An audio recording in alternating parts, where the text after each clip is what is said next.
Krillin. Krillin heard someone calling his name, a voice both familiar and foreign. He longed to see the owner of that voice, yet his eyes remained closed, obscuring his vision of the person. For a moment, he struggled to recall who it might be, only to sense that this individual was of great significance. With nostalgia enveloping him, he wished to open his eyes and behold that figure. However, he was unable to do so. His head clouded with a heavy fog, and all he desired was to indulge in a peaceful slumber. I must be dead, he contemplated, though this sensation of death felt distinctly different from his previous experiences. Is it because I have succumbed to death too many times? Surely, I cannot be completely lost. Krillin could only remember the moment he fought valiantly against Cell, ultimately failing to withstand the force of Cell's Kamehameha. He did not believe he could have endured such an attack in that state. In his desperation to combat Cell, he had even asked Bulma to transform him into a cyborg, yet he still could not prevail against Cell. The chasm between them was insurmountable, but he hoped the plan would unfold seamlessly. Goten Marin, Trunks, everything rests upon your shoulders. The original strategy involved Krillin diverting Cell, while Goten and Trunks, accompanied by Bulma and Dend, sought to resurrect Gohan and future Trunks on distant planets.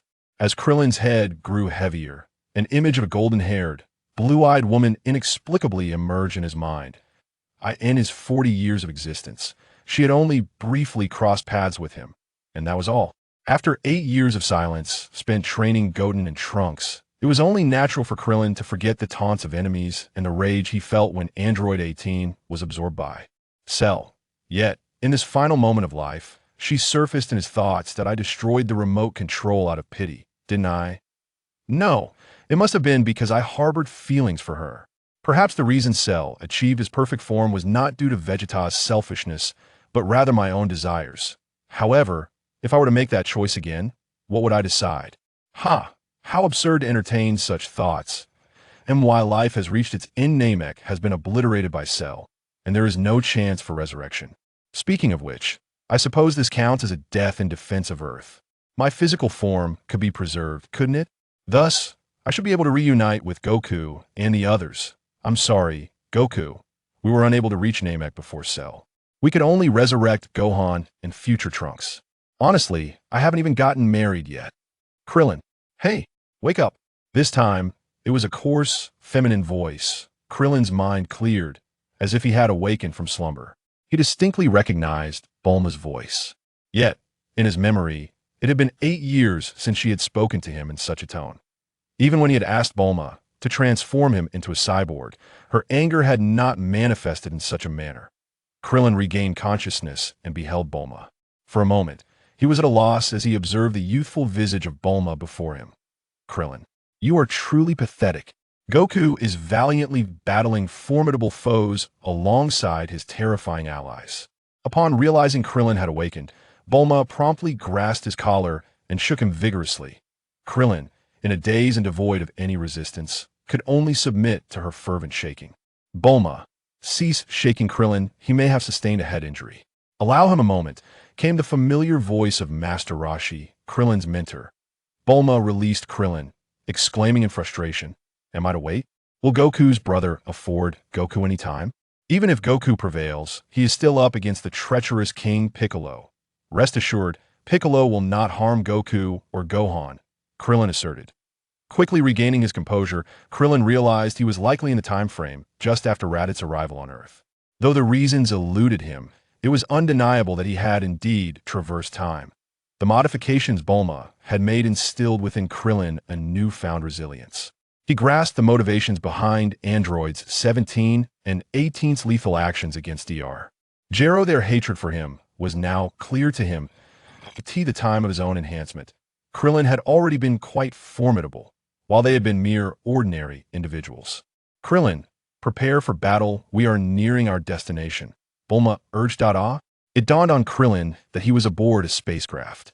After a moment's contemplation, he recalled their impending confrontation with Goku, Piccolo, and Raditz. Krillin knew they would arrive too late.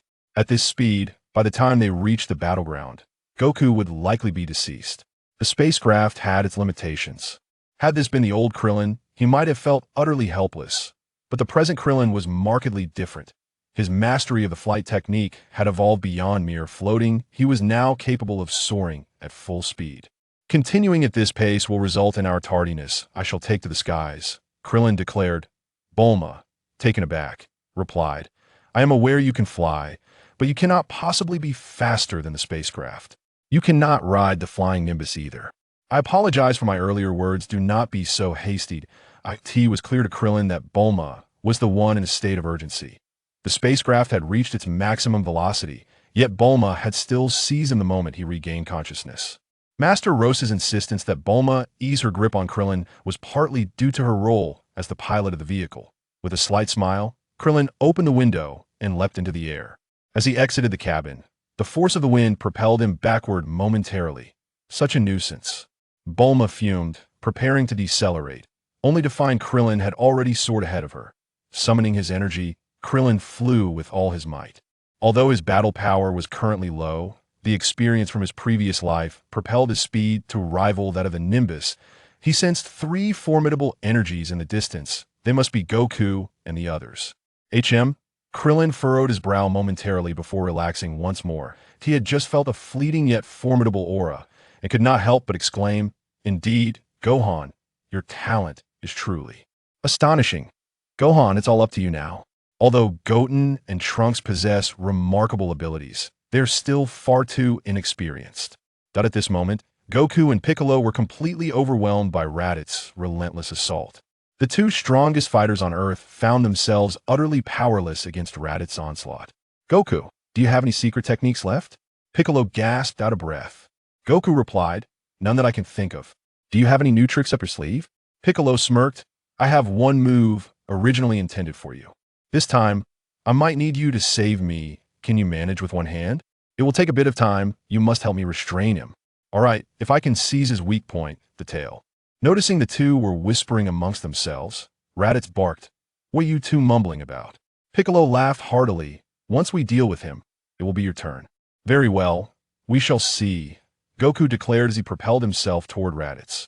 Caught off guard by Piccolo's sudden laughter, Raditz stumbled back from Goku's punch, which landed solidly. As Raditz regained his composure, Goku followed up with another strike. Raditz quickly raised his arm to block the punch, while his other fist swung towards Goku. In an instant, Raditz regained the upper hand, unleashing a flurry of punches and kicks upon Goku. Exhausted from the barrage, Goku fell to the side, but as he did so, he pushed off the ground with his right hand and delivered a kick aimed at Raditz. Raditz dodged, causing Goku's kick to miss, and then countered by kicking Goku away. With his right hand's index and middle fingers pressed to his forehead, Piccolo intoned, Special Beam Cannon. Raditz, unaware of Piccolo's impending attack, saw Goku flying through the air. As Goku landed, he braced himself with both hands on the ground and shouted, Kamehameha! Raditz stared in shock at Goku, as the power level detector fluctuated wildly before finally stabilizing at a single number. Combat power, 924. What's happening? His power level has suddenly surged. This kid has gathered energy to enhance his strength. Just as Raditz prepared to strike Goku, the power level detector fluctuated again. He swiftly turned to see Piccolo channeling energy at his fingertips, surpassing Goku's Kamehameha. While Raditz was astounded by Piccolo's power level, Goku unleashed his Kamehameha wave at Raditz. Raditz quickly extended his arms to block, but the Kamehameha struck him directly, sending up a cloud of dust. As the dust settled, Raditz emerged unscathed. Raditz sneered, Now it's your turn to pay. With that, he launched an energy blast with his left hand. Goku, unable to evade in time, fell to the ground, and Raditz swiftly stepped forward, pinning Goku's abdomen with his foot. Prepare to meet your end. Special Beam Cannon. What? Combat power, 1330.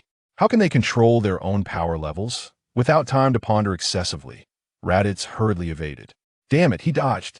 Piccolo thought to himself. Furious, Raditz declared, I shall kill you all.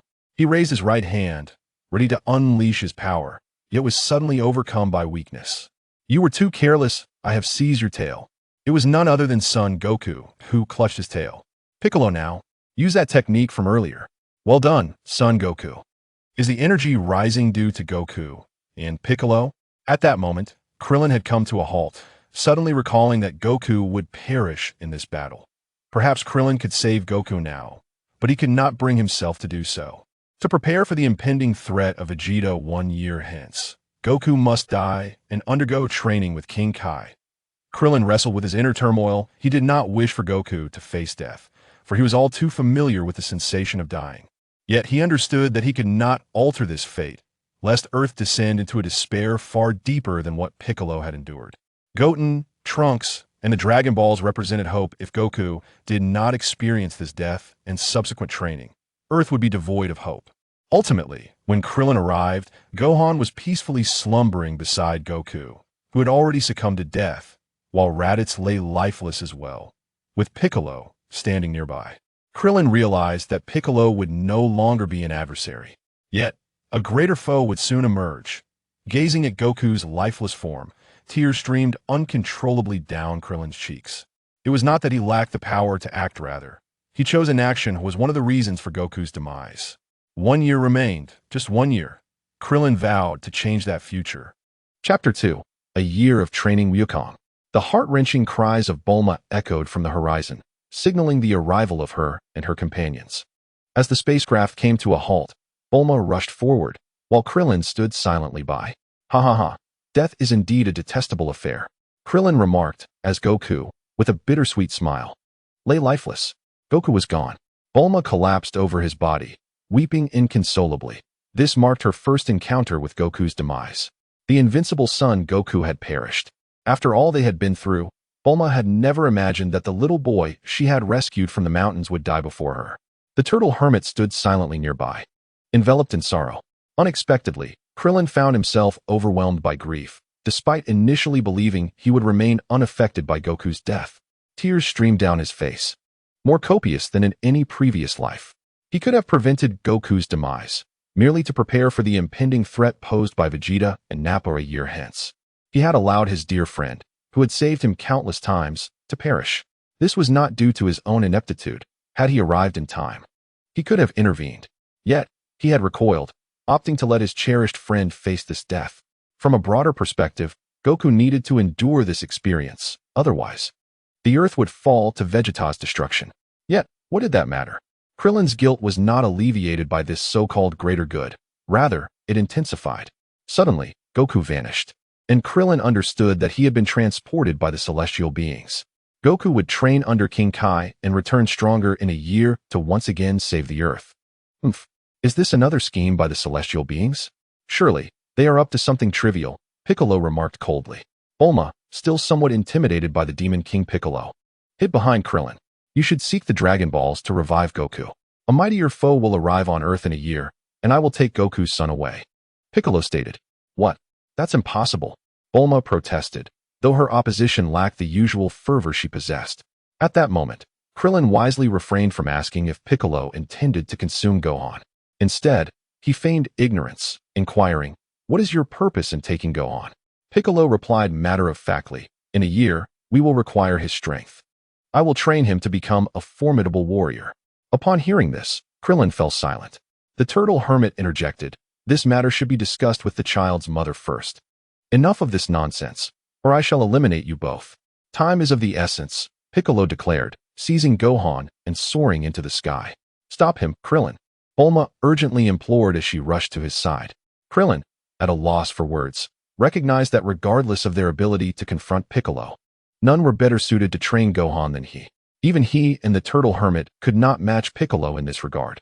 The Turtle Hermit, though a master of his craft, and Krillin, who had imparted combat experience to Gohan on Namek, were not equipped to guide him in this moment. The mastery of these two individuals is unparalleled, yet their disciples differ significantly from the current Gohan. Presently, Gohan lacks the fervor for martial arts, making it impossible for them to impose strict discipline upon him. Only Piccolo is truly suited to guide Gohan. Observing Krillin's reluctance, Bulma assumed it stemmed from fear and exclaimed in frustration, "You're utterly useless." "Fine, since that wicked King Piccolo has assured he won't harm Gohan, we shall trust him for now." Noticing the battle power detector worn by Raditz, she approached to remove it, pondering whether this was how Goku's brother had located him. How precise, she marveled. After her exclamation, Bulma declared, "Let us first seek the Dragon Balls." Krillin had already devised a plan, aware that Goku would not be resurrected immediately. With the 4-star ball in their possession, he felt no concern and decided to train alone. He intended to forego training with the Supreme Kai, believing it futile to seek guidance in light of the formidable foes, Vegeta and Frieza, that awaited them in a year. Bulma. There will be even stronger adversaries a year from now, so I must train and grow stronger. I will become more powerful. You should seek out Yamcha and Tien. With that, Krillin took flight. Krillin seems different somehow, Bulma murmured. The Turtle Hermit replied, perhaps Goku's death has profoundly affected him. In the Turtle Hermit's memory, this marked Goku's first demise, witnessed by Krillin himself. As he watched Krillin's retreating figure, the Turtle Hermit pondered his thoughts. Upon returning to the Turtle Hermit's abode, they summoned Yamcha to join in the quest for the Dragon Balls, aiming to resurrect Goku. However, they were thwarted by Goku and the Supreme Kai, forcing them to abandon their efforts. The Supreme Kai suggested that Yamcha and the others train at the Kai's palace, which delighted Yamcha.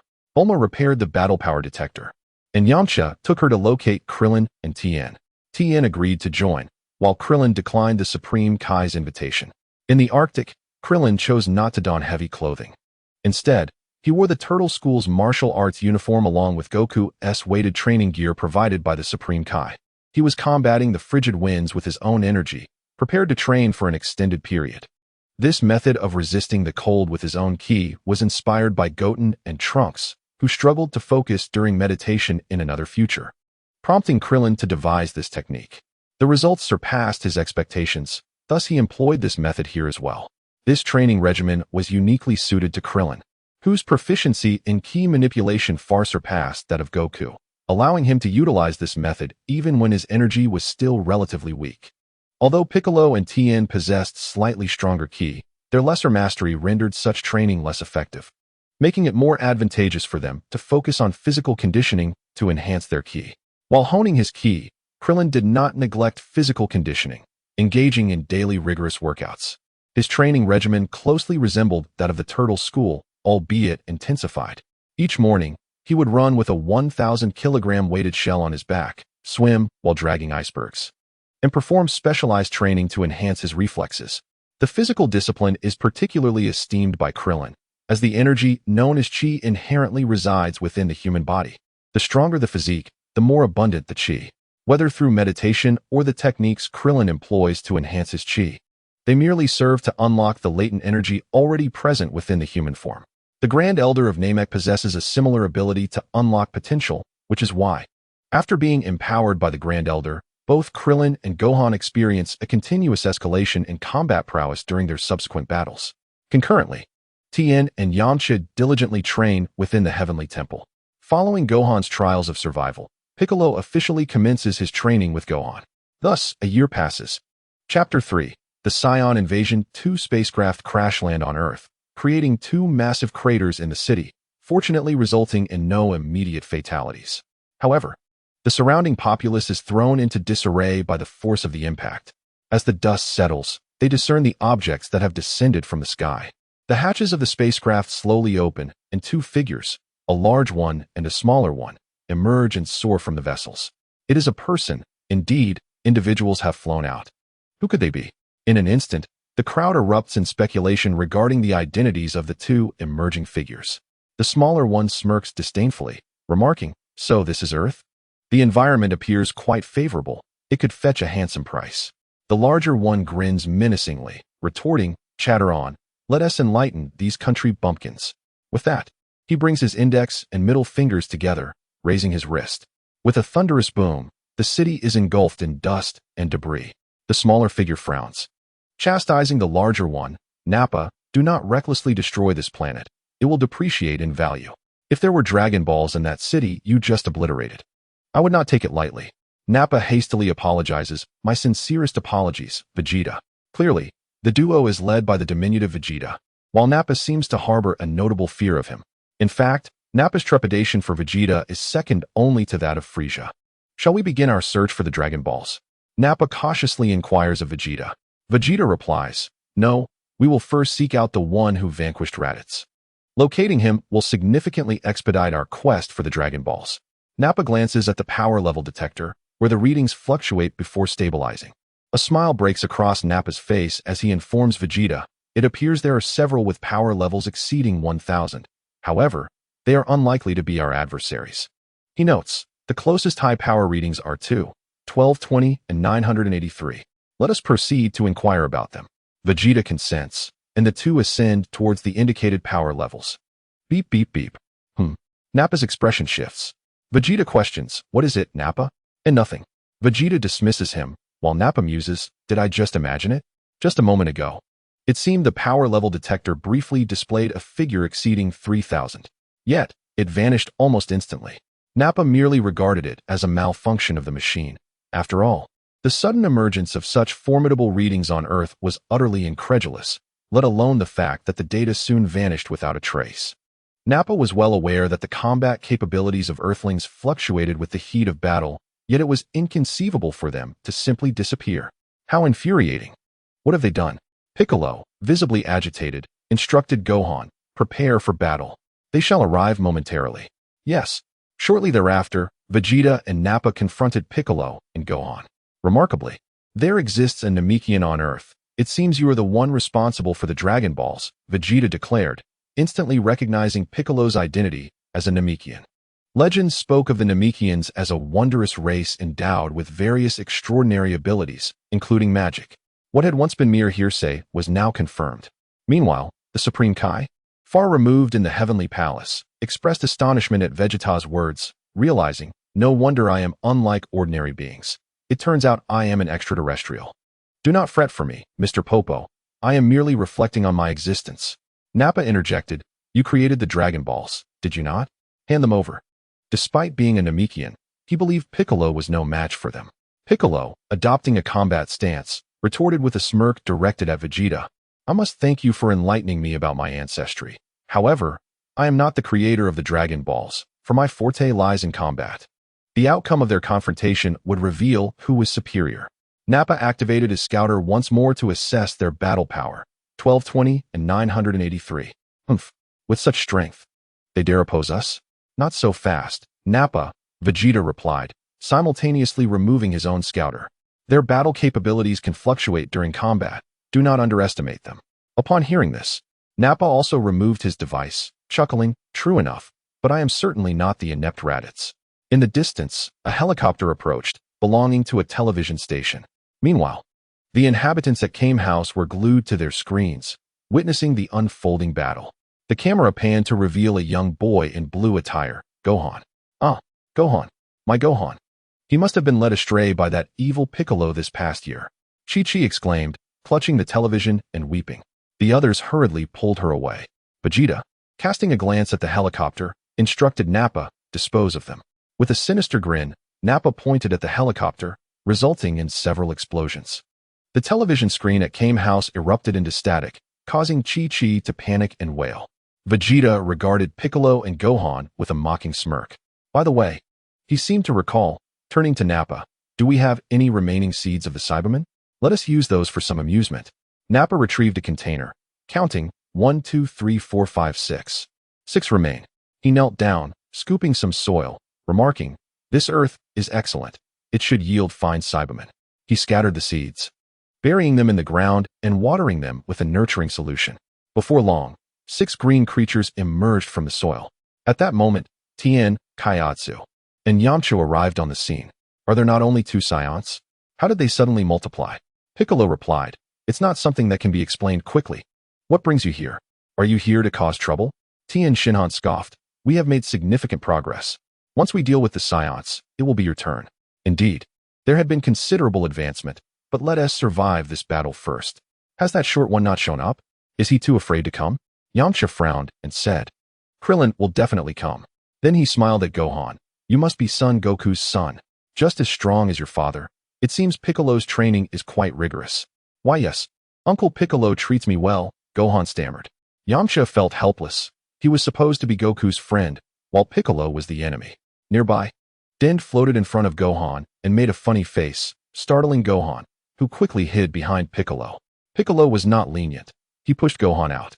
All right, let's save the reminiscing for the afterlife. Vegeta interrupted their reunion, saying, there are 5 of you, but there are 6 of the training warriors. How about this, a one-on-one elimination battle? If you win, you can choose to swap out or continue fighting, but if the training warriors win, You will replace one of your own while they remain. This continues until either side is completely defeated. Sound fair? To the bitter end, then?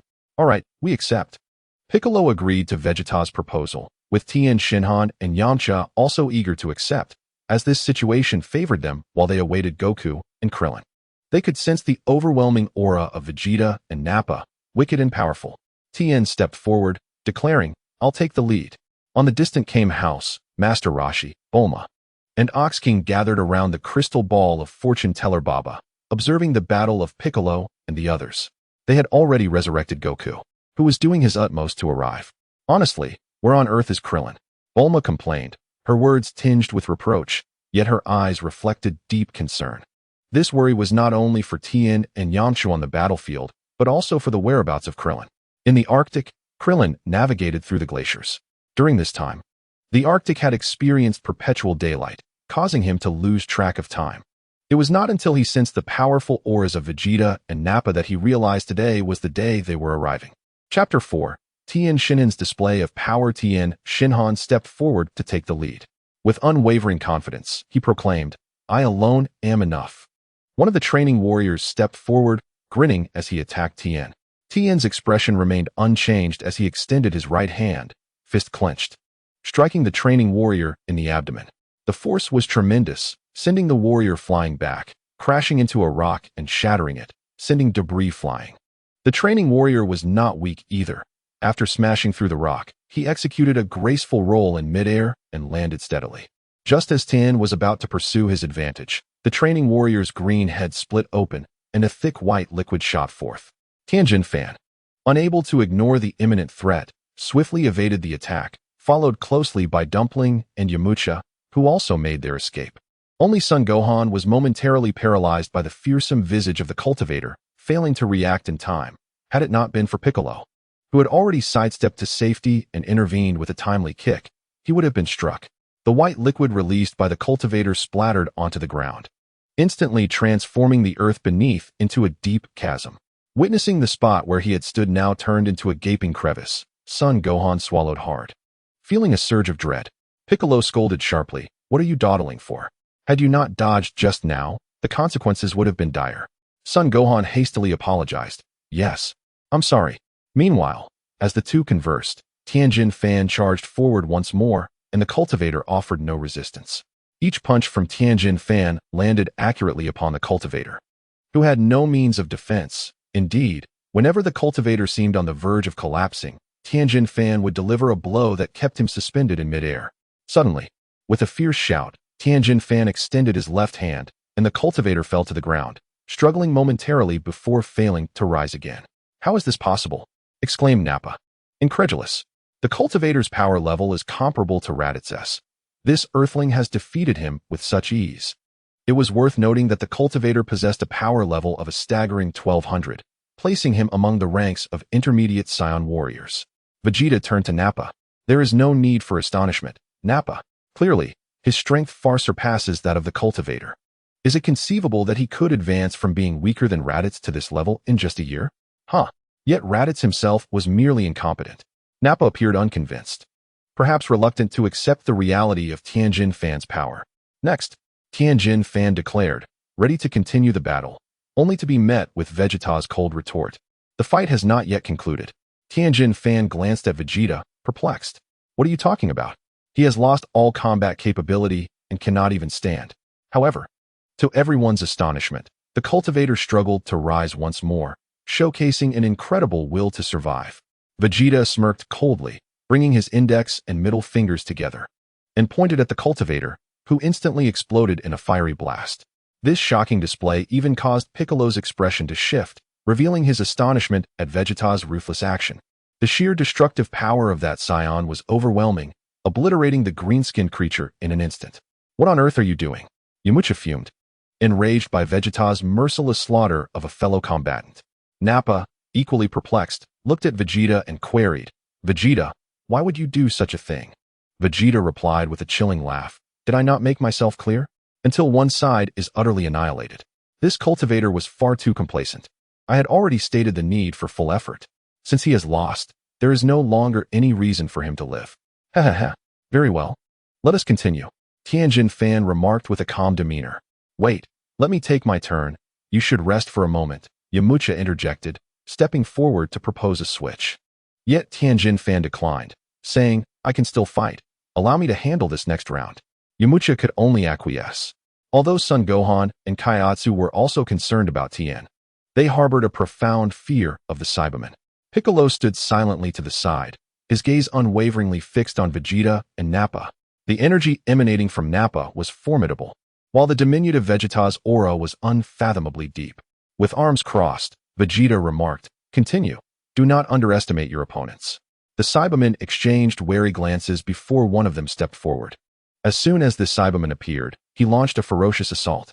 Even Tien, despite holding back some of his power, struggled to subdue this creature immediately. Vegeta laughed heartily, exclaiming, Now this is more like it. Nappa joined in the mirth. He has gone, vanished. Son Gohan exclaimed, his eyes widening in shock. At that moment, the speed of the battle between Tien and the Saibamen was so swift that an ordinary person could hardly perceive it. To Son Gohan, it appeared as though they had simply disappeared. Do not be foolish. It is merely due to their incredible speed. Focus on sensing the flow of energy. The issue lies solely in your perception, Piccolo admonished, arms crossed, his dissatisfaction with Son Gohan's performance evident. Though Son Gohan possessed the third strongest power on their side, perhaps even surpassing Tien, his display was lacking. Observing Yamcha and Kaiatsu, Son Gohan realized they were indeed comprehending the battle clearly. Prompted by Piccolo's guidance, he earnestly endeavored to sense the energy's movement. I see it. Son Gohan exclaimed joyfully, finally able to perceive the intensity of the clash between Tien and the Saibamen. Such ferocity, they are both incredibly formidable. After witnessing their fierce engagement, Son Gohan couldn't help but marvel, silently cheering for Tien. Piccolo, unable to bear the sight of Son Gohan's naivety any longer, resolved that soon he would have Son Gohan face a Saibaman alone. Should he fail to prevail, it would confirm that he was merely a hindrance in this battle, less effective than the young Kairatsu despite his superior strength. Meanwhile, Tien continued his fierce struggle against the Saibamen. As the battle raged on, Tien delivered a powerful punch that forced the Saibamen back, swiftly creating distance between them. Unwilling to relent, the Saibamen charged forward, launching an offensive against Tien. At that moment, Tien's third eye focused intently, and he struck. Tri-beam. In an instant, Tien materialized before the Saibamen. Adopting a volleyball stance, he propelled the Saibamen upward with a crushing blow. The Saibamen lingered in the air, and Tien raised his hands above his head, once more sending the Saibamen soaring. Solar flare. Tien ascended into the sky, executing a powerful downward strike against the Saibamen. The creature hurtled towards the other Saibamen, moving with such speed and suddenness that they had no time to react, colliding with tremendous force. Seizing the opportunity, Tien placed his hands before him, the position of the Saibamen drawing closer in his sight. With a mighty shout, he unleashed Kikaho. A colossal surge of energy erupted between his hands, expanding rapidly and enveloping even Vegeta and Nappa in its wake. In an instant, dust and debris filled the air. With a thunderous roar, Tien gradually descended, exhaling heavily. This effort had indeed taken a toll on him. Yamcha stepped forward and patted Tianjin Fan on the back, exclaiming, Tianjin Fan, splendid job. Dumpling and Gohan also shared in the joy, feeling elated. However, Tianjin Fan wore a serious expression, stating that he had failed to hit the two green-skinned monsters that had escaped. Piccolo, equally grave, noted that while the two monsters were no threat, the true danger lay with the two formidable foes. As the dust gradually settled, the location where the enemy had stood was now marked by a deep crater created by Tianjin Fan's Kamehameha. Two figures, one large and one small, slowly emerged from the pit, both wearing sinister smirks.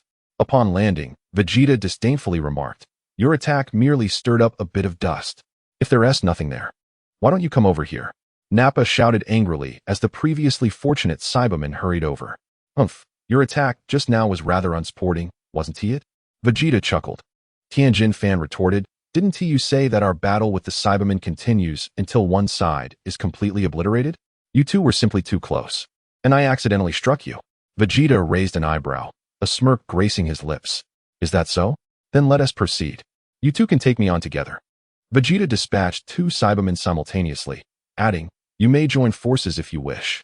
Just as Tianjin Fan was about to step forward, Yamcha halted him, saying, You should rest and regain your strength. There's a fierce battle ahead, so leave the next one to me. Chapter Combat Power, Tianjin Fan, 1830 Yamcha, 1440 Dumpling, 810 Piccolo, 3500 Gohan, 1500 Chapter 5. The fearful Gohan Yamcha stepped up, cracking his knuckles and stretching his neck, confidently surveying the two Saibamen before him. Fantastic! Young Master Yamcha has arrived. Puer exclaimed joyfully, believing that Yamcha would surely defeat all the enemies. The television was no longer viewable. They were now watching the battle through the crystal ball of the fortune teller. Based on the earlier confrontation between the Saibamen and Tianjin Fan, Yamcha felt that their combat power was unimpressive, and he could easily handle them if he exerted his full strength. Wait a moment, if there are two on their side, can we not also fight with two? Piccolo inquired of Vegeta. You may all join together if you wish. Piccolo nodded, while Yamcha expressed his discontent. Is the great Demon King Piccolo really going to let a child battle these green-skinned monsters? Ignoring Yamcha, Piccolo turned to Gohan, saying, It's your turn to step up. Gohan gasped, startled. Although he feared the Saibamen, he nonetheless prepared to enter the fray. Upon seeing Gohan ready for battle, Chi-Chi fainted in distress. Damn it! How can Piccolo send a child into battle? Bulma exclaimed, visibly upset. Although she had anticipated Gohan's participation, witnessing Piccolo send him into combat still angered her. Can Gohan really handle this? Yamcha, Tianjin Fan, and Dumpling shared similar concerns. Despite sensing a powerful force within Gohan, he was still younger than Goku when he first left the mountains. Piccolo snapped, Stop your whining. Can't you sense the strength that boy possesses? The prowess of Tianjin Fan and Yamcha was palpable, as the battle strength of Son Gohan nearly equaled that of Yamcha. While one could marvel at his innate talent, there lingered a concern regarding his lack of combat experience, given that Son Gohan had only trained for a mere year. Piccolo urged Son Gohan, Go and defeat that monster. Are you capable? Yes, I can, responded Gohan with determination. Vegeta chuckled, remarking, That little brat must be Kakarot's son. Who would have thought that the offspring of a lower-class warrior would possess such commendable potential? Nappa added, Indeed, with proper training, he could evolve into a Saiyan warrior as formidable as I. Just a mixed blood, scoffed Vegeta, dismissing the notion. In his eyes, achieving such levels of power at the age of 5 was merely commendable. At 5, he had already conquered countless planets. Let the battle commence. I hope you provide me with some amusement, he declared. The trainers bowed respectfully to Vegeta before turning their attention to Yamcha and Son Gohan. Yamcha instructed Son Gohan to prepare for battle. Gohan promptly assumed a fighting stance, albeit with a hint of uncertainty. He possessed immense strength, capable of making a significant impact in combat, but only if he knew how to fight. His previous reactions during Tianjin Fan's battle indicated that while Piccolo's training had endowed him with great power, he remained entirely unskilled in combat. Not only was he ill-equipped to face lethal foes, but he also struggled to harness his full potential in the World Martial Arts Tournament arena. Despite Piccolo's emphasis on sparring, such training did not equate to real combat experience. Son Gohan remained a novice, even with his considerable power. This was precisely why Piccolo wanted him to participate. This battle would facilitate substantial growth for Gohan, who would play a vital role in the encounter. The trainers surged forward, and without hesitation, Yamcha positioned himself protectively in front of the startled Son Gohan, intercepting both trainers. Gohan, regaining his composure, joined the fray against the trainers. Piccolo frowned, clearly dissatisfied with Gohan's performance. Although he had previously left Gohan to fend for himself in the wilderness, believing it would cultivate his combat experience, this assumption had proven misguided. The battle raged fiercely, with the fighters darting through the rocky terrain. Under Yamcha's careful guidance, Gohan remained close to him. There were moments when Gohan, caught off guard, was knocked down, only to be rescued by Yamcha. What is happening? Kakarot's little brat's battle power is escalating incessantly, Nappa exclaimed, astonished by the fluctuating readings on the battle power detector. Humph, this mixed-blood kid has some tricks up his sleeve. Too bad.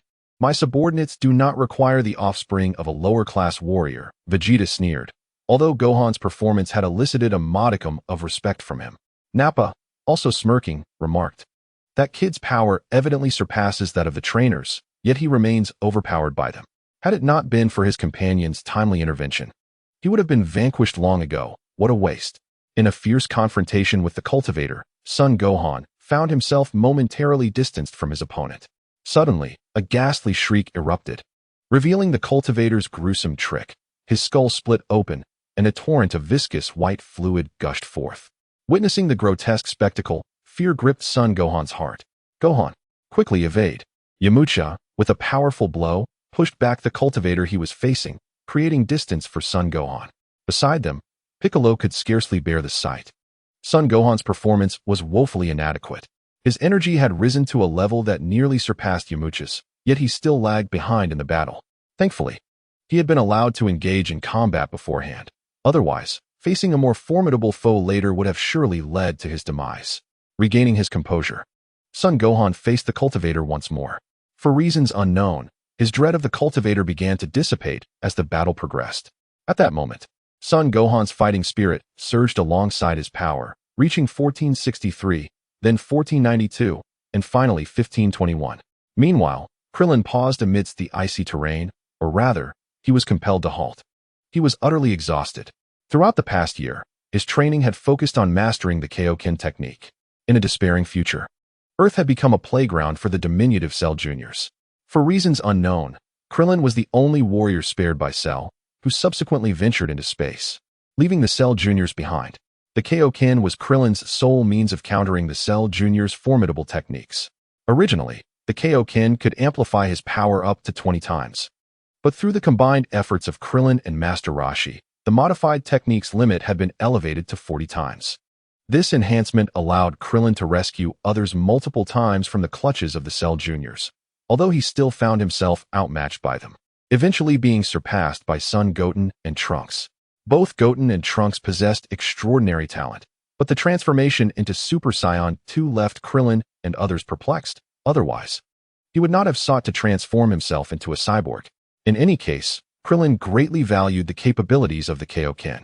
Thus, throughout the year, he had diligently worked to enhance his body's adaptability to the technique, managing to endure a 5-fold increase. While the results were commendable, Krillin had also paid a significant price. The agony of the process, combined with overexertion, had led to his current state of weakness. Closing his eyes, he began to meditate, striving to discern the issue with his body. After a while, he opened his eyes and rose from the ice. Although he had not fully resolved the problem, he had alleviated it to some extent. The issue was minor, merely exhaustion, which could be remedied with a senzu bean. With renewed determination, Krillin soared towards the battlefield. He sensed that Tien and the others were engaged in combat, with several foes weaker than themselves. He recognized them as cultivators, which offered him a modicum of reassurance. Suddenly, 2 energy signatures vanished, those of the cultivators. Damn it! If they recklessly confront that brute, it could spell disaster. Piccolo, Gohan, you must hold on until I arrive. Goku, you must hurry. Chapter 6. Goku arrives on Earth. Son Gohan's combat skills became increasingly fluid and adept, showcasing the remarkable progress he had made during this time. At this moment, Yamcha felt increasingly certain that he could not rival Son Gohan. It was hard to believe that not long ago he struggled to perceive swift movements. Truly, he was worthy of being Son Goku's son. Contemplating this, Yamcha felt it was unjust to be overshadowed by Gohan and resolved to conclude this battle. With a powerful punch, he sent the training partner reeling. Kamehameha. Yamcha unleashed the Kamehameha wave, striking the training partner directly.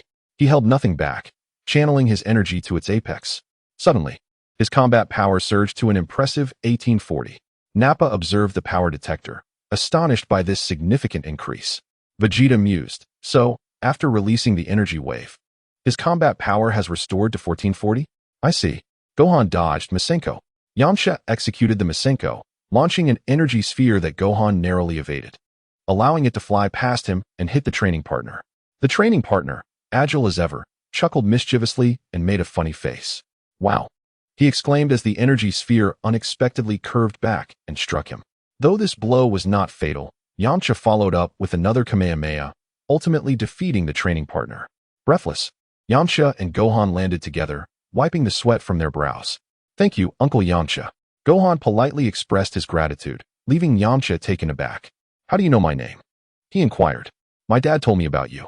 The tall one with 3 eyes is Uncle Tien, the short one with a hat is Uncle Chaozu, and the very short bald one is Uncle Krillin. Hearing this, Tien and Chaozu chuckled. Yamcha wondered if Goku had said anything negative about him. Alright, the battle is far from over. In fact, it has only just begun. Piccolo interrupted their conversation, shedding his weighted clothing with a thud that created a sizable crater, indicating its considerable weight. Oh, his power has increased. This Namekian possesses a combat power of 2,500. Quite impressive. He could easily be a squad leader in Frisia's army. Vegeta commented. Nappa, do not underestimate him. This Namekian is certainly more formidable than he appears. Hey, are you stalling for time? While I have been cooperating. Are you waiting for someone?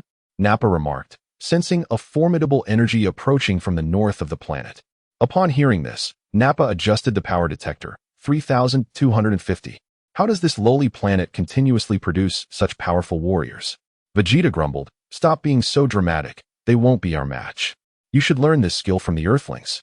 This last remark Vegeta kept to himself. Upon hearing Vegeta's words, Tien and the others quickly sensed the energy and confirmed that a strong presence was indeed approaching. Tien and Yamcha were elated. What an incredible energy. Stronger than even King Piccolo. Could it be Goku? Yamcha speculated. Tien shook his head.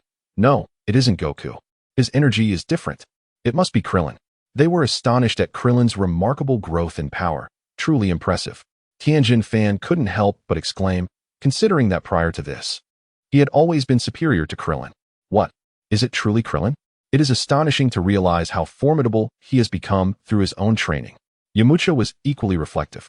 He shared a bond of camaraderie with Krillin and could be considered a senior brother to Goku. Now, he felt utterly outpaced by them, both having grown remarkably stronger. Yet, Yamcha had not relinquished hope, firmly believing he too would evolve into a more powerful warrior. Of course, survival in the forthcoming battles and achieving victory was imperative. Kakarot's young son had just finished his skirmish. Should they wait for him? They also anticipated the arrival of Kakarot himself. It appeared that Vegeta mistakenly identified Krillin as Goku. Yamcha and Tianjin Fan exchanged knowing glances, deeming this situation advantageous for their side, and nodded in mutual agreement before turning their attention to Piccolo. They could not claim to fully trust Piccolo, as they were unable to ascertain his true intentions. For the time being, they could only consider themselves allies. Other aspects, such as potential cooperation in battle, remained entirely uncertain. They were certain that none of them could single-handedly overpower the adversary. The energy Krillin was emanating had indeed grown substantial. Yet it still paled in comparison to that of the towering giant, let alone the inscrutable diminutive figure. Piccolo should be well aware of this. Although his true strength was yet unknown, it was evident that Piccolo would not surpass the might of the giant. Piccolo nodded in agreement with Vegeta's generosity. Vegeta did not perceive the Earthlings, who had previously struggled against Raditz, as a threat to himself. Moreover, he found their control over energy intriguing, thus granting Piccolo and his companions ample time. Cross-legged in midair, Piccolo commenced his meditation. He had previously refrained from such actions during combat, but given that the opponent disregarded him entirely, this suited Piccolo perfectly. Tianjin Fan and Yamcha followed suit, entering a meditative state to elevate their performance to its zenith. They no longer needed to suppress their energy. In the presence of experts like Vegeta and Nappa, the notion of conserving strength was utterly futile. Vegeta noted that their combat power had increased slightly, particularly that of the Namekian, who had astonishingly escalated his strength to 3. They had merely released the power they had been restraining. It was nothing extraordinary, just some basic techniques. Vegeta remained indifferent to the increase in the combat abilities of the group, having seen through the Earthlings' tactics. It seemed they had paused their skirmish. Humph. Were they intimidated? Their companions had been vanquished by Tianjin Fan and Yamcha. Very well. Let us eliminate them in one fell swoop. Bulma shouted at the crystal ball of the fortune teller while simultaneously pinching Oolong's neck with her left arm and striking his head with her right fist. The occupants of the Turtle Hermit's abode gathered around the fortune teller's crystal ball, engrossed in the unfolding battle, except for Chi-Chi, who had fainted from the overwhelming excitement when Gohan entered the fray. The Turtle Hermit adjusted his sunglasses, his expression grave as he remarked, "It is not as it seems. The enemy is exceedingly fearsome. They exist on an entirely different plane. Tianjin Fan and the others are under immense pressure, and I find myself utterly helpless." Master Roshi gripped his staff tightly, realizing that the once great martial arts deity had become outdated. Although he had not trained at the Heavenly Temple this year, he had not become complacent. Nonetheless, his potential paled in comparison to that of the younger generation. Ah, how infuriating. Goku, come quickly and drive them all away. Bulma shouted. Suddenly, Master Roshi seemed to have an epiphany and said to Bulma, "Don't you have Raditz's power level detector? Use that to check." "Oh right," Bulma exclaimed, retrieving the power level detector and putting it on. As she activated it, the device sprang to life. There's a high power level moving rapidly to the north. It must be Krillin. Goku has returned. A sudden surge of high-energy data appeared at the Heavenly Temple, undoubtedly indicating Goku's arrival. Bulma tapped the detector in astonishment, exclaiming, "The power level is a staggering 5. Fantastic. Tien and the others are only around 1. And I recall that Piccolo has only reached a maximum of 3. Goku can surely defeat the enemy." "Quickly, check the enemy's data," Master Roshi urged. Bulma complied, saying, "Yes, it seems to be over there. There are numerous high-energy responses. Power level 4? Ha ha ha, splendid. As long as Yamcha and the others can hold out until Goku arrives, victory is ours." "Is that so? Wonderful. With Goku revived, my Gohan won't need to fight." At that moment, Chi-Chi, who had been lying behind, suddenly awoke and said to Bulma, "Goku is almost here, right?" It should be Krillin who arrives first, considering the distance from the Heavenly Temple." "Oh, that's fine. It appears they have paused fighting. As long as Goku can arrive before the battle resumes, we are safe." "Woo, my Gohan is so pitiful," Chi-Chi lamented, clutching a crystal ball. Master Roshi then inquired of Bulma, "And what about the other one?" 18,000. Chapter 7. Tien and Kairatsu. Vegeta suddenly furrowed his brow and gazed towards the Heavenly Temple, raising his right hand to operate the power level detector. His eyes widened in shock as he said to Nappa, "Nappa, go deal with them, including that Namekian." He added, "If necessary, we shall head to Namek. Their Dragon Balls might be even more potent." In an instant, Piccolo, Tien, and the others swiftly prepared for battle. "What is going on, Vegeta?" Nappa queried, puzzled. Vegeta pointed towards the Heavenly Temple, stating, "A powerful force has suddenly emerged there. Power level 5. While it may not seem significant, this planet is consistently producing formidable fighters, and that unsettles me."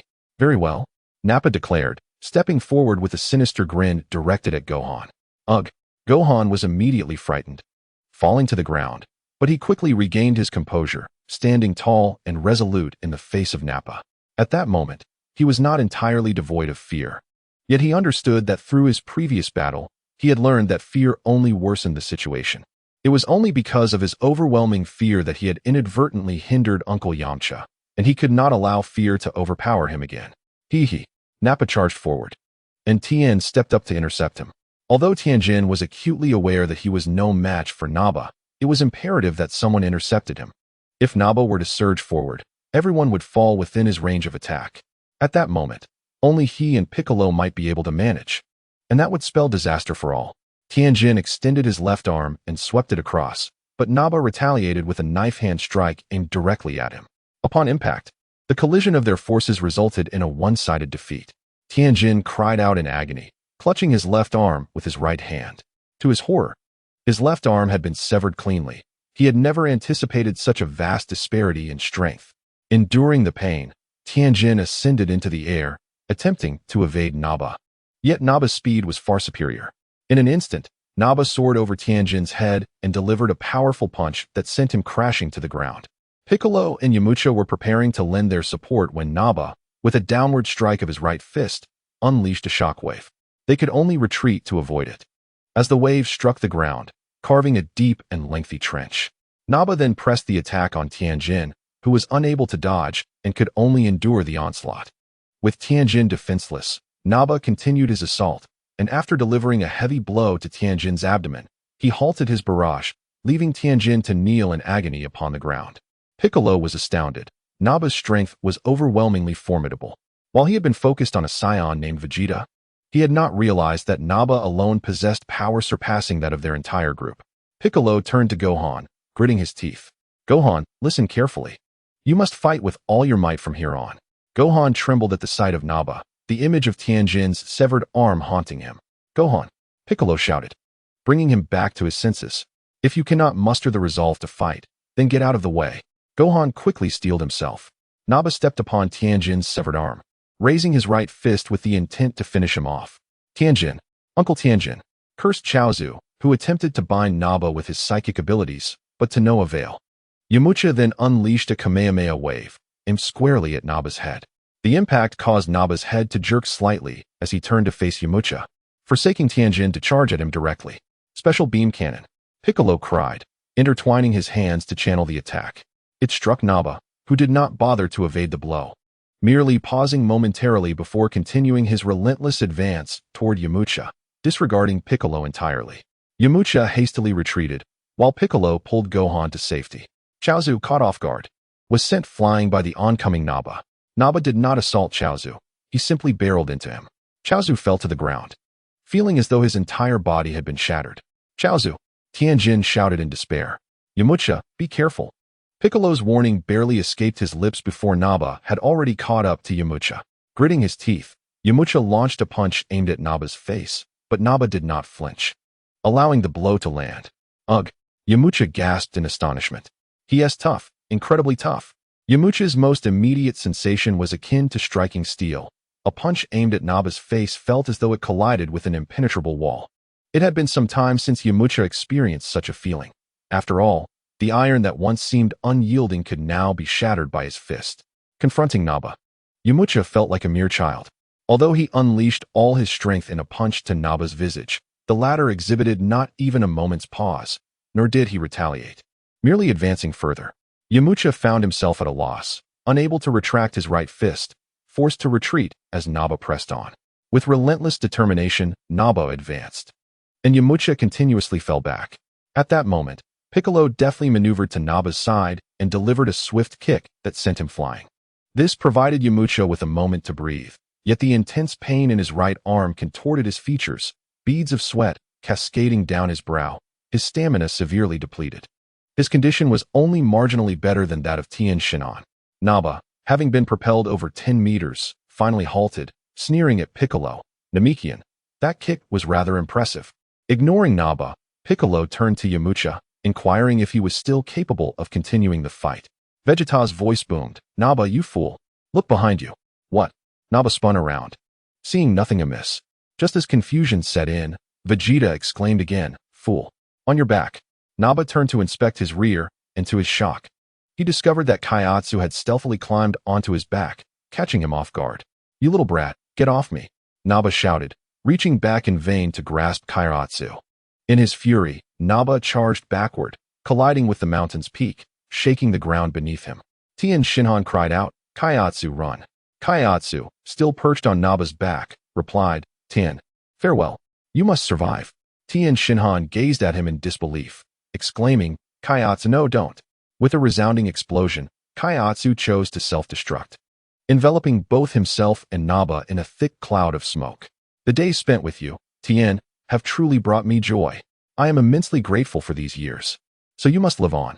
His parting words, however, did not reach Tien. Kaiatsu, Tien shouted, tears streaming from his 3 eyes, laden with regret. You have already been resurrected once by the Dragon Balls. You cannot return again. I should never have brought you along. Piccolo regarded the smoke, a smile gracing his features. To choose mutual destruction in the face of an adversary? It appeared that Kaiatsu had resolved to fight with a willingness to perish. What a remarkable young lad he was. Yet, in the next instant, Piccolo's smile faded. As the smoke cleared, Naba's form emerged, appearing somewhat disheveled but largely unscathed, wiping his chin with the back of his hand. Naba sneered, Humph, such a waste of effort. Clearly, you still do not comprehend my might. It's impossible. He is unharmed. How infuriating. Kaiatsu sacrificed everything. Yamcha lamented. Naba, surveying the group with a malicious grin, declared, having dealt with him, it is now your turn. I shall facilitate your reunion with that insufferable brat in another realm. Express your gratitude towards me. Humph, whom shall I deal with first? As Nappa surveyed his surroundings, he did not need to pinpoint his target before he heard Tien's furious voice. Tien shouted vehemently, Damn it, I will not spare you. Memories of his childhood with Kaiatsu flooded his mind, the moments they trained and played together. Whenever he contemplated deceitful schemes with Yamcha, Kaiatsu would always accompany him. When he wished for a fair battle with Son Goku, Kaiatsu would defy their Master's orders to fulfill his request. Even when he longed to leave their Master's tutelage to pursue his own martial path, Kaiatsu supported him unconditionally. Ultimately, Tien's thoughts turned to Kaiatsu's demise. This time, he could not use the Dragon Balls to resurrect him. Rage consumed Tien's mind, There would be no forgiveness. That scoundrel must die.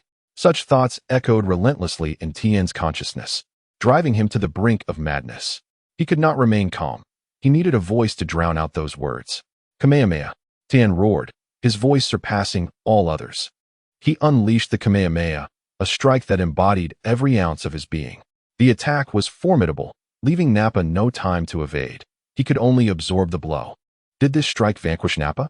Tien was uncertain, for he had exhausted his final reserves of energy, his last breath. He collapsed to the ground, succumbing to a deep slumber, leaving no one to know how long he would remain in this state. What was certain was that the hero would awaken once more, for his friends would undoubtedly arrive and defeat all foes. Chapter 8. The fearless Piccolo. The Kame house was enveloped in silence. No one dared to speak. In less than a minute, Kairatsu and Tien had fallen, their sacrificial attacks failing to overcome the enemy.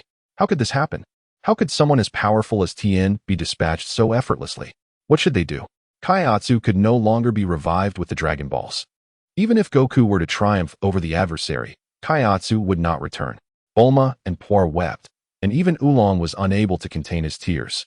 At that moment, Chi-Chi awoke and, upon seeing the expressions of the others, felt an ominous premonition. She anxiously inquired, "What is wrong? Has something happened to my Gohan?" The Ox King replied, "It is not Gohan. Tien and Kairatsu have perished in battle." Chi-Chi fell silent, whispering in a tone only she could hear, "Goku, you must come quickly. Damn it. It hurts so much. Ha ha ha. This technique is indeed formidable." Nappa had not been slain but bore injuries, indicating he was not unscathed. What? Even Tien's life-risking Kamehameha merely left him with minor wounds. Yamcha was astounded.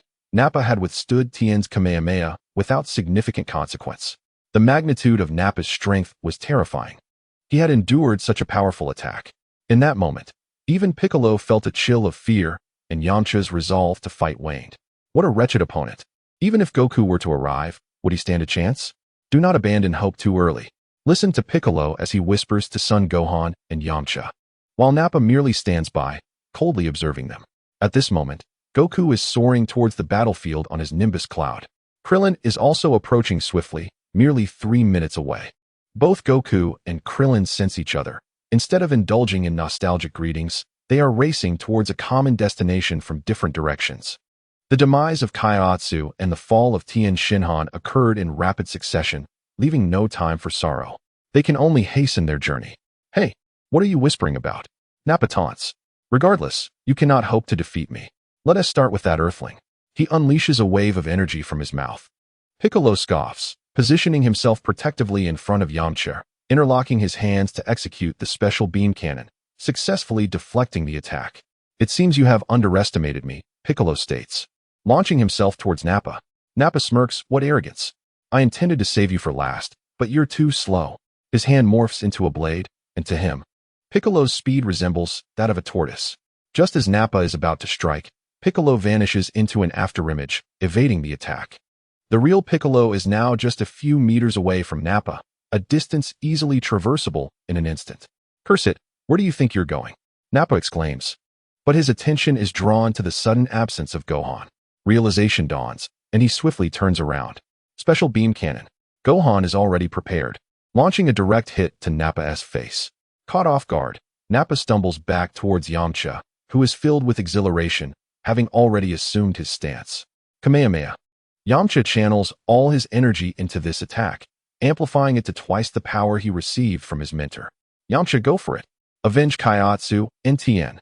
The onlookers at the Kame house, including Bulma, cheer him on. Gohan is truly remarkable. He will surely become a formidable martial artist like Goku. The Ox King feels a swell of pride witnessing Gohan's prowess.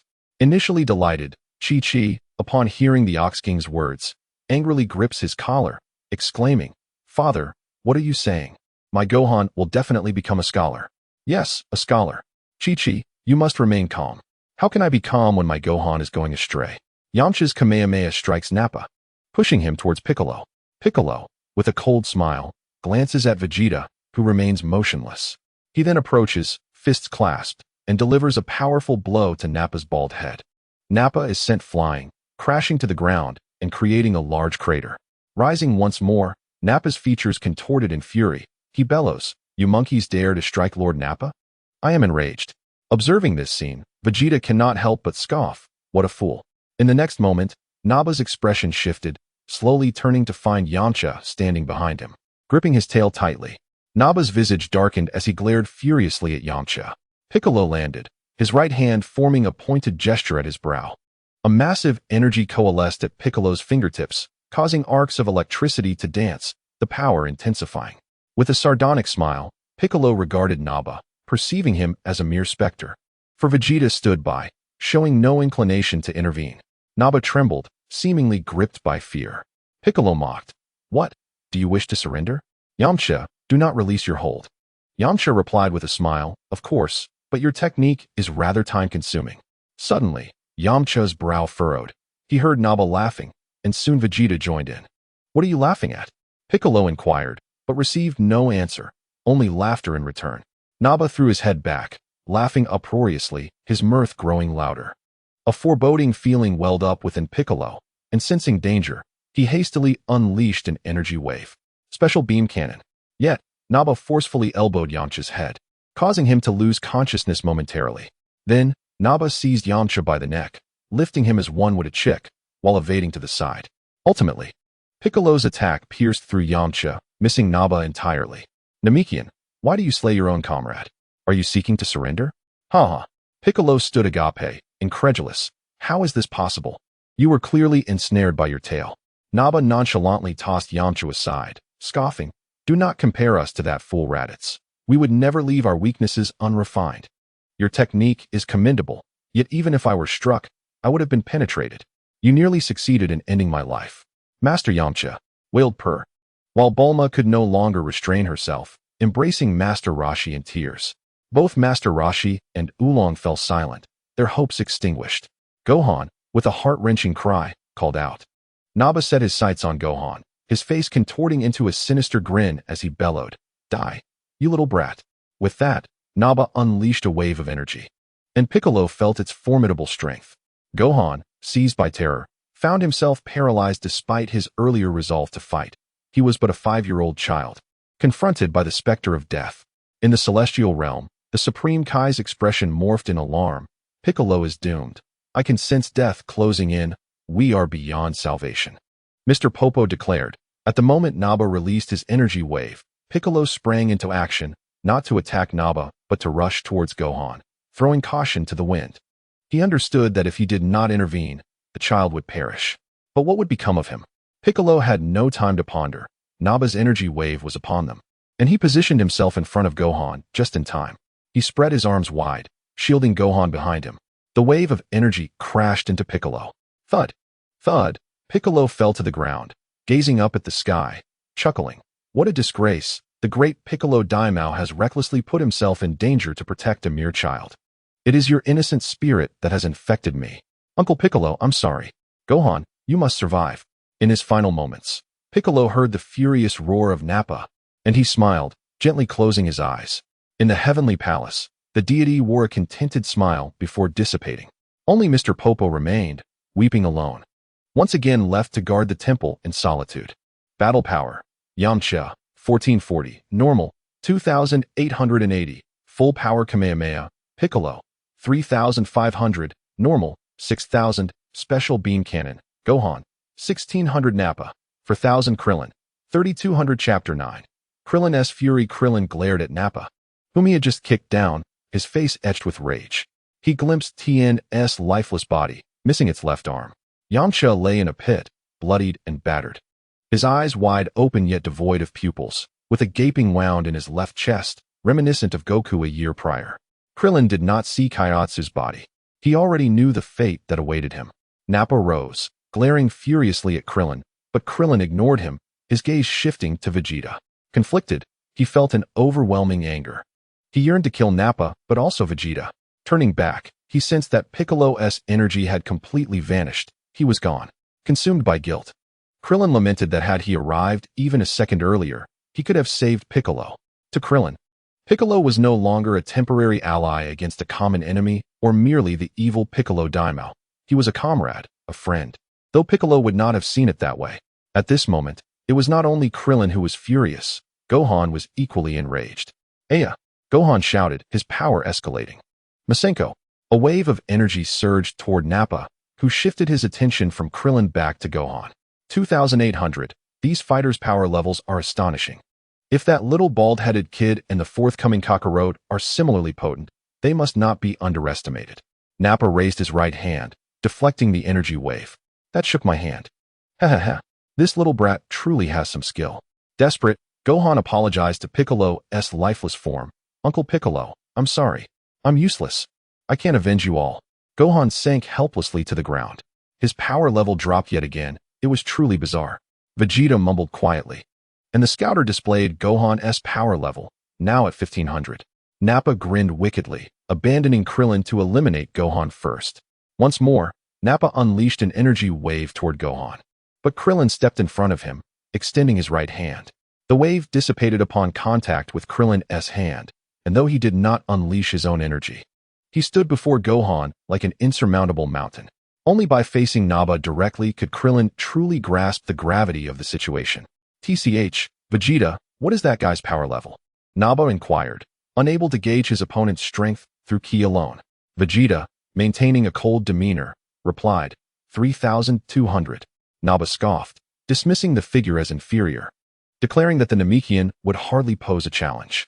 Observing Nappa's arrogance, Vegeta cautioned, Nappa, do not underestimate him. He is not as simple as you presume.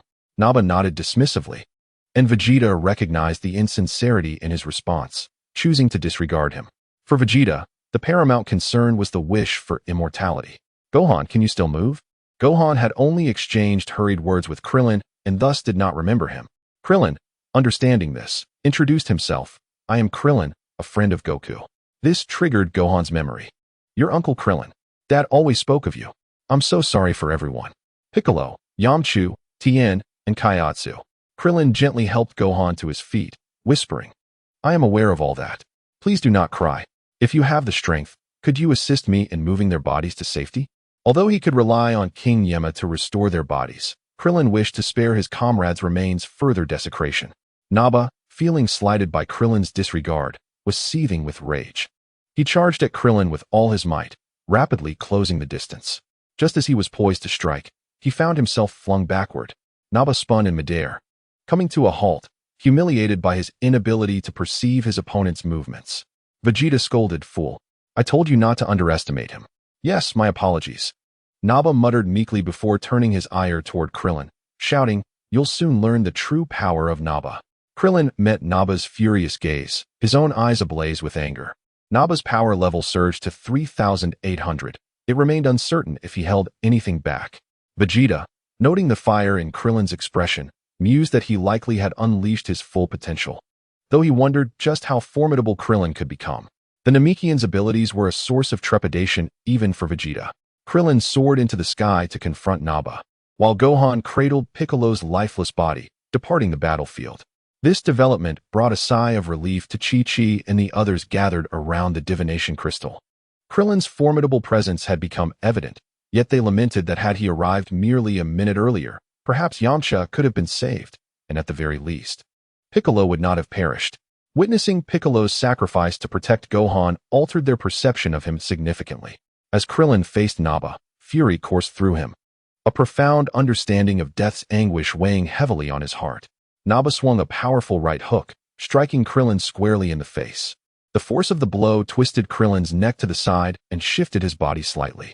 Though the punch was formidable, it was but a testament to the immense growth Krillin had undergone in the past year.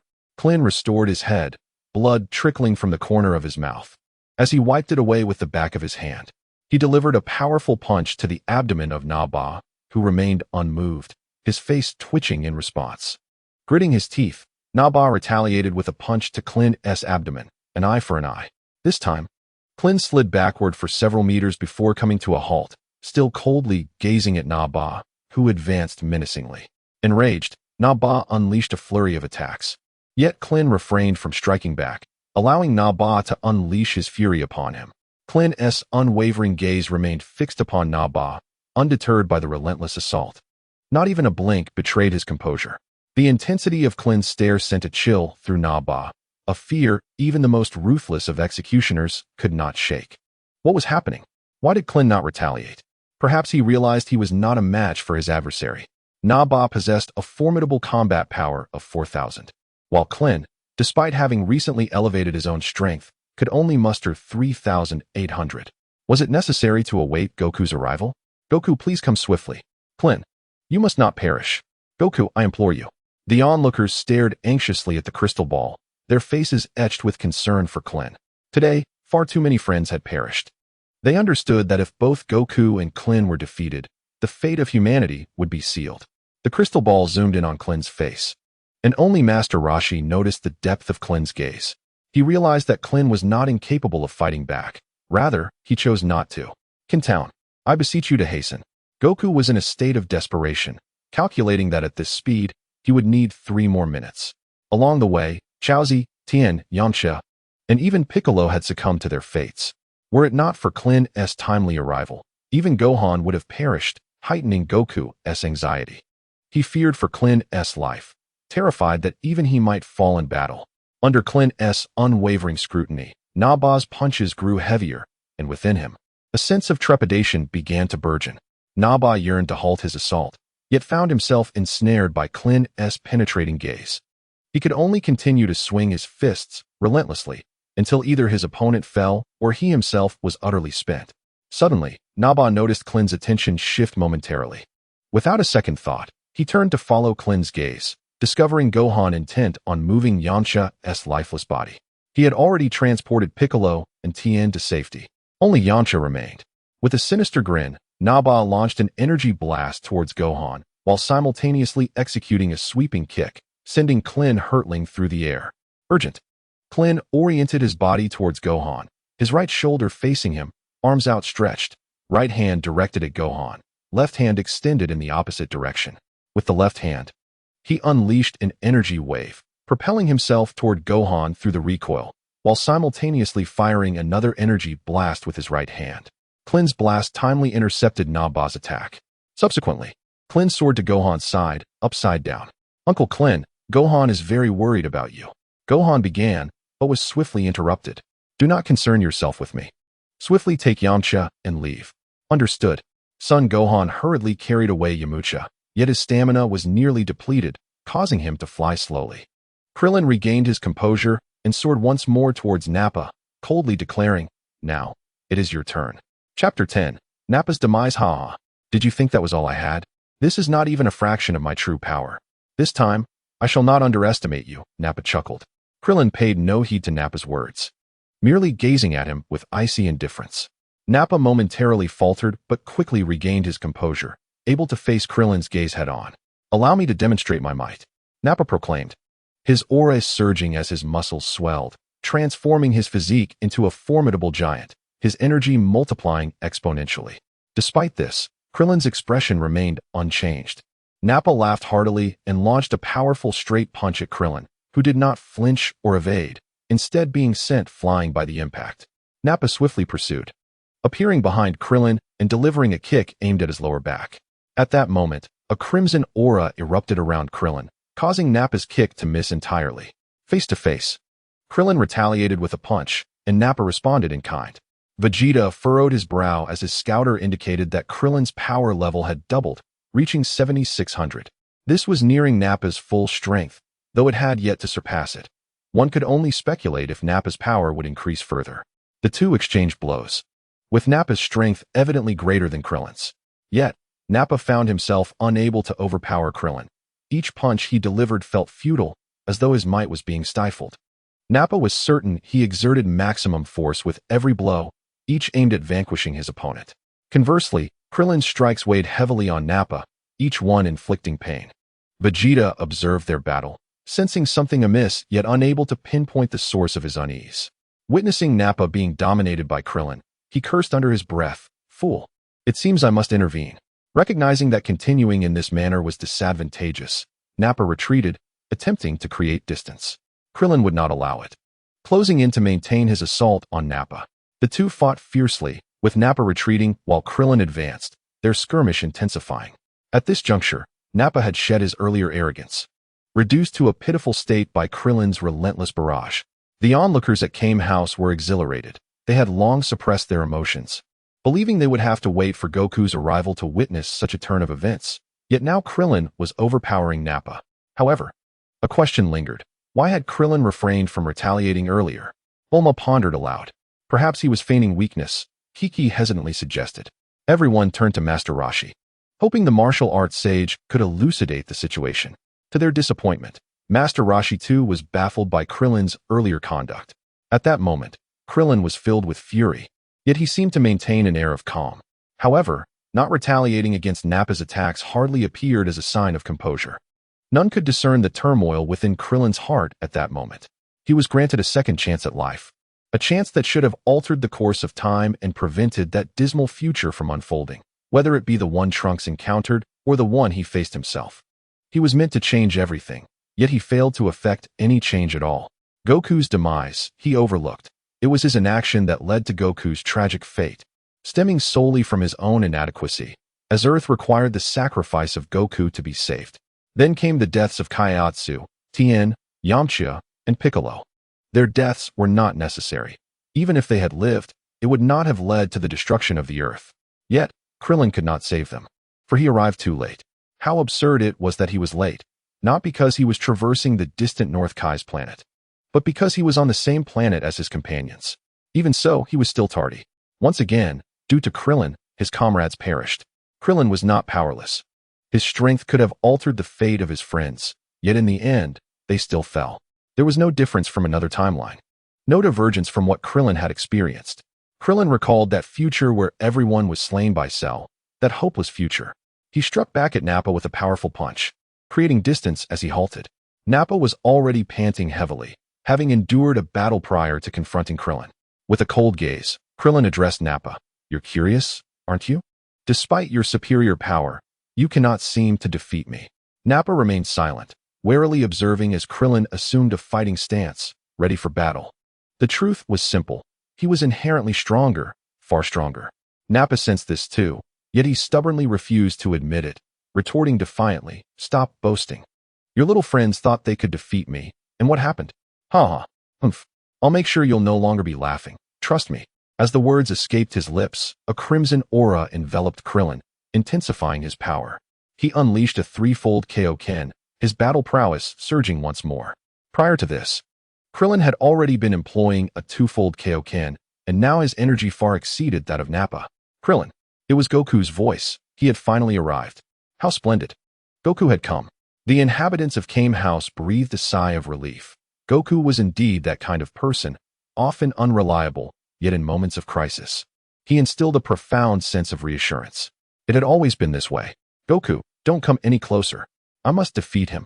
This is one individual I cannot forgive. You deal with the one standing aside, vanquish him." Krillin urged Goku to stay back. Upon hearing Krillin's words, Goku halted his Nimbus cloud. He could sense that Krillin had become exceptionally powerful. However, the aura emanating from Krillin, reminiscent of the Kaioken, filled Goku with unease. He understood well that techniques of this nature carried significant side effects. Even he could only manage a twofold Kaioken, as anything beyond that would lead to considerable drawbacks. Sun Wukong speculated that Krillin was currently harnessing 3 times his usual power, which inevitably stirred a sense of concern within him regarding Krillin's endurance. Nevertheless, Wukong ultimately acquiesced to Krillin's request. Descending upon his Nimbus cloud, he soared towards Vegeta. The two stood face to face, and Wukong declared, "I am Sun Wukong, and I have come to vanquish you." Vegeta regarded Wukong with a scrutinizing gaze, despite his power level detector indicating a mere 5,000. Vegeta was not deceived into underestimating his opponent. The diminutive bald warrior had initially possessed a power level of only 3,800, yet he had since surpassed that threshold, achieving a level that even Vegeta could not disregard. Hence, Vegeta would not take Wukong lightly. "Ah, so you are the pathetic younger brother of Raditz, Kakarot. It is no small feat for a lowly warrior to attain such strength, but do not delude yourself into believing you can triumph over me, the illustrious prince of Saiyans," Vegeta proclaimed, gesturing to himself with a raised thumb. Wukong's expression darkened. He sensed the formidable power emanating from Vegeta. He replied, "I am not Kakarot. I am Sun Wukong, raised on Earth. I will not permit you to devastate my home, and thus, I shall defeat you." Krillin, seething with anger, confronted Nappa, exclaiming, You have slain my comrades. You are unforgivable. I will end your life. Enough of your bluster. Perish. Nappa retorted, extending his right hand to unleash an energy wave. Krillin did not flinch, allowing Nappa's attack to collide with him, yet the energy dissipated harmlessly upon impact, failing to inflict any damage.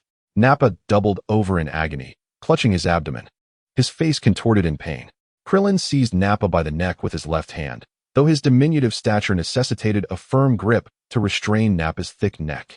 Then, with relentless ferocity, he struck Nappa's head repeatedly with his right fist, rendering Nappa dazed before pausing momentarily.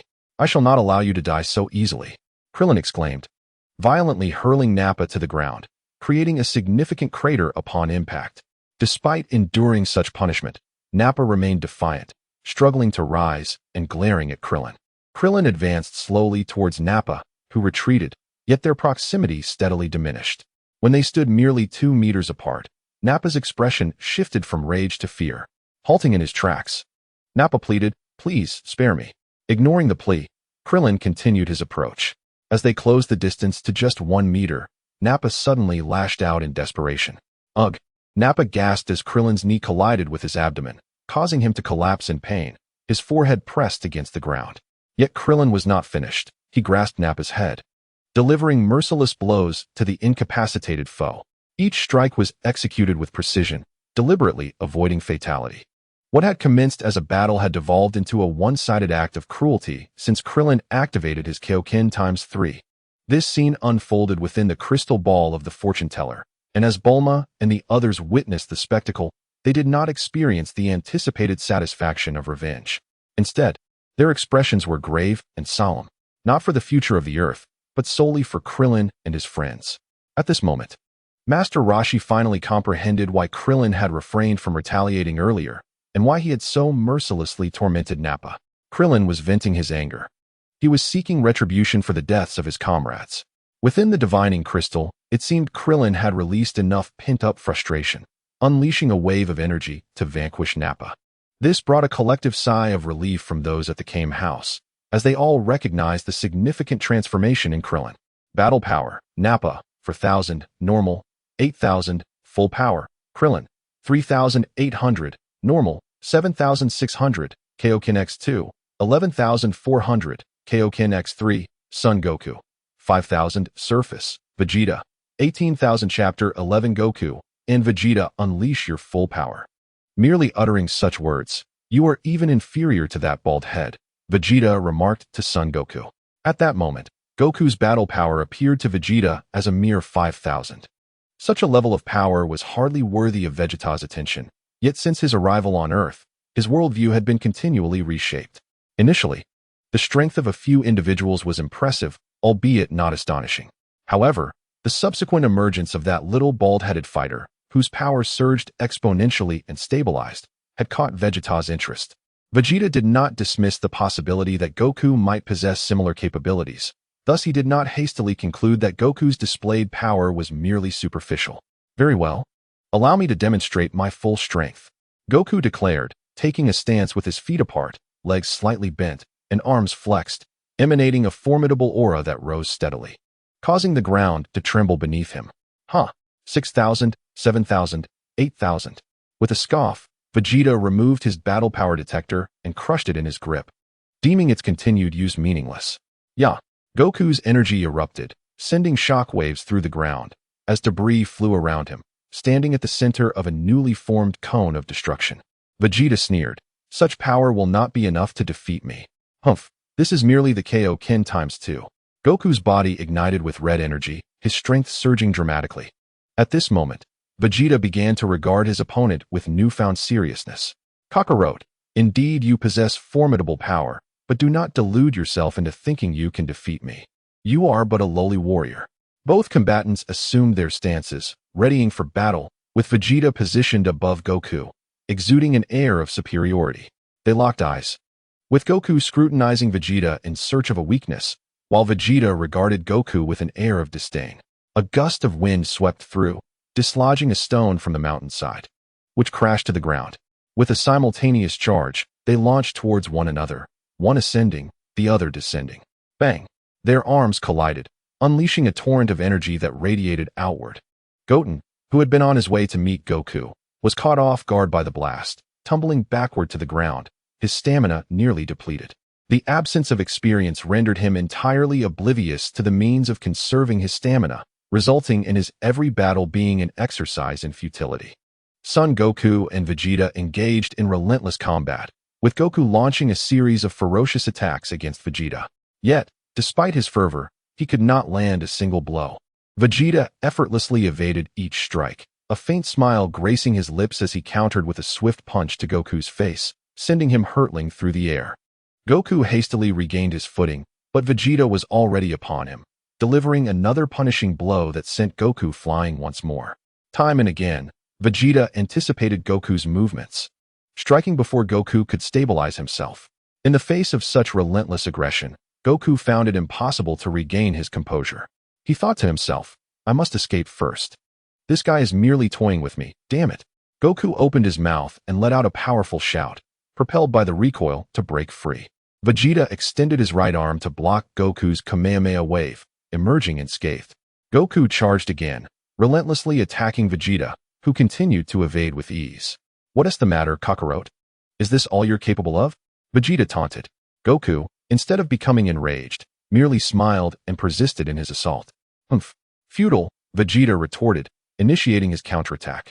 In an instant, Goku found himself ensnared by Vegeta's rhythm, absorbing blow after blow. Goku seized Vegeta's right hand with his left, but the latter's strength was overwhelming. He swiftly broke free and landed a punch squarely on Goku's face. As Goku fell to the ground, he gleaned a profound understanding of Vegeta's might, not only in power but also in skill, which left Goku unable to discern any weaknesses. Vegeta landed gracefully, arms crossed, exuding an air of superiority in stark contrast to Goku's plight. With a smirk, Vegeta remarked, "You came here boasting about defeating me, yet this is all you can muster." A lower-class warrior is indeed just that. He continued, "Do you know, Kakarot? As a Saiyan, one's battle power is assessed at birth. Those deemed to have low power levels, like you, are classified as lower-class warriors and sent to lowly planets devoid of formidable opponents." Goku chuckled. "Then I consider myself fortunate to have been sent to Earth. Moreover, with relentless effort, one can grow stronger. Even the discarded can catch up to the prodigies." Vegeta could not contain his laughter, exclaiming, "How utterly ridiculous!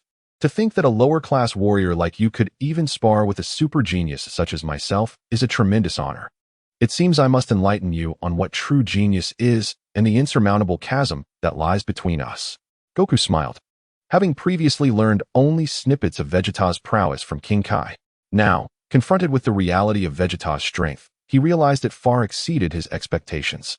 Despite employing the Kaioken technique at double its usual power, he was still unable to inflict any harm upon Vegeta, which was one of Goku's most significant trump cards. Faced with such a predicament, Sun Wukong felt an extraordinary thrill, and he could not deny the immense influence of his Saiyan heritage. His inherent combative nature, deeply entrenched in his bloodline, became more pronounced as his adversaries grew stronger, igniting his excitement. Why the laughter? Are you contemplating surrender? Or do you possess other hidden cards that you believe can vanquish me? Vegeta inquired. Laugh. Am I laughing? Haha. Why do you tremble? It is far too late to be afraid now. Tremble? No. I am merely overwhelmed with excitement. Excitement? Even as a lower-tier warrior, you exhibit commendable martial instincts. In that case, allow me to demonstrate the superlative power of the Saiyans. With that, Vegeta's aura transformed dramatically, emanating an overwhelming force that summoned fierce winds and unleashed chaotic lightning across the sky, his might potent enough to alter the very climate. The surrounding mountains buckled under his pressure, and Sun Wukong, confronted by such formidable energy, felt an intense dread. Even the clouds were dispersed. Only by releasing his energy did Vegeta change the atmospheric conditions. At this moment, Sun Wukong truly comprehended Vegeta's formidable strength. Previously, even when faced with Sun Wukong utilizing the Kaioken at double strength, Vegeta had effortlessly defeated him without exerting his full power. Shivering, Sun Wukong exclaimed, "Vegeta, you are indeed powerful, but I have not yet conceded. I will defeat you. Kaioken, times 3. This time, Sun Wukong's muscles bulged, his aura surged dramatically, causing the very ground to tremble. Beep beep beep. The combat power detector worn by Bulma sounded incessantly, drawing the attention of those nearby. What is happening? Bulma, your detector is going off. What is the situation? Master Roshi asked. Looking at the device, Bulma replied, it seems Goku's combat power is fluctuating. 16, 900, 17, 500, 19, 200, 21, 000. Boom. The detector exploded. Quickly, sister, switch to Goku's feed, Master Roshi urged. The fortune teller followed suit, swirling her hands around the crystal ball. Shifting the scene to Sun Wukong's battle. Prior to this, Krillin had remained motionless after defeating Nappa, his expression heavy with concern. At this moment, Krillin regained his focus and noticed the combat between the two warriors. Combat power, Sun Wukong, 8,000, normal, 16,000, double Kaioken, 24,000, triple Kaioken, Chapter 12, the Kamehameha Power-Up Gohan. Do you still have strength left? Yes, Uncle Krillin. Please go assist my father. Seeing Krillin, Gohan urgently voiced his concern. Having witnessed his father take a beating, feeling utterly powerless. Yet, he realized that his own involvement would only hinder matters. The sight of Krillin sparked a glimmer of hope within him. Krillin smiled, gently ruffling Gohan's hair as he reassured, it's all right, your father has not lost yet. Trust in him. He is the strongest person on Earth. He will surely triumph. Krillin has no intention of intervening in this battle for the time being. He believes that Goku himself would not wish for his interference. Until one of the two combatants is defeated, Krillin will remain on the sidelines. Thus, he advises Gohan, you must closely observe this duel. If you do not wish for Piccolo and everyone else to perish once more in an attempt to save you, it is imperative that you grow stronger. Gohan nods solemnly, turning his gaze towards the clash between Goku and Vegeta. At this moment, Goku, employing the power of the Kaioken ×3, has already surpassed Vegeta by a considerable margin, a fact that Vegeta is undoubtedly aware of. Although he cannot sense energy, facing Goku directly, Vegeta cannot help but feel the immense pressure he exerts. Yet, he is unwilling to accept it. His pride refuses to acknowledge that a Saiyan warrior, especially one of lower rank, could surpass him. Of course, Goku is not without his struggles either. He can only utilize the Kaioken ×2 without straining his body excessively. Krillin, meanwhile, is still holding back his full power. While it may not guarantee victory over Vegeta, assisting Goku at this juncture could expedite the conclusion of this battle. The Kaioken ×3 is already a tremendous burden for Goku, but for Krillin, who employs an improved version of the technique, it poses no challenge at all, even with Goku's power far exceeding his own. Krillin estimates that if Goku were to use the enhanced Kaioken, he could maintain a power level of at least 8 times for an extended period. In the case of overexertion, he could potentially reach 10 times. Noticing Gohan sitting on the ground, visibly drained, Krillin realizes his oversight. He had forgotten to ask Goku for a Senzu Bean. Although he does not require it at the moment, Gohan undoubtedly does. Meanwhile, the battle between Vegeta and Goku rages on, with the tide favoring Goku, albeit with the positions of the fighters reversed. Vegeta has just unleashed his full strength, intending to defeat Goku in one fell swoop, only to find that Goku, already under pressure from Vegeta's earlier restraint, has once again erupted with power surpassing his own. Goku swiftly maneuvers behind Vegeta, delivering a powerful kick to his side, sending him hurtling away. Before Vegeta can regain his footing, Goku is upon him once more, landing a punch. Vegeta is repeatedly knocked down, only to be sent flying again. This ordeal is excruciating, especially for Vegeta, as his pride and self-esteem are shattered by Goku's onslaught. Suddenly, Goku cries out in pain, halting his assault. Gritting his teeth, he clenches his fists, clearly in distress. It is evident that forcing himself to use the Kaioken ×3 is taking a significant toll on his body. This provides Vegeta with the opportunity to escape Goku's relentless attacks and land safely. Goku silently laments the missed chance. He was so close to completely defeating Vegeta, and this realization fills him with frustration. Feeling waves of pain coursing through his body, Sun Wukong thought to himself, my body truly cannot endure the triple Kaioken. That rascal Vegeta is exceedingly formidable. If this continues, I will surely be the first to fall. However, Vegeta was even more enraged, gazing at his own hands in disbelief. He exclaimed, how is this possible? This is absolutely inconceivable. I am the Prince of the Saiyans, a super genius warrior. How could I possibly be defeated by a lowly warrior like you? I am the strongest fighter in the universe. Cursed be this fate. I shall not spare you. I will surely not let you go. I would rather forsake this planet than allow you to live. I shall destroy you and this planet in one fell swoop. Sun Wukong, filled with anger and astonishment, retorted, "What did you just say?" Vegeta, in his fury, soared into the sky, hands clasped together, directed at Sun Wukong. "Let us see if you can withstand this attack. Should you evade it, the earth shall meet its doom." "Ha ha!" Sun Wukong furiously shouted. "How can you do this? Despicable! You heartless fiend! There is no choice. It is time to fight with all my might."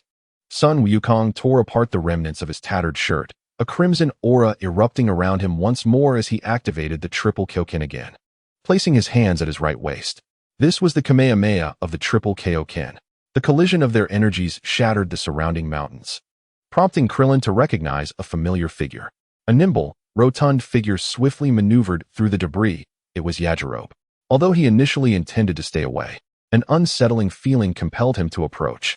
Observing the clash of titanic energies, Yajirobe thought, "If Goku loses, I better make a quick escape." In the sky, Vegeta laughed maniacally. "You will never be able to withstand my final flash. Together with this planet, you shall be reduced to cosmic dust." Ha ha! Vegeta unleashed his ultimate technique, the final flash, while Sun Wukong simultaneously released the Kamehameha. The two formidable energy waves clashed, creating a fierce gale that swept through the area. Krillin and Goten felt the rush of wind, and Goten nearly got swept away, but Krillin, quick on his feet, managed to hold him back. Yajirobe was sent flying, colliding with a rocky outcrop, exclaiming, Had I known I would face such peril, I would have indulged in more meat buns." Krillin, his expression grave, focused intently on the confrontation between the two warriors, ready to intervene at any moment. The energy waves met in an equal contest, prompting Vegeta to shout in disbelief, "This cannot be. Your attack is matching my final flash. Cursed be this. Perish." Gradually, Sun Wukong began to feel overwhelmed, his Kamehameha being pushed back. Krillin surged forward, enveloped in a crimson aura, activating the triple Kyokin. At that moment, Sun Wukong bellowed, "Kyokin times 4. Instantly, his battle power surged, and the Kamehameha began to reverse the tide against Vegeta. Vegeta, astonished, exclaimed, "What? It's being pushed back." Sun Wukong shouted as the Kamehameha surged forth, overwhelming Vegeta's final flash. Vegeta himself was propelled backward, seemingly destined for the expanse of outer space. This brought a sigh of relief from Krillin, who seized his Kyokin times 3 and slowly approached Goku, knowing that Vegeta had not yet been defeated. Goku gasped, his muscular form trembling uncontrollably. Yajirobe, witnessing Goku's triumph, joyfully sprang forth and exclaimed, "Goku, you are simply amazing, truly worthy of being my brother." Goku, with a grim expression, turned to Yajirobe and inquired, "Yajirobe, how did you end up here?" Yajirobe chuckled, "Did you not notice my arrival? Honestly, are you fighting with a resolve to perish? You've saved the earth once more. To have vanquished such a formidable foe, you truly are remarkable." Yajirobe gave Goku a gentle pat on the back, which elicited a sharp reaction from Goku. "Ouch!" Goku cried out, clearly at the brink of his physical limits. Krillin shouted, "Yajirobe, stop. Goku has already suffered significant injuries." Goku admitted, "Indeed, the power of that last attack was beyond my capacity to withstand." Yajirobe, with concern etched on his face, observed Goku and remarked, "It certainly does not look good." Gritting his teeth, Goku urged, "Listen, Yajirobe and Krillin, you must leave this place at once." "What? Is it possible?"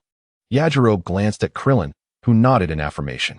Power levels: Goku, 32,000, Kyokin times 4, Vegeta, 24,000, Gallic Gun, Yajirobe, 1. 250. Chapter 13. The artificial full moon enduring the pain, Goku addressed Yajirobe. "Yes, that fiend is still alive. If he could be so easily defeated, I wouldn't have had to struggle so hard." Upon hearing this, Yajirobe remained unperturbed, smiling as he reassured Goku, "That's all right. You are far superior to him." Goku gazed at the sky. "No? That last move took everything I had. My stamina has been completely depleted." Yajirobe's expression darkened as he looked at Goku and said, "Very well, I shall take my leave now. Do your best." Just as Yajirobe was about to depart, Krillin seized him. "Hey, what are you doing?" Yajirobe protested. Ignoring him, Krillin asked Goku, Goku, didn't Team Master Karen give you any senzu beans? Goku suddenly realized, oh right. Master Karen gave me 2 senzu beans. I consumed one on the way, leaving me with 1. At this, Krillin smirked, feeling utterly speechless. Did you really forget? Ouch. Goku cried again, turning to Krillin. Could you please help me find it? I truly cannot move.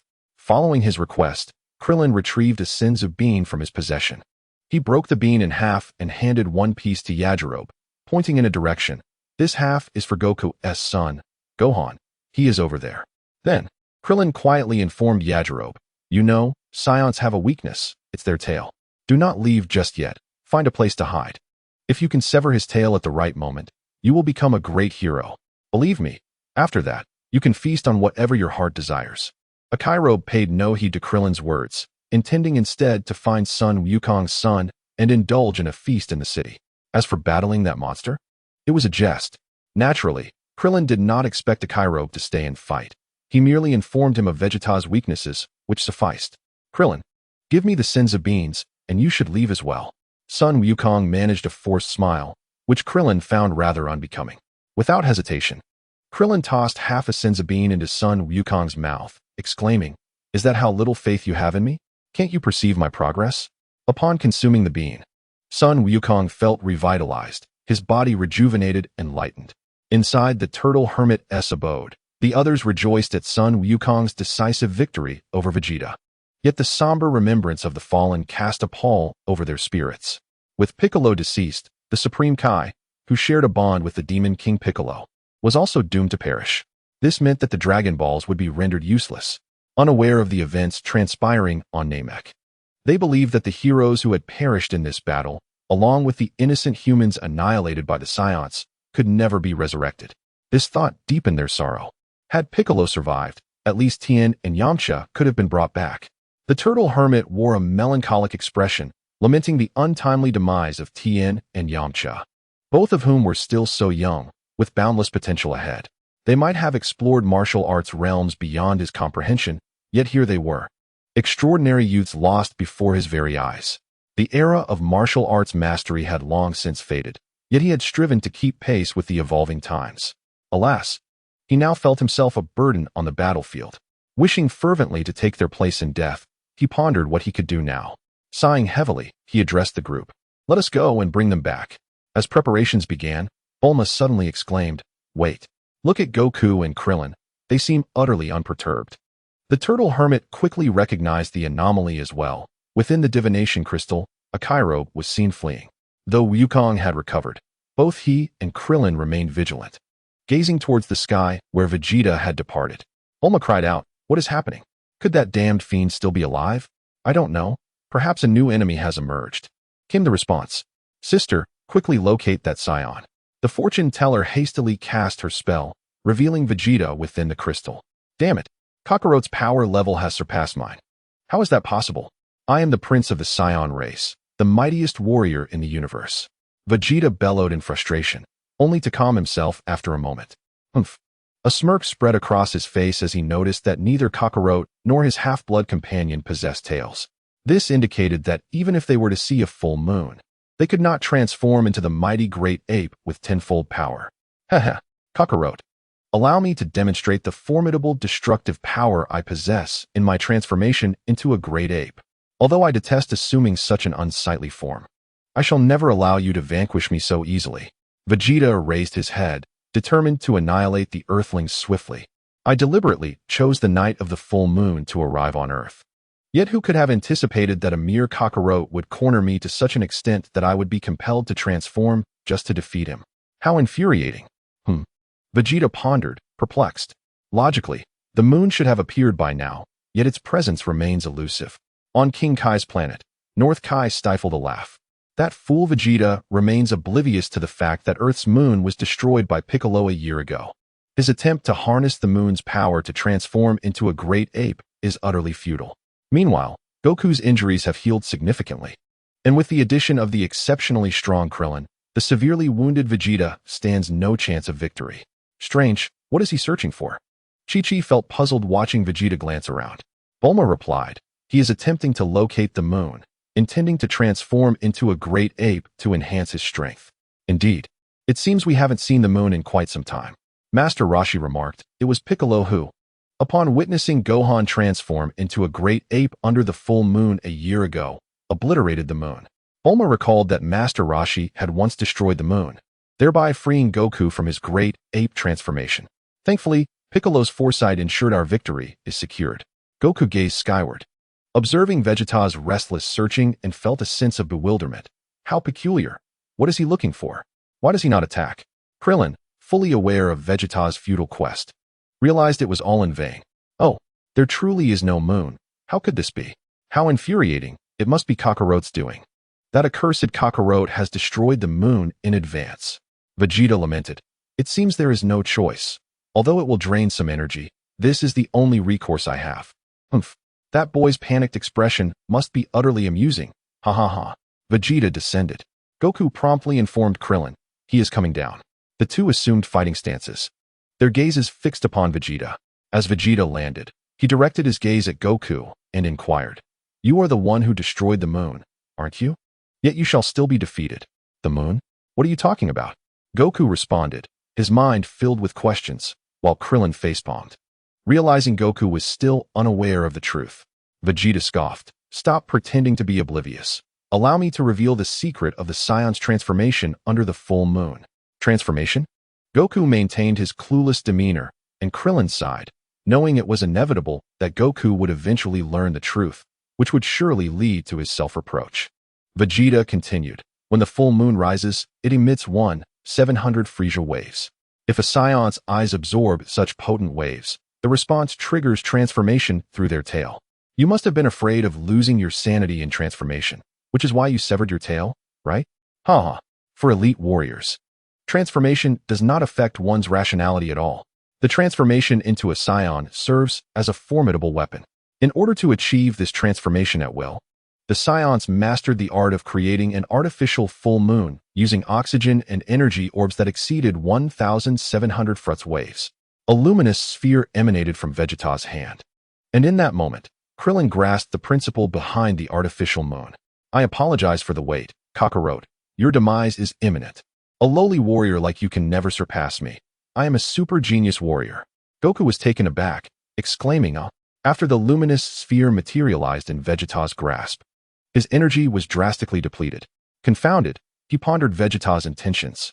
Krillin observed Goku, sensing that he seemed to be entirely oblivious to Vegeta's explanation. With a hearty laugh, Vegeta prepared to strike, but Krillin acted first. He charged at Vegeta, unleashing a threefold Kaioken, and instantly positioned himself before Vegeta. Extending his right hand, he launched an energy blast at the luminous sphere in Vegeta's grasp, inflicting severe injury upon him and diminishing his power. Caught off guard, the energy sphere was struck directly by the blast. Boom! The sphere erupted in a dazzling explosion, radiating light akin to that of the moon. This was the artificial full moon. Power levels: Goku, 15, injured but healing. Krillin, 3,800. Vegeta, 18, normal state, 9,600, injured. Chapter 14. The final technique. Spirit bomb. Little brat, you must be Goku's son. Gohan. Gohan looked up to see a plump figure, none other than Yajirobe. At that moment, Gohan was lying on the ground. He had not sustained severe injuries, but during the battle, he had failed to conserve his energy, leading to excessive fatigue. Furthermore, he had been affected by the clash between Goku and Vegeta, depleting his already limited stamina. The mere act of lifting his head now felt laborious. Upon seeing Yajirobe, Gohan displayed a wary expression, for he did not recognize him. Observing the disheveled state of the 5-year-old Gohan, Yajirobe felt a twinge of shame. He nearly entertained the thought of battling the monstrous Saiyan, but quickly dispelled the notion by recalling the taste of dumplings. Don't look at me like that. I am Yajirobe, a friend of your father, Goku, he said. Instantly, Gohan remembered that his father had indeed mentioned Yajirobe, recognizing him as a friend. Relaxing his guard, Gohan lowered his head, no longer regarding Yajirobe with suspicion. He was utterly exhausted and softly implored, Uncle Yajirobe, please help my father and Uncle Krillin. Yajirobe paused momentarily before donning a smile. It's all right. They will surely win. My presence would only hinder them. He thought to himself, if they were to lose, all would be lost. I must devour several dumplings afterward. By the way, here is half a senzu bean. Consume it, and you shall recover. as Yachirobe extracted the half-Saibamen. He was about to assist Gohan in consuming it. Gohan, however, declined, suggesting it would be better to reserve it for his father or Uncle Krillin. It's all right. Your father has already consumed one and is in excellent health now. That scoundrel Saiyan has sustained considerable injuries, yet your father and Krillin are in fine condition. They will surely triumph. Without further ado, Yachirobe placed the half-bean into Gohan's mouth. Upon hearing Yachirobe's words, Gohan felt reassured and swallowed the Saibamen. Suddenly, Gohan stood up, extending his arms to scrutinize his body. How remarkable! He exclaimed, astonished by his complete recovery. He had not anticipated the miraculous properties of the Saibamen. With his vitality restored, he regained the ability to sense energy and immediately felt the presence of Goku, Krillin, and Vegeta. At that moment, he noticed that Vegeta's energy had significantly diminished, barely surpassing that of his father, Goku, albeit still limited. He realized that his father had yet to employ the Kaioken technique, a martial art that Krillin had described, capable of amplifying one's energy several-fold in an instant. With newfound confidence, Gohan reassured himself that the two could certainly defeat their adversary. Just then, he sensed a sudden drop in the enemy's energy and quickly turned to observe Vegeta conjuring a glowing orb. In an instant, Krillin's energy surged. Subsequently, an explosion occurred. The orb detonated, emitting an overwhelming brilliance without any destructive force. Gohan's expression turned to one of concern. The light stirred something within him.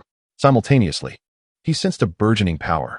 Before Goku and Krillin, Vegeta's form expanded dramatically, not merely a slight increase in size, but a multiplication of his entire being. Curiously, his attire grew in tandem. A full moon hung above him as he roared, unleashing the primal ferocity that lay dormant in his bloodline.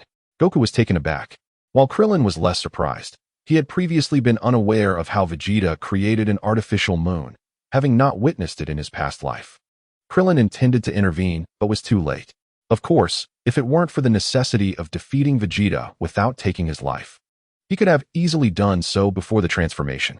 However, Krillin was unwilling to resort to such measures, as collaborating with Vegeta against Frieza and Namek was essential. It was not so much a dire need for Vegeta's strength, but rather a means to ensure that Trunks' birth would not be jeopardized. Though he felt a pang of guilt for Yamcha, given Bulma's choice of Vegeta, Krillin would not take Vegeta's life for the sake of Bulma and Trunks.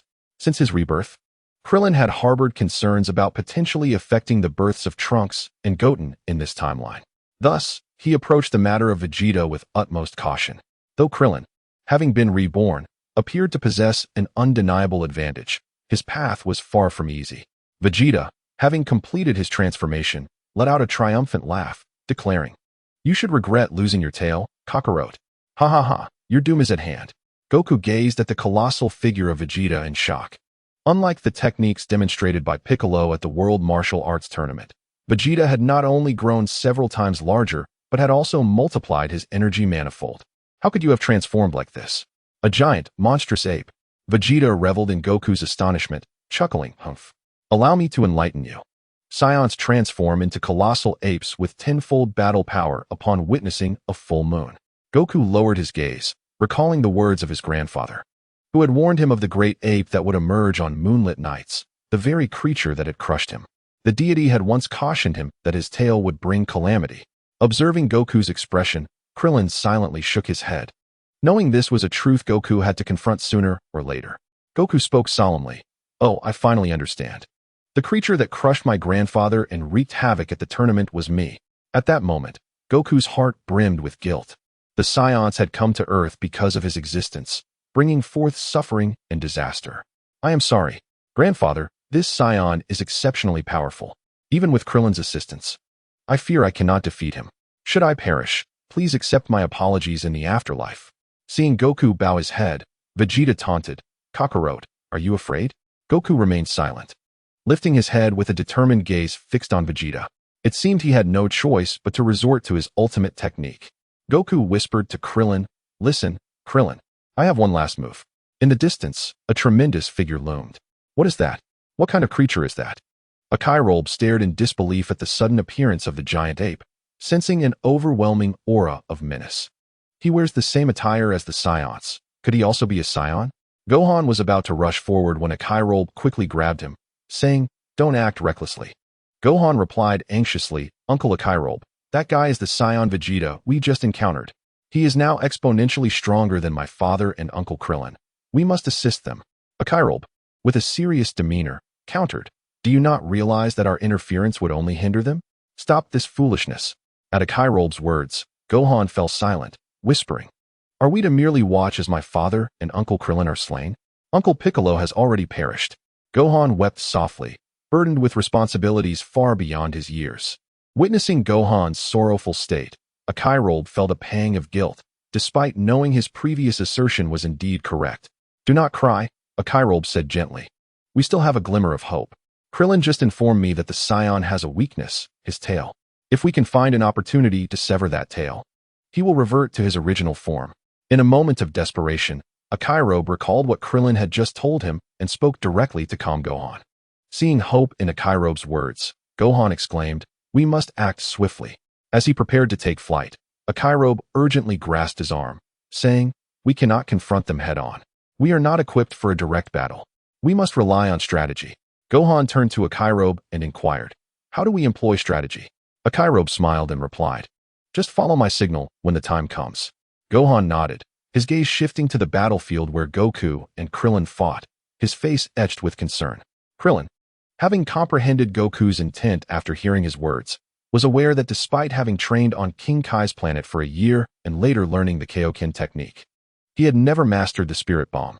In his previous life, he had only utilized the Spirit Bomb under Goku's guidance to combat Vegeta. To gather enough energy to create a Spirit Bomb capable of defeating Vegeta in his current state would require considerable time. And Goku had no intention of allowing Krillin to delay alone. Such an expectation was unrealistic. Thus, this battle of attrition would be fought together. The two warriors simultaneously unleashed red auras, both employing the Kaioken technique. Goku activated the threefold Kaioken, and this time, the bulging muscles of his upper body were less pronounced, indicating that the strain of the threefold Kaioken was no longer as severe as before. Krillin, on the other hand, utilized the fivefold Kaioken, aware that exceeding this threshold would be too much for his body. He was still inferior to Goku, who could endure and fight under strain for a considerable time. In this moment, both fighters summoned their utmost strength, reuniting as brothers in arms after many years. They aimed to create an opportunity for the Spirit Bomb to unleash its full potential. Battle Power, Goku, 15, Normal 45. Threefold Kaioken, Krillin, 3,800, Normal, 19. Fivefold Kaioken, Vegeta, 9,600, Severely Injured, 96. Great Ape Form, Gohan, 2,000, Post-Healing. Akairobe, 1250 Chapter 15. Master Roshi goes to battle. The inhabitants of Roshi's home were taken aback by the revelation that the Saiyans could artificially create a full moon. Having faced the great ape firsthand, Master Roshi understood the immense power it possessed. And this Saiyan was exponentially stronger than Goku had been during his own transformation into a great ape. Could they prevail? Surely they could. That young boy had already accomplished countless miracles. How much lesser was the pressure exhibited by the Demon King Piccolo in comparison? While everyone placed their hopes in the Dragon Balls and the Mafuba, he single-handedly defeated the Demon King. Wait, the Mafuba? Yes, the Mafuba. Master Roshi rose. Realizing what he must do, he turned to Bulma and said, Bulma, please take me to Goku and the others. Don't be too rash. Bulma cautioned. Master Roshi, please stay calm. I am calm, Master Roshi asserted. I know precisely what I must do. Even I can contribute within my means. I intend to use the Mafuba. The turtle sage chuckled, saying, do not fret for me. Although I may not possess the vigor of the youth, I have not grown complacent over the years. Even employing the Mafuba will not claim my life. Of course, should I fail, I would undoubtedly perish in an instant. Upon hearing this, the Bull Demon King felt a pang of shame. If that is the case, let us embark together. Thus, the inhabitants of the turtle house set forth on their journey. Krillin soared into the air, landing atop Vegeta's head. Vegeta laughed heartily, exclaiming, to me, you all seem like mere insects, easily crushed at my whim. As he spoke, Vegeta extended his right hand, swiftly reaching for Krillin with astonishing speed. Initially, one might presume that his enlarged form would hinder his speed. Yet it appeared that while his power surged, his velocity had not diminished. It had, in fact, intensified. Despite Vegeta's swift grasp, he failed to seize his target, capturing only a phantom. This was the afterimage technique. Above Vegeta, Krillin's voice rang out. Enraged, Vegeta looked up to see Krillin directly above him. With hands apart and fingers splayed against his forehead, Krillin shouted, "Solar flare." In an instant, to Vegeta's eyes, Krillin's head radiated a brilliant light, dazzling like the sun and rendering it nearly impossible to keep his eyes open. "Ah!" Vegeta cried out, shielding his eyes with his hands. Blinded by the solar flare, he suddenly heard Goku's voice. "Vegeta!" From the right. Vegeta swiftly turned, striking out in the direction of the sound, yet he missed entirely. Then, a tremendous force struck from behind, causing Vegeta to topple to the ground. It was Goku. At that moment, Goku's speed surpassed even Vegeta's, successfully executing a feint to take down his foe. In the sky, Krillin raised his right hand above his head, gathering energy that swirled and compressed until it formed a disc-like shape. This was Krillin's ultimate technique, the Ki Wave Slash. He knew that if he could strike Vegeta's neck, it would surely mean his demise. However, that was not his intention. He aimed only to sever Vegeta's tail. Ki Wave Slash. Krillin unleashed the attack towards Vegeta's tail. Suddenly, a chill coursed through Vegeta, prompting him to instinctively roll aside, narrowly evading the Ki Wave Slash. The energy grazed his hair before dissipating into the ground. Has that fellow learned to sense energy? Krillin marveled, recalling how in a previous life he had attempted to use the Ki Wave Slash to sever that same tail, only to have it dodged thanks to Vegeta's keen perception. Krillin could not help but acknowledge Vegeta's brilliance. Now, he could only hope for Goku's Spirit Bomb, praying that Vegeta's resilience would allow him to withstand that attack. In truth, Krillin's aim to sever Vegeta's tail was not without its merit. After all, the outcome of the Spirit Bomb was uncertain. At that moment, Goku charged once more, delivering a kick to the rising Vegeta, who merely trembled slightly before continuing to rise. Clearly, even with threefold combat prowess, Goku found it challenging to unsettle Vegeta at that moment. Just as Vegeta was poised to retaliate against Goku, Krillin swiftly soared into the fray, positioning himself before Vegeta. With arms outstretched, Krillin unleashed a barrage of energy blasts targeting Vegeta's visage, compelling him to divert his attention from Goku and raise his right hand defensively. Suddenly, Vegeta exerted force through his right hand, delivering a sharp slap towards Krillin, who hastily retreated. In that instant, Vegeta propelled himself backward with tremendous force, his formidable frame gliding towards Krillin. Caught unawares, Krillin was struck down, his body pinned beneath Vegeta's head, rendered immobile and sliding along with him. The immense impact of the collision inflicted excruciating pain upon Krillin, who felt as if his right arm were shattered, a piercing agony coursing through him. Struggling, Krillin managed to maneuver his left hand to unleash an energy wave aimed at Vegeta's head. The recoil allowed him a fleeting opportunity to extricate himself from Vegeta's grasp. Seizing the moment, he hastily invoked the Kaioken technique at 10 times its normal intensity, his aura tinged with crimson, his expression a mask of torment. The exertion of the tenfold Kaioken threatened to annihilate his body, yet he had no alternative at this juncture. Krillin relentlessly emitted energy waves, enhancing his speed as Vegeta's velocity had diminished from its initial staggering pace. He was now merely flying at an ordinary speed. Each of Krillin's energy blasts collided with Vegeta, significantly impeding his movements. Goku pursued, delivering a kick to Vegeta's neck, an action that could not be disregarded, prompting Vegeta to halt. With a momentary respite, Krillin exhaled in relief and promptly deactivated the Kaioken, though his upper body muscles remained in disarray. His body had surpassed its limits, and he was engulfed in severe pain that would have incapacitated an ordinary individual. He swiftly adjusted himself, striving to alleviate the burdensome strain. In past battles, he had often pushed his body beyond its limits, which had taught him the conscious regulation of his physical state. Vegeta, sweeping with a powerful slap, sent Goku flying without resistance. Then, he lunged forward, extending his right hand to seize Krillin, who desperately propelled an energy wave skyward. Utilizing the recoil and gravitational pull, Krillin descended at remarkable speed. With a resounding impact, he once again unleashed an energy wave, propelling himself away from the scene. Just as Vegeta intended to pursue, Goku intervened. Goku struck Vegeta's face with a punch, yet it had no effect. Vegeta laughed heartily. "Are you merely tickling me?" Goku extended his hand, launching an energy blast at Vegeta's left eye. "Ah!"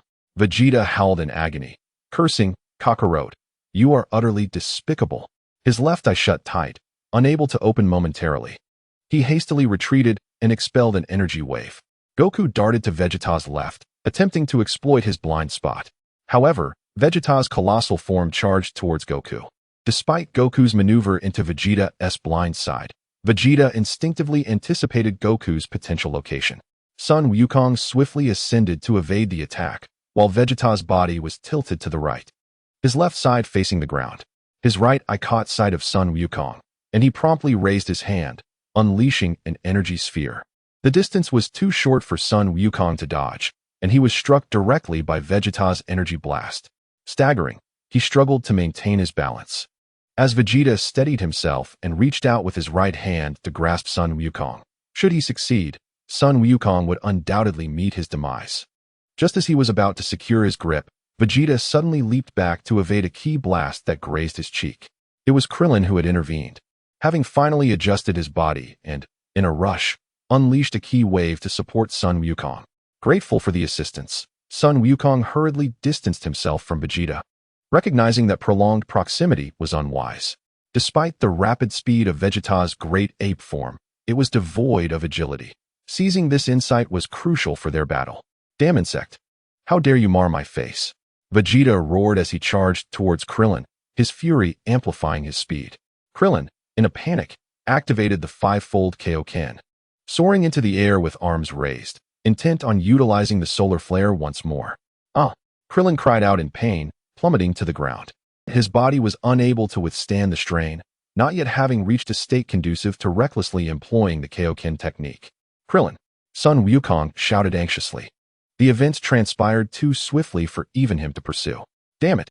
Fourfold Kaioken. Sun Wukong unleashed the fourfold Kaioken, accelerating towards Vegeta and Krillin. Taking advantage of Krillin's fall, Vegeta seized him and squeezed tightly. An overwhelming pressure enveloped Krillin from all directions, nearly rendering him unconscious. Vegeta swiftly pivoted and hurled Krillin forcefully towards Sun Wukong, who had no choice but to catch him. Sun Wukong intended to mitigate the impact, alleviating the damage that Krillin would sustain and the force he himself would endure. However, upon catching Krillin, they collided and were sent hurtling backward, demolishing one rock formation after another. As the dust settled, Vegeta surveyed the debris-laden landscape, uncertain of their fate beneath the rubble. Suddenly, a figure burst forth from the stones, moving with astonishing speed to reach above Vegeta's head. Reacting instinctively, Vegeta looked up and swung down with force. Solar Flare. Vegeta struck Krillin, who successfully unleashed his own solar flare in return. Vegeta, in agony, covered his eyes, harboring immense hatred towards Krillin. High above in the sky, a flying vehicle surged forward at full speed. Inside were Bulma, Chi-Chi, Oolong, Puar, King Piccolo, Fortune Teller Baba, and Master Roshi, all present without exception. Master Roshi cradled a rice cooker, believing he could no longer evade the conflict. He resolved to fight as a martial artist, as the master of Sun Wukong and Krillin. The Mafuba was his final trump card. Battle Power. Krillin, 38, tenfold Kaioken, Sun Wukong, 6, fourfold Kaioken, Master Roshi, 600 Chapter 16, the warrior in the gale standing atop a rocky peak. Sun Wukong raised his hands high and declared, Earth, oceans, all living beings on this planet, please share a fraction of your vitality with me. At that moment, Vegeta was still in agony, clutching his eyes and exclaiming, Damn monkey, my eyes. He stumbled about erratically, fearful to pause, uncertain whether that small bald figure still drew breath. The technique known as the energy ring instilled terror within him. Should he be struck by it, he would undoubtedly be severed to pieces. Thus, he careened wildly, apprehensive of Krillin's aim. Yet, Krillin made no attempt to assault Vegeta, as he lay incapacitated on the ground, having been forcefully knocked down by Vegeta's heavy slap. The immediate concern was not Vegeta, but rather Krillin.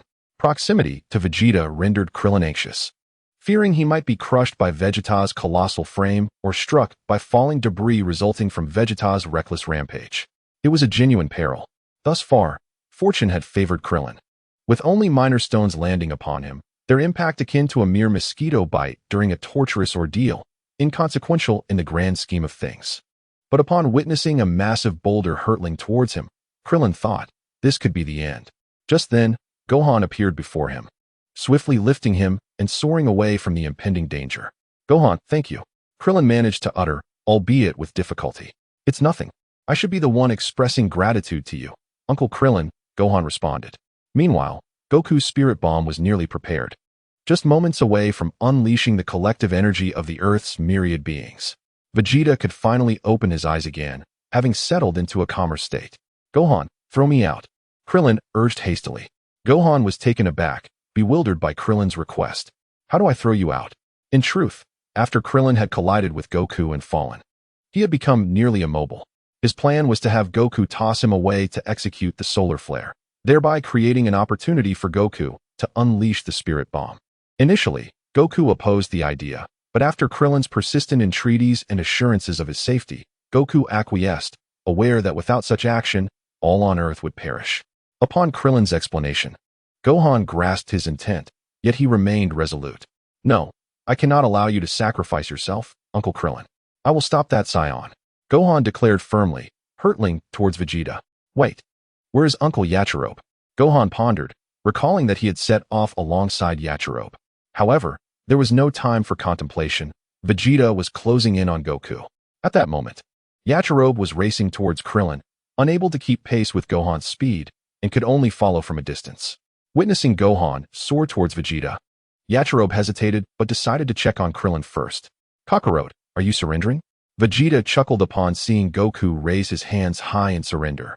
Sun Wukong was taken aback, pondering. How could this happen? Curse it, I was so close. Suddenly, he realized something was amiss.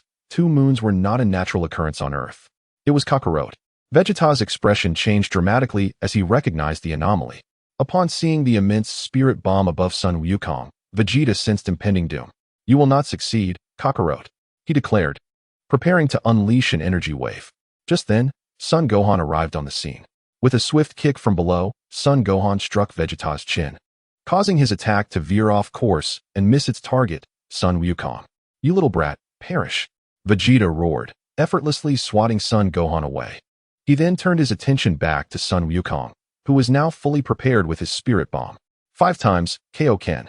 Sun Wukong invoked the power of Kaioken, lifting the spirit bomb and hurtling it toward Vegeta. Vegeta opened his mouth to release an energy wave, but Sun Wukong easily evaded it, quickly closing the distance between them. Locking onto Vegeta's malevolent energy, he propelled the massive spirit bomb forward. Roar! Vegeta bellowed, unable to dodge. He had no choice but to confront it head-on. He raised his hands to unleash an energy wave, attempting to push the spirit bomb back, but all his efforts proved futile as the bomb bore down upon him. With the overwhelming force of the spirit bomb, even the mighty Vegeta found himself utterly powerless, swiftly succumbing to its might. In the air, Sun Wukong sensed Vegeta's energy dwindling to an almost imperceptible level before vanishing entirely. Only then did he breathe a sigh of relief, releasing the Kaioken. As the red aura surrounding him dissipated, he gently descended onto a rocky outcrop, his body racked with pain from the strain, his muscles trembling unnaturally. Yajirobe finally reached Krillin, and upon witnessing Krillin's dire state, he was taken aback.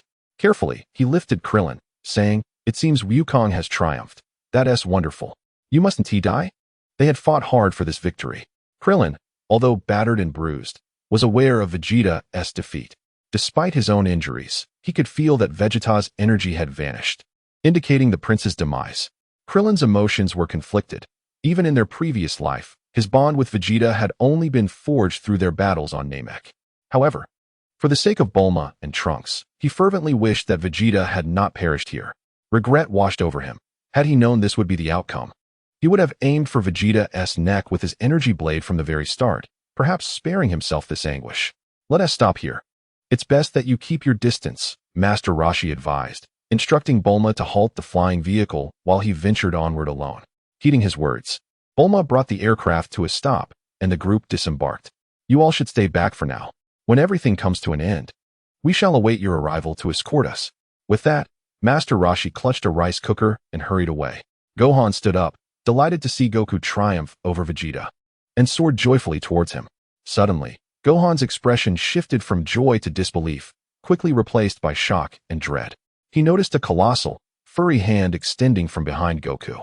At that moment, both Goku and Krillin sensed an immense energy awakening. Goku! Krillin shouted, startling Yachirobe. Yachirobe looked up to behold a terrifying sight. Goku instinctively turned around. But it was too late. The gigantic hand grasped him. In that instant, Goku experienced the pain that Krillin had endured earlier. Ah! Goku screamed. As Vegeta's overwhelming strength was laced with a profound hatred. How could Vegeta not harbor resentment? As the Prince of Science and a prodigious warrior, he was forced to this brink by an inferior fighter, nearly losing his life. He tightened his grip on Goku with all his might. Determined not to release him this time, he intended to crush Goku to death. Yachirobe, quickly use all your strength to throw me over. Yachirobe responded, huh? Krillin urged. There's no time to explain. I will find a way. Did Krillin have a plan? No, but he had to fight, expending his last ounce of strength. Yachirobe was deeply moved. Indeed, if they all succumbed, what was he fleeing for? Where could he escape to? Surely there was something even he could do. Thus, Yachirobe replied, I will carry you. Yachirobe hoisted Krillin onto his back and charged forward. Even he would take action when the moment called for it. Witnessing Goku's dire state sent chills through Gohan. Ah! Gohan bellowed, rushing forward. Vegeta had just been struck by a spirit bomb and was certainly injured. Grasping Goku with his right hand, Vegeta struggled to push himself up with his left. Seeing Gohan approach, he swung his right fist, knocking Gohan to the ground. Gohan instantly sprang up and charged at Vegeta once more, who was now half-crouched. Gohan flew beneath Vegeta's legs, nearly causing him to topple. Gohan recalled Yachirobe's earlier revelation that Saiyans had a weakness, their tails. If he could sever Vegeta's tail, the transformation into the great ape would cease. Just as Gohan prepared to strike Vegeta's tail, Vegeta unexpectedly sat back down heavily, pinning Gohan beneath him. Ugh! Gohan cried out. Hearing both Gohan's and Goku's cries of anguish brought Vegeta a sense of satisfaction. Standing up, he turned to face the prone Gohan and raised his fist, ready to strike down upon him. Just then, Vegeta's body froze as he realized his tail had been severed. At that moment, as he was about to swing, Yachirobe, carrying Krillin and wielding a knife in his right hand, leapt and sliced at Vegeta's tail. At that moment, Vegeta was completely unaware, and Yachirobe swiftly severed his tail. Vegeta, taken aback, turned to see Yachirobe and exclaimed in fury, Ah, my tail! You scoundrel! Realizing his success, Yachirobe hurriedly carried Krillin away like the wind.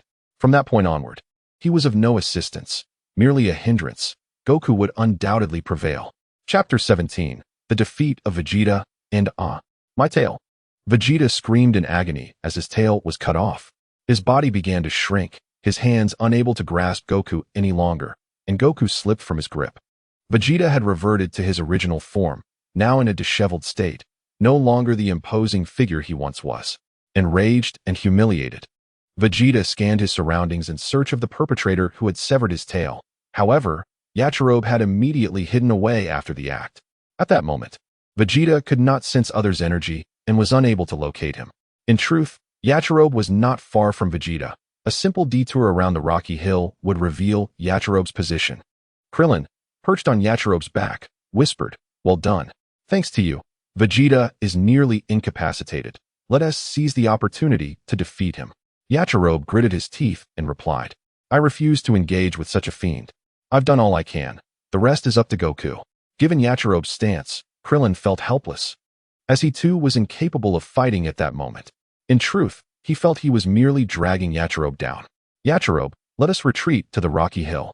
From there, we can better assess the situation and respond accordingly. After a moment of contemplation, Yachirobe nodded in agreement. All right. Thus, he hoisted Krillin onto his back and began to ascend the hill. Along the way, Yachirobe felt a sudden sting in his eyes, and tears began to fall. Curious, Krillin asked, Yachirobe, why are you crying? Yachirobe replied, It's nothing, just some sand in my eyes. A strange sense of familiarity washed over Yachirobe as he carried Krillin up the mountain, bringing to mind an old memory. Goku, you must win, Yachirobe silently urged. Suddenly, Krillin turned around, sensing an approaching energy. It was Master Roshi. At that moment, the Turtle Hermit was nearing the battleground where Goku and Vegeta clashed. Having passed the rocky hill where Tien and the others lay, he did not stop to check on them, but pressed onward to aid Goku and Krillin in the fight. Vegeta, unable to locate Yachirobe, seethed, I will destroy this accursed planet. Goku, battered and bruised, struggled to his feet and declared to Vegeta, I will stop you. Kakarot. Vegeta roared. lunging forward and swinging his right fist at Goku. The punch struck Goku's face, sending him crashing to the ground. Dad! Upon witnessing Goku's fall, Gohan, who had been lying on the ground, rose to his feet. Son Gohan rushed forward, colliding head-on with Vegeta, and they both fell to the ground. Yachirobe, it seems it's your time to step in.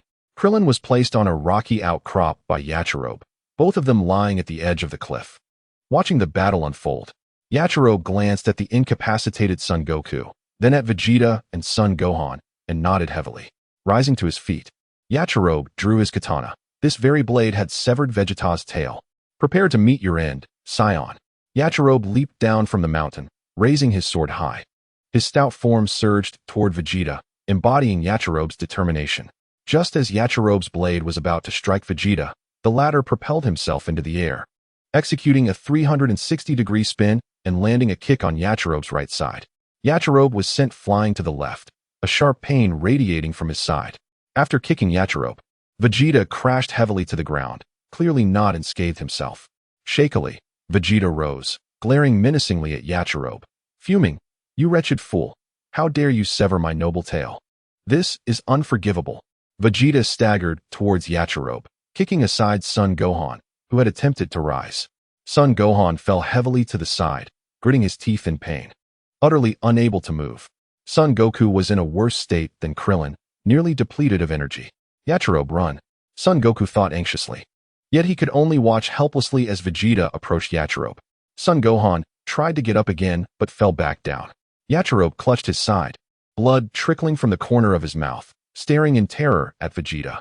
He was nothing short of a monster. Yachirobe stood, forcing a smile. "Why, yes, I apologize. I merely wanted to joke with you. I truly admire you. Your comrades have perished, haven't they? Please, grant me the chance to serve you." Before Yachirobe could finish, he was knocked to the ground by another punch from Vegeta. Son Gohan surprisingly stood up once more, charging at Vegeta, who was taken aback, having expected him to remain down. Vegeta turned and swung a punch, but Son Gohan ducked, leaning forward to deliver a right hook. As a result, Vegeta's strike missed, and Son Gohan's punch landed squarely in Vegeta's abdomen. Vegeta, incredulous, exclaimed, "You little half-breed! How dare you!" He lunged forward, gripping Son Gohan's shoulders tightly, and slammed his head down onto Son Gohan's forehead. Son Gohan's eyes rolled back, and he lost consciousness. "You wretch! I shall fight you." Yachirobe raised his sword, aiming it at Vegeta. Vegeta, in a swift motion, tossed Son Gohan toward Yachirobe, who hurriedly caught him while sheathing his sword. Vegeta advanced, delivering another punch to Yachirobe, declaring, "Let's start with you, then move on to that half-breed brat. As for Kakarot, he can wait until last. That little bald-headed fool must be dead by now." With a laugh, Vegeta prepared to strike. On the rocky mountain, Krillin struggled to rise, taken aback by Vegeta's tenacity. If this continued, not just Trunks, but everyone would perish. Although he sensed the overwhelming energy, he wished for no one to engage in battle. Just as despair enveloped them, a venerable voice resonated, "Cease." Vegeta halted, turning to find an elderly man in black robes, bald with a white beard.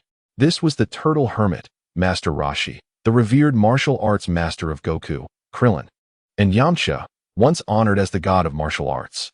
Vegeta, unable to gauge the old man's strength due to his broken scouter, observed Master Roshi holding a rice cooker and chuckled, "Old fool, have you lost your way?"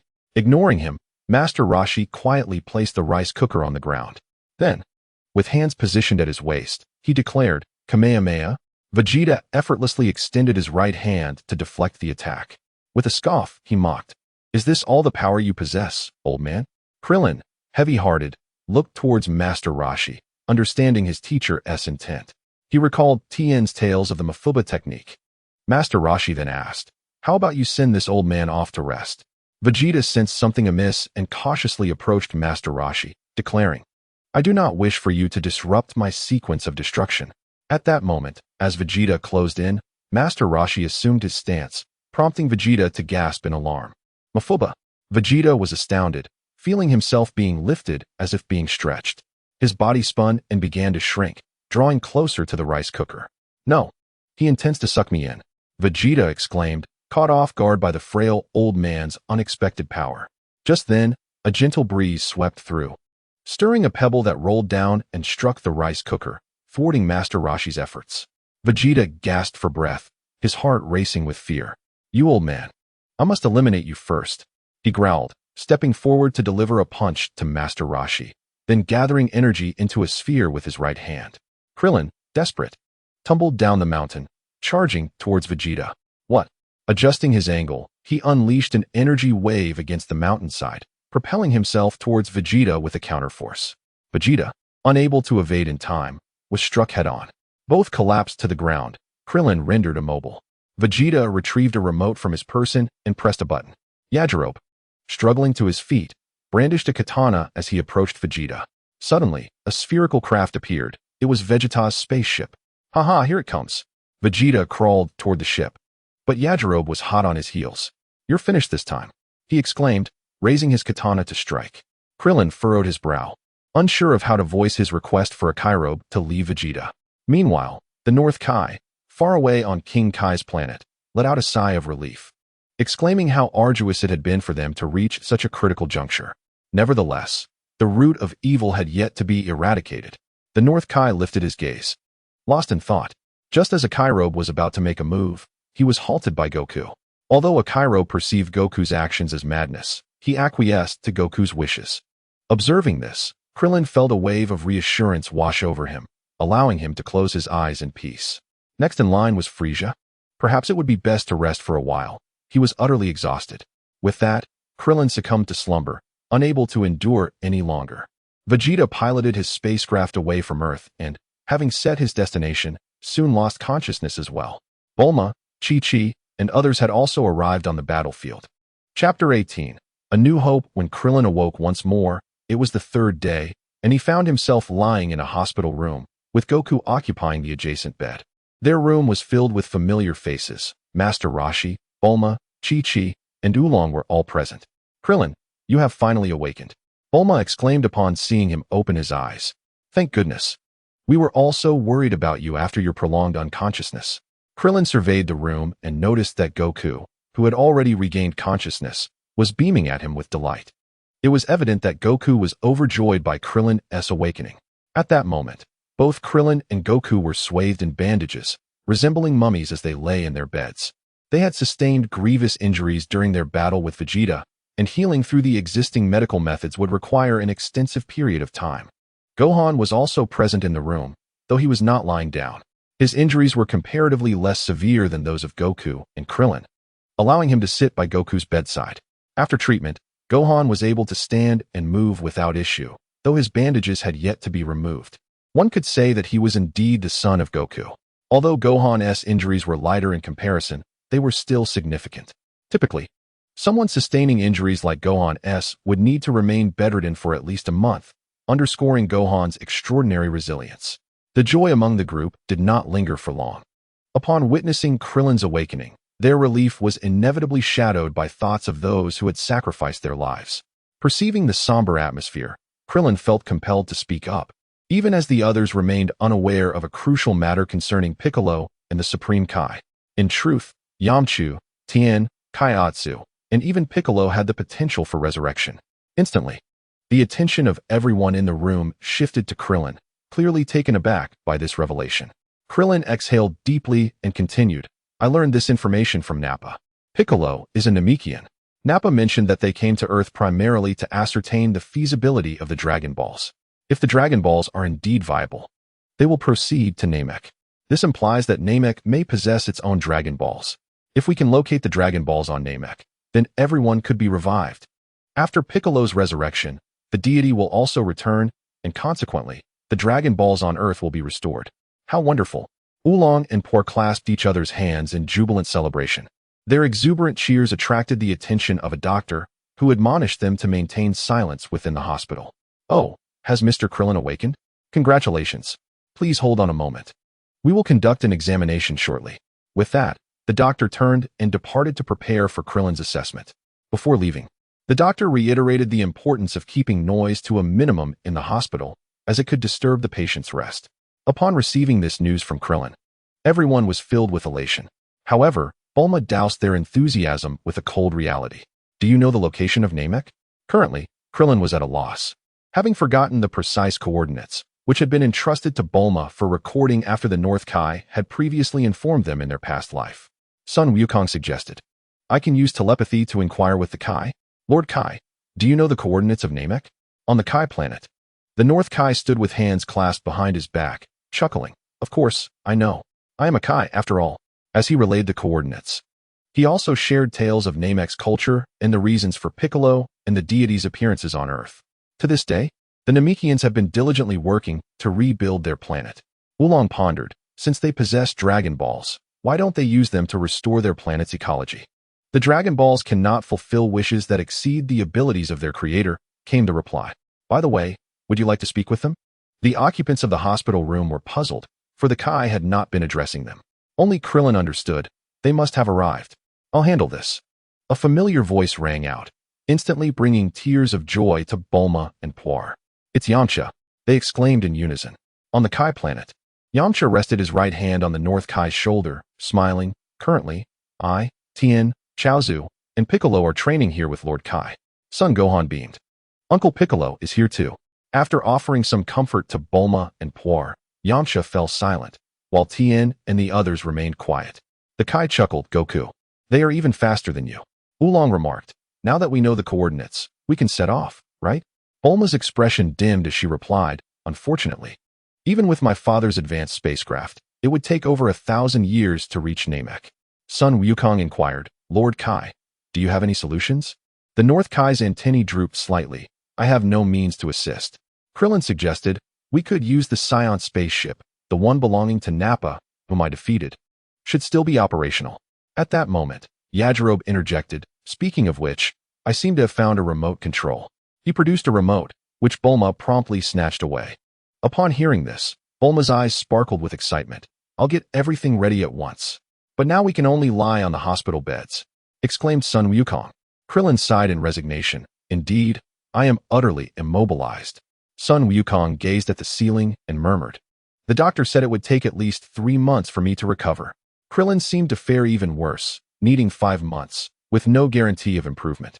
The only one capable of movement was Gohan, yet sending him was absolutely out of the question. Upon hearing this, Chi-Chi quickly embraced Gohan and declared, absolutely not. Gohan cannot be allowed to engage in any more perilous activities. He must focus on his studies from now on. Chi-Chi shielded Gohan protectively, casting a vigilant glance at Sun Wukong. He chuckled awkwardly at Chi-Chi's fierce gaze, choosing not to respond further. At that moment, Gohan spoke up, I must go. Chi-Chi, in disbelief, turned to Gohan, who, though averted his gaze, bore an expression of unwavering determination. Do you even comprehend what you are saying, Gohan? It's all that wicked Piccolo's influence. Chi-Chi retorted angrily. You need to concentrate on your studies. Mother, it is you who do not understand. Uncle Piccolo and the others sacrificed themselves to protect Earth. Now that we have a way to revive them, how can we give up? Father and Uncle Krillin are gravely injured. I am the only one who can go. I must go? Gohan's gaze remained resolute as he looked at Chi-Chi. Seeing this, Chi-Chi wept. Oh no, my Gohan has gone astray. He dares to defy his mother. Please, keep your voices down. It disturbs the patients. If this continues, we will have to ask you to leave, a nurse warned. At this, Chi-Chi promptly fell silent. After the doctor and nurse completed their examinations of Sun Wukong and Krillin, they offered a few brief instructions and departed. Before leaving, the doctor reiterated firmly, no shouting is permitted in the hospital. The Saiyan spaceship had been reclaimed by the Earth government, but the remote control was still here. I will fix it, and perhaps it can be used again. Bulma exited the ward, her excitement palpable. However, both Krillin and I require extensive treatment. It would be impossible for just Gohan to go. Sun Wukong stared blankly at the ceiling. Chi-Chi promptly insisted, Gohan should not go. Sun Wukong offered a resigned smile, but at this moment, Gohan is the only one who can. I must go? Gohan reiterated. Chi-Chi, in exasperation, said, when you return, you absolutely must study diligently. At her words, Gohan's face brightened, and he nodded emphatically. Everyone turned to Gohan. Although he was the strongest among those capable of fighting, there remained an undercurrent of concern for him. Master Roshi reassured them. Do not worry, the new Senzu beans will be ready in a month, and by then, both Wukong and Krillin will be restored to health. Chapter 19. Preparation. The next day, Bulma rushed into the hospital room in a flurry, startling everyone. She had changed her hairstyle. Chi-Chi was busy assisting Sun Wukong with his meal, as he was completely unable to move and could not feed himself. Clin felt similarly. Yet it was regrettable that Lan Shi had long vanished. It was Wulong who was feeding Clin. Clin did not particularly disdain Wulong. Rather, he felt a twinge of envy towards Sun Wukong. After all, Clin was a year older than Sun Wukong, who had already established a family, blessed with a virtuous and beautiful wife, alongside a delightful and understanding son. How could one not feel envious of such a life? Everyone, quickly turn on the television. Bulma exclaimed as she entered, prompting Master Roshi to quip, "I thought you were a nurse," clumsily barging in. "Less chatter," Bulma retorted, shaking her fist at Master Roshi. As the television flickered to life, a news report unfolded. The spacecraft in question had yet to be deciphered by scholars, with some speculating about its origins. Upon hearing the news, everyone was taken aback, sensing an ominous turn of events. They seldom followed the news and were now alarmed to learn that the government's retrieval of the spacecraft made its future use a formidable challenge. "This is disastrous," Bulma chuckled. "But fret not, for I possess this remote control." She produced the remote and intended to manipulate the craft, envisioning its abrupt departure to startle them. Clin felt an unsettling premonition and lost his appetite, urgently warning, "Bulma, you," but Bulma dismissed him. "It's fine, don't worry. I'm a genius. I researched it last night. Just watch, we only need to make it move." As Bulma fiddled with the remote, she inquired, "Did it move?" Suddenly, a loud explosion echoed from the television. Clin rolled his eyes, already anticipating such an outcome. In the hospital room, silence engulfed them. "What happened? Let me see." Sun Wukong's voice shattered the stillness. Bulma hurriedly switched off the television and turned to Yakalob, chastising, "This is all your fault for picking up that useless remote." Yakalob retorted, "It was your reckless pressing that caused the spacecraft to explode." Bulma clenched her teeth. "What did you say?" Yakalob shrank back, muttering, "Nothing." Master Roshi sighed, realizing that their last hope had vanished. "Is the spacecraft truly destroyed?" Sun Wukong exclaimed in disbelief. Bulma sheepishly admitted, "Ah, yes, it is indeed so." "Was it Bulma's doing?" "Truly, she is rather careless." Bulma raised her fist but then lowered it, saying, "I least wanted to be criticized by you." Sun Wukong lamented, "This is terrible. Even the Nimbus might not suffice." Clin gazed out the window, contemplating. Mr. Bobo should be arriving soon. Although it was somewhat off schedule, they could only pin their hopes on Mr. Bobo at this juncture.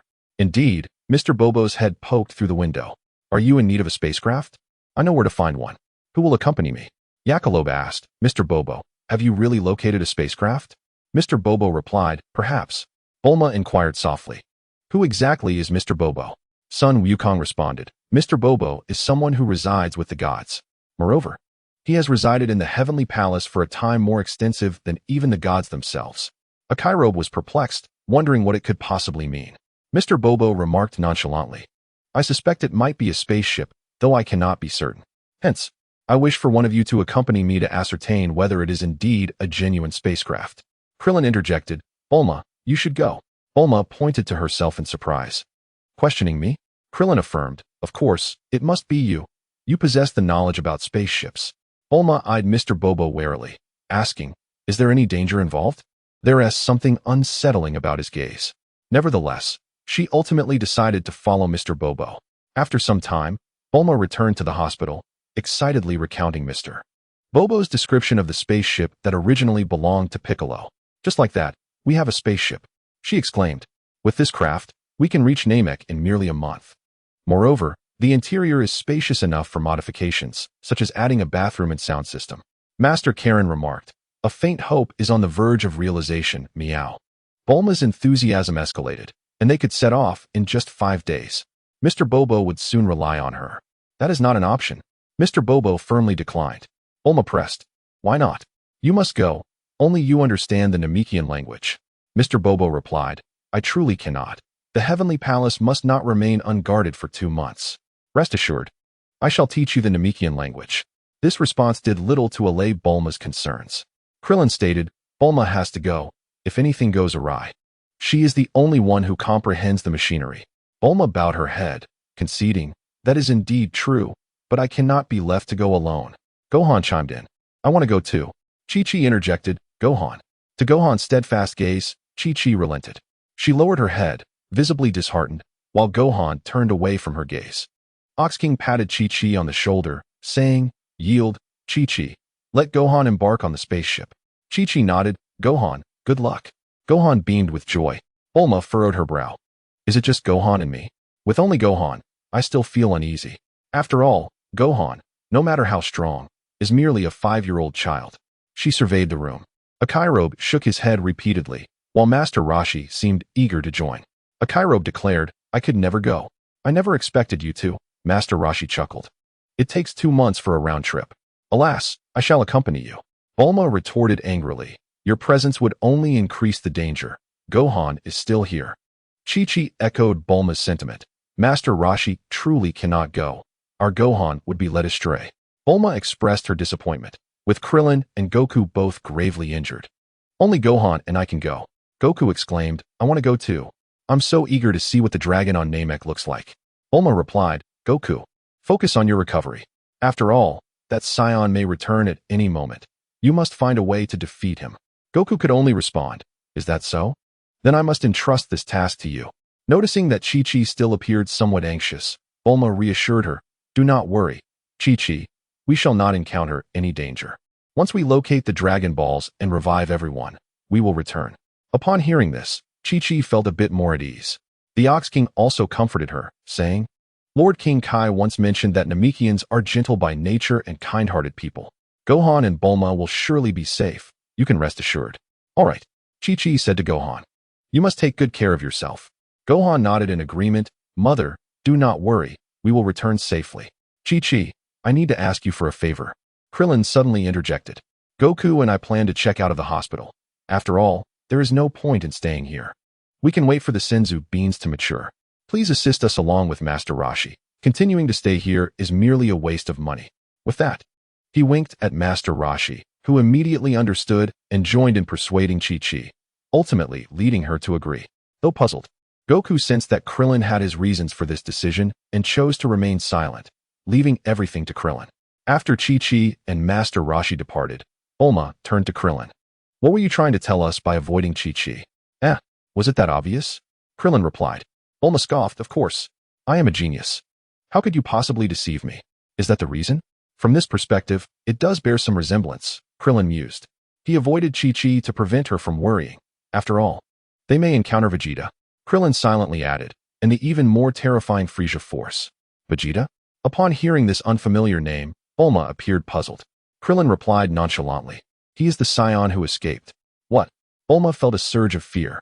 Krillin hastily reassured her, "It's all right. As long as you remain hidden, he won't discover you. Once Goku and I recover, we will be able to deal with him." However, despite his words, Krillin felt uncertain, as there was still the formidable Frieza Force to contend with. Had the circumstances been different, he would have been reluctant to let Bulma go after learning about Frieza's army, considering that in their previous life, they had never even anticipated Vegeta's presence. "I see. But don't you still need to recover? Wouldn't it be meaningless for us to leave early?" Krillin shook his head. "The reason for your early departure is to prevent the enemy from gathering the Dragon Balls and fulfilling their wishes before us. In the past, Demon King Piccolo killed Shenron after achieving his own wish, fearing that others might use Shenron's power against him. We cannot ascertain what kind of individuals we are dealing with, so we must prepare accordingly." Upon hearing Krillin's reasoning, Bulma nodded. If the enemy were to realize their wishes first and eliminate Shenron, that would spell disaster. Bulma then asked, "But why use the excuse of checking out to deceive Chi-Chi, including Goku?" Krillin replied, "Indeed, I must be discharged, and so must Goku. Over the next 5 days, Goku and I will conduct intensive training with Gohan." Intensive training. Chapter 20. The target, Planet Namek. After completing the discharge procedures, Son Goku and Krillin successfully left the hospital. While Krillin returned to Kame House, Son Goku opted not to go home, instead heading to Kame House as well. Naturally, Gohan accompanied them, as Krillin and Son Goku had been discharged early specifically to provide Gohan with special training. Gohan's physique had already been rigorously honed by Piccolo, and no matter how hard Goku and Krillin tried, they could not expect significant physical improvements from Gohan in just 5 days. Thus, they mutually decided to focus on enhancing Gohan's control over his ki. To this day, ki control remained a vulnerability for Gohan during previous battles. He had often found himself expending effort without commensurate results, leading to his stamina consistently lagging behind. On Kame Island, Goku and Krillin reclined on chairs while Gohan stood in the water. The waves lapped gently at Gohan's ankles, radiating outward in ripples from his position. Goku called out, "Gohan, you must master the rhythm of the ripples. It was a bit chaotic just now." "Yes," Gohan replied promptly. Beneath him, the ripples ceased their disorder and became orderly. Even Krillin, well aware of Gohan's remarkable talent, could not help but marvel at Gohan's swift correction following Goku's reminder. Krillin remarked to Goku, "Gohan might surpass you. His displayed potential is far superior to yours at this moment. He is a remarkably intelligent child. If he dedicates himself to martial arts, he will undoubtedly become an extraordinary martial artist." Goku responded, "However, Gohan aspires to be a scholar when he grows up.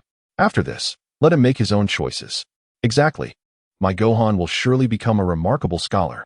Upon hearing Goku's words, Chi-Chi felt elated.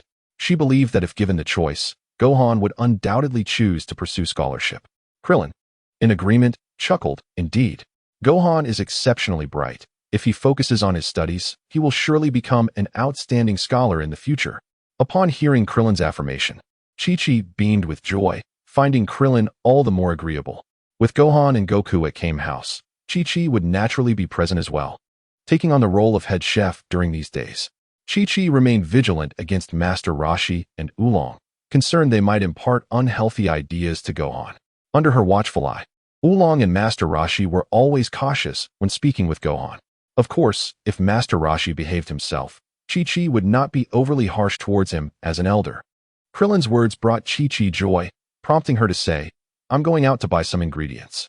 You both need to nourish your bodies as you are still not quite well. Oh, Krillin, please keep an eye on things. If Master Roshi or Oolong say anything strange to Gohan, let me know." After saying this, Chi-Chi cast a fierce glance at Master Roshi and Oolong, who were engrossed in a television program, before departing Kame Island via transportation. Sun Wukong observed Sun Wufan honing his skills and remarked to Krillin, "Your method is truly effective. Once I regain my strength, I shall endeavor to try it as well. Recently, my energy has surged too rapidly, and I find it somewhat challenging to control." Krillin chuckled. "Isn't this simply the technique we employed during our childhood training sessions? I merely adjusted it to transform the method of enhancing energy into one of controlling it." Sun Wukong smiled in return, reminiscing about the days he spent training alongside Krillin, a wave of nostalgia washing over him. At that moment, Sun Wufan was managing his energy with remarkable ease. Consequently, Sun Wukong instructed him to amplify the wave of energy. Heeding this, Sun Wufan slightly intensified the dispersal of his energy, which caused the wave to become chaotic once more. Quickly, Sun Wufan focused intently, striving to regain control over his energy. And after a brief period, the wave beneath his feet stabilized. Thus, the first day of training concluded successfully, with Sun Wufan's mastery over his energy significantly enhanced. In future battles, he would waste considerably less energy. That evening, they indulged in a sumptuous feast. Since Lan Chi's departure, Krillin had not savored such delectable dishes again. After all, his culinary skills paled in comparison to those of Chi-Chi and Lan Chi. His cooking abilities were only superior to those of Master Roshi and Oolong. Reflecting on this, Krillin felt a sense of pride in his decision. However, a stark emotional disparity arose within him when he considered that, while Sun Wukong was being cared for by Chi-Chi during his recovery, he himself was looked after by Oolong. Unbidden, he recalled the girl who had kissed him. It was absurd. In truth, they barely knew each other, yet he found it impossible to forget her. How peculiar. Even after a decade, her image remained vividly etched in his mind. Noticing Krillin lost in thought, Oolong inquired, "Krillin, what occupies your mind? Are you concerned about the situation on Namek? Bulma and her father are currently repairing the spaceship, and I believe they will complete it within 5 days." Roused from his reverie, Krillin replied, It's nothing." Master Roshi snickered. "I dare say, Krillin is thinking about a girl." Instantly, Krillin felt a rush of warmth flood his face. Master Roshi grinned. Look, he's blushing." Oolong joined in the laughter, but was interrupted by Chi-Chi's stern voice.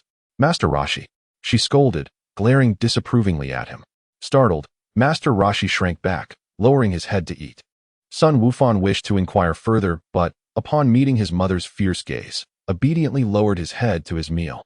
Krillin once again marveled at the wisdom of his decision. On the following day, Sun Wukong and Krillin embarked on a new training regimen tailored for Sun Wufan. Although labeled new, it bore little distinction from the previous day's practice. The only variation was the occasional disruption introduced while Sun Wufan traversed the waves. At this juncture, Sun Wufan stood in the water, the waves of energy rapidly expanding beneath his feet. Periodically, Oolong would toss a pebble toward the waves at Sun Wufan's feet. Sun Wufan was required to swiftly react to the disturbances caused by Oolong's pebbles, readjusting the rhythm of his energy waves. This task proved quite challenging, with the primary difficulty lying in the necessity for speed. In order for Gohan to recalibrate the disturbed energy waves, he must adjust the intensity of the energy he releases. However, Krillin urged him to act swiftly, and the varying strength of Oolong's stone throws added to Gohan's difficulty in controlling the intensity of the energy he chose to harness and utilize. Following Krillin's inadvertent praise of Gohan's intelligence and his mention that Gohan could undoubtedly become a great scholar if he focused on his studies, Chi-Chi happily set out to procure ingredients. That evening, a sumptuous feast awaited them, though Gohan's training for the day remained incomplete, despite the satisfaction expressed by both Goku and Krillin. On the third day, at Gohan's request, Goku and Krillin abandoned their original training plan to continue the exercises from the previous day.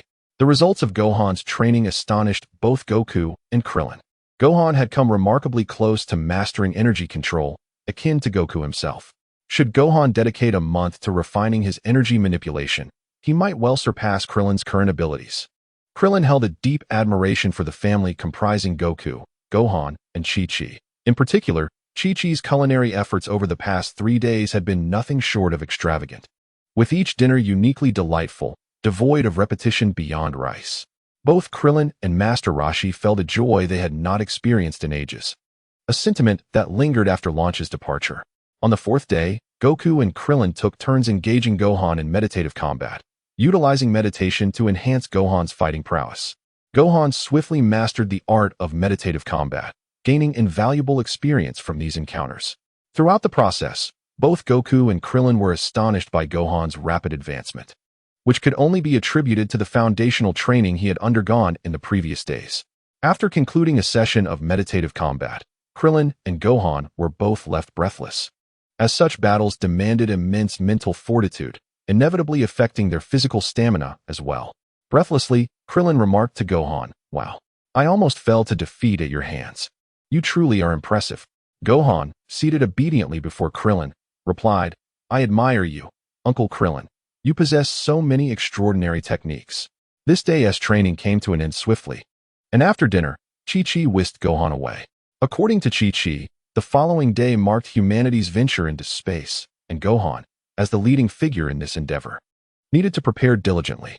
That night, Krillin and Goku shared a room. "Krillin, you have changed remarkably," Goku suddenly exclaimed. In response, Krillin chuckled, "People naturally evolve over time. I would argue that your transformation after your demise was quite significant as well." Goku responded, "Is that so? By the way, Krillin, about that technique of yours that enhances combat power instantly. Oh, I wanted to ask you, how is it so similar to mine, yet seems to yield entirely different effects?" "That technique is called the Kaioken, taught to me by Lord Kao," Krillin explained. "Oh, I see. Mine was a self-invented technique. I intended to impress you with it, only to discover you already knew it." Regarding the matter of impersonation, Krillin felt a twinge of shame, yet he could not bring himself to speak the truth. "However, there must always be some differences," Krillin remarked. Goku concurred, and thus the two of them revealed their version of the Kaioken technique. "Wow, Krillin, your move is even more refined than what Lord Kao taught me. What is its name?" Krillin pondered for a moment and replied, "It doesn't have a name yet. Let us just call it Kaioken. Isn't that a bit inappropriate?" Krillin teased, "Should we call it Krillin-ken instead?" In the end, they settled on the name New Kaioken for this modified technique. On the fifth day, Bulma arrived at Kame House ahead of the others. "Huh, where's Gohan?" Goku chuckled, "Bulma, what kind of attire is this?" At that moment, Bulma had cut her hair short and donned an eccentric outfit. Glancing at the mummified Goku, she struggled to suppress her urge to punch him. Krillin explained the situation, and all they could do was wait. Both Krillin and Goku were somewhat disheartened, as breakfast consisted only of leftovers from the previous day. After a while, the Ox King finally arrived at Kame House with Chi-Chi and Gohan. "Ha ha, Goku and Krillin erupted into laughter at the sight of Gohan, and although Krillin was mentally prepared, he couldn't help but chuckle. Gohan, with his head down, blushed in embarrassment. Before departing, Krillin advised Bulma and Gohan, when you reach Namek, do not act impulsively. First, find a Dragon Ball, then hide it away. We will discuss the rest when Goku and I arrive at Namek. You must ensure your safety. After exchanging words, Bulma and Gohan boarded the spaceship and set off. Chapter 21. The Growth of the Saibamen on the Spaceship. Gohan changed out of the elementary school spring outing outfit that Chi-Chi had dressed him in and put on the attire he wore during training with Piccolo. Noticing Bulma's less than cheerful demeanor, Gohan innocently remarked, "Aunt Bulma, you seem a bit unhappy." Aunt Bulma. Bulma repeatedly reminded herself, he is Goku's son, he is Goku's son. She set the spaceship to autopilot and walked into another room. Choosing such an outfit was indeed foolish. After being teased by Goku, Bulma had already grown dissatisfied with her clothing. Furthermore, upon seeing the outfit Chi-Chi had prepared for Gohan, she immediately recognized how ridiculous her own choice was. When Bulma reappeared in the main cabin, she had changed into a different outfit. At that moment, Gohan was sitting cross-legged, engaged in meditation training. After sitting for a while, Bulma began to feel bored. She then took out some magazines and snacks she had brought along and reclined on the sofa to indulge herself. However, this journey was destined to be lengthy, with calculations indicating it would take 34 days to reach Namek. As time stretched on, Bulma's magazines quickly ran out of appeal, while Gohan continued his meditation training, remaining awake each day. Meanwhile, at Kame House, Goku and Krillin lounged in chairs, basking in the warm sunlight, thoroughly enjoying the moment. "Oh, Wukong, it seems it is time for us to return." After bidding farewell to son Gohan, Chi-Chi intended to take son Wukong back to the Bread Mountain. However, son Wukong declined, reasoning that since they had to wait for the magic beans to mature, it would be wiser to remain there. After all, it would require an additional journey once the beans were ready. Krillin chimed in, "During this time, we could delve into martial arts together. This way, we shall become even stronger. Then, should the Saiyans return, Gohan won't need to exert himself." Son Wukong agreed, "Indeed. Only by growing stronger can we allow Gohan to focus on his studies." Krillin glanced at son Wukong, who he always considered to be quite earnest, and was pleasantly surprised by his cleverness this time. Hearing both son Wukong and Krillin express such sentiments, Chi-Chi found their reasoning compelling and thus decided to stay and care for son Wukong. This delighted Krillin, as if Chi-Chi took son Wukong back to the Bread Mountain. The cooking responsibilities would fall to Master Roshi and Oolong. If Oolong were to discover Krillin's thoughts, he would surely be infuriated. After all, Oolong had once resided in Bulma's home, enjoying a life of luxury, and now to care for Chi-Chi on Kame House, only to be looked down upon by Krillin. Thus, son Wukong and Chi-Chi settled on Kame House.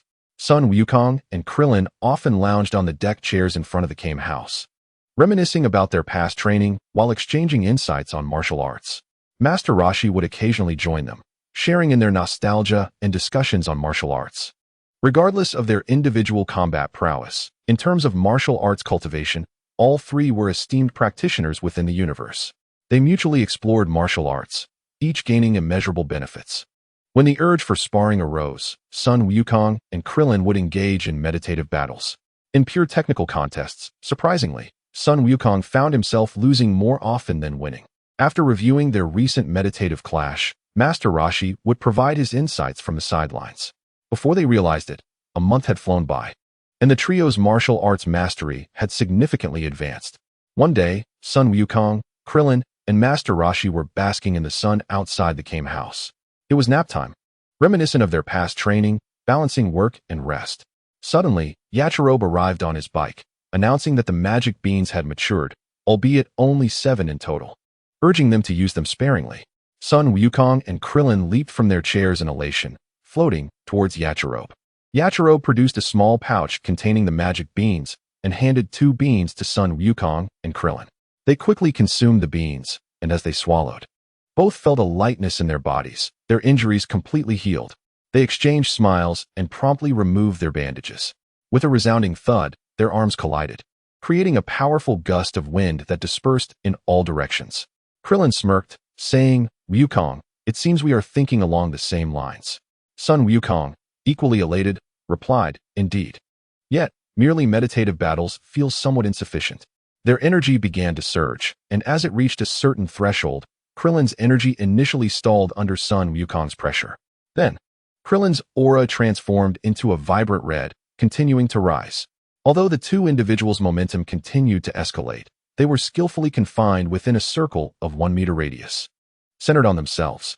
Gradually, Sun Wukong's energy began to be suppressed by Krillin's, prompting a grin from Sun Wukong as a crimson aura ignited around him. Both figures became enveloped in a red hue, yet their expressions remained composed and untroubled. Ultimately, their energies reached a state of equilibrium, reflecting a balance of power. Master Roshi was taken aback by Krillin's remarkable progress, which allowed him to vigorously pursue Sun Wukong under such circumstances. Over the past month, Sun Wukong's advancements were evident in his martial arts mastery, while Krillin's growth was holistic. Krillin's own energy had significantly increased, more than doubling. Yachirobe exclaimed, "Are you two going to compete here?" Sun Wukong and Krillin locked eyes, brimming with fighting spirit after a month of meditative sparring and constant analysis. It felt akin to gazing at a sumptuous feast while enduring hunger, the enticing aroma tormenting their senses. Now, as they looked at each other, they could barely contain their excitement. Master Roshi observed the two without intervening, curious about the outcome of their potential clash. Judging by the magnitude of their energies, Krillin could hardly match Sun Wukong. However, throughout the month, Krillin had repeatedly demonstrated martial insights that earned the admiration of both Master Roshi and Sun Wukong. In terms of martial arts mastery, Krillin had reached a level previously unknown even to Master Roshi, making the outcome of their confrontation uncertain. Krillin remarked, "I am at 10 times my usual energy. Beyond that, prolonged combat may become unfeasible. What about you, Wukong?" Sun Wukong replied with a laugh, "I am at 4 times. But I believe I can still push further." Krillin responded, "It appears I may not be your match." At that moment, the energies they emitted were comparable. Yet Krillin had reached his limit while Sun Wukong could still elevate his power. This distinction was now clear. Sun Wukong chuckled, "Well, we won't know until we actually fight. Your abilities during our meditative sparring have truly impressed both me and Master Roshi." With that, they exchanged a nod of agreement, deciding to cease their energy displays. Both individuals returned to their original states. Yachirobe and Master Roshi collapsed in disbelief. After all that, it seemed they had no intention of fighting. "If Vegeta hasn't made significant progress, either of us should be able to easily defeat him," Sun Wukong suggested. Krillin shook his head, cautioning, "Do not underestimate Vegeta. He shares the same bloodline as you and is an undeniable genius. It is unwise to presume he won't make substantial advancements." Sun Wukong nodded in understanding, stating, "It seems we must make a journey to Namek." Krillin's gaze deepened, aware that they were about to confront an adversary far more formidable than Vegeta, a threat hundreds of times more terrifying. At present, Krillin finds himself utterly powerless against Frieza, as the disparity between them is insurmountable. The two warriors gaze at one another, their fervent desire to engage in combat palpable, yet they recognize that the time is not yet ripe. They have more pressing matters at hand. They must resurrect their fallen comrades. Sharing a knowing smile, Goku proposes, "Once all of this is resolved, let us engage in a proper battle." Krillin nods in agreement. Though he is acutely aware that should they emerge victorious from their current predicament, Goku's strength would have undoubtedly surged to unprecedented heights. By then, they might find themselves in entirely different realms of power. Power levels: Gohan, 5,000 Krillin, 8,000 Goku. 2 Chapter 22, Goku and Krillin set off Goku. Professor Brief should be nearing the completion of his modifications, don't you think? Goku replies, "I'm not certain. When I called him this morning, he mentioned that he still had a bit more to do. So, it might not be ready yet." Standing amidst the ocean waves, the two warriors feel the rhythmic undulations beneath their feet, their movements creating a harmonious interplay of ripples devoid of chaos. They are employing the training techniques utilized while instructing Gohan, and the waves beneath them attest to their formidable mastery over energy control. As they tread the water, Goku and Krillin engage in casual conversation, their boredom palpable. They refrain from sparring. Their anticipation for combat has reached a crescendo, and once they commence fighting, there would be no easy cessation. Hence, despite their eagerness to battle, neither dares to suggest it. Krillin, fully cognizant of his current inadequacy against Goku, recalls that during their earlier exchanges, Goku had not exerted his full strength. Over the course of a month, Goku has mastered the new Kaioken technique, and his maximum multiplier is undoubtedly beyond 4 times. It is likely far greater. Krillin proposes, why don't we pay a visit to Bulma? After all, Oolong returned to her place yesterday after we revived. Goku agrees, recognizing that it would be prudent to ascertain Professor Brief's progress. Counting the days, Goku murmurs. Bulma mentioned it would take approximately 34 days to arrive, and since we've only just begun, that means Krillin facepalms. Lamenting Goku's lack of diligence in this regard during his training in childhood. That means Gohan and Bulma have just 4 days left to reach Namek. He exclaims, we must hasten our pace. Otherwise, encountering Vegeta would spell disaster. Upon calculating the timeline, Goku becomes increasingly anxious. Should Gohan and the others fail? Waiting another year would be the best-case scenario. The potential for disaster looms, especially with the possibility of the enemy annihilating the Dragon Balls. Krillin muses that Vegeta is hardly a concern. The true terror lies in the monstrous Frieza. He glances at Goku, contemplating how to facilitate his transformation into a Super Saiyan. After all, even the new Kaioken has its limits, only extending to 40 times. Krillin surmises that Goku at 40 times would not suffice to contend with Frieza. Moreover, it remains uncertain whether Sun Wukong will be able to employ the 40-fold Kaioken technique, thus necessitating meticulous consideration for the forthcoming battle plan on Namek. Krillin suggested, let us pay a visit to Professor Brief. Perhaps there are tasks that we might assist with. With fond memories of aiding Bulma, Krillin felt confident that he could lend a hand if the professor required his assistance. Therefore, the two set off towards Bulma's residence. Chi-Chi, we are heading to Bulma's house. Should Professor Brief's modifications to the spaceship be nearing completion, we may not return. I promise to hasten my journey to Namek to bring Gohan back, so do not worry. They ventured forth without any mode of transportation, soaring directly to Bulma's abode. As they descended into the city, their presence elicited gasps of astonishment from onlookers. Upon entering Bulma's home, the crowd's surprise diminished as they assumed it was merely a new achievement of Professor Brief's research. Just as they landed, they encountered Mrs. Brief, who was tending to her flower beds with a smile. Upon seeing Sun Wukong and Krillin, she set aside her task and exclaimed, ah, it's Goku and Krillin. You both look remarkably well-rested. Sun Wukong responded, indeed, I am completely recovered. Krillin inquired, how is Professor Brief faring? Mrs. Brief replied, it seems there are still modifications to be completed. Oh, that is concerning. How much longer will it take? Might you escort us to see Professor Brief? Mrs. Brief kindly linked her arm with Sun Wukong's, cheerfully remarking, oh my, little Goku has grown so tall. As for Krillin, he appears unchanged. Krillin remained silent. Although he could not compare to Wukong, he had indeed grown taller since his childhood. At the very least, the height disparity between him and Tien Shinhan and Yamcha had lessened. As Mrs. Brief guided them in search of Professor Brief, she chattered incessantly. Once we've defeated the Saiyans, do ensure you visit frequently. Just the other day, I discovered an exquisite cake shop. Thank goodness for you both, or Earth would have faced annihilation. In such a case, we would never indulge in such delights again. Sun Wukong and Krillin exchanged awkward smiles, unsure how to respond. Thankfully, the journey was not lengthy, and upon sighting a colossal apparatus before them, they both breathed a sigh of relief. Darling, Goku and Krillin have arrived. Sun Wukong whispered to Krillin, isn't this the spaceship that my brother Raditz used? It has undergone a tremendous transformation. Krillin found it unsurprising. After all, with Professor Brief's expertise, enhancements were to be expected. However, it did seem rather excessive. Professor Brief emerged from the spaceship, exclaiming, have your injuries fully healed? The magic of the senzu beans is truly remarkable. Observing the significantly altered spacecraft, Sun Wukong inquired with curiosity, is this not already completely repaired? Krillin was left speechless. Such an advanced spacecraft undoubtedly requires meticulous attention to detail. What you see now is merely the exterior. The inner workings may not be fully operational. And how could one discern that from the outside? Isn't that right, Professor Brief? Professor Brief nodded in agreement, replying, indeed, we are just a tad short of completion. Well, you should come and take a look. Mrs. Brief cheerfully chimed in, I will fetch some beverages and desserts, and also call for the oolong and pu'er. Sounds great. Thank you, they responded. The two boarded the spacecraft, following Professor Brief to explore its interior.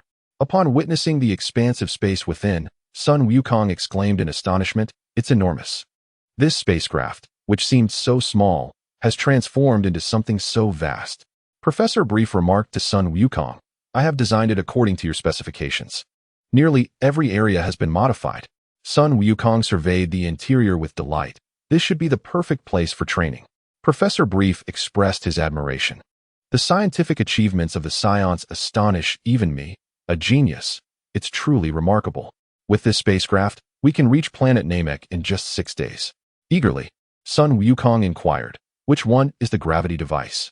Krillin, too, was intrigued, although he had often used gravity devices in his past life. He was keenly anticipating the effects of this debut gravity apparatus. Right over here, it's complete. Professor Brief led Sun Wukong and Krillin to a device, pointing out, this is the switch for the artificial gravity device, and this is the controller. As per your request, it can enhance gravity up to a maximum of 100 times. At this point, Professor Brief cautioned, do not use it recklessly. If you activate 100 times gravity, your body weight will increase correspondingly.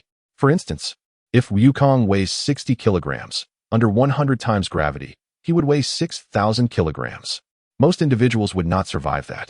Sun Wukong crossed his arms casually, saying, I'll have no problem with that, though it might be a bit much for Krillin. Hearing this, Krillin retorted angrily, don't underestimate me, with the new Kaioken. I can handle it without issue. Sun Wukong chuckled, apologies. Krillin then asked Professor Brief, is this spacecraft ready for takeoff? Well, yes. The data has been inputted. You merely need to press the launch button to fly to planet Namek. Is there anything else that remains incomplete? Professor Brief replied nonchalantly. Only the surround sound system needs to be finalized. You will surely want some delightful music to accompany your journey. Krillin was at a loss for words. While Sun Wukong exclaimed, is that all? Just that one thing? Upon hearing this, Professor Brief furrowed his brow. What do you mean just that? Music is incredibly important. Sun Wukong quickly countered, we don't need music. The situation is urgent, and we must depart immediately. Professor Brief questioned, is it truly necessary to be in such a rush? Klin's expression was grave as he remarked, perhaps the situation is more dire than we anticipated. Naturally, Klin was referring to the Frisia force. Is that so? Then let it be. Klin urged Professor Brief, please teach me how to pilot this spacecraft swiftly. Professor Brief meticulously explained the operational methods of the vessel to the two, and once they had grasped the instructions, they were ready to embark. As Professor Brief exited the spacecraft, Klin promptly activated it. At that moment, Mrs. Brief arrived with Yulong and Poir, albeit a tad late.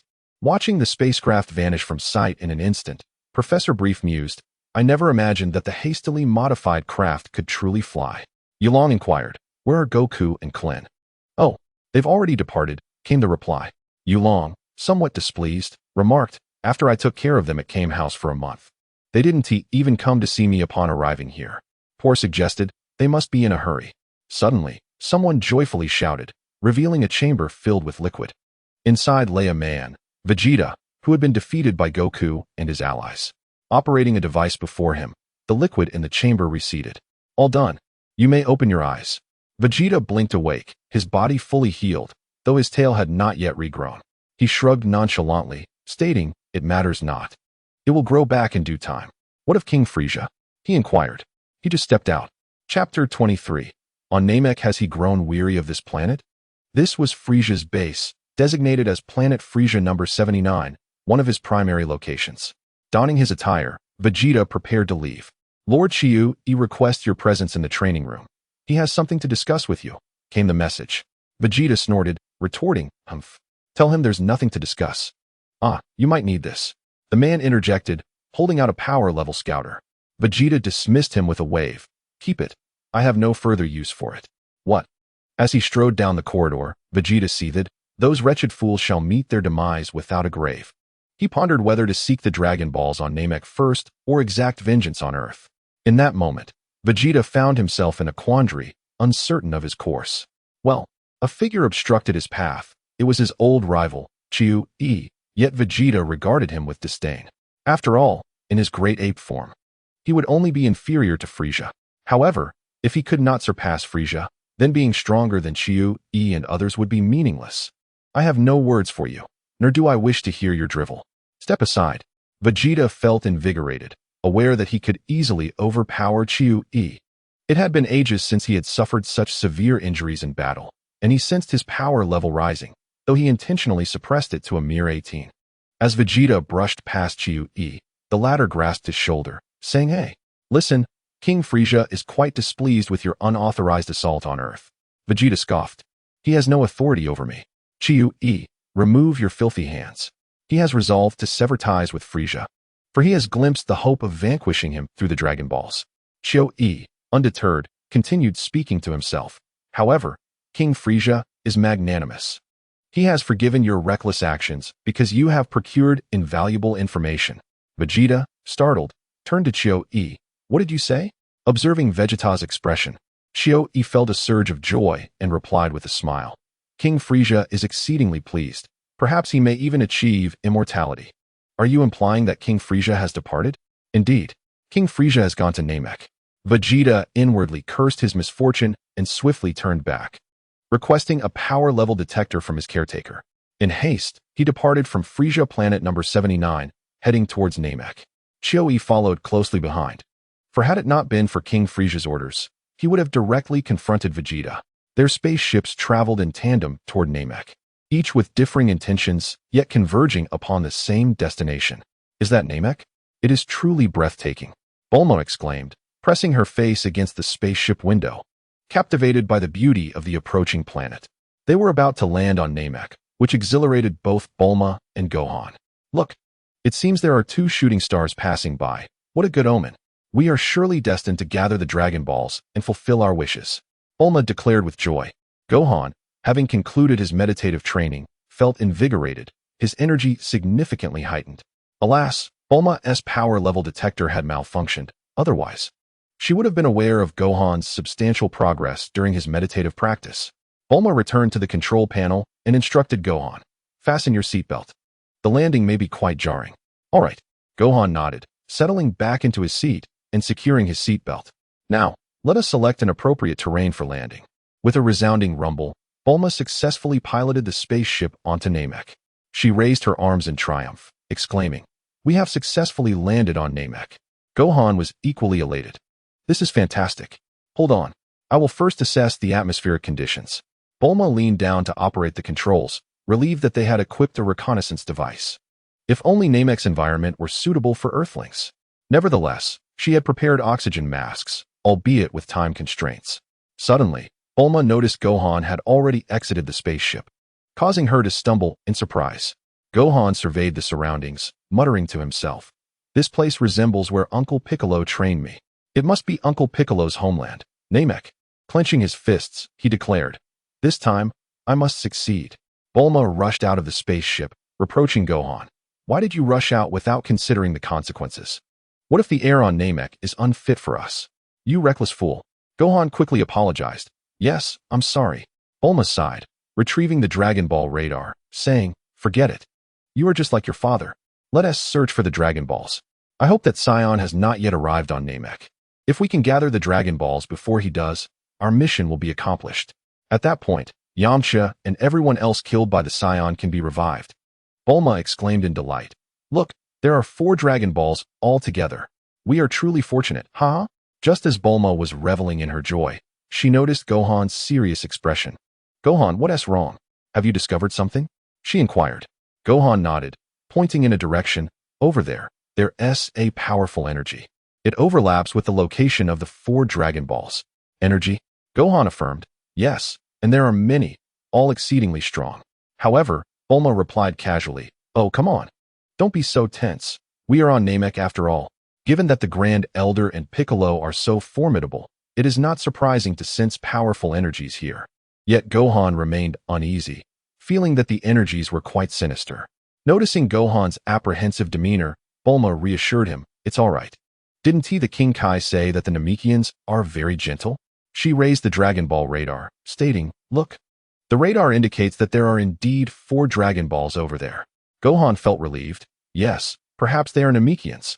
Bulma, hands on her hips and bursting with energy, declared, "All right, let us go meet the Namekians." Gohan nodded yes. "Let us set off." Thus, the two made their way towards the location of the 4 Dragon Balls. After confirming that the Dragon Balls had not moved for some time, they proceeded with ease. To match Bulma's pace, Gohan slowed his flight speed. "I'm glad I brought the vehicle. Otherwise, I wouldn't be able to keep up with you."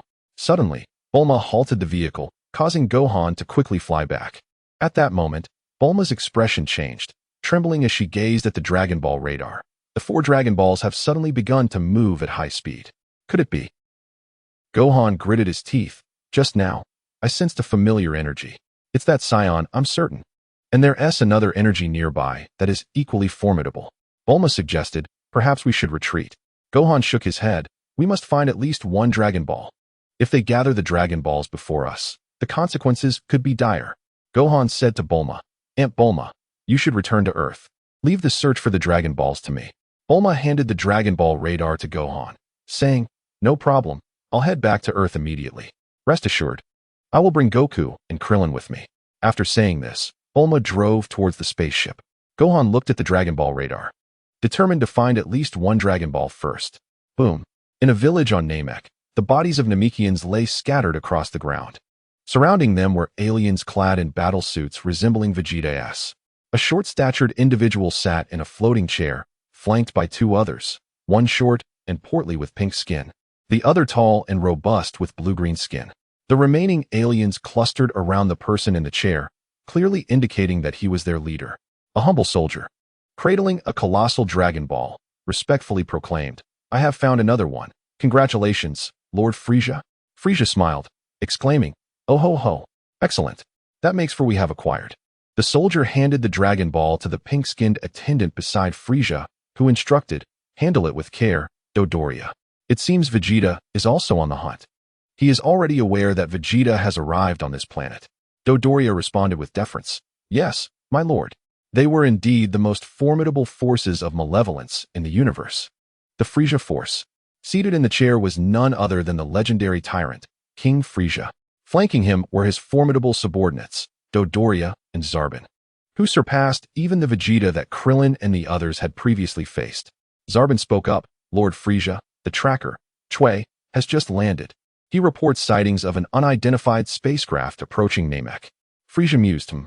The question is, how shall I deal with the treacherous Vegeta? Zarbon replied, leave Vegeta to Chui.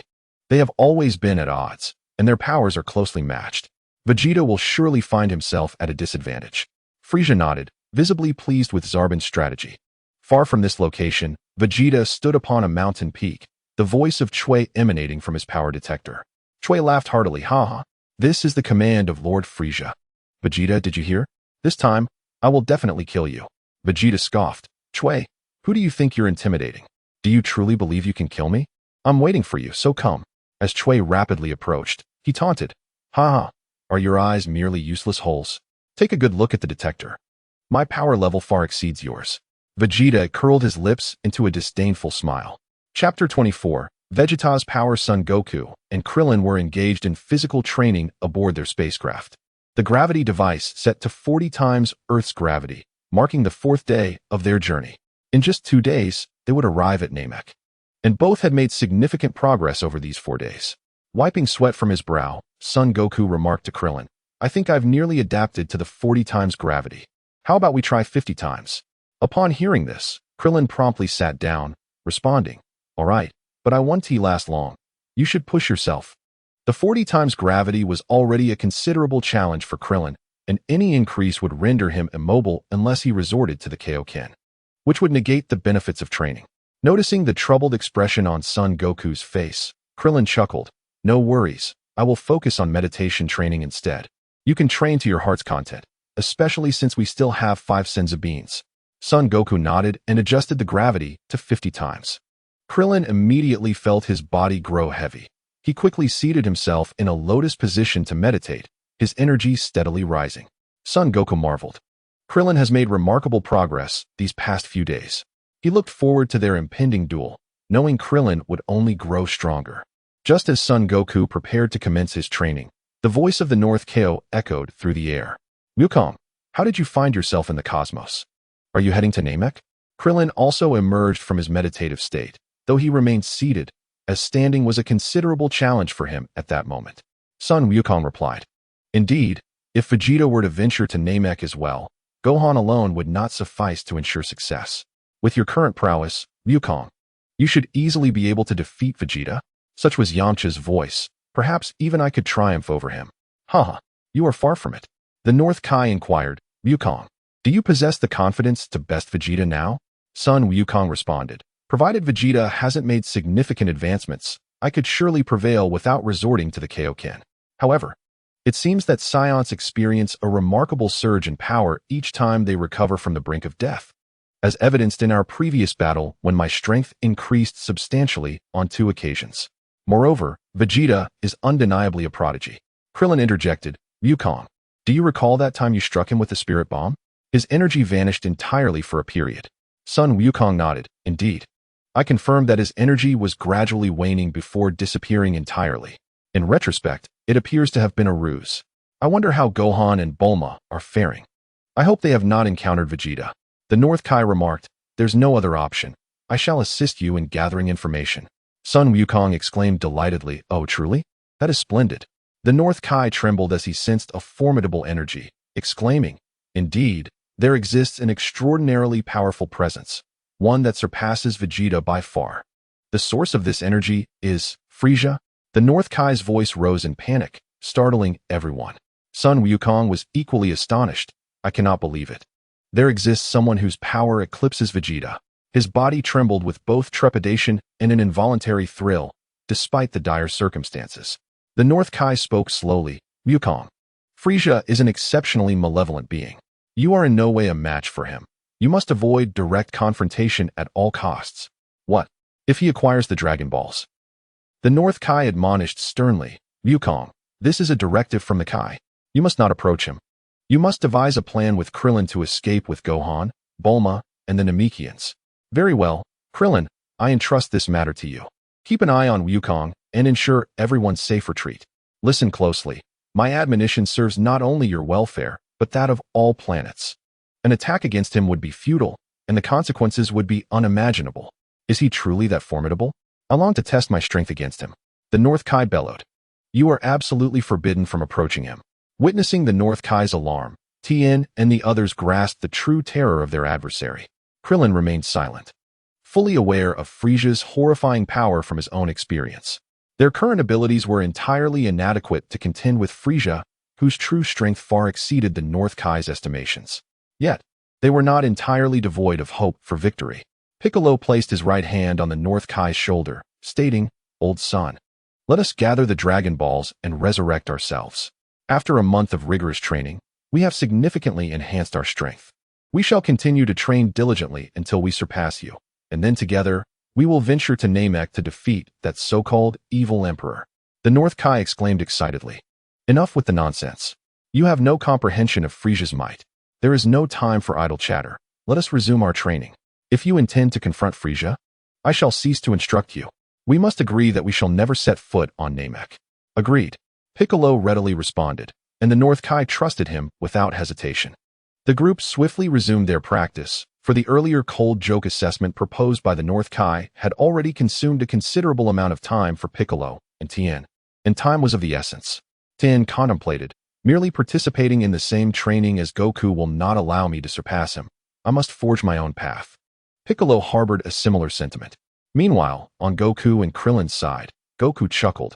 Even if I cannot battle Frieza, it is still beneficial to enhance my own strength. Krillin replied, Goku, feel free to increase the gravity as you wish. It does not concern me. Thanks, Krillin. Chioe stood before Vegeta, hands on his hips, declaring, Vegeta, your time is up. It is time for us, eternal rivals, to settle our scores. Ha ha ha. Vegeta smirked, heh. Observing the battle power detector, Chioe laughed, humph. Look at your pitiful battle power. How can you find joy in that? You are doomed. Vegeta disdainfully regarded Chioe, asking, do you wish to fight me? Humph. Let me show you a skill I learned from the Earthlings. Ha ha ha. What remarkable technique have you acquired? Is it the art of fleeing? Vegeta adopted a stance, declaring, it is the ability to control my battle power at will. Chioe gasped, what did you say? Control battle power? Vegeta instructed him. Keep a close watch on your detector and observe my battle power. The digits on Chioe's battle power detector fluctuated wildly. What? Your battle power was once comparable to mine. Witnessing Chioe's astonished expression, Vegeta proudly proclaimed, this is a skill I mastered through life and death struggles back on Earth, you fool. You, who waste your days idling before Frieza, how can you possibly compare to me? Just watch. Aya. Vegeta's forehead bulged with veins as his power surged, causing debris to rise around him. Chiyo stared in shock at the battle power detector, which read 19, 21, 22, boom. Chiyo's battle power detector reached its limit and exploded. Filled with terror, Chiyo gazed at Vegeta, instinctively retreating. Meanwhile, Frieza's aide, Zarbon, also experienced a malfunction with his battle power detector. Dodoria inquired, "What happened, Zarbon? Is something amiss?" Zarbon replied, "The detector must be faulty. It just indicated that Vegeta's battle power exceeded 22. Dodoria laughed, stating, "Your detector is undoubtedly malfunctioning. After all, it is quite outdated. You should try mine, the latest model." Zarbon asked Dodoria, "What does it read?" Dodoria looked puzzled. "Strange, is mine malfunctioning too?" Vegeta's combat power has reached an astonishing level of 24. Zabo furrowed his brow. 24? Has he surpassed us? How is that possible? He should only possess a power level of 18. Frieza chuckled. There is nothing peculiar about it. Vegeta has been engaged in battle continuously. During his time on Earth, he must have acquired certain formidable techniques. Even if his power level is 24. As long as you two join forces, he can be dealt with easily. Haha. Vegeta's arrival on this planet likely aligns with our own ambitions. He seeks eternal life as well. Otherwise, he would never have had the audacity to confront us. Humph, it seems he has long since dismissed me. To venture to Earth without my command is nothing short of reckless, and now he openly betrays me. He poses no real threat. Vegeta looked triumphantly at Chiyo, who hastily interjected, "Wait, Vegeta, I have a brilliant idea. I can assist you. I have long harbored discontent towards King Frieza. If we unite our efforts, we can easily defeat Dodoria and Zabo." Vegeta scoffed, "Do not attempt to deceive me. Your words only repulse me." As Chiyo retreated, he secretly gathered energy while maintaining a fa of conversation with Vegeta. No, you must trust me." Vegeta regarded Chiyo, a smirk curling at the corners of his mouth. Suddenly, Chiyo looked elated as he glanced behind Vegeta, exclaiming, "Ah, King Frieza." Feigning shock, Vegeta swiftly turned around. "What?" Chiyo, filled with glee, raised his hands and unleashed energy waves toward Vegeta, declaring, "Vegeta, you fool." Once the onslaught ceased, Chiyo beamed at the devastation before him. Vegeta had been obliterated. He laughed triumphantly. "Ha! What terrible luck you have, Vegeta, no matter how high your combat power. This blow will surely spell your doom." Just as Chiyo reveled in his triumph, a voice filled with dread echoed from behind him. "Humph! You underestimate me. Such lowly tricks are only fit for a fool like you." Turning around, Chiyo was shocked to see Vegeta standing intact behind him. "How is this possible?" Vegeta replied nonchalantly, "My combat power has increased, and naturally, so has my speed. Furthermore, I have learned not only to control my energy on Earth, but also to sense it. Now, I am thoroughly enraged." Chiyo turned to flee, but Vegeta called out, "Where do you think you're going?" In an instant, Vegeta soared in front of Chiyo and delivered a powerful punch to his abdomen.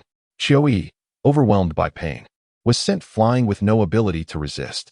Raising his right hand, Vegeta pointed with his index and middle fingers at Chiyo, who immediately exploded.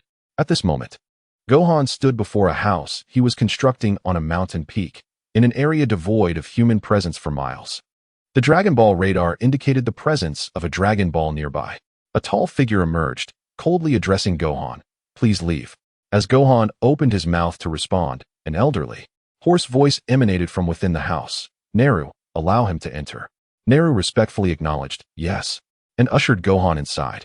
Chapter 25. The remarkable potential of Son Gohan. Son Gohan gazed at Nail, perceiving the immense power emanating from him. Gohan felt that Nail was far more formidable than Vegeta. Fortunately, it seemed that Nail was not an adversary. As Gohan stepped inside, he beheld an ancient, colossal Namekian languidly seated in a chair. He was the Grand Elder of Namek. "You are an extraterrestrial visitor, are you not?" Nail introduced the elderly Namekian to Gohan. The Grand Elder spoke slowly. "Those vile beings have nearly exterminated the majority of my children. Their cruelty is beyond comprehension. It appears they seek to seize the 7 Dragon Balls. You have come for the Dragon Balls as well, haven't you?" Gohan nodded, but as he opened his mouth to clarify that he was not aligned with those malevolent beings, the Grand Elder bestowed upon him a gentle smile and said, "Do not worry. I know you are not like them. Your heart is exceedingly pure." Gohan requested, "Grand Elder, could you grant me the Dragon Ball atop your head? I vow to thwart those wicked individuals from obtaining it. The Grand Elder did not respond directly but remarked, "The Dragon Balls symbolize the wisdom and strength of the Namekian people. They are our hope. Only a brave soul, possessing both power and wisdom, can earn the acknowledgement of the 7 elders and gather all 7 Dragon Balls." Gohan stepped forward, pleading, "I implore you. We need to fulfill our wish to restore the Dragon Balls on Earth." The Grand Elder was taken aback. "What? Are you suggesting that Earth also possesses Dragon Balls? Does that mean there are Namekians on Earth?" Gohan affirmed, "Yes, Uncle Piccolo is indeed a Namekian." The Grand Elder furrowed his brow. Could it be the child of Katas? He has safely reached Earth. Indeed, he was a genius among the Dragon Clan capable of creating Dragon Balls. Has he perished? How did that prodigy meet his end? Did he pass away peacefully, or was it a tragic demise? He was killed by a Saiyan named Vegeta. A Saiyan? A Saiyan capable of slaying that genius from the Dragon Clan. Could he be a Super Saiyan? Gohan was puzzled. What is a Super Saiyan? The Grand Elder beckoned to Gohan. "Come closer." Nail grew anxious. "Grand Elder, this." The Grand Elder gestured for Nail to remain calm. "Nail, you too can sense that this child is kind-hearted." Gohan approached, feeling assured that the Grand Elder meant him no harm. The Grand Elder placed his left hand upon Gohan's head. "Let me glimpse your past. He holds great fondness for you. Yet, he is not the Dragon Clan genius I am familiar with. He seems incomplete. Child, you possess remarkable courage. I am willing to assist you to the best of my ability. I shall gift you this Dragon Ball." Gohan, filled with joy, quickly expressed his gratitude. "Thank you, Grand Elder." The Grand Elder continued, "However, your wish may be quite difficult to fulfill." "Why is that?" The Grand Elder raised his head and spoke slowly. "I have but a few days left to live. Can you reclaim the Dragon Balls from the hands of the villains in such a short span of time? Otherwise, the Dragon Balls will vanish with my demise, just as those on your Earth. Is that so?" Sun Wukong felt a surge of melancholy directed towards this elderly man he had just met a few minutes ago. "Piccolo has trained you to be remarkably strong, yet it seems there lies untapped potential within you. It appears that you harbor a tremendous power within your being. Allow me to assist you in awakening that strength. Perhaps you could become the legendary Super Saiyan." Upon hearing the term Super Saiyan once more, Sun Wukong inquired curiously, "Grand Elder, what is a Super Saiyan?" The Grand Elder shook his head, admitting, "I am uncertain, only that they are extraordinarily powerful." As they spoke, a gentle white light radiated from Sun Wukong. Astonished, he exclaimed, "My power! It is surging forth. How incredible! Let us set forth. Your time is quite limited." Sun Wukong nodded, now filled with confidence. As long as he could protect this Dragon Ball until his father and Uncle Krillin arrived, he would be fine. He launched into the sky, heading towards the spacecraft. "Splendid. At this pace, I shall return in a few hours." "Nairo, what do you think of this child?" the Grand Elder asked after Sun Wukong departed. Nairo replied, "Though he may not surpass me at present, it will not be long before he does. In the time to come, his strength will continue to grow." The Grand Elder nodded. "Indeed, his potential is the most astonishing I have ever witnessed.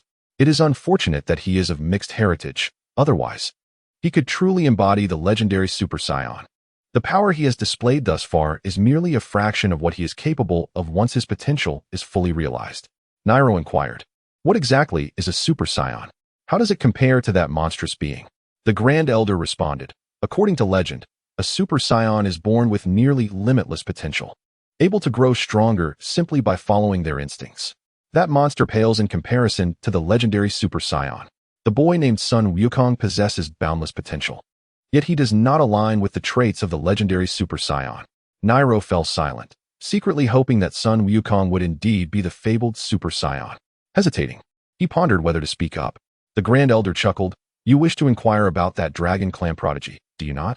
Nairo nodded, having never heard of this individual before today, and now felt intrigued. The Grand Elder began, "Long ago, this planet experienced a tremendous catastrophe, resulting in countless lives lost. That Dragon Clan prodigy was sent to Earth to survive, and it has been proven that he is indeed a genius, capable of creating Dragon Balls even in incomplete circumstances. How remarkable is his genius! If one were to draw a comparison, he could be likened to a Super Saiyan among Saiyans. Had he been whole at that time, no Saiyan could have posed a threat to him. The evil creature ravaging Namek would also be vanquished by him." Nairo lowered his head, lamenting the loss.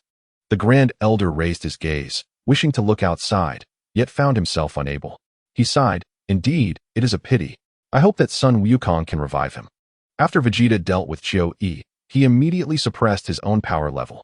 Although he was unafraid of either Saibamen or Dodoria individually, facing both of them together would pose considerable trouble. Not to mention, there was the even more formidable Frieza. He activated his scouter and detected a village with a significant number of inhabitants, where a Dragon Ball was likely to be found. He also observed Frieza's group, which was somewhat distant from those two villages. Given Frieza's usual pace of advance, it would take approximately a day for him to reach the village closer to him. If Vegeta rushed at full speed, he could arrive in just a few hours. However, he dismissed this notion, realizing that if he were to travel at full throttle, his power level would not remain concealed, and Frieza would detect him. Therefore, Vegeta resolved to head towards the more distant village, certain that Frieza would leave it for later. Vegeta pondered to himself, there are only 2 villages left on Namek, and that bastard Frieza must have already acquired 5 Dragon Balls. No, I must first locate a Dragon Ball and hide it. Otherwise, if Frieza achieves immortality, I will never have another chance. With determination, Vegeta set forth in a specific direction. When suddenly his scouter began to fluctuate, he was taken aback. What was happening? An extraordinarily high power level appeared. Could it be one of those combat-type Namekians? No. There were actually 2 immense power levels in that direction, one surpassing even his own. Vegeta halted, contemplating the situation. It seemed there were only 3 life forms in that vicinity, which likely meant there would be no Dragon Balls, as the Dragon Balls of Namek appeared to be held by the elders of the various villages. Thus, he decided to disregard them and leave them to Frieza. Chuckling to himself, he continued towards his original destination, knowing that to partake in this competition, he must first acquire a Dragon Ball. Meanwhile, Bulma hid in the crevice of a mountain near the spaceship, gazing fearfully outside.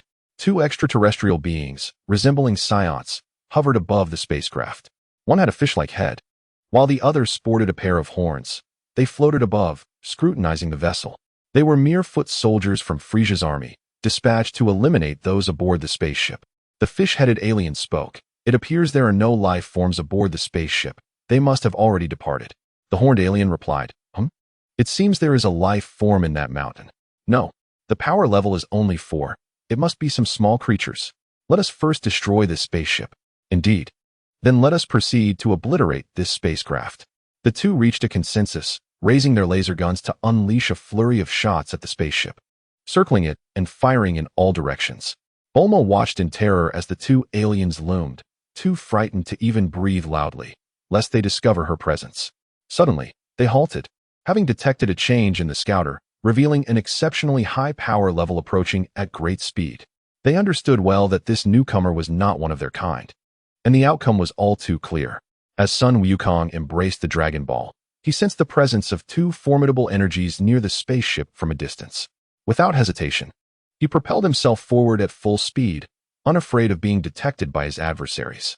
Upon arrival, he beheld 2 extraterrestrial beings resembling Vegeta, wreaking havoc upon the vessel. With a voice resonating with fury, he called out, Bulma Auntie. Anguish and guilt surged within him. Had he not abandoned Bulma, she would not have been endangered. In an instant, he materialized before the fish-headed creature, clutching the Dragon Ball in his left hand while his right clenched into a fist, delivering a devastating blow that obliterated the creature, its remnants scattering to the ground. The horned alien turned to flee, but Sun Wukong reached out his right hand, unleashing an energy wave that swiftly dispatched the horned foe. Bulma, witnessing the scene, was filled with joy and rushed out, waving at Sun Wukong. Gohan, I'm here. You are truly incredible. Upon seeing Bulma unharmed, Sun Wukong immediately subdued his energy. He landed gracefully before her and said, Bulma Auntie, our location has been compromised. We must relocate swiftly. Bulma replied, Wait. Let me retrieve the communication device. I hope it remains intact. Allow me to handle it. Sun Wukong swiftly entered the spaceship, procured the communication equipment, and handed it to Bulma. The 2 set off at once. During their journey, Bulma managed to contact her father, Professor Brief. From him, they learned that Goku and Krillin had embarked on their journey 5 days prior and would arrive within a day. This revelation filled them with elation. Meanwhile, Frieza's crew was preparing to assault the 5th village to seize the 5th Dragon Ball.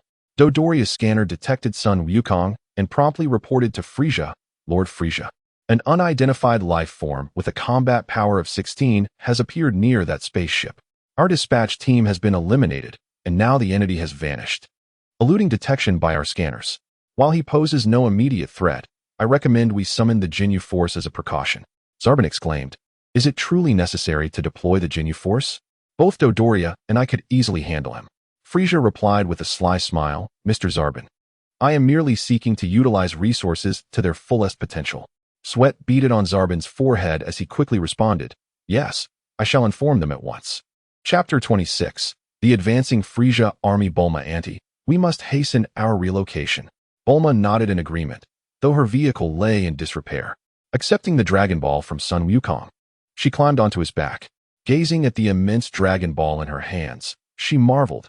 Truly, the Dragon Balls of Namek are far more magnificent than those of Earth. After a brief flight, they discovered a cave and sought refuge within. Bulma Auntie, please conceal the Dragon Ball here while I assess the situation, Sun Wukong instructed. Bulma urgently replied, Since we already possess a Dragon Ball, let us leave the rest to Goku and Krillin. They will reach Namek within a day. Our mission has been accomplished. Seeing Bulma's worried gaze upon him, Gohan smiled reassuringly and said, There is no need to worry about me. I have become considerably stronger now, and exercising caution is not an issue. The thought of Frisia ruthlessly slaughtering the Namekians unsettled Gohan deeply. He took to the skies, initially suppressing his energy to distance himself from the area. Once he had safely cleared Bulma's hiding place, he released his energy and soared at full speed toward Frisia's target, the location of the 6th Dragon Ball. Though Gohan was positioned somewhat farther away, Frisia's entourage moved as a unit, advancing at a leisurely pace. In contrast, Gohan's velocity was markedly superior, suggesting he might arrive even sooner. However, he needed to circumvent Frisia's forces, as a direct confrontation was ill-advised, prompting him to take a longer route. As he journeyed, Gohan continuously sensed the enemy's energy, ensuring that no formidable opponents were dispatched to confront him. Simultaneously, he detected Vegeta's energy signature, which was directed toward a more distant area. Gohan realized that Vegeta's objective was the 7th Dragon Ball. Yet, Vegeta had rapidly suppressed his energy, rendering him undetectable to Gohan. Frowning, Gohan was taken aback by Vegeta's swift mastery of energy control. That guy has grown even stronger.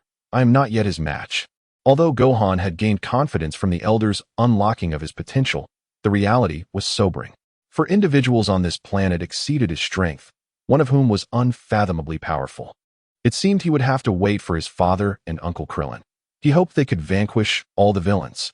Goku, why have you set the gravity to 100 times? This is far too perilous. Suddenly, Krillin heard Professor Brief's voice in his ear, prompting him to cease his meditation and open his eyes. The weight was overwhelming. The moment Krillin exited his meditative state, he felt an immense gravitational pull. Ha! I unknowingly adjusted it this high, but I have fully acclimated to this gravity now. Goku chuckled, scratching the back of his head. We are nearing Namek. I cannot afford to relax. At that moment, an image of Professor Brief appeared on one of the spaceship screens. Alarmed to see Goku had set the gravity to such an extreme, Professor Brief hastily contacted him via the communication device. And Krillin, Goku exclaimed, turning his attention to Krillin. Krillin, are you all right? Krillin forced a smile and replied, I'm fine. You should continue your training. You must become stronger. Goku's body erupted in a crimson aura, clearly indicating that even he required the Kaioken technique to cope with the 100-fold gravity. Observing Goku, Krillin noted that Goku's Kaioken seemed to have advanced further. Silently, Krillin activated his own Kaioken, employing the 10-fold version. Even with the 10-fold Kaioken, he found himself struggling to move under these conditions. It is evident that had it not been for Professor Brief's reminder, Krillin would have struggled to maintain his composure during prolonged meditation in such an environment. Goku, I wish to try practicing the new King Kai fist for a while. If I find myself unable to endure, please lend me a senzu bean. Upon hearing this, Sun Wukong nodded.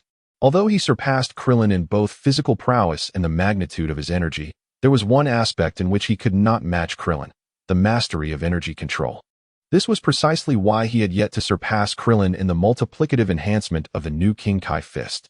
With Goku's assurance, Krillin felt at ease as he began to amplify the King Kai fist's multiplier. 11 times, 12 times. Is this my limit? 12 times already feels like the extreme. If I push further, I fear my energy will spiral out of control and rupture my body. Observing that Krillin's training was progressing smoothly, Sun Wukong finally relaxed. He himself could only reach a six-fold increase without risking overload. Professor Brief, please do not worry about us. Professor Brief sighed, responding, even with sins of beans, one must not disregard their own physical limits. Nevertheless, Bulma has contacted me. They have acquired one Dragon Ball. Sun Wukong rejoiced, that's splendid. However, the enemy possesses four already. In terms of quantity, we are at a disadvantage. Krillin shook his head, stating, it's not merely about numbers. Gohan and Bulma have performed admirably in their capacities. Now, it is our turn. After a pause, Krillin continued, if we can defeat Frieza, we will achieve victory. In other words, if we cannot overcome Frieza, complete victory will elude us. Indeed, it is not enough to merely gather the Dragon Balls. One must vanquish Frieza to secure triumph. Otherwise, even if Krillin and the others gathered the Dragon Balls and returned to Earth to realize their wish, it would not signify success. For in such a scenario, Earth might face a fate far more devastating than that of Namek, with Frieza's forces laying waste to the planet. Krillin glanced at Sun Wukong, thinking, Goku, you must become a Super Saiyan. Krillin understood that one crucial prerequisite for transforming into a Super Saiyan was an intense fury. Of course, innate strength was also paramount. Otherwise, when Tien Shinhan fell to that dastardly being, both Sun Wukong and Gohan would have transformed into Super Saiyans. If necessary, Krillin did not rule out the possibility of sacrificing himself before Sun Wukong. No, he would undoubtedly resort to that method. Although it would burden him with guilt for deceiving Sun Wukong, if there were truly no other alternatives, Krillin would act accordingly. With that, Krillin closed his eyes and re-entered a meditative state. Remarkably, this was his first time meditating while utilizing the King Kai fist and at its maximum multiplier. Sun Wukong, having interrupted communication with Professor Brief, resumed his physical training. His thoughts aligned with Krillin's. To achieve complete victory, they must defeat Frieza. Otherwise, their efforts on Namek would prove fruitless, perhaps even worse. Sun Wukong was uncertain of Frieza's true power. He only knew that he must grow stronger. Frieza and his entourage arrived at the village where the sixth Dragon Ball was located, and the henchmen dispersed, wielding laser guns. The inhabitants of Namek watched in fear as Frieza's army approached. The henchmen aimed their weapons at the Namekians, while some rushed into the homes, forcibly dragging the inhabitants outside. If you wish to survive, come out quickly. The Namekians were coerced, standing before Frieza in submission. Dodoria suddenly glanced to the right, but quickly returned his attention to Frieza. What is it, Mr. Dodoria? Frieza inquired. Dodoria hurriedly responded, nothing at all. I just detected a faint energy signature, but it vanished almost instantly. I believe it was merely some small creatures. Frieza cast a glance toward the direction Dodoria had looked, chuckling, is that so? Ho ho ho. Then it is of no consequence. He then turned his gaze toward the Namekians, showing little interest in the small creature he referred to, as he regarded Vegeta as just another insect. However, due to Vegeta's betrayal, he was inclined to devote extra effort to his punishment. You step forward. Do not dawdle. A henchman pushed two small Namekian children to the front to prevent their escape. On a mountain to the right, Gohan lay hidden. Fists clenched as he observed the scene below. He recalled the sorrowful expression on the Grand Elder's face when he spoke of his children being slaughtered by vile beings. As the Namekians drew closer, they noticed Dodoria and Zarbin each holding two Dragon Balls, immediately realizing the purpose of their visitors and the tragic fate of their kin. These individuals are inherently wicked. They are unworthy of possessing the Dragon Balls. Frieza declared, listen closely. My name is Frieza, and I am in search of your Dragon Balls. If you cooperate, I can offer you a planet 100 times more hospitable than this one. By the way, I understand there should be 10 of you. Where are the others? Have they fled? The Namekians remained silent, prompting Frieza to smile menacingly. No response? Then eliminate them. The elder among the Namekians spoke up. He was the second-ranking elder of the village. Though he spoke in the Namekian language, he attempted to buy time. Frieza snorted, humph. Do not speak in your tongue. Use a language we can comprehend. The others have gone to work. Only we elders and children remain, the elder explained. Frieza chuckled, exactly. If you answer my questions honestly, you may avoid dire consequences. Now, continue. Are there Dragon Balls here? Surely, there must be one in this village. The second elder had no intention of surrendering the Dragon Balls, for they represented the wisdom and courage of the Namekian people, and he believed the intruders were unworthy of possessing them. We are completely unaware. Frieza laughed, turning to Dodoria. What did the second Namekian we killed say? Oh, he proclaimed that only those recognized as valiant warriors are worthy of obtaining the Dragon Balls. Frieza cast a glance at the elder, scoffing at his obstinacy in refusing to cooperate with us. Regrettably, we were left with no choice but to eliminate one individual. A decision I lament deeply. Fortunately, he divulged information regarding the Dragon Balls, and to my amusement, he asserted that someone like me would never be able to acquire them. He informed us that there are 7 Dragon Balls, crafted by the most esteemed elder of this planet, each safeguarded by one of the 7 elders. To claim a Dragon Ball, one must engage in a contest of wisdom and strength against these 7 elders before making a wish. Yet, I managed to secure 1 Dragon Ball. In my elation, I exterminated them all. As Vegeta hastened towards the location of the 7th Dragon Ball, he overheard Frieza's words through his power level detector. Realizing that Frieza was merely searching for the 5th, he contemplated the existence of a being whose power surpassed his own, surmising that another Dragon Ball must indeed be present there. It seems my intuition was correct. There should be a Dragon Ball in that village. Chapter 27, Landing 28.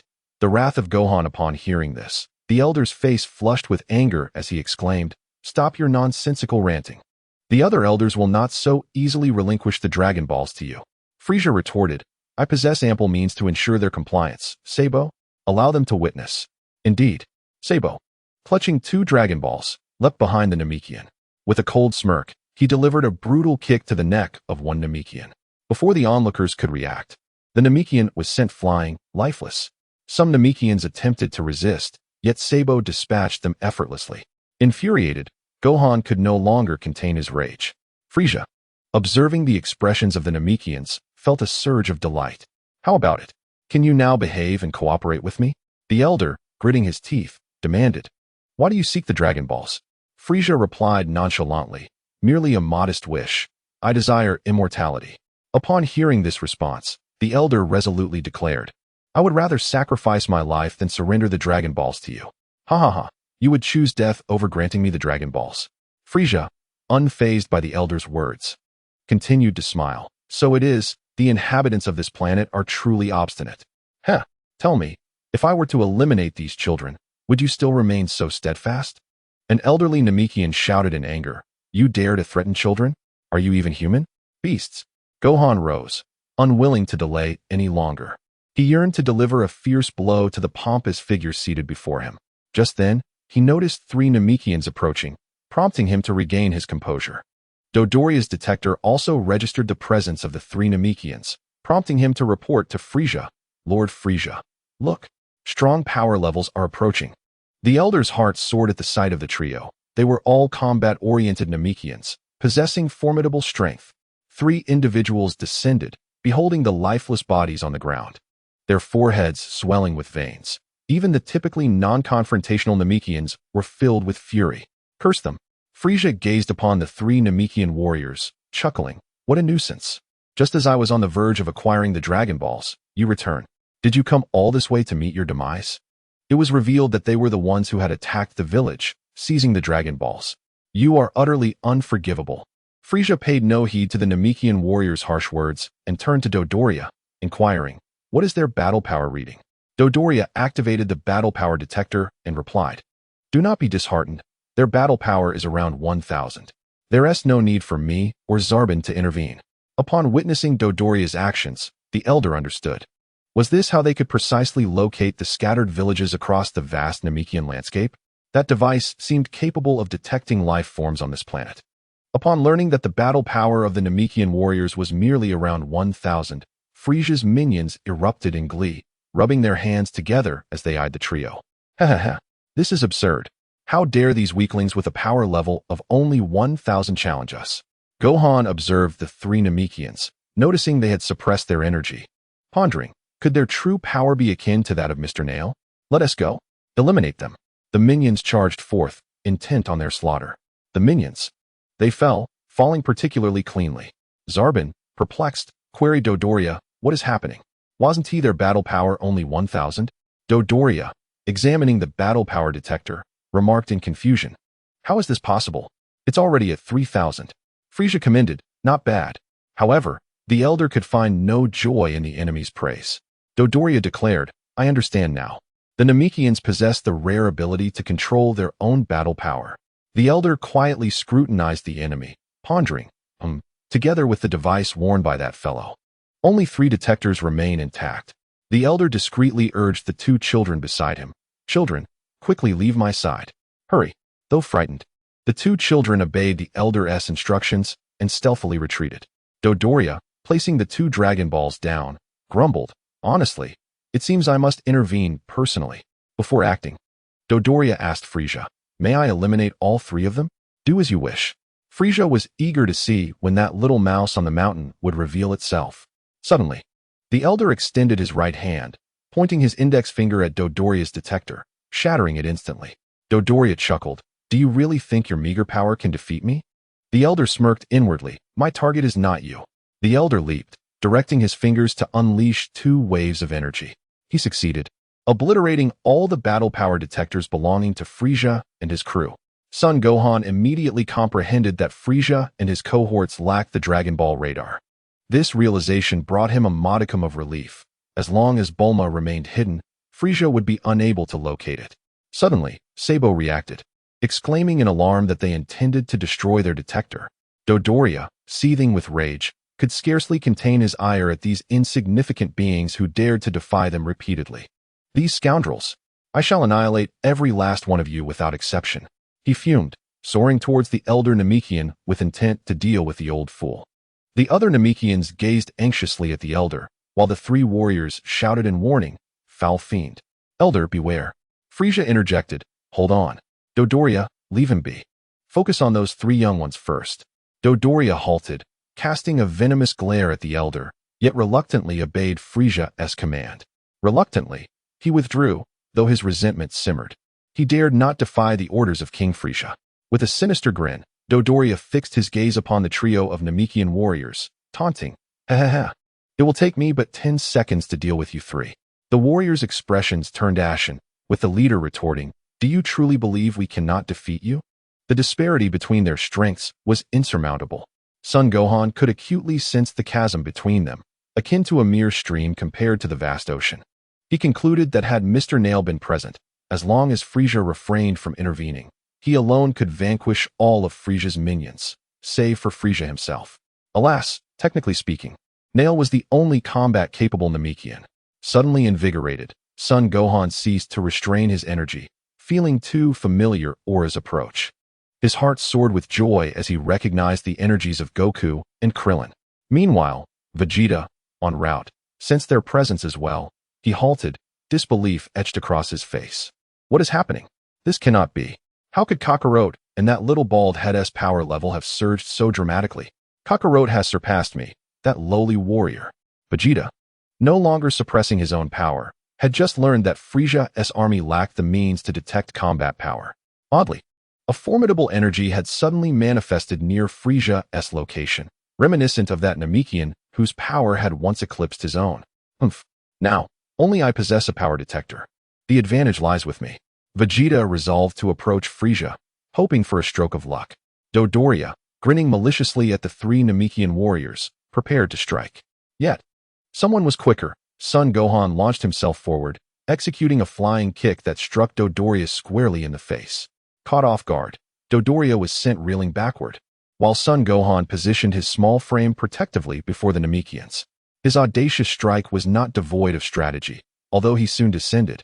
The energy emanating from his father was not in the least inferior to that of Frieza. There is also Krillin, who, although not as formidable as his father, possesses remarkable strength. As Sun Wukong and Krillin's spaceship descended, the 2 promptly deactivated the gravity device and exited their Kaioken state. Moments ago, both had been enveloped in Kaioken, exhausting their full potential. Wukong, you have fully acclimated to the 8-fold Kaioken state. This will undoubtedly enhance our chances of victory, Krillin stated. Though he was acutely aware that Frieza's true power far exceeded what he currently displayed. Sun Wukong also inquired, is Frieza truly only at this level? He doesn't seem to be an insurmountable adversary. He sensed that while Frieza's energy was indeed potent, it was insufficient to warrant the vigilance of a Kai. Krillin suggested, Perhaps he possesses a transformation akin to your Saiyan ability to become a great ape. Sun Wukong nodded, recalling that Vegeta had mentioned a Saiyan's battle power could increase tenfold upon transforming into a great ape. If Frieza were to amplify his strength tenfold, that would indeed be terrifying. We should first locate Gohan and Bulma. Sun Wukong agreed and began to sense Gohan's energy. Wait, Gohan is with Frieza? Krillin exclaimed in shock. How could this happen? We must hurry to rescue Gohan, damn it. Why didn't I notice sooner? Sun Wukong reassured him. Gohan's battle power has risen significantly and appears to be on the rise. Fortunately, Bulma is not there. Let us move quickly. Krillin pondered that Gohan must have unlocked his potential after encountering the Grand Elder, though he was uncertain of how much power remained untapped. Both Sun Wukong and Krillin unleashed their full Kaioken. Sun Wukong reached 8 times, while Krillin achieved 15 times. With urgency, they soared toward the direction of Gohan. Who are you? You all should flee. I intend to deliver a thorough beating. Gohan glanced at Frieza, confident that if Frieza refrained from intervening, he could stall until Sun Wukong and Krillin arrived. Frieza looked at Gohan with astonishment, realizing he was not a Namekian, but a human from Earth. So, those who defeated Vegeta have come to Namek as well.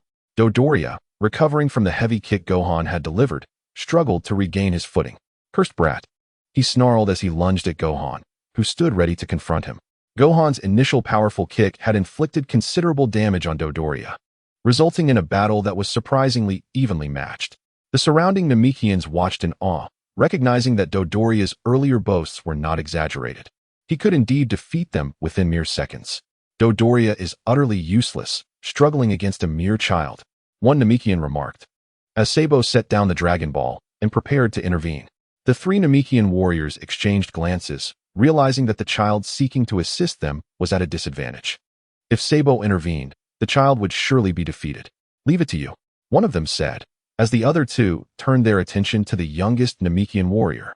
Though he may not be as powerful as Nail, at least he can lend a hand. The youngest warrior, resolute in his gaze, placed his hands upon the chests of the 2 individuals. In an instant, they transformed into radiant white light and vanished, leaving the remaining one to direct his gaze towards Sabo. Sabo, startled, pondered the unfolding situation. A Namekian warrior stood valiantly before him. Frieza remarked, indeed, the Namekians, capable of creating Dragon Balls, possess an array of peculiar abilities. Alas, their extinction is imminent. Sabo, go and assess the extent of his power. The elder, observing Frieza, lamented silently. He is truly malevolent. Has he resolved to annihilate our Namekian race? Alas, we Namekians have always sought peace. How have we met such a fate? Baburu, you must persevere. The remaining Namekian fighter, named Baburu, felt his strength surging, yet he harbored little confidence. Sabo appeared mightier than Dodoria, thus he had to thwart him, preventing Sabo from aiding Dodoria. Otherwise, the child who came to assist them would be in peril. The 2 engaged in combat, and Baburu soon realized that Sabo's strength was not significantly greater than Dodoria's. He had perhaps surpassed Sabo, and victory might be within his grasp. Frieza's attention shifted to Gohan, puzzled by the fact that the young boy was growing stronger amidst the battle, while Dodoria struggled to gain the upper hand. Frieza recalled the race that instilled fear in him, and the boy's face seemed familiar. As Baburu and Sabo clashed directly, Baburu suddenly lunged forward, wrapping his arms around Sabo and lifting him off the ground. Sabo, alarmed, flailed his legs in a desperate attempt to break free, striking Baburu's shoulders and head with his elbows and fists. Baburu, enduring Sabo's onslaught, propelled him into a rocky mountain. The impact caused the mountain to collapse, burying both warriors beneath the rubble. Emerging from the debris, Baburu soared into the air above the shattered stones and unleashed a wave of energy towards the spot from which he had just escaped.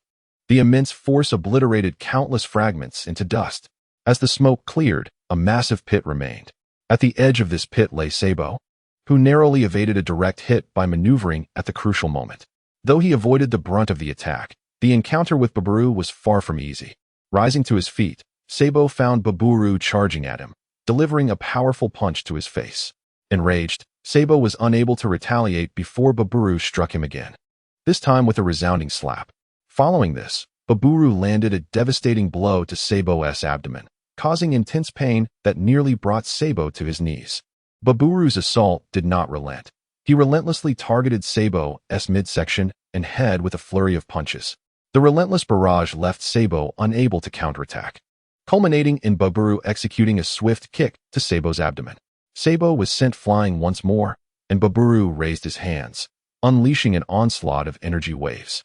This time, Baburu's energy waves struck Sabo directly, and Baburu continued to bombard him with relentless force.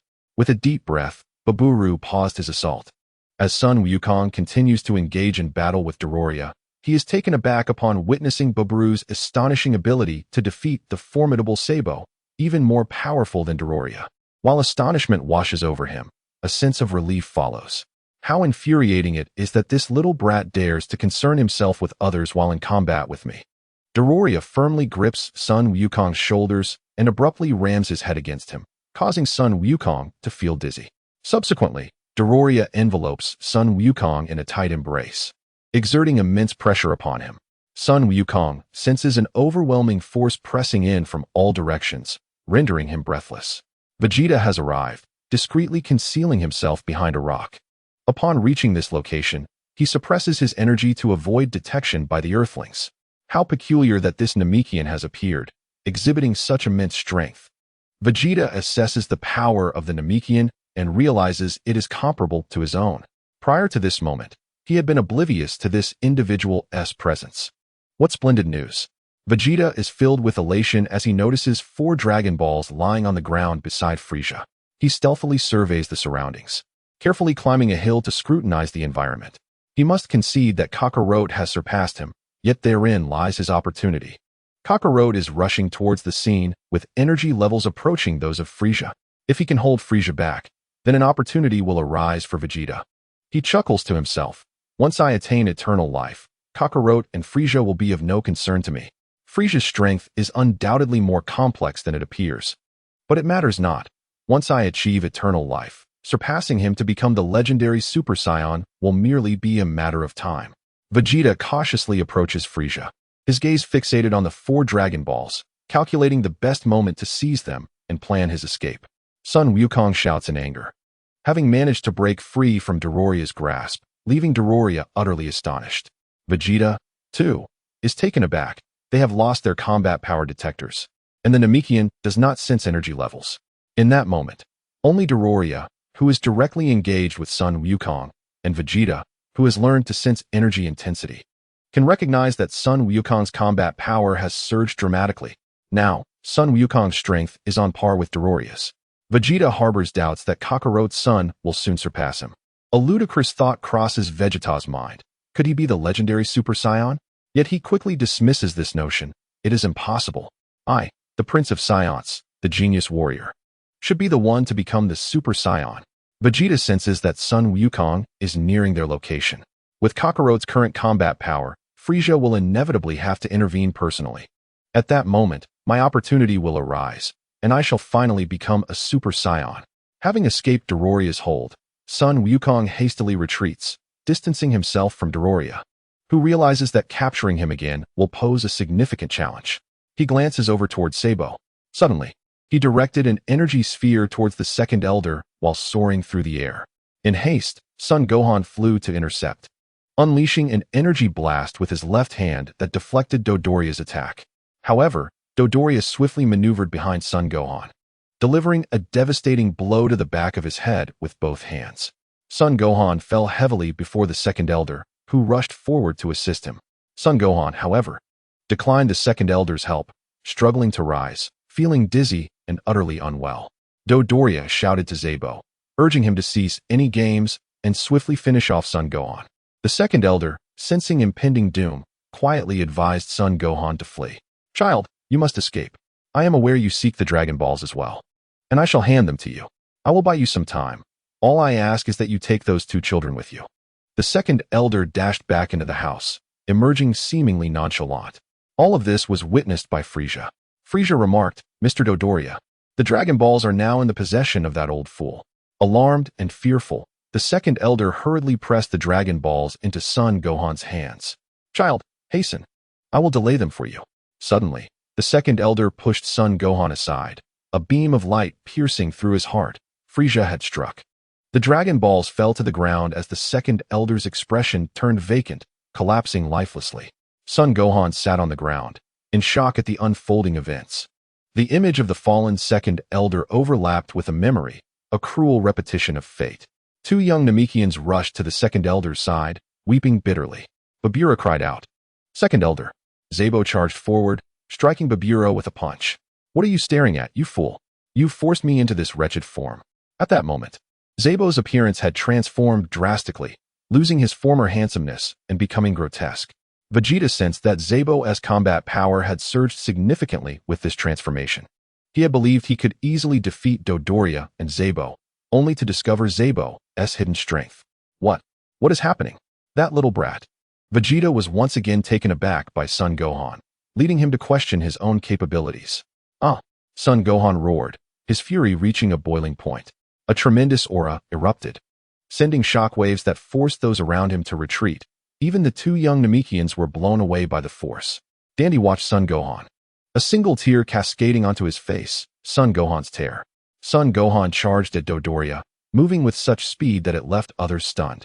By the time Dodoria reacted, Son Gohan's fist had already landed upon him. He witnessed his own body explode into fragments. Then, Son Gohan flashed before Frieza, glaring furiously. Frieza, astonished, exclaimed, I see now.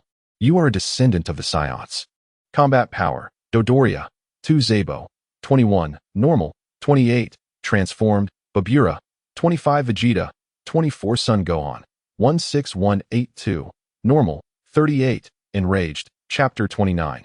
The arrival of Sun Wukong. Frieza levitated from his hovering chair, slowly descending to the ground. Frieza began, I never expected a genius like you to emerge from that group of monkeys. Although I remain skeptical of the so-called Super Saiyan legend, should such a being truly manifest, it would indeed pose a challenge for me. Therefore, I shall deal with you first. In an instant, Frieza appeared before Gohan and struck with a powerful punch, which Gohan countered with one of his own. Their fists collided, and Gohan was sent stumbling back several meters, while Frieza remained utterly unmoved. The disparity in strength was evident. Frieza wore an expression of casual indifference, clearly not exerting himself fully. Frustrated, Gohan charged forward once more, launching a flurry of punches and kicks at Frieza. To Vegeta, Gohan's assault appeared relentless. Yet Frieza effortlessly evaded each strike. Vegeta widened his eyes. Although it was Gohan initiating the attack, Frieza showed no inclination to retaliate, steadily advancing as Gohan was forced to retreat. Frieza moved forward with the grace of a leisurely stroll, emphasizing the vast difference in their power levels, which only deepened Gohan's desperation. With a mocking laugh, Frieza delivered a crushing blow to Gohan's face, sending him flying backward. His head collided with a large rock, shattering it into fragments. Observing Gohan, Frieza chose not to continue his assault. Gohan rose, his eyes wide with anger, glaring fiercely at Frieza. Why am I so powerless? He thought, charging again, only to have his punch caught by Frieza. Gohan attempted to withdraw his fist, but Frieza's grip was unyielding, rendering him unable to retract his right hand. Frieza chuckled as he scrutinized Gohan. I expected more from you, yet this is all you can muster? Gohan glared at Frieza, extending his left hand to unleash a wave of energy. However, Frieza pulled Gohan towards him, leaving him no chance to retaliate. Frieza kneed Gohan in the abdomen, releasing his right hand, then delivered a swift kick that sent Gohan crashing into a Namekian dwelling. Emerging from the debris, Gohan clasped his hands together and shouted, Masenko. A wave of energy surged forth, yet Frieza merely extended his right hand, effortlessly deflecting the attack. In the next moment, Frieza vanished and reappeared before Gohan. Pressing his hand against Gohan's shoulder, Gohan plummeted to the ground, creating a substantial crater upon impact. Frieza floated down leisurely, only to be bombarded by a barrage of energy blasts from Gohan. Frieza dodged them with ease. Just when he assumed Gohan had exhausted his arsenal, a figure lunged forward, delivering a solid punch to Frieza's face. Despite the force behind the blow, Frieza remained unfazed, merely tilting his head slightly in response. In a tit-for-tat fashion, Frieza returned the favor with a punch that sent Gohan hurtling away. The gap in their strengths was simply too vast. Meanwhile, Baburu found himself in a dire predicament, as Zabo's power surged after his transformation, rendering Baburu unable to compete. The two engaged in a rapid exchange, with Baburu clearly at a disadvantage.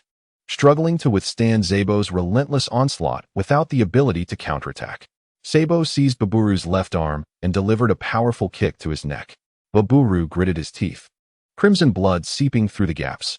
Saibo then grasped Baburu's left arm with both hands, spinning around to slam him onto the ground. Baburu lay face down, his left arm held outward by Saibo. Saibo's right foot pressed down on Baburu's back, his hands gripping Baburu's left arm tightly. With a sinister grin, Saibo taunted, "You wretched scoundrel! How dare you force me into this grotesque form? I shall not allow you to perish easily." Haha. He yanked at Baburu's left arm with all his might, his right foot firmly pinning Baburu's back. Baburu screamed in agony as his left arm was completely wrenched away, yet Saibo showed no intention of relenting. He hoisted Baburu up, forcing him to stand. However, Baburu, clutching the gaping wound on his left arm and weakened by his injuries, struggled to remain upright. Saibo grasped Baburu's head with his left hand and unleashed a barrage of energy blasts upon him. Ultimately, Baburu succumbed and collapsed helplessly.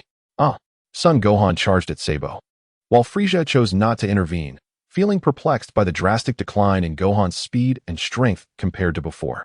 Saibo, sensing Gohan's approach, instinctively attempted to dodge, managing to evade with surprising ease, an unexpected outcome. Only Vegeta comprehended that Gohan's energy had plummeted, not merely diminishing, but reverting entirely. Vegeta furrowed his brow, pondering, what on earth is happening with that brat? His fighting power is exceedingly peculiar, even here on Earth. He recalled a similar occurrence when Gohan battled that Baburu. Haha. Frieza chuckled to himself, realizing, so that's it. His earlier surge in power was merely a result of certain factors. Humph, are you angry? Saiyans truly are a troublesome race. Saibo regarded Gohan with grave concern, having witnessed Gohan dispatching Dodoria in an instant, which deeply unsettled him. Although Saibo was considerably stronger than Dodoria, he was far from matching Gohan's prowess. Gohan stood before Baburu, a somber expression gracing his features. Saibo hastily addressed Frieza, "Lord Frieza, do not worry. He cannot defeat you now." Saibo, with a hint of skepticism, kicked Gohan in the head. Gohan, unable to evade, was sent flying. Elated, Saibo respectfully inquired, "Lord Frieza, may I take this brat for myself?" Observing Gohan's diminished combat ability, Frieza replied with a smirk, "Then he is yours, Mr. Saibo." Meanwhile, Frieza prepared to settle back into his wheelchair. Saibo erupted in laughter and soared towards Gohan, his speed so formidable that even Vegeta momentarily refrained from engaging him. Vegeta, fully focused, sensed that Kakarot had arrived. Saibo was laughing heartily when an orange figure materialized before him. By the time he processed the situation, he had halted, a fist pressed firmly against his abdomen. The excruciating pain in his belly caused him to drool as he stood there, hands clutching his midsection. His legs trembled incessantly as he retreated step by step, his mouth moving as if he wished to utter something. Alas, whatever he intended to convey could no longer escape his lips. In the end, Saibo's eyes rolled back, and his face fell to the ground. The one who arrived was none other than Sun Wukong. At that moment, Krillin was still en route. Wukong's speed was so extraordinary that Krillin could not keep pace. After 6 days of training aboard the spaceship, the gap between the two had widened considerably. Frieza had initially intended to return to his seat, but it seemed necessary to first eliminate these bothersome pests. "Gohan, you've worked hard." Sun Wukong retrieved a bag filled with senzu beans and tossed it to Gohan, who caught it without hesitation. Aware of the beans' miraculous properties, Gohan quickly opened the bag, discovering 4 senzu beans inside. During these days of training, Sun Wukong had expended a tremendous amount of energy, consuming 1 bean after completing his training on Namek. In contrast, Krillin had not exerted himself as much and thus had not ingested any beans. Upon consuming a senzu bean, Gohan instantly regained his vitality, standing up as if he were perfectly fine. Witnessing this scene, Vegeta quickly grasped why Kakarot had been able to heal so abruptly during their battle on Earth. Reflecting on his own remarkable recovery from the brink of death, Vegeta resolved to acquire that miraculous item for himself. Kakarot must have also utilized it to enhance his training. How cunning! Sun Wukong and Frieza advanced towards one another, eventually halting about 5 meters apart, locking eyes. Wukong's earlier speed had been so astonishing that Frieza was compelled to confront him directly. "Will you not submit to me? After all, you are a Saiyan, are you not?" "Saiyans inherently belong to my Frieza force." Sun Wukong, maintaining a calm demeanor, replied, I do not deny that I am a Saiyan, but I shall not join you. Frieza lightly shook his head, chuckling, how unappreciative. Do you have any idea how powerful I am? If you were aware of my battle prowess, you would not dare to oppose me. Sun Wukong laughed. On the contrary, this only excites me further. Just how strong are you? Haha. Observing the encounter, Vegeta could not help but concede one truth. Although Kakarot was merely a low-class warrior, he undeniably possessed the true blood of a warrior race, the Saiyans. Meanwhile, Krillin lay on the ground, his condition dire. He was unable to move, collapsed on the earth. He had exhausted himself, initially believing it to be mere after-effects of overtraining. Manageable with the Saibamen. However, the situation appeared far more severe. While rushing to aid Gohan, Krillin had suddenly lost strength, plummeting to the ground after being brushed aside by Sun Wukong. In his haste, Wukong had not noticed Krillin's collapse, as there were no discernible signs of distress in Krillin's energy. Thus, he lay there alone, prostrate upon the earth, occasionally interrupted by the hopping of frogs nearby. How could this happen? Krillin endeavored to adjust his position, but to no avail. Several minutes passed before I could finally move my fingers, while the rest of my body remained utterly immobilized, devoid of strength. Let us tentatively name this condition muscle fatigue. His muscle fatigue had now intensified, and despite his earnest efforts to regain control of his body, swift recovery eluded him. Damn, what am I to do in this predicament? Wukong, what should I do? Krillin began to feel a pang of fear. Perhaps he should not have meddled so excessively, for the original world had already been altered by his actions. At this moment, Wukong was entirely incapable of engaging in battle with Frieza, yet due to Krillin's reckless interference, the confrontation between Wukong and Frieza had been hastened. And here he lay, the true instigator, utterly powerless. Wukong, please flee. Krillin was uncertain whether Sun Wukong would even consider retreating. Chapter 30. Vegeta's triumph. Krillin was paralyzed, completely devoid of any strength. He could not comprehend the nature of his muscle fatigue. He had initially believed it to be a mere after-effect of overtraining. Yet it was becoming increasingly evident that this was not the case. Krillin had thought himself quite familiar with his own body, but now he found himself utterly baffled by the symptoms of muscle fatigue, having previously misjudged the situation. During his recovery from severe injuries, he had experienced muscle fatigue on several occasions. After being healed by a Saibamen, this was his first encounter with fatigue, and it was more severe than before. If I cannot resolve this issue, how can I aid Wukong in overcoming Frieza? Krillin felt an overwhelming sense of guilt. He had strayed far from the original plan. He had intended to take Wukong and Gohan to seek out the Grand Elder to unlock their potential, then enlist Vegeta, bolstered by Dandy, a future deity even more effective than Saiyans. He had envisioned granting the three Saiyans a few near-death experiences, and if all else failed against Frieza, he would find a way to provoke Wukong into transforming into a Super Saiyan. This was Krillin's preliminary plan, but now Wukong was prematurely engaged with Frieza. From the aura emanating, it seemed Wukong was not incapable of fighting, yet Krillin understood that Frieza's displayed strength was merely the tip of the iceberg. Ultimately, it was my ineptitude that led to this predicament. In retrospect, during the battle between Wukong and Vegeta, I should not have intervened excessively. After all, my original role was merely to assist Wukong in executing the Spirit Bomb. Although I participated this time, I was of no help at all and ended up injured, unable to join Gohan in reaching Namek in time. Krillin believed that the current situation was a direct consequence of his own ineffectiveness and presumption to interfere in matters that did not require his involvement. A voice echoed from above Krillin. Though unintelligible, he recognized it as the language of Namek. A green figure materialized before him, scrutinizing Krillin. Without a doubt, he was a Namekian. He chattered incessantly at Krillin, the words incomprehensible, yet Krillin felt no trepidation of a sudden attack. After all, the Namekians were inherently benevolent and gentle, even in unexpected circumstances. Even Nail, with his seemingly cold demeanor, was in truth a gentle soul. Apologies, but I am not fluent in the language of Namek. What troubles your body? Are you unwell? Or perhaps lacking in strength? Krillin replied, I suppose it could be considered an illness. Without hesitation, the stranger hoisted Krillin onto his back and said, Allow me to take you to the Elder. He will surely assist you. Krillin expressed his gratitude. Thank you. What is your name?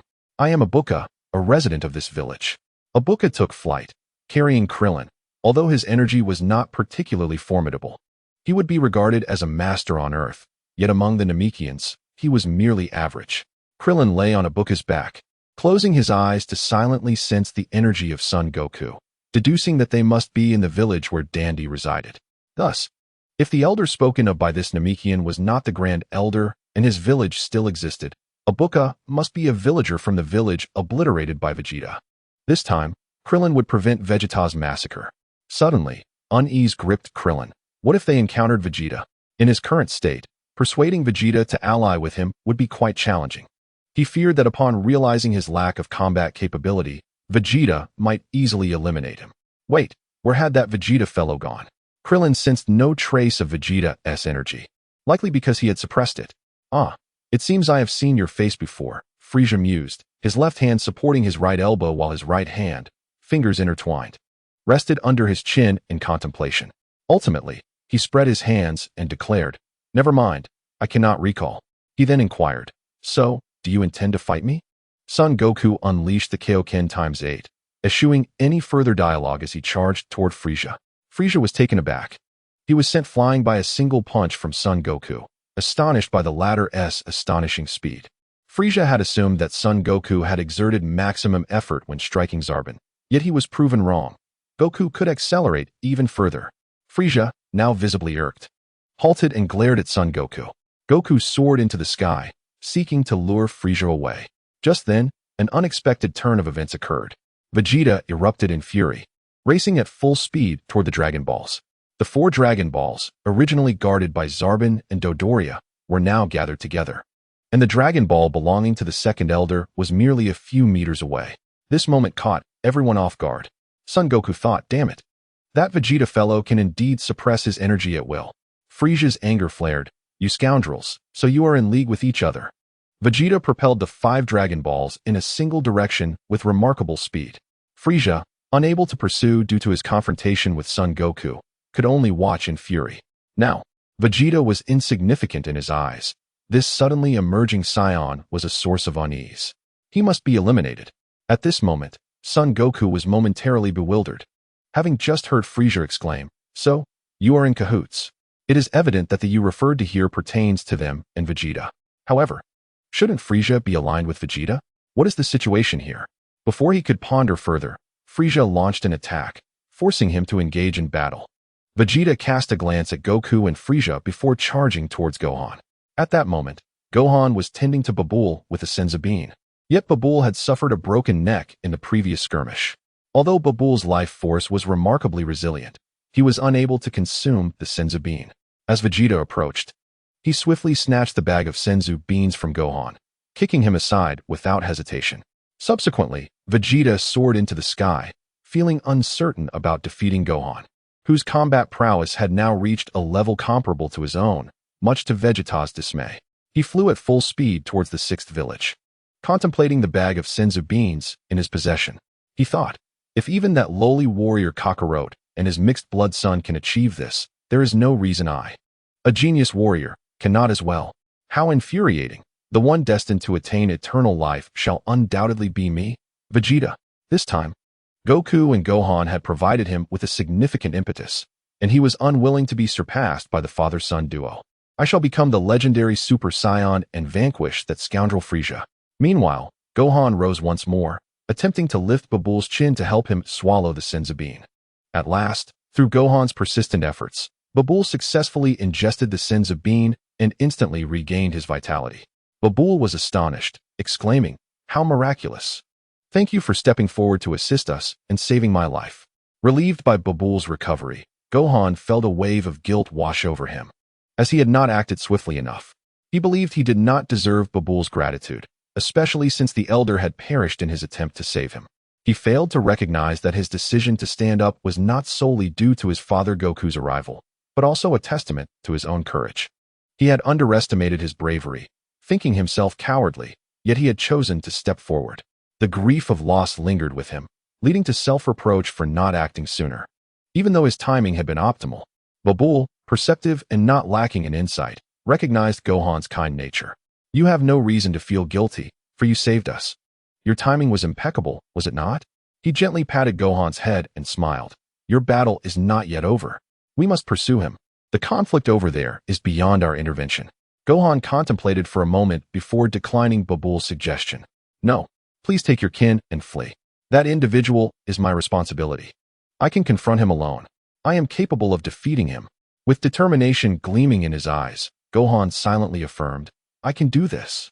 Observing Gohan's resolute expression and glancing at his own people, Babul nodded in agreement. Who is he to you? Son Gohan proudly replied, he is my father. Baburu chuckled. Your father is an extraordinary man. You bear a striking resemblance to him. With a wave, Baburu soared back to his kin. Son Gohan reciprocated the gesture and pursued Vegeta's energy signature. Upon sensing Son Gohan's energy approaching, Vegeta swiftly altered his course, weaving through the air. He suppressed his own energy, opting for a slower pace, rendering him undetectable to Son Gohan. Son Gohan recalled that one Dragon Ball remained undiscovered, so he hastened towards Bulma's location, having previously entrusted her with the Dragon Ball radar. While Bulma lacked the ability to sense energy, she could still track Frieza and his minions, allowing her to evade them. Son Gohan was confident that Vegeta would seek the last Dragon Ball. With Nail at the Grand Elder's side, he had no cause for concern. As long as he could locate the 6th village first, he could capture him. Son Gohan found it peculiar that he could not detect Krillin's energy. After all, Krillin's energy was considerable, unlike most Namekians, whose energies were feeble due to their non-combatant nature. If they were too distant, Son Gohan would be unable to sense them. Battle Power, Son Gohan. 24 Son Goku. 6, Normal. 48, Kaioken X8. Krillin. 12 Vegeta. 24 Baburu. 25 Frieza. 53 Chapter 31. Acquiring the 6 Dragon Balls. Bulma hid within a cave, clutching the Dragon Ball and radar, trembling with fear. Moments ago, she had witnessed 5 Dragon Balls hurtling towards her at high speed. Clearly, it was the nefarious group attempting to seize the Dragon Ball from her grasp. What to do? Oh, I'm doomed. Bulma lamented her arrival on Namek, cursing, damn it. Goku, Krillin, why haven't you arrived yet? Suddenly, a series of splashes echoed, as if something had plunged into the water. Bulma glanced at the radar. Noticing that the 5 signals had abruptly ceased, they had come to a halt. She fixated on the cave entrance, silently awaiting her adversaries. I'm going to die. However, Bulma did not encounter the extraterrestrials she had anticipated. The outside remained eerily quiet. What is happening? She scrutinized the radar, which remained motionless, as if the 5 Dragon Balls had been discarded. Wait, discarded? Bulma stared at the radar, taking a few cautious steps forward before stopping abruptly. After a few more steps, she neared the cave entrance and halted once more. The radar still showed no signs of life outside. Tentatively, Bulma peered out, only to retract her head immediately. She saw nothing. Straining her ears for any sound, she found the outside still and quiet. Again, she ventured a glance outside, but encountered emptiness. Bulma checked the radar again, then observed the desolate surroundings. Her resolve solidified. This was an opportunity. Although the reason was unclear, the enemy had indeed abandoned the 5 Dragon Balls. Please, I beg you to let me be. Upon hearing a noise, Bulma immediately collapsed onto the ground. However, it was merely a stone that had been dislodged by the wind. Bulma quickly grasped this reality and rose to her feet. How foolish of me. How embarrassing. Thankfully, no one witnessed my folly. Bulma, aunt. She heard a voice exclaim. Bulma turned around in haste, only to find Gohan standing behind her, his large eyes fixed intently upon her. Bulma, trembling, inquired, when did you return? I just arrived. Gohan replied. Did you see everything? Gohan, puzzled, responded, what do you mean? Upon seeing the confusion etched on his face, Bulma felt a wave of relief. The thought of Goku's son witnessing her embarrassing moment was mortifying. Gohan then asked, by the way, Aunt Bulma, what just happened? Bulma laughed heartily. Oh, it's nothing at all. Gohan reassured her, that's a relief. You startled me when you suddenly mentioned something about being let go. Bulma, taken aback, stood in shock, her mouth agape. It seemed to Gohan as if something ethereal was escaping from her lips. Gohan, what's wrong? He asked, alarmed. He scanned the surroundings, but sensed no formidable adversaries nearby. Only some faint energies. Bulma regained her composure and waved her hand, stating, I'm fine. It just seems that someone might have discarded 5 Dragon Balls here. What? Gohan exclaimed, surprised. He hadn't anticipated that Vegeta would happen to drop the Dragon Balls in this area. Where are they? He asked urgently. Bulma replied, they should be in that lake over there, but could it be a trap? In truth, Bulma felt considerably more at ease since Gohan had returned. Despite him being only 5 years old. With enthusiasm, Gohan said, "We'll discuss the details later. Just hand me the dragon radar." Bulma handed him the radar, and he immediately dashed towards the lake. Before long, 5 Dragon Balls emerged from the water, landing before Bulma. "Aunt Bulma, these 5 Dragon Balls must be hidden in a cave. You can stay hidden. They don't possess the dragon radar, so they won't find you. Once we retrieve the last Dragon Ball, victory will be ours." Gohan exclaimed excitedly. Bulma beamed with joy. "Could it be that?" Gohan nodded yes. "Dad and Uncle Krillin have arrived. Goku and Krillin, at last. How splendid. Goku will surely defeat that Saiyan." Gohan asserted, "No. I will be the one to vanquish that Saiyan. Dad will win too." After they transported the Dragon Balls back to the cave, Gohan bid farewell to Bulma and set off to find the last Dragon Ball, as well as Vegeta. Meanwhile, Krillin lay on a bed as an elderly Namekian stretched his hands toward Krillin's body. This venerable Namekian was the Grand Elder of Namek, a figure of great respect, guarding a Dragon Ball. At that moment, the Grand Elder's hands radiated a green light, enveloping Krillin in a shimmering glow. Gradually, Krillin sensed a stirring within his body. It appeared he could move independently. After a considerable time, the verdant glow enveloping the hands of the 4th Elder dissipated, signaling the completion of the healing process. Krillin felt an exhilarating freedom of movement, his strength wholly restored. "Thank you for healing my body," he exclaimed, hastily rising from the bed to express his gratitude to the 4th Elder. Wiping the sweat from his brow, the 4th Elder replied, "I have not completely healed you. I have merely alleviated your symptoms for the time being. Your physical ailments are quite severe. You must have neglected your health in pursuit of cultivation." Reflecting on the arduous training of the past year, Krillin nodded in agreement. "Indeed, I had no choice but to do so." The 4th Elder acknowledged, "I sensed your immense power during your treatment. Within you lies a reservoir of untapped strength. You have undoubtedly endured rigorous training, which has led to your physical afflictions." Krillin furrowed his brow. Such a frail body would only hinder him in battle, rendering him incapable of fighting effectively. A wave of anxiety washed over him at the thought of collapsing during his confrontation with Vegeta. Krillin urgently inquired, "Is it possible for you to fully heal me?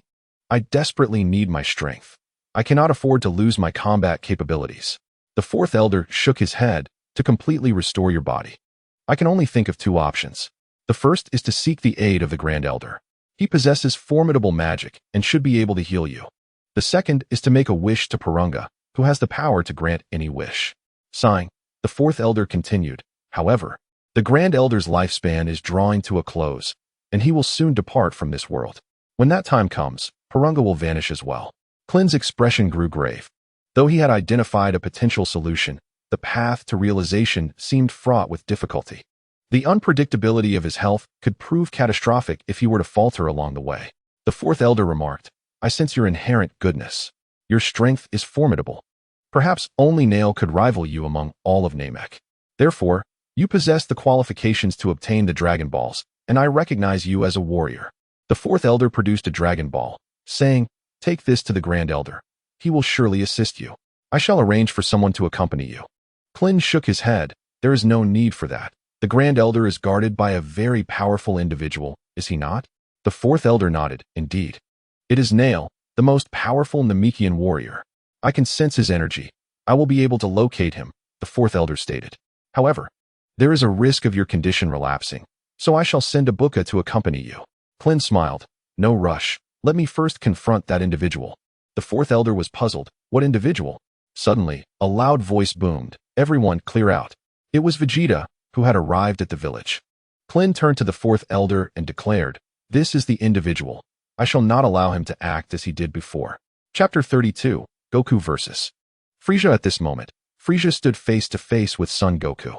Prior to this, the two had engaged in a brief clash, resulting in a stalemate. "Damn scoundrel. Are you not enemies with Vegeta? Allow me to deal with him first.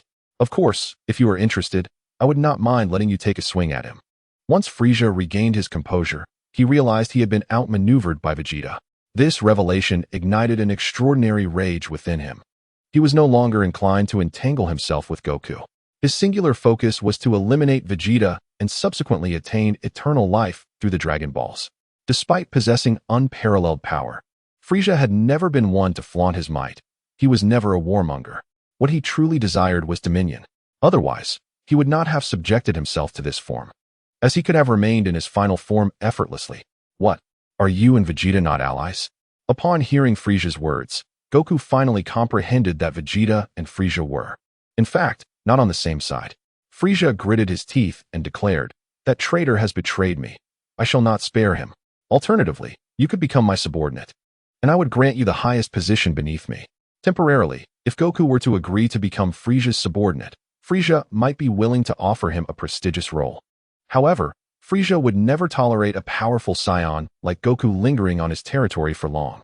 Goku assumed a fighting stance and remarked, "Since you are not allies, I can feel a bit more at ease." Frieza narrowed his eyes, gazing at Goku, and stated, "To deal with you, I need only my current state. It seems I must eliminate you first." Goku thought to himself, indeed, he possesses the ability to transform like a Saiyan into an Oodru. Damn, how formidable would that scoundrel be if he unleashed his full power? A thrill of excitement coursed through Goku. Goku observed Frieza. During their recent confrontation, he sensed that this adversary was incredibly strong. Before arriving on Namek, he could not have fathomed just how powerful Frieza was, a being far superior to Vegeta. Now that they had clashed, Goku recognized that the Kai's warnings were far from exaggerated. Even though Frieza's displayed strength was formidable, it was still not his true capability. One could only imagine how powerful Frieza would be if he unleashed his full potential. Goku dared not hold back and immediately activated the Kaioken ×8, enveloping himself in a crimson aura. This was his optimal state. Any higher, and his body would succumb to the strain. Should he fail to defeat Frieza swiftly, he risked collapsing first. Frieza laughed, unleashing his own aura, and their energies collided. The ground around them was uprooted by the force emanating from their confrontation, creating a vast crater where they stood. Elder Namekian and the two deceased Namekians were nearly swept away by the fierce winds generated by their clash, but they were fortunate enough to hold on. However, the two younger Namekians were blown away, crashing to the ground. As the battle commenced, Goku took the initiative, throwing a punch. He dared not exhibit even an ounce of carelessness against Frieza. Sun Wukong no longer felt the need to test his opponent. Such endeavors were now futile. This punch represented the full extent of his power. In response, Frieza effortlessly evaded the blow. Undeterred by the initial failure, Sun Wukong unleashed a relentless barrage of fists and feet upon Frieza, holding nothing back. Each of Sun Wukong's subsequent fierce strikes was easily dodged by Frieza, who chose not to retaliate but instead observed Sun Wukong with keen interest. As their battle escalated, they gradually ascended into the air. Suddenly, Sun Wukong transformed into 5 afterimages, encircling Frieza.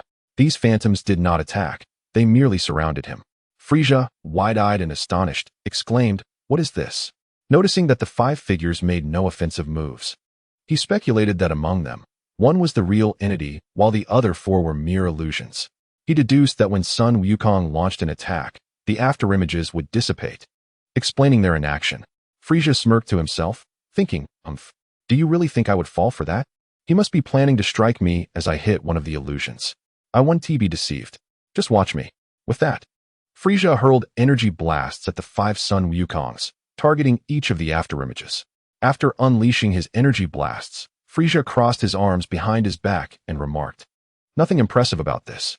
To his astonishment, as the energy blasts passed through all the afterimages, they vanished. None of them were real. Suddenly, a tremendous force struck the top of Frieza's head. Sun Wukong had descended from above, bringing both hands down heavily upon Frieza's skull, leaving him wide-eyed in shock. At some point, Sun Wukong had maneuvered himself above Frieza, who had been distracted by the illusions, failing to notice Sun Wukong's ascent. With a resounding thud, Frieza was sent crashing to the ground, creating a sizable crater and kicking up a cloud of dust. Swiftly, Sun Wukong sent energy blasts hurtling toward Frieza, whose fallen position made him an easy target for the rapid-fire assault. One energy blast shot up from below with incredible speed, prompting Sun Wukong to retreat hurriedly. The blast zoomed past him, narrowly missing. Frieza, now furious, erupted, "You wretched, stinking monkey. I've grown tired of this game. Prepare to die." His battle attire was tattered, a testament to the relentless assault from the Saiyan before him.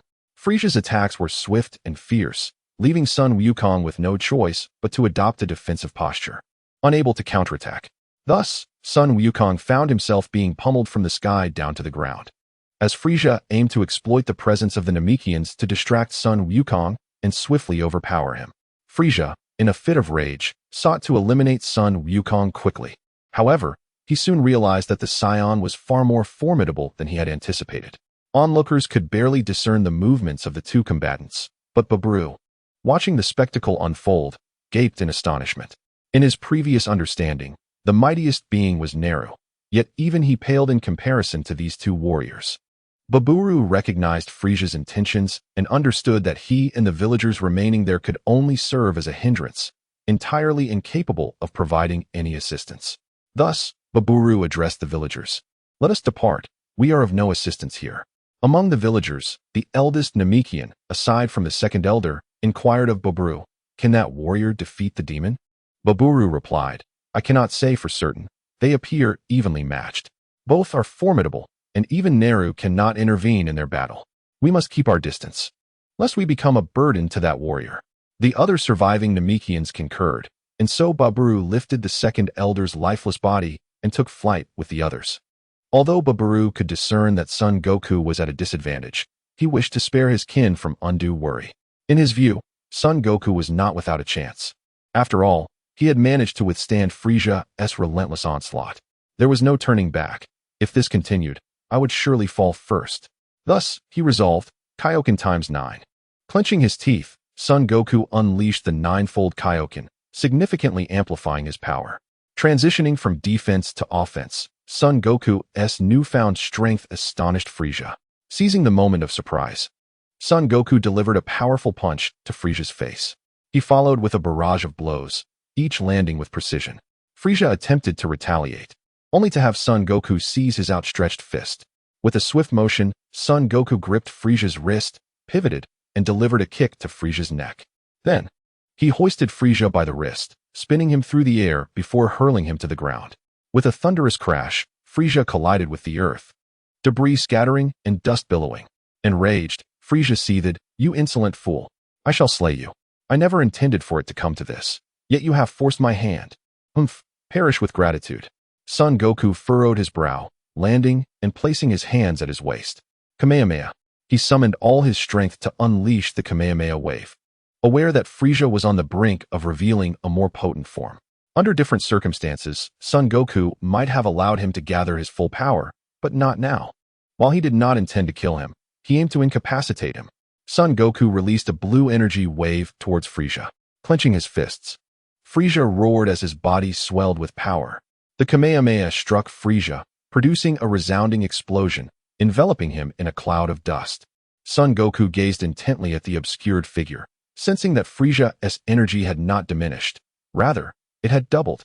At that moment, Son Goku comprehended the Kai's profound fear of Frieza. As the dust settled, a towering figure emerged from the spot where Frieza had stood. No longer the diminutive form he once possessed, Frieza now loomed large. His stature and power increased manifold. Frieza gazed at Son Goku and chuckled. "I shall not allow you to perish easily. Along with Vegeta and that little brat, I intend to torment you all to alleviate the hatred in my heart." Combat power, Son Goku. 54, Ninefold Kaioken. Frieza. 53, First Form. 106, Second Form. Chapter 33. The Anti-Frieza Alliance. Krillin stepped out of the house and said, "Vegeta. It has been a while." Vegeta, taken aback, replied, How did you end up here?" Krillin smirked. "Is it strange for me to be here? You are here for the same reason, are you not?" Vegeta declared, "In that case, I must eliminate you first." He no longer concealed his power, unleashing it with fervor. Krillin advanced a step, similarly releasing his own energy. Vegeta laughed triumphantly. "Huh? You are no match for me." Krillin raised an eyebrow, sneering, "Is that so? Take another look." A crimson aura erupted around Krillin as his power surged. He activated the double Kaioken. At that moment, Krillin and Vegeta's energies were evenly matched, their powers colliding in a stalemate. Vegeta's expression stiffened. With this, he could not swiftly defeat Krillin. If he recklessly engaged Krillin, he risked death should Frieza or Kakarot arrive. Vegeta suggested, "How about we temporarily join forces? You must sense that Kakarot is currently engaged in battle with someone named Frieza, whose power far exceeds ours. However, do not think Kakarot can contend with that monster Frieza. He has yet to unleash his true strength. All right. Before Vegeta could finish, Krillin readily agreed, leaving Vegeta astonished that Krillin would so easily accept his proposal for an alliance. Krillin promptly retracted his aura, not intentionally suppressing his energy, merely observing Vegeta. Vegeta too withdrew his energy and said to Krillin, I desire eternal life, and I will aid you in confronting Frieza. Krillin frowned. Shouldn't we be the stronger side now? On what grounds do you propose conditions? You have betrayed Frieza. Vegeta retorted, I will become even stronger, and then I shall defeat Frieza. You have no comprehension of Frieza's true power. If he were to unleash his full might, we would be incapable of resistance. Moreover, I have already obtained 5 Dragon Balls. Krillin was well aware of Frieza's terrifying power and wholly opposed granting Vegeta such an empty promise. The Dragon Balls may restore youth, but they certainly do not grant immortality. Just as ordinary mortals cannot be resurrected, neither the Porunga nor the Earth Shenron could achieve such a feat. With a sigh, Krillin conceded, very well. I will agree to your terms. The Elder quickly warned Krillin that individual harbors ill intentions and is unworthy of realizing wishes. You must consider carefully. The Dragon Balls can only grant 3 wishes. Moreover, the Dragon Balls could not prevent Krillin from urging the Elder to continue speaking, as he interjected, Elder, you must disperse quickly from this place. A band of nefarious individuals has arrived on Namek, and they have slain many of the Namekians. What? The Elder gasped in astonishment, completely unaware of the situation until now. In their efforts to better the planet, they had spread themselves across Namek, maintaining considerable distances from one another. Communication between villages was severely limited, with infrequent interactions. Vegeta was equally astonished. He had not realized that the Dragon Balls could grant 3 wishes. Thus, he cast a glance at Krillin, suddenly finding the short, bald man exceedingly irksome. With a smirk, Vegeta remarked, if there are indeed 3 wishes, are you not considering resurrecting that Namekian to restore the Dragon Balls on Earth? In that case, our collaboration should yield a mutually beneficial outcome, should it not? Krillin wholeheartedly agreed, recognizing their need for Vegeta's strength in the impending battles. Vegeta's prowess would significantly increase and prove invaluable in the forthcoming conflict. The Elder inquired, you are from Earth. You also possess Dragon Balls there. So, that prodigious youth has indeed succeeded in reaching Earth? Truly a genius capable of creating Dragon Balls. How did he meet his demise? Krillin nodded, stating, he perished in the defense of Earth. We have come to Namek to resurrect him. He deliberately omitted the fact that Piccolo was slain by one of Vegeta's comrades.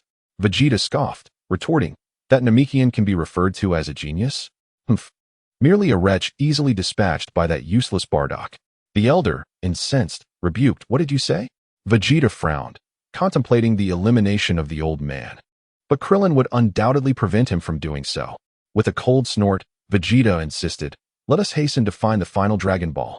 He pressed Krillin, for he was uncertain how long Kakarot could hold Frieza at bay. It was not contingent upon Kakarot, but rather on Frieza. Krillin nodded, affirming, in that case, let us depart. He took the Dragon Ball from the Elder's hands and urged him, you must flee quickly, otherwise, those villains will find you and end your lives. The Elder nodded, declaring, we will set off as soon as those who are out return. Krillin shook his head, insisting, you must scatter. They possess a peculiar device capable of detecting life signs and combat power. If you gather together, they will locate you. They are exceedingly powerful. Vegeta crossed his arms, stating, their devices were destroyed by a Namekian. This is the last one remaining. What if they have reinforcements? Vegeta's expression stiffened as he recalled the most formidable elite squad within Frieza's army, which even he regarded with trepidation. Krillin, clutching the Dragon Ball, urged Vegeta, follow me. With that, Krillin erupted in a blaze of red energy and soared into the sky at full speed, utilizing only a double Kaioken, lest Vegeta be unable to keep pace with him. If Vegeta were to discover that Krillin was still concerned about preventing him from falling behind, he would undoubtedly be infuriated. Vegeta hastened to catch up, flying at full speed alongside Krillin. Where are we headed? Krillin replied, of course, we are off to find the final Dragon Ball. What else could it be? You should be able to sense it. The location emitting an extraordinarily powerful energy.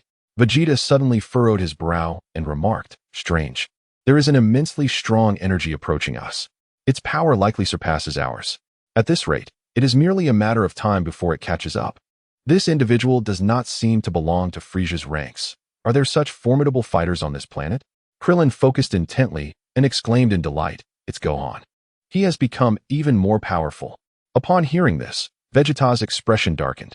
He was taken aback that the boy had managed to surpass him in such a short time, leaving the proud Saiyan prince feeling a sense of shame and wounded pride. Noticing that Krillin showed no intention of stopping, Vegeta inquired, "Aren't you going to wait for him?" Krillin replied, "Time is of the essence. Gohan will catch up." Vegeta nodded in agreement. Realizing that waiting for Gohan would not only waste precious time, but also require additional time to explain the situation to him, especially since, in Gohan's current understanding, they were still adversaries.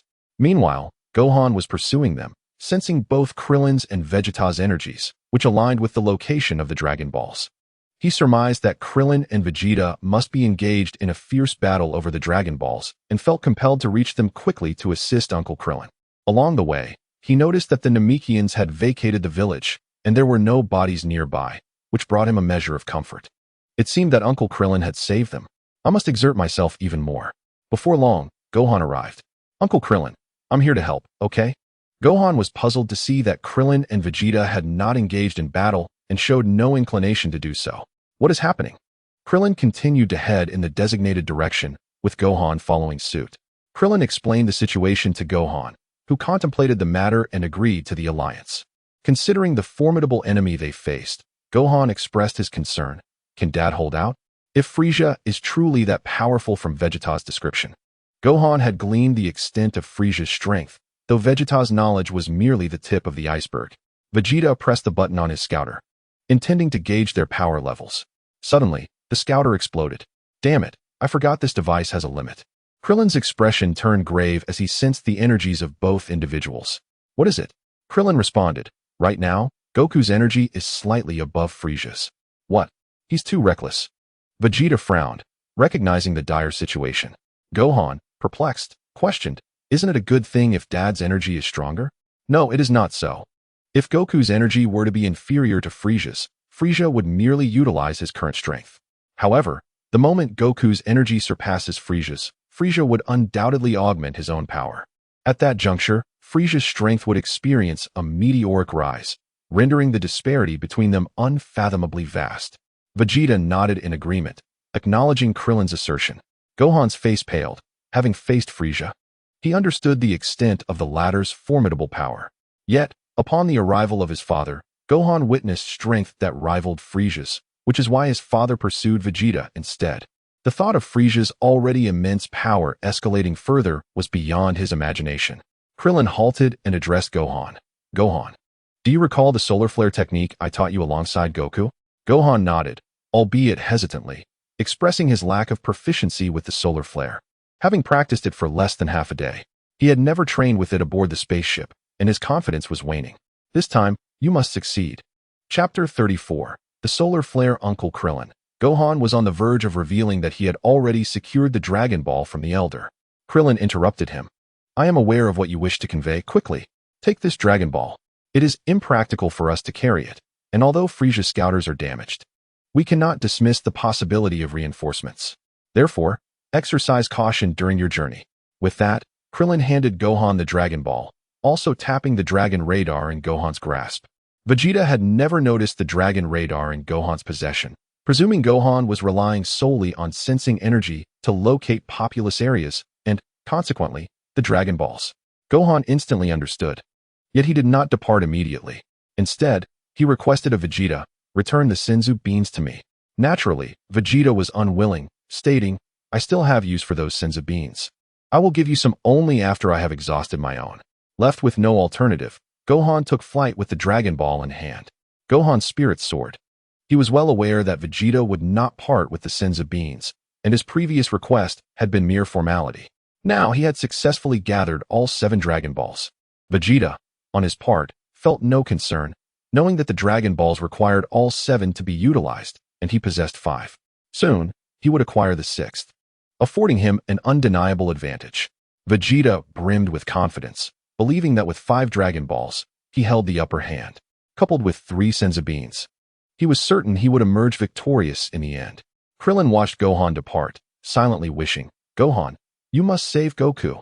Though Krillin yearned to assist Goku, His own health was precarious, leaving him uncertain when he might fall ill, which would only serve as a hindrance. Let us move quickly, Vegeta urged. Frieza's army possesses far greater strength than this. Even if Frieza refrains from action, he could summon others to confront us, though they would not surpass Kakarot. Krillin nodded. He was acutely aware of the Frieza force's might, yet with his current capabilities, as long as he remained unwell, he could easily handle them. Tien possesses a clear understanding of his own capabilities. He recognizes that his current strength is insufficient to contend with Frieza at full power. He devises a plan to grant Goku and Vegeta the near-death experience, thereby enhancing their strength. In the most favorable scenario, Goku might ascend to Super Saiyan. Tien hopes to be the catalyst that triggers Goku's transformation into a Super Saiyan. The two continue their journey toward the residence of the Grand Elder. Vegeta reflects.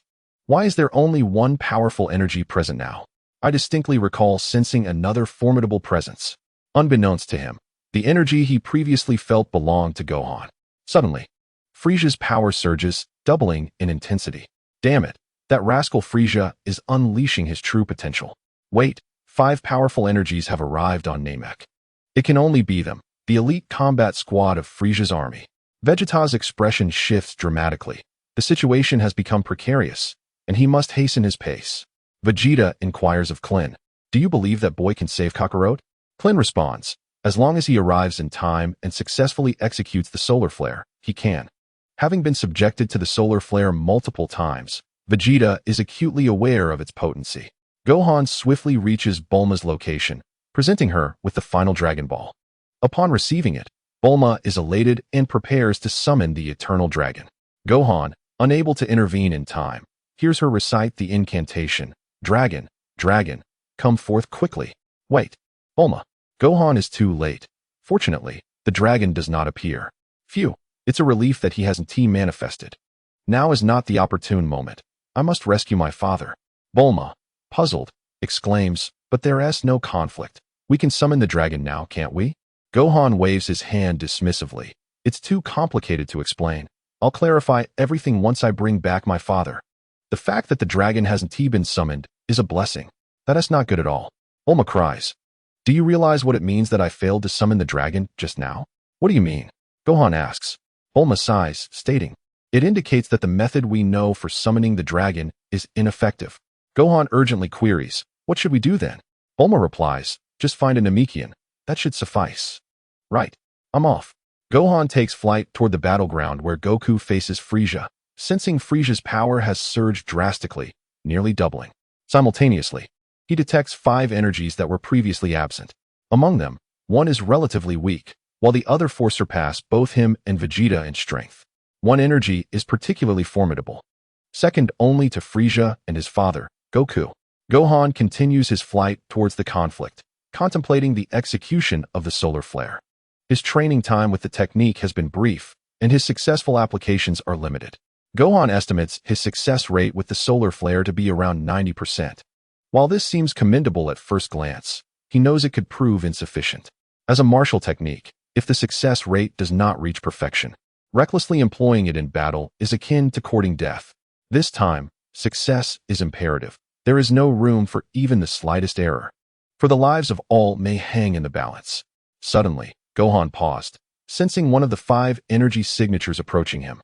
Or perhaps it could be said that their destination aligned with his own. The remaining 4 energies were converging towards Krillin and Vegeta, drawing ever closer to the Grand Elder's residence. One among the trio was the mightiest of the 5, while one of the others was relatively weak. And the remaining 2 were on par with Nail, surpassing Vegeta in strength. After a brief moment of hesitation, Gohan resolved to head towards the battleground of Goku and Frieza. In an instant, he spotted the Namekians, those he had rescued from a village.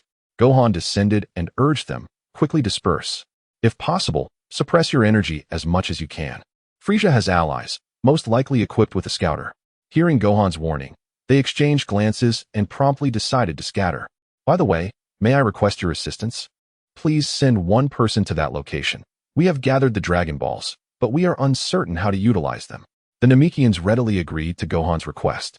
After providing them with the Dragon Radar, Gohan departed, confident they would send someone to the area indicated by the radar, where all 7 Dragon Balls were located. At that moment, Goku was enduring a relentless beating from Frieza. In the face of the current Frieza, Goku appeared as a mere child in both stature and strength. Frieza's punches, though not particularly heavy, landed with astonishing speed upon Goku, who found himself unable to retaliate. Thus, Goku was subjected to a continuous barrage of blows from Frieza. Faced with such overwhelming power, Goku's ability to remain standing was a testament to his indomitable will. "Oh ho ho, can you still endure? You must be regretting provoking me." Frieza paused his assault, causing Goku to nearly plummet. He struggled to hover in the air, his gaze fixed intently on Frieza. Goku had anticipated Frieza's formidable strength and sensed that Frieza could grow even more powerful. With a sharp crack, Frieza delivered a resounding slap to Goku. The impact sent Goku crashing to the ground, overwhelming pain coursing through his body, rendering him unable to rise again. I believe I've had enough of this. Prepare to die." Frieza approached Goku, extending his right hand, his index finger aimed menacingly at him. Red energy coalesced at the tip of his finger, directly targeting Goku. Just as Frieza was about to unleash his attack, a voice rang out from above, calling, "Frieza." Instinctively, Frieza looked up to see Gohan soaring overhead. His hands spread wide before his forehead. Without hesitation, Frieza redirected his finger towards Gohan, who shouted, "Solar Flare." A brilliant radiance emanated from Gohan, intense and blinding, compelling Frieza to shut his eyes. Frieza, in a frenzy, unleashed a wave of energy, subsequently shielding his eyes with his hands and howling in anguish. Success! Gohan rejoiced, hastily flying over to Goku, lifting him onto his back and fleeing for their lives. Chapter 35. The arrival of the Ginyu Force. After soaring at full speed for a distance, Gohan suppressed his energy and landed on the ground, still carrying Goku. He then flew towards Bulma's location, cautiously restraining his energy to evade detection by Frieza's reinforcements. "Gohan." Goku's voice was feeble. He had been grievously injured by Frieza. His shirt tattered to shreds. Tears streamed down Gohan's face as he lamented, "I'm sorry, Dad." Overwhelmed with excitement after acquiring the final Dragon Ball, he had neglected to ask Vegeta for a senzu bean. He hadn't considered how severely his father had been hurt. "Dad, I've gathered all the Dragon Balls. The Namekian Dragon Balls can grant 3 wishes. I will wish for your recovery immediately." Upon hearing Gohan's declaration of having collected the Dragon Balls, Goku was elated. But the sudden surge of joy exacerbated his wounds, eliciting excruciating pain. Frieza reopened his eyes, regaining his sight. He scanned the surroundings, seeking them out, only to realize they had already fled. Curse them, how infuriating! Frieza bellowed, unleashing energy blasts upon the nearby mountains, causing them to erupt in a cacophony of destruction. After venting his rage, Frieza gradually calmed down, taking a deep breath as he prepared to return to his spaceship. Without his combat power detector, he was unable to locate the Dragon Balls alone, unless he obliterated the entire planet. "Lord Frieza," a familiar voice called out, prompting Frieza to turn and see a well-known figure. The individual, clad in Frieza's army uniform, had red skin and white hair. "I am Jisoo, the Red Magma," he proclaimed, striking several poses. Frieza's face lit up with joy. "Ah, Jisoo, you have arrived just in time. Where are Ginyu and the others?" Jisoo replied, "Captain Ginyu discovered Vegeta's whereabouts, so they have gone to pursue him. I am here to track down someone who was originally with Vegeta." Frieza nodded. "I see. It seems they have indeed allied. Jisoo, you are tasked with pursuing that individual. I suspect you are after Gohan, a mere child carrying an injured adult. Eliminate them both." Jisoo inquired, "Did Lord Frieza not kill them? 2 life forms with considerable power vanished moments ago. I assumed you had dispatched them." Frieza replied nonchalantly. "They appear to possess an ability to conceal their combat power. They escaped just moments ago." Jisoo shifted into another pose and stated, "Understood. I shall go and eliminate them at once." Suddenly, Jisoo burst into tears, weeping uncontrollably. Frieza, taken aback by Jisoo's unexpected outburst, asked, "Jisoo, what troubles you?" Ji's positioned the back of his right hand before his eyes, tears streaming incessantly as he lamented, "I weep because I failed to perform flawlessly before Lord Frieza. Only I, Gi's, cannot assume a perfect posture." Even Frieza, confronted with such a scene, would find it arduous to remain unperturbed. "Fear not, Mr. Gi's. Hasten to resolve the matter at hand. Furthermore, you must extract the whereabouts of the remaining Dragon Balls. Vegeta possesses 5. And there should be 1 more in a distant village. The final Dragon Ball resides with the Grand Elder of this planet.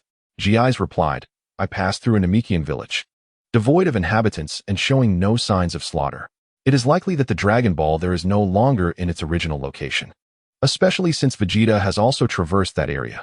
Frieza shook his head. If it were Vegeta, there should be no survivors among the villagers. This implies that Vegeta may already have 6 Dragon Balls. Moreover, there exists a being with power comparable to mine at the location Vegeta is headed. It could very well be where the 7th Dragon Ball lies. Additionally, he is accompanied by another individual of similar strength. Frieza waved his hand dismissively, saying, no matter. They will not be a match for Captain Ginyu. Your task is to eliminate that boy and his father. Frieza had heard Gohan refer to Goku as dad. Thus he was aware of their relationship. Understood. Gi stood tall, responding with fervor. Subsequently, he began to strike peculiar and embarrassing poses, eliciting a blush from Frieza. Clearing his throat, Frieza urged, you may depart now.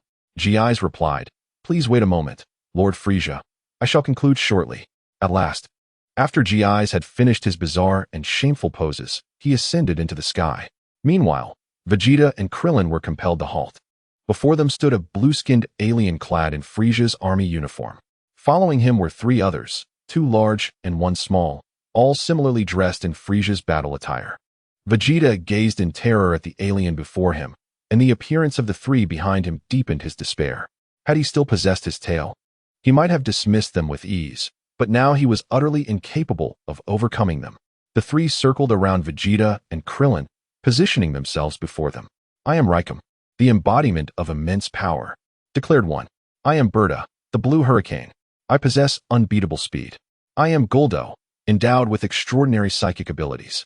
I am Ginyu, the man known as the Captain. Raikum was a towering figure with red hair, resembling a human from Earth. Berta, the blue-skinned alien who previously obstructed Vegeta and Krillin, had already demonstrated his remarkable speed.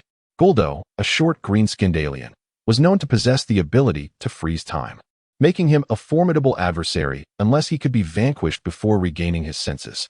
Lastly was Captain Ginyu, the strongest among them, wielding an exceedingly peculiar power.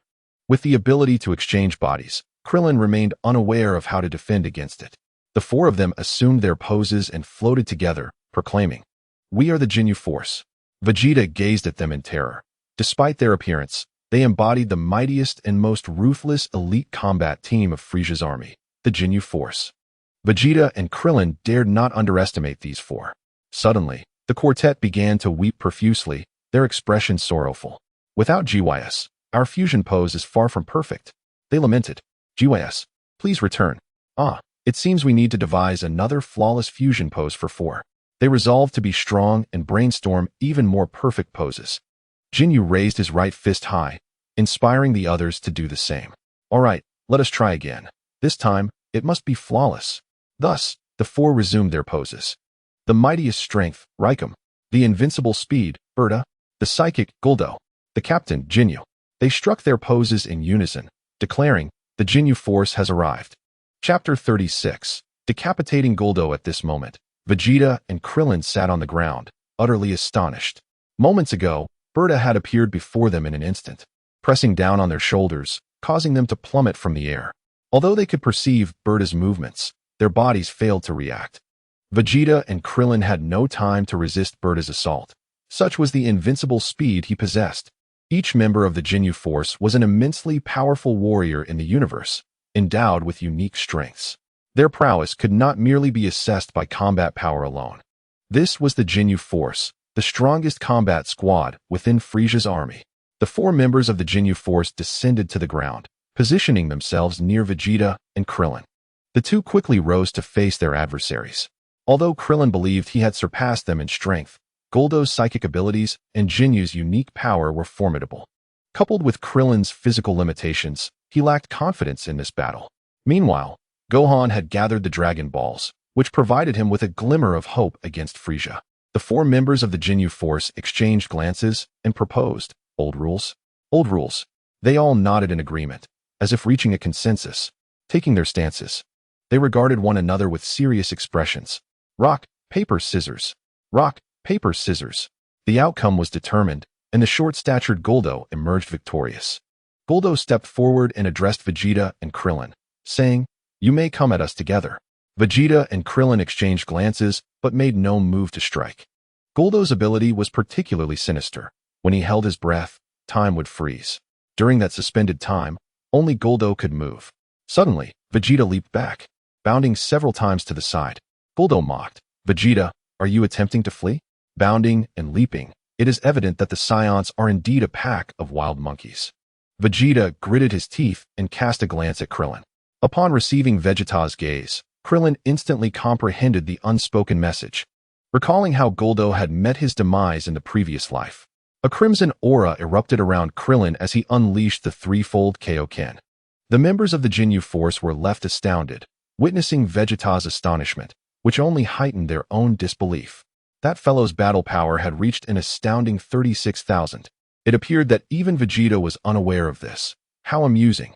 Naturally, Vegeta sensed the surge of ki radiating from Krillin. He had initially assumed Krillin would merely match him. But to his surprise, Krillin was significantly stronger. With the thought of having acquired 3 Senzu beans, Vegeta felt a modicum of balance restored within himself. He mused, "If Kakarot can achieve such feats, then as a genius Saiyan warrior, I have no reason to fall short." Suddenly, Krillin unleashed a ki blast towards Goldo, simultaneously soaring into the sky. Noticing the sudden attack, Goldo quickly held his breath. In his perception, the ki blast came to a halt, and everything around him froze. Goldo swiftly darted away, searching for Krillin, only to discover that Krillin had ascended to great heights. Goldo was astonished, thinking, "That fellow possesses quite the skill." Exhaling, he felt time resume its flow around him. Indeed, it was as he suspected. Just moments ago, he had paused time and then fled. The pressure from Ginyu was already considerable, and Goldo's abilities were even more challenging to contend with. Although Goldo could not attack while time was halted, prolonged engagement would inevitably spell doom for both Krillin and Vegeta. Krillin glanced at Vegeta, who in turn met his gaze. The two exchanged a brief look before swiftly averting their eyes. Krillin raised his hands, generating an immense ki blast, which subsequently split into several smaller waves directed at Goldo. Goldo hastily held his breath, once more freezing time. His eyes widened as one of the ki waves approached perilously close, while others encircled him, some already crashing into the ground. Additionally, Krillin had drawn near, flying beside him. Had Goldo not been vigilant, he might have been deceived. Holding his breath, Goldo rapidly fled the vicinity of Krillin's barrage, deliberately heading in the opposite direction. Once he had distanced himself, he could no longer contain his breath and opened his mouth, allowing time to flow again. Simultaneously, Goldo unleashed a ki wave aimed at Krillin. In Krillin's line of sight, a ki wave shot forth from the barrage he had unleashed, heading straight for him. Fortunately, Goldo was at a significant distance, allowing Krillin to dodge just in time. Meanwhile, the Ginyu Force, stationed on a low hill, grew displeased. They had anticipated that Goldo would swiftly dispatch his opponent, rendering their wait rather tedious. Berta shouted, "Goldo, what are you doing? Hurry up and eliminate that guy, or we shall never share our chocolate parfait with you again." Goldo appeared to receive this as a catastrophic revelation, trembling as he pleaded, "No, I shall resolve this at once." Rickon chuckled, "Then make it quick." Goldo fixed his unwavering gaze upon Krillin, who had now collapsed onto the ground. Staring back at him intently, Goldo let out a mocking chuckle and slowly approached Krillin, taunting, "Hee hee, a weakling like you could be dealt with in an instant. I was merely toying with you earlier. I hope you don't misconstrue my intentions." Krillin glanced to his right, prompting Goldo to follow his gaze. It led to the location of Ginyu and his comrades, causing Goldo to hold his breath. Turning back to Krillin, he noticed that Krillin had raised his hand, launching an energy wave towards him. It appeared that Krillin intended to divert Goldo's attention before striking.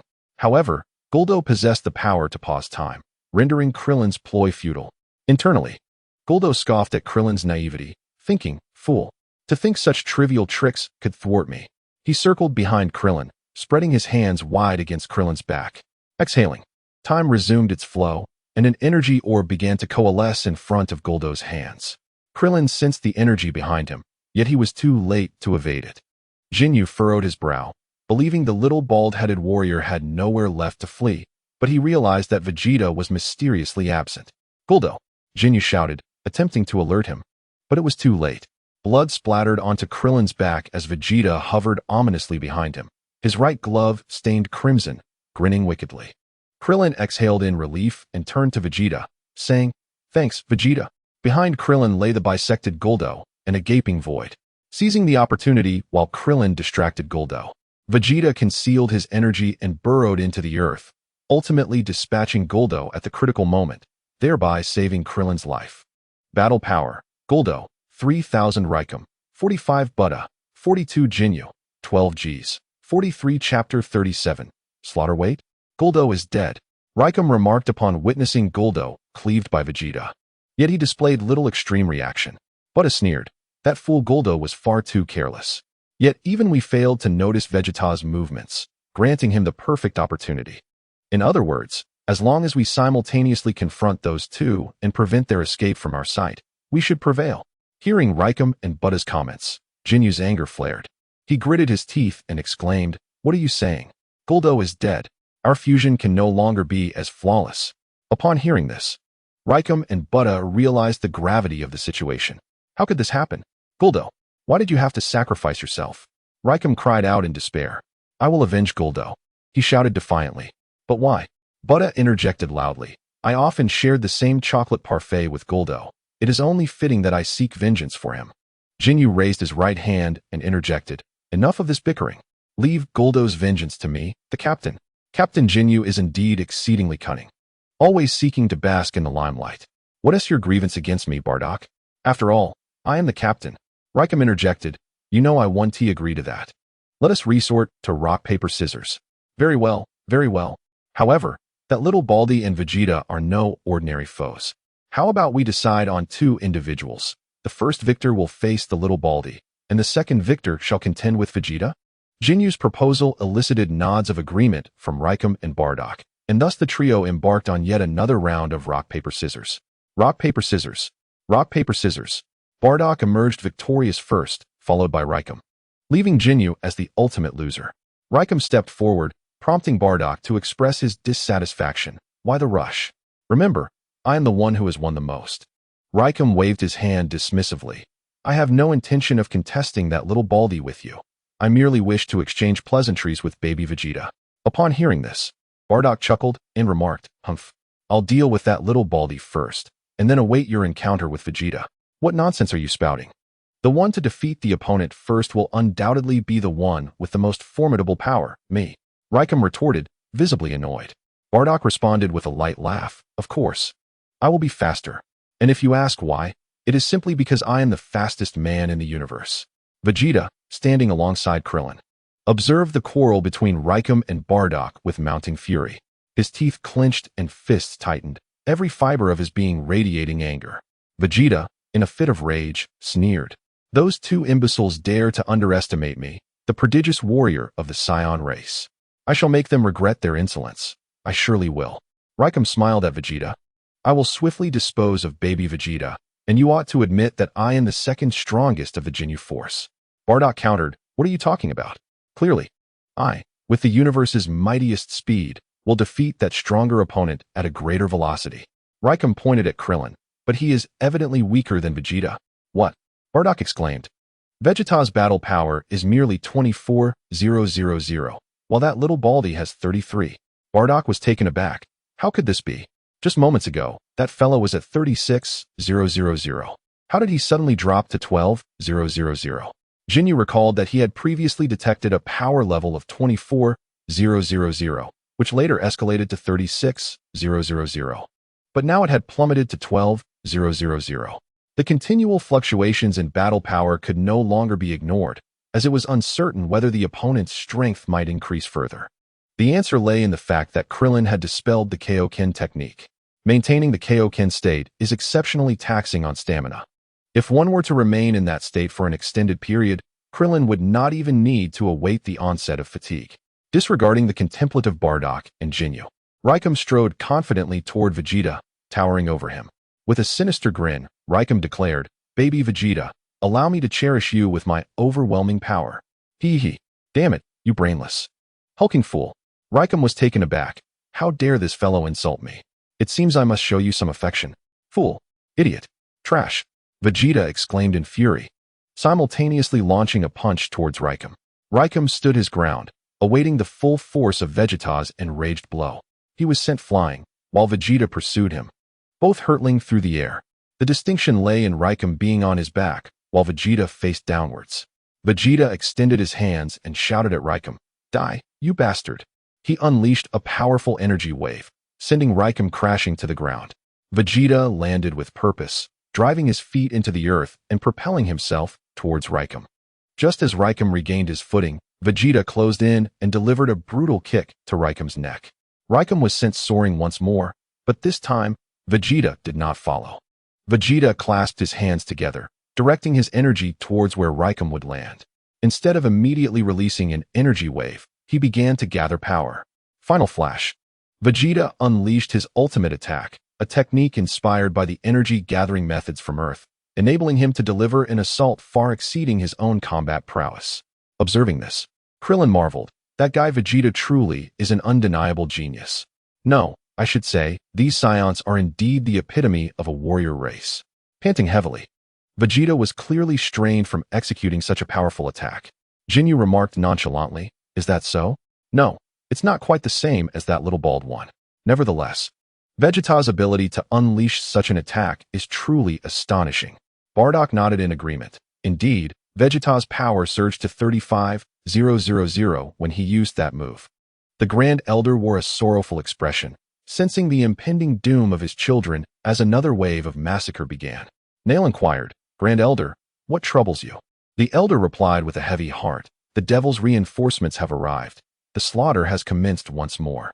Nail furrowed his brow, a rare display of sorrow crossing his face. Has that young boy also fallen victim? No, he has not yet met his fate. However, it is imminent. Nail fell silent, contemplating that should he aid the boy, perhaps his kin would not perish so swiftly. Yet, he knew that the Grand Elder's safety must take precedence at this moment. Meanwhile, Gohan and Goku were hiding within a crevice, unable to return to Bulma's hideout. Outside, GIs led a group of reinforcements in a brutal massacre against the Namekians. Chapter 38. The terrifying Jinyu force. Krillin dashed forward, but after enduring Vegeta's onslaught, Raikum's energy remained undiminished. Vegeta was well aware that his earlier attacks, though appearing formidable, had little effect. A blue figure suddenly appeared before Krillin, delivering a sweeping kick that sent him flying. Krillin came to a halt against a rocky wall, gazing in astonishment at Bardock. His speed was astounding. It was no exaggeration for Bardock to claim the title of the fastest in the universe, excluding Frieza and his father. His speed undoubtedly ranks as the most formidable, even surpassing that of Captain Jinyu. Bart chuckled, urging, "Do not be in haste. After all, the one who seeks to end your life is the man known as the Blue Hurricane. I possess invincible speed, so you need not worry about your demise being too prolonged." Five-fold Kaioken. Krillin furrowed his brow, unleashing the five-fold Kaioken, his body enveloped in a crimson aura. Bart was taken aback, realizing that Krillin's combat power had surged dramatically. In disbelief, Bart exclaimed, "What is happening? How can his power exceed mine?" He scoffed, "Nevertheless, it is of little consequence. I am the Blue Hurricane." Vegeta, too, sensed the immense rise in Krillin's energy, which stirred his frustration. Kakarotas like this, and even that little bald-headed one can experience such a surge. Why can their combat powers escalate so drastically? Gritting his teeth, Vegeta focused on the spot where Rikum stood, realizing he had little time to ponder Krillin and Goku's matters. As the dust settled, Rikum's figure gradually became visible. Damn it, Vegeta thought, witnessing Rikum standing in a ludicrous pose, fully aware that he was being mocked. This only fueled Vegeta's ire, already ignited by Goku and Krillin. His aura swelled, scattering the surrounding debris. Vegeta charged once more, delivering a punch aimed at Rikum's abdomen. However, his fist met with an impenetrable barrier. At that moment, he found himself neither able to advance nor retreat. Rikum remained unmoved, gazing down at Vegeta with a beaming smile. Rikum taunted, "Oh, baby Vegeta, your punches are so feeble, utterly lacking in force. That's not how one strikes. It should be done like this." Upon hearing this, Vegeta sensed impending danger and attempted to withdraw. But Rikum's fist was swifter, landing a blow to Vegeta's abdomen. Vegeta grimaced in agony, clutching his midsection, staggering backward, his mouth moving soundlessly. With a thud, he collapsed to his knees, one hand pressed against his abdomen while the other supported him on the ground. Rikum grinned maliciously, reaching out to seize Vegeta's head, forcefully slamming it against the ground. Bang! Vegeta's face struck the earth, yet Rikum showed no mercy, grabbing Vegeta's right ankle and lifting him effortlessly. With a firm grip, Rikum hoisted Vegeta high, positioning his left hand before Vegeta's face. Bang, bang, bang. He unleashed a series of energy blasts, striking Vegeta squarely in the face. Bart shouted, "Rikum." It would be prudent to dispose of Vegeta swiftly. His gaze fixed on Krillin, who now presented a challenge.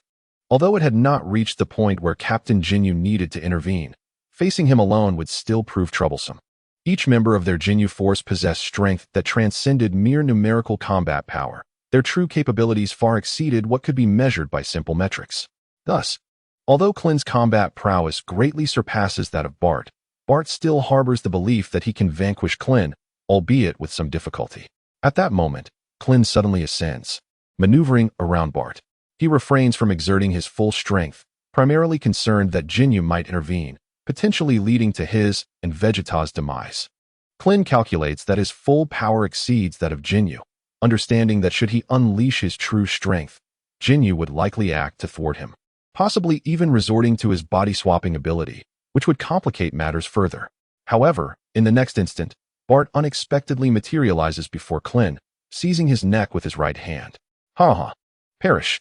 Bart declares, tightening his grip in an attempt to strangle Klin. In midair, Klin ineffectually clutches Bart's hands, his legs thrashing helplessly. In the distance, Ginyu stands with his arms crossed, chuckling. "I thought I might get a workout, but it seems they are rather feeble. Is that little bald one truly only capable of this much? What a disappointment." Bart sneers. "I expected him to be formidable, yet he is merely this pathetic. It seems that strength cannot be entirely equated with combat power. Ha ha ha." Just as Bart believes victory is assured, Klin ceases his struggles and instead regards Bart with a cold smirk.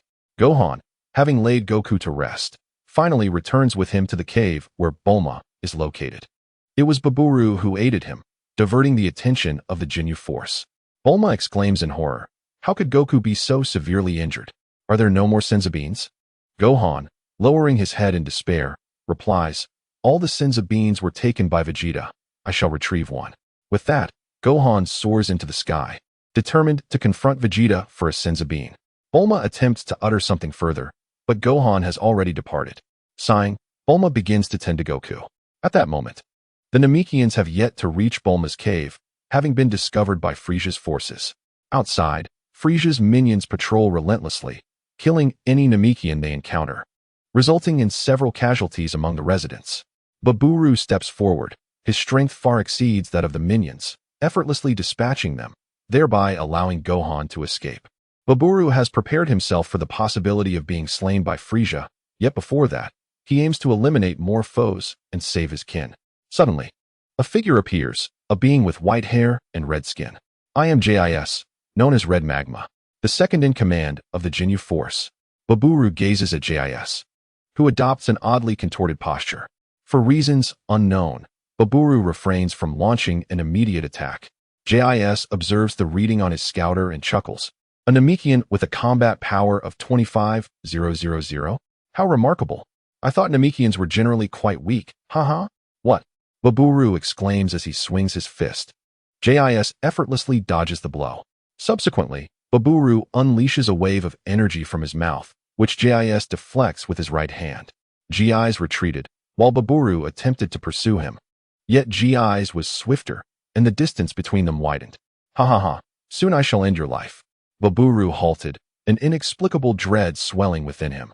JIS also paused, casting a mocking glance at Baburu. Magmasphere, a crimson energy orb materialized in Geese's right hand.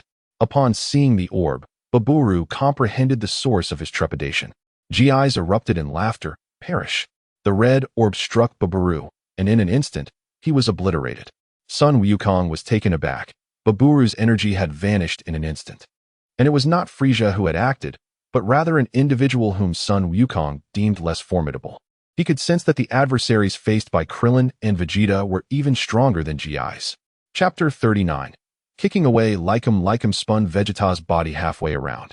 Embracing him from behind, with a sinister grin, he remarked, "Oh, little Vegeta, though I wish to play with you a bit longer, Bart is already urging me. Let us indulge in our final moments of merriment."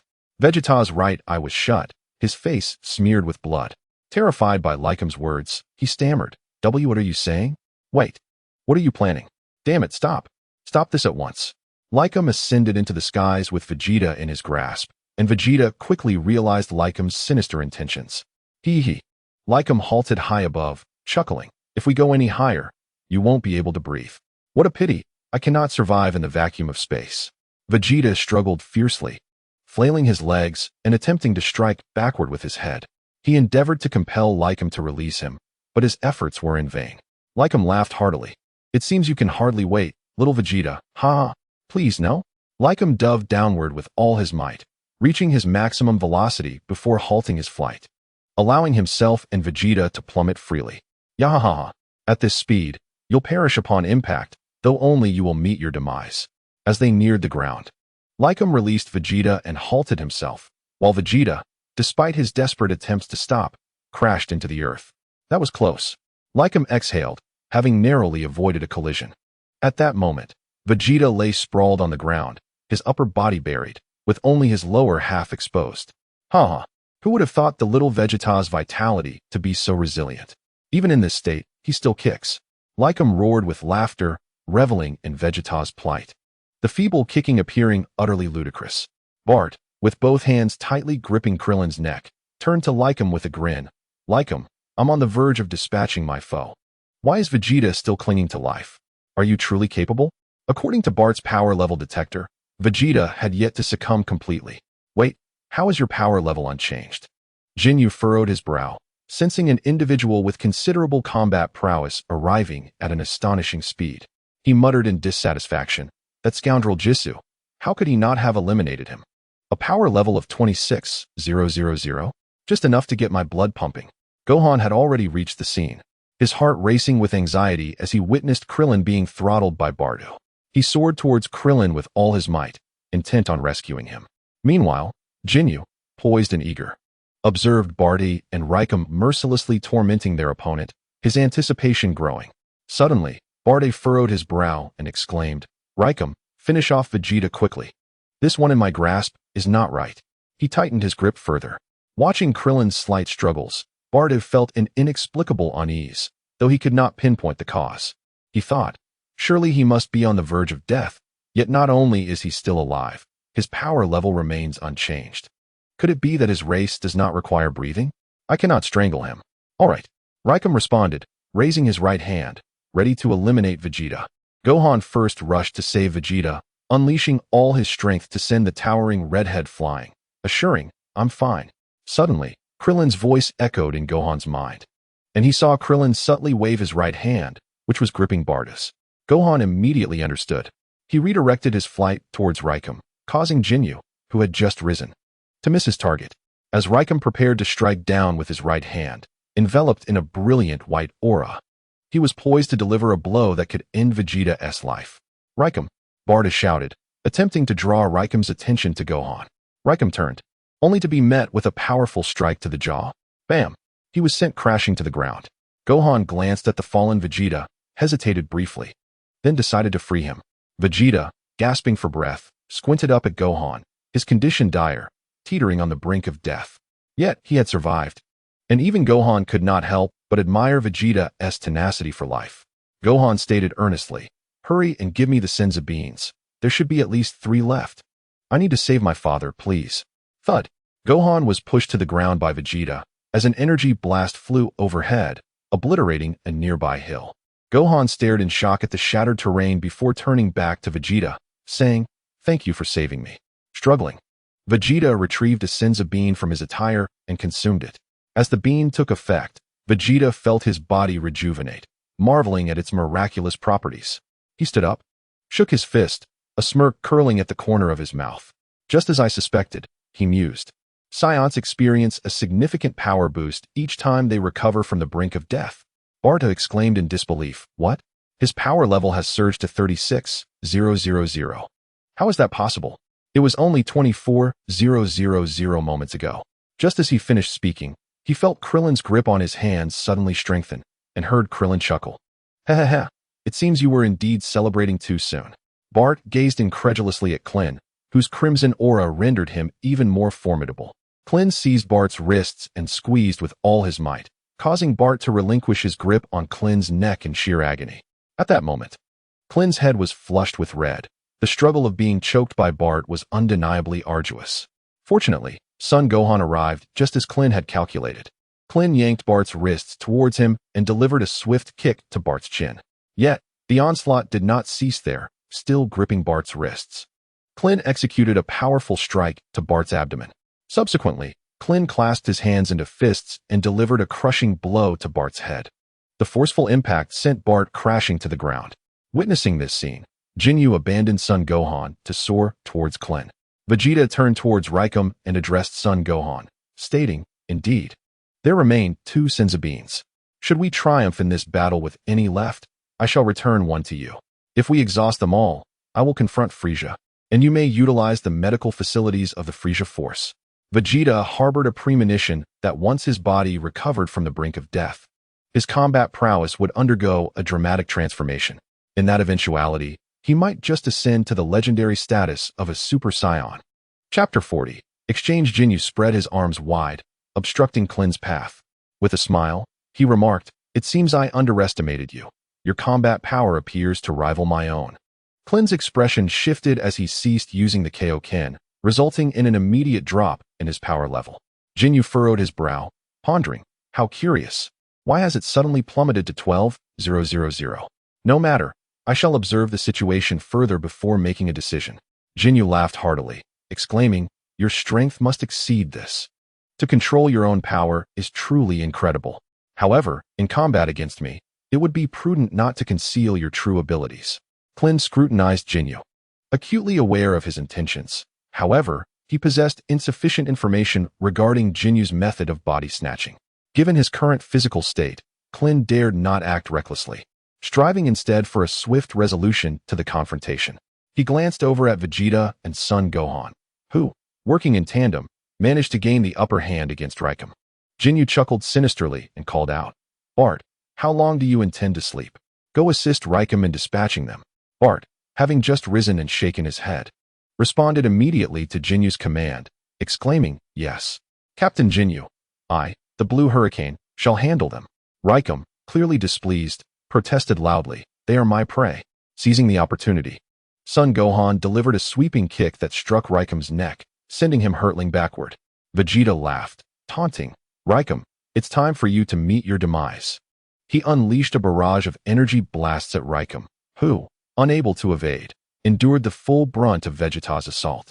Ascending into the skies, Vegeta shouted down to Son Gohan, "Hey, brat, stop standing idly, attack at once."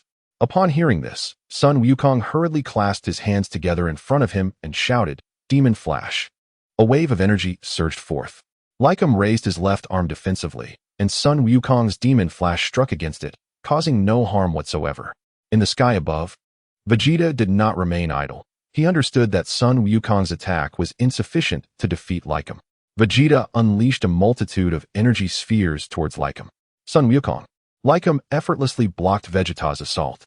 With a powerful shout, Sun Wukong lifted his right arm, releasing a sphere of energy that exploded upon striking the ground, instantly creating a massive crater. Sun Wukong laughed heartily. "Vegeta, well done." Haha. Vegeta, filled with pride, chuckled with delight, his hands clasped behind him, gathering immense power. "Ha ha. You big fool, taste my enhanced cannon." Vegeta's brow furrowed, sensing impending danger. As the smoke cleared, Lycum floated above a shattered ground, leaving only a vast pit. Sun Wukong's attack had missed its mark, and Lycum remained unscathed. "Ha ha." Lycum laughed maniacally, his voice echoing in the heavens, resonating loudly. "Little monkey, allow me to deal with you first," he declared with glee. "Humph." Sun Wukong gritted his teeth and glared at Lycum, once again swinging his right hand to launch an energy sphere at him. "Hey." Lycum sneered, unleashing a powerful wave of energy towards the sphere. Bang! The energy sphere was obliterated, but the wave continued its relentless assault towards Sun Wukong. Just as Vegeta prepared to release his own energy wave, he felt a sudden and heavy blow to his head. Vegeta staggered, the energy sphere dissipating. Slowly, he turned his head to find Berta grinning at him with arms crossed. Upon seeing this, Lycum shouted in displeasure, "You fool, that is my prey." Berta shrugged and replied, This is Captain Jinyu's order. It's not my fault you couldn't eliminate them swiftly. You bastard. Vegeta roared, spinning around to deliver a punch. Beep beep beep. Berta was taken aback as Vegeta's battle power surged unexpectedly. Caught off guard, he received Vegeta's punch squarely in the abdomen. Following that, Vegeta clasped his hands together and struck Berta hard on the head. Ah! Berta cried out, losing his balance and plummeting to the ground. Seizing the opportunity, Vegeta unleashed his enhanced cannon towards Berta. Startled, Berta scrambled to evade. However, at that moment, Sun Wukong had already positioned himself in front of Berta, kicking him back and forcing Berta to confront Vegeta's enhanced cannon head-on. Berta could only extend his hands, releasing an energy wave to counter Vegeta's attack. Yet, the power of Vegeta's enhanced cannon was immense, surpassing Berta's own battle strength. Lycum, come help me, Berta shouted urgently. Lycum chuckled, do you think I'm a fool? If I assist you, you would just try to claim the victory for yourself. Ha ha ha, I won't help you. Captain Jinyu. TSK. Jinyu smirked, unleashing energy in a burst as he rapidly flew towards Berta. In an instant, Jinyu stood beside Berta, extending his right hand and single-handedly releasing an energy wave that pushed Vegeta's enhanced cannon back. Berta breathed a sigh of relief. Vegeta immediately felt an overwhelming surge of pressure as Jinyu's energy wave bore down upon him. How infuriating! Enraged, Vegeta gathered all his energy in an attempt to push it back. Yet, Jinyu's energy wave continued its relentless advance, unimpeded. At that moment, Gohan intervened. He unleashed a barrage of energy blasts toward Jinyu, successfully disrupting his focus. This slowed the advance of Jinyu's energy wave, yet it still pressed toward Vegeta. Strangely, Vegeta's battle power began to rise. Boom! Jinyu's scouter exploded, damaged by Gohan's relentless assault. Jinyu, furious, shouted, Raikum, finish off your prey quickly. And Bart, ensure your scouter remains intact. However, upon hearing Bart's faltering words, Jinyu sensed something was amiss. He swiftly turned to where Raikum was, only to find him lying motionless on the ground. Krillin was racing toward them at an astonishing speed. In a panic, Jinyu seized Bart and abandoned Vegeta to flee. Vegeta sighed in relief, suspended in midair, panting heavily. The aura emanating from Krillin shocked him. It was far superior to Jinyu's. Bart, what is his battle power? Jinyu inquired excitedly. Bart replied, 18, Captain Jinyu. That bald-headed fighter's power is a staggering 18. Elated, Jinyu exclaimed, fantastic. At that moment, Krillin, enveloped in a crimson aura, activated the Kaioken technique at 15 times its normal power, quickly closing the gap to Jinyu. Jinyu discarded Bart carelessly, focusing entirely on confronting Krillin. With unwavering determination, Krillin unleashed an energy blast at Bart before turning his full attention to Jinyu, intent on resolving the conflict with utmost speed. Krillin's fist struck out, and Jinyu could not evade.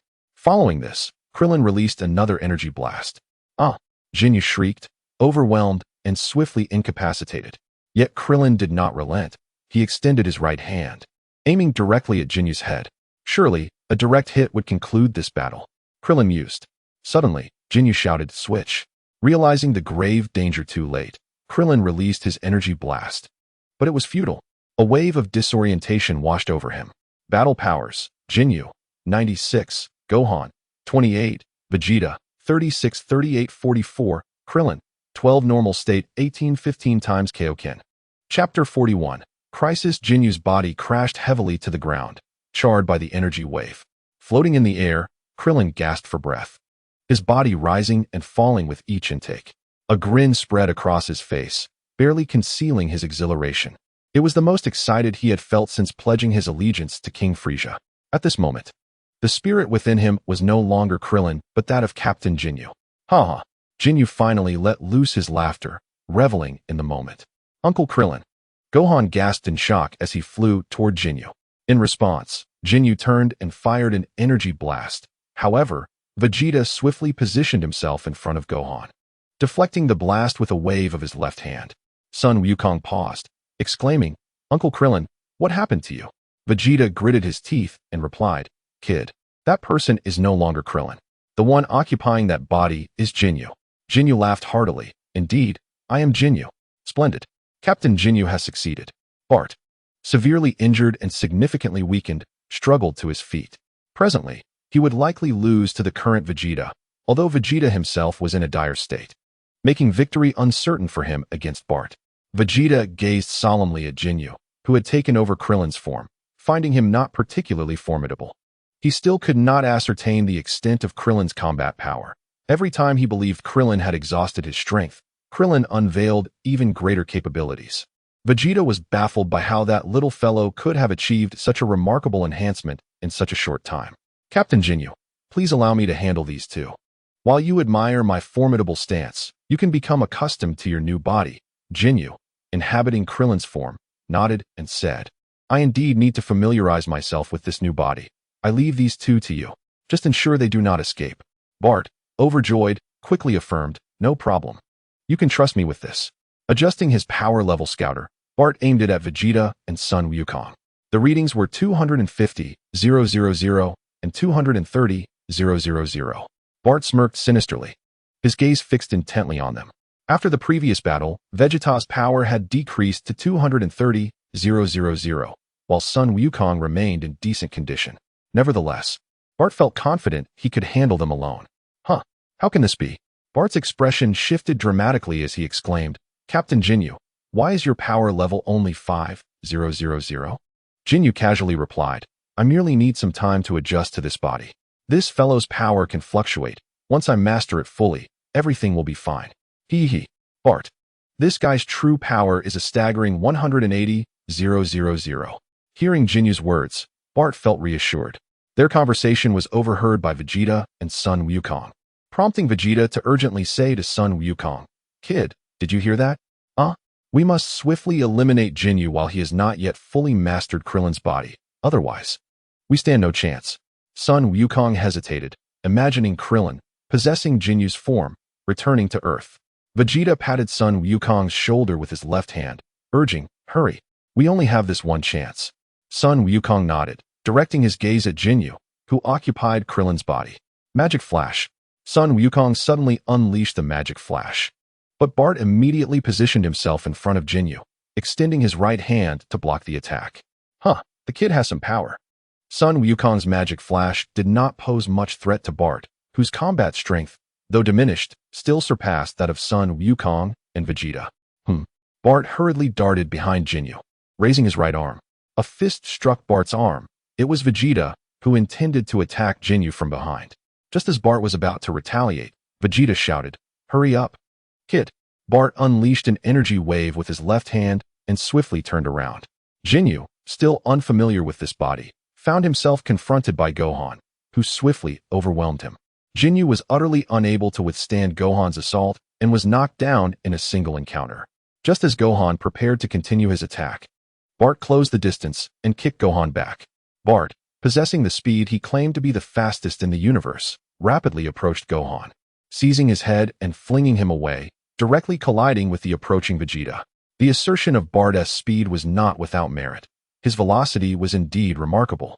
In the next instant, Bart reappeared before Vegeta and Gohan, raising his hand to unleash an energy wave. Vegeta positioned himself in front of Gohan, delivering a punch, which Bart easily evaded. Unexpectedly, Vegeta ducked, and behind him, Gohan had prepared his special move, unleashing it directly onto Bart. Subsequently, Vegeta hastily followed up with a barrage of attacks against Bart, combining punches and kicks. Bart scrambled to defend himself, momentarily unable to extricate himself from the onslaught. Gohan ascended into the air, releasing an energy wave in the opposite direction, propelling himself toward Jinyu. His speed was astonishing, and Jinyu, gritting his teeth, launched a full-force counterattack. With a single strike, Jinyu was brought down by Gohan. Bart, taken aback, began to turn, but Vegeta seized the opportunity to strike Bart towards Gohan. Gohan midair spun around and delivered a kick to Bart's side, sending him crashing into Jinyu, causing the two to collide. As Vegeta and Gohan landed, Gohan urged, Jinyu, return Uncle Krillin's body. Vegeta retorted, just kill them already. Gohan shook his head, no, if Uncle Krillin dies again, the dragon will not be able to resurrect him. I must reclaim Uncle Krillin's body. Vegeta, unable to overpower Gohan without using the Senzu beans, reluctantly acquiesced to his determination. Bart shouted, Raikum, how long are you going to sleep? Vegeta was struck with dread. Raikum was still alive? Ugh, that little bald brat hits hard. I nearly perished. The voice emanated from behind Vegeta and Gohan. It was Raikam's voice. They quickly turned, astonished to find Raikam still standing. With a swift motion, Raikam charged at Vegeta, knocking him away, while simultaneously striking Gohan with his left hand. Gohan, caught off guard, was sent tumbling to the ground, rolling several times before regaining his footing. Meanwhile, Bart swiftly approached, unleashing an energy wave that struck Vegeta in the side. Vegeta fell to the ground, and Bart soared above him, hands clasped together. "Vegeta, my dear baby, please enjoy the affection of Lord Bart." He laughed, releasing the energy wave. "Vegeta!" Gohan exclaimed in alarm, rushing to save Vegeta, only to be interrupted by Raikam. "What are you looking at, little baby?" A colossal fist struck Gohan's face, and he was unable to evade it, sent hurtling backward to collide with a large boulder, becoming buried beneath the debris. "Do not kill them. We still need to ascertain the whereabouts of the Dragon Balls," shouted Jinyu. Upon hearing this, Berta and Rikum halted their actions, pulling the weakened Vegeta and Gohan from the rubble. Meanwhile, Dandy, while evading pursuers, stumbled upon a narrow crevice in the mountain and hurriedly concealed himself within it. "Oh ho, I've discovered a little baby." He was spotted by Jeez, who, however, did not immediately terminate him, for he sensed two other faint life signals within the crevice. Indeed, it was Bulma and Goku hiding there. As Jeez stepped into the crevice, he quickly laid eyes upon the 7 Dragon Balls lying on the ground next to Goku. "Ah, I see. It appears I have made a significant contribution." He realized that the individual sprawled on the ground was the Saiyan wounded by Frieza, rendered incapable of battle, while Dandy and Bulma were disregarded. The formidable adversary who had compelled Frieza to transform was now devoid of combat ability. The advantage was mine. Chapter 42. Counterattack. Huffing, Jinyu exhaled, a smile gracing his face. "I have adapted to this body. I am now even stronger." "Congratulations, Captain Jinyu." Berta and Rikum chimed in, sharing their joy at Jinyu's newfound strength. Suddenly, the three exchanged grave looks, nodding at one another. "Berta, Rikum, Jinyu," they exclaimed in unison, striking an exaggerated and comical pose together. "No, this won't do," Jinyu exclaimed. "This new body is far too short. We must redesign our pose." "Indeed," Rikum concurred. "With Guldo deceased, perhaps we need to recruit someone new." "Don't be foolish, Rikum," Berta interjected. "We do not require any new teammates. The 4 of us can create a perfect pose." Vegeta and Gohan sat off to the side, watching the trio engage in their tedious and futile argument, which only served to infuriate Vegeta further. However, he was battered and bruised, lacking the strength to confront these 3 monsters. Jinyu was one thing, but that hulking Rikum was truly a beast. Earlier, he had been nearly vanquished by Krillin, yet now he stood vigorous and revitalized. The gravity of the situation weighed heavily on Vegeta as he stealthily reached into his pocket, where 2 Senzu beans remained. He glanced at Gohan and, gritting his teeth, pulled one out and broke it in half. "Let us hope this proves beneficial," he thought. Gohan, dazed, stared blankly at the 3 members of the Jinyu force, feeling somewhat lost. "Kid, open your mouth," Vegeta suddenly whispered to Gohan. Turning in confusion, Gohan responded, "Huh?" Vegeta swiftly tossed the half Senzu bean into Gohan's mouth and inquired, "How do you feel?" After consuming the half bean, Gohan immediately sensed his body rejuvenating completely. He responded, "I feel completely restored." Vegeta contemplated.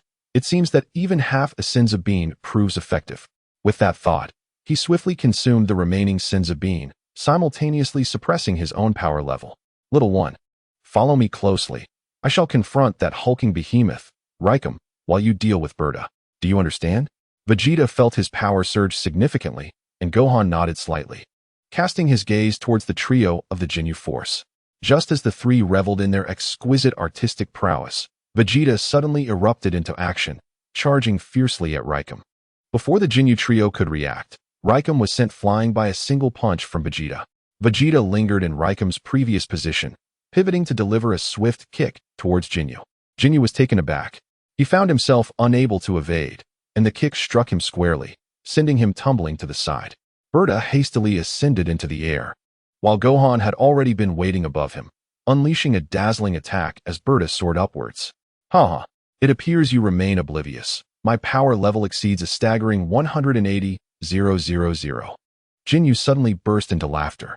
Upon hearing Jinyu's proclamation, Vegeta hesitated momentarily as Jinyu quickly distanced himself. Berta was knocked to the ground by Gohan's dazzling attack, and as Gohan prepared to continue his onslaught, he noticed Raikum was rapidly closing in. Gohan swiftly altered his trajectory, evading Raikum. Jinyu, now fully charged with energy, boasted, "Behold my true power." Berta hastened to measure my combat power and relay the figures to them. Vegeta appeared bewildered, a look of confusion etched across his face. Berta widened his eyes, incredulous at the readings displayed on the scouter. Ha ha! Laughter echoed from behind Jinyu, who swiftly turned to discover the source was none other than himself. It was Krillin, who had been laughing heartily from within Jinyu's body. In a fit of rage, Jinyu exclaimed, "Curse you! What is so amusing?" Krillin retorted, "Why not ask your comrade? He can enlighten you on your current power level." Jinyu turned to Berta, who informed him, "Your power level is merely 12,000. And for some inexplicable reason, Vegeta and that little one's power levels have skyrocketed. Vegeta stands at 64,000, while that little one is at 38,000. Meanwhile, in the crevice where Bulma and Goku were positioned, Jeez stood at the opening, exclaiming with a grin, "What a splendid stroke of fortune. I must thank you for presenting me such a grand achievement."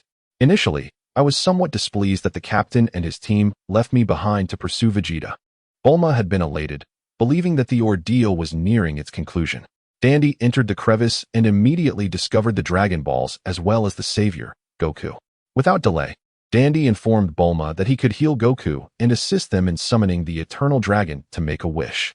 In that moment, Bulma thought she was on the verge of completing her mission and returning to Earth, but just then, Jeez noticed her. Bulma hurriedly stated, "I will hand over the Dragon Balls to you. Please spare us." Jeez replied with a chuckle, "Not a chance. You shall all meet your demise at my hands." Extending his right hand, a crimson energy sphere materialized. Jeez laughed heartily, declaring, "You shall perish beneath my magma sphere. Rest assured, you shall be reduced to ashes by my magma sphere." Bulma exclaimed furiously, "You scoundrel! How can I feel at ease when you utter such words? What if the Dragon Balls are damaged? You fool!" Alas, Jis had forgotten that his formidable magma sphere could indeed harm the Dragon Balls. He lamented his own overwhelming strength. How many beings in this universe possessed such power as he did? Fearing the wrath of King Frieza should he damage the Dragon Balls, Jis retracted the magma sphere and approached Bulma. "What is that little brat doing?" As Jis drew closer, he noticed Dandy's hands resting upon Son Goku, both radiating a green glow. The sight of that green light unsettled him, causing his heart to race.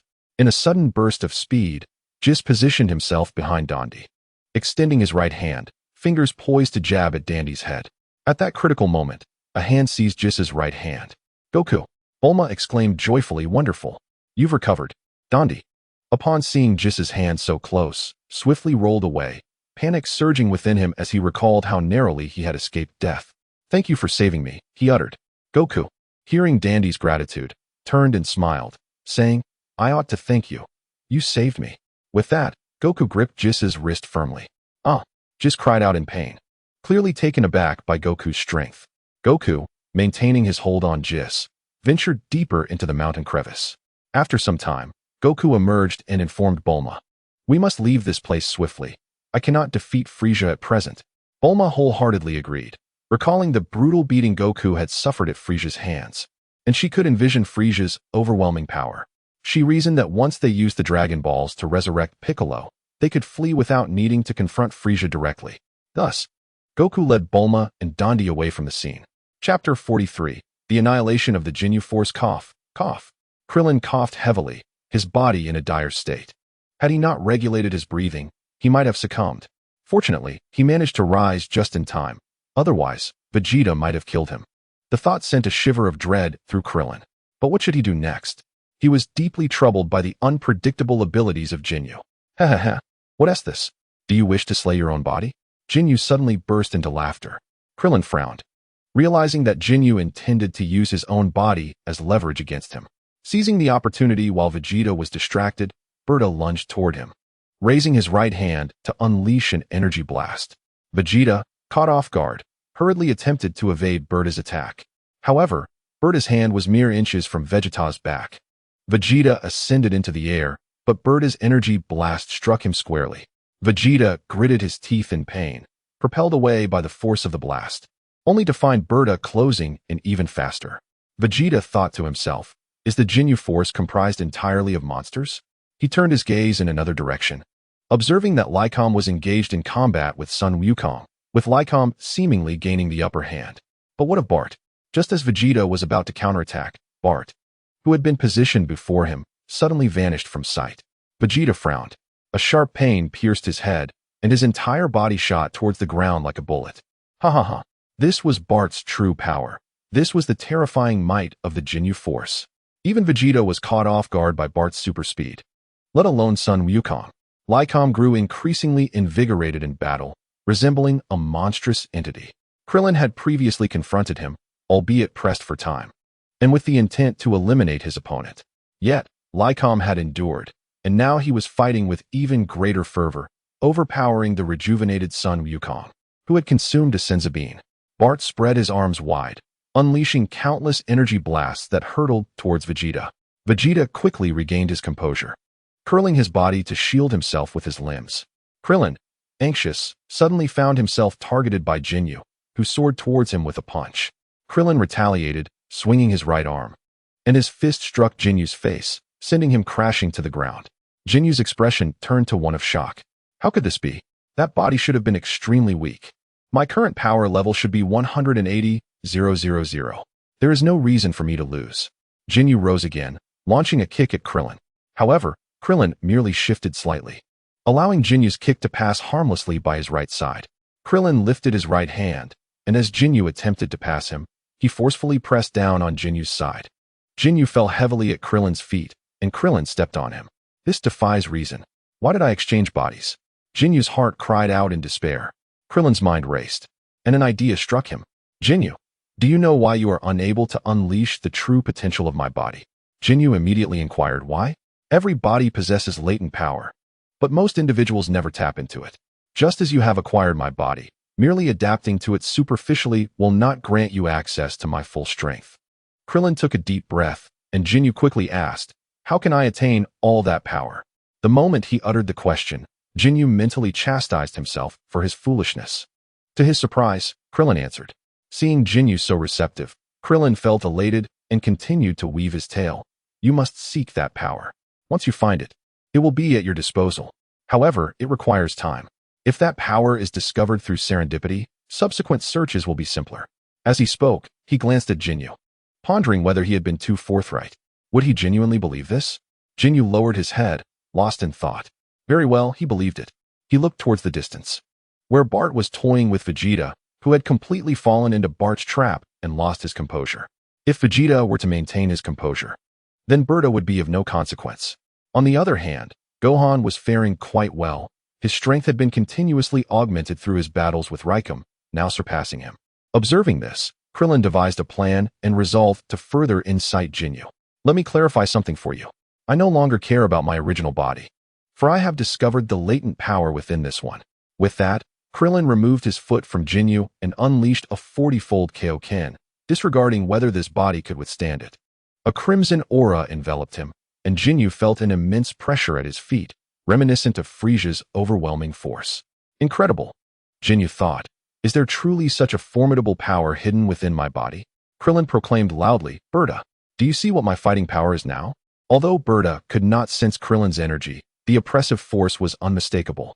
He hurriedly activated his power-level scouter, his eyes widening in astonishment as the numbers soared. Suddenly, the scouter exploded, indicating that Krillin's fighting power had surpassed 200,000. Jinyu took notice. He was acutely aware that Krillin's power exceeded that number. Such an overwhelming pressure was reminiscent only of Frisia, his father King Cold, and Frisia's brother, Cooler. Krillin laughed heartily, declaring, let me tell you, my current fighting power stands at 4 million. Vegeta's eyes widened. He could feel the magnitude of the energy, which seemed to surpass even Frisia's. Vegeta, why are you dawdling? Quickly deal with Berta, Krillin exclaimed, exasperated. He raised his hand and released 2 energy blasts. One grazed Berta's side, while the other obliterated Raikou's entire right arm. The speed was so astonishing that even Berta could not evade it. Jinyu, oblivious to the sweat pouring down Krillin's forehead, was oblivious to the strain of the 40-fold Kaioken. The previous 2 attacks had been aimed squarely at killing Berta and Raikou, though they had gone awry. Suddenly, Jinyu turned and shouted, swap. Krillin was momentarily bewildered, and when he opened his eyes again, he found himself back in his own body. Aya! Jinyu screamed in agony upon returning to his own body. The excruciating pain nearly caused him to lose consciousness. In the next instant, he succumbed to unconsciousness as Krillin ended his life. No! Berta cried out. Having been mercilessly slain by Vegeta, a gaping hole now piercing his left chest. Raikum fell to the ground, and Gohan hesitated as he regarded Raikum. An energy wave surged forth, and Vegeta struck, killing Raikum. Chapter 44. Exhausted again. Boom. Frieza furrowed his brow. His scouter had malfunctioned. Could it be Vegeta? No. He couldn't possibly possess such immense power. Nevertheless, it suffices to know he is not stronger than I. Frieza departed from the spaceship in his spacecraft, having reverted to his first form. After all, being in his second form with such a massive physique would render him unable to fit within his vehicle. Frieza murmured to himself, "It seems that Goku has also been subdued. Is it that Earthling? It matters not. I must seek out Vegeta at once. If he realizes his wish before me, I shall be in dire straits." Unbeknownst to both Frieza and Vegeta, Goku and his companions had already gathered the Dragon Balls. Frieza assumed that Vegeta possessed 6 Dragon Balls and was intent on locating the 7th, a notion that Vegeta shared. Consequently, Vegeta exerted all his effort to reach the Grand Elder in search of the 7th Dragon Ball, which had already been obtained by Gohan, while Frieza relentlessly pursued him to seize the 7 Dragon Balls from Vegeta. It could be said that both Vegeta and Frieza were being led astray. Fortunately, I had noted the location of the final Dragon Ball. Although I could not ascertain their positions at present, it sufficed to arrive there first. Frieza pushed his spacecraft to its maximum power, racing towards the Grand Elder's location. Wonderful! King Kai exclaimed, clenching his fists in exhilaration. Upon hearing King Kai's words, Piccolo and the others paused their training, gathering around him. Did Goku and the others defeat that Frieza fellow? Yamcha, seeing King Kai's joy, assumed that Goku's team had emerged victorious, exclaiming, "Have Goku and his friends triumphed over that Frieza demon?" King Kai rolled his eyes and replied, "It's not that simple. Frieza is exceedingly powerful, far beyond your level." Hearing this, Tien asked, "Is Frieza truly invincible?" King Kai sighed, explaining, "Earlier, Goku faced off against Frieza and nearly lost his life, and at that time, Frieza had only utilized less than 10% of his power." Piccolo remarked coolly, "This is hardly a cause for celebration. Have they gathered the Dragon Balls?" King Kai nodded, confirming that they had indeed collected all 7 Dragon Balls and that there were Namekians willing to assist them in realizing their wishes. They could summon the Eternal Dragon at any moment, but suddenly, King Kai halted, dimming Tien and Yamcha's excitement. Din inquired, "If we have gathered all 7 Dragon Balls, does that not signify our victory?" Sighing, King Kai opened his mouth to speak, but was preempted by Piccolo. However, Frieza's presence prevents Goku and the others from utilizing the Dragon Balls at will, correct? Upon hearing Piccolo's words, Tien and the others fell silent. If Frieza was indeed as formidable as King Kai described, the pressure Goku and his companions faced would be overwhelming. King Kai smiled, "The situation is not dire. We shall surely fulfill our wish. The question remains how they will escape Frieza's clutches and return safely to Earth. Once back on Earth, how will they defend against the potential invasion of Frieza's forces?" Tien stated, "Once we are revived, we will surely be of use." Tien himself lacked confidence in confronting Frieza. After all, Frieza was depicted by King Kai as a beast capable of devouring a planet in a single bite. Suddenly, Krillin collapsed to the ground, utterly exhausted once again. Damn it, this is truly disastrous. Krillin's current predicament is dire, to say the least. Vegeta, observing the situation, attributed it merely to excessive physical exhaustion, declaring, "There remains but one last Senzu bean, and I shall not part with it." Gohan, in a state of urgency, implored, "Please, grant me half. I must save my father." However, Vegeta, unwilling to relinquish even a fraction, resolutely denied Gohan's request. Fueled by anger, Gohan fixed his gaze upon Vegeta, prepared to strike at the slightest provocation. Vegeta, unperturbed by the prospect of revealing their location, surmised that all power detectors on Namek had likely been rendered inoperative, akin to Bart's device, due to Krillin's outburst. Presently, only 3 individuals posed a threat to him: Frieza, who had lost his trail, Goku, gravely injured and scarcely able to move, and Krillin, who lay defeated on the ground, drained of energy. In summary, the advantage lies with me. An idea flickered in Vegeta's mind. Very well, once my wish is fulfilled, I shall bestow this Saibamen upon you. Perfect, Kakarot and Krillin can share it. What say you? Ha ha ha. Vegeta erupted into laughter. Gohan, seething with indignation, was on the verge of action when Krillin's voice echoed in his mind. Reminiscent of the time, he urged him to save Vegeta. Gohan agreed to his terms. Stunned, Gohan turned to Krillin, perplexed by his reasoning. At this moment, Gohan was not devoid of combat capability. Vegeta, brow furrowed, had readied himself for battle, surprised by Gohan's apparent capitulation. Once more, Krillin's voice resonated in Gohan's mind. Goku has recovered. I sensed his energy. He is stronger than before. However, we are not yet capable of confronting Frieza, so we must not antagonize Vegeta. Gohan felt a twinge of confusion. Vegeta's strength had waned significantly compared to his father and Krillin. The 7 Dragon Balls were, in fact, within their grasp. Gohan struggled to comprehend Krillin's desire to draw Vegeta to their side. Krillin sighed inwardly. Despite feeling somewhat guilty towards Yamcha, he still intended to forge an alliance with Vegeta. Even in the bleak future, the bond between Krillin and Vegeta could not be compared to that with Yamcha. Yet, during that despairing future, Krillin and Bulma had supported each other for a decade. He understood why Bulma fell for Vegeta, and thus, in this new life, he sought to maintain the course, ensuring Trunks' safe arrival. Gohan, trust me. Gohan suppressed his emotions, reminding himself of his promise.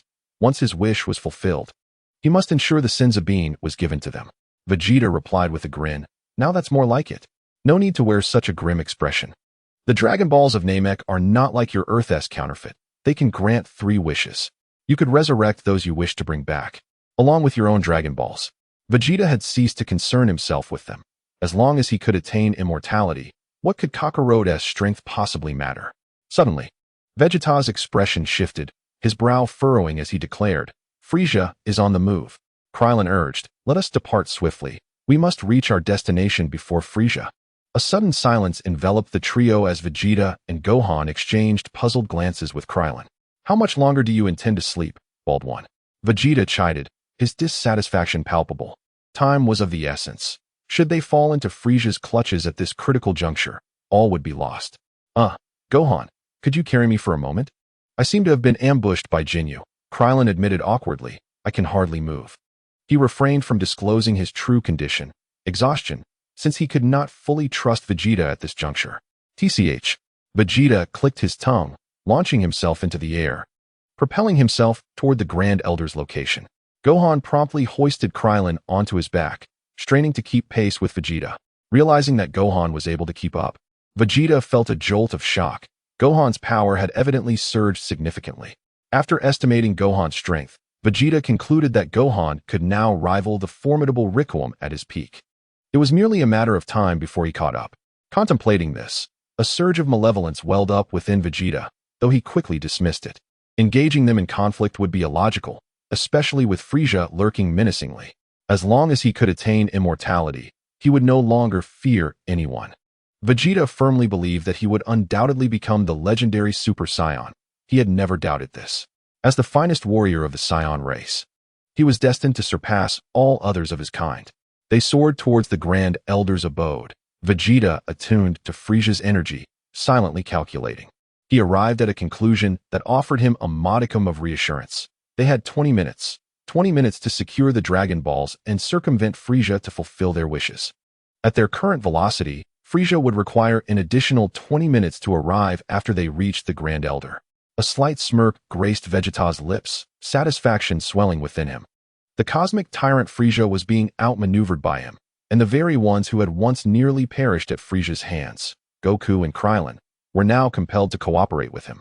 Vegeta's heart brimmed with laughter, though he maintained a facade of composure, mindful of Gohan and Krillin's presence. Gohan regarded Vegeta with a wary gaze, unwilling to place his complete trust in him just yet. Likewise, Krillin remained skeptical of Vegeta's intentions. Krillin believed that to transform the current Vegeta, he must witness Goku ascend to Super Saiyan. Goku becoming Vegeta's aspiration would become his obsession. In due time, Vegeta would no longer view them as adversaries, for by then, he would be indifferent to their presence, let alone harbor any animosity. Krillin held on to the hope that through their interactions, they could indeed alter Vegeta, much like Bulma had done. Although the future Vegeta had never publicly acknowledged this change, Krillin was aware that Vegeta had indeed evolved. Presently, Vegeta had begun to recognize Goku and Gohan as exceptional Saiyans. Clin took a deep breath, allowing his mind to deliberate on the forthcoming strategy. He had roughly calculated the time difference between them and Frieza, yet he remained uncertain about how long the Grand Elder would require to treat his debilitating condition. To err on the side of caution, upon reaching the Grand Elder, it might be prudent to persuade him to unlock Vegeta's latent potential. Vegeta had always adhered strictly to combat training since childhood, rarely engaging in life-and-death battles like Goku, which suggested his potential was immense. Clin harbored no concerns that Vegeta would transform into a Super Saiyan at this juncture. He had confidence in that. After numerous simulations, he concluded that only Goku could achieve Super Saiyan status in this battle. Vegeta lacked the most pivotal component, since he had not transformed into a Super Saiyan during the previous timeline's Namekian conflict. He would not do so this time either. Thus, although Clin could not fully trust the current Vegeta, he was determined to find ways to enhance Vegeta's strength, thereby augmenting their combat capabilities. This was a precaution in case Goku did not have the time to become a Super Saiyan and was subsequently slain by Frieza. While in the previous timeline they had triumphed over Frieza, there was no guarantee that Goku could again become a Super Saiyan and defeat him. With this thought, Clin felt a throbbing headache. Was it extreme rage that fueled Vegeta's transformation? He seemed to recall that upon witnessing Trunks and Goku suddenly transform into Super Saiyans, Vegeta had been provoked into a similar state of fury. Alas, Clin sighed inwardly, acknowledging that this was a last resort. Wait, perhaps it could also present an opportunity. Get out of the way, Vegeta shouted, his gaze fixed intently on Naru, ready to strike at any moment. Before them stood Naru, blocking their path. Naru, we're short on time. Frieza is coming. We must flee. Gohan exclaimed anxiously. Naru replied, the Grand Elder has sent for us to welcome you. Please enter. At this, Vegeta relented. Naru led Clin and the others into the Grand Elder's abode, where the immense figure of the Grand Elder sat, appearing in a state of disarray. With a gentle expression, he spoke, Children, I believe I have been waiting for you. Vegeta interjected loudly, enough of the pleasantries. Hand over the Dragon Balls, and I shall assist you in defeating Frieza.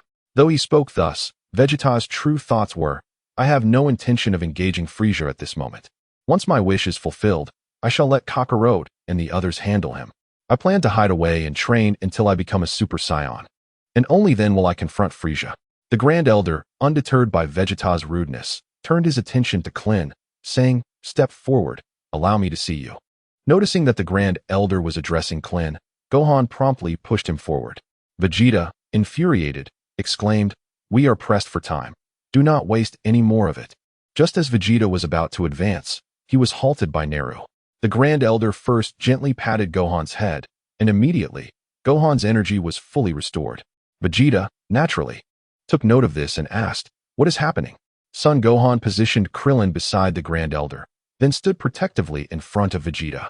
Vegeta, sensing an ominous turn of events, hastily remarked, We must quickly gather the Dragon Balls. Frieza will arrive soon. A foreboding feeling lingered in his heart, and he fervently hoped it would not come to pass. Chapter 46. Unleashing potential. Gazing at the Grand Elder's gentle countenance, Krillin found himself puzzled. Do you know me? The Grand Elder squinted and replied, I do not. This only deepened Krillin's confusion, prompting him to inquire further, Then why did you just say? As the two conversed, Vegeta seethed with anger. He could not comprehend why, amidst such urgency, Krillin remained so unhurried, engaging in nonsensical dialogue with the Grand Elder.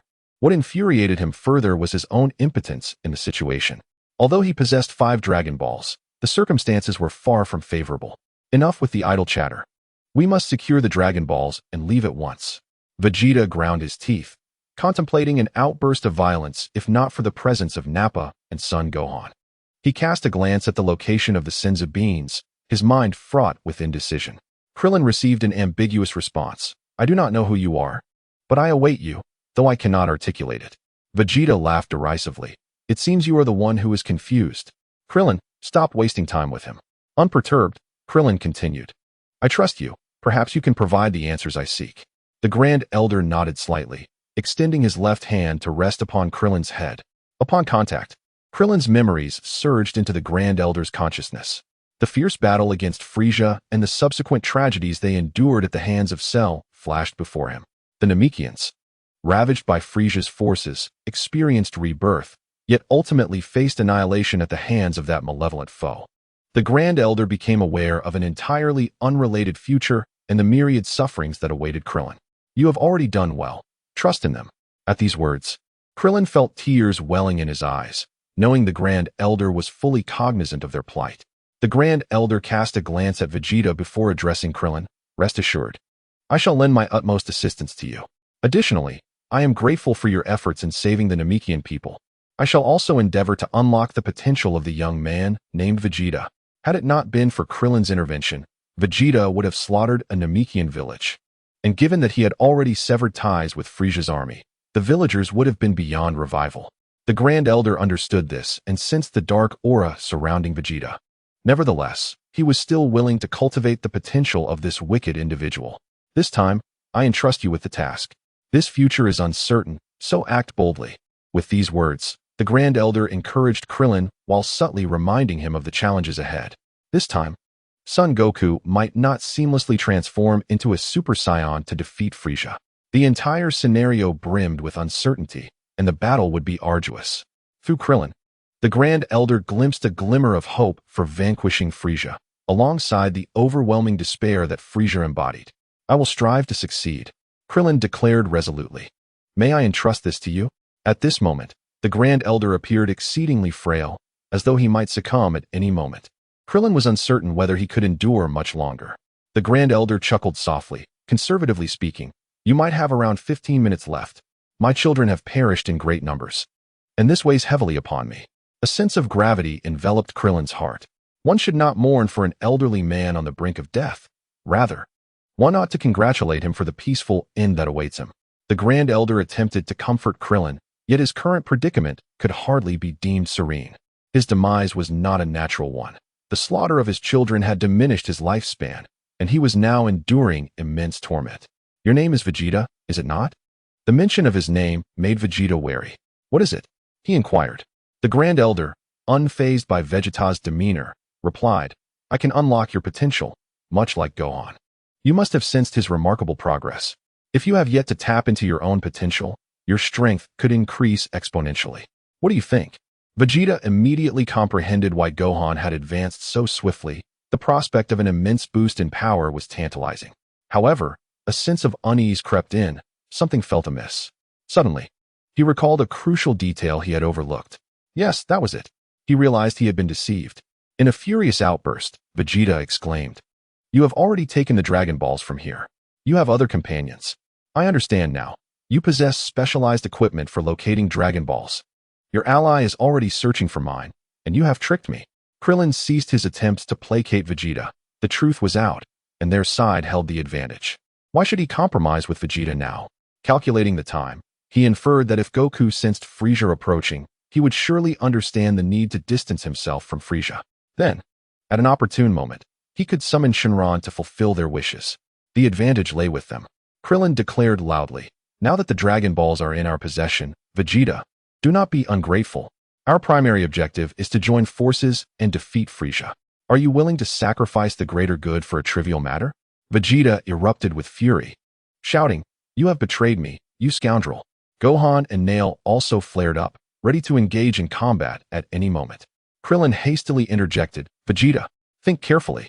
If you accept potential development like Gohan did, perhaps you, too, could become a Super Saiyan. If you truly possess the potential to transform into one. Upon hearing this, Vegeta, initially consumed by rage and on the verge of striking, paused in astonishment. Where did you hear of Super Saiyans?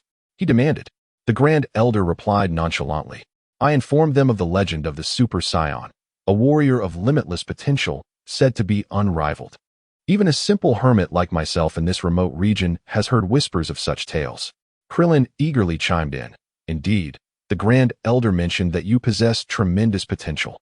After development, you might truly become the legendary Super Saiyan. The Grand Elder shot a glance at Krillin. He had never uttered such words. Yet he chose not to refute Krillin's claim. In the future, indeed, Vegeta becomes a Super Saiyan. So it is not incorrect to assert that he possesses the potential to achieve this transformation. Upon hearing such words, Vegeta could hardly contain his excitement and immediately inquired, "Is it true? Do I truly have the potential to become a Super Saiyan?"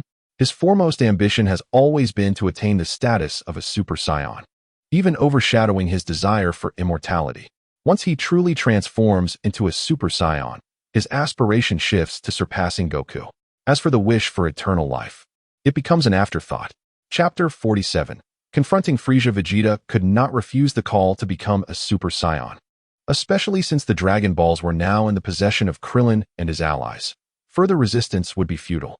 Although he pondered why Krillin would assist him in unlocking his potential, considering they were adversaries, his confidence surged.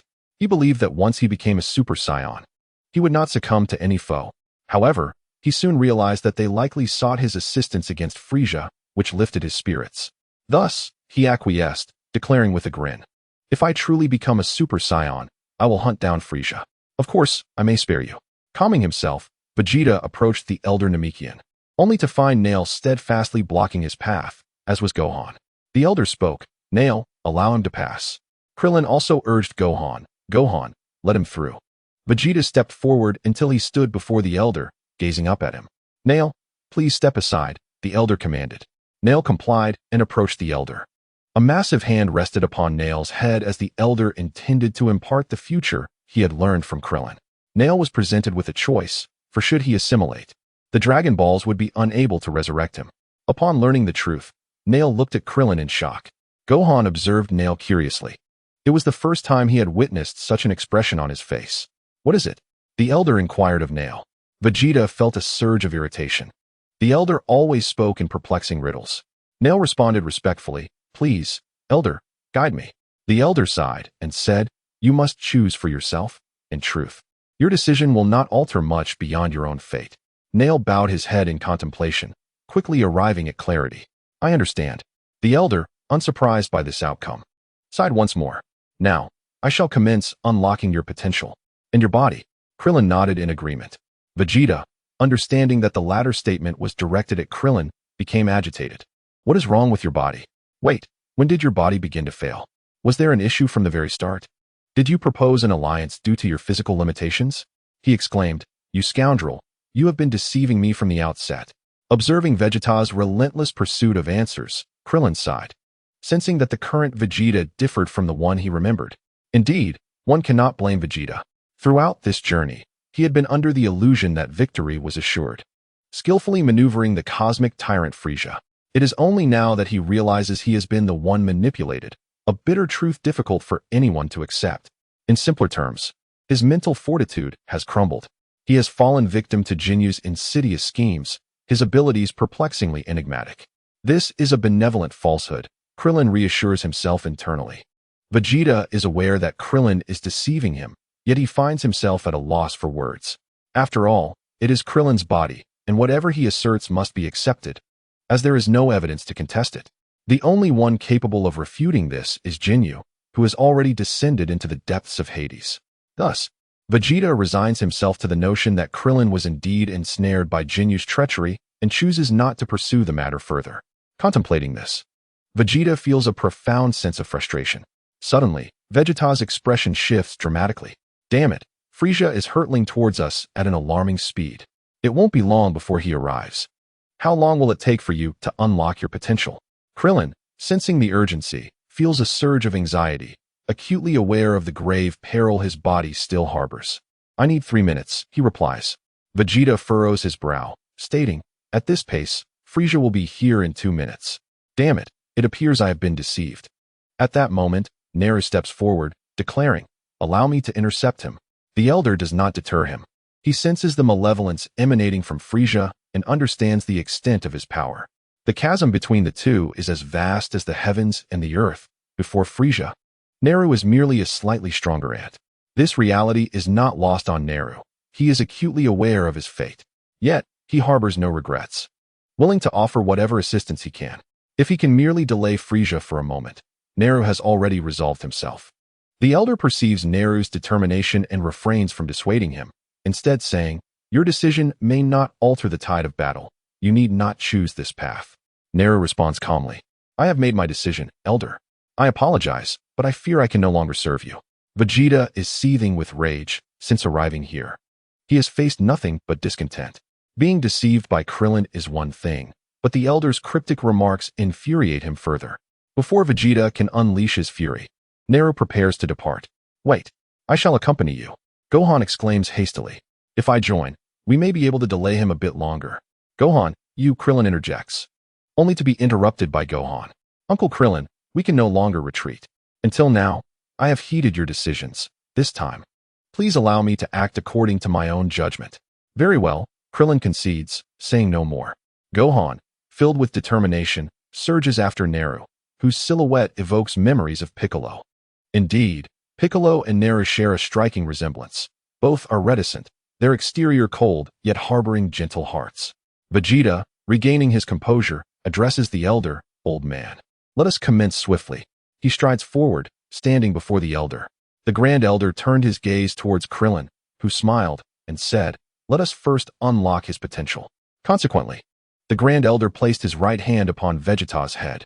Although Vegeta found this gesture somewhat displeasing, he chose to endure it for the sake of unleashing his latent power. In the next moment, Vegeta's expression transformed from shock to unbridled joy. He could feel an unstoppable surge of energy overflowing from within him, as if this power had always belonged to him. No, it was indeed the energy that had been dormant within him all along. Now, under the Grand Elder's mystical influence, his hidden abilities erupted forth. Frieza swiftly soared towards the Grand Elder's dwelling, having forsaken his spacecraft. Ha! Vegeta, you better still be there when I arrive. Otherwise, I shall detonate this planet, and you will be reduced to ashes alongside this desolate world. Frieza's face was twisted with madness. Chapter 48. Barunga's son Goku found a valley and halted, addressing Bulma. This will do. We need to act swiftly. Krillin and the others are in grave danger. Bulma nodded and retrieved 7 Dragon Balls from her capsule, placing them on the ground. Dragon, please grant our wish. Bulma cried out. While Goku gazed expectantly at the 7 magnificent orbs, intrigued by the Dragon of Namek and eager to discern its differences from the Dragon of Earth. 3 seconds passed. Then 5. What is happening? Son Goku looked at Bulma, puzzled by the dragon's absence. Could it be that the creator of the dragon has perished? Panic spread across Son Goku's face. If that were the case, it would be dire indeed. Bulma lowered her head, realizing, I forgot that the incantation for summoning the Earth-S dragon might not work here. Besides, if the creator is dead, the Dragon Balls would turn to stone. How foolish of me. Son Goku suddenly understood. Noticing the transformation of the Dragon Balls confirmed Bulma's statement. Oh, is that how it is? He exclaimed, pointing at the stone-like Dragon Balls. Bulma glanced at them and nodded. Yes, that's exactly it. Wait. Bulma looked again for confirmation. I wasn't mistaken.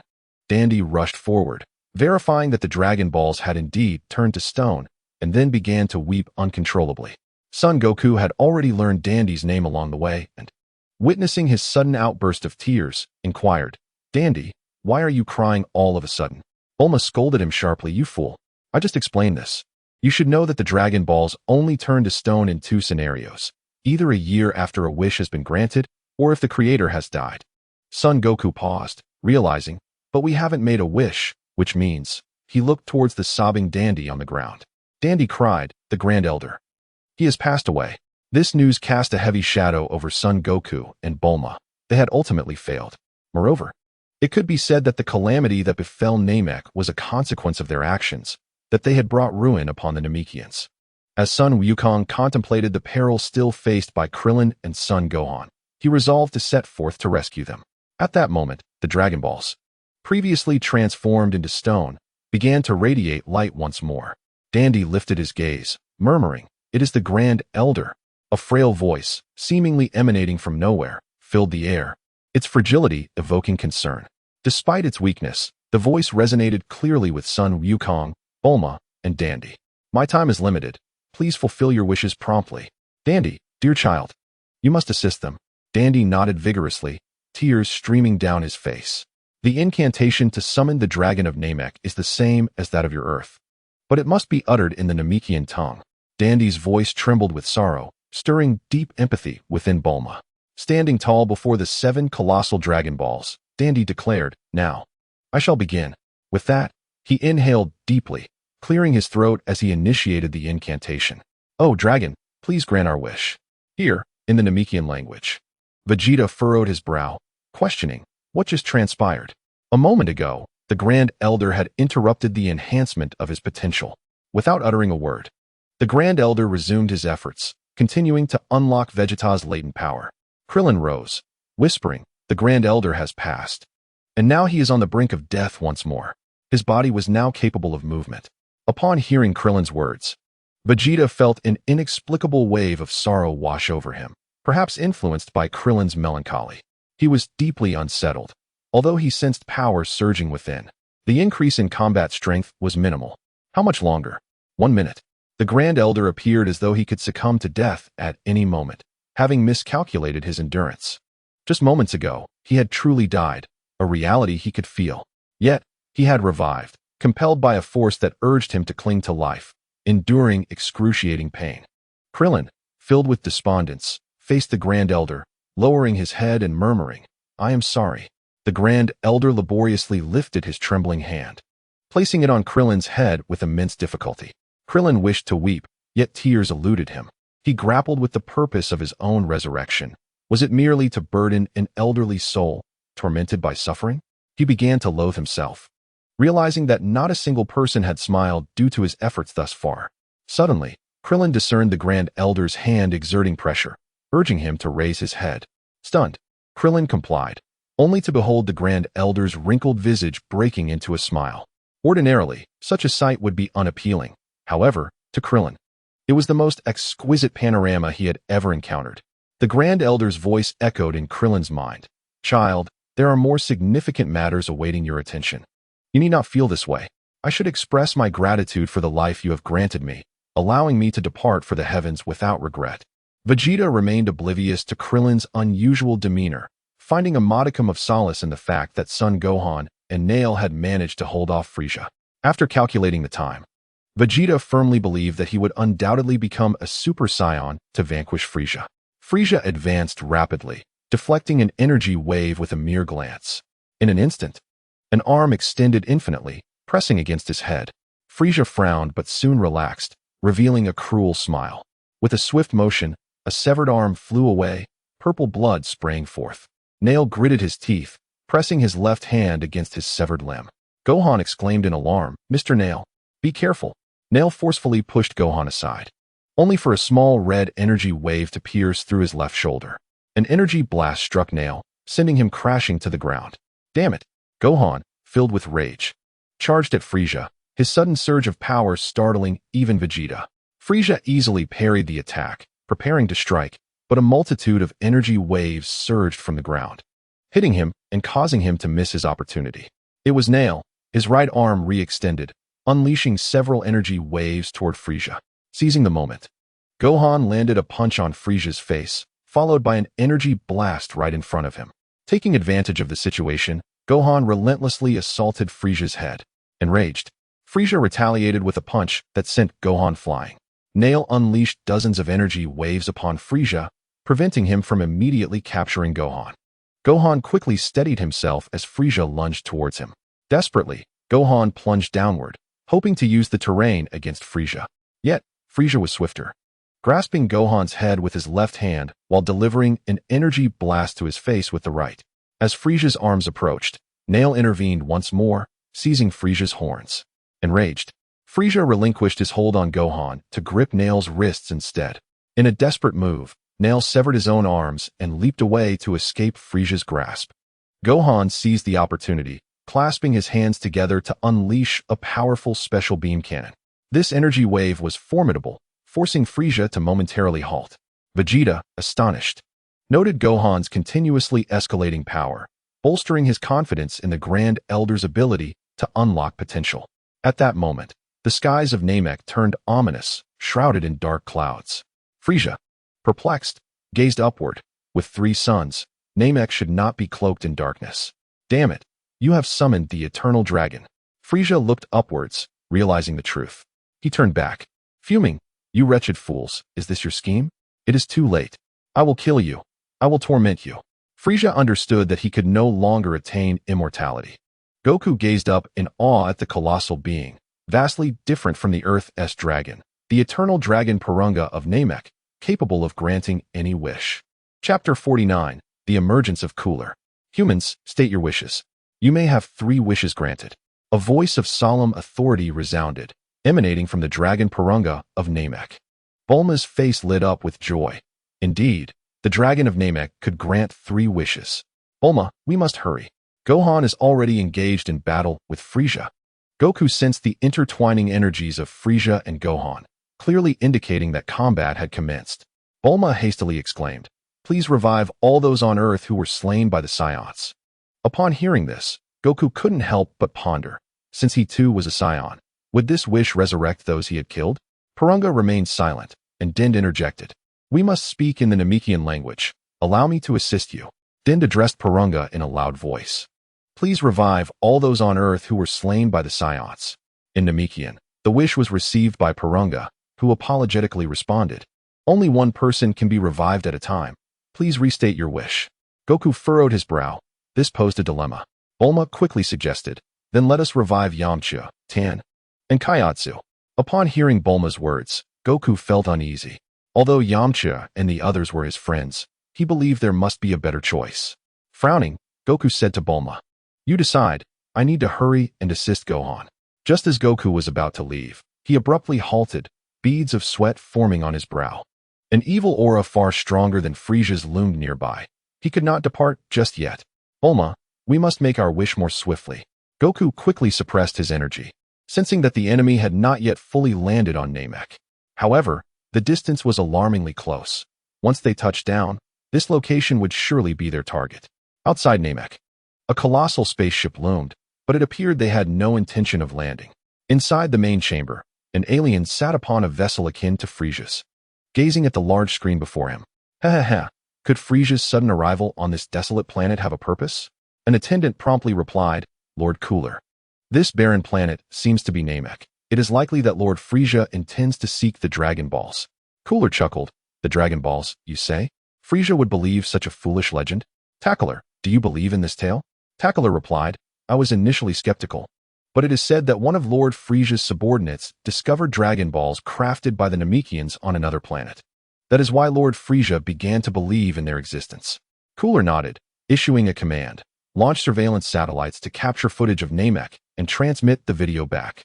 Tackler quickly disseminated the order, and once accomplished, he curiously inquired, "My lord, are you not concerned that Lord Frieza may obtain the Dragon Balls and fulfill his wish before us?" Cooler shook his head, laughing.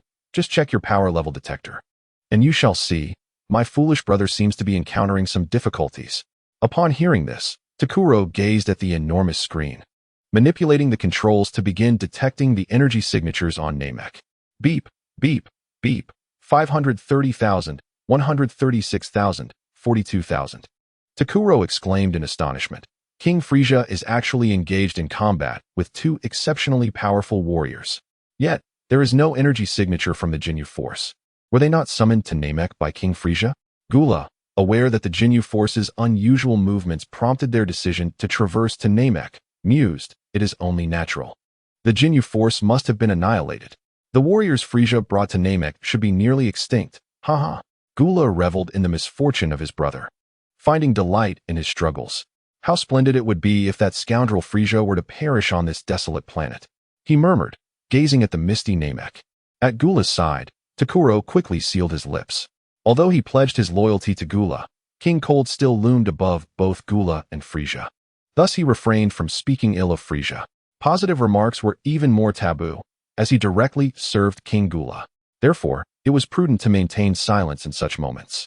With a sigh, Gula lamented, "Alas, our clan has the potential to endure in the cosmos. If only Frieza were to be annihilated along with this barren world, I could dispatch him with a mere gesture." "King Gula, the video transmission has been received," Takuro announced, manipulating the controls to display Frieza's image. Observing Frieza in battle, Gula burst into laughter. "Oh, my foolish brother. He could effortlessly dispatch those 2 insects with a modicum of his true power. Yet he insists on resorting to that grotesque form." Takuro interjected, "My lord, one of those insects is formidable. His combat prowess escalates with each passing moment." "I suggest," Gula waved his hand dismissively, "no need for concern. It will not be long before my brother eliminates him. He is merely struggling to endure." Wait, what is that?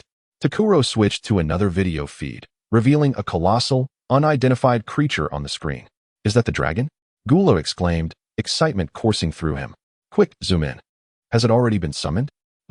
Those below do not appear to be Friesia's men. Could they be Saiyans? Impossible. The Saiyans should be limited to only Vegeta and his companions, and they lack tails. Open the hatch. I shall go directly. Suddenly, the dragon in the video vanished, and 7 stones plummeted to the ground. What just happened?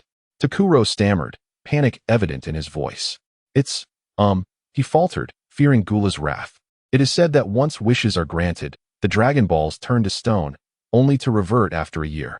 Furthermore, legends state that once the creator of the Dragon Balls passes away, they transform into stone. Gula reclined, contemplating. So, does this mean we have lost our opportunity? Takuro nodded, acknowledging that regardless of whether all wishes had been fulfilled or if the creator had perished, King Frisia would ultimately obliterate this planet. Therefore, they had no chance left to utilize the Dragon Balls. Regrettably, Cooler stated, we have no reason to remain here. It seems the Dragon Balls are not as remarkable as they are made out to be. Since they are foes of Frisia, they must have attempted to wish for his demise. Yet, Frisia appears completely unharmed, suggesting that the power of the dragon is rather unremarkable. Takulo hastily concurred, indeed. Cooler. King. Suddenly, Takulo cried out in terror as Cooler seized him by the head and flung him away. With a thud, Takulo was ejected from the spaceship, and Cooler's voice followed him. Chase after that in the cosmos. After all, you can survive out there. Takulo noticed all the spaceships had departed and hurriedly exerted himself to catch up. Chapter 50. The Resurrection of Piccolo gazing at the 7 stones on the ground. Son Goku felt a swirl of emotions. They had successfully made 3 wishes, which could be deemed a success. However, how were they to defeat Frisia now? The scene rewound 3 minutes, just as Bulma was about to resurrect Tien, Yamcha, and Kaiatsu, when the voice of King Kai resonated. Goku! Son Goku exclaimed joyfully. King Kai. King Kai replied, Goku, Piccolo wishes to speak with you. Behind King Kai, Piccolo stood with his arms crossed, standing tall. Piccolo must have become quite formidable now.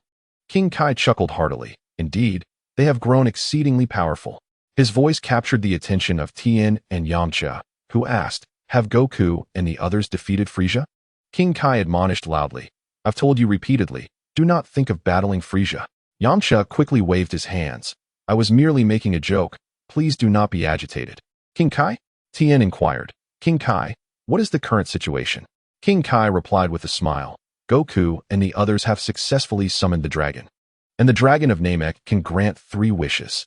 More importantly, the Namekian dragon has no limit on the number of resurrections. This means a person can be revived multiple times. However, Tien exclaimed in excitement, that's wonderful. This means Kaiatsu can also be revived. Floating nearby, Kaiatsu smiled. That's fantastic, Tien. Yamcha was equally elated, as he too could finally be resurrected. Though King Kai's planet was a sacred training ground, being deceased now felt little different from being alive, save for a glow around him. Yet, as someone with a girlfriend, Yamcha was impatient to return to life, just as everyone was filled with exuberance. King Kai doused their enthusiasm. Do not rejoice too soon. The Namekian dragon is indeed marvelous, but it can only revive 1 person at a time. This means the 4 of you can only resurrect 3. What? Tien exclaimed. Piccolo, are you saying that you wish to speak to Goku too? Piccolo believed there was no need for secrecy, and it was best if they remained unaware. He nodded and revealed his plan. I intend to have Goku wish for my revival and to be transported to Namek. Then, Tianjin Fan exclaimed, this is impossible. You alone would consume 2 wishes. What are we to do? Yamcha echoed, exactly. We've made significant progress during this training period. Why must we resurrect you? Piccolo replied indifferently, how foolish. If I am resurrected, both the Supreme Being and the Dragon of Earth will be able to revive as well. At that point, all of you can return. Additionally, there remains 1 wish for that little fellow who has already been revived once. What do you think? Yes. That method allows for all of us to be revived. Upon hearing Piccolo's words, everyone instantly understood and consented to Piccolo's resurrection first. Piccolo placed his right hand on King Kai's shoulder and said, Old son, you can indeed revive Piccolo first. Hearing Piccolo's voice, Sun Wukong exclaimed joyfully, how could I have not thought of that earlier? If Piccolo is revived, then the Supreme Being and the Dragon of Earth can also be restored. In that case, everyone can come back to life. Thank you, Piccolo. Piccolo, puzzled, responded. I haven't said anything yet. However, he quickly composed himself and smiled. I leave it to you, old son. Sun Wukong chuckled. It's no trouble at all. But it seems that Jiaozi has already been revived once. Let the second wish go to him. Piccolo nodded and then inquired. Is there another wish that could allow me to go to Namek? Sun Wukong readily agreed to Piccolo's request, which left Bulma somewhat perplexed. Are we really granting the last wish to resurrect Piccolo? I have no objections to reviving Piccolo, as he can indeed bring back the Supreme Being and the Dragon of Earth. However, is it necessary to send the Demon King Piccolo to Namek?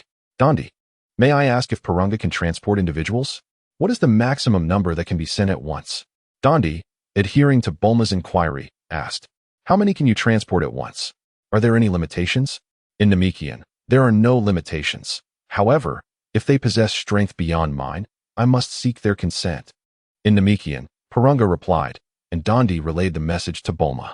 Sun Wukong nodded and declared, Then, the first wish shall be to revive Piccolo. Dondi hastily made the wish to Porunga, requesting the resurrection of Piccolo, who had been slain by the Saiyans on Earth.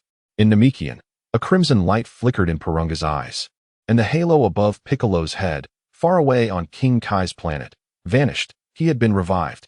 Your first wish has been granted. Please state your second wish. In Namekian, Dondi turned to Sun Wukong, who promptly stated, For the second wish, let the dragon transport Piccolo to Namek. What? Wukong? Piccolo won't be able to contribute much on Namek. Bulma remarked, aware that the individual who had killed Piccolo, Nappa, was merely a subordinate in Frisia's army. Even if he trained on King Kai's planet and significantly increased his power, he would not surpass the current strengths of Sun Wukong and Krillin. Sun Wukong chuckled. It is rather unfortunate that Piccolo has only just discovered his origins, yet now he faces the annihilation of his homeland without even a fleeting glance back. Upon hearing this, Bulma reflected that Sun Wukong himself was not exempt from such a fate. Very well, let the third wish be to resurrect Din. If we miss this opportunity, Din shall never return. Sun Wukong nodded in agreement, thus finalizing all three wishes. Dandy utilized the Namekian language to articulate the other two wishes, which Porunga subsequently fulfilled. Humans, your wishes have all been granted, Porunga proclaimed, radiating a luminescent aura. He was meant to transform into 7 stones, destined to revert to the Dragon Balls in the coming year.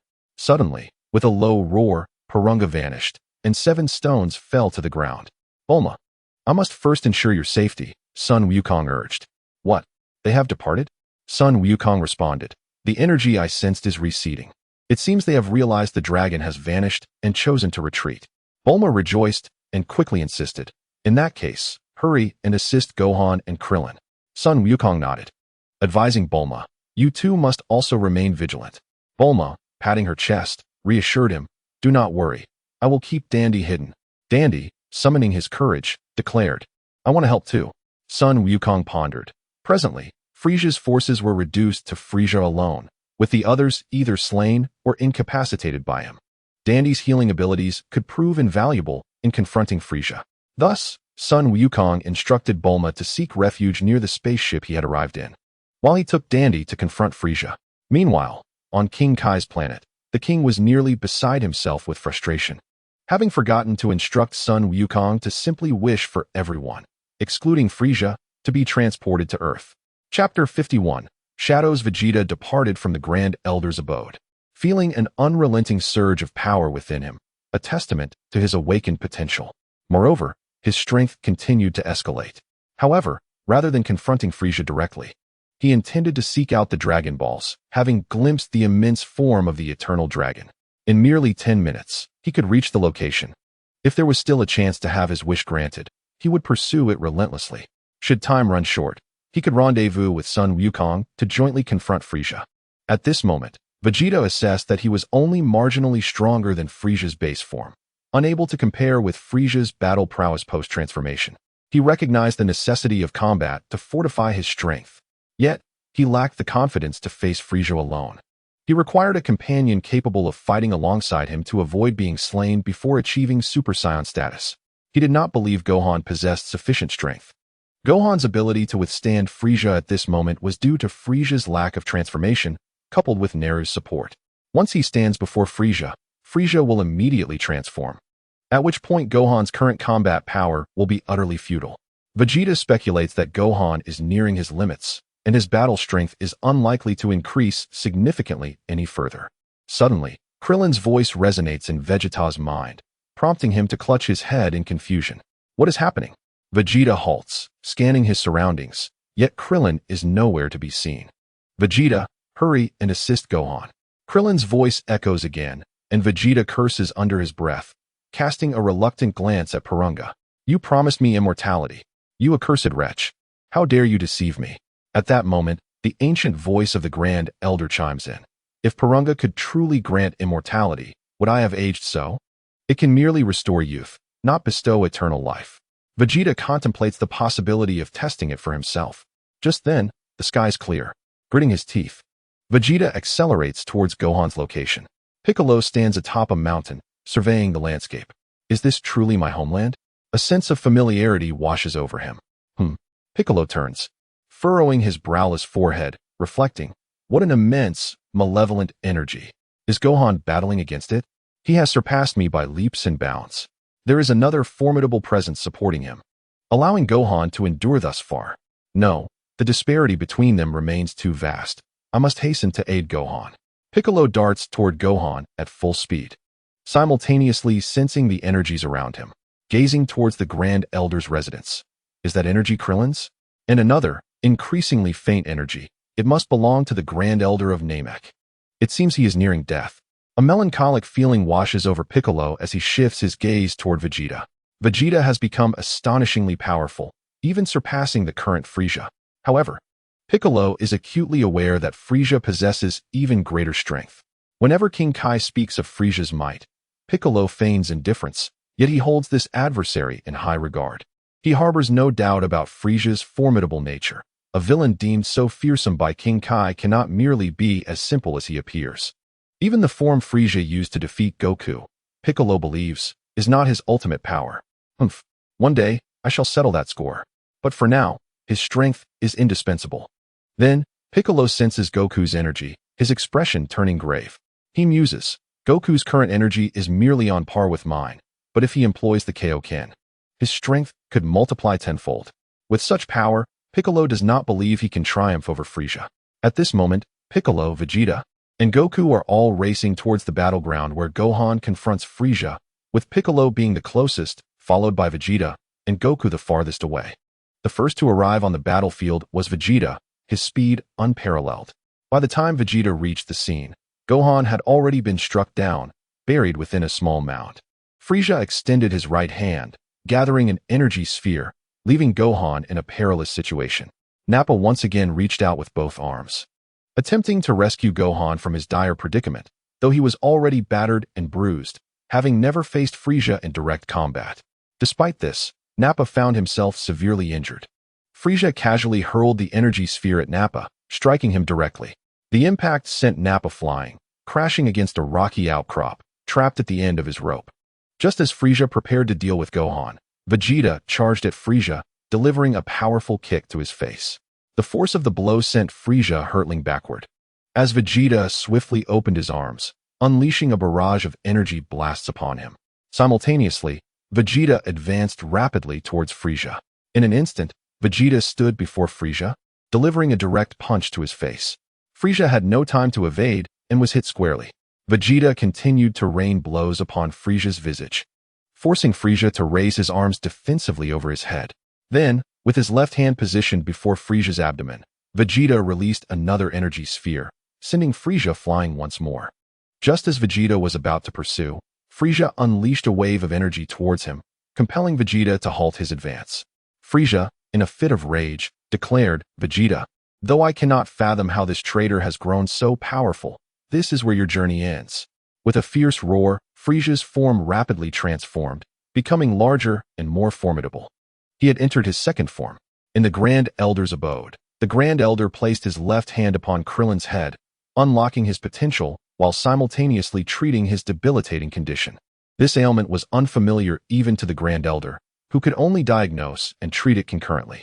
It could be said that the Grand Elder was engaged in 3 tasks at once. Your potential has been fully unlocked. You have already developed it exceptionally well. However, I am unable to completely cure your condition. It resembles a disease that perhaps even Purunga cannot remedy. The Grand Elder ceased speaking, and Krillin understood the outcome. Bowing his head, he recognized that this was not the time for despair. He still had to confront Frieza. Thus, he raised his head. The moment he did, Krillin froze. And the next moment, he was engulfed in fury. A shadow wielding a massive scythe loomed above the Grand Elder, its other hand grasping a chain. The other end entwined with an apparition resembling the Grand Elder. It was the Grand Elder's soul. Krillin was certain that this shadow did not belong to the underworld. Battle power, Goku, 120,000 Vegeta, 640,000 Piccolo, 140,000 Krillin, 80,000 Frieza, 530,001, 060,000 Gohan, 286,000 Nappa, 42,000 Mysterious Shadow. Chapter 52. Assimilation. Piccolo furrowed his brow, sensing Frieza's energy suddenly double, an overwhelming force. At this moment, Vegeta's energy was far inferior to that of Frieza, which filled Piccolo with unease. Furthermore, Piccolo sensed that Gohan's energy was dwindling. Gohan, you must hang in there. Piccolo continued to fly at full speed towards the source, unwilling to slow down even for a moment. Goku and Krillin also felt it. Frieza's energy had doubled. Goku was increasingly anxious, sensing no other enemy presence nearby, and thus left Dandy to fend for himself as he approached the battle. Damn it, Vegeta is not yet a match for such a formidable Frieza. 5 times the Kaioken. Goku estimated he would need even more. Unable to calculate precisely, he dismissed the thought. Utilizing the 5-fold Kaioken, he soared towards the battlefield where Frieza was engaged with Vegeta and Gohan, his expression tense. Frieza was overwhelmingly powerful, and even with his strength surging again, Goku lacked confidence in his ability to defeat him. At this moment, Krillin was closest, yet he found himself immobilized, unable to reach them. Before him stood a strange shadow, wielding a massive black scythe in its right hand and a chain in its left. The other end of the chain was wrapped around the Elder's neck. As the shadow yanked on it, to Krillin's horror, he witnessed the Elder being slowly drawn from his own body by the shadow. Krillin leapt forward and kicked at the shadow, but his strike missed entirely. Frowning, he realized he should have connected. He attacked again, yet every attempt was futile. The Elder's head had already been fully extracted, his expression one of sheer agony. In a moment of desperation, Krillin unleashed an energy blast. Boom. This time, he finally struck true. As the dust settled, Frieza's massive form materialized, having transformed into his second form. Vegeta suddenly felt an overwhelming pressure. Had it been the old him, he would have turned and fled at the sight of Frieza's transformation. But this time was different. Vegeta could feel his own power surging forth, stronger than ever before, surpassing everyone. Ha ha ha, Frieza, your end is nigh? Vegeta laughed heartily, while Frieza remained calm, merely smiling at him. Vegeta extended his left hand, thumb pointing at himself, declaring, I am no longer the same. I will soon surpass you, and then eliminate you. Frieza raised a hand and unleashed an energy wave, which Vegeta effortlessly evaded. Just as Vegeta was about to mock him, Frieza appeared before him. Ugh! Vegeta's abdomen was struck by Frieza's punch, causing him intense pain. However, he quickly recovered and retaliated with a punch of his own, only for Frieza to vanish. As Vegeta turned to pursue, he was met with a heavy blow to his back that sent him flying. He spun around and fired an energy wave in Frieza's direction to accelerate himself. Damn it! I was too careless just now. I am still not his opponent. The gap is too wide. I must devise a strategy. Just as Vegeta pondered his next move, his expression suddenly changed drastically. He unleashed an energy wave towards the ground and shot upwards at great speed. In the place where he once stood, Frieza loomed, lifting his gaze towards him, a cruel smile adorning his countenance. Vegeta halted, unleashing a barrage of energy blasts directed at Frieza, who remained motionless, enduring the onslaught with an air of indifference, causing a cloud of dust to gather in his wake. Observing this, Vegeta propelled himself towards Frieza, intent on seizing him through his ability to sense energy. He succeeded, landing a blow on Frieza. The punch struck true, sending Frieza staggering back several paces. Seizing the moment, Vegeta pressed his advantage, delivering blow after blow upon Frieza, who continued to retreat. Suddenly, Frieza grasped Vegeta's right wrist with a swift motion, catching him off guard. In response, Vegeta executed a swift kick aimed at Frieza's neck. The impact forced Frieza to relinquish his hold on Vegeta, nearly toppling him. Just as Frieza regained his balance, Vegeta clasped his hands together and thrust them towards Frieza's face. Huh! Vegeta bellowed, unleashing a wave of energy that struck Frieza squarely in the face. Frieza was sent hurtling backward, crashing into a mountainside. As Vegeta prepared to capitalize on his triumph, an energy blast shot forth, compelling him to ascend hastily to evade it. In quick succession, Vegeta wielded his hands, releasing a multitude of energy blasts towards Frieza. Suddenly, his eyes widened in alarm as he narrowly dodged. Frieza emerged from the dust cloud, hurtling towards Vegeta with remarkable speed. Vegeta, unable to outpace Frieza, unleashed a series of energy blasts in a desperate attempt to intercept him. Yet Frieza made no effort to evade, allowing the blasts to collide against him unimpeded. Before long, Frieza had closed the distance, and as Vegeta spun around to confront him, Frieza raised his hand, launching an energy blast. Faced with Frieza's oncoming attack, Vegeta was compelled to abandon his offensive and raised his arms to shield himself. The blast impacted him, but thanks to his timely defense, it inflicted little harm. However, Frieza was already upon him, lifting his right hand to deliver a devastating chop. Vegeta's left shoulder absorbed the blow, sending him crashing violently to the ground. With a sinister grin, Frieza descended, preparing to strike Vegeta with a palm thrust. Vegeta gasped in horror, clutching his injured shoulder, and unleashed a wave of energy from his mouth. The blast struck Frieza, yet he showed no sign of slowing down, continuing his relentless advance towards Vegeta. Just as Vegeta braced for the worst, Naru, battered and bloodied, collided with Frieza from the side. The impact altered Frieza's trajectory. With a resounding crash, a deep crater formed where Frieza landed. Emerging slowly from the pit, he brushed off the dust from his body and remarked, "Honestly, you all are as tenacious as cockroaches. How should this king reward you for your efforts?" Vegeta hastily took flight, distancing himself from Frieza, while Naru lay incapacitated on the ground, seemingly unable to continue the fight. Thus, Vegeta exclaimed loudly, "You little rascal, as a descendant of the Saiyans, you ought not to be so feeble." Gohan shouted, unleashing his power once more. He had regained a modicum of strength, and with Vegeta struggling to withstand Frieza alone, he knew he had to step forward and engage in battle. "Surely, my father has resurrected Uncle Piccolo by now. Once father arrives, together we shall undoubtedly vanquish Frieza." Gohan could only hope that Goku would arrive soon so they could collectively defeat Frieza. Vegeta and Gohan joined forces to confront Frieza. Frieza raised his hand and unleashed a wave of energy, prompting Gohan and Vegeta to swiftly evade. Frieza dashed towards Gohan, who was now somewhat easier to handle. Vegeta, unwilling to let Frieza dispose of Gohan, charged in. In a swift motion, Frieza seized Gohan by the neck, and before Gohan could react, Frieza hurled him towards Vegeta. Gohan collided with Vegeta, sending them both flying. Frieza immediately pursued Gohan, and seeing this, Vegeta launched an energy blast, which Frieza effortlessly deflected while continuing his advance on Gohan. Gohan hastily stacked his hands and unleashed a magical flash towards Frieza. The villain slowed slightly, granting Gohan the opportunity to create some distance. Nevertheless, Frieza remained relentless in his pursuit of Gohan. At that moment, Vegeta charged into Frieza's lower back. Gohan, seizing the chance, drove his elbow into Frieza's abdomen, sandwiching Frieza between the two of them. The proximity rendered Frieza vulnerable to both attack and defense, contingent upon his next move.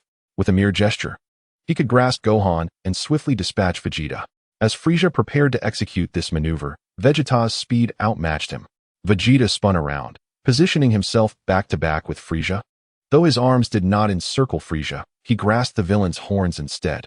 Vegeta's actions compelled Frieza to abandon his assault on Gohan, who seized Frieza's arm while delivering a powerful knee strike to Frieza's face. Just as Frieza aimed to capture Gohan with his other hand, Vegeta forcefully tugged on Frieza's horns, bending forward to ram into Frieza's waist.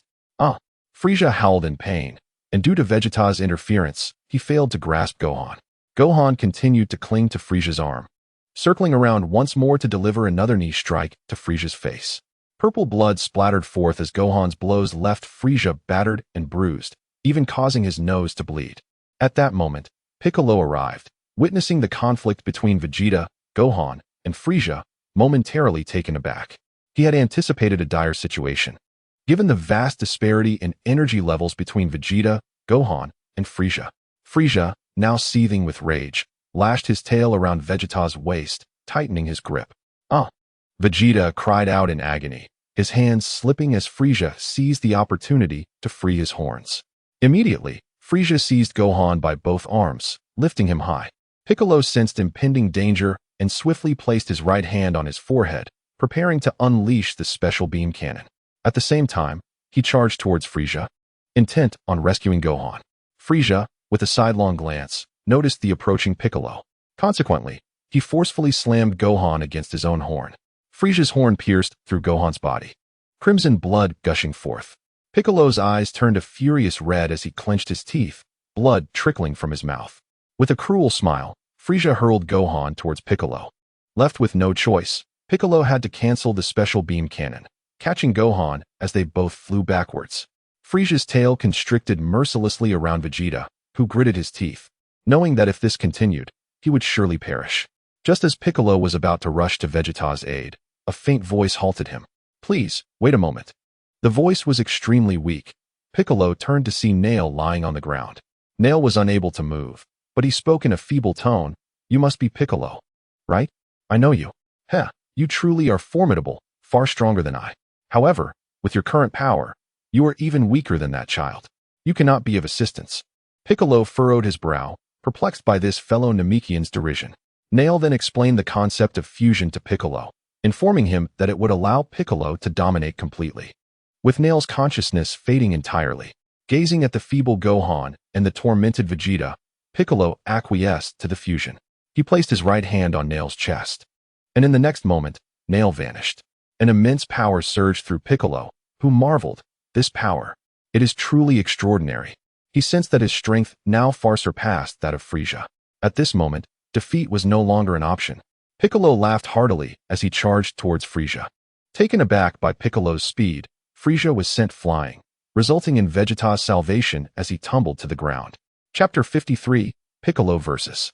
Frieza. Krillin's actions seemed to enrage the shadowy figure, which swung a scythe at him with great force.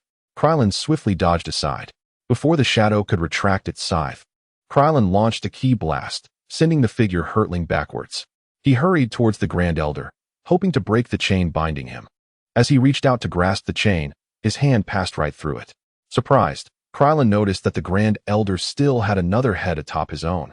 Locked in chains, displaying a visage of agony, Krillin deduced that the shadow was imprisoning the Grand Elder's soul.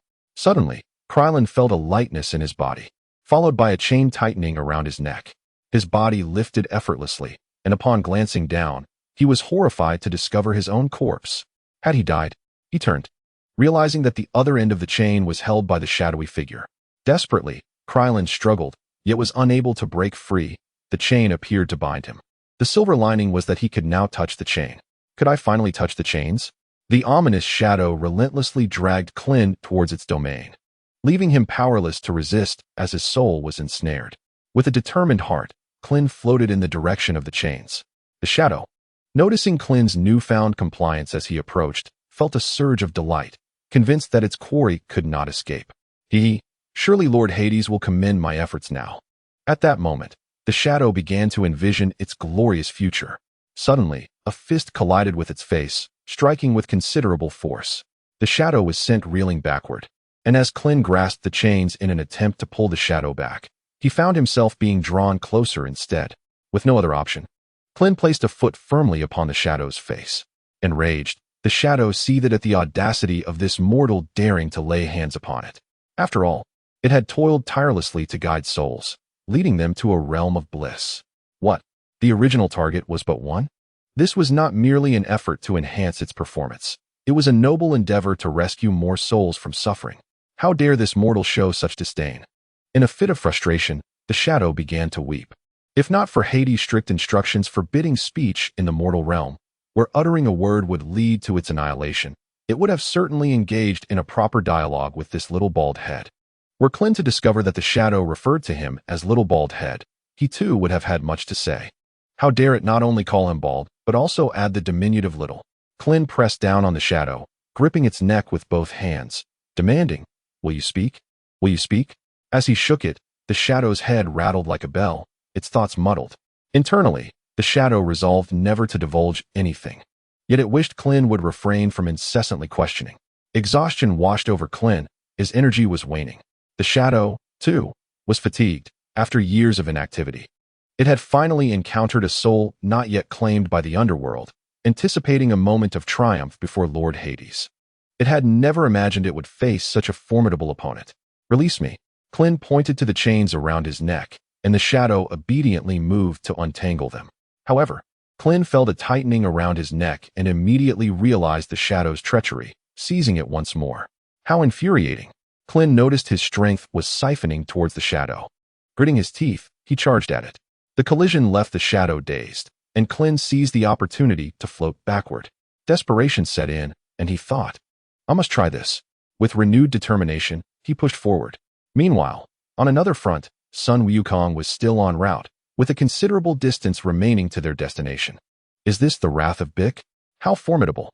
With him here, Gohan should be safe. Yet, in truth, Gohan was far from unscathed. A gaping wound from Frisia's horn had pierced his chest, leaving him in a dire state, and maintaining his life was already an arduous struggle. As for Vegeta, his entire skeletal structure has been crushed, rendering him immobile and making it exceedingly difficult for him to consume the Senzu beans. Naturally, no one would assist him in taking the beans. After all, if Piccolo were to discover that Vegeta still possessed Senzu beans, he would undoubtedly prioritize giving them to Gohan instead. Vegeta can only place his hopes in his own regenerative abilities to restore some strength sufficient to consume the beans. It is perplexing how that Namekian has suddenly become so formidable. Although Vegeta owes his survival to Piccolo's assistance, he harbors no gratitude towards him. Once they defeat Frisia, they will inevitably revert to being adversaries. That Namekian's power now surpasses Frisia's current strength, which is truly extraordinary. However, Frisia must still possess even greater powers yet to be revealed. Vegeta has a premonition that when he next regains his physical form, all his latent potential will surge forth. This potential refers to the dormant strength within his body that has yet to be harnessed. The reason Saiyans can experience a significant increase in power after near-death encounters is that they can unlock their potential through such experiences. In essence, Vegeta does not necessarily need the Grand Elder to unlock his potential for him. If he endures a few more near-death experiences, he can fully unleash his potential on his own. Nonetheless, having the Grand Elder unlock his potential certainly alleviates many burdens, especially considering he possesses only one Senzu bean. Currently, Piccolo has engaged Frisia in combat. At this moment, Piccolo is vastly different from before, his combat prowess far exceeding that of the present Frisia. After exchanging a few blows, Piccolo seizes an opportunity, extending his left hand to unleash a wave of energy directed at Frisia. The distance between them is too short for Frisia to evade. Struck by the energy wave, Frisia momentarily falters, allowing Piccolo to dart behind him and land a punch on Frisia's lower back. Frisia cries out in pain, propelled forward. Instantly, Piccolo appears before Frisia, arms outstretched, and unleashes a devastating demon flash that impacts Frisia squarely. Damn Namekian! After stabilizing himself, Frisia hastily moves to prevent Piccolo from launching another attack. Yet Piccolo is quicker, delivering a sweeping kick to Frisia's lower back, sending him flying. Undeterred, Piccolo pursues, intent on continuing his assault on Frisia. Frisia scrambles to defend himself, struggling to withstand Piccolo's relentless onslaught. Suddenly, lasers erupt from Piccolo's eyes, aimed at Frisia. Frisia quickly ducks, causing the two beams to miss, with one merely grazing his horn. Frisia bellows in fury as Piccolo, hands clasped, delivers a powerful punch directly to Frisia's head. Boom! Frisia plummets rapidly to the ground. Is this all there is to the universe-shattering Emperor Frisia? Piccolo hovers in midair, sneering at Frisia. Is this truly your limit? It's no wonder, as I am simply far too powerful now. Below, Frisia rises, casting a cold glare at Piccolo. He charges fiercely at Piccolo, his massive form colliding with him. Piccolo stands firm, ready to confront Frisia head-on. Frisia delivered a powerful punch towards Piccolo, who adeptly intercepted it with his palm while simultaneously countering with a fist of his own. The two combatants found themselves locked, each gripping one of the other's hands, their remaining hands poised for attack. With both of their hands engaged, they resorted to using their legs to strike one another, finding no success with their legs. Frieza forcefully headbutt Piccolo, who retaliated in kind. Their heads collided, the recoil separating them momentarily. Seizing the initiative, Piccolo extended his left arm at remarkable speed, catching Frieza off guard and seizing him by the throat. With a swift motion, Piccolo retracted his elongated arm, pulling Frieza closer, and unleashed a powerful punch that struck Frieza squarely on the nose. Following this, he thrust Frieza away with great force, simultaneously unleashing an energy blast that left Frieza unable to counter. In a sudden movement, Piccolo turned, extending his arm like a serpent, and hurled Frieza into a mountainside. The impact caused a tremendous collapse of the terrain, and Piccolo withdrew his left arm, gazing toward Frieza's direction. He positioned his right hand, aligning his index and middle fingers, the tips resting on his forehead. It seemed there was no need for Goku to intervene. "Frieza, I've grown weary of this. It's time for you to perish." With that, Piccolo concentrated a terrifying surge of energy at his fingertips, arcs of electricity crackling forth. This was his ultimate technique, the special beam cannon. Chapter 54, The Excited King of the North. It actually worked, Krillin exclaimed, rising to his feet and jumping with exhilaration. He had successfully returned to his own body, though he found himself questioning the reality of it all. As he touched his neck, he felt no chains, yet their presence was undeniable. Suddenly, Krillin's body jerked backward, and to his astonishment, he caught sight of his own shiny bald head. Infuriated, he trembled with rage, turning to confront the shadowy figure holding the chains. This is utterly unacceptable. With determination, Krillin pressed forward, reclaiming his body and charging at the shadow. The shadow responded with confusion. "Hey, I'm just trying to help you unlock. No need to be so aggressive." As Krillin approached, he unleashed a wave of energy with his right hand. To his shock, the shadow was sent flying by the force of the blast, and Krillin's spirit was propelled along with it, both beings soaring into the outdoors. Incensed, Krillin, in his spiritual form, leapt onto the shadow's back. "You scoundrel! Is this amusing to you?" He rained down punches upon the shadow's face, growing increasingly fervent with each strike. "This wretched creature is infuriating. What time is it? So weak, yet seeking to partake in this chaos. Does it not fear for its life?" As his anger escalated, Krillin placed both hands before the shadow, shouting, "Die, you bastard!" In his fury, he momentarily forgot that in his spiritual form, he could not unleash energy waves. Grasping the chain around his neck with both hands, he exerted all his strength to break it, yet the chain proved unyieldingly strong, defying his efforts. The shadow, witnessing Krillin atop him, gripping the chain, was filled with delight. The shadow trembled and gracefully drifted away from Krillin. As it waved its hands, it thought to itself, "Oh, Lord of the Underworld, I have finally succeeded." Krillin observed the shadow's peculiar movements, perplexed by its intentions. Suddenly, he realized that the shadow had released the chains that bound him and was instead drifting towards the residence of the Grand Elder. It sought to capture the Grand Elder's soul. Krillin was determined not to let the shadow prevail and promptly pursued it. Upon noticing Klin's pursuit, the shadow was filled with excitement. It was indeed willing to accept its extradition. "Thank you, Lord of the Underworld, for your blessings. After 5 million years, I, Espy, have finally become a qualified Soul Reaper. Father, you can rest assured and become a warrior of the Netherworld." Espy was a Soul Reaper from the Underworld, dedicated to guiding lost souls from the mortal realm to the Netherworld for eternal bliss. In the Underworld, apart from the Lord of the Underworld, all inhabitants either became Soul Reapers or warriors.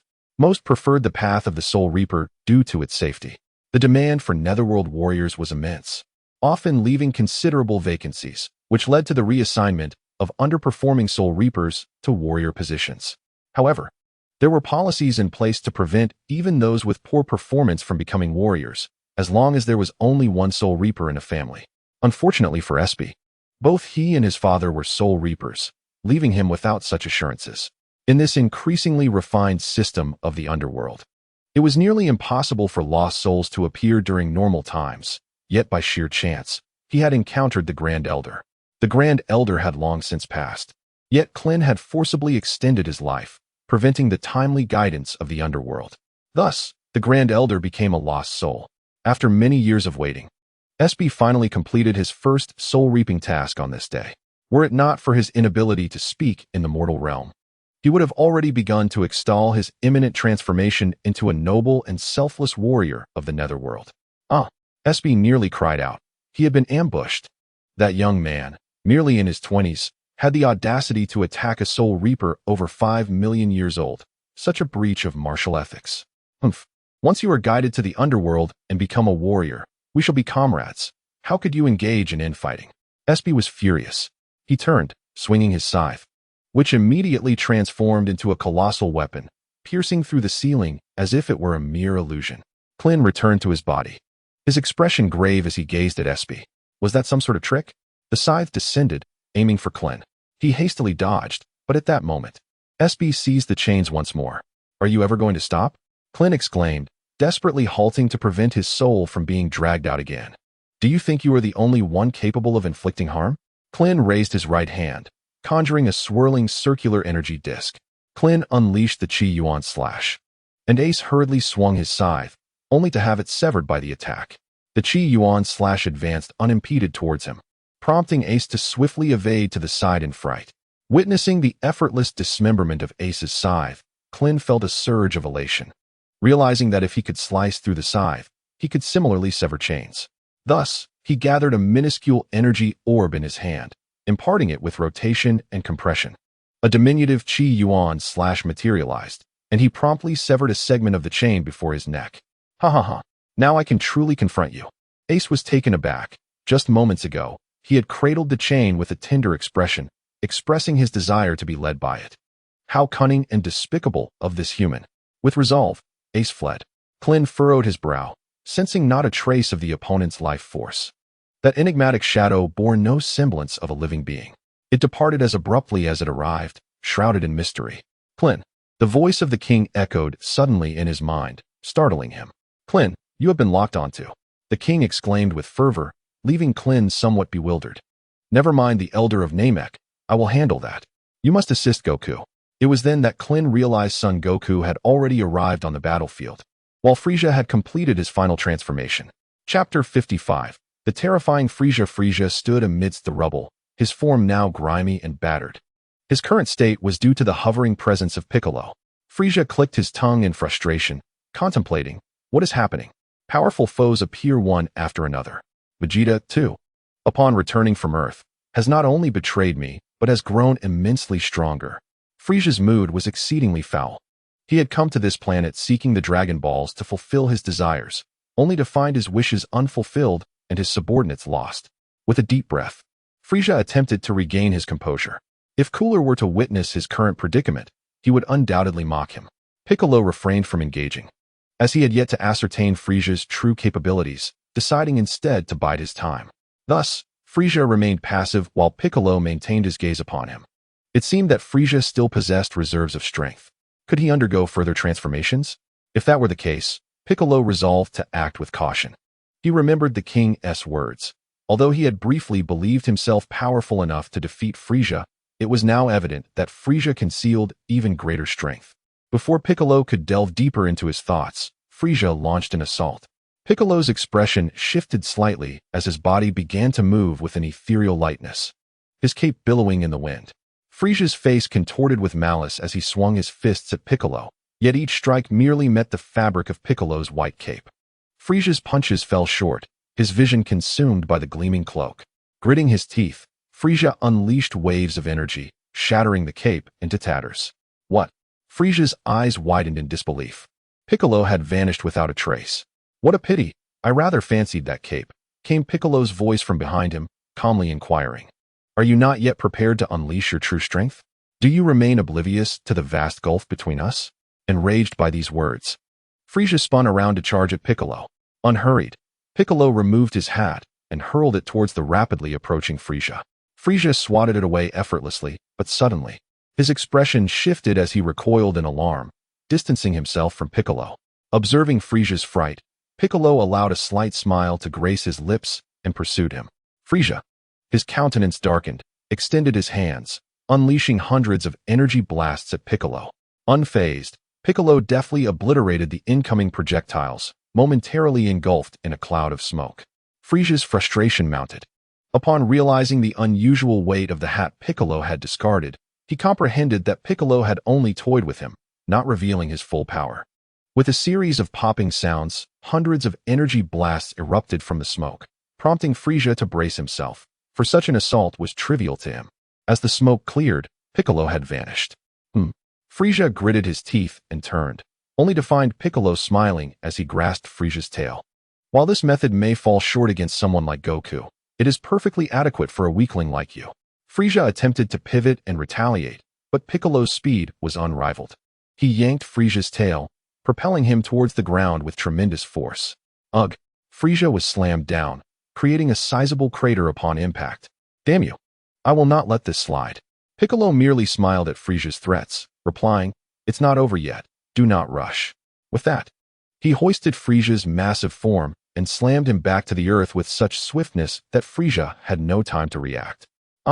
Frieza's body was hurled repeatedly by Piccolo, crashing into the ground.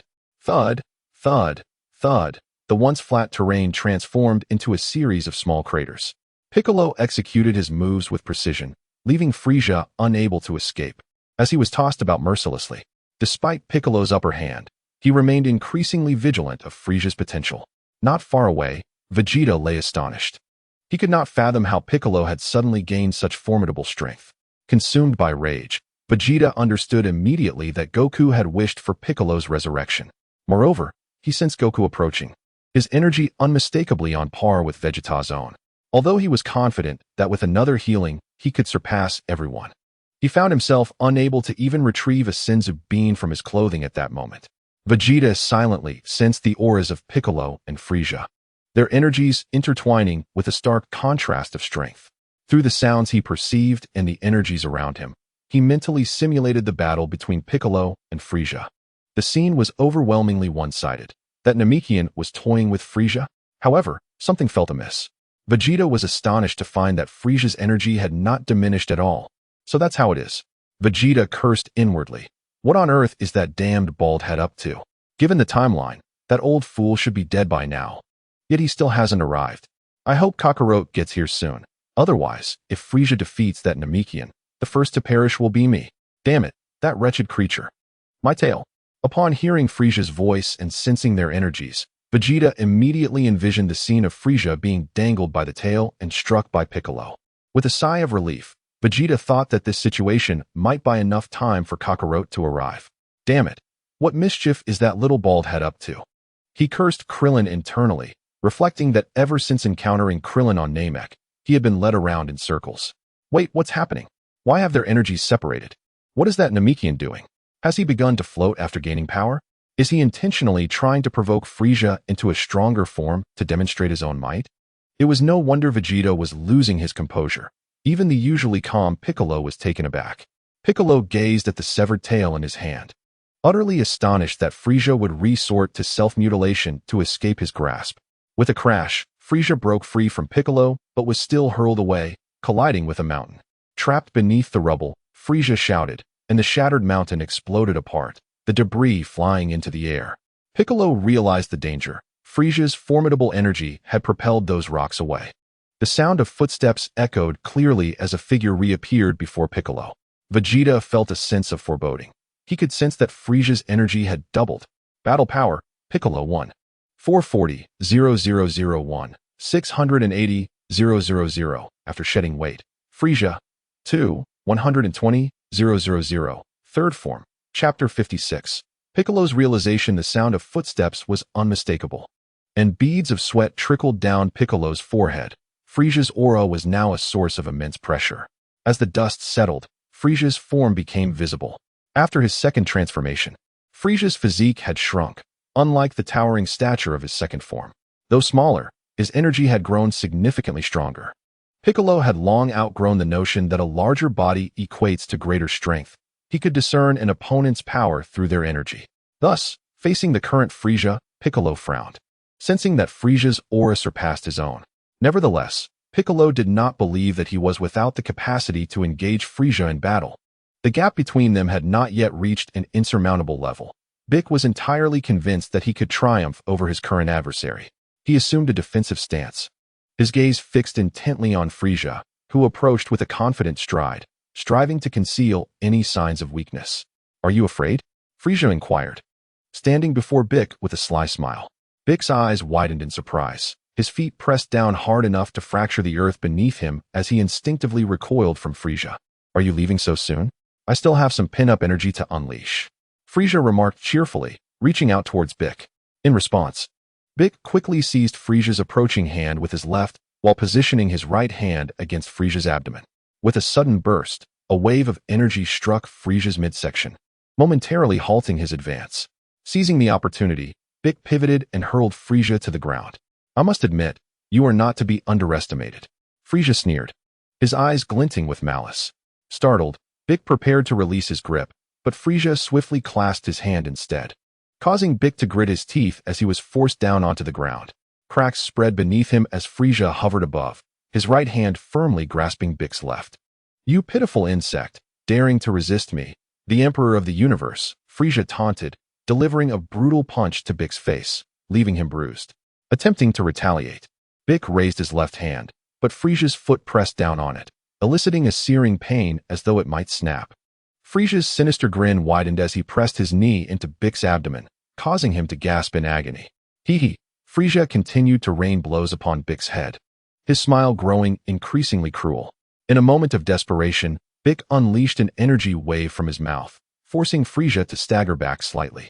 Seizing the moment while Frieza was off balance, Bick extended his right arm, compelling Frieza to relinquish his hold. Frieza stumbled, losing his equilibrium for a brief instant. With renewed fervor, Bick fired a laser beam from his eyes, striking Frieza's shoulder and causing him to drift away into the air. Bick quickly distanced himself from Frieza, his heart racing with concern for Vegeta, who remained immobilized. If Bick faltered, they would both be doomed. At present, Frieza held the undeniable advantage. Breathing heavily, Bick gazed at Frieza and declared, You possess an even greater power, do you not? His eyes searched Frieza's face for any hint of truth. Indeed, I possess an even more formidable strength, Frieza replied with a chuckle, but for dealing with you, such power is entirely unnecessary. A chill ran through Bick's heart. Frieza's expression revealed his sincerity. This confirmed Bick's suspicions. Frieza had yet another transformation in reserve. Although Frieza had already demonstrated overwhelming strength, far surpassing Bick's own, he still believed that victory was within his grasp. Yet, if Frieza were to unleash an even more formidable power, Piccolo would stand no chance of victory. Goku's arrival was imminent, but should he possess only his current level of strength, our combined efforts would still falter against Frieza. Sensing Goku's energy, Piccolo engaged in contemplation. How about this? Frieza proposed whimsically, extending an olive branch to Piccolo. Having recently delivered a brutal beating to Vegeta, Gohan, and Piccolo, his energy had diminished considerably. Now, a playful notion crossed his mind. If you can obliterate this desolate, wretched planet, you shall be my second-in-command within the Frieza force. This position is the highest rank after my own. Of course, should you decline, I will be forced to eliminate you. Piccolo, seeking to buy himself some time, responded, So, if I were to destroy this planet right now, you would not only spare my life, but also elevate me to the rank of your lieutenant? Frieza chuckled sinisterly, affirming, Indeed, that is exactly the case. All you need to do is unleash a powerful energy wave aimed at the core of the planet. Quite simple, wouldn't you agree? Though alarmed, Piccolo maintained his composure. Should he destroy Namek, he too would perish in the ensuing explosion. Piccolo thought to himself, It seems Frieza can indeed survive within the cosmos. This complicates matters. With each passing moment, he increasingly recognized the terrifying nature of Frieza as an adversary. I need to deliberate on this, Piccolo stated. Frieza, amused by Piccolo's hesitation, had never contemplated sparing him.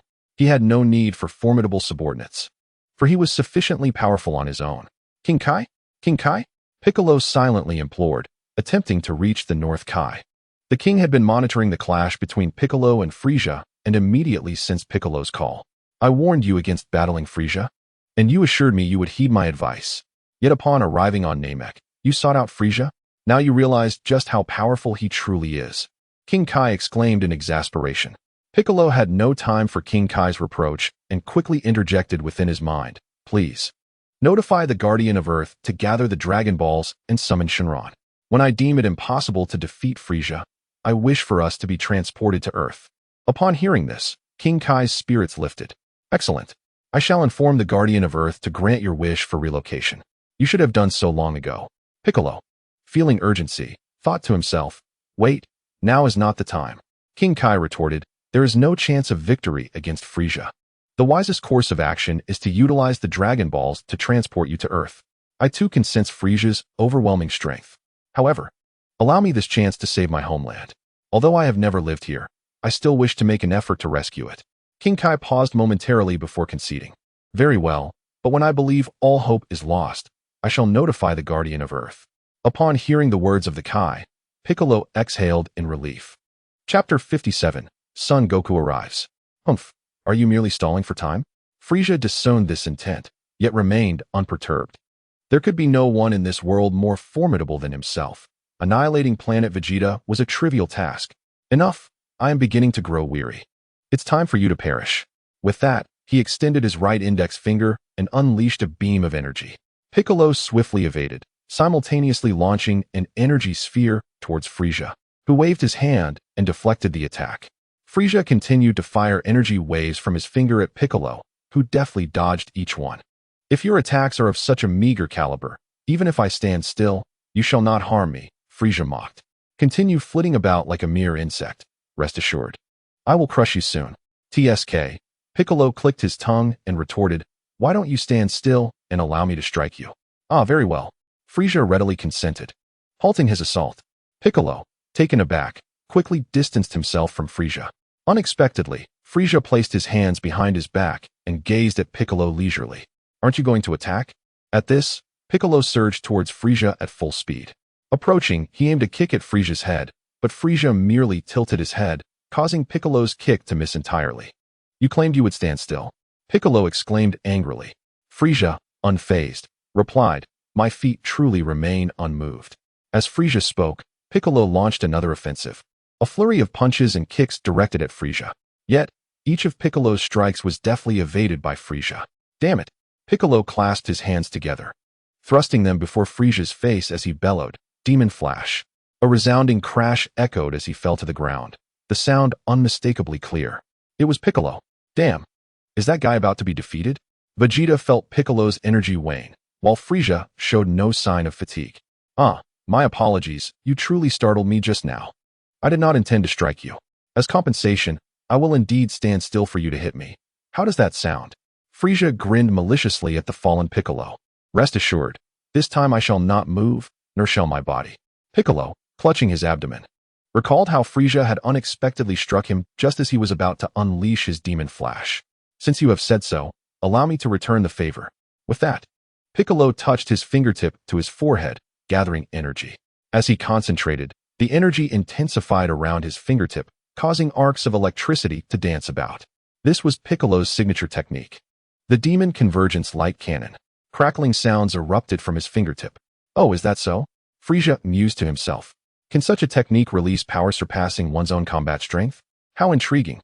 As Piccolo gathered his energy, his gaze remained fixed on Frieza, wary of any potentially detrimental actions from his opponent. Are you truly prepared to endure my attack? Waiting for me to complete it before you respond? Piccolo voiced loudly towards Frieza, asserting that if this were the case, his adversary should not evade the strike. Frieza nodded in acknowledgement and replied, of course, I can agree to that, but your technique is ready, is it not? A frown creased Piccolo's brow as apprehension gripped him. Had Frieza discerned his intentions? Frieza sighed. It was the same before, and it remains so now. Are you merely stalling for time? Do you have companions waiting for you? Your delay suggests that your ally possesses strength comparable to yours. May I interpret it this way? He continued with a bemused tone. How peculiar it is that this planet continually births formidable warriors. Nevertheless, I shall not concern myself with your prowess. It cannot surpass mine. Can it? Piccolo's eyes widened as Frieza suddenly vanished from sight, only for him to sense Frieza's energy manifesting behind him. Having exerted considerable effort moments ago, Piccolo had unwittingly allowed Frieza to exploit the opening and position himself at Piccolo's rear. Shall I offer you another chance? Frieza taunted, humph, even when given an opportunity. You prove to be ineffectual. Quickly, Piccolo pivoted, intent on unleashing a close-range special beam cannon. Yet, Frieza was swifter, extending his right hand to unleash a wave of energy that pierced through Piccolo's chest. Damn it, you scoundrel! Piccolo cursed as he launched his attack. But due to his body collapsing, The strike veered off course, failing to connect with Frieza. Internally, Piccolo chastised himself for his overconfidence. Although he may not have triumphed in direct combat, he could have at least prolonged the engagement. Yet, he had relinquished the opportunity, leading to a loss of morale and a premature defeat. "Do not rush. Your comrades will soon come looking for you," Frieza remarked, raising his right hand towards the fallen Piccolo, gathering an energy orb aimed directly at him, ready to deliver a fatal blow. "Frieza!" A voice erupted, calling his name, causing Frieza to turn in astonishment.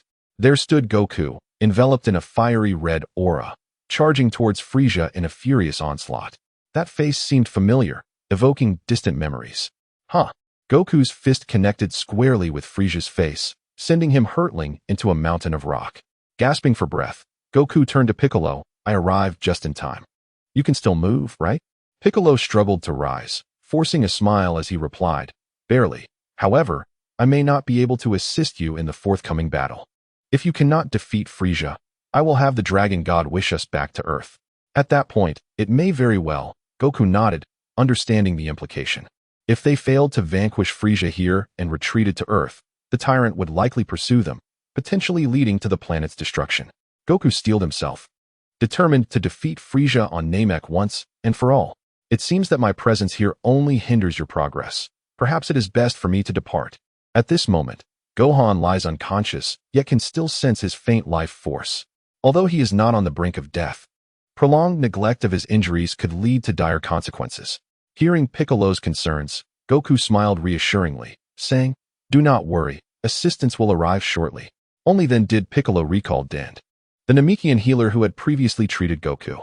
Sensing Tien's energy drawing near, Piccolo felt a wave of relief wash over him. "Then I shall take my leave as well," he declared, soaring towards Gohan's location. Suddenly, an energy blast hurtled towards Piccolo, but Goku swiftly intervened, deflecting the attack. With newfound confidence, Piccolo departed. As he soared towards Tien, he caught sight of the fallen Vegeta, still radiating energy. Initially, Piccolo contemplated eliminating Vegeta, but the looming threat of Frieza prompted him to reconsider. Once Tien arrived, and they had all been healed, they could join forces with Goku to confront Frieza. Thus, Piccolo hoisted Vegeta and sped towards Gohan. A resounding crash echoed in the air, signaling the commencement of Goku's battle with Frieza. Chapter 58. Frieza's Unease. "Oh, it is you." Frieza materialized before Goku, who assumed a defensive stance, every pore of his body tense. 10 times may not suffice. Very well, let it be 20 times. Goku immediately amplified his Kaioken technique to 20 times, the immense strain causing him to grimace in pain. Observing this, Frieza smirked. "It seems your condition is far from optimal. After sustaining such severe injuries at my hands, you have recovered rather quickly. Ah, I see you have utilized the Dragon Balls. What a waste." No sooner had he spoken than Frieza lunged forward, delivering a punch aimed at Goku. Goku deftly evaded the blow and countered with a swift kick. Frieza raised his arm to block, their energies colliding and stirring a fierce gust of wind. Attempting to seize Goku's leg, Frieza was met with a hasty withdrawal as Goku unleashed an energy blast. Frieza did not flinch, absorbing the impact with a stoic expression. "Accursed wild monkey," Frieza growled, clearly feeling the sting of the attack, which was not as easily brushed aside as before. Goku unleashed a fierce right punch directed at Frieza's face, preparing to follow up with his left leg. Yet Frieza, no novice, swiped aside Goku's fist with his left arm, and as Goku's leg moved to strike, Frieza collided violently with Goku's head. Staggered, Goku found himself at Frieza's mercy as the tyrant unleashed a flurry of punches and kicks upon him, each strike raining down like a tempest. Goku, realizing the peril he faced, struggled to escape Frieza's relentless assault. Frieza cackled maniacally, "Though it appears your fighting prowess has improved, you are no match for me, Frieza the Great." At this moment, Piccolo, bearing Vegeta upon his shoulder, had just arrived at the location where Gohan was situated, amidst the foothills of a rocky mountain. Without taking the time to gently set Vegeta down, Piccolo urgently turned his gaze towards the battlefield. His vision was remarkably keen, allowing him to observe the fierce confrontation between the two combatants. Noticing Goku was at a disadvantage, Piccolo furrowed his brow. Goku's aura should have surpassed that of Frieza. How could the situation appear so overwhelmingly one-sided? Was it a consequence of the Kaioken technique? Piccolo was well aware of the Kaioken, Yet due to its considerable difficulty and the need to enhance their combat capabilities within a limited time frame, he and Tien had refrained from mastering it. Watching Goku endure relentless blows, Piccolo felt a strong urge to assist, but his body was weighed down by the grievous injury inflicted by Frieza, leaving him in a state of near incapacitation. Even if he attempted to intervene, he would merely become a hindrance. He sank heavily to the ground, beads of cold sweat trickling down his face. Observing the dire circumstances, Piccolo murmured to himself, "If only I had some senzu beans." Upon hearing this, Vegeta, who had initially been enraged by being carelessly dropped by Piccolo, swallowed his words. Vegeta thought to himself, "I never imagined Kakarot would grow stronger once more. But how did he recover? Did he use a wish from the dragon?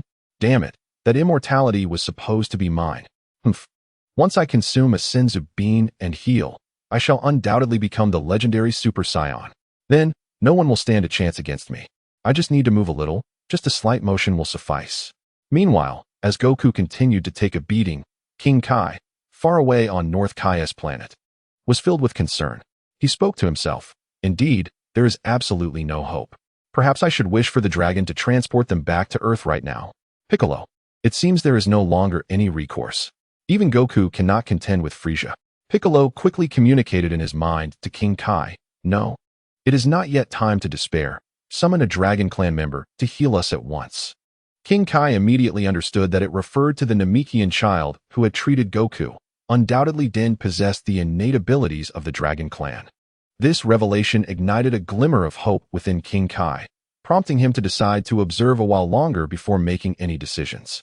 By the way, what of that peculiar fellow named Krillin? King Kai had long wished to inquire about Krillin, as he knew he would not be as easily deceived as Goku. He could not believe that Krillin had inadvertently created an enhanced technique of the Kaioken. If that were the case, it would be quite embarrassing for him. "Let me check on him. The Grand Elder of Namek has passed away, so he should have arrived by now." Thus, King Kai examined Krillin's situation, hoping to uncover any new prospects. To his astonishment, the sight before him was shocking. The situation unfolding near Krillin was far more severe than anything Frieza could conjure. It appeared that beings from the afterlife had emerged.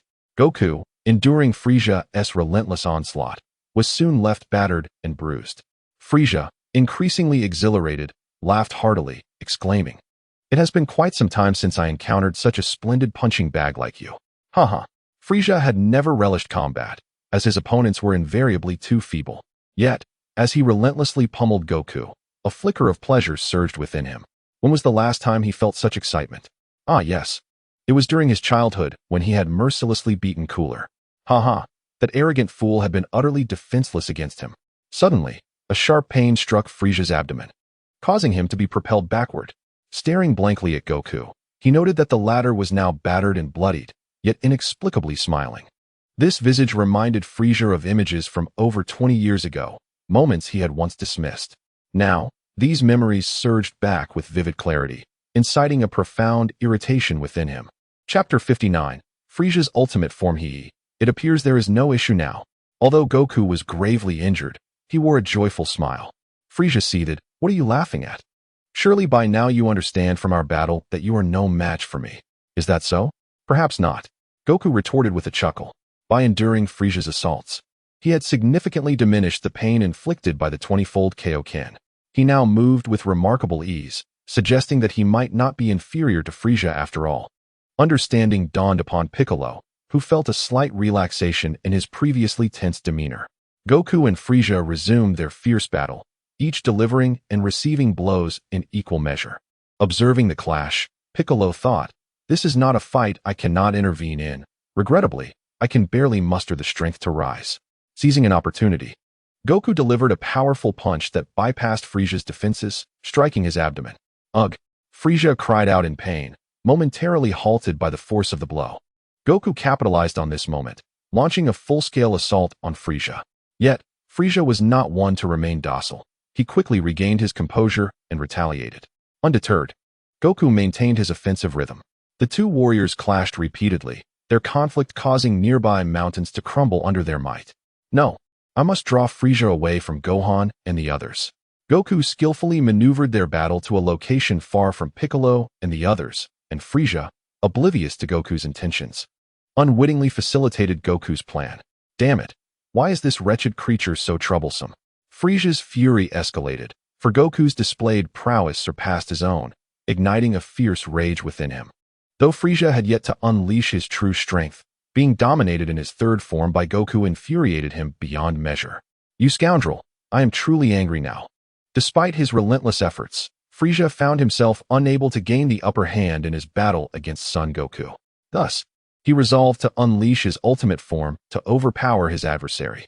However, that insufferable fiend's attacks were so relentless that he found himself ensnared. Unable to extricate himself from Goku's rhythm of combat, nor could he create the distance necessary for transformation. In simpler terms, Frisia was being thoroughly dominated by Goku. Although Frisia managed to deflect all of Goku's strikes, he found no opportunity to counterattack. In a sudden twist, Frisia relaxed his stance, allowing Goku to land a punch that sent him hurtling away. As he created some distance, he took off at full speed, fleeing from Goku. Goku, however, quickly discerned Frisia's intentions, mistaking them for a mere tactic to buy time, and promptly pursued him. Goku's 20-fold Kaioken could not be sustained for long. Should he fail to defeat Frisia within a limited time frame, he would succumb to its strain without Frisia needing to lift a finger. Seeing Goku closing in, Frisia remained unperturbed, unleashing energy waves towards him. Goku charged forward without flinching, but his speed diminished, preventing him from catching up to Frisia. In midair, Frisia performed a flip, stabilizing himself. You fool, do you think this is my ultimate form? He bellowed, radiating a formidable aura. As his power intensified, a powerful wind erupted from him, halting Goku in his tracks. Piccolo's eyes widened. Frisia's energy was still surging. With a mighty roar, Frisia's form began to transform. His head rounded, his horns vanished, and his skin morphed into an elegant blend of white and purple, far from the grotesque appearance he once bore. Though Frisia's new visage was considerably more appealing, Goku found himself preferring Frisia's previous, more monstrous form. Under different circumstances, Goku would have relished the opportunity to face such a formidable opponent. However, the stakes were dire. If he failed to vanquish Frisia, countless lives would be lost. He could not afford to retreat. Suspended in the air, Frisia loomed over Goku, who hesitated to strike, fearful of exposing a weakness. In this form, I need not exert myself to effortlessly defeat you. You earthlings can discern strength without a scouter, can you not?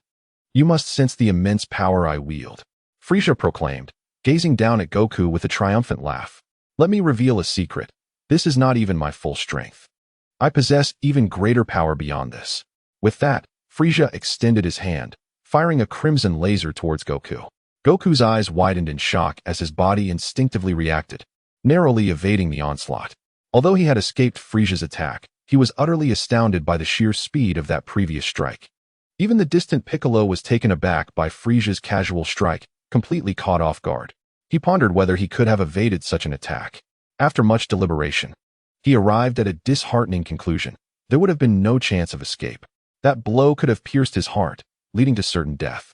Had he faced the final form of Frisia head-on, even with all his might, he would have fallen within mere moments. He might not even have survived long enough for Goku to arrive, facing death at the hands of Frisia. Piccolo, with his keen hearing, was further shocked by Frisia's words. This was not even Frisia's full power. Damn it! How formidable could that monster truly be? Could they genuinely triumph over such a creature? Doubt began to creep in as Piccolo questioned whether Goku could continue to battle Frisia. Even if the three of them were healed, could they be of any assistance? At that moment, Vegeta was also in a state of panic.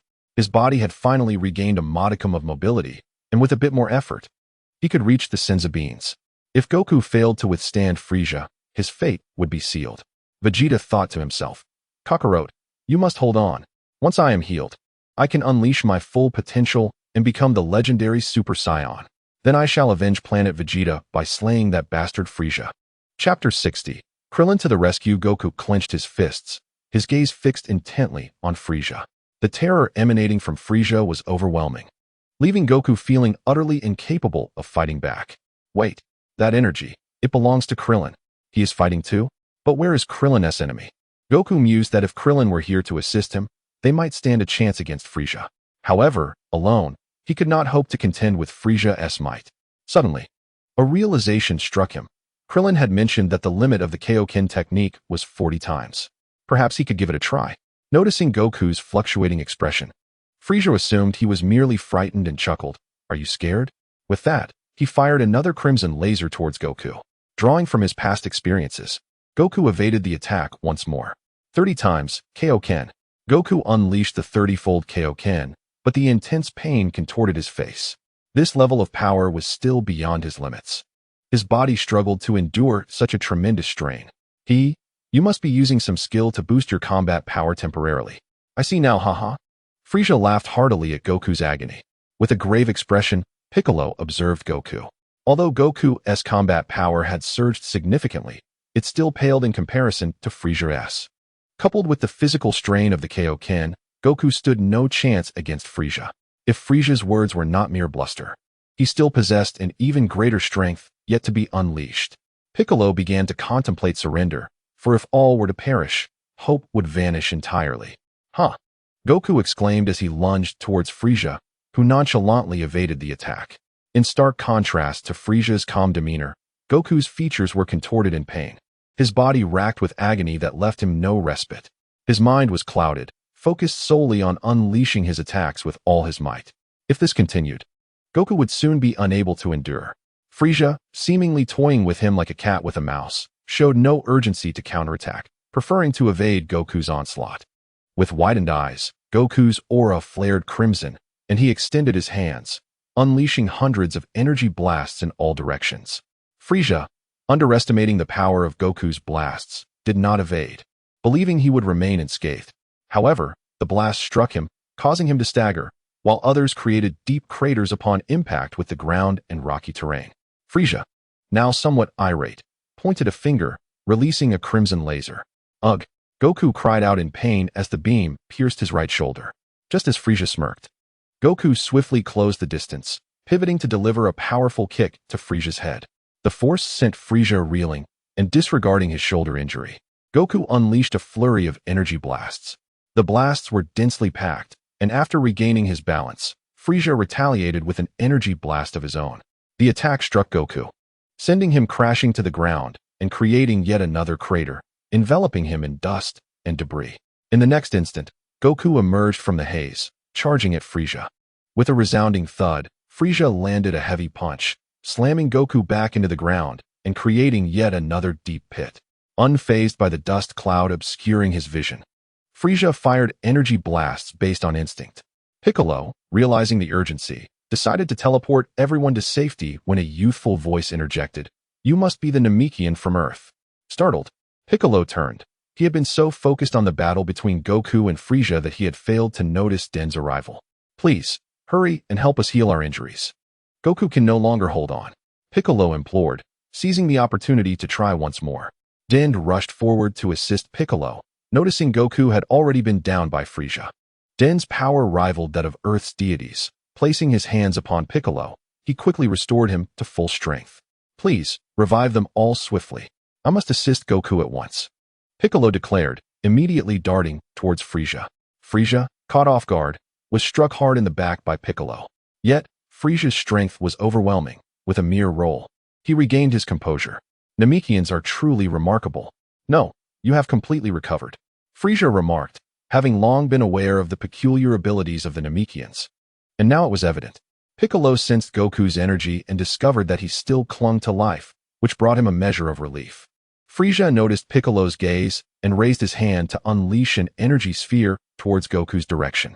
Startled, Piccolo rushed forward to rescue Goku, only to be thwarted by Frieza, who swiftly positioned himself in front of Piccolo, blocking his path. As the energy sphere neared Goku, Gohan appeared, delivering a powerful punch that sent the sphere flying away. "Oh, even that little brat has recovered? It seems your Namekian abilities are indeed remarkable. How about this? If you can conjure Dragon Balls, I shall grant you an opportunity to join my Frieza force." Piccolo retorted with a smile, "I possess no such peculiar abilities. My prowess lies solely in combat." With that, he assumed a fighting stance, his gaze fixed intently on Frieza, ready for battle at any moment. Gohan ascended, hovering beside Frieza. Piccolo sensed Gohan's enhanced fighting power, which brought him great relief. "You two have inexplicably regained your strength, and it is neither the power of the Dragon Balls nor your own abilities. What could be the reason?" Piccolo looked at Gohan, who, catching Piccolo's glance, understood the unspoken message. Gohan's eyes flickered as he nodded in acknowledgement. With that confirmation, Piccolo launched an attack at Frieza, striking with a knife hand, but Frieza gracefully evaded, ascending higher to avoid Piccolo's assault. Just as Frieza was about to mock them, he heard a cry, evil explosion. A wave of energy struck his back, momentarily halting his movement, allowing Piccolo to rush forward and deliver a kick to Frieza's abdomen. Gohan approached from behind, aiming a punch at Frieza's skull. Frieza gritted his teeth, swinging his tail to send Gohan flying. Then, with a swift turn, he delivered a kick to Piccolo's head. After flipping backward, Frieza unleashed two energy waves that struck both Gohan and Piccolo. Gohan was directly slammed to the ground, while Piccolo fared little better. Breathing heavily, Piccolo thought to himself, is there truly no way out? It seems I must concede. Frieza, with a grin, remarked, enough. You are simply too dull. I shall dispose of you directly. As he raised his hand to eliminate Piccolo, the latter was alarmed and desperately attempted to contact King Kai, but found himself unable to connect. What is happening? In despair, Piccolo felt hopeless, believing it was all over. Just then, a red flash erupted, and a kick struck Frieza. This energy was not only familiar, but also possessed a powerful strangeness. Piccolo focused his gaze and was astonished to see that the newcomer was Krillin. Chapter 61. The Super Saiyan Creation Project. Having been on the brink of despair, Piccolo had not anticipated that Frieza's final form could be so formidable even without unleashing its full power. Their combined efforts with Gohan had faltered against Frieza in mere moments, as he was overwhelmingly powerful. Just as Piccolo resolved to abandon his quest to save Namek, Krillin made his entrance. Like a deity of war, Krillin effortlessly sent Frieza flying, reigniting hope within Piccolo. He was determined to save his homeland and his people. Frieza, having been kicked away, was seething with rage. One by one, they all prefer to make their entrance in such a manner. Is it truly impressive to kick someone as a way of introduction? Absurd. Frieza glared at Krillin, resolved to toy with him before ultimately dispatching him. Krillin turned to Piccolo, saying, leave the rest to me. You should keep an eye on Goku and lunch. Piccolo regarded Krillin and replied, you alone are no match for Frieza. With the god of destruction resurrected, we can. Krillin waved his hand dismissively. I am aware of my capabilities. It is not yet time for such measures. I will handle this appropriately. Piccolo paused, sensing Krillin's formidable strength. At that moment, Krillin's energy surpassed Frieza's by a considerable margin, yet Piccolo believed Frieza still harbored greater power yet to be unleashed. While Krillin and Piccolo conversed, Frieza loomed nearby, his eyes glinting with malice. You need not rush your conversation. Once you arrive in hell, there will be ample time. With that, Frieza launched his attack. Be careful. Piccolo quickly cautioned. Krillin merely shifted his gaze, allowing Frieza's punch to strike him. What? Frieza's entire form passed through Krillin's body, his eyes widening in confusion. It was an afterimage technique. Piccolo was taken aback, unable to discern when Krillin had executed the skill. Where was he now? Suddenly, from above Frieza, Krillin's voice rang out. Frieza. Frieza looked up to see Krillin facing him, hands positioned at his waist, gathering a blue energy sphere. Huh. Krillin seized the moment, unleashing the Kamehameha wave without affording Frieza a chance to react. The energy wave slammed into Frieza's face, delivering an overwhelming force that sent him hurtling away. With a thunderous crash, Frieza was propelled into the ground, creating a deep crater. Krillin gestured to Piccolo before soaring above the newly formed pit. Frieza was now engulfed in a cloud of dust, rendering him invisible to the naked eye. However, Krillin could sense Frieza's position through his energy perception. Piccolo marveled. I never imagined Krillin would become this powerful. I thought I would be able to contribute after my resurrection. Without assimilation, I would have been utterly incapable of participating in such a battle. Krillin turned back to see Piccolo motionless, prompting him to wave again. Seeing this, Piccolo hastily lifted Gohan and Goku, carrying them over to Dandy. Krillin gazed into the crater. Frieza had yet to unleash his full strength, which had allowed Krillin to catch him off guard. Huh. Krillin raised his right hand high, gathering an energy disc that spun rapidly, gaining speed by the moment. The technique he employed was his signature move, the energy slice. Curse you, you bastard. Frieza roared as he emerged from the crater, seeking retribution against Krillin. Upon witnessing Frieza's ascent, Krillin immediately unleashed the energy slice toward him. Initially, Frieza dismissed the attack, continuing his advance toward Krillin. He intended to withstand Krillin's energy sphere slash and then proceed to overpower him, seeking some form of vengeance. Suddenly, Frieza felt an inexplicable sense of unease wash over him, causing his expression to shift dramatically, his heart racing with anxiety. He immediately took to the skies to evade the attack. The energy sphere slash missed its target, continuing on its original trajectory until it struck a massive rock formation, slicing through it smoothly before gradually dissipating. Upon witnessing the clean cut in the rock, Frieza grasped the finesse of Krillin's technique, leaving him astounded. Krillin, regretting the missed strike, widened his eyes in disbelief as he realized Frieza was no longer in his vicinity. Sensing Frieza's energy behind him, Krillin swiftly ascended, only to find Frieza had already seized his right foot. With a wicked grin curling at the corners of his mouth, Frieza forcefully hurled Krillin towards the ground, his body offering no resistance as he was slammed down with the weight of a massive object. The impact nearly shattered Krillin's frame, pain radiating throughout his entire being. Clenching his fists, Frieza extended his arms towards Krillin, propelling himself forward to deliver a devastating blow. Witnessing Frieza's renewed assault, Krillin furrowed his brow in irritation. This was intolerable. It seemed that the 20-fold Kaioken was utterly insufficient. In that case, he would escalate to 30-fold. Though he was currently utilizing the 20-fold Kaioken, he still could not match Frieza's speed. As he unleashed the 30-fold Kaioken, a deep crimson aura enveloped him, eroding the ground beneath him. Frieza closed the distance rapidly, and with a swift turn, Krillin delivered a precise kick to Frieza's face, sending him hurtling away. Frieza winced in pain, his body propelled backward as he grappled with the sudden surge of power emanating from Krillin. Seeing his strike succeed, Krillin quickly launched energy blasts towards Frieza.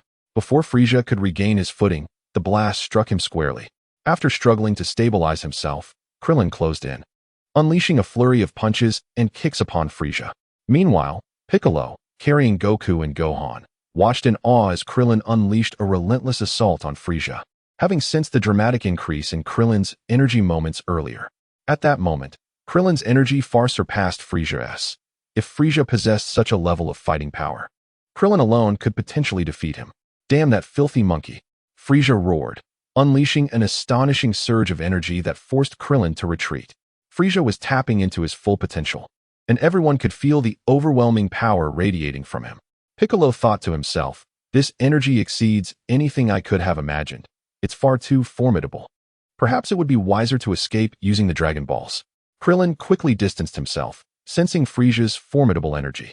He glanced back helplessly at Goku, who was slung over Piccolo's shoulder. Alright then, let's devise a plan to create a Super Saiyan. Chapter 62. Wukong's 3 battles with Frieza. Dandy gazed at Vegeta from a distance, his heart filled with uncertainty. He neither wished to treat Vegeta nor felt inclined to do so, for an aura of profound malevolence emanated from Vegeta. Dandy was highly sensitive to such energy, and a sense of trepidation gripped him in Vegeta's presence.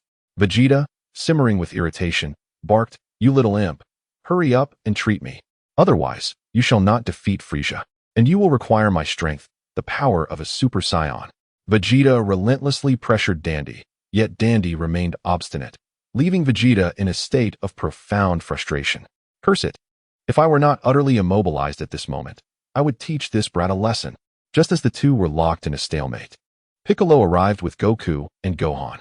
Upon reaching the location of Dandy and Vegeta, Piccolo found Dandy cowering aside, while Vegeta continued to lie motionless. Piccolo inquired with curiosity, "Dandy, why are you not assisting Vegeta with his injuries?" Dandy timidly replied, "He possesses an aura of evil. He is a villain." Piccolo mused, "He is willing to treat me. Does that mean he perceives me as a good person? No, I am the great demon King Piccolo. He must simply view me as kin. Hence his willingness to aid me." Upon hearing Dandy's explanation, Vegeta instantly comprehended the situation. "So it is due to my own malevolent aura. You should have mentioned that earlier. Though it cannot be altered." Vegeta's thoughts seethed with anger. "Damn it, you insolent brat. I shall surely annihilate you once I consume a Senzu bean." Piccolo urged, "We require additional combat power. You should proceed with his treatment." Dandy nodded in agreement, stating, "I will treat Mr. Goku and Brother Gohan first."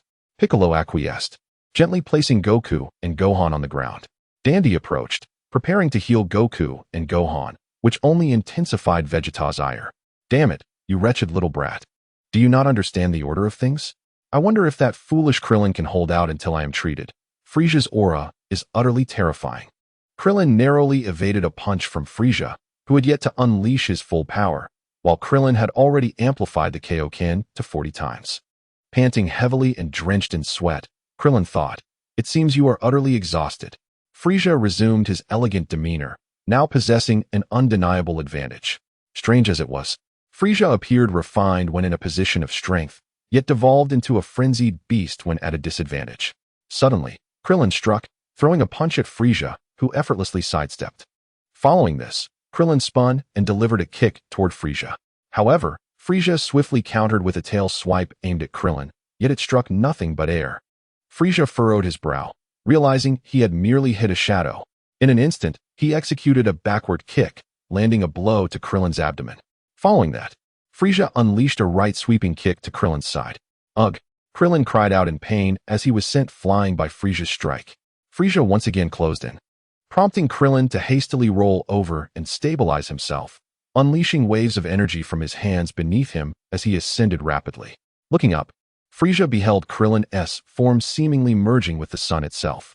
With his hands placed upon his forehead, Krillin bellowed, "Solar Fist." In that instant, Frisia was struck by an overwhelming brightness, forcing him to shut his eyes. In a swift maneuver, Krillin darted above Frisia. His fists clenched tightly as he delivered a powerful blow to the top of Frisia's head. The impact resounded, sending Frisia crashing into the ground, deepening the already existing crater. Just as Krillin began to exhale in relief, his eyes widened in shock as a hand seized his head from behind. Frisia, gritting his teeth, hissed, "I can't afford to underestimate you." Krillin desperately clawed at Frisia's fingers with both hands, his legs thrashing in a frantic attempt to escape Frisia's iron grip, which held firm. Gritting his teeth against the agony, Krillin felt a piercing headache from Frisia's immense strength. Just when he thought his fate was sealed, a furious roar erupted. "Frisia, release Krillin at once." A precise energy blast struck Frisia's arm, causing him to loosen his grip just enough for Krillin to fall away.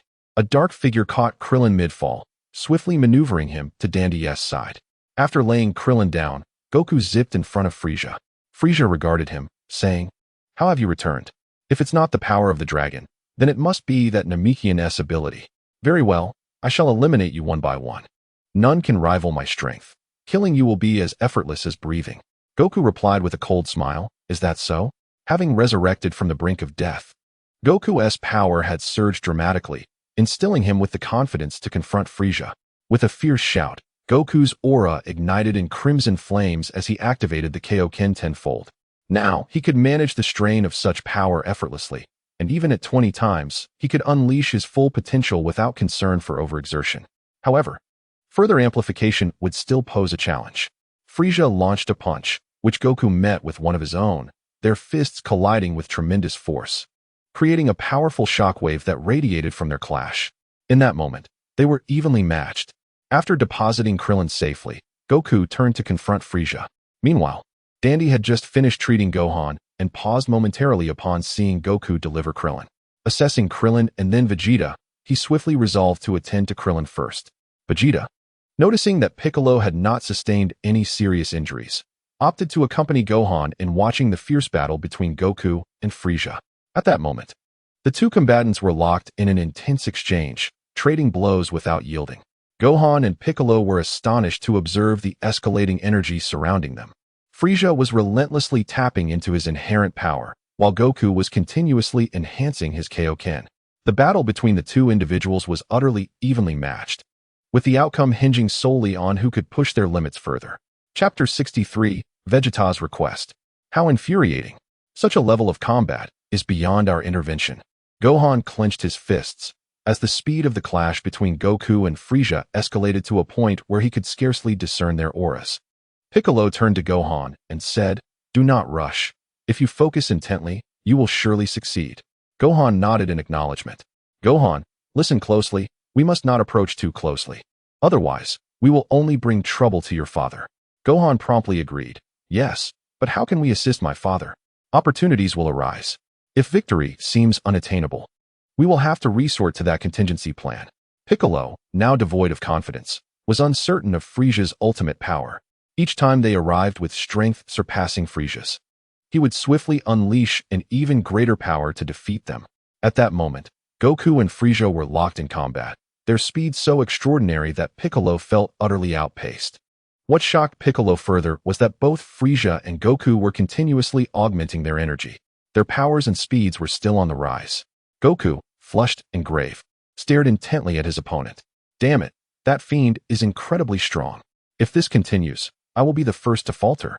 Piccolo, observing the confrontation, furrowed his brow. The situation was dire. Goku's rate of increase had evidently slowed, whereas Frieza relentlessly continued to amplify his energy. Gohan exclaimed, "Does that mean Dad is starting to struggle? What should we do?" Goku intensified his assault, aiming to swiftly overpower Frieza. However, Frieza countered with a punch that struck Goku squarely in the face. Goku retaliated with a kick, only to have it blocked by Frieza. Subsequently, Goku gathered energy in both hands and unleashed the Kamehameha wave towards Frieza. Taken by surprise, Frieza retracted his hand, which had aimed to seize Goku's foot. Before he could defend himself, Goku's Kamehameha struck him directly. Frieza staggered backward from the impact. While Goku quickly pursued him, Frieza steadied himself and raised his right arm, unleashing a wave of energy that sent Goku flying. Regaining his footing, Frieza spread his arms wide, launching a barrage of energy blasts at Goku. Goku executed a mid-air spin to steady himself. Just as he was about to close in on Frieza, he was met with Frieza's energy blasts. Overwhelmed by the sheer number of blasts, Goku struggled to defend himself. Piccolo shouted urgently, "Gohan, now is the time to act." With that, Piccolo dashed to Frieza's right side. Gohan quickly followed suit, positioning himself to Frieza's left. Special beam cannon. The two unleashed their combined attack upon Frieza, causing him to stagger and cease his onslaught against Goku. Seizing the moment, Piccolo ascended above Frieza's head, signaling Gohan with a glance. Son Gohan nodded and swiftly soared to a position directly above Son Goku. Observing this, Piccolo executed a swift turn in midair, delivering a kick that struck Frieza squarely on the head, sending him hurtling towards Son Gohan. With a voice raised, Piccolo shouted, "Son Goku." Upon hearing this, Frieza quickly pinpointed Son Goku's location, becoming acutely alert. Upside down in midair, Son Gohan unleashed a powerful kick to Frieza's back, propelling him towards Son Goku. Frieza's eyes widened in shock as his body was thrust towards Son Goku. Unfazed, Son Goku retaliated instantly with an elbow strike to Frieza's face. The impact sent Frieza crashing to the ground, creating numerous fissures across the earth. As Frieza staggered to his feet, he was suddenly confronted by a golden energy disc hurtling towards him. It was Krillin's Kienzan, and he had fully recovered. Realizing the imminent danger, Frieza swiftly ascended to evade the deadly attack, fully aware that being struck would result in his immediate dismemberment. However, before Frieza could exhale in relief, a thunderous roar resonated from directly above him. Looking up in haste, he saw Son Goku, surrounded by a surging crimson aura, gathering energy for the Kamehameha at his side. Kamehameha. Huh. Son Goku unleashed the glowing red Kamehameha, having amplified his Kaioken technique to 30 times its normal strength. This 30-fold increase represented the pinnacle of Son Goku's capabilities. Any further escalation would only serve as a burdensome strain. Frieza was struck head-on by the attack, plummeting into the earth and creating a deep crater. Son Goku, positioned high above, found his view obscured by dust and debris, yet he could still sense Frieza's energy. A grave expression crossed Son Goku's face, for he discerned that Frieza's energy had not diminished. After healing Krillin, Tien finally turned his attention to Vegeta. At this point, Vegeta was beginning to regain some mobility, and it would not be long before he could reach for the Senzu beans to restore himself. Tien's healing is remarkably swift, Vegeta mused, soon feeling revitalized. He suddenly rose to his feet, startling Tien, who fell back in surprise. Vegeta merely cast a brief glance at Tien, raising his hand as if to teach him a lesson. However, considering that Tien might still be of use later, he decided to spare him for the moment. Clenching his fists, Vegeta felt the full extent of his latent potential unleashed. Yet, as he gazed towards the battlefield where Frieza and Son Goku clashed, he sensed their formidable strength. Damn it, have I not yet achieved Super Saiyan status? No, perhaps my power has already surpassed theirs, and I simply remain unaware. With determination, Vegeta soared towards the fray, eager to confront Frieza. Suddenly, A piercing scream from Son Goku caught Vegeta's attention, and he turned to see a massive energy wave erupting from the ground, engulfing Son Goku. Goku! Krillin cried out in alarm, hastily ascending to assist. Piccolo and Son Gohan followed suit, and together, the three launched their own energy attacks at the source of Frieza's devastating wave. As Frieza's energy wave finally dissipated, Goku nearly plummeted, but thanks to Krillin's quick reflexes, he was caught just in time. Goku floated back up, gesturing to Krillin that he did not require assistance. Frieza slowly emerged from the deep pit, feigning surprise upon seeing Vegeta intact. "Isn't this my capable subordinate, Vegeta? Have you come to assist me?" he remarked. Vegeta, frowning and gritting his teeth, responded sharply, "Kakarot." Hearing his name called, Goku turned his attention to Vegeta, eager to hear more. Vegeta continued, "Allow me to face Frieza alone. Do not engage yet."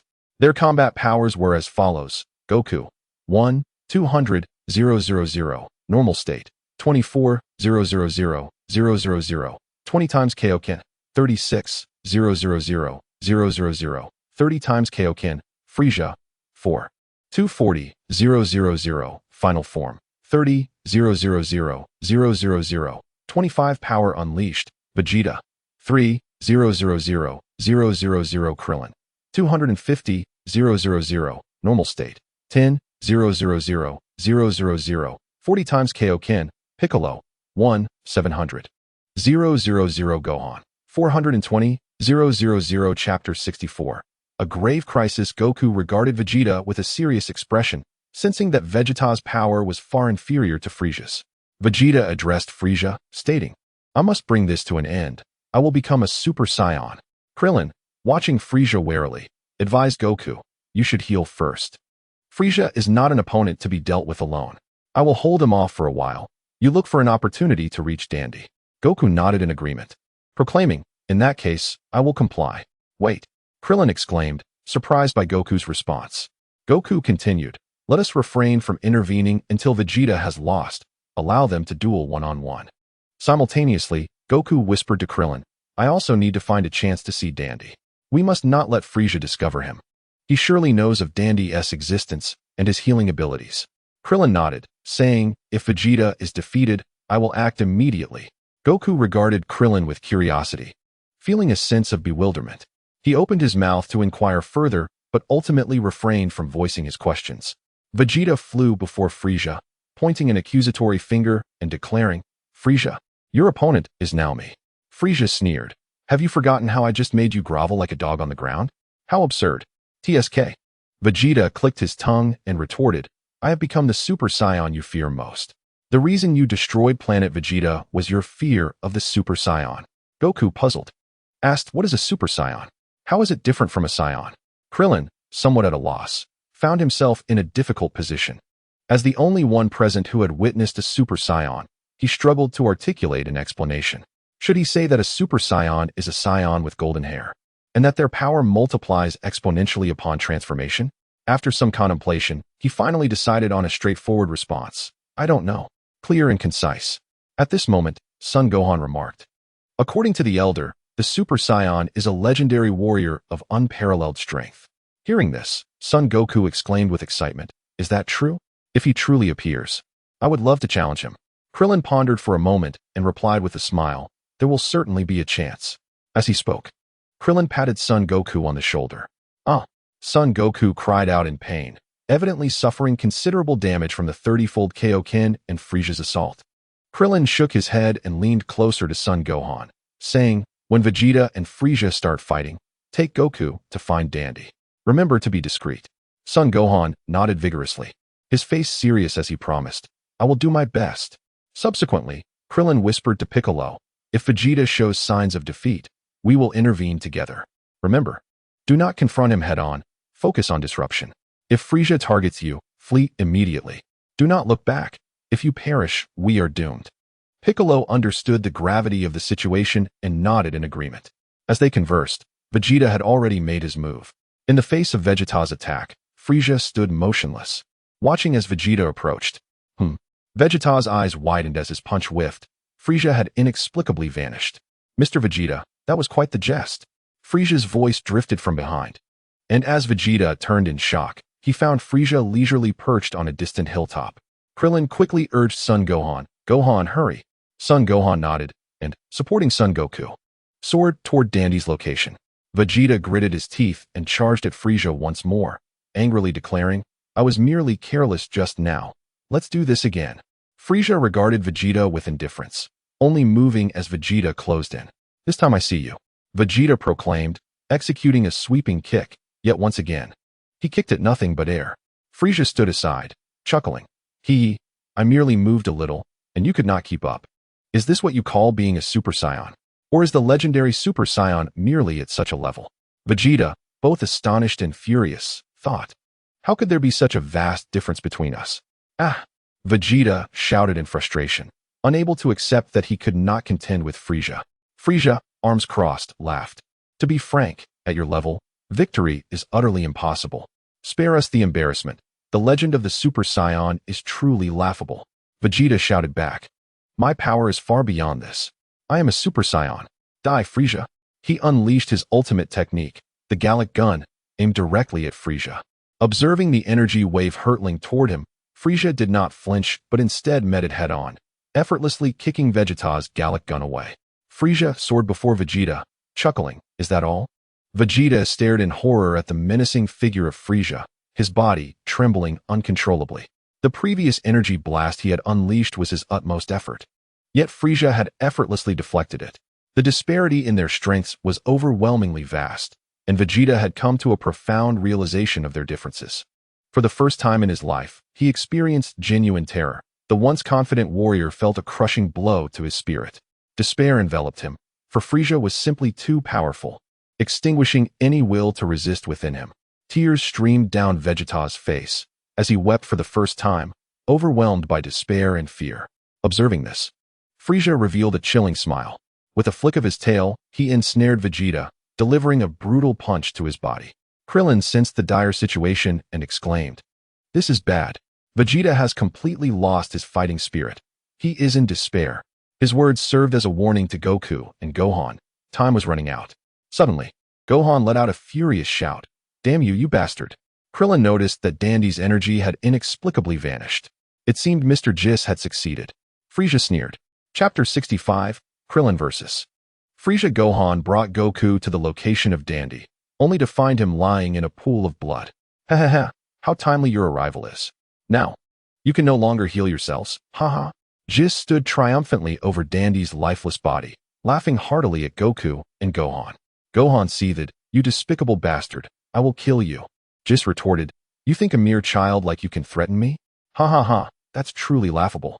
Now, with that injured fellow on your back, once I deal with the two of you, I will achieve a significant victory."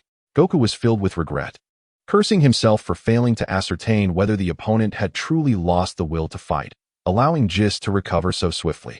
He gazed at Dandy, guilt weighing heavily on his heart. Dandy had saved him multiple times, yet his momentary compassion had led to Dandy's demise at the hands of Jis. Damn it, I must never show weakness again. After experiencing death, Goku had grown reluctant to take lives, understanding how dreadful death truly was. However, witnessing the consequences of his momentary softness had shifted his perspective once more. "Gohan, kill him. You can do it, trust me." Gohan set Goku down and solemnly faced Jis, declaring, "I am about to kill you. You can flee, but I will pursue you and ensure your demise." Observing Gohan's furious expression, Jis paused, realization dawning upon him. "You are father and son, then? No wonder you resemble each other so closely. Rest assured, I will send you both on your journey together. Have you said your piece?" "I hope so, for those shall be your last words in this world." Jis opened his mouth, poised to utter something. Yet his eyes widened in terror, and his body trembled uncontrollably, rendering him speechless. In that fleeting moment when his lips parted, Son Gohan had already darted before him, delivering a powerful blow to his abdomen. The excruciating pain rendered him mute as he clutched his belly, staggering back a couple of steps. "Huh!" Son Gohan exclaimed, landing a swift kick to Jis' chin. With a resounding impact, Jis was sent hurtling through the air before crashing to the ground, his head striking the earth, resulting in a fatal fracture of his neck. Thus, Jis met his demise, and the elite fighting squad of the Frieza Force, the Ginyu Force, was utterly annihilated. Krillin glanced towards the direction of Goku and Gohan, then shifted his gaze to Vegeta. Ultimately, he had underestimated the situation, failing to notice Jesus' energy. Their focus had been entirely consumed by Frieza, leaving them oblivious to the fact that JIS had confronted Dandy. "Sai, I must step in," Krillin lamented, recognizing that Vegeta was being mercilessly beaten by Frieza. If he did not intervene, Vegeta would surely be killed. Meanwhile, Goku was gravely injured and unable to contend with Frieza at that moment. It seemed he was the only one left to take action. "Bick, can you withstand this?" Krillin inquired. Bick shook his head, responding, "Even if I cannot withstand it, I must still try. Although we have one last move left to play, it would only afford us a brief reprieve. You understand, don't you? Frieza will inevitably pursue us to Earth. Retreating from here would signify our true defeat." Bick was acutely aware of the dire consequences of their retreat, yet he could see no glimmer of hope. While he was not afraid of death, he had come to cherish those dear to him. Especially after having experienced death once, he was even more reluctant to see his loved ones perish. Krillin declared, "As long as Goku lives, we have not reached the end of our road. You can trust in Son Goku. We will surely triumph." With that, Krillin ignited a crimson aura around him and charged towards Frieza. "Impressive," Bick gasped in astonishment, realizing that despite Krillin's lack of training in the Heavenly Palace or the King Kai's planet, his strength had far surpassed theirs. In an instant, Krillin sidestepped and found himself at Frieza's right flank. Frieza cast a sidelong glance at Krillin, only to find Krillin's knee crashing into his face before he could react, sending him hurtling backward. With a thud, Frieza crashed to the ground, tumbling several times before finally coming to a halt, a look of surprise crossing his face. Vegeta, having been released by Frieza, fell, but Bick was swift to catch him. Krillin calmly asserted, "It is not yet time to despair. Perhaps the fabled Super Saiyan will indeed manifest here and defeat Frieza." Upon hearing this, Vegeta showed a flicker of interest, lowering his head in contemplation, lost in thought. "Ha ha ha, I never anticipated you possessed such power. Are you also a Saiyan?" Frieza ascended, casting a sly glance at Krillin as he spoke with a grin. Krillin smiled and replied, "I apologize, but I am not a Saiyan." Frieza, resting his left elbow on his right arm, nodded while resting his chin on his hand with a grin, saying, "Oh, I see. You do resemble a Saiyan, with that monkey-like appearance. Hee, I thought you all looked alike, so I presumed you were a Saiyan too." Observing the banter between Krillin and Frieza, Piccolo quietly carried Vegeta away from the scene, seeking a flat area to lay him down. Krillin, vigilant, kept his gaze fixed on Frieza, his eyes darting about in search of any vulnerabilities. Noticing Krillin's silence, Frieza continued, "Then you must be from Earth, right? Since you have chosen not to speak, I shall take that as your acquiescence. Humph. Once I have dealt with you, I shall pay a visit to your planet. I will first send my subordinates to wreak havoc there, and then I will orchestrate a dazzling display akin to the destruction of planet Vegeta." Krillin furrowed his brow, sensing the multitude of flaws in Frieza's demeanor. "You will never get the chance to visit Earth. Do you know why?" "Oh," Frieza chuckled, but the amusement quickly faded as he turned, his right fist clenched, launching a powerful punch. Simultaneously, Krillin unleashed his own strike, and their fists collided with a resounding impact. Crack! The force of their blows generated arcs of electricity as the air crackled around them. Gritting his teeth, Krillin roared, "Because someone will defeat you here." Frieza smirked, but that smile soon vanished as Krillin's punch unexpectedly surged with immense power. Frieza felt a tremendous force crashing against him, his entire right arm overwhelmed. "What is this?" Frieza's expression shifted in shock. Krillin's strength exceeded his expectations. Chapter 66. Krillin vs. Frieza 2. Frieza shrieked, staggering backward and clutching his injured right hand. At that moment, his hand was stained with a mix of purple and red blood. Just moments ago, the two had exchanged blows on equal footing, but as Frieza prepared to retaliate, Krillin unleashed a sudden burst of power, injuring Frieza's right arm. Krillin's own right hand was in worse condition, yet a smile danced upon his lips as he regarded Frieza. Piccolo watched in astonishment. He had not anticipated Krillin would unleash such formidable strength. He could sense that Krillin's energy had not dramatically increased. Rather, he had employed a technique to enhance his striking power. Piccolo murmured to himself, "It seems Krillin has surpassed us. Perhaps he truly can defeat Frieza and save the entirety of Namek." Having previously contemplated abandoning their mission, Krillin's display reignited Piccolo's hope for the restoration of Namek after Frieza's defeat. Uncle Krillin is so powerful. I can hardly believe he managed to injure such a formidable foe as Frieza. Gohan, accompanied by Goku, approached Piccolo and gently placed Goku against a large rock for support.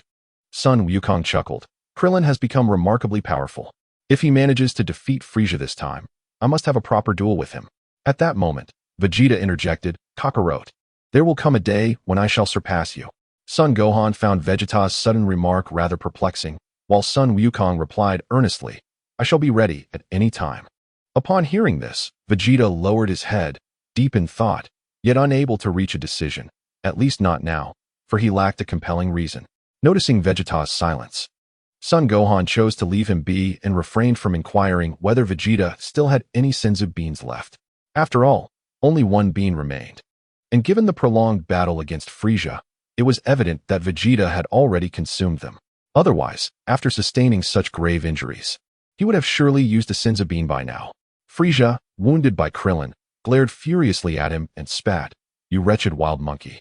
How dare you harm the great Frieza? He let out a chilling laugh, adding, How amusing.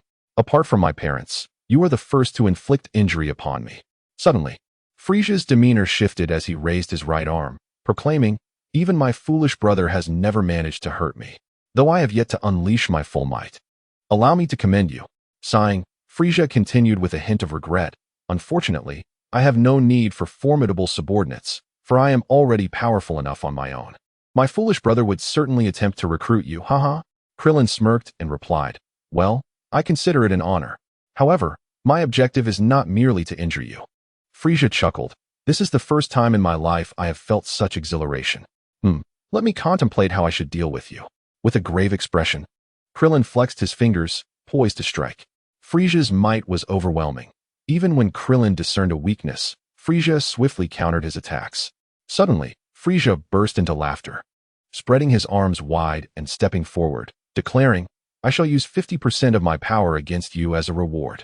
With that, Frieza unleashed a surge of energy that was palpable to all present. Piccolo gritted his teeth, exclaiming, That bastard can become even stronger. And this is only 50% of his power. Damn it, how powerful must he be at full strength? The sheer magnitude of Frieza's power crushed any flicker of hope they had harbored. Vegeta, too, wore an expression of despair. He had exhausted his potential and could no longer envision surpassing Frieza. The insurmountable chasm between them left Vegeta utterly hopeless, with reluctant tears of frustration welling in his eyes. Even Son Wukong, sensing Frieza's overwhelming aura, couldn't help but feel a twinge of anxiety. Clenching his fists, he thought, Krillin, you must be cautious. You have already faced death once. Should you encounter it again, the divine dragon of Earth shall be unable to resurrect you. Son Wukong resolutely refuses to accept Krillin's potential demise, fully aware of the abhorrence that death embodies. Yet, unbeknownst to him, Krillin has already confronted death 3 times. In contrast to others, Krillin, who directly faces Frieza, is acutely aware of the tyrant's terrifying nature. He can't help but smile wryly, pondering, Wukong, if you cannot transform into a Super Saiyan this time, we shall all be doomed.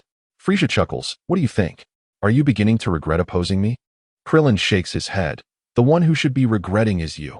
We will undoubtedly triumph over you. Your right hand is trembling. That last punch we exchanged merely left me with a slight numbness. Half of Krillin's response is true. Indeed, he did exchange a blow with Frieza. But the falsehood lies in the fact that his right hand is far from merely numb. Even the slightest elevation of his right hand sends waves of pain coursing through him.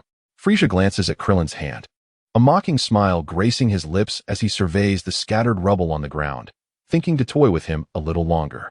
He notices Piccolo and the others, but dismisses them, knowing they cannot escape. Frieza extends his right hand and, with a mere gesture, causes the debris on the ground to levitate. With a swift whoosh, dozens of fragments hurtle towards Krillin, the majority aimed at his right hand. In a fit of rage, Krillin's crimson aura erupts, disintegrating the rocks upon contact. Character power levels this chapter. Frieza, 30 million, 25 power, 60 million, 50 power, Krillin, 250. 000, normal state, 10 million, 40 times Kaioken, Chapter 67. Krillin vs. Frieza 3. With a swift motion, Frieza appears before Krillin, delivering a lightning-fast kick.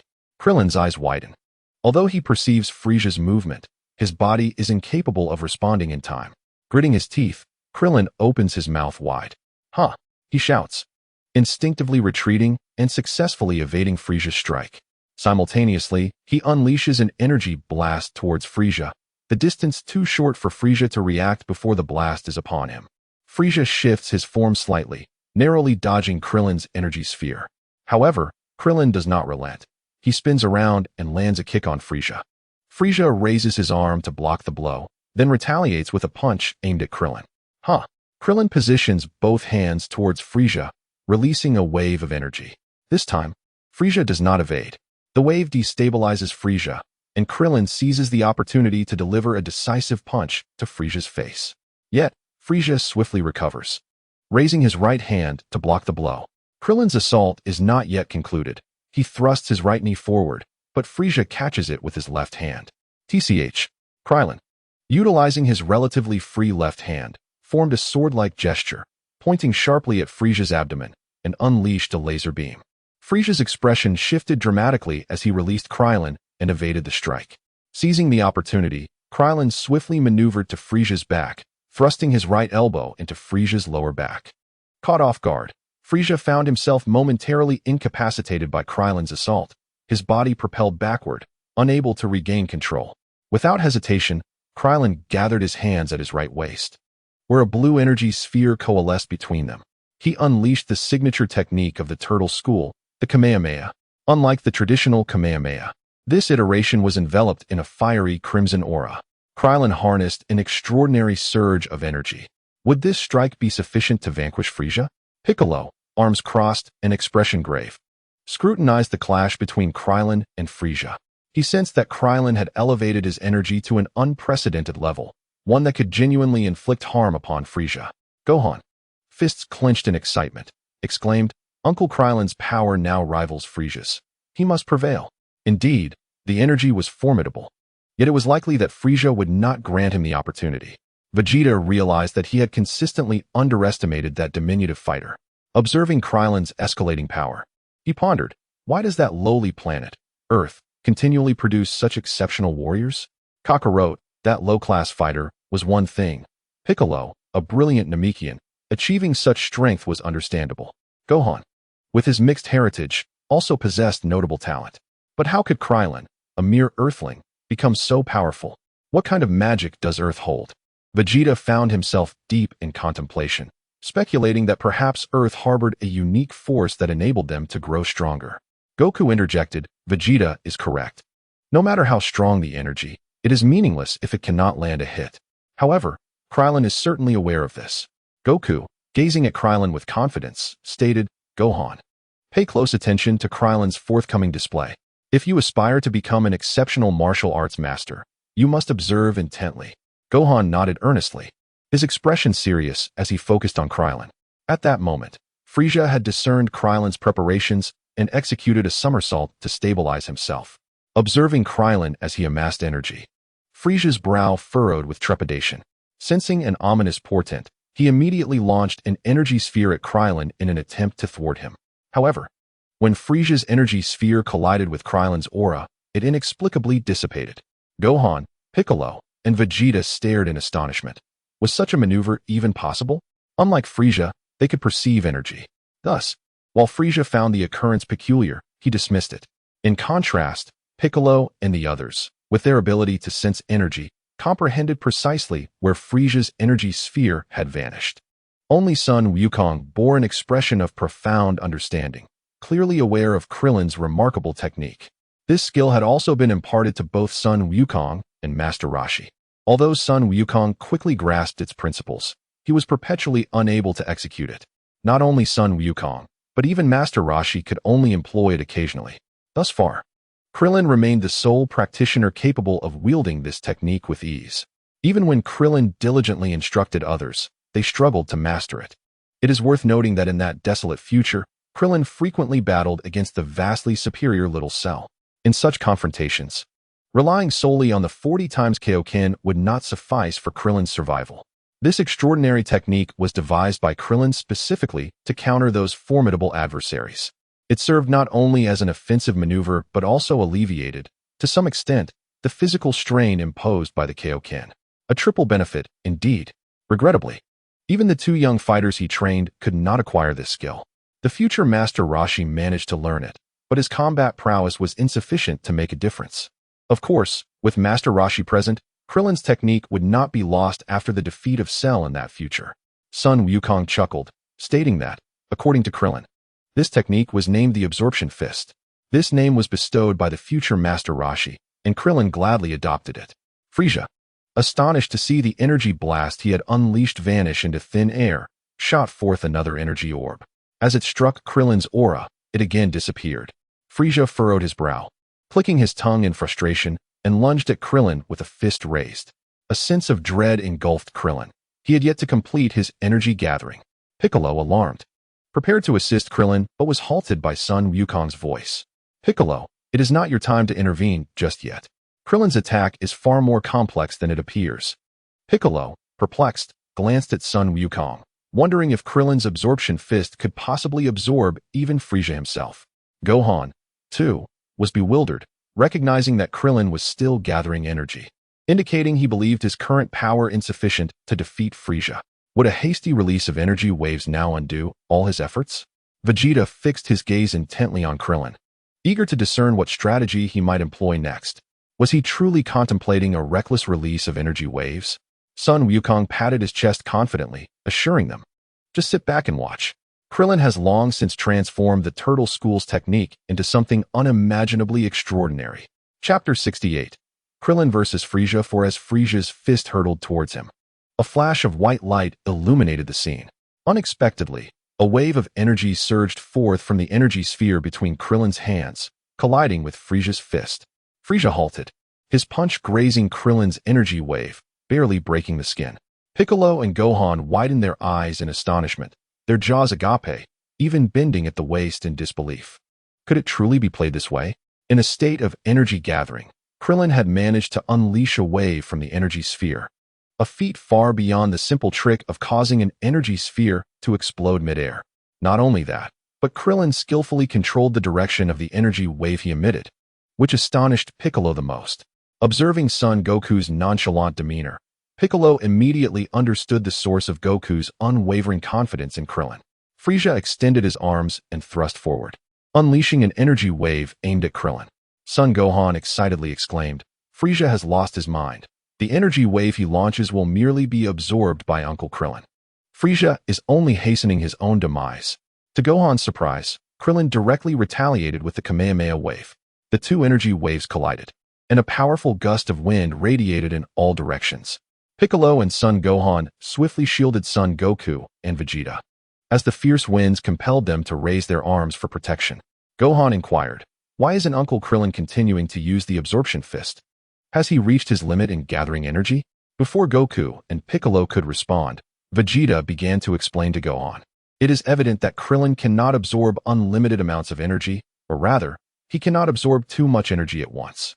Upon hearing Vegeta's explanation, Gohan instinctively glanced at Goku. Goku nodded and elaborated. In truth, Krillin has been using the absorption fist throughout his battle with Frieza. Otherwise, he would not have been able to endure for so long under Frieza's onslaught. Piccolo furrowed his brow and asked, "So, does Krillin have a chance to defeat Frieza?" Krillin's martial prowess had surpassed Piccolo's expectations, to the point that even Piccolo could no longer discern the situation of Krillin's battle against Frieza. Goku responded earnestly, "At present, it appears that Krillin has a genuine chance of overcoming Frieza. He still possesses other hidden cards, so he is not yet at his wit's end. The only uncertainty lies in whether Frieza has yet to unleash even greater power." Meanwhile, the clash between Frieza and Krillin had formed a colossal energy sphere, with Krillin slightly at a disadvantage as the sphere slowly advanced toward him. Gohan felt a surge of urgency to assist Krillin, but was halted by Piccolo and Goku. "If you rush in now, you would only hinder Krillin. Given our current strength, any assistance must be meticulously planned." Gohan glanced at Krillin, who was being suppressed on the right, and Frieza on the left, feeling an overwhelming anxiety. Even Vegeta appeared tense, knowing that if Krillin were to lose, he, too, would likely be doomed. Goku focused intently on the clash between Krillin and Frieza, several times on the verge of rising. Suddenly, he sensed something and broke into a smile. There is no need for concern. Focus on feeling Krillin's energy. Upon Goku's words, the three immediately began to sense Krillin's energy. It was not diminishing. Rather, it was growing. So it is like this? Piccolo quickly grasped the intricacies of the situation, realizing that Krillin was indeed absorbing Frisia's energy. Vegeta also recognized this, displaying a look of joy. Gohan cheered. Uncle Krillin is truly remarkable. Perhaps he really can defeat Frisia. Klein and Frisia found themselves locked in a stalemate, the energy sphere between them halting its advance towards Klein. Frisia furrowed his brow, exerting all his might to push the energy sphere towards Klein, yet it remained immobile. Klein, too, frowned, realizing that Frisia at 50% of his energy was far more formidable than he had anticipated. The gap in their powers was monumental. Only through the Kaioken technique combined with his absorption punch could Klein barely bridge the chasm in their combat strength. However, advancing further proved to be a daunting challenge. In this moment, Frisia was unable to unleash his full power to defeat Klein, while Klein could not budge the energy sphere. They were ensnared in a tense impasse. With no immediate escape in sight, Frisia mused to himself, surprised by the tenacity of the little bald man. Had he known, he would have employed 100% of his power to swiftly dispatch them. Yet, he found himself unable to extricate himself from the situation, unable to unleash his full energy. Klein gritted his teeth, his mind racing to devise a strategy to break the deadlock and secure victory in this confrontation. While employing the absorption punch merely served to prevent his exhaustion or overexertion, it offered no path to triumph. Goku felt a pang of concern, sensing that Klein had reached his limit, a realization mirrored by Frisia. However, if this stalemate continued for too long, it was certain that Klein would falter. Gohan perceived the gravity of the situation as well. Klein was unable to directly overpower Frisia. Piccolo, observing the intense clash between Klein and Frisia, placed a reassuring hand on Gohan's shoulder and declared, "Gohan, it's time for us to lend our assistance. This is the perfect opportunity. Even we can aid Klein." Gohan looked up at Piccolo, his expression serious. "Uncle Piccolo, I will coordinate with you." Piccolo nodded, outlining their plan. "We will maneuver to Frisia's sides and strike simultaneously. If Frisia makes even the slightest mistake, Klein will seize the victory." At that, Gohan nodded emphatically, and the two prepared to spring into action. Goku called out, "Piccolo, Gohan, I'm counting on you." Piccolo glanced back at Goku, smiling, before setting off with Gohan. Seeing Gohan and Piccolo rushing to his aid filled Klein with immense joy, bolstering his confidence as he readied himself for the final showdown with Frisia. Frisia, however, was aware of Gohan and Piccolo's approach, but was too preoccupied with Klein to address them. The two were evenly matched. A single misstep from either could spell disaster. "Die!" Piccolo shouted, channeling all his strength into an energy wave directed at Frisia. Bang! Piccolo's eyes widened as his attack struck Frisia, but failed to even budge him. "Magic Flash!" Gohan called out, unleashing his own powerful attack against Frisia, yet similarly, he could not affect Frisia in any meaningful way. TSK. Frisia bared his teeth, maintaining his unwavering focus on Klein. While Piccolo and Gohan's interference could not be entirely disregarded, he had no choice but to endure. Piccolo shouted, "Gohan, do not give up. Continue your assault." Son Gohan promptly replied, "I will give it my all. I shall unleash my full power against Frisia." Subsequently, the duo relentlessly attacked Frisia, energy blasts continuously striking him. Frisia, facing Krillin, dared not allow even a moment of respite. Unable to focus on Son Gohan and Piccolo, Krillin was equally strained, gritting his teeth as he pushed against the energy waves. Although neither could gain the upper hand, the pressure weighed more heavily on Krillin, despite the interference from Piccolo and Son Gohan. At that moment, beads of sweat trickled down Krillin's forehead. It seemed that for Frisia, victory was merely a matter of time. Without a strategy, Krillin realized he would inevitably be defeated. He bitterly mused, "What am I to do? Goku, how can you possibly become a Super Saiyan?" If Son Goku could transform into a Super Saiyan, all their current troubles would be effortlessly resolved. Alas, controlling Goku's transformation into a Super Saiyan proved exceedingly difficult. Krillin felt overwhelmed, as his rebirth had altered many circumstances. When Son Goku faced Frisia originally, his combat prowess was significantly superior, eventually achieving Super Saiyan status to defeat Frisia. After a flurry of activity, King Kai finally returned to King Kai's planet. Relieved to be back home, he took out a handkerchief to wipe the sweat from his brow. Tien and Yamcha, upon seeing King Kai's return, hurried to him. King Kai, what is the current situation with Goku and Krillin? They had long abandoned their training. After the revival of Kaiatsu, they ceased their efforts. Hoping to glean some insight into Goku and Krillin's current predicament from King Kai, they were taken aback when King Kai's expression suddenly shifted, muttering, "Impossible, impossible," before hastily departing from King Kai's planet, destination unknown.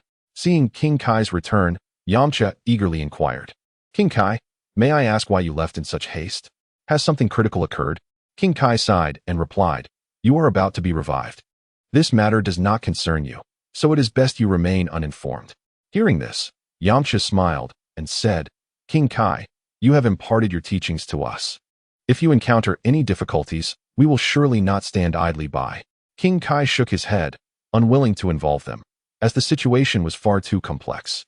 Even the formidable heroes of the underworld struggled to cope with the impending disaster, as a moment's carelessness could lead to their downfall.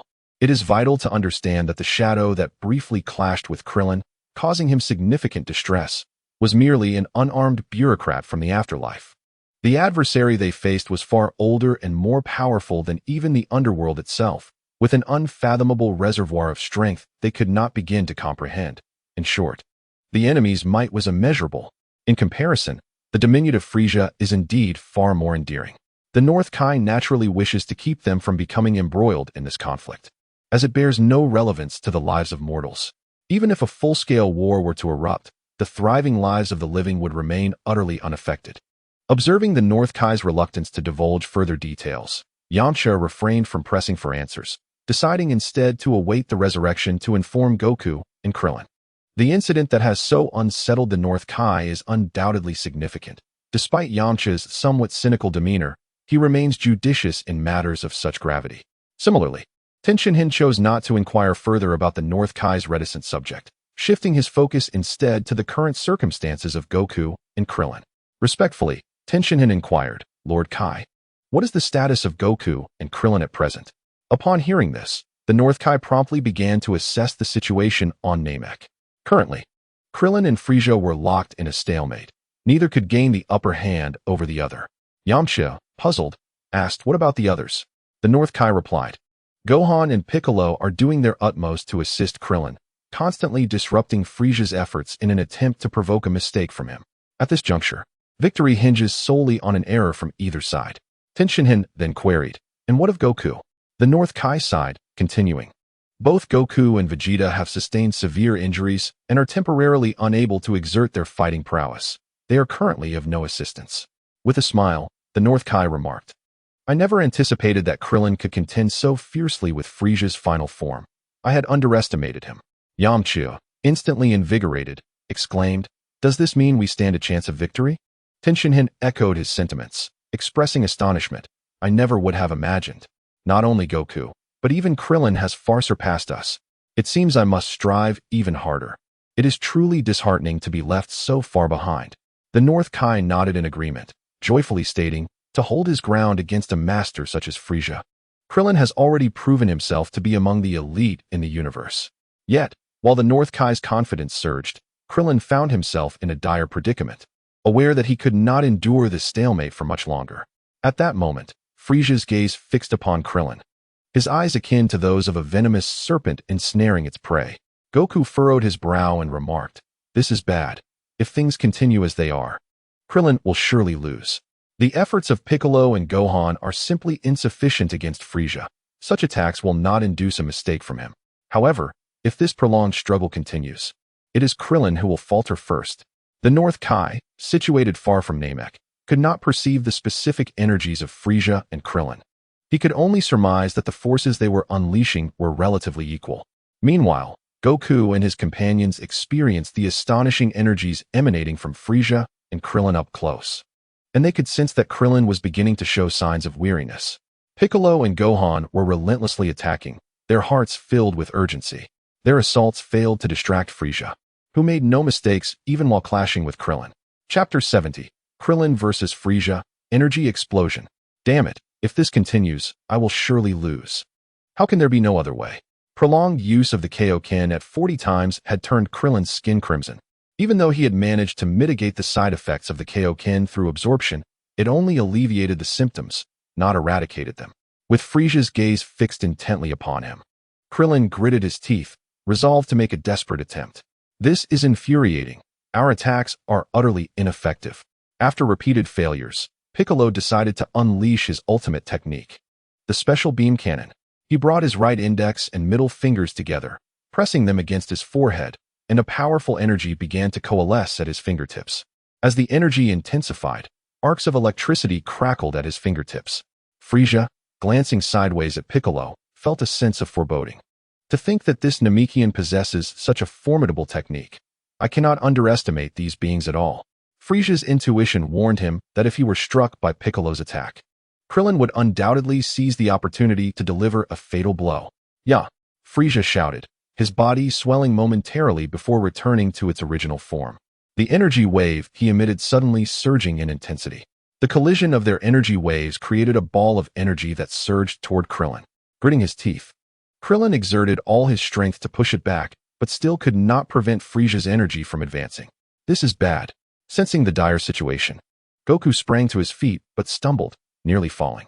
His body was in poor condition, burdened by Frisia's attacks and the strain of the Kaioken, leaving him unable to recover. Even now, Goku could not rise. "Damn it! Krillin, you cannot die. If you perish again, the Earth's Dragon Balls will not be able to revive you." The Dragon Balls of Namek, capable of resurrecting the same individual multiple times, perished alongside their creator. "You must not die." Goku pounded the ground, consumed by regret over his current helplessness. At this moment, Krillin was in grave danger, yet they felt utterly powerless. "Damn it, solar flare!" Gohan shouted, unleashing a powerful energy wave that struck Frisia, causing the tyrant to stagger slightly. Seizing this moment, Krillin exerted his strength to halt the energy ball from pushing towards him. Goku raised his head, sensing that Gohan's energy had surged dramatically in that instant, allowing his attack to have some effect on Frisia. It was this slight impact that afforded Krillin a moment of respite. "What is happening?" Even that little brat suddenly unleashed a power far exceeding my own. Although that force dissipated swiftly after the solar flare, it was precisely this ephemeral display that left one in awe. It is truly perplexing. Ever since his journey to Earth, Vegeta has witnessed a series of bewildering events. Though reluctant to accept his fate, he felt a modicum of reassurance upon seeing Gohan's assistance, which enabled Krillin to withstand Frisia's onslaught. As long as Krillin had not succumbed, there remained a flicker of hope for survival. Vegeta, having lost his fighting spirit, was no longer inclined to battle Frisia, yet he did not wish for his demise. Some matters eluded his comprehension, and he needed further contemplation before arriving at a decision. Krillin gazed gravely at Frisia, acutely aware that he had nearly faced defeat moments ago, fortunate that Gohan had unleashed his formidable power in time. How infuriating. He had been on the verge of readiness. Krillin had already begun to prepare for his ultimate technique, despite the earlier toll it had taken on his right arm. That singular maneuver was the only means to shatter the deadlock and secure victory. He concentrated, channeling his energy to unleash a devastating explosion of power, the Ki Blast. In a future filled with despair, it was this very technique that had almost vanquished Cell. Regrettably, he had failed to obliterate Cell's core, resulting in his own defeat. In an expanse of desolation and darkness, a shadowy figure emerged, traversing the barren land that stretched infinitely in all directions. The figure floated languidly, muttering to itself, "That wretched living being, having intended kindness in guiding you to eternal bliss. How dare you insult me and forcibly deliver one meant for my guidance to those nefarious souls? Humph, I shall teach you a lesson." Suddenly, the shadow erupted into sinister laughter. "Very well, I shall summon Lord Hades to gather 2 warriors from the underworld and bring them forth to transform into underworld soldiers. Ha ha ha. Not only shall this quench my thirst for vengeance, but it will also yield a significant achievement." The shadow darted into the gloomy sky, careening wildly. "Once I accomplish this feat, my dear father shall be transformed into an underworld soldier by Lord Hades." Indeed, he was Espy, the enigmatic creature that had previously caused Krillin considerable trouble, and a Soul Reaper feared by the North Kai, regarded as a foe far more formidable than Frisia. Espy continued his erratic journey until a grand palace materialized before him, into which he collided. Before long, his voice resonated within the palace, filled with utmost reverence. "Oh, Great Lord of the Underworld, your loyal subject, the Soul Reaper SB, pays his respects.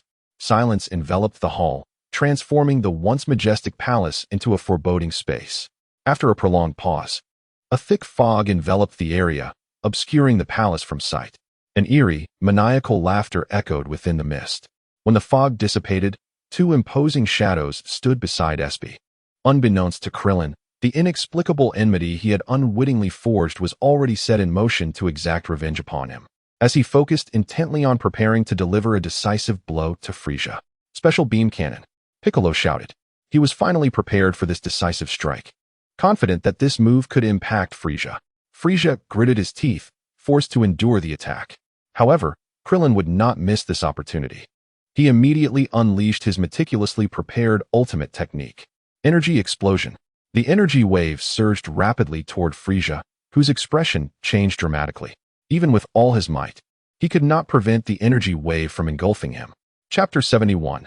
Tenfold Solar Fist and Energy Slice. The energy sphere was successfully propelled toward Frieza by Krillin, whose sudden burst of power was astonishingly swift.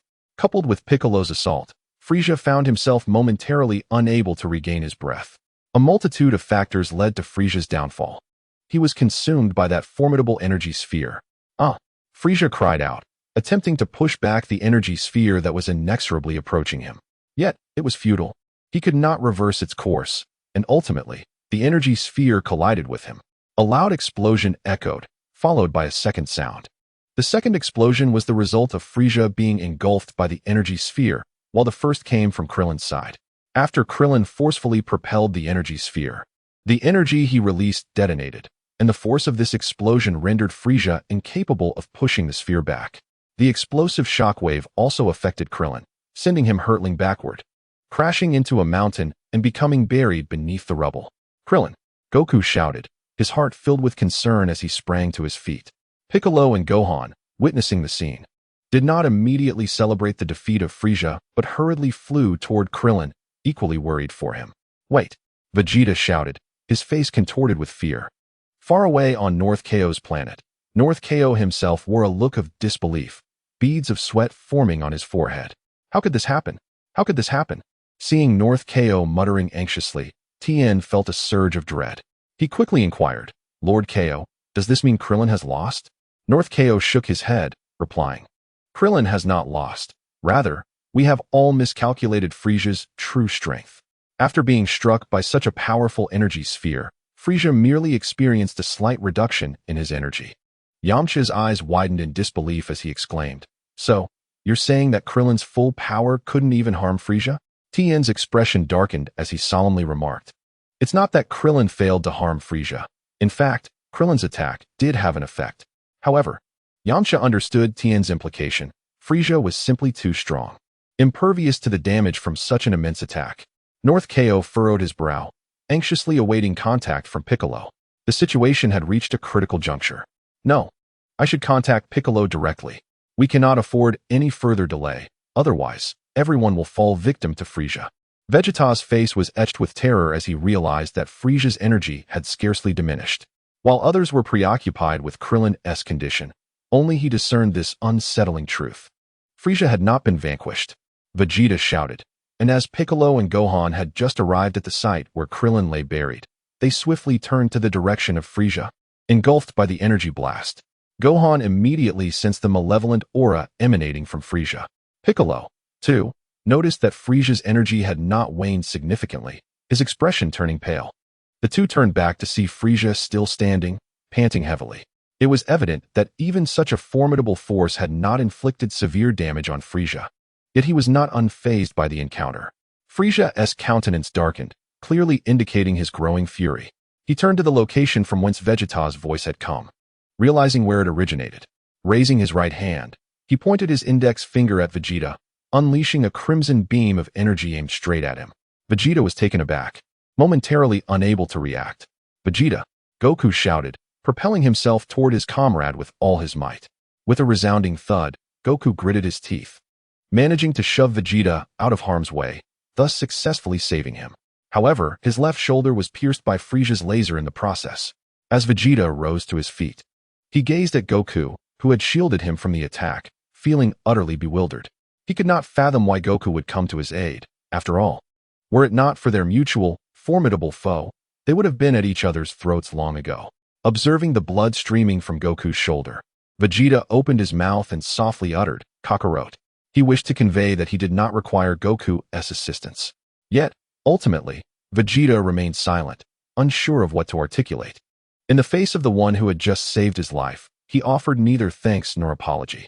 "Piccolo, I am about to contact the Supreme Kai to transport you back to Earth. You stand no chance here." The voice of King Kai resonated in Piccolo's mind. Faced with King Kai's resolution, Piccolo fell silent. He felt a twinge of resentment, yet at this moment, even that aversion held no power. Frieza's gaze shifted toward Piccolo and Gohan, or more accurately, toward the direction of Krillin. "I know you are not dead yet. While I am uncertain whether you possess any undisplayed powers, you will not be granted another opportunity," Frieza proclaimed loudly. "For now, I shall unleash my full strength to annihilate you all." Piccolo shuddered involuntarily. Despair washed over him at Frieza's declaration of full power. Each time a glimmer of hope to defeat Frieza emerged, he would swiftly reveal an even greater strength, shattering their aspirations. Was there truly no recourse? Piccolo gritted his teeth, poised to request the Supreme Kai to send them back to Earth. Wait. At that moment, Krillin's voice resonated in his mind. "Krillin." Son Gohan's face lit up with joy as he hurriedly glanced toward Krillin, who was buried beneath a pile of rubble. It was evident that Son Gohan had also heard Krillin's voice. "Lord King Kai, we still have a chance," Piccolo exclaimed in astonishment, realizing that Krillin was directly communicating with King Kai telepathically. King Kai furrowed his brow and replied, "No, the risk is simply too great. As long as Piccolo is not in immediate danger, we need not resort to such measures. Please trust me, my lord." Upon hearing this, King Kai decided not to press the matter further. Subsequently, Krillin shared his plan with Piccolo and Son Gohan within their minds. If successful, it might lead to Frieza's demise. This was indeed a golden opportunity. "Little bald head, I see you're still alive." Frieza boomed, "Are you afraid?" "Ha ha." Frieza laughed heartily soon. "You will be even more terrified once I unleash 100% of my power." With a mighty shout, Frieza's body swelled, his muscles expanding significantly. Krillin and the others could sense that Frieza's transformation was not merely superficial. His energy had doubled in an instant.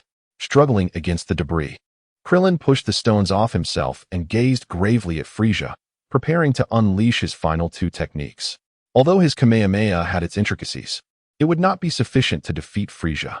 Thus, he was left with only his last two ultimate moves, the tenfold solar flare and the key cutter. The tenfold solar flare, as the name suggests, amplified the power of the solar flare. The key cutter was a technique Krillin had conceived in a moment of inspiration while using the key sphere slash. Chapter 72, Vegeta's Decision. Vegeta observed Son Goku, who had been injured while trying to save him, his heart a tumult of emotions. He looked up at Krillin and the others, hoping they could indeed prevail against Frieza. At that moment, Piccolo and Son Gohan charged towards Frieza simultaneously, while Krillin ascended into the sky, arms outstretched to attack Frieza. Krillin unleashed a barrage of energy blasts, chaotic and unrelenting, directed at Frieza's vicinity. Frieza smirked and advanced, deftly maneuvering through the onslaught of energy blasts without being struck even once. "Gohan, be careful," Piccolo shouted urgently. In an instant, Frieza had darted beside Son Gohan, and Piccolo, baring his teeth, unleashed a wave of energy aimed at Frieza. Frieza casually seized Son Gohan by the head, using him as a shield against Piccolo's attack, which struck Gohan instead. Frieza then moved again with lightning speed. Piccolo's eyes widened. He could not keep up with Frieza's movements. "Piccolo, behind you!" Krillin cried out in desperation, straining to catch Frieza's actions. Piccolo turned, only to be met by a small figure hurtling toward him. Frieza had grasped Son Gohan's head, swinging Gohan's body with ease. With a powerful punch, Gohan's and Piccolo's heads collided with a resounding impact. The two collided with such force that they were sent sprawling, but fortunately, Frieza released Gohan, and they both fell to the ground. Frieza extended his right hand, opening it wide, and began to gather a purple energy sphere aimed at Piccolo and Gohan. Suddenly, he retracted his hand, and a golden energy disc shot forth. Had he not acted swiftly, he might have lost his hand. Frieza turned to look in Krillin's direction, but there was no trace of him. With a swift movement of his head to the right, a bloody mark appeared on his left cheek. This only fueled Frisia's rage, as he could not fathom how his skin had been sliced open. TCH. Frisia pivoted and aimed a kick, but struck nothing. How could this be? He should have been right here. No, he was here, but had swiftly relocated. Frisia scowled in irritation, cursing under his breath for being outmaneuvered once again. He then focused on the direction where Piccolo and Gohan had landed, just as they were rising to their feet. Seeing them still standing, Frisia smirked sinisterly, intent on eliminating them first. Suddenly, Frisia felt a forceful impact on his back, propelling his entire body towards Piccolo and Gohan with such velocity that he could not react in time. "Gohan, you must not falter," Piccolo shouted urgently, launching himself forward. "Don't worry, I will do my utmost," Gohan replied with determination. Piccolo swiftly aligned himself with Frisia and executed a spin, kicking Frisia towards Gohan, who then charged forward with all his might, sending Frisia soaring upward. Seeing their strategy succeed, Piccolo exclaimed with exhilaration, "Gohan, well done." Krillin seized the opportunity. Ascending into the air directly above Frisia, he spread his arms wide, fingertips pressed against his temples. To Frisia, Krillin appeared to meld with the sun, vanishing from sight. "Goku, close your eyes." Upon hearing this, Goku and the others immediately obeyed, knowing Krillin was about to unleash the solar flare. Vegeta, too, was well aware of the technique's potency. Had he not learned to sense energy, he would have fallen victim to it long ago. Solar flare. The sunlight pierced Frisia's eyes, plunging him into darkness. But it did not end there. "This is 10 times stronger," Krillin shouted defiantly. The brilliance intensified, and even though Frisia managed to shut his eyes, he felt a searing heat. The overwhelming force of Krillin's tenfold solar flare caused blood to stream from Frisia's eyes, rendering him momentarily blinded. "My eyes! You damn monkey!" Frisia screamed in fury, clutching his face. "Die, you bastard!" In his blind panic, he unleashed energy blasts in all directions, unable to see anything. The relentless bombardment by Frisia ravaged the surface of Namek beyond recognition. Piccolo urgently exclaimed, "If this continues unchecked, the entirety of Namek will be obliterated." Both Piccolo and Gohan unleashed waves of energy to assault Frisia, yet they found themselves utterly powerless to impede him. Frisia, discerning their positions through their attacks, refrained from acting recklessly, keeping a wary eye on Krillin. In comparison to Krillin, Piccolo and Gohan posed no real threat to him. Thus, Frisia exhibited no hesitation, continuing his frenzied assault by launching energy blasts in all directions. Krillin furrowed his brow. Frisia's rampage rendered him unable to approach. He clicked his tongue, realizing that at such a distance, he would be unable to land a hit. It is well known that key manipulation is an exquisite skill, with even the slightest airflow affecting his aim. If he could not close the gap, Krillin was certain to miss. Alas, Krillin had no choice but to expose his position to thwart Frisia. Upon striking Frisia, he immediately deduced Krillin's general location. After a brief pause, Frisia resumed his attacks, this time deliberately directing a blast in the opposite direction of Krillin. As Krillin maneuvered to Frisia's side, he spotted an opening in Frisia's onslaught and, without a moment's hesitation, darted toward him. Sensing something amiss, Krillin circled a few times, finally closing in on Frisia. At that moment, Frisia was on the verge of regaining his sight, and with a flicker of clarity, he scanned his surroundings, quickly spotting the approaching Krillin. "Ha! You've fallen into my trap," Frisia boomed, reveling in the certainty that Krillin could not escape. Piccolo, recognizing the perilous trap set by Frisia, shouted, "Be careful." Krillin's eyes widened as he realized he was encircled by Frisia's energy blasts. How could this happen? Fear etched across his face. There was no way he could evade such a dense barrage. "This time, you cannot escape." Frisia laughed maniacally, taking his time to relish Krillin's terror. "Krillin!" Goku shouted, clutching his left shoulder in pain, desperate to fly to Krillin's aid. Vegeta gritted his teeth, blood seeping from his gums, having finally made a decision. Yet, Krillin's fears suddenly vanished, replaced by laughter. "It is you who cannot escape, Frisia." Frisia's expression shifted dramatically, a sense of unease creeping into his heart. Raising his right hand, Krillin struck downward, yet it seemed as if nothing occurred. Just as Frisia prepared to mock him, a shiver ran down his spine, and his pores tightened. "Ah!" Frisia cried out, as all the energy blasts detonated simultaneously. Boom, boom, boom. The blasts erupted in succession, and Krillin's expression shifted to one of alarm. Just a fraction more. It must hit. Krillin's technique bore immense destructive potential, yet its drawbacks were equally pronounced. As Frieza continued his relentless assault, Krillin, battered and bruised, caught sight of Goku soaring toward him. At this moment, Krillin's mind was exceptionally clear, and he instantly comprehended the situation. So, Vegeta actually gave his last Senzu bean to Goku. Chapter 73, Legends Become Reality. Kakarot. Vegeta suddenly called out to Goku, who turned around, puzzled by Vegeta's summons. "Why are you calling me out of the blue?" Vegeta opened his mouth to speak, but hesitated. He was still grappling with the decision of whether to resolve himself to take that particular action. Through his earlier confrontation with Frieza, Vegeta was certain that he could not defeat Frieza.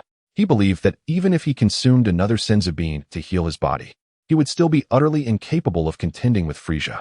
Frieza had now exhibited an even more formidable power, and even Krillin could no longer match Frieza's might. Although Krillin had created hope countless times, Frieza's energy was simply too overwhelming at this point. There was no way to win. There was no way to win, and he would undoubtedly be killed. Vegeta felt a wave of despair wash over him, as he could see no glimmer of victory on the horizon.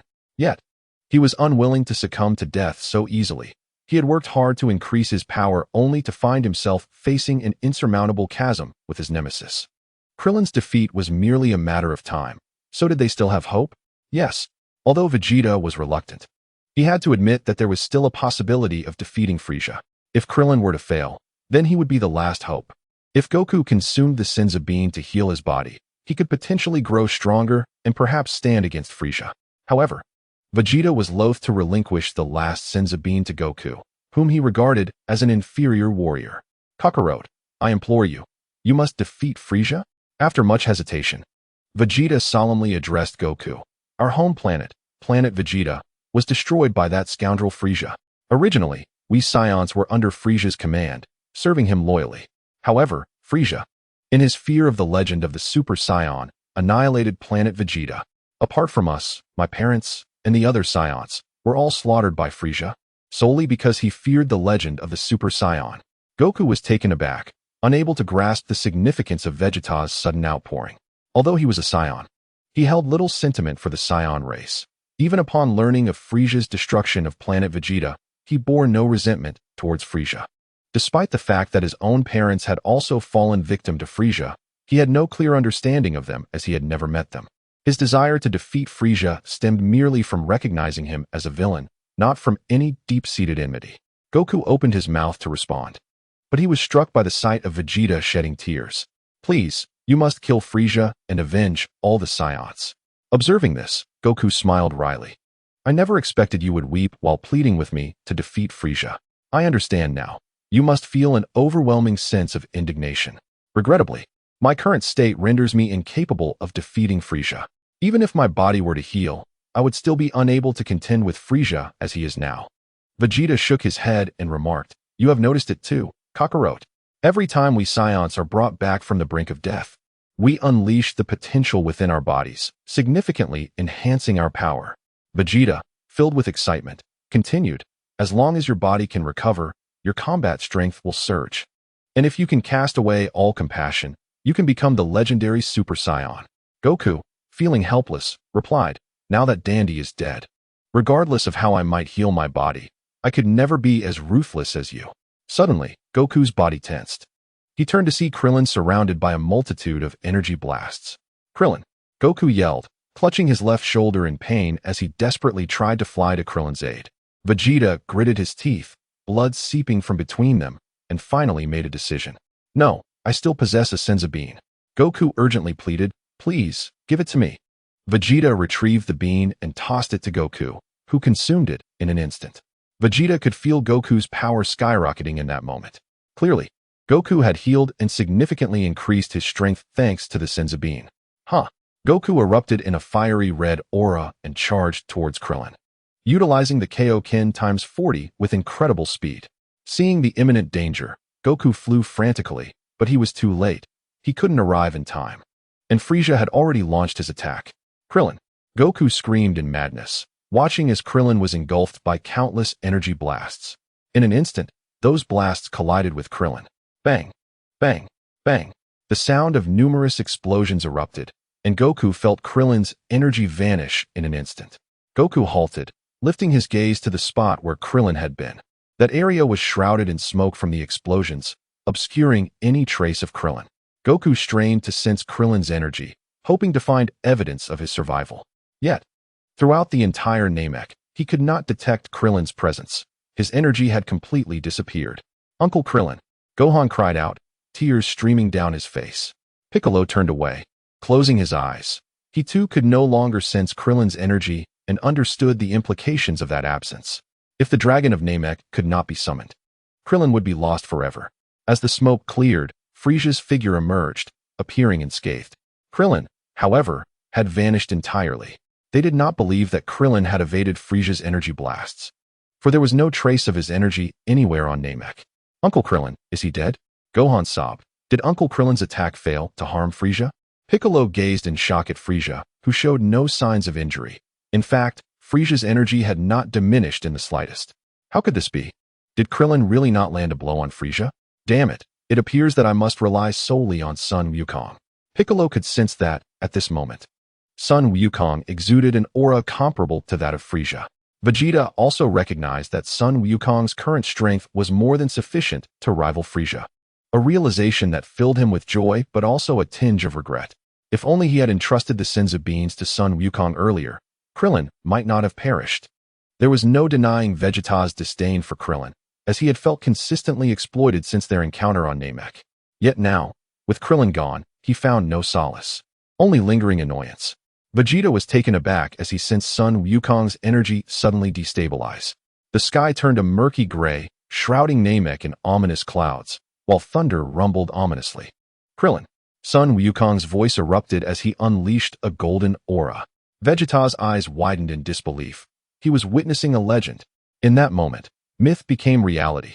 Chapter 74. The downfall of Frisia. Sun Wukong stood in shock, staring at the place where Krillin had once stood, now nothing but emptiness, with only Frisia remaining.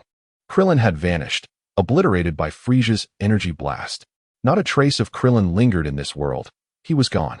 Memories flooded Sun Wukong's mind, recalling the moments spent training alongside Krillin during their youth under Master Roshi's guidance. They had run together at dawn to deliver milk to the island's residents. They had tilled the fields for the villagers. They had worked on construction sites. They had swum in rivers to evade sharks. They had been tied to trees to escape wasps. Sun Wukong recalled the first time Krillin fell victim to Demon King Piccolo. It was then that he experienced his first bout of fury.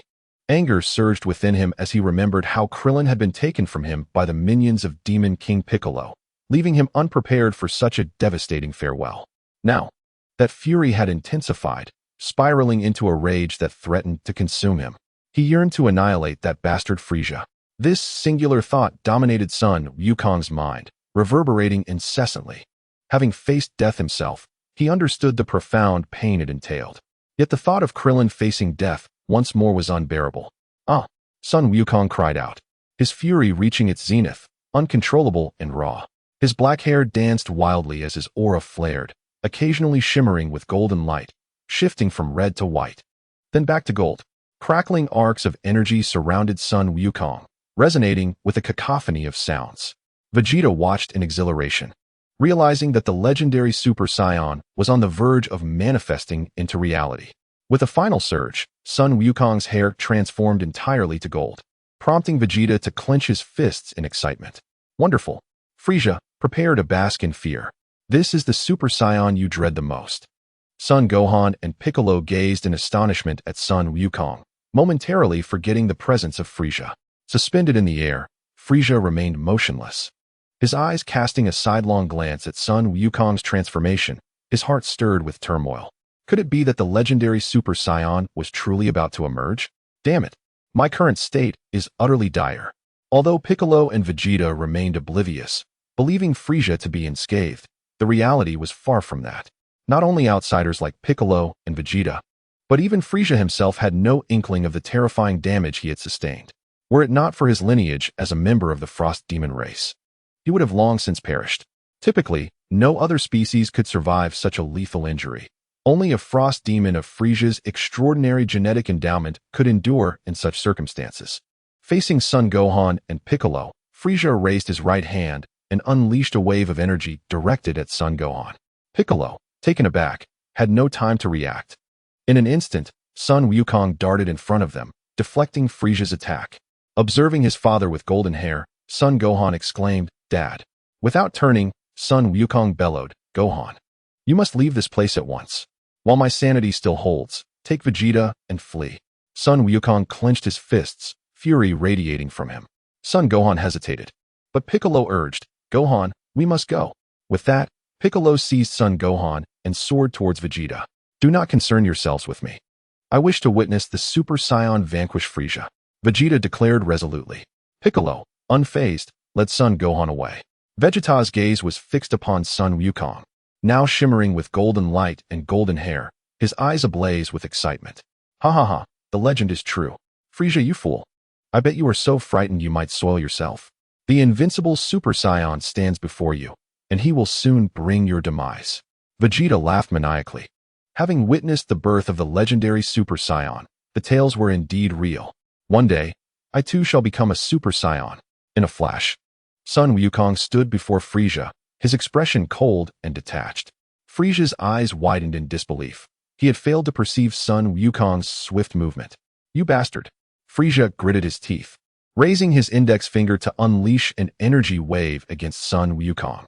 Yet, Sun Wukong effortlessly grasped Frieza's wrist with his left hand and delivered 2 swift slaps with his right. Frieza was momentarily stunned, quickly followed by a surge of rage. He recklessly swung a fist, imbued with fury, causing even Sun Wukong to momentarily falter. In the distance, Vegeta was taken aback. He had not anticipated Frieza's transformation into such a state. Now, he comprehended why Frieza had remained still moments before. Frieza's punch connected with Sun Wukong, but Sun Wukong stood unyielding. Frieza's assault was utterly ineffective against him. Frieza unleashed a powerful punch, causing his body to split into 2 halves. Previously, Krillin's attack had struck, severing Frieza at the waist. The sheer speed of Krillin's strike rendered Frieza completely unaware of his own dismemberment. Soon, Frieza became aware of the discord within his body, thus refraining from immediately attacking the remaining adversaries. "You bastard." Frieza seethed with fury, abandoning his lower half and soaring into the air. "I shall ensure your demise along with this wretched planet. Die." Frieza raised his hands high, as a crimson energy sphere began to coalesce, growing in size. Goku lifted his gaze, observing Frieza with a calm demeanor, unfazed by the impending onslaught. "Huh." Frieza hurled the energy sphere toward Goku, laughing maniacally, "If you evade this, the planet will explode, and you shall perish regardless." Goku's expression remained unchanged as he raised his right hand, effortlessly blocking Frieza's energy sphere with a single hand. Frieza's rage intensified. "Damn it, you insufferable wretch." "Kamehameha." Goku bellowed, unleashing the Kamehameha wave from his right hand, sending Frieza's energy sphere hurtling back and engulfing him. "Ah!" Frieza screamed in agony, obliterated by Goku's Kamehameha. Battle power: Krillin, 250, 00010, 000, 40x Kaioken, 60, 000, Super Kamehameha, 80, 000. Super Kamehameha explosion. Frieza, 60, 000, 50 energy, 120, 000, 100 energy. Goku, 3, 000, normal, 120, 000, 40x Kaioken, 150, 000. Super Saiyan, Vegeta, 3, 000, Piccolo, 1, 800, 0008, 500, 000, Special Beam Cannon, Gohan, 420, 000, 450, 0008, 000, Burst, 450. 000 Chapter 75 ends. The atmosphere on Namek was eerily tranquil, with only the sound of the wind stirring stones echoing in the stillness. The golden-haired Goku stood atop a mountain, his head bowed in silence, lost in thought. Vegeta gazed at Goku with fervent admiration. Before him stood the Super Saiyan he had longed to witness. Gohan and Piccolo located Bulma, who had cleverly concealed herself, evading detection by the enemies. Piccolo. Bulma gasped in shock upon seeing him. Although she had been present when the wish to resurrect Piccolo was made and understood that he was now their ally, The sudden appearance of the Demon King still filled her with trepidation. Gohan reassured her with a smile. Aunt Bulma, Dad will soon defeat Frieza, and we shall return to Earth. Upon hearing this, Bulma's spirits soared, and she joyfully exclaimed, then we must hurry back to Earth to revive Yamcha and Tien once Goku returns. Goku had triumphed. Piccolo crossed his arms, remarking coolly, it is truly astonishing. Goku annihilated Frieza immediately after transforming into the legendary Super Saiyan. While I can sense that Goku's power far surpasses Frieza's post-transformation, I had anticipated a fierce battle between them. In fact, Sun Wukong shared this sentiment, which is why he chose to send away Sun Wufan and Piccolo. In that moment of profound rage, Sun Wukong was on the brink of losing his sanity, prepared even to perish alongside Frieza. Yet, unbeknownst to him, Frieza's body had been cleaved in two by Krillin's final attack. Consequently, Sun Wukong easily triumphed over Frieza. Sun Wukong had already surpassed Frieza, and with Frieza reduced to half a body, victory was naturally his to claim. Splendid. Sun Wufan sensed that Frieza's energy had completely dissipated, indicating that Sun Wukong had emerged victorious. I shall seek out my father. Just as Sun Wufan was about to set off, Piccolo restrained him. With his right hand firmly on Sun Wufan's shoulder, Piccolo cautioned, do not disturb your father just yet. He surely desires solitude at this moment. Upon hearing this, Sun Wufan lowered his head. He recalled his father's words about Uncle Krillin being his father's closest friend. Sun Wufan murmured softly, father must be heartbroken. The Earth's dragon cannot resurrect the same individual twice, meaning Uncle Krillin is beyond revival. Bulma, upon hearing this, stood momentarily in shock. Krillin, he is dead? She asked incredulously. Sun Wufan nodded. He was slain by Frieza. Frieza was simply too powerful. A look of sorrow crossed Bulma's face as she turned to Piccolo, saying, Wukong must be seething with rage. When Krillin first perished, Wukong went berserk in his quest to avenge his friend. Piccolo noticed Bulma's gaze and felt a mix of resignation and silence. Bulma lamented, alas, the Dragon Balls of Namek can no longer be utilized, otherwise Krillin could still be revived. Piccolo interjected, it is not entirely hopeless. If my plan comes to fruition, perhaps Krillin could once again see the light of day. Sun Wufan and Bulma, upon hearing this, rejoiced, really? What must we do? Piccolo explained, we can first use the Earth's Dragon Balls to resurrect the Namekians slain by Frieza's forces. As the Earth's dragon has no limit on the number of souls it can restore, the Dragon of Namek, Porunga, can revive an individual an unlimited number of times. Bulma continued, so, if we resurrect all the Namekians, the Dragon of Namek can then bring Krillin back to life. Thus, everyone could be saved. Understanding their conversation, Sun Wufan leaped with joy. Wonderful. Uncle Krillin can be revived. Piccolo regarded the elated Sun Wufan with a faint smile. Bulma, observing Piccolo's expression, suddenly felt he was not as intimidating as she once thought. Meanwhile, Sun Wukong remained on that mountain peak, the wind tousling his golden hair as he stood still. He could sense the remarkable power residing within his body, though he had little time to properly gauge just how formidable his strength had become. Had Frieza been at the peak of his power, perhaps Goku could have engaged him in a formidable battle. However, the Frieza who had been sliced in half by Krillin was incapable of showcasing his true strength. Moreover, Goku's overwhelming fury culminated in the immediate obliteration of Frieza. The swiftness of the event left Goku with a surplus of pent-up energy, leading him to chastise himself for not transforming into a Super Saiyan sooner to defeat Frieza. If only he had possessed such formidable power earlier, Krillin might have been spared. A sorrowful expression washed over Goku's face, his green eyes trembling incessantly. The dragon on Namek was no longer an option, an Earth dragon could not revive a person more than once. Suddenly, an explosion echoed, startling Vegeta. Gritting his teeth, Goku erupted with a tremendous energy that caused the mountain beneath him to explode. Vegeta initially feared that Frieza was still alive, but upon sensing the absence of Frieza's energy, he exhaled in relief.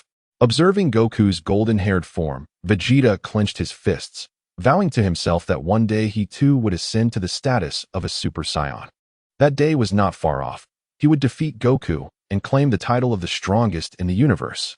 With newfound determination, Vegeta resolved to train on Earth, believing it might harbor the means to enhance his strength, akin to what Goku and Krillin had achieved. He set forth to locate a usable spaceship to embark on his journey to Earth. Meanwhile, Goku's aura began to recede, and gradually, he regained his composure. Gasping, Goku exhaled, his golden hair fading as he returned to his normal appearance. Vegeta noticed the sudden decline in Goku's energy and paused to glance back. Perhaps, if he simply inquired how Goku had transformed into a Super Saiyan, Goku might share the secret, enabling him to achieve the same. Yet, he refrained from doing so. The overwhelming power of Frieza had previously sapped Vegeta's confidence, but witnessing Goku's triumph over Frieza had rekindled it. If Kakarot could accomplish such a feat, then surely he could as well. Vegeta departed, setting his sights on Earth. Although he had relinquished his desire for immortality, he resolved to visit the planet. Goku appeared to have calmed down. Perhaps he would seek him out. Piccolo sensed the diminishment of Goku's energy and concluded that Goku had found tranquility. Bulma rolled up her sleeves, exclaiming, "I shall hasten to repair the spaceship. Let us return to Earth together." Piccolo nodded and instructed Gohan.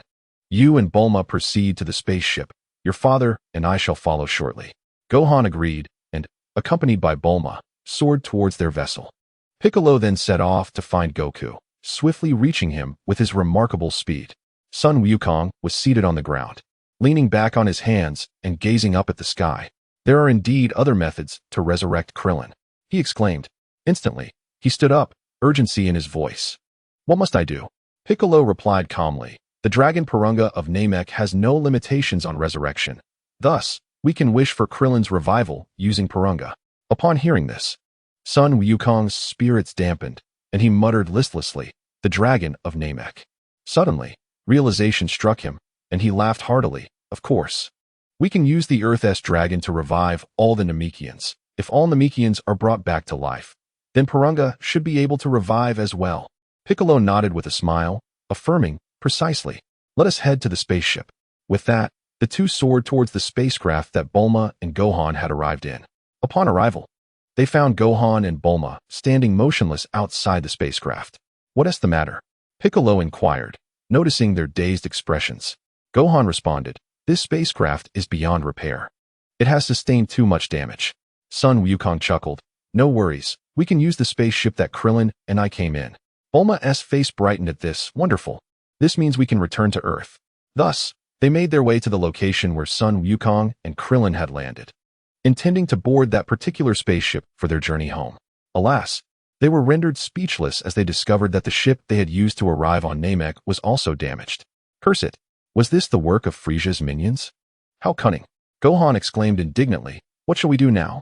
Both our spaceships are destroyed." Bulma reassured them, "It's all right.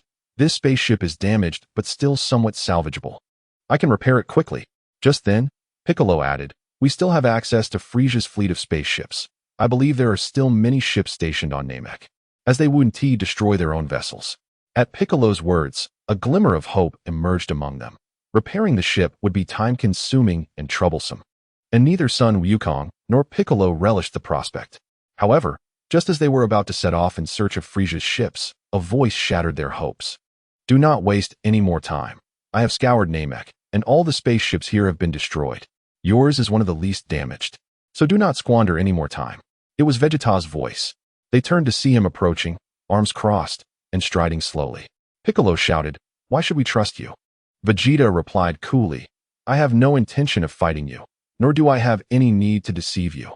Naturally, Piccolo was skeptical of Vegeta's words, retorting, "How could Frieza's forces destroy their own ships? Was it you who did it?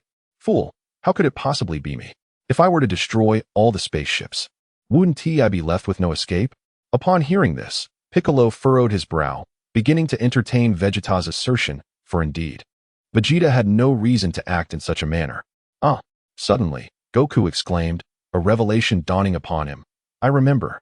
When we made our wish, I sensed an incredibly powerful energy. It might just be him." At this revelation, even Vegeta was taken aback. However, they did not delve deeper into the origin of that formidable energy. Finding a usable spaceship was their utmost priority. Piccolo eyed Vegeta warily, questioning, "Is there a hidden agenda behind your sudden revelation? What schemes are you concocting?" Vegeta responded, "Of course, it is because I, too, intend to journey to Earth."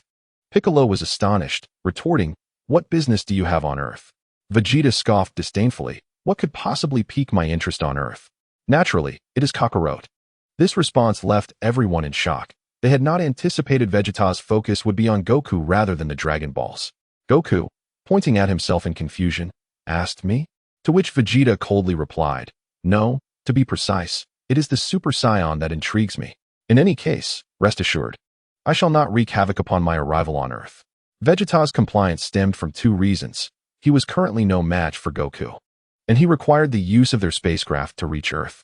Goku, with a smile, declared, then it's settled. With Goku's assurance, Piccolo lowered his guard. Bulma sighed, stating, in that case, I shall commence repairs on the spaceship. Alas, how long will it take to return to Earth and wish for the revival of all the Namekians? To resurrect Krillin. Piccolo interjected, we can do so now.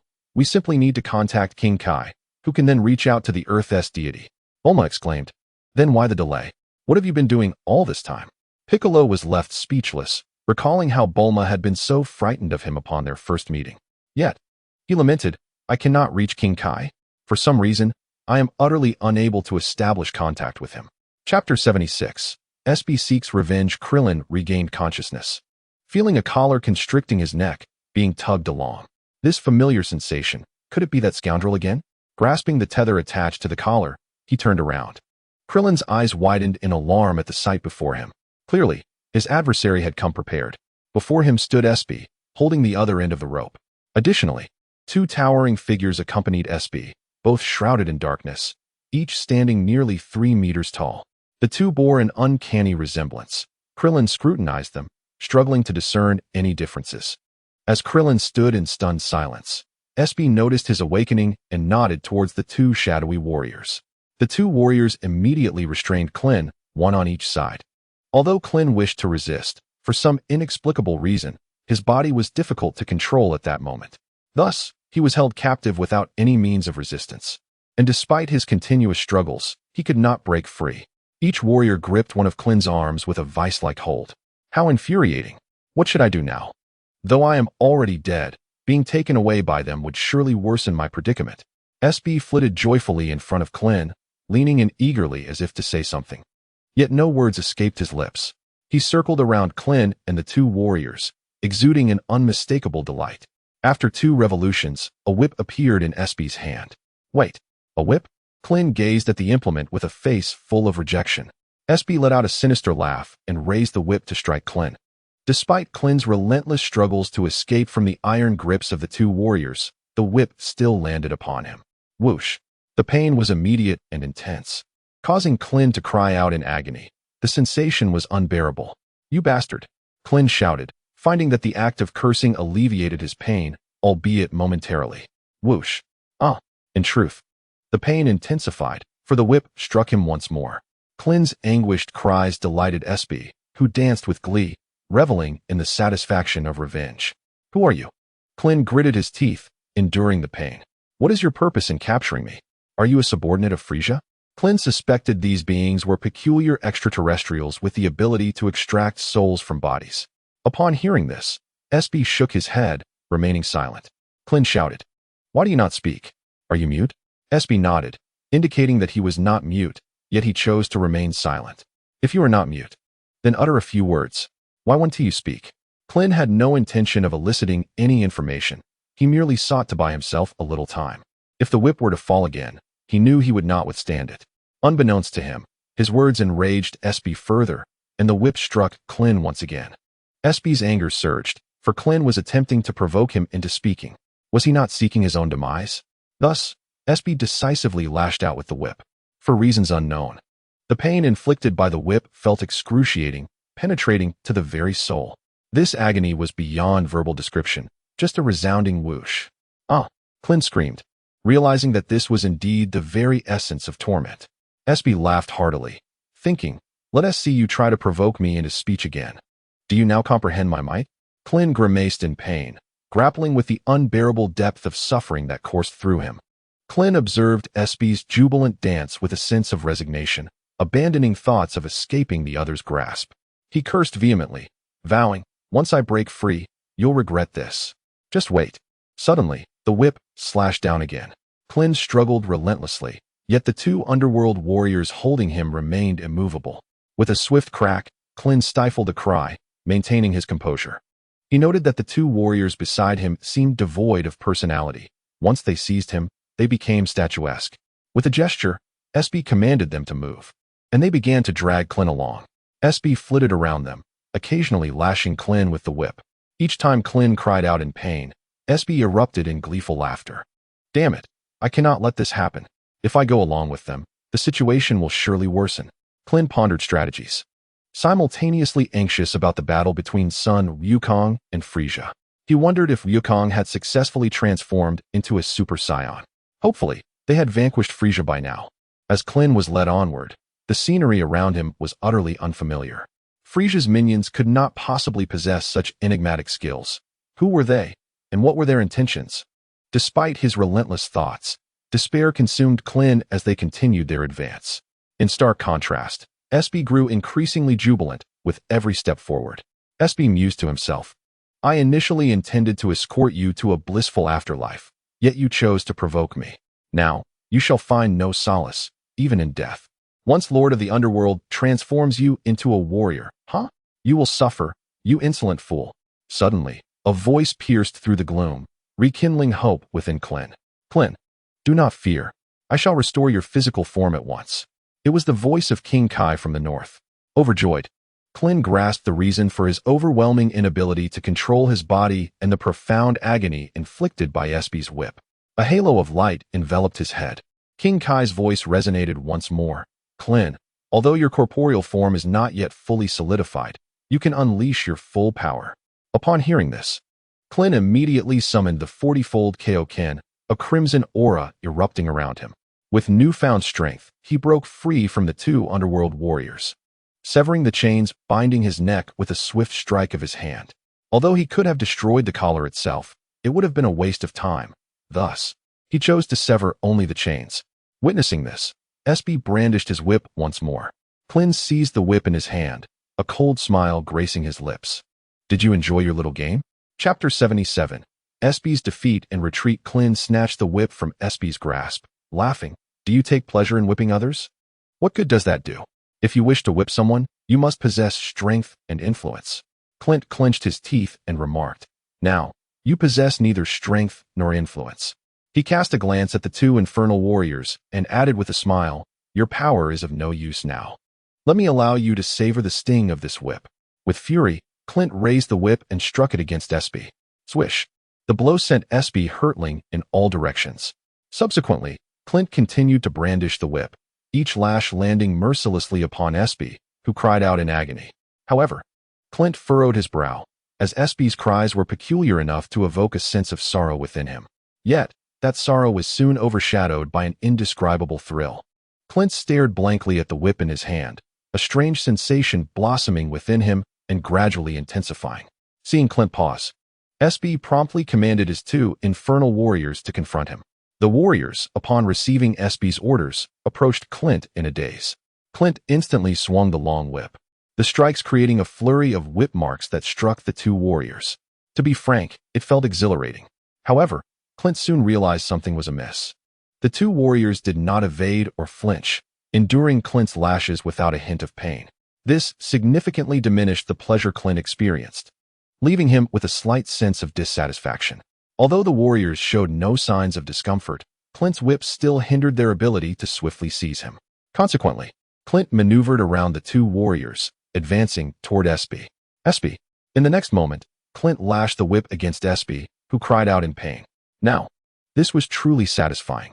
Clint regarded the two infernal warriors with newfound seriousness. He was now prepared to engage them earnestly. The warriors coordinated flawlessly, splitting to either side as they attacked Clint. Upon their first clash, Clint was astonished to discover that the strength of these two infernal warriors was remarkably comparable to his own.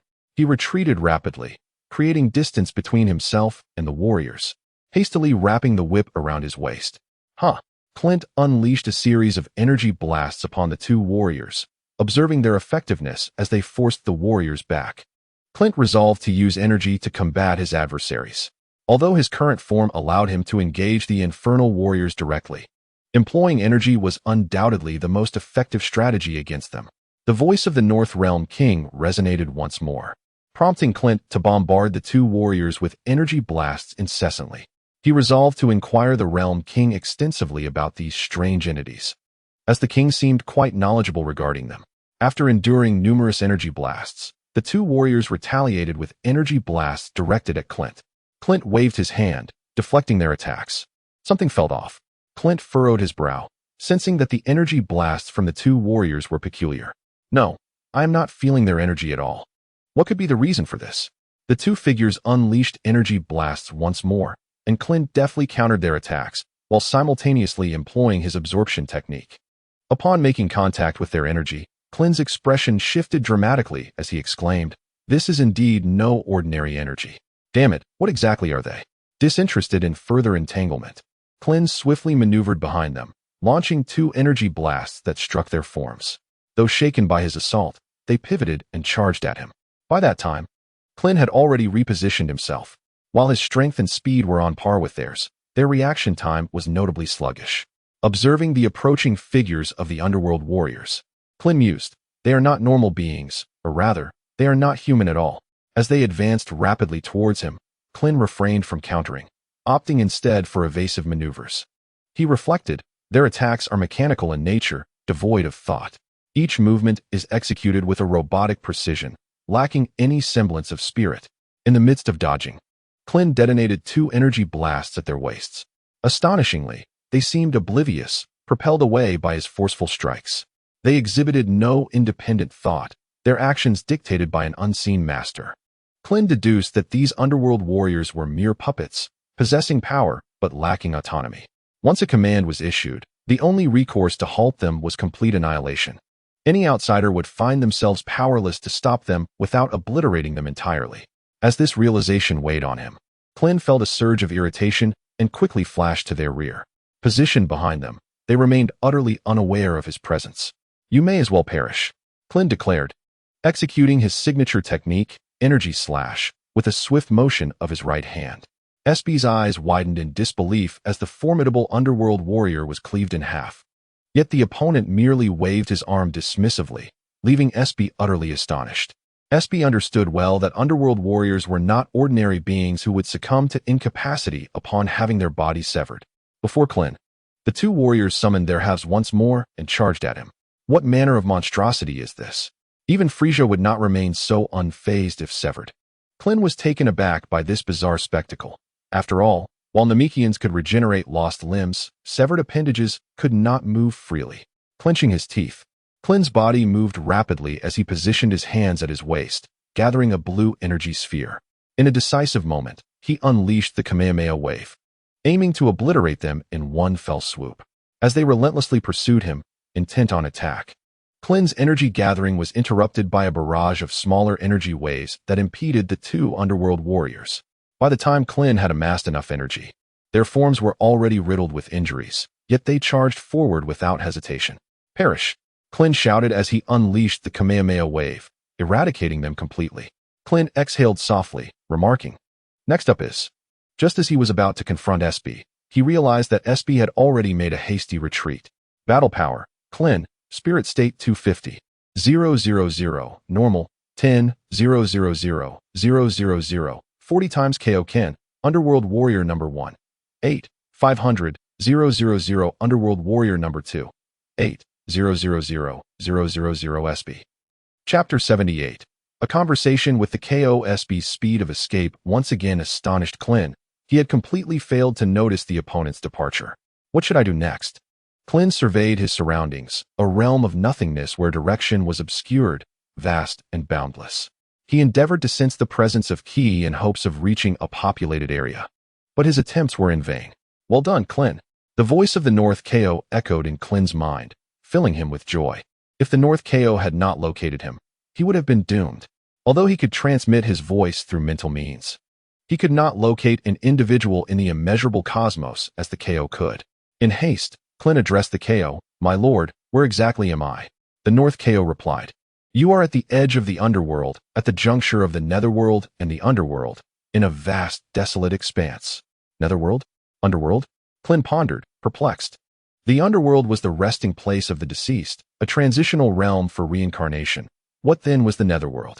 The North KO sighed, "I will explain later. For now, let me reach you first. Remember, Do not wander off. If you become lost in the netherworld, I will not be able to retrieve you. Clint was taken aback. I cannot find my own way out of here. The KO's cold laughter resonated. If you are not afraid of getting lost in the netherworld, by all means, give it a try. Know this. The magnetic field at the juncture of the netherworld and the underworld is chaotic. Without special means, you cannot pass through safely. Upon hearing this, Clint remained obediently in place, awaiting the KO's arrival. Moreover, unless I am present, you must refuse anyone who asks you to follow them. Do you understand? The North KO reiterated, remember, do not accompany strange individuals.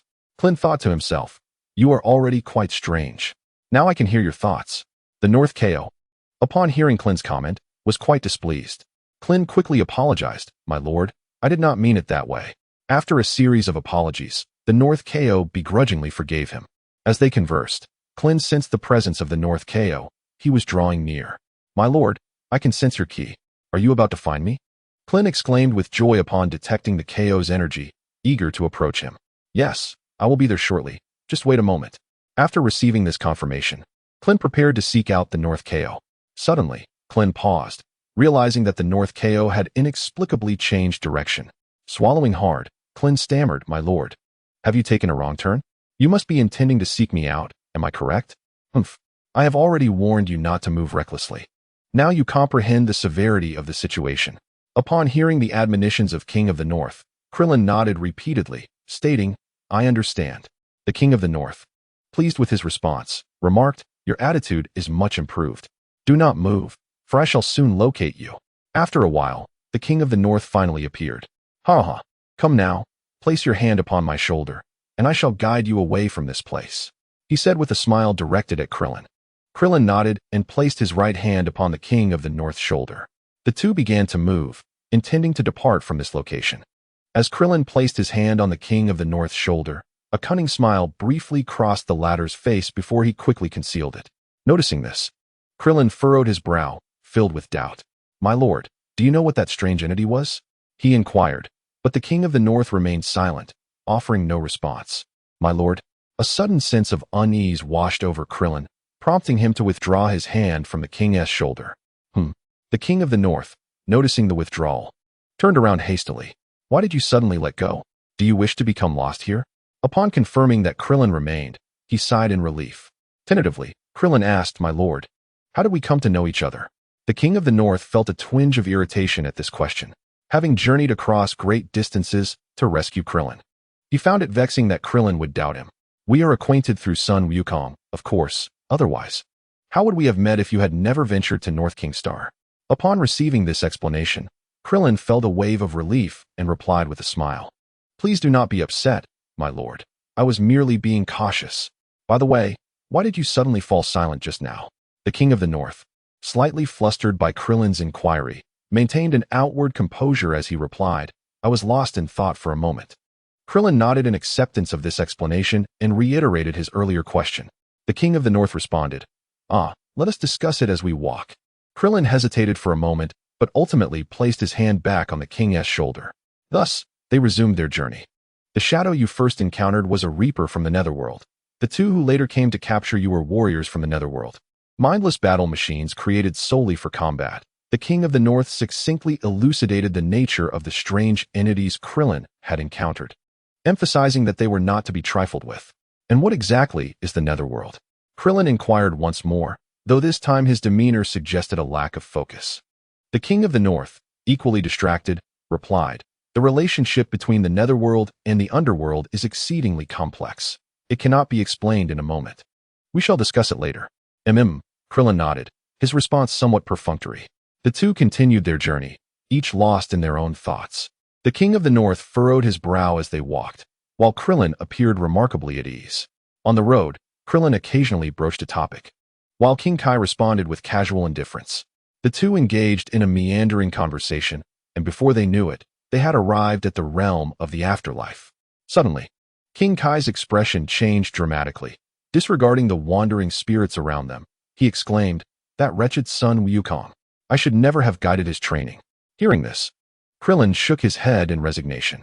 He had long since discerned King Kai's identity and understood his sentiments. Since the truth could not be concealed any longer, Krillin decided to inform King Kai. After all, the emergence of someone wielding a modified version of his unique technique, the King Fist, would undoubtedly raise suspicion. Given that King Kai was determined to uncover the harsh future himself, it spared Krillin the effort of explaining further. King Kai stamped his foot in frustration, exclaiming, "How infuriating! I shall place Sun Wukong on the list of the most unwelcome individuals on King Kai's planet." Chapter 79, Resurrection of Namek. In indignation, King Kai declared, "That fellow Wukong is utterly detestable. I can already envision the other kings mocking me in the future." Krillin replied with a smile, "Rest assured, Lord Kai. This time I will ensure that I eliminate Cell beforehand. If I can kill Cell before he reaches a certain level, then you shall remain safe." King Kai scoffed. "Do you think I am concerned about being killed by Cell? You have already altered the course of history. Wukong no longer has the opportunity to learn instant transmission." Krillin, however, was not particularly worried about this. As long as he could eliminate Cell before he matured sufficiently, that was all that mattered. As for Wukong's lost chance to learn instant transmission, he was entirely indifferent. Wukong's inability to learn instant transmission, do you know what that signifies? King Kai boasted. "It means that Sun Wukong cannot kill me." Krillin sighed and agreed. Yes, indeed. Wukong can no longer use that method to harm you." Upon hearing Krillin's words, King Kai paused, sensing that something was amiss, though he could not quite articulate it. Krillin withdrew his hand from King Kai's shoulder and surveyed the peculiar landscape and the demons passing by. "Now that we have arrived in the afterlife, what comes next? Shall we head directly to King Kai's planet?" Krillin inquired. King Kai responded, "Of course, we must first go to my planet. Although you have yet to pass the trial of Snake Way, at this point, I see no need for you to undergo such a meaningless test." Krillin nodded, and together they returned to King Kai's planet. Krillin, upon seeing him, Yamcha joyfully rushed forward and lifted Krillin into the air. Krillin, caught in the embrace, chuckled wryly. This is hardly the time for a nostalgic reunion. Yamcha, blushing with embarrassment, set Krillin down. "Lord Kai, how is Wukong faring at the moment?" Tien inquired upon King Kai's return, eager to learn about the situation on Namek. The North Kai promptly began investigating the situation on Namek and soon discovered that Piccolo was attempting to reach him. "Piccolo, have you truly defeated Frieza?" Upon establishing contact with the North Kai, Piccolo quickly replied, "Yes, we have vanquished Frieza, and Goku appears to have transformed into the legendary Super Saiyan." At that moment, Krillin, with his hand resting on the North Kai's shoulder, exhaled a sigh of relief upon hearing Piccolo's words. Receiving such uplifting news, the North Kai immediately conveyed to Tien and Yamcha, "Wonderful. Goku and the others have triumphed over Frieza, and Piccolo is unharmed. You may all be revived." Although Tien and Yamcha were elated by the news, a sense of sorrow washed over them as they remembered that Krillin could not be revived. Yamcha glanced at Krillin, a hint of concern in his gaze. Krillin reassured him with a smile. "It's all right. I still have hope for revival." Tien, perplexed by this statement, pondered that since the Namekian Dragon Balls had been rendered useless after the planet's destruction, and Earth Shinran could not revive the same person twice, theoretically, Krillin should be beyond resurrection. Tien opened his mouth, intending to voice his thoughts when the North Kai's sudden exclamation interrupted him. I see now. If that's the case, then everyone can be revived." Curious, Tien inquired, "Lord Kai, what has happened?" The North Kai responded with a smile. "I have discovered how to bring Krillin back." Tien and Yamcha rejoiced at this revelation and eagerly pressed the North Kai for details. Krillin looked at the three, a smile gracing his face. He had intended to explain how he would be revived, but it seemed unnecessary now. The North Kai continued, "According to Piccolo, if we first use Earth's Dragon Balls to revive all the Namekians, then, if all goes well, those Namekians can summon the Dragon of Namek." Yamcha suddenly understood. If the Dragon of Namek is revived, then Krillin can be brought back too. Tien shared his joy. They had trained together and shared a deep bond. The thought of Krillin's revival filled him with happiness. Thus, the North Kai swiftly notified the God of Earth, instructing him to prepare for the resurrection of all the Namekians slain by Frieza's forces. The God of Earth was already prepared, with the 7 Dragon Balls gathered. Upon receiving the North Kai's directive, he summoned Shinran and made the wish to revive all the Namekians who had fallen to Frieza's army. "Piccolo, how is everything?" Goku inquired as Piccolo connected with the North Kai. With a smile, Piccolo responded, "The North Kai has notified the God of Earth. Soon the Namekians will be revived. If they can resurrect the Dragon of Namek, Krillin will also return. Goku, reassured by Piccolo's confirmation, breathed a sigh of relief. At that moment, Goku, Gohan, Vegeta, and Piccolo stood together, while Bulma worked alone to repair the damaged spaceship. Aside from the occasional exchanges between Gohan and Piccolo, the rest remained silent, patiently awaiting the events to unfold. Goku and Piccolo were anticipating the resurrection of the Namekians, while Vegeta awaited Bulma's repair of the spaceship. After a brief interval, they noticed a sudden surge of energy signatures on Namek. The Namekians had returned to life. Goku sprang to his feet, eager to seek out the Namekians, prompting Gohan and Piccolo to follow suit. In an instant, only Vegeta and Bulma remained. Chapter 80, Warriors. All revived the Namekians gathered around the spaceship piloted by Goku and Krillin. Except for the late Elder, the assimilated Nail, and the two Namekians fused with Babidi. All had been revived. The resurrection of the wise Namekians filled Bulma with joy, as it meant she would no longer have to repair the spaceship alone. After explaining the situation, the Namekians readily began assisting Bulma with the repairs. Their involvement significantly expedited the process. Piccolo stood before the Elder, inquiring about the Dragon Balls. Goku, anxiously watching the Elder, hoped for favorable news. The Elder promptly replied, "Of course they can. That's wonderful." Gohan exclaimed, leaping with joy, while Goku sighed in relief. The Elder smiled, stating, "The Grand Elder left behind Purunga's template. I can easily recreate Purunga. By the way," Piccolo interjected, "what are your plans? Will you continue to rebuild Namek, or?" The Elder glanced around at the devastated landscape of Namek and declared, "We do not intend to abandon our homeland. We will remain here and restore our home." Piccolo opened his mouth to speak, but at that moment, Vegeta, standing nearby, interjected coolly, "I advise you not to stay on Namek." The Elder regarded Vegeta with caution, sensing an ominous aura surrounding him. Unperturbed by the Elder's wary gaze, Vegeta continued, "Don't think that defeating Frieza means all is well. Frieza has a father, King Cold.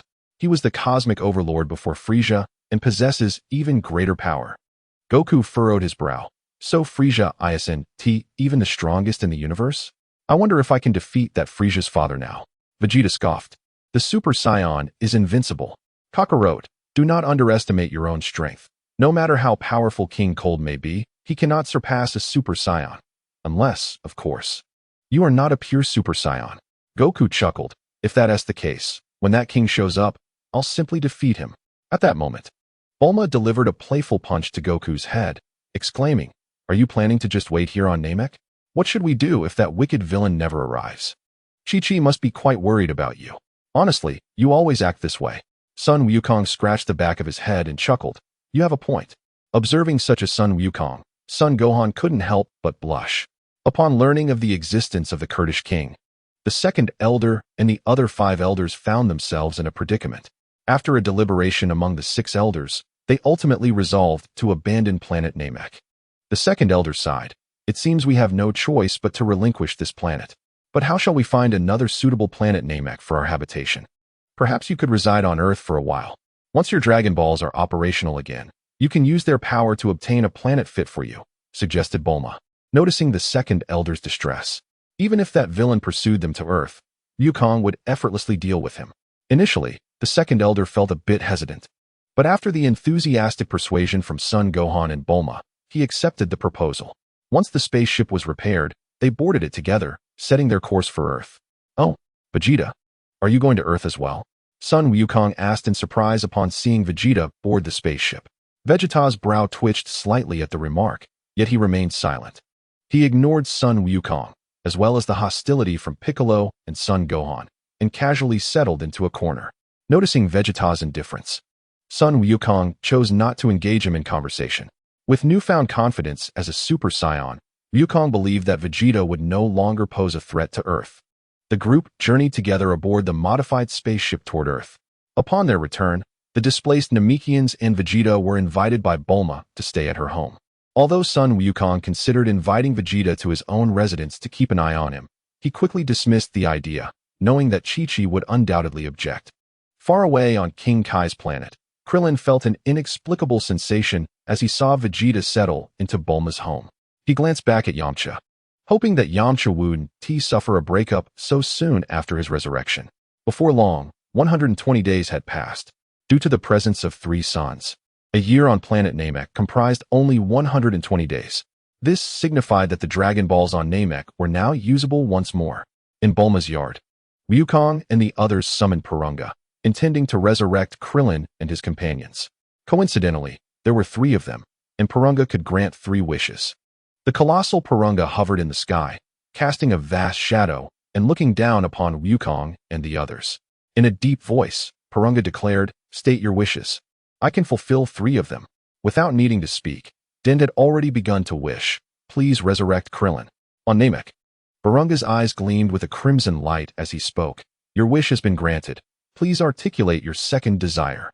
Meanwhile, far away on King Kai's planet, Krillin's halo vanished as he trained alongside Yamcha and Tien. They quickly realized that Goku and the others had wished for Krillin's resurrection from the Namekian dragon. Yamcha exclaimed, "Congratulations, Krillin. It's my turn next." No sooner had he spoken than his halo too disappeared. Overjoyed, Yamcha remarked, "Wonderful. I am revived as well. Now Tien must be next." However, Tien addressed King Kai, "Great King, please delay my resurrection. I wish to train a bit longer. This is my first death, and even the Earth Dragon could bring me back without hindering Namek's quest for a habitable planet." The North Kai conveyed this request, and Goku and the others consented. Thus, the Namekians utilized the third wish to transport themselves to a suitable planet for their habitation. Krillin and Yamcha traversed the Snake Way to reach the other world, where the Supreme Kai escorted them back to Earth. Upon returning, Yamcha immediately sought out Bulma, and the two embraced after their prolonged separation. Krillin inadvertently witnessed this scene and sighed inwardly, unaware that Yamcha had yet to grasp the gravity of the situation. 245 days later, Kaiatsu wished for Tien's revival from the Earth Dragon. Thus, all the warriors were resurrected.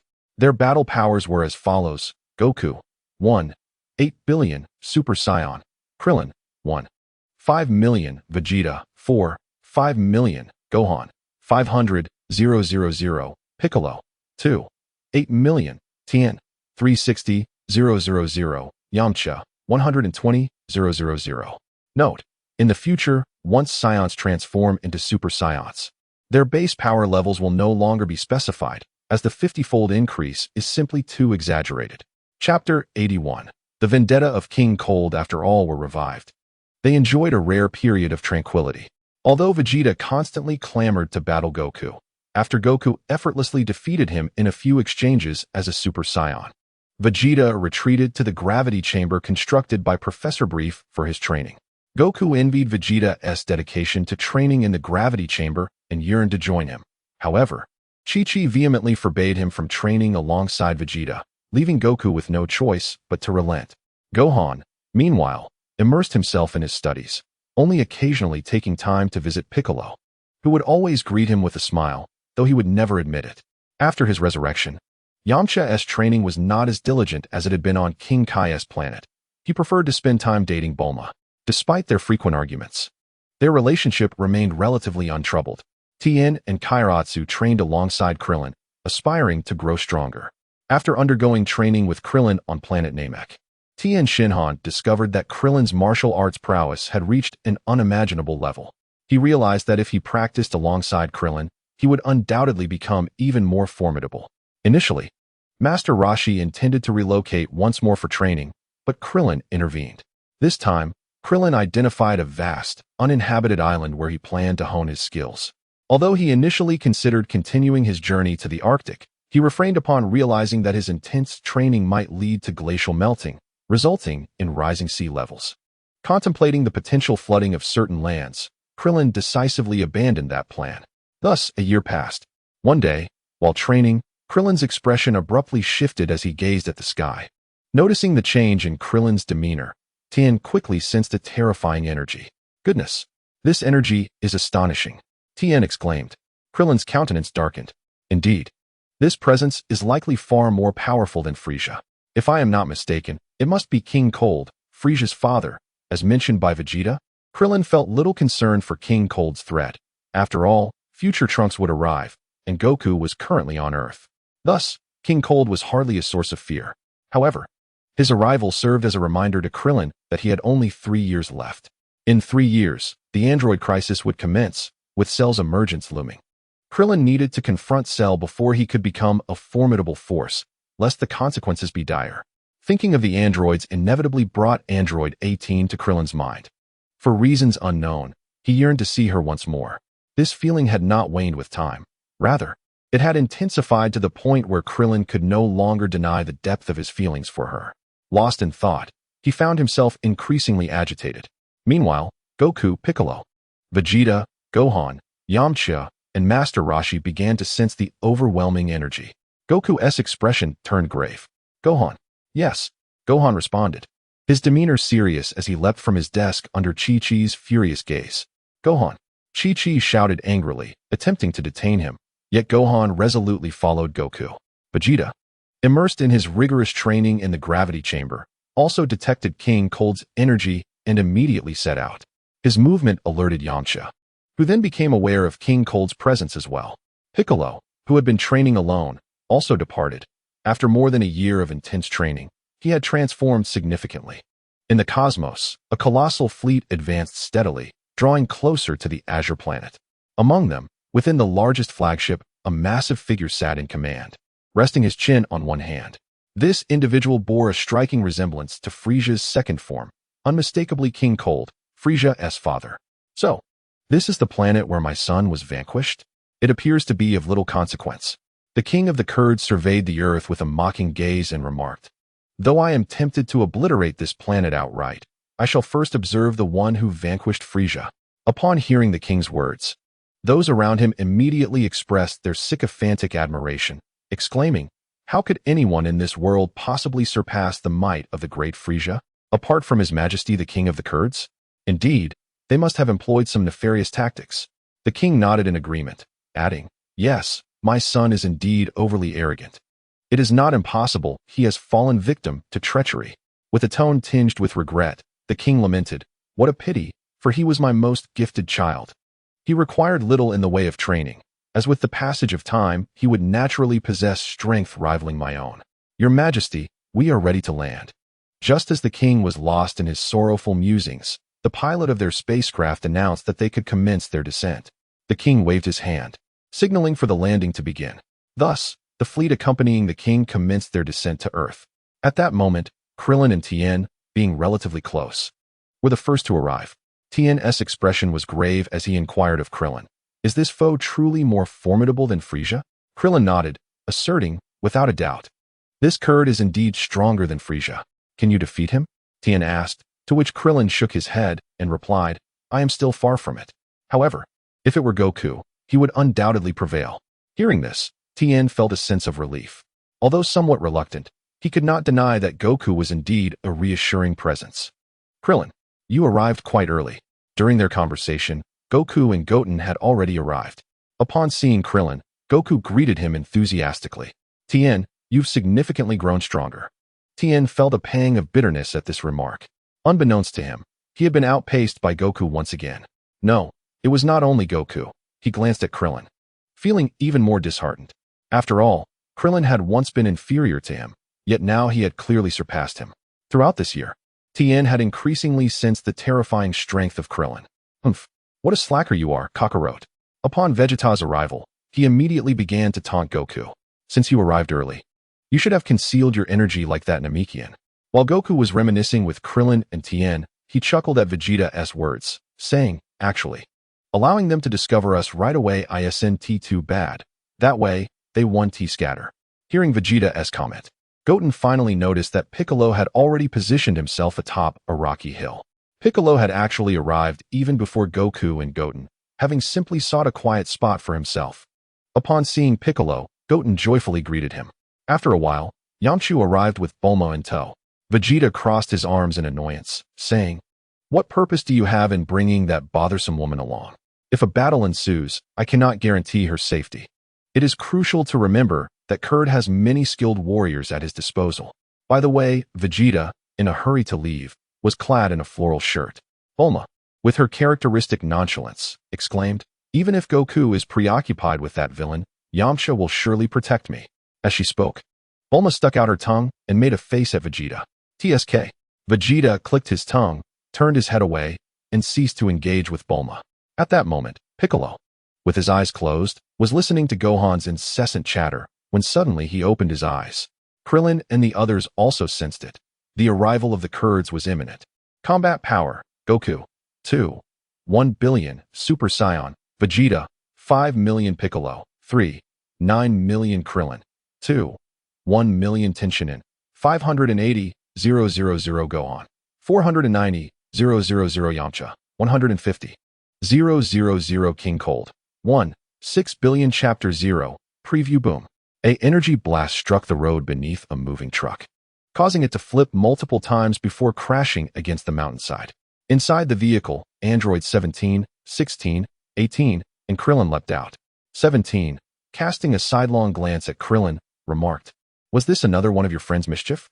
His tone bore a hint of anger, yet he refrained from attacking Krillin or displaying any overt hostility. Krillin quickly replied, "It wasn't them. They would never do such a thing." Android 18, brushing a strand of hair from her face, said coolly, "Well then, let us tentatively take your word for it." 17 wore an enigmatic expression, prompting a frustrated Android 18 to lightly strike his head. Ouch! Despite the mild reprimand, 17 bore no resentment. Why is Krillin associating with the androids? This seems quite different from what I remember. Where did things go awry? Upon hearing this voice, Krillin felt the hairs on his body stand on end, a vague unease swelling from deep within. Tap, tap, tap. The sound of footsteps echoed, and Krillin turned to see a familiar green figure. This figure had haunted Krillin for over a decade, deeply etched into the recesses of his soul, unforgettable. How could this be? He shouldn't be here. We had prepared thoroughly. Krillin screamed within, utterly perplexed by Cell's presence. Hastily, he extended his right arm, ushering Android 18 behind him, his expression tense as he gazed at the green figure before him, his body trembling slightly. "Cell, why are you here?" Cell raised an eyebrow, a playful smirk gracing his lips as he replied, "How do you know me? It appears I do not exist in this world, do I?" Android 18, puzzled, asked, "Krillin, why are you so anxious?" Unable to sense the other's energy and unfamiliar with Cell, she found Krillin's reaction baffling. Are you truly so frightened by an opponent of this caliber? 17 observed Cell, brimming with confidence after effortlessly defeating Trunks and the others. On the 16th, he gazed gravely at Cell and spoke, "According to the data, this individual before us surpasses any being on Earth." The 17th, unfazed by the words of the 16th, chuckled. "Is there really a warrior in this world more formidable than I?" The 16th shook his head, stating, "Data within my mind indicates that he is the most powerful android created by Dr. Gero. However, his current form perplexes me." Cell, arms crossed and indifferent, regarded the 16th with a calm demeanor, allowing him to divulge information. "As far as I know, Cell must absorb the 17th and 18th to evolve into his perfect form. Yet, he already appears to be in that complete state, which baffles me greatly." The 18th frowned and asked, "Krillin, are you all right?" Krillin trembled, unable to comprehend why Cell had manifested or how he had achieved his perfect form. He could see no glimmer of hope for victory against Cell. The 17th scoffed. "What a so-called strongest android. The strongest android is right here."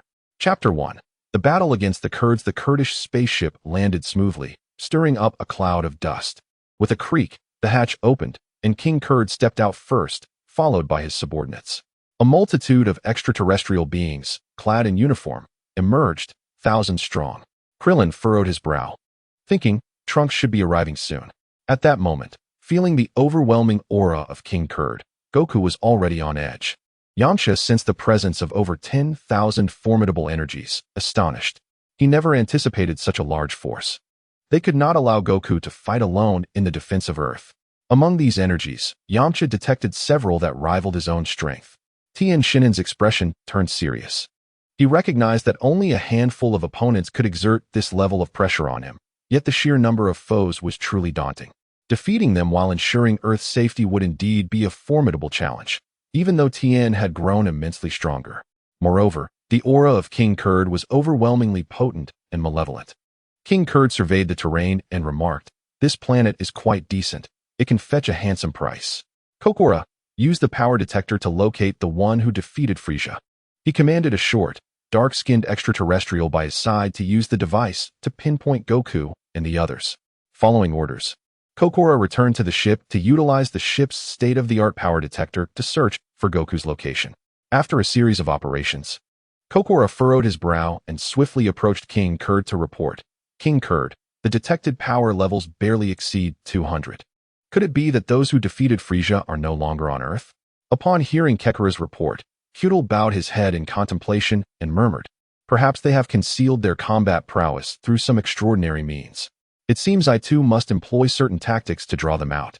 With a sweeping gesture, King Kyudel commanded, "Inform all warriors to cleanse the earth of its intelligent life forms." Yes, Kokora promptly relayed the order, and soon thousands of Kyudel's legions soared into action, preparing to depart. Just as they were about to launch their assault, several waves of energy struck the Kyudel army. A chorus of anguished cries erupted as several warriors fell. Inside the ship's cabin, Kokora exclaimed, "King Kyudel, there are sudden readings of high-energy responses.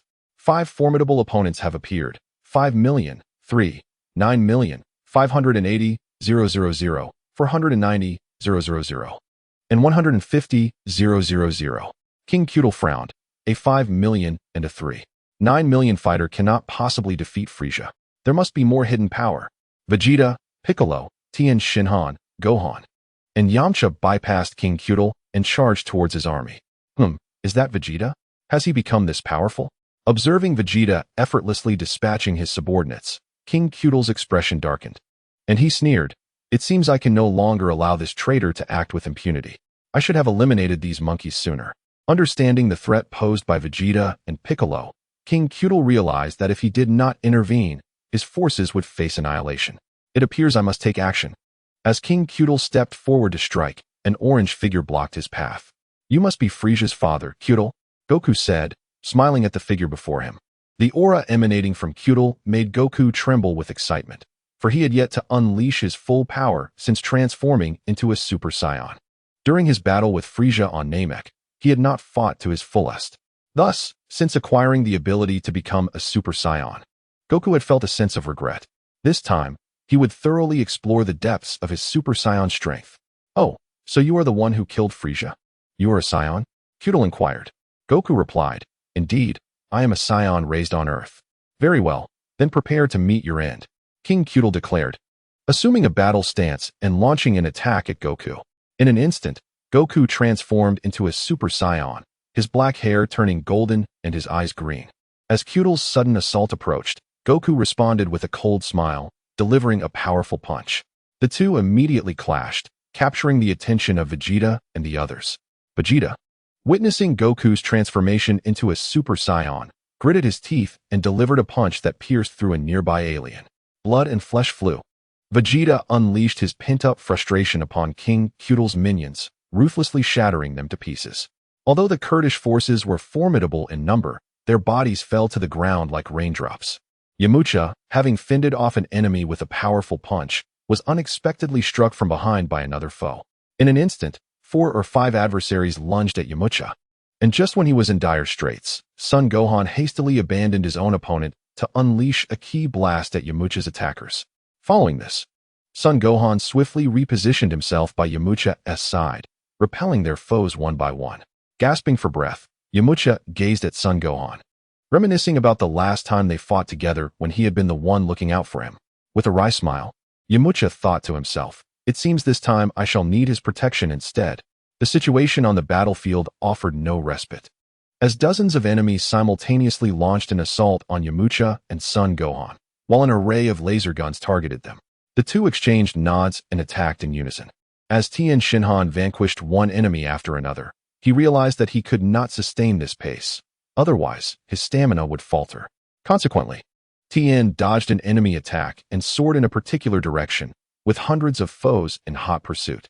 A portion of the enemies who had been focused on Son Gohan and Yamcha were drawn to Tien, mistakenly believing he was reaching his limit. Tien led them on a winding chase until he found himself in a valley. Suddenly, he ascended into the air, shaking off his pursuers. Then, employing the four-way fist technique, Tien transformed into 4 separate entities, simultaneously unleashing ki blasts at the hundreds of enemies in pursuit.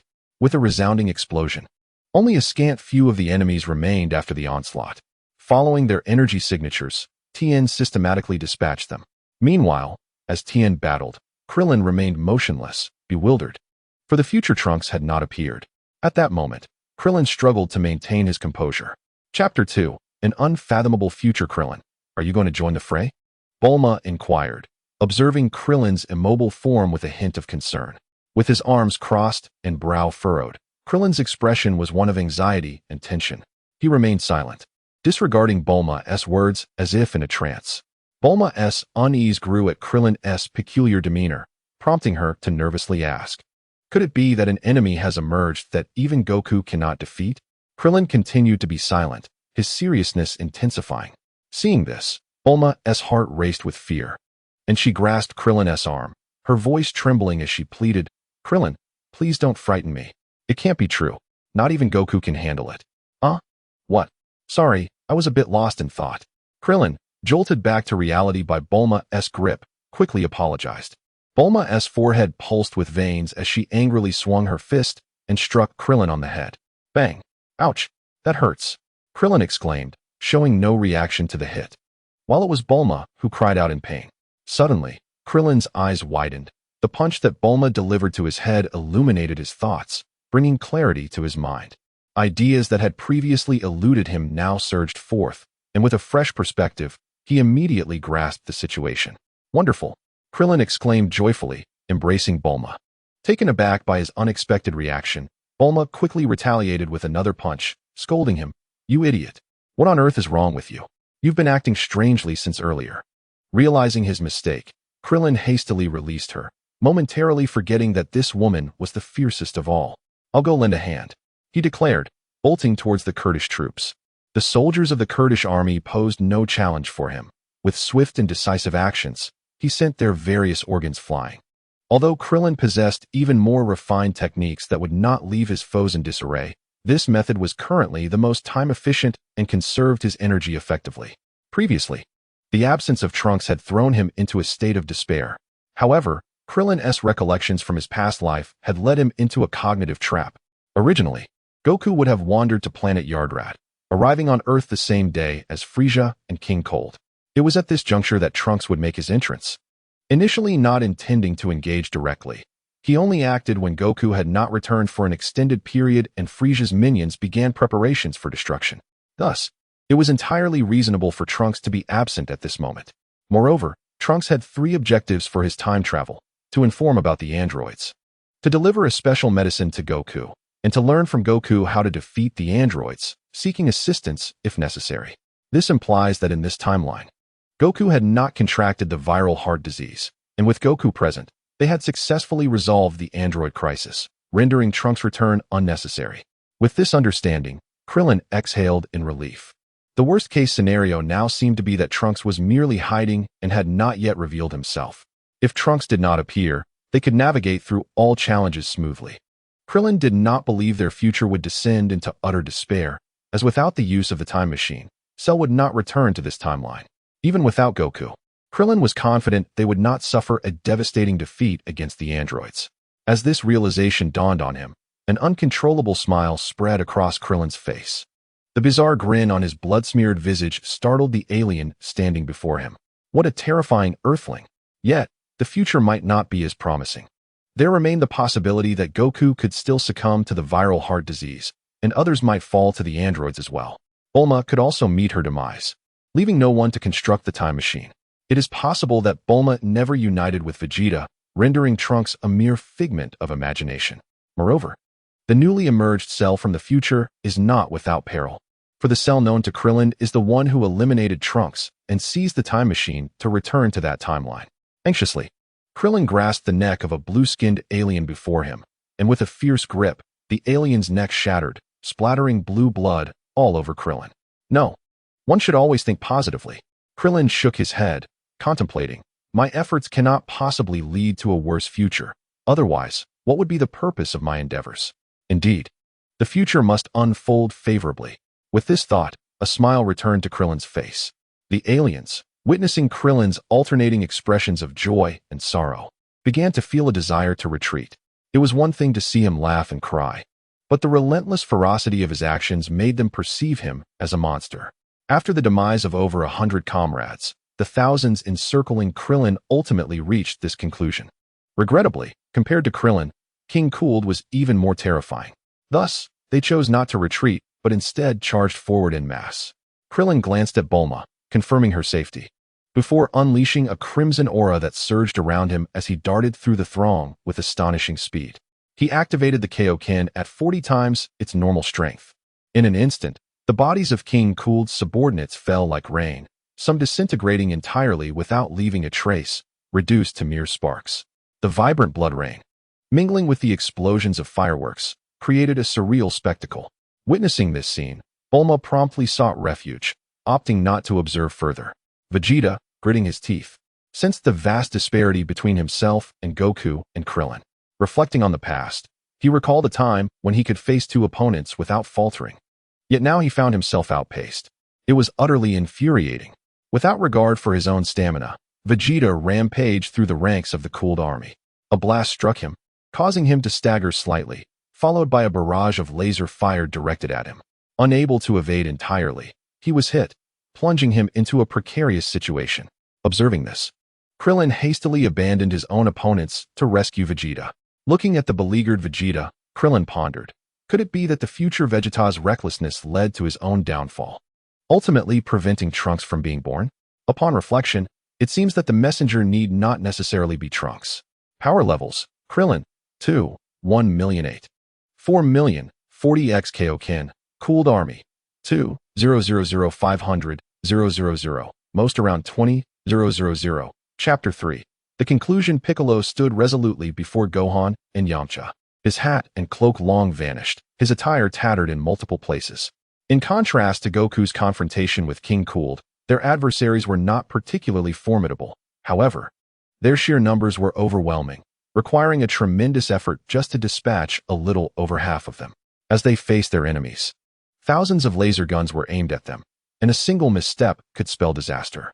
Thus, this battle proved to be exceptionally arduous for them.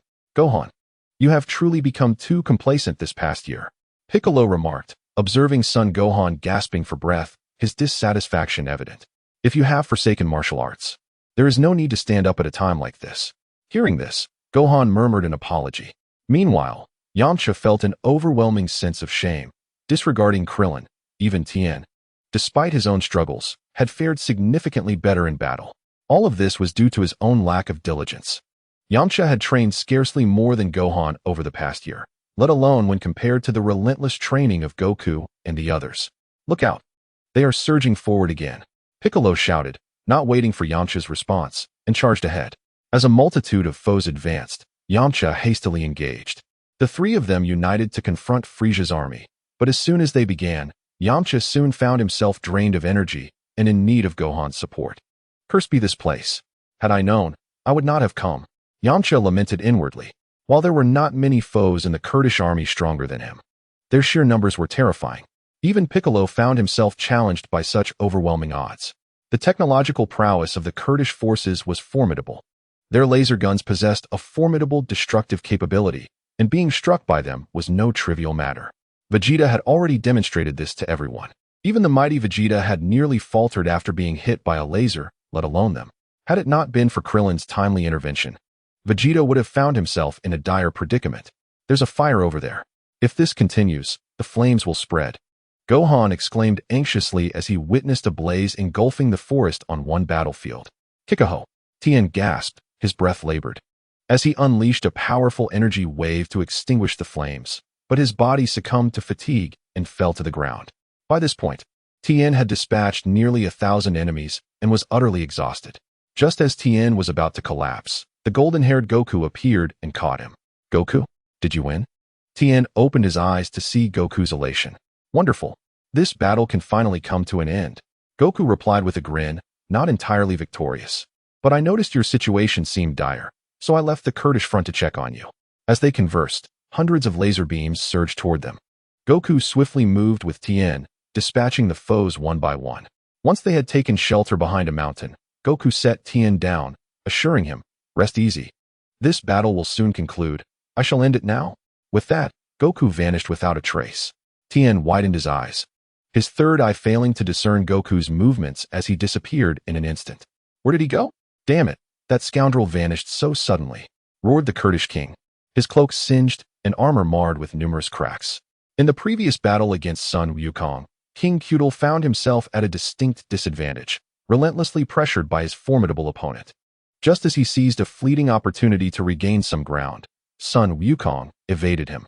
This incited a profound anger within King Qutl, who believed that his adversary was simply intimidated by his prowess. Suddenly, his attention was drawn to the weary figures of Piccolo, Gohan, and Yamcha. A sinister grin crept across his face. He resolved to compel their appearance. With a malicious chuckle, King Qutl raised his right hand, conjuring an energy sphere aimed at the trio. In the next moment, a powerful hand seized his wrist. What? King Qutl was astonished by this unexpected intervention, unable to comprehend his opponent's swift movements. It's time to put an end to you, Sun Wukong declared, delivering a swift kick.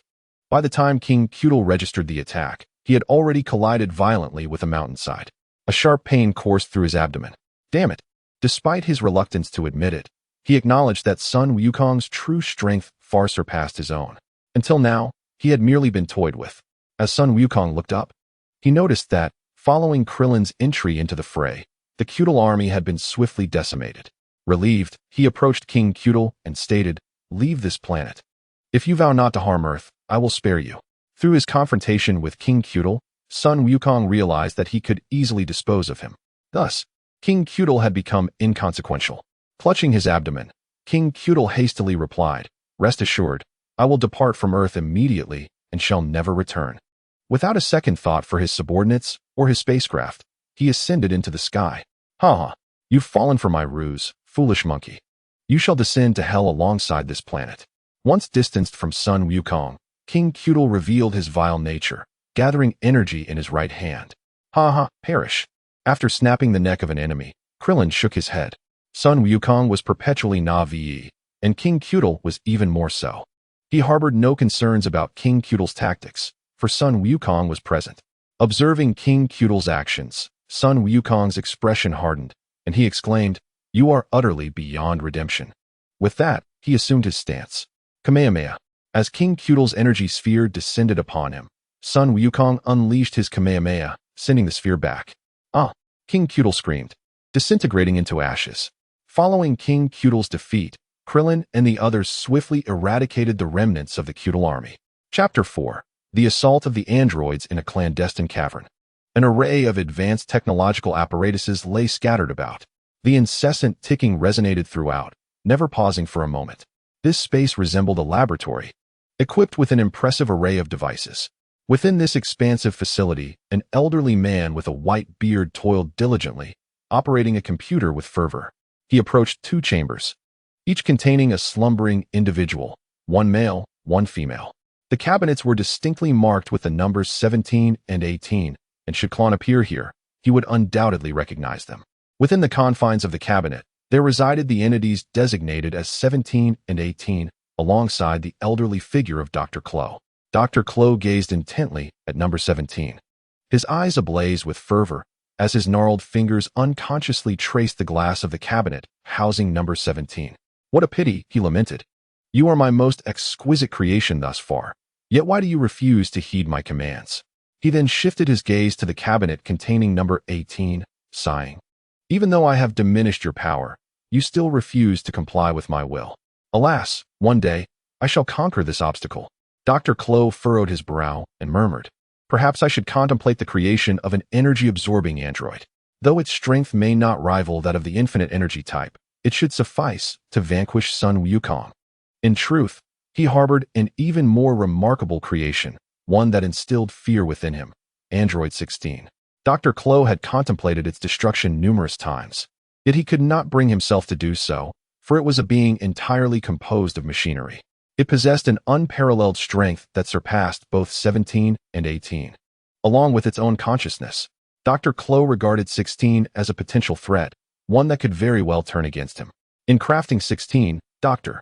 Klo had modeled its appearance after his son, a mere experiment that yielded unexpected success. The triumph of 16 ignited new inspiration within him. Yet he hesitated to embark on further endeavors. He understood that the creation he had devised would be uncontrollable, for it was simply too formidable. Unbeknownst to him, The data he had meticulously stored in his computer was being analyzed as the machine continued its research autonomously. Suddenly, a beep signaled the arrival of new data. Dr. Klo approached the computer, eager to examine the latest combat information regarding Sun Wukong. What? How can this be? The footage of Sun Wukong's battle against Kurd streamed onto Dr. Klo's screen, and through computational analysis, he discerned the current fighting prowess of Sun Wukong. How could he possibly be so powerful? Dr. Klo was incredulous, fully aware that the last recorded combat power of Sun Wukong was a mere 30,000. His microscopic robots had consistently provided him with intelligence on the world's elite fighters, and the most recent data on Sun Wukong had stemmed from his encounter with Vegeta. Currently, Dr. Klo utilized a combat power unit derived from the damage power detectors of Vegeta and Nappa, aimed at establishing a precise comparative value to ensure that his androids could ultimately surpass Sun Wukong. Although he had yet to ascertain the limits of the energy-absorbing android, he furrowed his pale brow, recognizing that the infinite energy android remained his crowning achievement, a cyborg that preserved the essence of humanity to the greatest extent possible. Not only does it possess boundless energy, but it also harbors an ever-increasing potential for strength. This distinguishes it from the artificial beings previously created by Dr. Gero. The earlier energy-absorbing androids pale in comparison to the infinite energy androids. Following calculations, Dr. Gero determined that Sun Wukong's combat power was an astonishing 210 million. He exhaled in relief, for Sun Wukong's prowess had yet to surpass that of androids 17 and 18.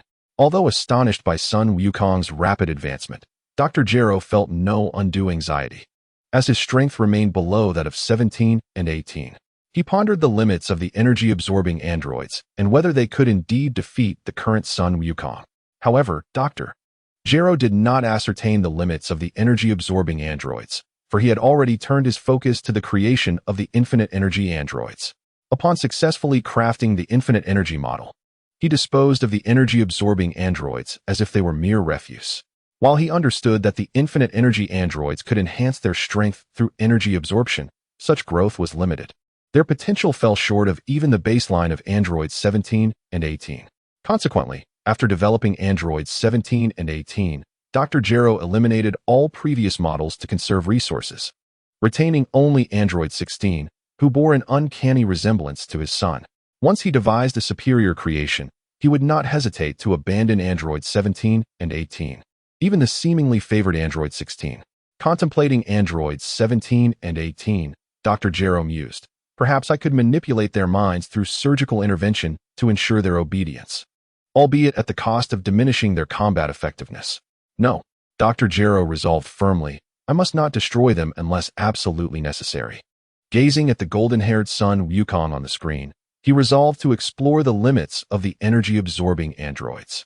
Previously, the combat power of the energy-absorbing androids he had created rarely exceeded a mere 10,000, rendering them incapable of defeating Sun Wukong. Before he could enhance their combat capabilities, an unexpected burst of inspiration led him to immerse himself in the research of infinite energy androids.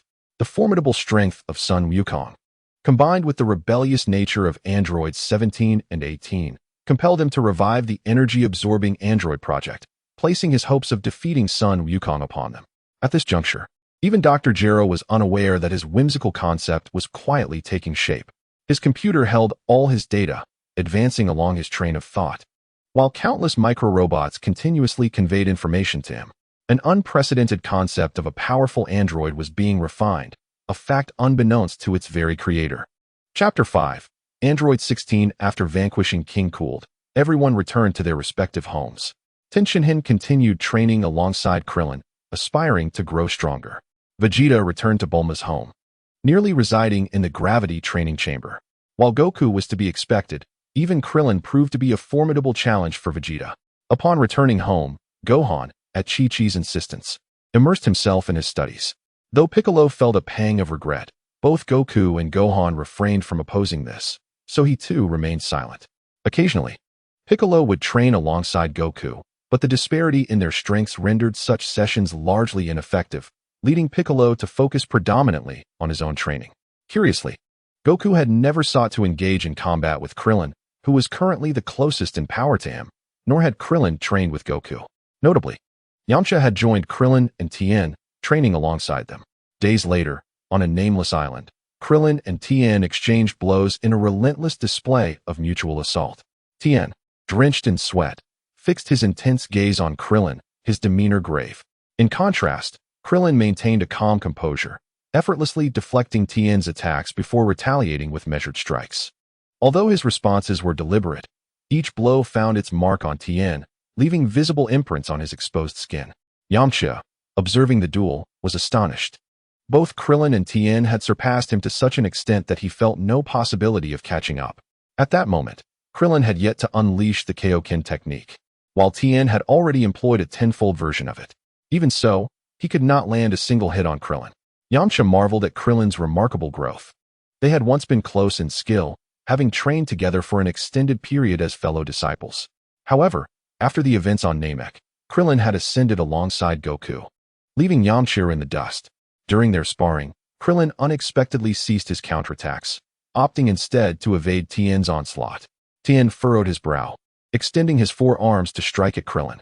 As Tien's hands relentlessly pursued him, Krillin adeptly dodged. Though a furrow of concern etched across his brow suggested that he found Tien's onslaught somewhat challenging. Yamcha, witnessing Krillin's troubled expression, was alarmed, suspecting that Tien's barrage had become a source of difficulty for Krillin. There's a flaw. Tien's eyes narrowed as he spotted an opening in Krillin's defense. With a surge of red energy enveloping him, he launched all four arms in unison. Finally, his upper right arm connected solidly with Krillin's chin, sending him crashing to the ground. Krillin's eyes widened in surprise. Yamcha approached, grinning. Tien, it seems you've made significant progress. Tien, however, displayed no hint of joy. Instead, he furrowed his brow and inquired, Krillin, you've seemed distracted lately. Are you worried about something? The androids have been vanquished. There shouldn't be much left to concern you, right? Krillin opened his mouth, contemplating sharing his worries with Tien, but the bizarre nature of his rebirth made him hesitate. Ultimately, he chose to withhold the truth about the androids. Yamcha, with a mischievous grin, remarked, I believe Krillin has developed feelings for someone. Tianjin Fan, slightly taken aback, turned to Krillin and inquired, is this true, Krillin? Though he was not entirely familiar with the reactions associated with having a crush, he naturally assumed that Krillin's distraction during training was indeed due to Yamcha's assertion. A girl he likes? Yamcha's words resonated in Krillin's mind, conjuring the image of Android 18. Puzzled, Krillin wondered why she suddenly came to mind. He shook his head vigorously, attempting to erase her visage from his thoughts. Observing Krillin's reaction, Tianjin Fan furrowed his brow and asked, is it not? Then what is the cause? Ha ha ha ha. Yamcha burst into laughter, linking his arm around Tianjin Fan's neck, and jested, Tianjin Fan, you truly are dense. If that girl had feelings for you, it would be nothing short of disastrous. Look at Krillin. It must be precisely for that reason. Really? Tianjin Fan crossed his arms, contemplating. Love is indeed perplexing. While Tianjin Fan and Yamcha conversed, Krillin bowed his head in contemplation. After making a decision, he slapped his cheeks and rose to his feet. I'll step out for a moment. You two continue your training. Yamcha cheerfully wished him success, and Tianjin Fan, though still puzzled, offered his own encouragement. Krillin sighed softly, realizing the misunderstanding held by Tianjin Fan and Yamcha. However, he chose not to clarify and departed without further ado. Yamcha, with a smile, watched Krillin's retreating figure until Tianjin Fan's hand landed on his shoulder. Let us resume our training, he declared. Yamcha quickly turned, waving his hands, and remarked, you've been training for quite a while. Perhaps you should rest for a bit before Krillin returns. Before Yamcha could finish, Tianjin Fan waved dismissively, smirking, do not worry. Training with you is akin to a mere warm-up. Yamcha, incensed by his words, retorted, who do you think you're looking down upon? Come, let us spar for 300 rounds. The two prepared for an impending battle. Meanwhile, Krillin was making his way to Dr. Gero's laboratory, guided by memory. He ultimately decided to preemptively eliminate Dr. Gero, thus preventing the emergence of Cell. However, due to the passage of time, many geographical features no longer aligned with Krillin's recollections. After considerable effort, he finally located Dr. Gero's hidden laboratory nestled within the mountains. He descended, confronting the imposing door ahead. It appears I have found the right place, he murmured, raising his hand. Alert! Alert! Intruder detected. Dr. Gero, engrossed in his work, immediately lifted his gaze upon hearing the alarm. The monitor displayed the scene outside, and Dr. Gero's heart raced as he recognized Krillin preparing to demolish the door. That bald head. How did he find this place? Doctor. Gero cast a wary glance at the corpulent figure before him, his heart sinking with trepidation. Cursed fate. Number 19 was still unable to engage. Had it been numbers 17 and 18, the predicament with Krillin could have been swiftly resolved. Dr. Gero's gaze lingered on the chambers housing 17 and 18. His expression fraught with uncertainty. Wait, I have other options. The thought of his ultimate technological creation, Android 16, surged in his mind. Although 16 had never posed a threat to him, Dr. Gero remained reluctant to place his trust in the being he had engineered. A wholly synthetic creation possessing its own consciousness unnerved him deeply. He feared that 16 would not aid him in dominating the Earth, but rather bring about its annihilation. Thus, Dr. Gero found himself in a quandary over whether to unleash Android 16. Suddenly, a thunderous crash resounded, and a powerful gust of wind nearly swept Dr. Gero off his feet.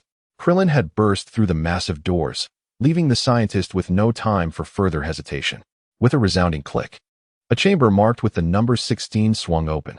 Chapter 6. Defeat. In the instant Krillin shattered the entrance, Dr. Gero pressed the button to activate Android 16. With a series of clicks, the door to 16's chamber creaked open. Upon entering, Krillin immediately spotted Dr. Gero, his face contorting with icy contempt. Dr. Gero was the root of all his troubles. It was his machinations that had given rise to Cell, and Krillin harbored an intense loathing for the white-haired old man. Without uttering a word, Krillin launched himself toward Dr. Gero, intent on capturing him. Suddenly, a towering green figure obstructed Krillin's path, an arm stretched out to block his advance. It was none other than Android 16. Krillin's eyes widened in shock. He recognized 16 at once. Yet his understanding of the android was limited to the data stored in his memory. The sight of 16 standing before him filled Krillin with a palpable sense of dread. He was acutely aware of the formidable strength possessed by the android. In his previous life, he had trained relentlessly, yet even before his transformation into an android, he had fallen short compared to 16. Now, Krillin's power had not even caught up to what it had been prior to his metamorphosis. Back then, he had not been a match for 16, and the gap had only widened since. Krillin's palm pressed against 16's arm, unable to make any headway. Meanwhile, 16 regarded him with an icy demeanor. Furrowing his brow, Krillin hastily retreated. Dr. Gero observed the stalwart figure of 16 shielding him and realized that, had it not been for 16's timely intervention, he would already have met his demise at Krillin's hands.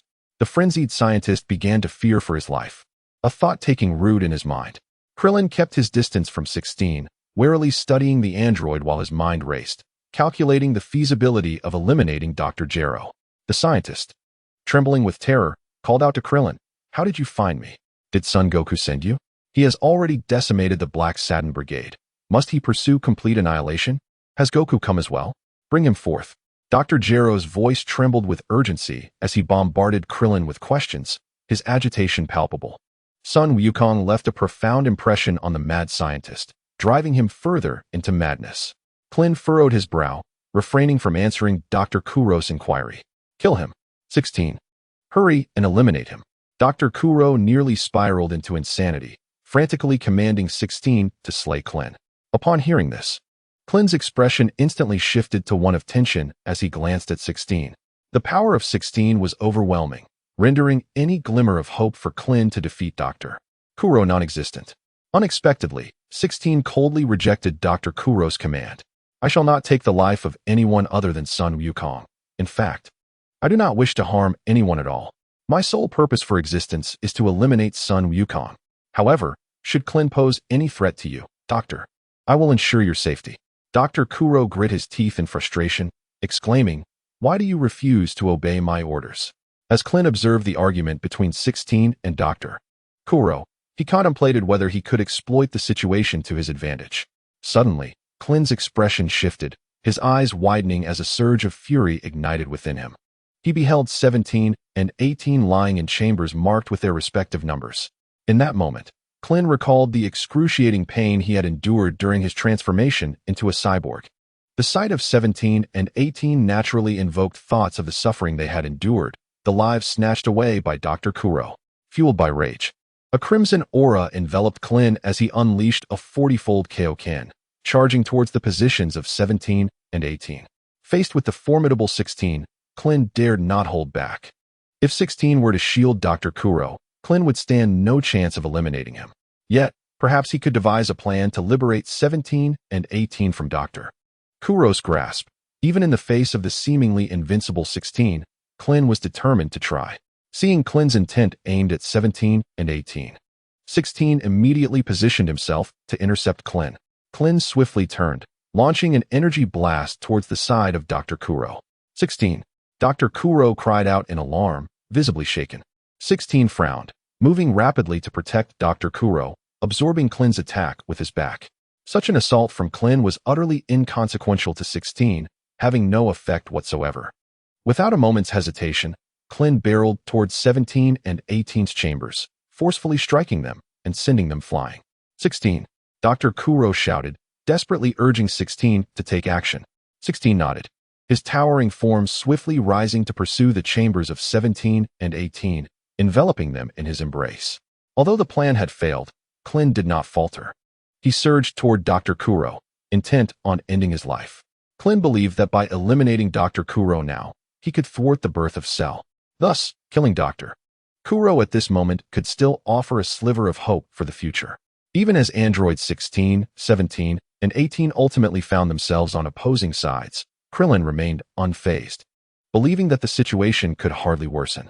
He was convinced that if he were to eliminate Dr. Gero now, androids 17 and 18 would not pose a significant threat. As for android 16, who was inherently good, he would likely cause no harm, leaving only a minor inconvenience for Goku.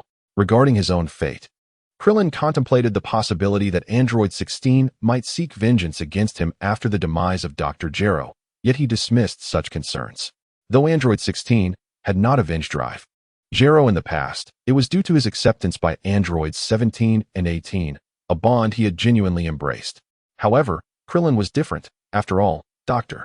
Gero was akin to a father to android 16, and Krillin could not predict how he would react to Dr. Gero's death. Nevertheless, Krillin had long ceased to fear death, for he believed that the future would not be as bleak as it seemed, and that was sufficient. To Goku and his allies, android 16 and his companions were not insurmountable adversaries. Yet, a lingering worry troubled Krillin, the potential viral heart disease that could afflict Goku. Without specialized treatment, Goku would be doomed. In that moment, Krillin reminisced about the countless memories shared with Goku throughout their lives, delivering milk, swimming while evading sharks, dodging wasps, working together, tilling the fields, studying, and participating in the World Martial Arts Tournament. Suddenly, Krillin's thoughts were interrupted as he felt a sharp impact on his right cheek, plunging him into darkness and sending his body hurtling backward. With a crash, Krillin collided with a mountainside, becoming buried beneath the rubble.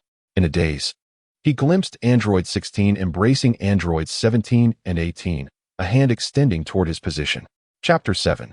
The warrior's support with a sudden effort.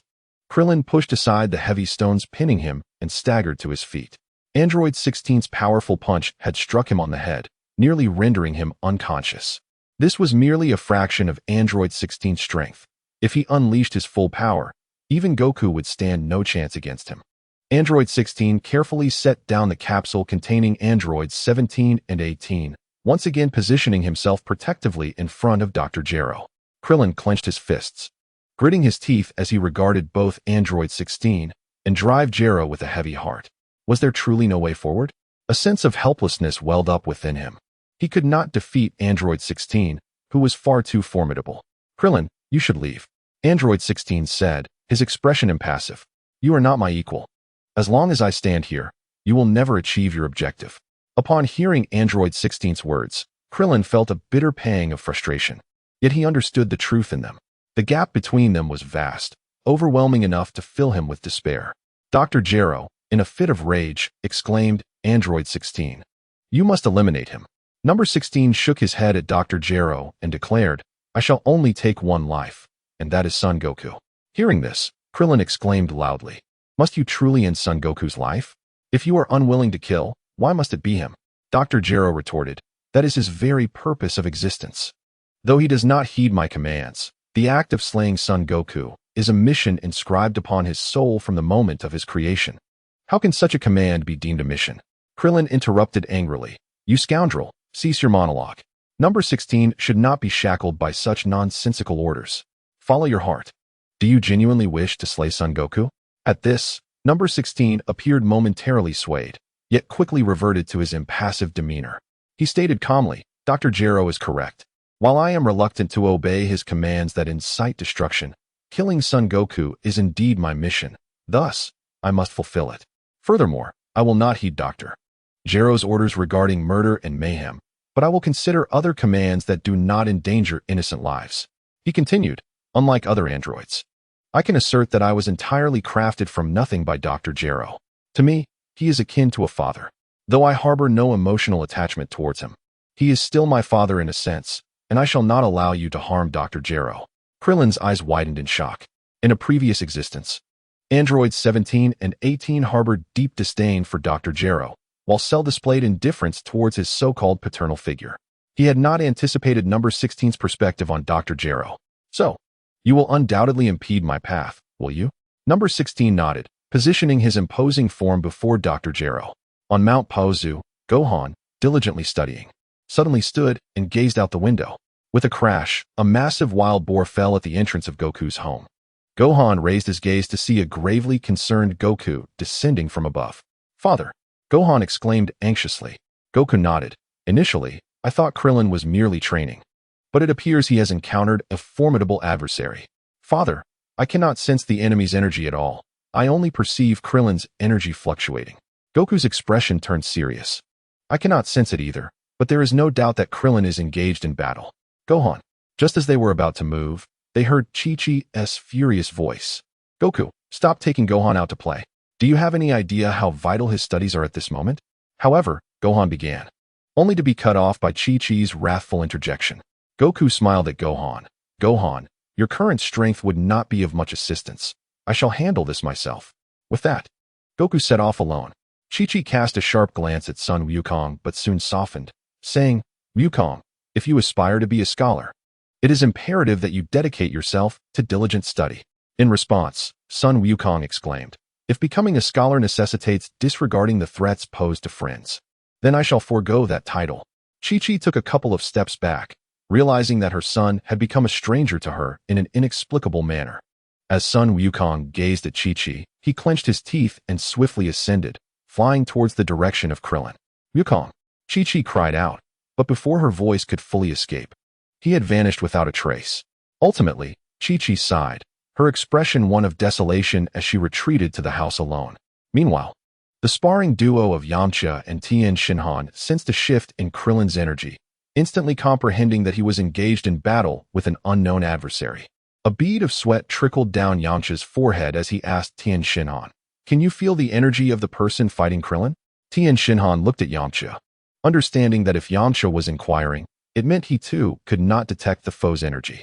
He shook his head and replied, I cannot sense the energy of Krillin's opponent either, but the change in Krillin's energy indicates that this enemy must be exceedingly powerful. Perhaps only Goku stands a chance against him. Although they could not perceive the enemy's energy, they recognized that any adversary capable of putting Krillin in such dire straits was no ordinary foe. With Goku already on the move, Yamcha declared, I must assist Krillin, even if my help may be minimal. Tien Shinhan turned and said, I shall certainly join you. Without hesitation, the two set off. At Bulma's house, Vegeta, who was training in the gravity chamber, sensed something amiss and halted his training. He lifted his head, frowning. Why could he only sense Krillin's energy? Without a doubt, that little bald-headed warrior was in a fierce struggle, facing an opponent far superior to him. Yet, he could not perceive the enemy's energy at all. Vegeta did not believe that, after the demise of Frieza and his father, anyone other than Goku could bring Krillin to such a state of distress. Could it be him? Vegeta recalled someone but quickly dismissed the thought, for that individual was incapable of concealing his energy. Oh, has Kakarot set off as well? Then I shall join him. Kakarot, I hope this adversary allows me to witness your full power as a Super Saiyan. With that, Vegeta exited the gravity chamber, pondering the speed of that Namekian. Chapter 8. Powerlessness. Just as Krillin was conversing with Android 16, a purple laser shot towards Dr. Gero. Android 16, with a slight tilt of his eyes, pulled Dr. Gero aside, rendering the attack ineffective. Krillin looked up to see Piccolo, clad in a white cloak and hat, standing atop a peak. In an instant, Piccolo appeared beside Krillin and remarked, "What a pity. It seems we cannot eliminate that old fool." Krillin gazed at Piccolo in astonishment, having not sensed his arrival. "I have heard everything. You seem quite fixated on eliminating that elderly man with the white beard."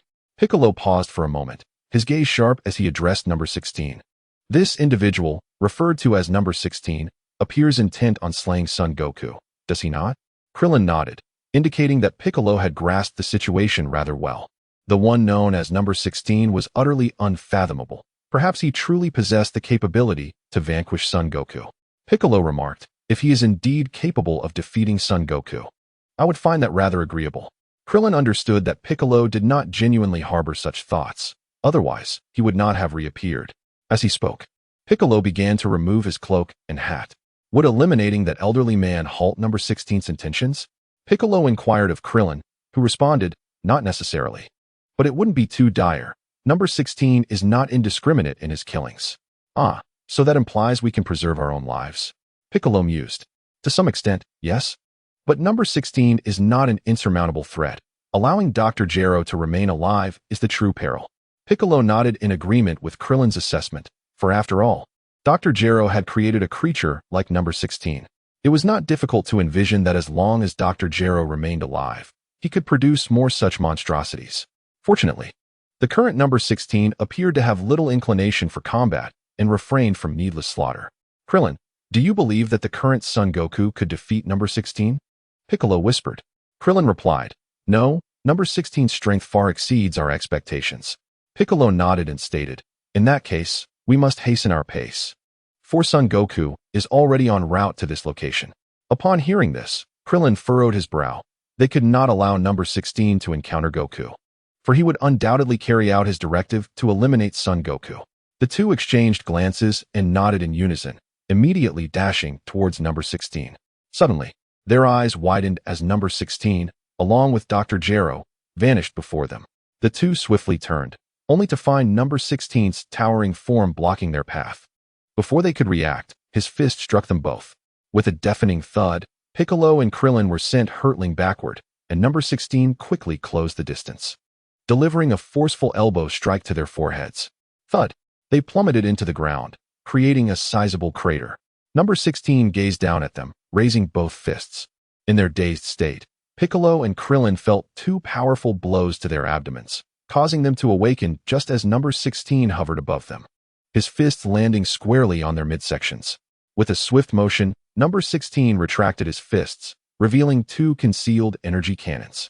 With a tremendous roar, two potent energy waves erupted forth, aimed directly at Piccolo and Krillin. At that moment, they lay immobilized in the deep pit, struggling to move.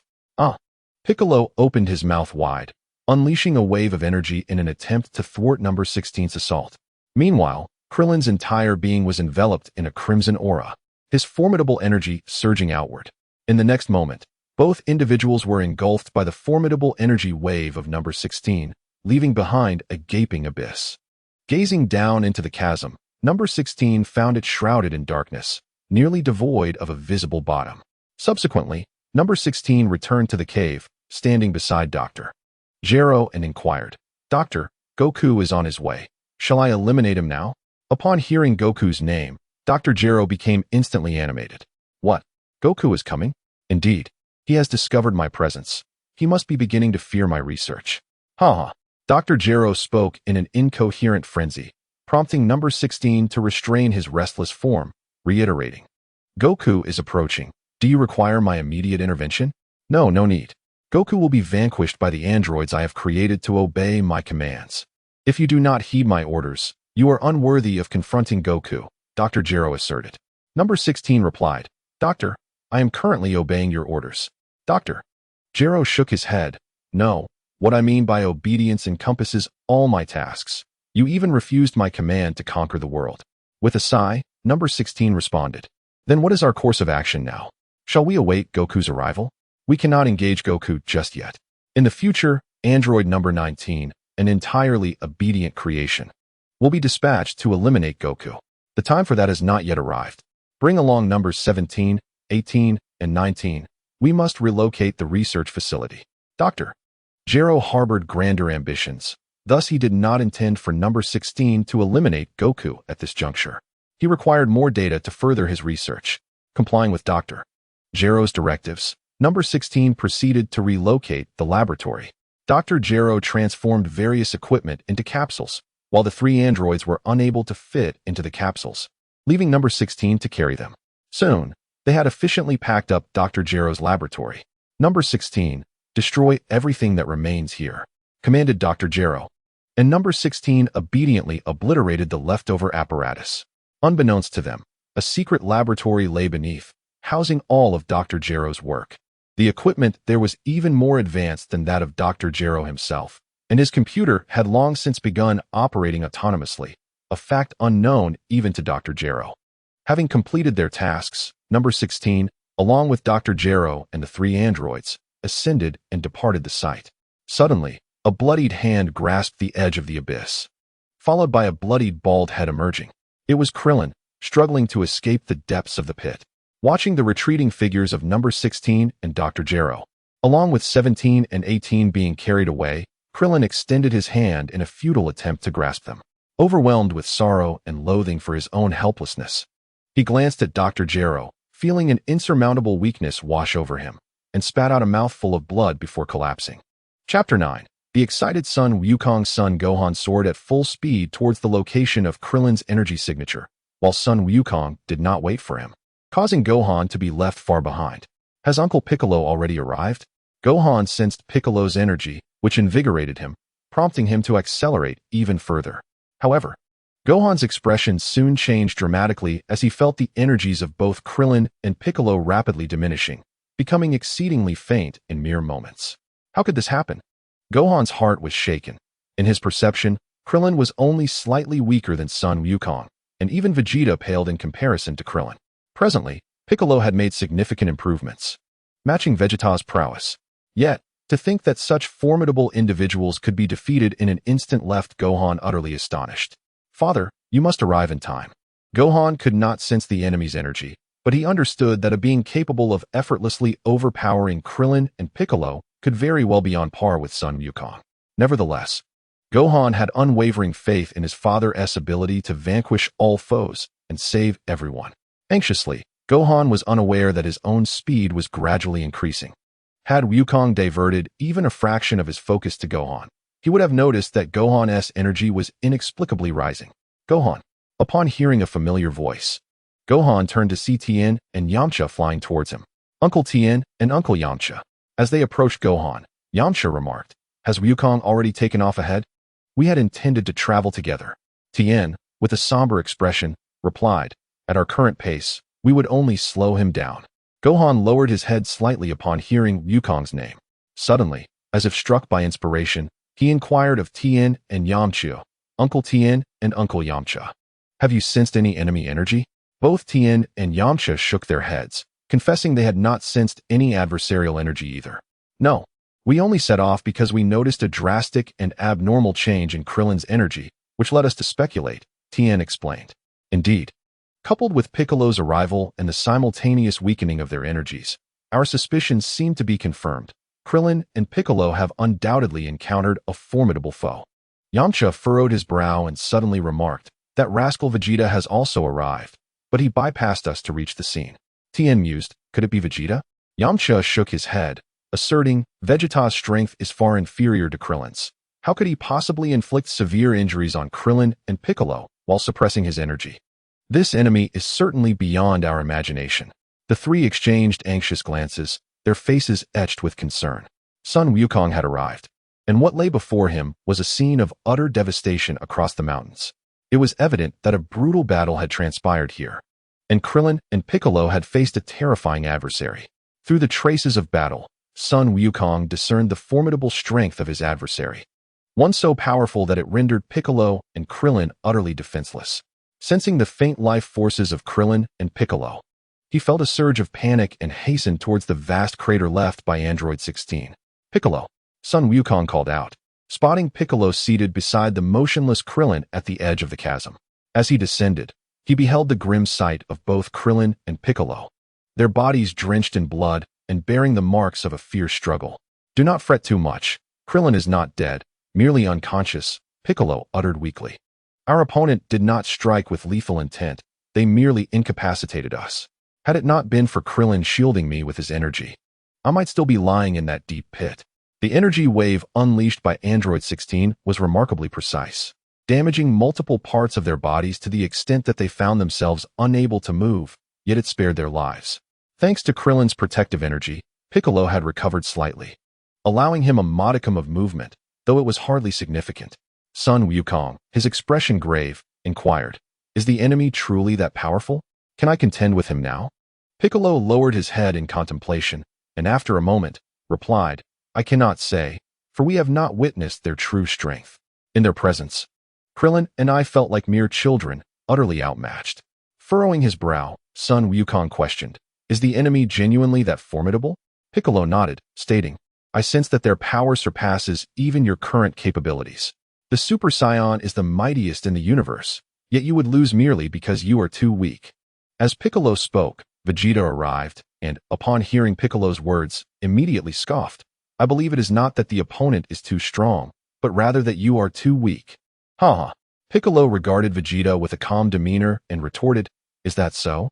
Would you care to test it yourself? Let us see who is the weaker of the two." Vegeta snorted, "I would relish the opportunity, but you should first ensure your body is fully recovered. I have no desire to bully the injured." "Ha ha." I seem to be getting a bit excited. Amidst their banter, Sun Wukong, filled with enthusiasm, exclaimed, "I am eager to engage him right now. I can hardly contain my anticipation." Observing this, Vegeta mused, "Kakarot still retains some semblance of a Saiyan spirit. Just wait, Kakarot. One day, I too shall become a Super Saiyan." After confirming that Krillin and Piccolo were not in mortal danger, Sun Wukong felt a wave of relief. Having listened to Piccolo's account, he concluded that their adversary was not inherently evil, as they had refrained from delivering a fatal blow to Krillin and Piccolo, even in combat. Since their foe was not a senseless killer, Sun Wukong believed there was no necessity to regard them as an enemy.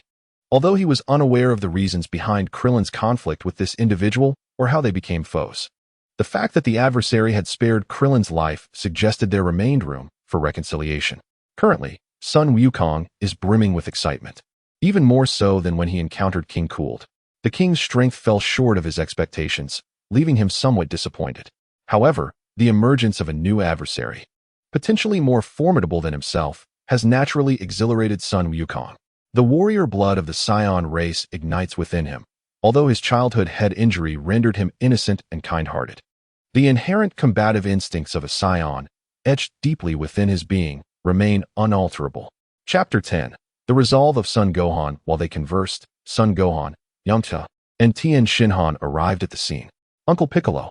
Son Gohan exclaimed, rushing towards Piccolo, who was covered in blood. Upon landing beside him, he noticed the unconscious Krillin, worry etching his features. "And Uncle Krillin, how could this happen?" Piccolo turned his head, frowning as he replied, "It's nothing, just a bit of a beating." He added, "Since you have relinquished martial arts, you ought to steer clear of such perilous places. If danger truly arises, even Sun Wukong may be unable to protect you." Hearing this, Son Gohan's expression fell, and he muttered softly, "I'm sorry."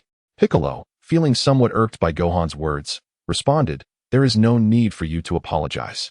You have done nothing wrong." Yamcha, unable to contain himself, retorted angrily, "Gohan is worried about you. How can you speak like that?" Vegeta crossed his arms with a derisive smirk. "Is that all Namekians are good for now, just being a fierce little brat? How disgraceful." Piccolo turned to Vegeta, coldly stating, "It seems you wish to challenge me. With your current state? How utterly laughable." "Uncle Piccolo!" Son Gohan shouted, seeing Piccolo struggle to rise. He hurried forward to support him. "Tien, what should we do?" Witnessing the unfolding events, Yamcha leaned closer to Tien, whispering, "Should we intervene?" Tien shook his head, replying, "Piccolo and Vegeta are both our enemies. With Wukong present, they are kept in check. There is no need to assist either of them." Yamcha nodded in agreement, accepting Tien's perspective. In their view, both Piccolo and Vegeta were adversaries, currently coexisting in a temporary truce. Were it not for the overwhelming strength of Sun Wukong and Krillin surpassing that of Vegeta and Piccolo, the latter would certainly not be so compliant. Piccolo, gazing at the supportive Son Gohan, grit his teeth, and forcefully pushed him away. Leave me be. Son Gohan stumbled back, landing on the ground. I am sorry, Uncle Piccolo. Silence. Piccolo's irritation deepened with Gohan's apology, compounded by Vegeta's incessant mockery, further fraying his already tattered nerves. During this time, Piccolo had regained a slight measure of strength, as Krillin's protection had prevented his injuries from rendering him completely incapacitated. Moreover, Piccolo's remarkable regenerative abilities allowed him to stand towering over Vegeta. As I have stated, I possess no interest in the injured. You may attempt it. The two faced each other, unwavering and resolute. Uncle Piccolo, please be silent. Gohan attempted to intervene, but was abruptly interrupted by Piccolo's harsh retort. Father. Gohan turned to Goku, hoping he would intervene. Goku glanced at Piccolo and shook his head, indicating his reluctance to interfere. Piccolo, why must you be so harsh towards a child? A feeble voice interjected. It was Krillin's. Piccolo turned to Krillin, momentarily dismissing Vegeta. Krillin. Goku exclaimed with delight as he crouched down, noticing Krillin had opened his eyes. Are you all right, Krillin? Yamcha rushed forward, expressing concern upon seeing Krillin wake. Krillin, somewhat exasperated, remarked, Can't you tell by looking at me? Yamcha sheepishly scratched his head and chuckled awkwardly. Tien Shinhan observed, Your energy is gradually recovering. It appears your opponent did not deliver a lethal blow. With a wry smile, Krillin responded, Indeed, the adversary was exceedingly formidable. Sighing, Goku lamented, Unfortunately, the Senzu beans have been exhausted. Krillin will need to go to the hospital. He added reassuringly, Do not worry, Krillin. A visit to the hospital does not necessarily mean injections, but whether you require one will depend on the doctor's judgment. Upon hearing this, Krillin, Vegeta, and the others were left speechless. Vegeta glared at Goku, thinking, Kakarot truly brings disgrace to the Saiyan race. Hey, I'm here. At that moment, Bulma arrived in her hovercraft. With a swift motion, she parked the craft and leaped out.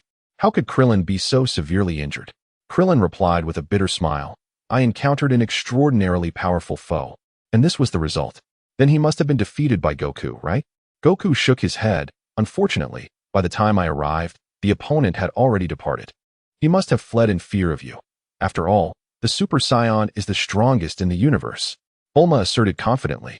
Having unconsciously developed a peculiar faith in the Super Saiyan, largely stemming from Goku's prowess. Goku shook his head. I may not necessarily be stronger than him.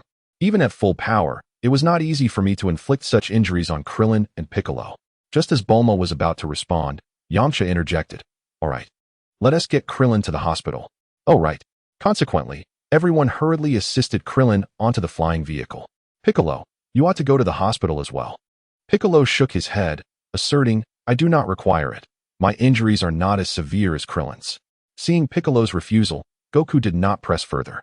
Vegeta then boarded the hovercraft, stating, I am equally curious about the adversary who inflicted such harm on Krillin, so I shall accompany you. He paused, adding, Namekian, should you wish to challenge me, I would welcome it. With that, Vegeta stepped onto the craft. Gohan, concerned for Piccolo, chose to remain behind. After the airship departed, Sun Wukong stood before Piccolo with a serious expression. Piccolo furrowed his brow and remarked, I am fine now. Should you not return to your studies? Sun Wukong replied emphatically, Uncle Piccolo, please train me. Piccolo scoffed, Have you not already forsaken the martial way? No, I wish to protect everyone. Please make me stronger. Sun Wukong bowed deeply. Piccolo turned away, stating coldly, Your father is already strong enough to protect you. Not enough. I must become stronger. Sun Wukong's voice resounded loudly, reverberating in Piccolo's keen ears. Upon hearing Sun Wukong's words, a faint smile graced Piccolo's face. However, he did not turn around but instead sat cross-legged in midair, entering a state of meditation. A powerful aura emanated from Piccolo, catching the attention of Vegeta, who was already distanced from the area. Sun Wukong remained rooted in place, silently observing Piccolo. Thus, the two remained in silence as the sky gradually darkened. Chapter 11. Explanation of events as night fell.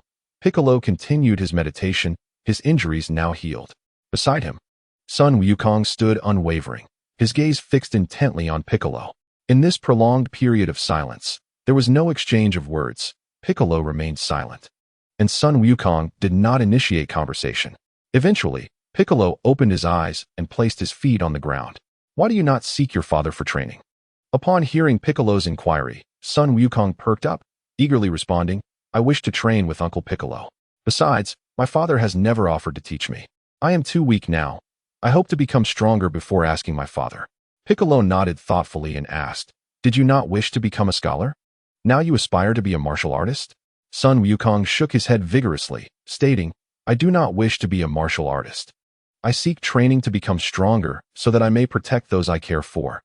Especially after witnessing Krillin and Piccolo gravely injured while his father failed to arrive in time, leaving him without even a glimpse of the enemy, Sun Wukong's resolve solidified. But your father is already quite powerful, is he not? Sun Wukong clenched his fists, declaring, No, not enough. I too must grow strong. Very well. I shall grant your request. Piccolo turned to face Sun Wukong, observing the determination etched on his face. In that moment, even Piccolo was unaware that his own gloomy disposition had lifted slightly. Really? Sun Wukong's face lit up with joy as he exclaimed, Wonderful. Witnessing Sun Wukong's elation, a subtle smile appeared at the corner of Piccolo's mouth. Let us go. Piccolo interrupted Sun Wukong's celebration, signaling him to follow. Sun Wukong, puzzled, asked, Where to? Are we going to Uncle Piccolo's home? We are heading to West City. I have some matters to attend to there. Sun Wukong's expression turned serious as he inquired. Could the enemy be hiding in West City? Perhaps we should find my father first. Piccolo, with his back to Sun Wukong, waved his hand dismissively. No, I merely have some personal matters to attend to. Oh, I see. Son Gohan nodded, exhaling a sigh of relief as he followed Piccolo. The two, one large and one small, soared westward in tandem. Piccolo, your attire, Son Gohan remarked, noticing Piccolo's tattered clothing. It dawned on Piccolo that his garments were indeed in disrepair, with the heavy cape and hat lost in the turmoil of battle. It's of no consequence, Piccolo replied, and as soon as he spoke, a brand new, identical outfit materialized upon him. Turning to Son Gohan, he added, Moreover, training in your current attire is quite unbecoming. With a swift gesture, Piccolo pointed at Son Gohan, and instantly, the latter's clothes transformed into a purple training uniform, embellished with a magical insignia on the left chest. At this sight, a smile finally graced Piccolo's face. Observing Piccolo's smile, Son Gohan felt a slight relief. He had sensed Piccolo's irritation towards him during their fierce battle against the Cold Army. In the hospital, once Krillin's injuries were treated and he was moved to a regular ward, Goku and the others inquired about the enemy. Yamcha, looking somewhat dismayed, exclaimed, honestly, when you suddenly left the island, I thought you had a date. Instead, you ran into such a terrifying foe. He wouldn't happen to be your romantic rival, would he? Krillin rolled his eyes, of course not. All right, Yamcha, stop bothering Krillin. Let him speak for himself. Bulma interjected, tugging at Yamcha, who chuckled sheepishly. At that moment, Goku, Bulma, Yamcha, and Tien crowded into the hospital room, while Vegeta leaned against the doorframe, arms crossed. After pondering for a moment, Krillin decided to divulge part of the truth. As the notion of traversing time was indeed extraordinary, I suddenly felt restless, so I went out for a stroll. Oh, was it because of a girl you fancy? Yamcha interjected, his face dropping in disappointment upon hearing Krillin's explanation. What? Does Krillin like someone? Is he planning to marry her? Will they have children? Goku, intrigued, bombarded Krillin with questions, finally exclaiming, Krillin, marriage is quite the hassle. You must think it through. Ouch. Bulma, why did you hit me? Goku complained, rubbing his head as he looked at Bulma with innocent eyes. Stop embarrassing yourself and be quiet. Bulma retorted fiercely, prompting Goku to hastily fall silent. At the hospital door, a young nurse watched Goku with a smile, only to retreat with a frown after receiving a glare from Vegeta. Bulma smirked slightly and urged Krillin, please, go on. Oh. Krillin quickly acknowledged, continuing, I stumbled upon the vengeful scheme of Dr. Gero from the Red Ribbon Army, so I attempted to thwart it, but ultimately failed. What is the Red Ribbon Army? Goku asked, puzzled, to which Bulma explained, it's the nefarious organization you defeated when you were searching for the Dragon Balls as a child. Ah. Sun Wukong struck his palm in realization. It dawned on him that it was they. Their intentions were indeed nefarious. Krillin nodded and continued. I have learned that he intends to modify the androids to assist him in ruling the world and seeking revenge against you. Humph, so they are seeking vengeance on Kakarot. Vegeta scoffed. It seems his calculations are flawed, for Kakarot has ascended to become a Super Saiyan. How does he expect to exact revenge with mere robots? It is utterly ridiculous.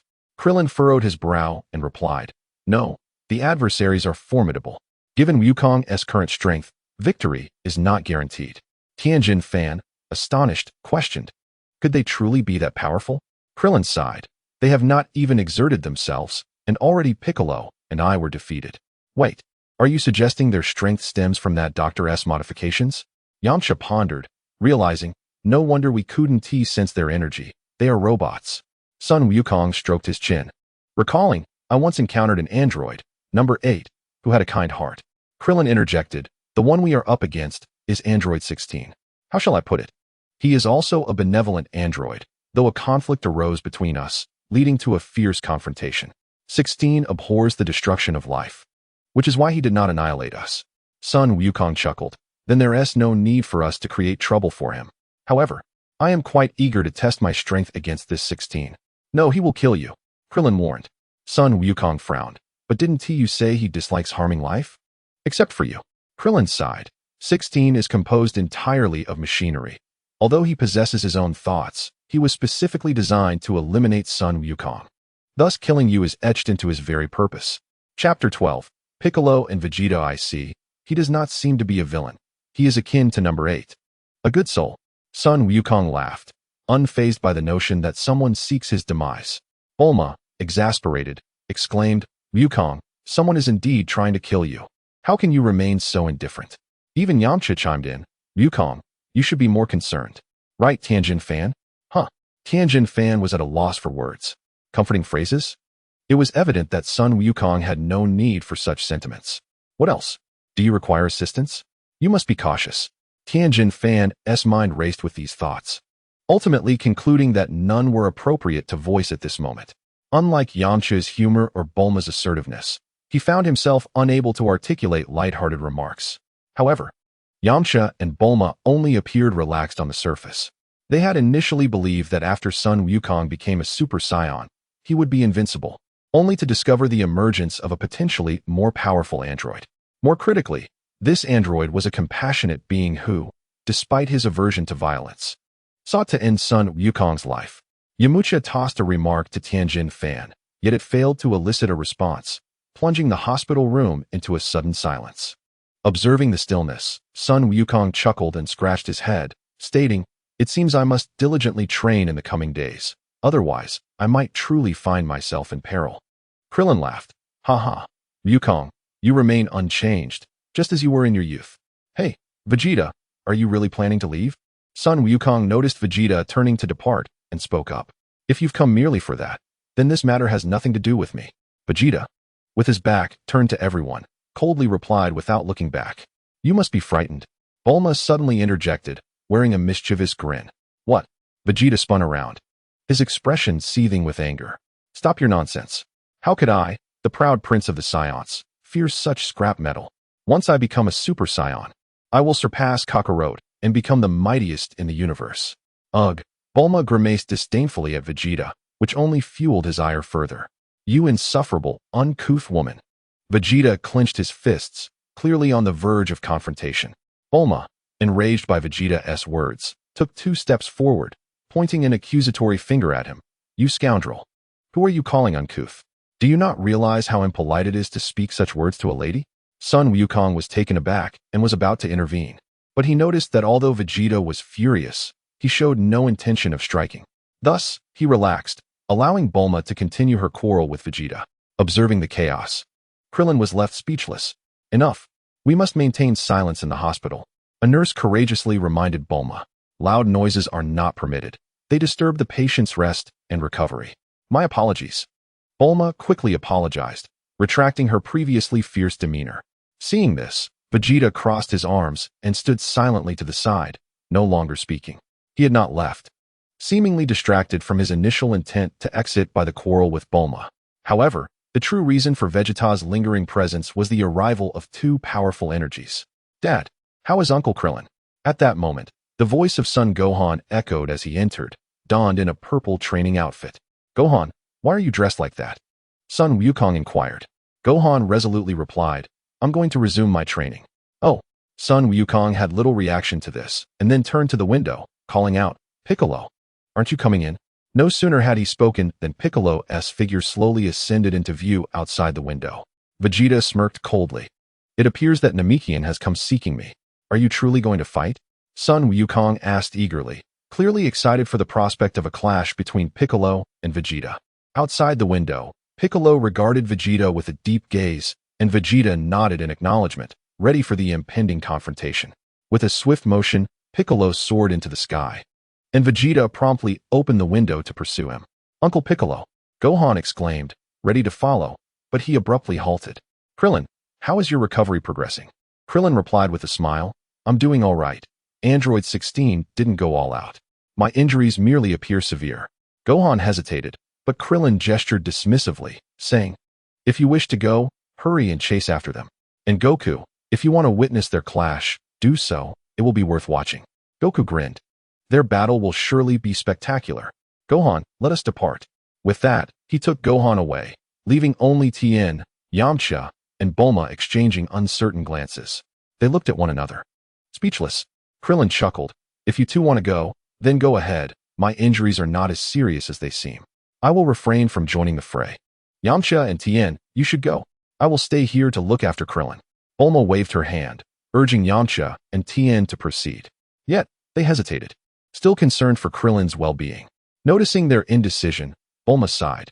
You two staying here serves no purpose. You would only be a distraction. Even Oolong would be more useful than you at this point, so you should go and attend to your own matters. I can manage here alone. Yamcha nodded, saying, all right. But remember to inform us of anything. Tien quickly agreed, and the two of them set off to watch the battle. The once lively hospital room was left with only Krillin and Bulma. Meanwhile, Vegeta and Piccolo found a deserted island and landed. Facing each other from a distance of 10 meters, Vegeta crossed his arms and scoffed. Aren't you going to remove that cumbersome attire? In silence, Piccolo shed his cloak and hat, preparing for combat. Let us begin. I am eager to see the extent of your current power, he declared. Vegeta also assumed a fighting stance, his gaze fixed on Piccolo. I have more than enough strength to handle you. Goku and the others stood by, quietly observing the two warriors. Vegeta and Piccolo did not charge at each other immediately. Instead, they scrutinized one another, seeking weaknesses to exploit in order to enhance their chances of victory. Goku, with a serious expression, announced, it is about to commence. Gohan, Yamcha, and Tien concentrated intently. In the next instant, Piccolo and Vegeta lunged towards one another. Chapter 13. Piccolo's strategy with a resounding clash. Their arms collided, sending a powerful shockwave radiating outward and causing the ground to shatter and scatter. Vegeta aimed his other hand at Piccolo's face. Unfazed, Piccolo retaliated with a punch that intercepted Vegeta's attack. The two warriors exerted their strength, and a formidable aura emanated from them, expanding outward. Their power continued to surge. Yamcha gasped in astonishment, for in his perception, Vegeta and Piccolo's energy was already formidable. He had not anticipated that it could increase further. Tien Fan, with a grave expression, remarked, it is far from over. During the great battle, your lack of training prevented you from sensing their energies clearly. In truth, if they could harness the Kaioken like Krillin, they might indeed stand as formidable opponents to Goku. Goku chuckled. Indeed, both of them are exceptionally powerful. If I do not transform into a Super Saiyan, it is uncertain whether I could prevail against them. But once you transform into a Super Saiyan, you become invincible. Yamcha said, draping an arm around Goku's shoulders, his tone light. Suddenly recalling something, Yamcha turned to Tien Fan and asked, if you were to use the Kaioken, could you defeat them? I remember your energy was quite formidable during your training with Krillin. Tien Fan shook his head. At most, I can currently utilize the tenfold Kaioken. Perhaps when pushing my energy to its peak, I might exceed them slightly, but in a true battle, the outcome would likely be my defeat. Gohan remained silent, intently observing Vegeta and Piccolo. As they conversed, Vegeta and Piccolo separated, leaping back to create distance. Vegeta flicked his right hand and smirked.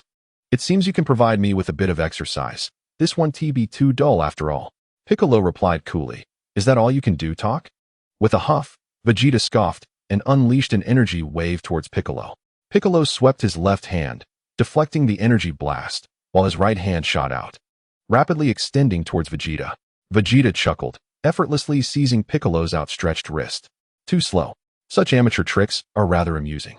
Simultaneously, he opened his right hand, generating a small purple energy sphere that flickered with light. Tianjin Fan's expression shifted dramatically. If struck by that, even Piccolo would not emerge unscathed. Gohan, sensing the tension, became increasingly anxious. Goku reassured him, "Do not worry. Piccolo is not one to rely solely on tricks." Piccolo, his wrist caught by Vegeta, smirked, his right arm straining to break free, yet Vegeta held firm. "Now, are you beginning to regret your tactics? Take this," he declared, preparing to unleash his energy wave. At that moment, Vegeta felt an immense force suddenly surge from Piccolo's right arm. Ha ha ha, too late. Vegeta believed Piccolo was panicking and attempting to escape. As he tightened his grip, intending to taunt Piccolo, he was taken aback as Piccolo swiftly charged at him. With a powerful retraction of his arm, Piccolo propelled himself towards Vegeta, landing a decisive punch squarely on Vegeta's face before he could react. Bang! Vegeta was sent flying, crashing into a rocky outcrop. Buried beneath the debris, Piccolo stood at the spot where Vegeta had been, casually shaking out his right arm. "I expected more. Turns out, this is all you've got." Just as he finished speaking, a resounding bang echoed as the rubble around Vegeta exploded outward, revealing him once more. Gritting his teeth, Vegeta glared furiously at Piccolo. With a fierce determination, Vegeta aimed both hands at Piccolo, unleashing a barrage of energy blasts in an instant. Undeterred, Piccolo charged towards Vegeta, extending his hand to launch a single energy orb. Despite the dense flurry of blasts Vegeta emitted, Piccolo skillfully deflected several before successfully breaking free and soaring towards him. Observing Piccolo's counterattack, Vegeta retaliated by hurling an energy blast to disperse Piccolo's projectile. Then, taking decisive action, Vegeta closed the distance and delivered a powerful right punch aimed at Piccolo's abdomen. In response, Piccolo raised his right hand, bracing himself against the blow while adjusting his stance. With a swift motion, Piccolo executed a spinning kick, but Vegeta raised his left arm to block. The two engaged in a relentless exchange of punches and kicks, moving swiftly from the ground to the mountaintop, and then from the summit to the surface of the sea, their speed astonishing. Yamcha watched in dismay, exclaiming, "They are moving far too quickly. I can barely keep up." Although he could sense the energy of both combatants, his eyes struggled to track their rapid movements. After a moment of observation, Yamcha glanced around, realizing that everyone else was intently focused on the battle between Piccolo and Vegeta. "Could it be that I am the only one who cannot see?"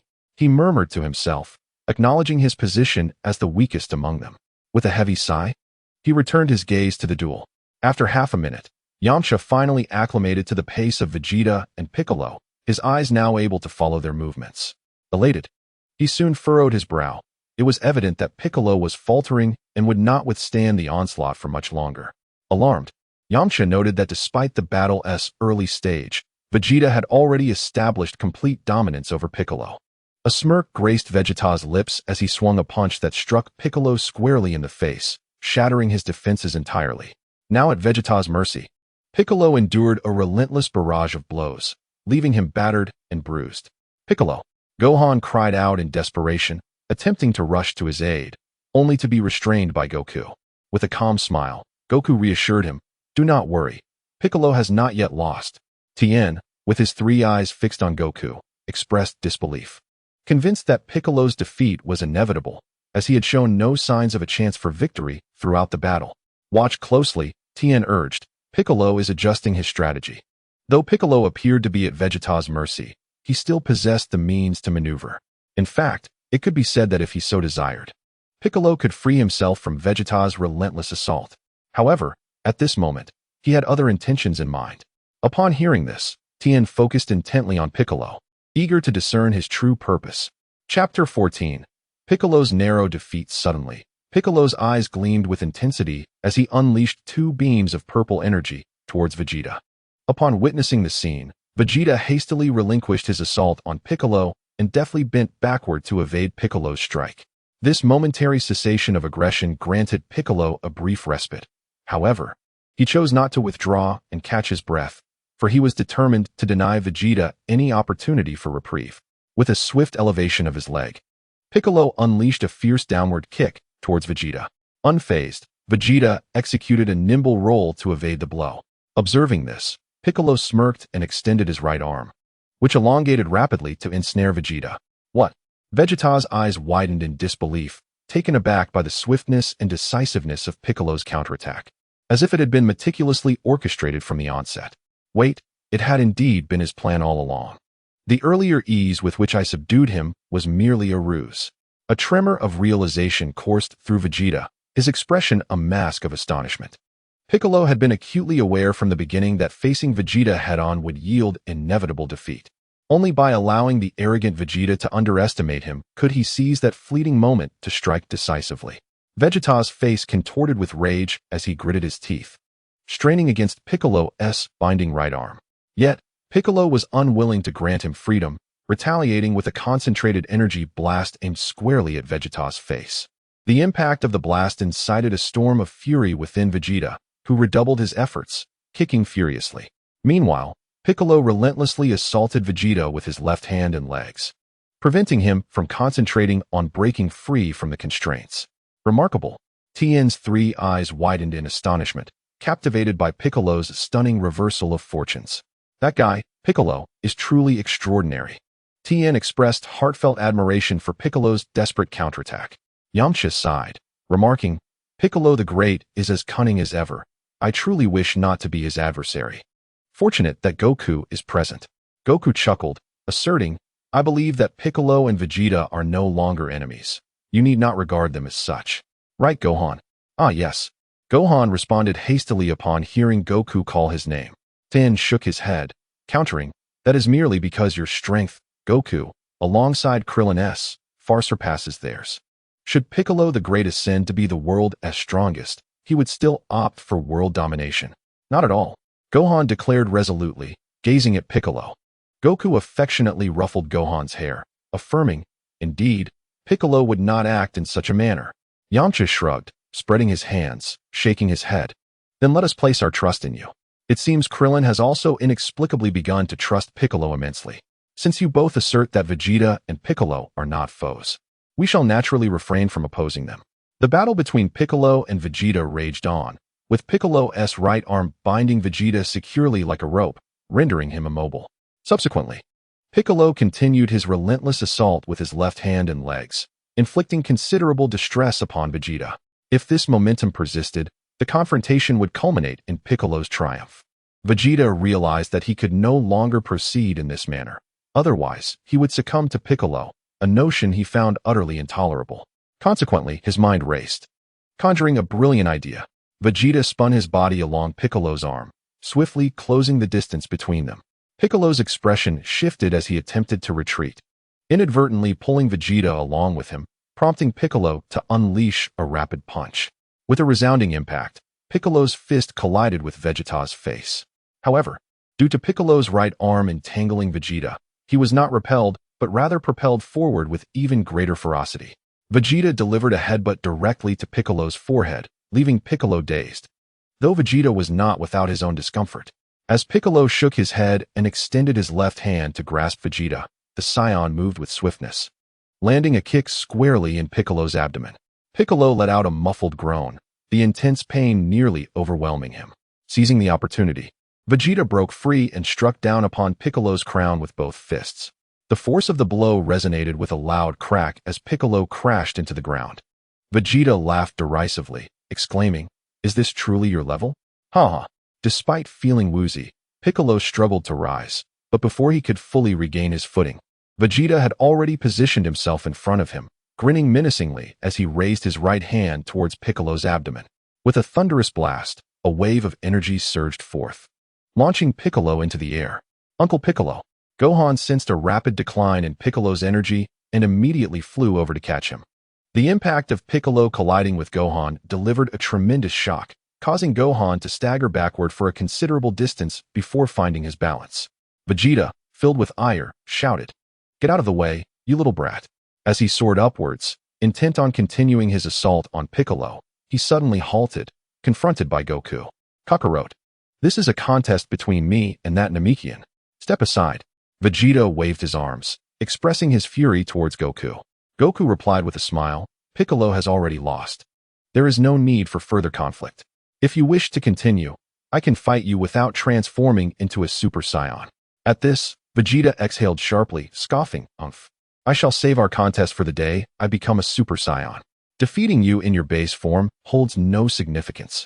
With that, Vegeta cast a glance at the unconscious Piccolo resting in Gohan's arms before turning to depart. Uncle Piccolo. Gohan gently shook Piccolo, who lay there with his eyes closed, causing Gohan to feel a twinge of unease. Slowly, Piccolo opened his eyes and smiled. I am fine. Please set me down. Gohan nodded and, upon landing, placed Piccolo against a nearby tree. Goku, Yamcha, and Tien Shinhan soon gathered around Piccolo to assess his condition. Goku, addressing Gohan with a reassuring grin, said, "Do not worry. Piccolo is not seriously harmed. Admittedly, his injuries are somewhat more severe than before, but for him, they are the kind that will heal swiftly." Tianjin Fan remarked. If not for Wukong intervening, Vegeta would certainly not have relented easily. That fellow is indeed a ticking time bomb. Clenching his fists, Tianjin Fan could not condone Vegeta's relentless attacks even when his opponent had lost the will to fight. Yamcha chuckled, "Piccolo, you are truly remarkable. To nearly defeat Vegeta despite being at a disadvantage in power. You are exceedingly cunning." Upon hearing this, Piccolo turned his head away, replying, "Are you all mocking me?" Tianjin Fan shook his head, finding Yamcha's words to be rather provocative. Wukong laughed. "Everyone genuinely thinks you are impressive. After all, you almost triumphed through strategy when your strength was inferior. Moreover, had you harbored intentions of killing, Vegeta might very well be dead by now, wouldn't he?" Piccolo sighed and said, "Had both of us intended to kill, I might not have had the opportunity to execute my plan at all." Tianjin Fan was shaken. Piccolo had not claimed he lacked the chance to kill Vegeta. This implied that Piccolo could have seized the moment to slay Vegeta during a moment of his carelessness. Yamcha boldly stated, "You could call that a narrow defeat, much like when you lost to Wukong at the martial arts tournament." Power levels: Vegeta 5,000,000 Piccolo 3,950,000 Son Gohan 520,000 Chapter 15. Hospital companions. Thanks to Vegeta's efforts, Piccolo found himself sharing a hospital room with Krillin. Initially, Piccolo was reluctant to visit the hospital, but after repeated pleas from Son Gohan, he begrudgingly complied. Observing Piccolo, who was wrapped in bandages, Krillin trembled slightly, struggling to suppress his laughter. Such a sight of Piccolo was quite rare, and his bandaged appearance was comical enough to make Krillin forget that he looked almost the same. Ha! While Krillin managed to hold back his laughter, Yamcha and Wukong were unable to contain themselves, bursting into laughter. Piccolo's face darkened, regretting his failure to firmly refuse Gohan's request. The esteemed Piccolo, the Demon King, had never been hospitalized and was now bound in such a manner. Humph! With a cold snort, Piccolo glared fiercely at Wukong and Yamcha. Noticing Piccolo's gaze, Yamcha shrank his neck and ceased his laughter. Meanwhile, Wukong remained oblivious to Piccolo's glare, continuing to mock him. "Hey, Piccolo, what's wrong with your eyes?" Wukong finally noticed Piccolo's stare, but it would have been better had he not. Piccolo's face was also wrapped in bandages, making it difficult for Wukong to discern that Piccolo was irked by his boisterous laughter. "Dad, please stop laughing." Gohan tugged at Wukong's sleeve, aware of Piccolo's rising anger. Concerned that things might escalate, he hurriedly intervened. "Wufan, look. Piccolo's current appearance is so amusing. He hardly resembles himself. Ha ha. Enough already. Please cease your commotion. This is a hospital." Bulma exclaimed impatiently, delivering a light punch to Son Goku. Each of these individuals was more peculiar than the last, and whenever a ruckus arose, the hospital's doctors and nurses would invariably turn to her. This left Bulma feeling quite embarrassed, wishing fervently to vacate the premises. Sighing, she mused to herself, if only Oolong were here, he could take care of Krillin. That pig is far more useful at times like this than Goku or Yamcha. Why not just summon Oolong? It was the first time Bulma felt a surge of excitement at the thought of Oolong, so she promptly turned to Son Goku and said, "Goku, could you please run and fetch Oolong? And for heaven's sake, do not bring that lecherous old Master Roshi along. It would be mortifying if he were recognized as one of that man's acquaintances." Son Goku nodded vigorously. "Oh, I'll go right away." With that, he dashed off. Once Goku departed, Yamcha in the hospital room became considerably more subdued, ceasing his teasing of Piccolo, and instead began to ingratiate himself with Bulma in a cheerful manner. Meanwhile, Goten tended to Piccolo, circling around him with incessant inquiries about his well-being, which only served to irritate Piccolo further. Tien Shinhan stood by Krillin's bedside. initially inquiring about his injuries, engaging in a casual conversation that gradually shifted to martial arts, a topic that piqued Tien's interest and made him more animated. Before long, Son Goku returned with Oolong in tow. Oh no, how could Krillin be in such a state? Oolong gasped, quickly noticing Piccolo beside him and exclaiming in shock. The Demon King is here. Bulma swiftly delivered a firm punch to Oolong's head, then fiercely gestured for him to lower his voice. As they were on the verge of leaving the hospital, Bulma was eager to avoid any further reprimands from the nurses. After briefly explaining the situation to Oolong, she entrusted Krillin's care to him and cheerfully exited the hospital. Soon after, Yamcha, Tien, and the Goku father-son duo followed suit, leaving only Krillin, Piccolo, and Oolong in the room. With little else to occupy their time, Krillin and Piccolo engaged in a meditative combat. As their sessions progressed, Piccolo became increasingly astonished by Krillin's remarkable prowess. Since their battles were merely imaginary, Krillin boldly unleashed his creativity, conjuring a plethora of bizarre techniques. While few of these maneuvers were practical or effective in reality, they consistently elicited exclamations of surprise from Piccolo, who would often remark, "Wow, I never knew you could approach it this way." As night fell, Krillin's profound martial arts skills nearly won Piccolo's admiration. The extended meditative combat proved immensely beneficial to Piccolo, sparking new ideas for his future path, while simultaneously allowing him to devise a preliminary training plan for Goten. Perhaps if he were to face Vegeta again, victory might not be out of reach. In the depths of his mind, Piccolo could not help but entertain a thought. Krillin had bestowed upon him a wealth of inspiration, instilling within Piccolo a newfound confidence to triumph over Vegeta. Unbeknownst to Piccolo, his perception of Krillin was undergoing a profound transformation. From the disdain he felt upon their initial encounter at the World Martial Arts Tournament to the astonishment following their duel, the evolution of his feelings was evident. The subsequent 5 years saw little interaction between the two, with Krillin's prowess remaining unremarkable. Yet, when Vegeta launched his assault, Krillin had quietly surpassed him.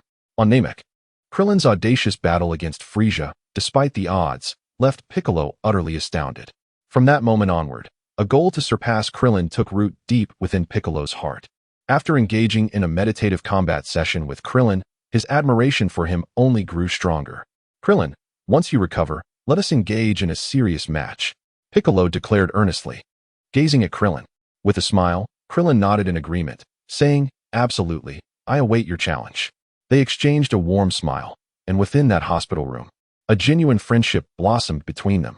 Chapter 16. Dr. Gero's secret laboratory. On the evening of Krillin's third day in the hospital, after Oolong had drifted into a deep slumber, Krillin quietly rose from his bed. "Where are you going?" Piccolo inquired, observing Krillin's stealthy demeanor. "Is there something you must attend to alone?" Krillin chuckled lightly. "It's not that I must go alone, but my solitary presence would mitigate unnecessary complications." With this explanation, Piccolo nodded, choosing to close his eyes once more without further inquiry. Observing this, Krillin smiled faintly and opened the window, soaring into the night sky. I recall that when Dr. Gero and Android 16 departed, they likely did not take everything from the underground laboratory. They only took Androids 17, 18, 19, along with some research documents, Krillin pondered, frowning as he sped towards Dr. Gero's original stronghold. In his previous life, Android 16 had mentioned that Drive Gero's research on Cell had existed merely in theory. At that time, Dr. Gero had been wholly absorbed in the study of androids, having successfully created the limitless energy androids 17 and 18, as well as Android 16, a robot conceived entirely from scratch. Subsequently, Dr. Gero had an epiphany regarding the ultimate android, yet due to his inability to control Androids 17 and 18, this concept was relegated to a newly created folder.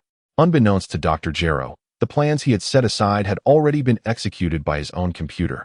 Even Android 16 was uncertain whether the underground laboratory had been constructed by Dr. Gero. According to him, there were no data regarding that laboratory stored in his memories. The information regarding Cell was also derived from the scant records present in Dr. Gero's computer, which were woefully inadequate. In Krillin's recollection, the experimental plans concerning Cell had commenced long before the android crisis. Although he had yet to locate the micro-robots intended for data collection, he was aware that 3 years hence, Cell would manifest in his embryonic form. In Krillin's view, the android 18 and her companions posed no real threat. The genuine peril lay solely with Cell. If only Cell could be vanquished, the grim future could be averted. This is the spot. Krillin observed the ravaged mountains and a vast crater, exhaling softly as he came to a halt. Standing atop the ruins of Dr. Gero's laboratory, he descended gently. It would suffice to unleash a wave of energy to obliterate it all. No, it is imperative to ensure Cell's demise. Krillin extended his hand, gathering a sphere of energy in his palm. First, let us obliterate the debris above. As he spoke, a colossal wave of energy emanated from Krillin's palm. With a resounding boom, the terrain before him transformed into a flat expanse, the remnants of the ruins reduced to mere ashes. Next, let us search for that secret laboratory. In a previous life, he had entered the very lab that birthed Cell alongside Trunks. Thus he could locate it with relative ease. Krillin shook his head, glancing around before setting off in a particular direction. After a brief interval, he halted again, surveying his surroundings. Rubbing his chin, he frowned lightly. It seemed that locating the laboratory would not be as straightforward as anticipated, for he had somewhat forgotten how he found it in his previous existence. After turning around a few times, Krillin began contemplating the idea of excavating a vast hole within a 10-mile radius. Meanwhile, far from Krillin's position, millions of kilometers away, atop a towering mountain encircled by several peaks, a green figure sat upon a large stone at the summit. This figure was Android 16. At that moment, 16 remained silent, sitting quietly, indifferent to the bird perched upon him. The bird pecked at 16's head with its sharp beak, as if testing the nature of the stoic figure. 16 turned his gaze toward the bird, startling it into flight. As the bird soared away, 16 resumed his previous posture, his expression unchanging, lost in thought. Before long, the bird returned, landing on 16's shoulder. This time, 16 did not turn away. In fact, he appeared somewhat rigid. The bird chirped joyfully, its sound bright and cheerful. Once more, the bird pecked at 16's head, though this time it was far gentler than before. Therefore, 16 slowly turned his head to regard the bird on his shoulder. The bird, noticing 16's attention, remained unperturbed, tilting its head to scrutinize him in return. 16 gazed into the bird's lively eyes, and after a moment, it suddenly erupted into a cheerful melody. Seeing this, 16 cautiously extended his hand to rest upon the little bird's head. The bird did not shy away, relishing the gentle touch of 16's hand. A faint smile graced 16's face. He felt a surge of happiness. Curse you, Krillin. Unlike the serene heights of the mountain, a white-bearded old man was furiously shouting within a grand gate halfway up the slope. Damn that number 16. He refuses to assist me in reconstructing the laboratory. Dr. Kuro seethed with anger, for after number 16 had aided him in excavating this cavern, he had abandoned the task and retreated to the summit, leaving Dr. Kuro to toil alone in the arduous endeavor of rebuilding the lab. Curse it. All because of that wretched Clin, most of my instruments were left behind, making the reconstruction exceedingly challenging. Dr. Kuro had expended considerable effort to stabilize number 19. Unlike 17 and 18, he was an incomplete prototype and could not be casually placed in the chamber. To restore number 19's stability would demand significant labor. Accursed Clin, you forced me to destroy my original laboratory. Once my number 19 is complete, I shall eliminate each and every one of you. As for number 16, Dr. Kuro's dissatisfaction grew, yet he could not dispose of him before finishing number 19, for Clin might come seeking vengeance. Although Dr. Kuro had confidence in his hideout, he knew that Clin and his ilk were superhumans and could potentially track him down. Moreover, the existence of the Dragon Balls on Earth, capable of granting any wish, added to his anxiety. Thus, Dr. Kuro was acutely aware of his precarious situation and the necessity for number 16's protection. As for why Dr. Kuro did not enlist 17 and 18 for his defense, it was clear. He sought protectors, not adversaries. Wait, have I forgotten something? Dr. Kuro slapped his forehead. Ah yes, my laboratory hidden underground. That wretched Clin, it contains all the data for my ultimate android.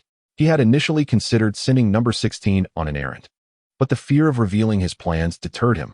Even with number 16's protection, Dr. Kuro harbored mistrust towards him, as a being entirely fabricated from artificial materials. Number 16 possessed far too much independent thought. While Dr. Kuro took pride in his creation as a scientist, he was also wary of the potentialities that number 16 embodied.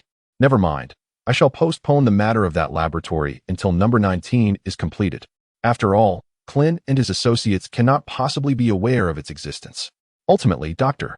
Kuro resolved to disregard the laboratory for the time being, as he would not require its resources in the immediate future. Chapter 17. Suppression. Clint raised his right hand to scratch his bald head, believing that he could quietly locate the whereabouts of the cell laboratory by following his memories. However, it soon became apparent that uncovering the location of the cell laboratory would be anything but tranquil. Alas, Clint sighed and murmured, "It seems I have no choice but to resort to this method. Just like in my previous life, I shall blast this place to smithereens, revealing the hidden location." Clint was initially reluctant to take such action, for the commotion it would cause at such a late hour felt rather embarrassing. However, in the face of desperation, he had no choice but to proceed. Thud, thud, thud. The ground trembled as dust swirled and stones flew in the air. Clint unleashed a wave of energy to strike the earth, searching for the laboratory where Cell resided. After a while, he furrowed his brow and muttered, "Surely Dr. Gero has not yet completed his creation." With a heavy heart, Clint sat down on the ground, a frown adorning his face. "To be honest, I have no idea when Dr. Gero conceived the idea of Cell or when he intended to construct that laboratory. It is possible that, at this very moment, Dr. Gero has no plans to build a secret lab, and the notion of the ultimate android cell has yet to cross his mind." Suddenly, Clint lay flat on the ground, gazing up at the stars in the sky. Were the stars always this brilliant? Observing the luminous celestial bodies, he felt a sense of wonder. Since his rebirth, he had never looked at the stars in this manner. In his memory, the stars were shrouded in a veil of mist before his reincarnation. In that timeline, the rampant destruction wrought by the miniature cells had ravaged the Earth's climate. Were it not for Bulma and her companions' efforts to utilize technology to safeguard nature, Earth might have faced the same fate as the former Namek. Abruptly, Clint sprang to his feet, his expression shifting to one of intense alertness. He sensed a familiar yet foreign energy, an exceedingly faint aura. It was Cell. Clint's eyes widened in realization. There was no mistaking it. It was indeed Cell's energy. He had already come into existence, right beneath my feet. Clint swallowed hard, lowering his gaze and extending his right hand. Boom! A wave of energy erupted from his feet, revealing a steel plate beneath him. Following the plate, Clint rummaged around until he finally discovered the entrance. Bowing his head, he beheld the familiar opening and ladder. And without hesitation, he leapt down. Upon landing, Clint navigated the passageway until he successfully reached the laboratory's main door. Without a moment's pause, he pushed the door open and stepped inside. Indeed, Cell's embryo had already taken shape. Clint entered and immediately located the incubation chamber, where the embryo of Cell was fully formed. The sight of this embryo evoked thoughts of the future Cell. Although this embryonic form emitted only a faint energy, should it mature into its complete state, nothing in the universe could possibly rival Cell's existence. According to the future King Kai, the ultimate Cell traversed the cosmos, systematically annihilating every planet in the North Galaxy except for Earth. During this time, Cell encountered no adversary worthy of the title. In that era, he was an invincible demon. Through the King Kai, Clint learned of Goku and the other's situation. At that point, Goku and his companions had developed a glimmer of hope to defeat Cell. Goku, Gohan, and Trunks had unlocked a new transformation beyond Super Saiyan 2, their power soaring to unimaginable heights. Do not inquire why Vegeta is absent. Those who understand, understand. Yet, they were deceased, and the King of Hell would not permit their intervention. As long as the diminutive Cell exists on Earth, Krillin and his companions would be denied the opportunity to summon the Eternal Dragon and resurrect Gohan and Trunks. Eventually, Tien sensed the destruction of Namek, rendering its dragon unavailable, and Goku found himself incapable of reviving them once more. Moreover, Goten and Trunks, ensnared by the Super Saiyan transformation, struggled to grasp the method of ascending to Super Saiyan 2 and could not contend with Cell. Under immense pressure from all sides, Krillin was compelled to implore Bulma to transform him into an android, thus granting Earth a glimmer of hope. Had there been any alternative, Bulma would scarcely have acquiesced to such a preposterous request from Krillin. Once transformed into an android, Krillin was filled with newfound confidence, even believing he could vanquish Cell single-handedly. Alas, he ultimately succumbed to Cell's might. Fortunately, though emboldened, Krillin prudently prepared a contingency plan, instructing Tien and the others to take the Dragon Balls far from Earth to make their wishes. thereby circumventing Cell and resurrecting Gohan and Trunks. This thought left Krillin with a tinge of anxiety, uncertain if they had succeeded in reviving Gohan and Trunks or if they had triumphed over Cell. Having familiarized himself with his own power, Krillin assessed that he had surpassed Gohan's strength at Super Saiyan 2, leading him to believe he stood a chance against Cell. Yet, Cell's strength exceeded Krillin's imagination, and he was ultimately bested. Krillin found himself uncertain whether the recently mastered Super Saiyan 3 Gohan could defeat such a formidable foe. However, he could do little but fret, as he was now situated in an alternate timeline. Even if he requested Bulma to create a time machine, he could not locate that timeline. With a deep breath, Krillin's gaze returned to Cell, revealing a glint of cold determination. With Android 16 guarding Drive Gero, he could not solicit Goku's assistance. Thus, he could only proceed step by step regarding Android 17 and 18. Now, Cell stood before him, and the matter could be resolved today. A smile crept upon Krillin's lips as he raised his right hand slowly. Farewell, Cell. With a crack and a bang, an energy blast erupted from Krillin's hand, shattering the vessel that contained Cell and obliterating his embryo in one fell swoop. After vanquishing Cell's embryo, Krillin surveyed the surroundings, contemplating, just in case, he should destroy all the instruments and data in the laboratory. No, Bulma and her father, Professor Brief, might find Dr. Gero's research intriguing, so he would gift it to them. Thus, Krillin gathered Dr. Gero's experimental data. Once he could no longer find anything of value, he unleashed a barrage to completely eradicate the laboratory. Returning to the surface, Krillin lay on the ground, joyfully gazing at the stars in the sky. He felt an overwhelming sense of relief. The burden of Cell that had weighed upon his heart was finally lifted, and he had never felt so elated. Ha ha ha! Krillin laughed heartily, unable to contain his joy any longer. I have succeeded. That dreadful, despairing future has been strangled in its cradle. As Krillin rolled on the ground in sheer joy, he had completely cast aside the potential dangers posed by androids 16, 17, and 18. For in the future he had witnessed, neither 17 nor 18 had brought them any significant peril. If one were to argue, it could be said that only Android 16 posed a slight threat to Sun Wukong. After a few tumbles, Krillin suddenly remembered he was still clad in a hospital gown and hastily took to the skies. Gazing at his muddy appearance, he felt a pang of anxiety. Although Bulma had entrusted him to Oolong's care, she would frequently check on him, and if she were to discover his current state, a scolding would be inevitable. Even if Bulma did not come, should a nurse find out, it would likely result in criticism directed at Bulma, and Krillin would still face the consequences. The thought of the fierce Bulma swiftly extinguished his carefree mood. Furrowing his brows, he impatiently flew to the riverbank, stripped off his clothes, and washed them. Afterward, he used his energy to dry them before donning them again and returning to the hospital. Chapter 18. Nurse Libelle. When Krillin returned to the hospital, the sun had yet to rise. He flew to the window of his room, only to find Oolong already waiting by the window. Seeing Oolong's worried expression touched Krillin's heart. After a moment, he pushed open the window and entered. As soon as he stood in the ward, Oolong rushed forward with concern, asking, "Krillin, where have you been? If the nurses hadn't noticed you were missing, I might not have known you had sneaked out until now." Krillin scratched the back of his head and chuckled. "I just felt a bit stifled in the hospital and went out for a breath of fresh air. Don't be too agitated." Seeing that Krillin appeared to be genuinely fine, Oolong sighed and replied, "In any case, you should quickly apologize to the nurse. If Bulma finds out, I'll be in serious trouble." While they conversed, a petite blonde nurse stood at the door of the ward. "Honestly, Mr. Krillin, if you hadn't returned, I would have called the police." Krillin offered a wry smile. "My apologies, Miss Libelle. It won't happen again." Observing Libelle's pouty expression of annoyance, he couldn't help but chuckle inwardly. "Sigh." Libelle sighed. "You lot are quite peculiar. I've heard from the other nurses that if it weren't for Miss Bulma's considerable wealth, the hospital wouldn't have even accepted you. You arrived with such severe injuries, and yet now you're bouncing around as if nothing happened."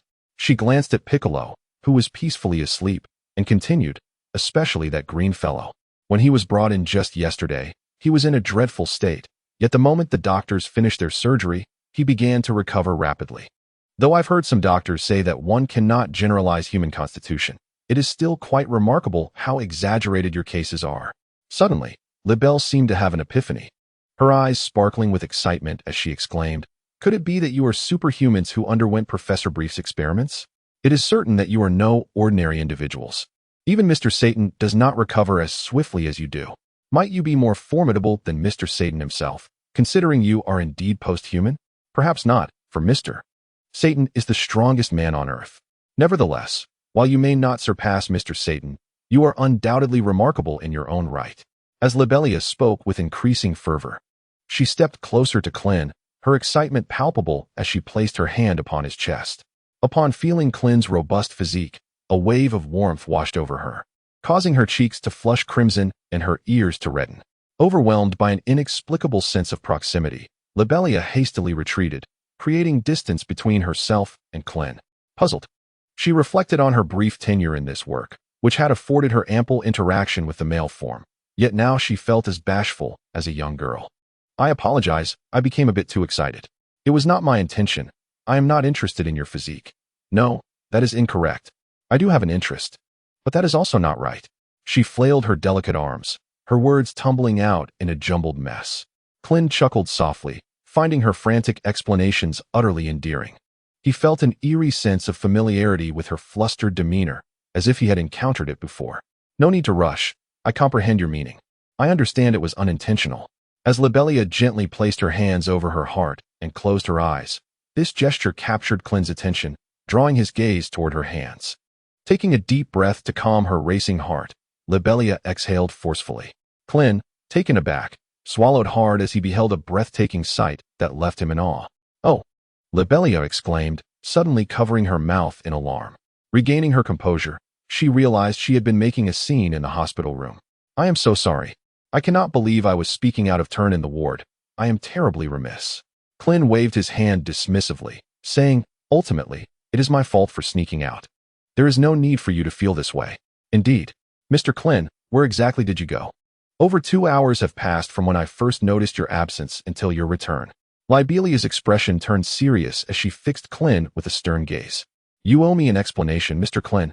Clin hesitated, caught off guard by the nurse's fierce demeanor, unsure of how to respond. Just then, Yulong interjected. After Clin returned to the ward, Yulong had ceased to worry about his condition. With the burden of concern lifted, he could not help but be captivated by the beauty of Libelia. Moreover, witnessing her tender touch upon Clin's body had sparked a tinge of envy within him, even though he knew he would face reprimand from Bulma for it.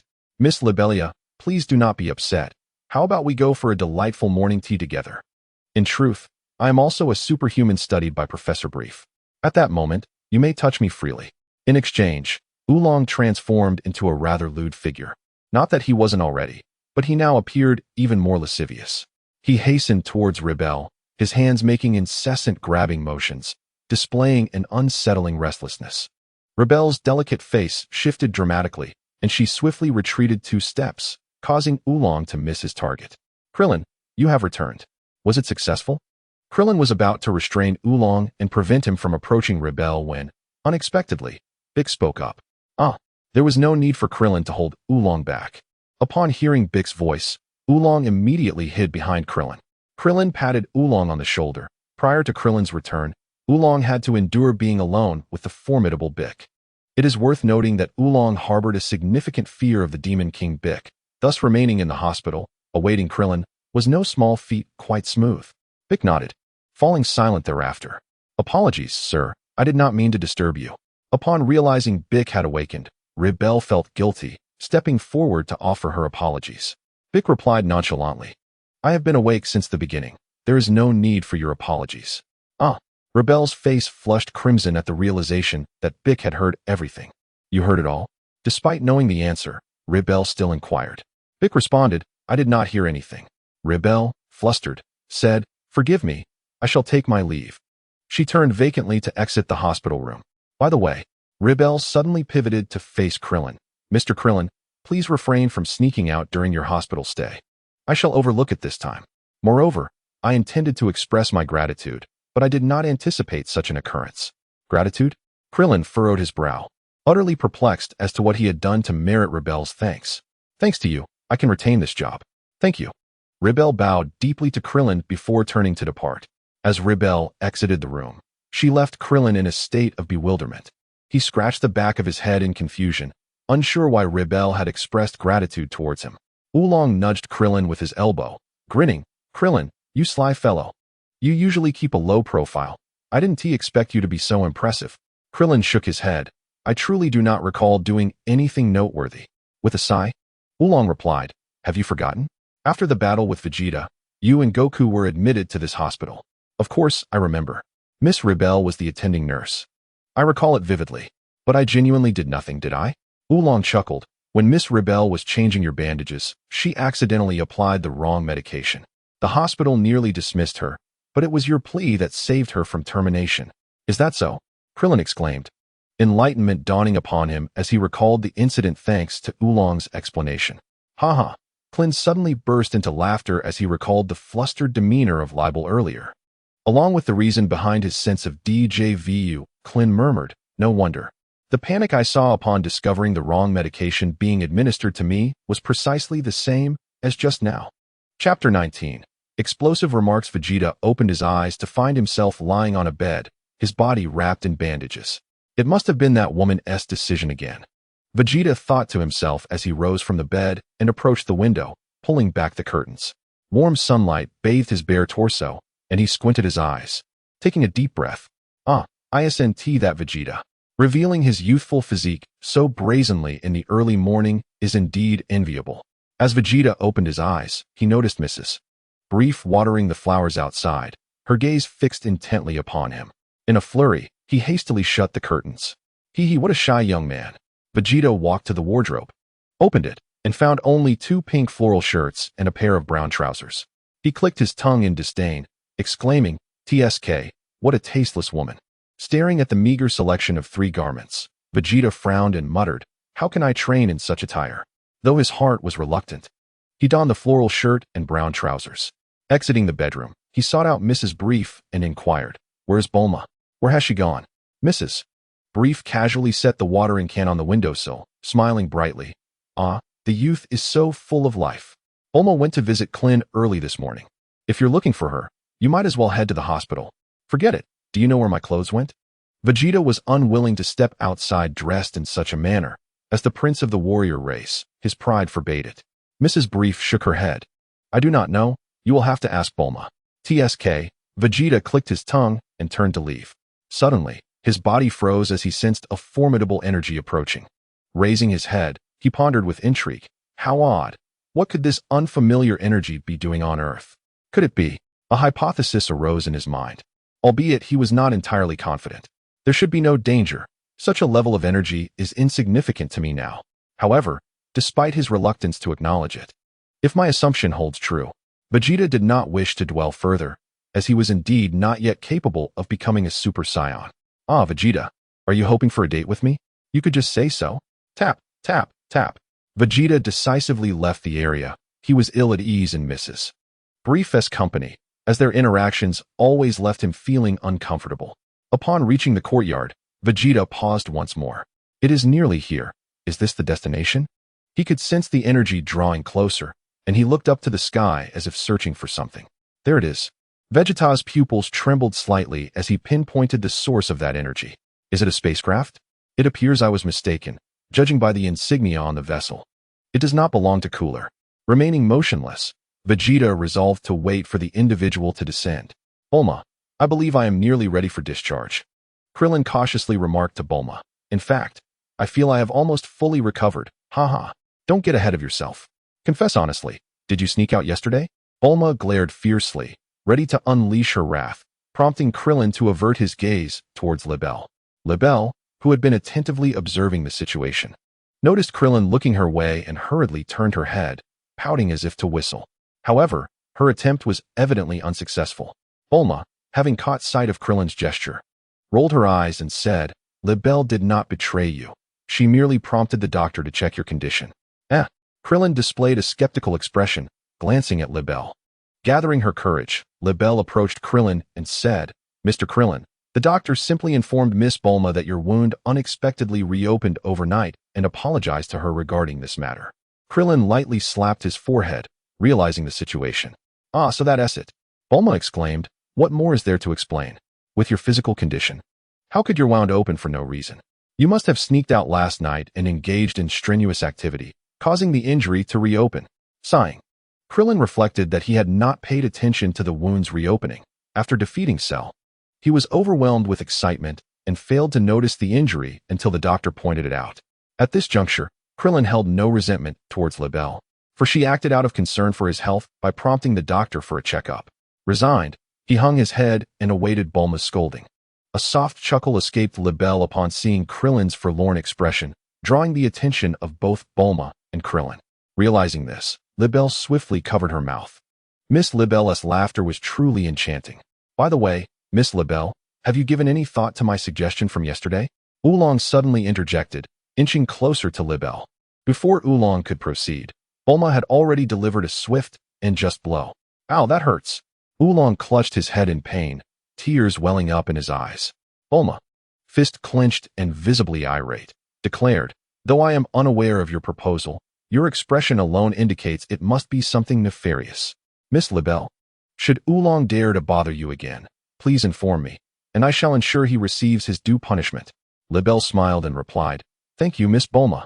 Just as Bulma was about to say something to Lebel, Krillin interrupted. Bulma, I think it would be wise for you to return home for a bit.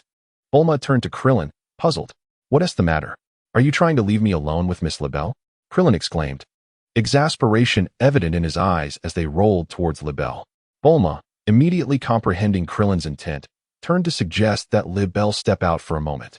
However, to everyone's surprise, Lebel spoke up first, her gaze now intensely focused on Krillin and Bulma. After a brief pause, she took a deep breath and quickly closed her eyes, asking, May I inquire about the relationship between Mr. Krillin and Miss Bulma? Piccolo, lying in the hospital bed, broke into a cold sweat upon hearing her question. Lebel's sudden inquiry rendered the entire room silent. Wow! Oolong exclaimed, stunned by the explosive declaration, managing only to utter that single word.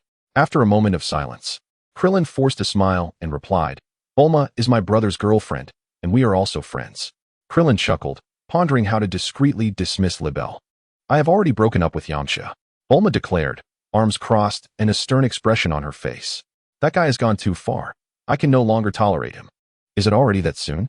Krillin looked at Bulma, recalling that in his previous life, he had never inquired about the duration of Bulma's relationship with Vegeta. Oh, I see. With that, Lebel swiftly exited the hospital room. Krillin sighed in relief, grateful that he no longer needed to devise a plan to send Lebel away. Once Lebel had departed, he turned to Bulma and said, A significant energy presence has now reached your home. However, with Vegeta there, you need not worry. Moreover, they have not engaged in battle. So I believe they are not foes. Bulma's eyes widened as she exclaimed, What? Strange individuals have arrived at my house. No, I must return at once. Krillin raised his hand, opening his mouth as if to speak. Bulma pointed at him and insisted, You stay in the hospital and focus on recovering. With that, she hurriedly departed the hospital. Chapter 20. A call for help from the universe. A rumble echoed as a spaceship descended upon West City, slowing its pace before gradually making its way toward Bulma's residence. That must be the work of Professor Brief, thought the onlookers, which prevented any significant commotion. However, some reporters seemed to sense a story brewing and began preparing for an exclusive interview with Professor Brief. The spaceship landed before Vegeta, scorching heat waves radiating against him, further souring his already unfriendly disposition. With arms crossed, Vegeta glared at the spacecraft, veins protruding on his forehead. He fought the urge to obliterate the vessel outright, waiting patiently for its occupants to emerge. With a hiss, the spaceship's hatch opened, revealing an oddly shaped extraterrestrial stepping out. Excuse me, good sir, but is this the residence of Bulma? Vegeta nodded curtly, maintaining his icy demeanor. Who are you? What is your purpose here? Vegeta recalled that the uniform worn by the individual before him, along with the spacecraft, clearly indicated his status as a galactic patrol officer.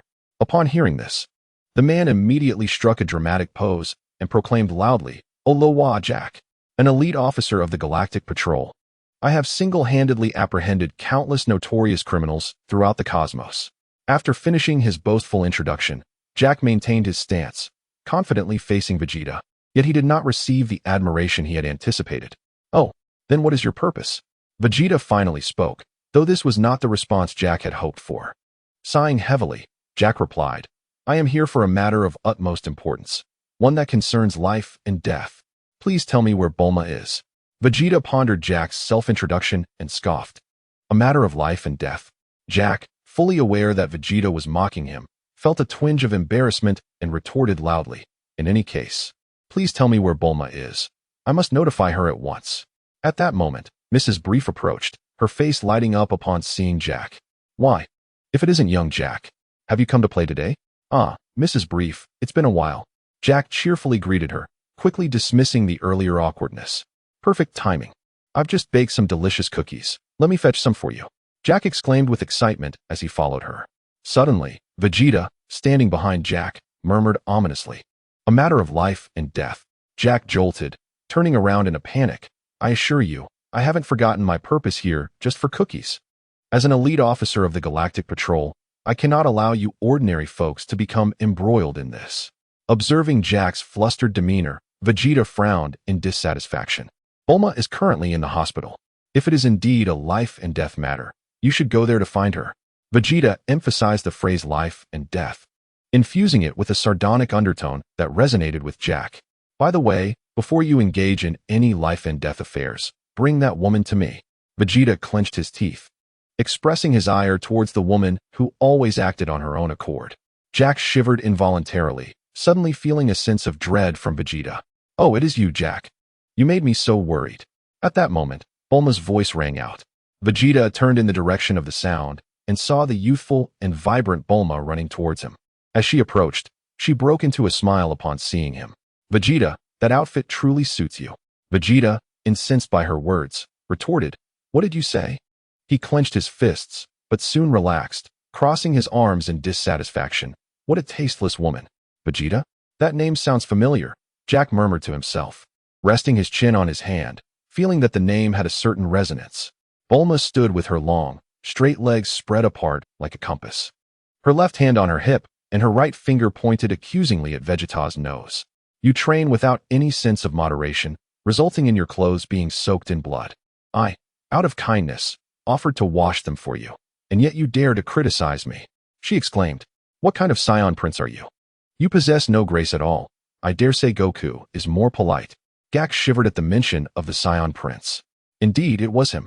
Vegeta glared at Bulma, who, upon seeing his furious expression, became even more incensed. "TSK."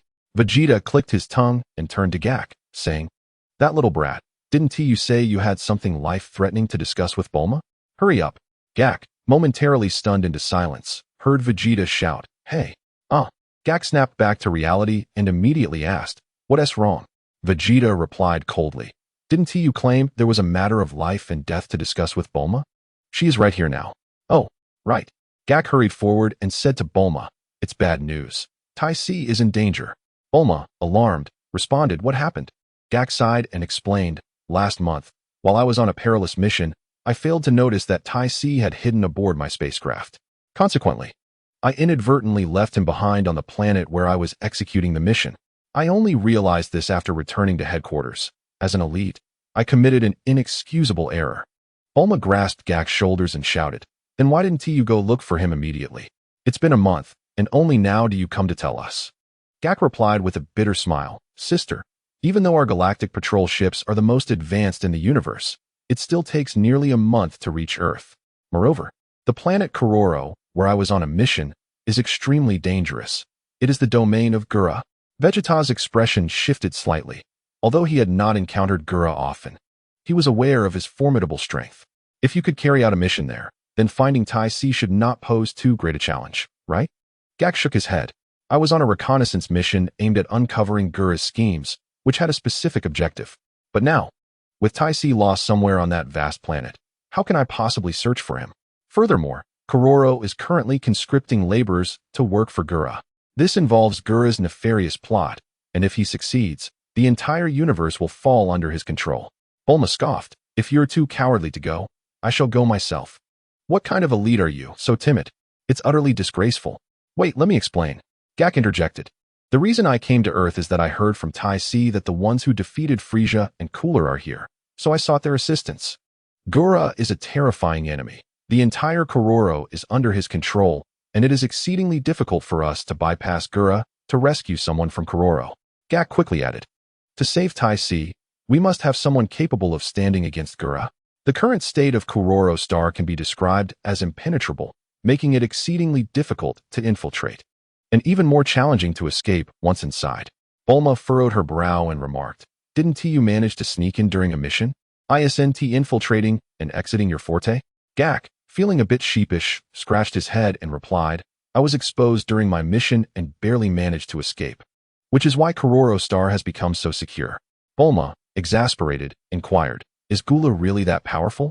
Before Gak could respond, Vegeta interjected, "Gula is Frisia's brother. Although Frisia believes he surpasses Gula, I perceive that Gula has long since eclipsed their father, Cooled." Bulma gasped, "What? He is stronger than Cooled?" Just months ago, their battle against Cooled had been incredibly arduous, and now there was someone even mightier than Cooled and Gula. With a sigh, Bulma lamented, "It seems we must enlist Goku's help. I initially thought Vegeta could handle an ordinary adversary." Vegeta's forehead twitched with veins, glaring at Bulma. Unperturbed, Bulma continued her musings. Chapter 21. The Rescue of Ties. Bulma grasped Gak's shoulder and urged, "Time is of the essence. We must hasten to Goku. Ties has already been left behind for a month, and who knows what might transpire if we delay further." Gak nodded vigorously, saying, "Yes, let us take my spaceship." With that, the two prepared to board the ship and set off for the location of Son Goku. "Wait a moment," Vegeta interjected, "I wish to accompany you." "Take me along." Gak glanced at Bulma, reluctant to include Vegeta. Although Vegeta appeared less fearsome now, he had once been a formidable general under Frisia. Bulma nodded affirmatively, saying, "Include him. He may prove useful." Seeing Bulma's consent, Gak felt he could not refuse, especially after having just misplaced Bulma's sister. Now, they were headed to rescue her and rectify his blunder. Thus, the three boarded the spaceship. Once aboard, Bulma promptly shoved Gak aside and swiftly activated the ship. Gak stumbled, falling to the ground and rolling several times before lying flat. Meanwhile, Vegeta sat calmly in his seat, arms crossed and eyes closed, utterly motionless. The spaceship soared towards Baozi Mountain, heading for Son Goku's residence. Gak's spacecraft was remarkably swift, even faster than the one Vegeta had used in the past. It was a high-tech marvel of the Galactic Patrol. Were it not for the speed of this vessel, Gak would have struggled to escape Kororo Star last month, evading the pursuit of Gula's subordinates. Of course, Gak's survival was primarily due to Gula's dismissive attitude towards the Galactic Patrol, leading him to send only a few minions to apprehend Gak. With this spaceship, Bulma and the others quickly arrived at Baozi Mountain. With a resounding boom, the spacecraft landed in the courtyard of Son Goku's home. Gak, regaining his balance, leapt from the ship and exclaimed, "That was certainly not a smooth landing." "Oh, isn't that Bulma and Vegeta?" came a voice. Upon hearing a noise, Sun Wukong emerged from the room, bowl in hand. Slurping, he took a hearty bite of noodles, allowing the tender strands to fill his mouth. With a muffled sound, he opened his mouth, seemingly at a loss for words. "Wukong, how many times must I remind you? Swallow your food before speaking. How can anyone understand you like this?" Kiki admonished, exasperated. "And you, Gohan, do not emulate your father." Peeking from behind the door, Gohan curiously observed the figure of Jack lying on the ground, noodles slurping in his mouth. "By the way, Bulma, what brings you here? Would you like to join us for a meal?" Kiki said, though inwardly she thought, as long as it's just Bulma, it's manageable. But with Vegeta and that strange creature on the floor, there's no way my cooking will suffice. I need to prepare more. And I hope I have enough noodles at home. Bulma interjected, "There's no time for that. I need Goku's help urgently." Kiki inquired, "What's the matter? Why the rush? And is that person on the floor your friend?" Hearing his name, Jack stood up, striking a pose he deemed impressive, and declared loudly, "Greetings.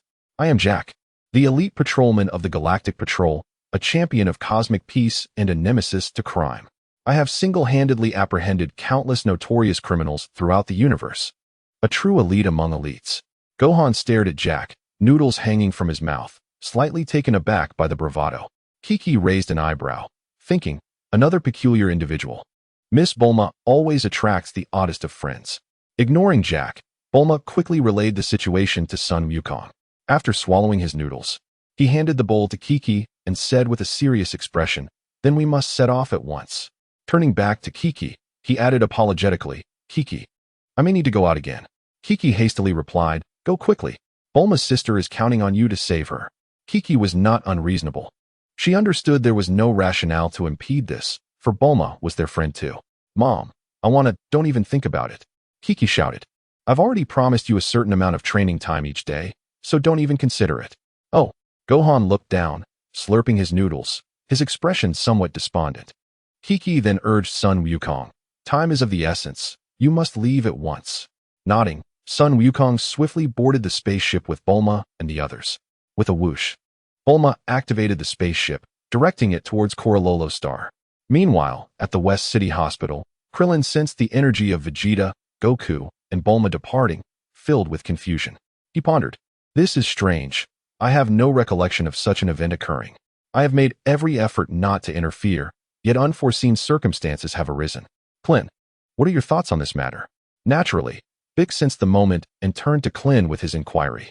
Klin furrowed his brow and replied, I have never felt that particular aura either, nor do I understand why Goku and the others would choose to accompany it. However, with Goku present, it is likely they are not in any peril. Bix nodded in agreement, stating, Indeed, though it pains me to admit, Goku has undeniably become the most formidable being in the universe. He paused before adding, Well, except for that one individual.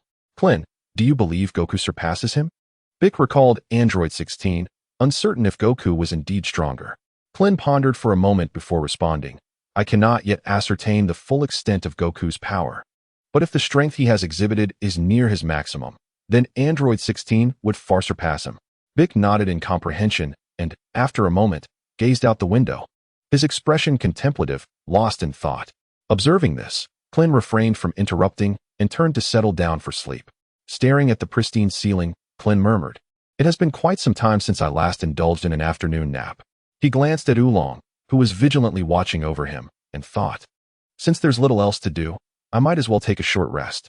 With that, Klin closed his eyes and quickly drifted into a deep slumber.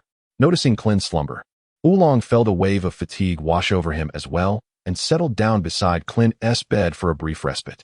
Just then, a head cautiously peeked through the door, surveying the room's condition.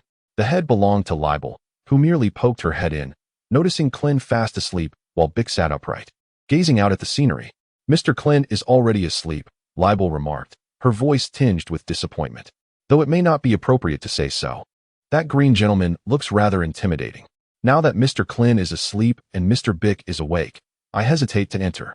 After all, it was a rare opportunity during her shift to take a look. Suddenly, Libel's expression shifted, and she declared, Room 0203 shows no abnormalities. Well then, on to the next room. With that, she turned and left. Not far down the corridor, an older nurse eyed Libel suspiciously as she approached the next room. Once Libel stepped inside, the older nurse smiled and turned to depart. Chapter 22. Discharge. Klin stretched lazily, donning a blue casual outfit as he stood before the West City Hospital, his demeanor relaxed, exuding a sense of contentment. Just moments ago, Klin and Bix had completed their discharge formalities. They were finally free from the confines of the hospital. Hee, Bix, your outfit actually suits you quite well, Klin remarked with a mischievous grin as Bix approached, clad in a yellow casual ensemble. Ah, indeed, I have encountered quite the amusing Bix. Bix turned his head away, choosing to ignore Klin's banter, allowing him to ramble on. Klin shook his head, saying, You truly are a bore. As Klin observed the silent demeanor of Bix, he was about to utter a few words when a voice interrupted him. Mr. Klin, a melodious and crisp voice rang out, and instantly Klin recognized it as that of Libel. He turned to face her, only to see Libel rushing towards him, breathless and stopping right before him. Gasping for air, Libel bent over, resting her hands on her knees. Although I knew you would be discharged from the hospital in these few days, she began. But, Klin waved his hands dismissively and smiled. Miss Libel, please don't rush. Take a moment to catch your breath. After a brief pause, Libel straightened up, inhaled deeply, and met Klin's gaze. Mr. Klin, isn't it rather abrupt of you to leave the hospital without any prior notice? I thought we were well acquainted by now. Friends should at least bid farewell before parting ways, shouldn't they? Klin slapped his forehead, exclaiming, Oh, I completely forgot. My apologies for neglecting to say goodbye. He chuckled lightly. After the examination, both Klin and Bix received the doctor's approval for discharge. Overjoyed, Klin hastily instructed Oolong to complete the discharge formalities, utterly oblivious to the necessity of bidding farewell to Libel. Libel fidgeted with her dress, sighed, and murmured, Well, take your time. Not catching her words clearly, Klin leaned closer. furrowing his brow. What? Did you just say something? Libelle stepped back, shaking her head repeatedly. It's nothing. Just talking to myself. Haha. Oh, I see. Clin stood upright and addressed Libelle. Then, Miss Libelle, farewell. MHM. Libelle bit her lower lip and nodded, her expression tinged with sorrow. Had Clin focused on her face, he would have noticed the glistening, reddened rims of her eyes. Curious passers-by glanced towards Clin and Libelle. When one's gaze fell upon Libelle, her eyes instantly captivated him. Such eyes accentuated her delicate beauty, evoking a natural desire to cherish and love her. It became evident that someone, who ought to cherish Libelle, had failed to fulfill his duty. Thus, onlookers naturally felt a surge of anger towards the bald man. Clin suddenly sensed the ire of those around him, leaving him perplexed. Libelle also noticed the crowd had unwittingly encircled them, and she immediately lowered her head, her face flushed with embarrassment. Suddenly, Clin chuckled, stroking the back of his head. Perhaps it would be best if we didn't team-meet too often, after all. Huh? Libelle looked up at Clin, her expression one of shock, tears finally spilling over. No, why are you crying? Clin stood there, helpless, staring at the weeping Libelle. I am sorry. Huh? Libelle suddenly apologized, leaving Clin even more bewildered. Surely, you must harbor some disdain for me. After all, I committed such an act, and, having received Mr. Clin's magnanimity, I brazenly approached him once more. Clin swallowed hard, acutely aware of the murderous glares surrounding him, his mind racing to unravel the miscommunication in their exchange. I don't actually dislike you, he clarified. What I meant by not wanting to see each other often is that we should avoid frequent encounters at the hospital. Libelle paused her weeping, gently wiping her tears with her right hand as she turned her gaze to Clin. He continued, You see, I live quite far away and seldom visit Shidu. If we were to meet regularly, it would mean I would frequently find myself injured and hospitalized. Upon hearing this, Libelle's face lit up with a smile. So, you don't dislike me then? Of course not, he affirmed. Relieved by his response, Libelle exhaled deeply. Clin glanced around, puzzled. Where has Bic gone? He.s. hiding his emotions quite well. How inconsiderate. Observing the crowd around him, Clin felt a sense of helplessness. Meanwhile, Bic stood on the hospital rooftop, arms crossed, watching Clin's location. Though uncertain of the situation, he sensed impending trouble and resolved to remain there a while longer, silently observing the unfolding events. The passers-by, not oblivious to the atmosphere, gleaned the essence of the conversation and cast Clin envious glances before dispersing. Once the crowd had thinned, Clin spotted Wulong, Yamcha, Tianjin Fan, and Jiaozi at the hospital entrance. They had no intention of approaching, understanding that it was not yet their moment to intervene. Wow, that Clin really is enviable. Even in a hospital, he meets such a beautiful girl. It makes me want to be hospitalized. Wulong remarked to Yamcha. Have you forgotten why Bulma broke up with you? You should really remember that. Yamcha chuckled awkwardly in response. I was just kidding. I'm already taken. Wulong shook his head, replying, She's your ex-girlfriend. You're so easily carried away by your own triumphs. Yamcha sheepishly scratched the back of his head, glancing at Clin and Libelle. Libelle, blushing and slightly breathless, nervously asked Clin, could you share your contact information with me? Clin stared at Libelle in astonishment. He was neither a simpleton like Sun Wukong, nor a dense man like Tianjin Fan. With Libelle expressing herself so openly, how could he not comprehend her intentions? He thought to himself, while I cannot ascertain if she harbors romantic feelings, it is evident she holds some affection for me. This complicates matters. I am not prepared for this. Noticing Clin's prolonged silence, Libelle lowered her head, her expression one of despair. Is it not possible? I'm sorry for troubling you with such a request. Clin, seeing her dejection, quickly waved his hands. No, it's not that. I just hadn't figured out how to respond yet. It's not that I don't want to share. Currently, I reside on a remote island, far from here, and I lack a telephone at home. Consequently, I find myself at a loss regarding how to provide you with my contact information. Krillin scratched the back of his head. A look of distress etched upon his face. While it is indeed a joy to be favored by a charming and beautiful lady like Rebirth, Krillin is utterly preoccupied and not in a position to entertain romantic notions. Had he been oblivious to the potential threats posed by the likes of number 18 and number 17, perhaps he would have felt more at ease and would have readily welcomed any communication from Rebirth. However, the awareness of these looming dangers prevents him from fully relaxing. Although the crisis with Cell has been averted, the specter of threats from artificial beings and other unknown perils remains. Just 2 months prior, Bulma, Goku, and Vegeta had ventured into the cosmos without so much as a word, leaving to confront a foe named Cooler, and they have yet to return. Had it not been for Gohan's visit to see Piccolo, Krillin would still be perplexed by Goku's sudden departure from Earth. In his recollections, there is no mention of Cooler. He has never even heard that Frieza had a brother. The weight of both known and unknown threats leaves Krillin unable to let his guard down completely, which is why he prefers to limit his contact with Liber. Should their communication increase, it would likely be due to the depletion of senzu beans, necessitating his hospitalization. Just as Krillin wrestled with his predicament, Yamcha draped his right arm around Krillin's shoulder and, with a thumbs up and a beaming smile, reassured him, "Rest assured." Krillin looked at Yamcha, bewildered. "Rest assured about what?" Yamcha continued, "I initially intended to surprise you, but I believe now is the perfect moment. During your hospitalization, I not only installed a landline at our training space, but I also arranged for a mobile phone for you." Krillin stared in a daze at Yamcha. This surprise did not seem to elicit the joy one might expect. For this lady, Krillin's contact information can be reached via the landline, and if that fails, you may also try contacting our teacher. But remember, do not acquiesce to any of our teacher's requests. Liber nodded vigorously, jotting down Yamcha's words in a small notebook. Surely, that notebook was not intended for such matters. Krillin grasped his face in exasperation, feeling utterly helpless. After bidding farewell to Liber, Oolong returned to Bulma's home, while Tien, Kaiatsu, Yamcha, and Krillin returned to their island to continue their training. On the hospital rooftop, after witnessing Krillin and the others depart, Piccolo transformed back into his original attire and soared towards the lookout. Chapter 23. The return of Goku upon their discharge from the hospital. Krillin and his companions immediately resumed their training, dedicating their days to rigorous practice alongside Tien and Yamcha. Although the Cell crisis had been resolved, the threat posed by Dr.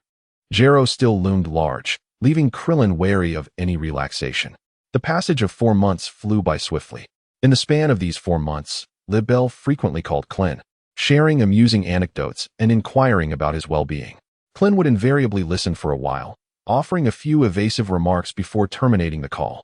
Although Klin was reluctant to squander excessive time conversing with Libel, he felt it impolite to abruptly end the conversation, resulting in him dedicating approximately 30 minutes each day to these calls. Most often, Klin merely listened, occasionally responding to Libel's words. Libel had suggested meetings several times, but Klin always managed to deflect her proposals with various excuses. Throughout these 4 months, Klin never ventured beyond the island where they trained. Nor did he ever meet Libel in person. "Let us leave it at that," Klin stated into the phone. "I have some matters to attend to." He adeptly articulated a string of words that even he found perplexing. Upon hearing the dial tone, Klin exhaled in relief. He. Klin turned to glare at Yamcha, who was outside the window mocking him.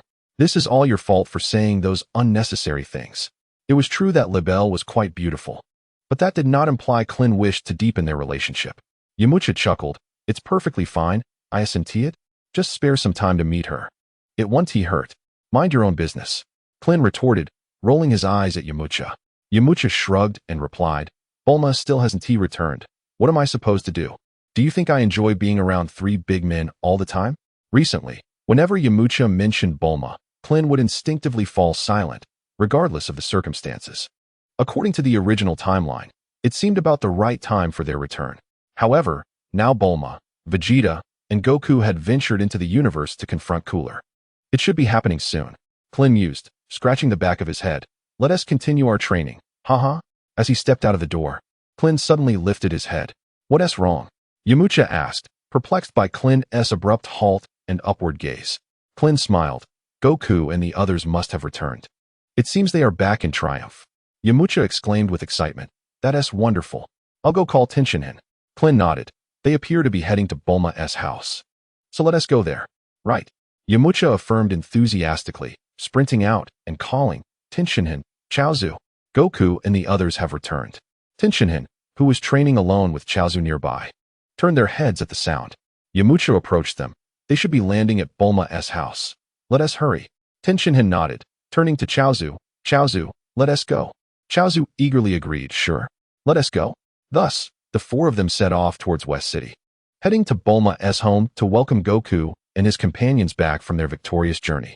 On the Bowsy Mountain, 2 figures, one large and one small, intertwined in a continuous dance. They are Sun Wukong and Piccolo, engaged in rigorous combat training. Sun Wukong utilizes both fists and feet, relentlessly attacking Piccolo, who refrains from countering, merely focusing on defense and evasion. Suddenly, Piccolo's gaze sharpens as he exclaims, "Wukong, pay attention." Huh. Sun Wukong hesitates momentarily, his movements faltering. Before he can fully comprehend the situation, Piccolo lands a punch squarely on his face. Piccolo furrows his brow, expressing his dissatisfaction. "I told you to be attentive." As he advances to assault Sun Wukong, the latter finds himself flustered and unable to respond adequately to Piccolo's sudden onslaught. With your prowess, you could have easily avoided that punch. You should be quicker. There is always room for improvement. Do not merely evade. You must seize the opportunity to counterattack. My current offensive is insufficient to render you utterly defenseless. Counter, counter, counter. Listening to Piccolo's admonitions, Sun Wukong feels a deep sense of despair. Perhaps Piccolo is right. But at this moment, he simply cannot rise to the occasion. It has been 4 months, and yet you show no progress. While voicing his frustration, Piccolo continues to unleash a torrent of attacks upon Sun Wukong. Your adversary will not simply be a target incapable of retaliation. Currently, as I initiate this mild offensive, you are completely unable to respond. What will you do when faced with formidable foes in the future? Await your father's rescue? If that is the case, you might as well give up now. At that moment, Piccolo's expression shifts, his body momentarily halting. No, I will never yield. Seizing the opportunity that Piccolo inadvertently left open, Sun Wukong strikes a punch to Piccolo's abdomen. Although Piccolo's previous barrage seemed impenetrable, he had actually left numerous openings for Sun Wukong to exploit. However, having been on the defensive for an extended period, Sun Wukong was unable to counter, disappointing Piccolo. Now, however, Piccolo is taken aback by Sun Wukong's response. It is essential to note that Piccolo had intentionally created openings to allow Sun Wukong the capacity to counter, not to enable him to land a hit. Yet, Sun Wukong chose the openings that would allow him to launch a genuine counterattack, which greatly surprised Piccolo. Sun Wukong swiftly retaliates, delivering a flurry of punches upon Piccolo. Piccolo smirks, raising his arms in defense. Just as he prepares to kick Sun Wukong, the latter steps onto Piccolo's thigh, delivering a powerful kick to his abdomen. Following this, Sun Wukong brings both fists crashing down towards Piccolo's head. Piccolo swiftly pivots to evade, then sweeps his leg, striking Sun Wukong in the side. Ugh! Sun Wukong cries out in pain, flying backward. Piccolo, chuckling, charges forward again, having been compelled to elevate his energy in response to Sun Wukong's earlier pressure. As Sun Wukong sees Piccolo closing in, he completes 3 rotations in the air to stabilize himself. However, Piccolo has already advanced, and under his fierce assault, Sun Wukong can only protect himself with his arms and legs, continuously defending against Piccolo's strikes. Suddenly, Piccolo retreats, gesturing with his hand to signal a stop.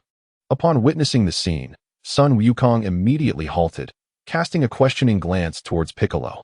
Piccolo lifted his head, initially serious, his brow furrowing in concentration. Soon, however, his expression relaxed into a smile. Your father has returned. He should be landing in West City. Additionally, Krillin and the others have also made their way to West City. Sun Wukong, upon hearing this, was filled with joy, raising his fists in exultation and exclaiming, "Hooray!" Piccolo suggested, "Shall we go and have a look?" He was quite curious about the formidable Gula that Sun Wukong had been battling, which had delayed his return for 6 months. It was worth noting that even during their time on Namek, they had not taken such a long duration. Thus, Piccolo and Sun Wukong soared towards West City. In no time, they arrived there.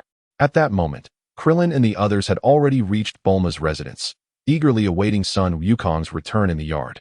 Uncle Krillin, spotting him, Sun Wukong beamed with delight, waving enthusiastically even before touching the ground. Krillin, having already noticed Piccolo and Sun Wukong, reciprocated the gesture. It's here. Krillin lifted his gaze to see the spaceship hurtling towards them, then abruptly decelerating. It must be Bulma piloting it.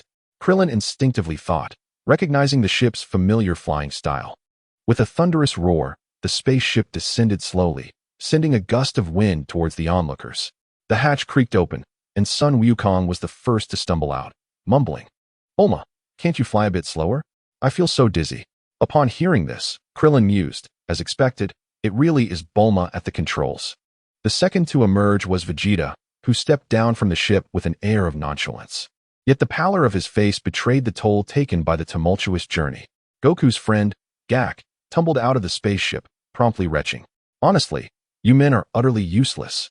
Bulma was the last to exit, arms crossed, clearly dissatisfied with the reactions of her companions. Chapter 24 recounts Sun Wukong's 3 battles with Gula. After their return, everyone gathered in Bulma's yard, basking in a joyous reunion. Wukong, is Gula truly strong? Krillin posed the question that lingered in everyone's minds.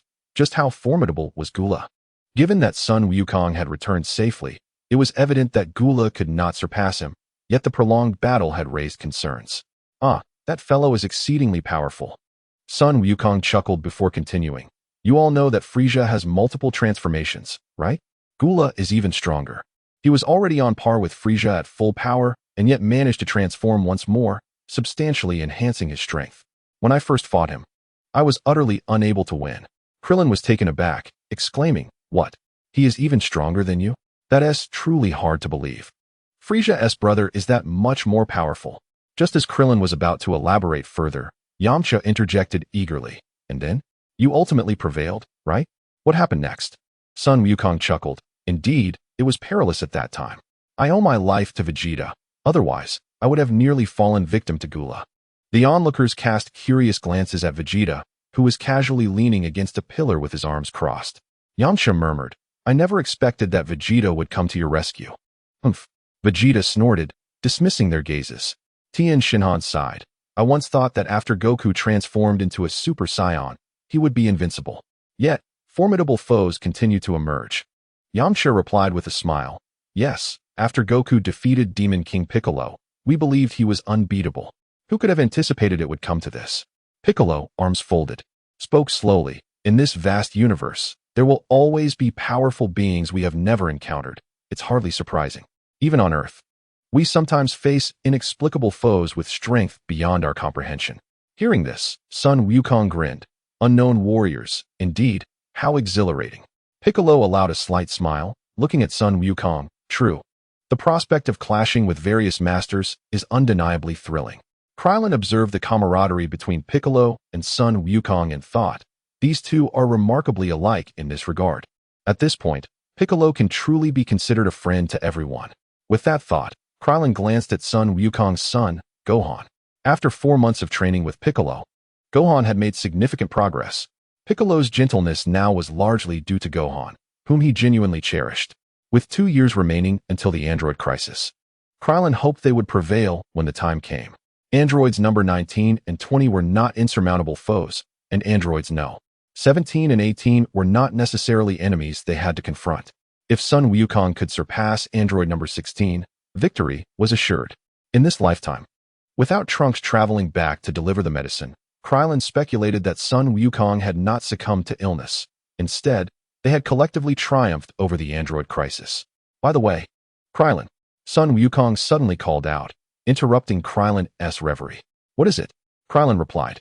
Sun Wukong inquired, just how powerful is android number 16? He intends to kill me. But has he made any appearances during my absence? Witnessing Sun Wukong's excitement, Krillin could only smile wryly. He hasn't shown himself at all. Android number 16 is a robot. Unless he appears before us, we cannot detect him.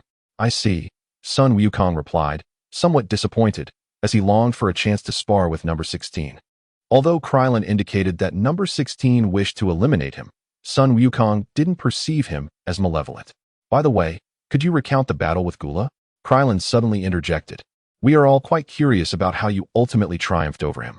Upon hearing Krillin's request, Sun Wukong found it difficult to refuse and began to recount his encounter with Gula. As soon as I arrived on the planet Kirolo, I sensed Gula's astonishing energy. Upon confirming it was indeed Gula, I rushed to engage him in combat. Faced with such a formidable adversary, I had no choice but to transform into a Super Saiyan and confront him directly. At the outset, I tested my opponent. I initially thought Gula had exerted his full strength, only to discover that he still had one transformation in reserve. Once Gula transformed, I found myself utterly outmatched. Yamcha, beads of cold sweat forming on his forehead, inquired, is he truly that formidable? He could scarcely believe that there existed a being whose power could completely overpower the Super Saiyan Goku. Even the immensely powerful Android 16, as described by Krillin, did not seem to him capable of surpassing Goku. Goku affirmed, "Indeed, that fellow is exceptionally powerful. Had it not been for Vegeta detonating Gula's factory to divert his attention and seizing the opportunity to rescue me, I might have already fallen to Gula's wrath." Vegeta remarked nonchalantly, "Gula is also an adversary of the Saiyans. I merely sought revenge by destroying his factory. As for rescuing the injured Kakarot, that was merely a fortuitous act. Even if Kakarot had not intervened to defeat Gula, once I attained Super Saiyan status, I would have hunted Gula down myself." Krillin's lips twitched in response. Pondering, Vegeta remains as he always was. However, he seems to have undergone considerable change over these past 6 months. No, his transformation commenced well before that. Though Krillin felt a sense of joy at Vegeta's evolution, he cast a worried glance toward Yamcha. Yamcha, oblivious to Krillin's gaze, eagerly pressed Goku for further details about the subsequent events. After a month of recuperation, I resolved not to engage Gula in combat. Tien chuckled. "That hardly seems like your usual approach, Goku." Embarrassed, Goku scratched the back of his head and replied, "After all, I initially went there to rescue Bulma's sister." Laughter erupted among the group, with even Piccolo joining in, filling Bulma's courtyard with a cheerful atmosphere. "You won the second battle, right?" Goku shook his head and stated, "In the second battle, I still lost. Although I demonstrated a noticeable improvement in strength compared to my first encounter with Gula, I remained no match for him. However, I did manage to inflict significant injury on Gula, which allowed Vegeta to facilitate our escape right under Gula's nose. In truth, even by the third battle against Gula, I was still inferior in strength. Ultimately, with Vegeta's assistance and a stroke of luck, I managed to defeat Gula. Gula was utterly deranged, ultimately resorting to a frenzied desire to annihilate both the planet Kuroro and us along with it. Thankfully, I was able to repel his energy blast with the Kamehameha wave and subsequently propelled Gula into the sun. One can only surmise that even Gula must have met his demise. After vanquishing Gula, we promptly set our course back to Earth. Goku succinctly recounted the perilous journey to Kuroro, and although his account was brief, the underlying dangers were understood by all. Krillin blinked, and upon realizing Goku had finished his tale, he inquired, "What about ties? Did you not find ties?" Bulma expressed her dissatisfaction, stating that ties had been rescued during Goku's second battle with Gula, at a time when Gula's forces were already in disarray. They had directly arranged for Gak to escort her away from Kuroro Star. Initially, they should have departed as well, but Goku insisted on defeating Gula before leaving, and Vegeta's presence only added to her frustration. Upon hearing her complaints, everyone burst into laughter, exclaiming, "Such is the nature of Saiyans." Soon after, the gathering came to an end. Goku, Gohan, and Piccolo returned to the Bunko Mountain, where Piccolo resided not far from Goku's home. Krillin, Tien, and Kaiatsu made their way back to their training island. Yamcha, meanwhile, lingered at Bulma's house, hoping to rekindle their romance. As for Vegeta, he appeared to have nowhere else to go. Chapter 25. The fear of Krillin. Time flew by, and 2 years swiftly passed. 2 years prior, Yamcha had exerted great effort to reconcile with Bulma, yet his triumph was short-lived. Within a month, they quarreled and parted ways once more.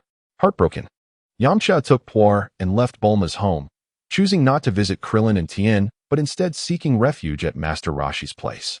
Throughout these 2 years, Krillin had been engaged in rigorous training with Tien, achieving remarkable progress in strength. On this day, the two sparred fiercely on their small island, each clash altering the atmosphere.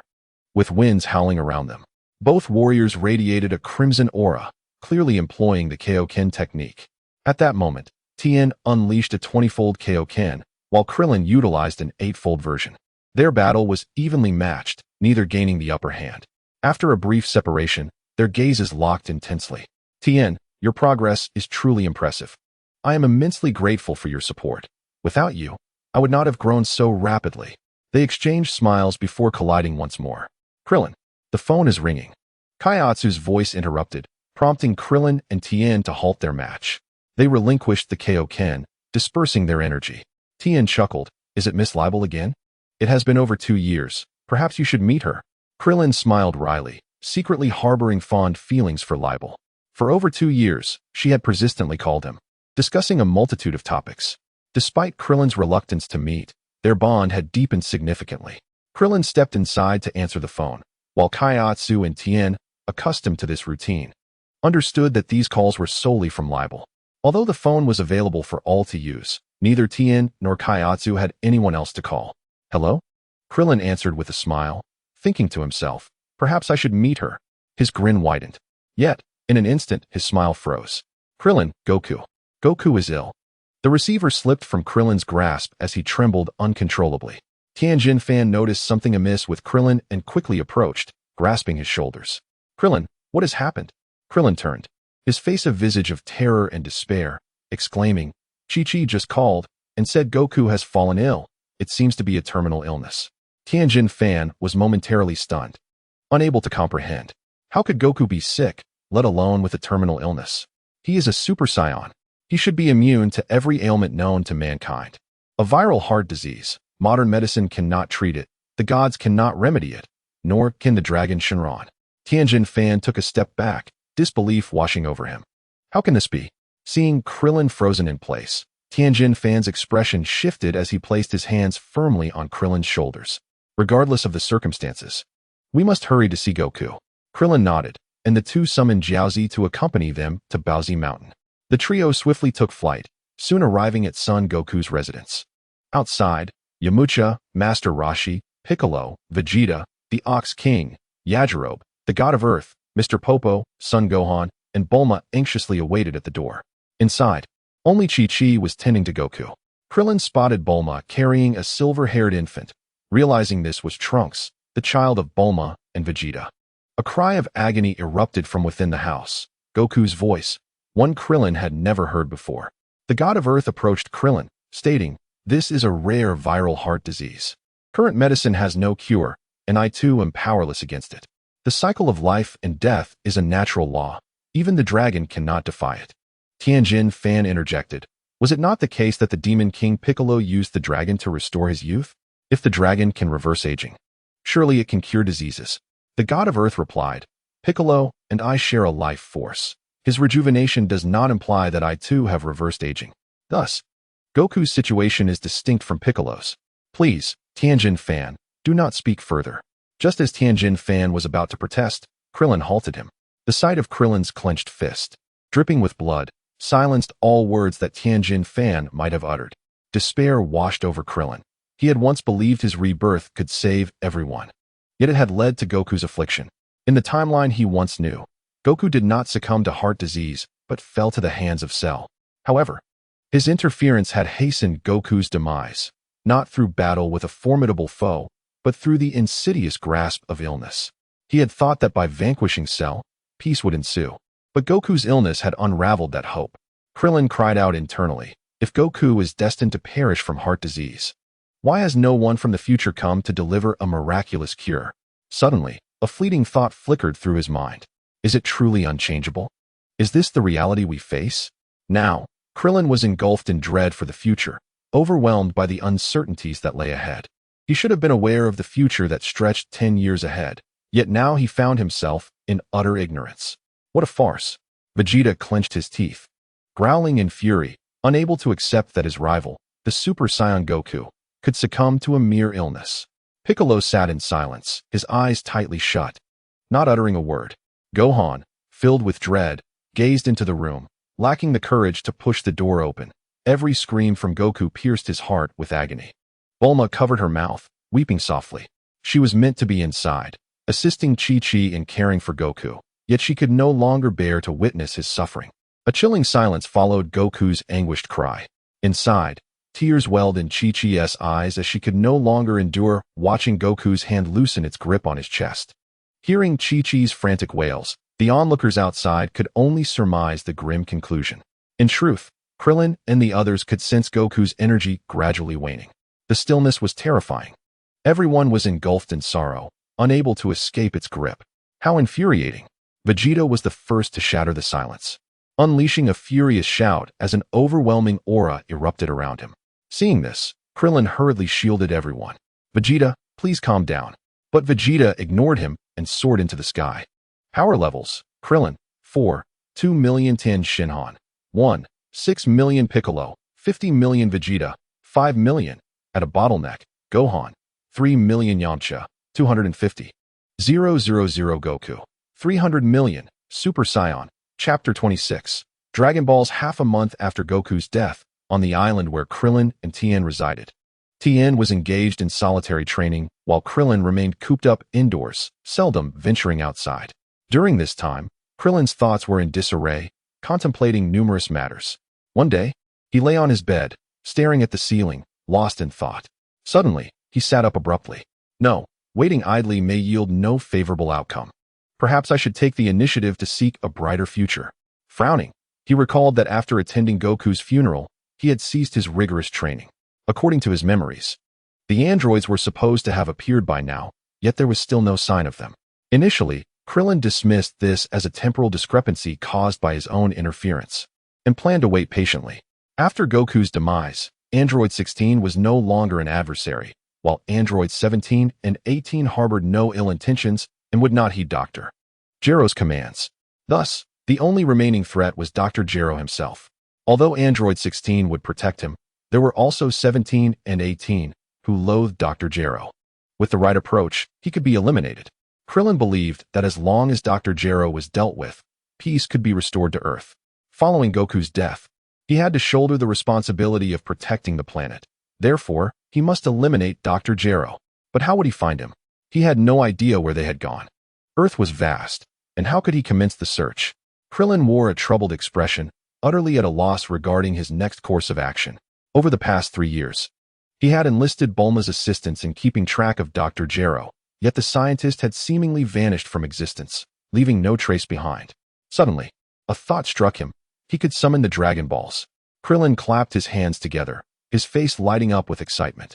Initially uncertain of his ability to defeat Android 16, he had opted to ask Bulma to monitor the situation rather than directly use the Dragon Balls to locate Dr. Gero, fearing it might alert him. However, now, Krillin resolved to employ the Dragon Balls to ascertain Dr. Gero's whereabouts. With newfound determination, he sprang to his feet, his aura flaring as he soared into the sky toward Bulma's home. Tien, who was diligently training, noticed Krillin's departure and smiled, remarking, "It seems Krillin has finally emerged from the shadow of Goku's death." His prolonged seclusion over the past half-month had been quite worrisome. "Bulma, may I borrow the Dragon Radar?" Krillin exclaimed urgently as he appeared before her after a month-long absence. In a moment of nostalgia, Bulma was reminded of her childhood encounters with Goku, recalling a similar exchange they once had. The most significant difference now was that she cradled her son Trunks in her arms. "Though I am unaware of your intentions, I must clarify that the dragon has no power to resurrect Goku, nor does Porunga from Namek," Bulma stated as she retrieved the Dragon Radar from her home and handed it to Krillin. In addition to the radar, Bulma also held 4 Dragon Balls. Krillin nodded, acknowledging, "I am aware of that. I have other plans in mind." He then inquired, "So you possess 4 Dragon Balls here? What do you intend to wish for? Youth, perhaps?" Bulma rolled her eyes, responding, "I am still quite young. Thank you very much. I merely stumbled upon these Dragon Balls by chance. It was simply fortuitous." Krillin scratched the back of his head, managing a smile as he said, "That's fantastic. Having these 4 Dragon Balls will certainly save me a great deal of trouble." Bulma nodded in agreement, and their conversation fell into silence as she remained in a state of shock. The suddenness of Goku's illness and subsequent death had left her utterly unprepared. The impact of Goku's unexpected demise struck Bulma differently than any prior loss. No one could have anticipated that the invincible Goku would fall to a mere illness. After a brief silence, Krillin asked, "What about Vegeta?" Bulma's gaze dimmed as she shook her head. Since Goku's passing, he has isolated himself in his room, consumed by despair. Vegeta is simply unable to accept the reality of Goku succumbing to illness. Krillin sighed, having anticipated this outcome. After all, if Vegeta had been training, he would certainly have sensed the prince's energy. Gripping the Dragon Radar tightly, Krillin thought, "I hope the situation does not deteriorate further. If it does, I must take my leave now, farewell," he declared, turning to depart. "Krillin," Bulma suddenly called out, halting him in his tracks. He paused, turning back to face her. Bulma opened her mouth, at a loss for words, and suddenly called out to Krillin, unaware of what she intended to say. "Goodbye?" Krillin nodded solemnly, and replied, "Goodbye." Having spoken, he immediately took to the skies. Following the coordinates on the dragon radar, Krillin swiftly located the remaining 3 Dragon Balls. 2 of them were found in the wilderness, deemed unclaimed treasures, thus allowing Krillin to acquire them with ease. The last one, however, the 2-star ball, proved to be more troublesome by the time Krillin discovered it. It was already in the possession of 3 individuals who also sought to gather the Dragon Balls to fulfill their wishes. After considerable effort, Krillin managed to persuade them to relinquish the Dragon Ball to him. With all the Dragon Balls collected, Krillin promptly summoned the Eternal Dragon. Raising his hands towards the 7 orbs, he called out, "Eternal Dragon, appear before me and grant my wish." With a resounding roar, the 7 Dragon Balls erupted into a brilliant golden light, soaring into the heavens. In an instant, the sky darkened, filled with ominous clouds and crackling thunder. A colossal green dragon emerged, gazing down upon Krillin. "State your wish. I shall grant you one." Looking up at the magnificent creature, Krillin declared, "Eternal Dragon, please transport me to the location of Dr. Gero." This wish was the result of Krillin's careful deliberation. He had initially intended to inquire about Dr. Gero's whereabouts. However, realizing that the dragon might only provide the geographical coordinates, which would not suffice in locating Dr. Gero's new laboratory, he opted to wish directly to be by Dr. Gero's side. Upon hearing Krillin's wish, the dragon's eyes glowed with a fierce red light. "Your wish has been granted." No sooner had the words left its mouth than Krillin felt the scenery before him shifting rapidly, flickering between light and dark. "Goodbye?" That voice seemed to chase after Krillin, as he glimpsed the dragon transforming into golden light, splitting into 7 fragments that scattered in all directions. Chapter 27. The Crisis of the Kuririn Clan. Ha ha ha. I never anticipated that I would ultimately have to deploy androids 17 and 18. Dr. Gero cackled ominously, his fervent gaze fixed upon the 2 chambers marked with the numbers 17 and 18. Glancing at the remote control in his hand, he muttered, "I hope this time it will be successful. You must obey my commands." With that, Dr. Gero raised the remote and pressed a button directed at the chamber containing Android 17. With a mechanical click, the chamber opened, revealing a boy with black hair, adorned with an orange scarf and dressed in a black sweatshirt, in a deep slumber. "Awaken, Android 17. Slowly, Android 17 opened his eyes, casting a cold glance at Dr. Gero.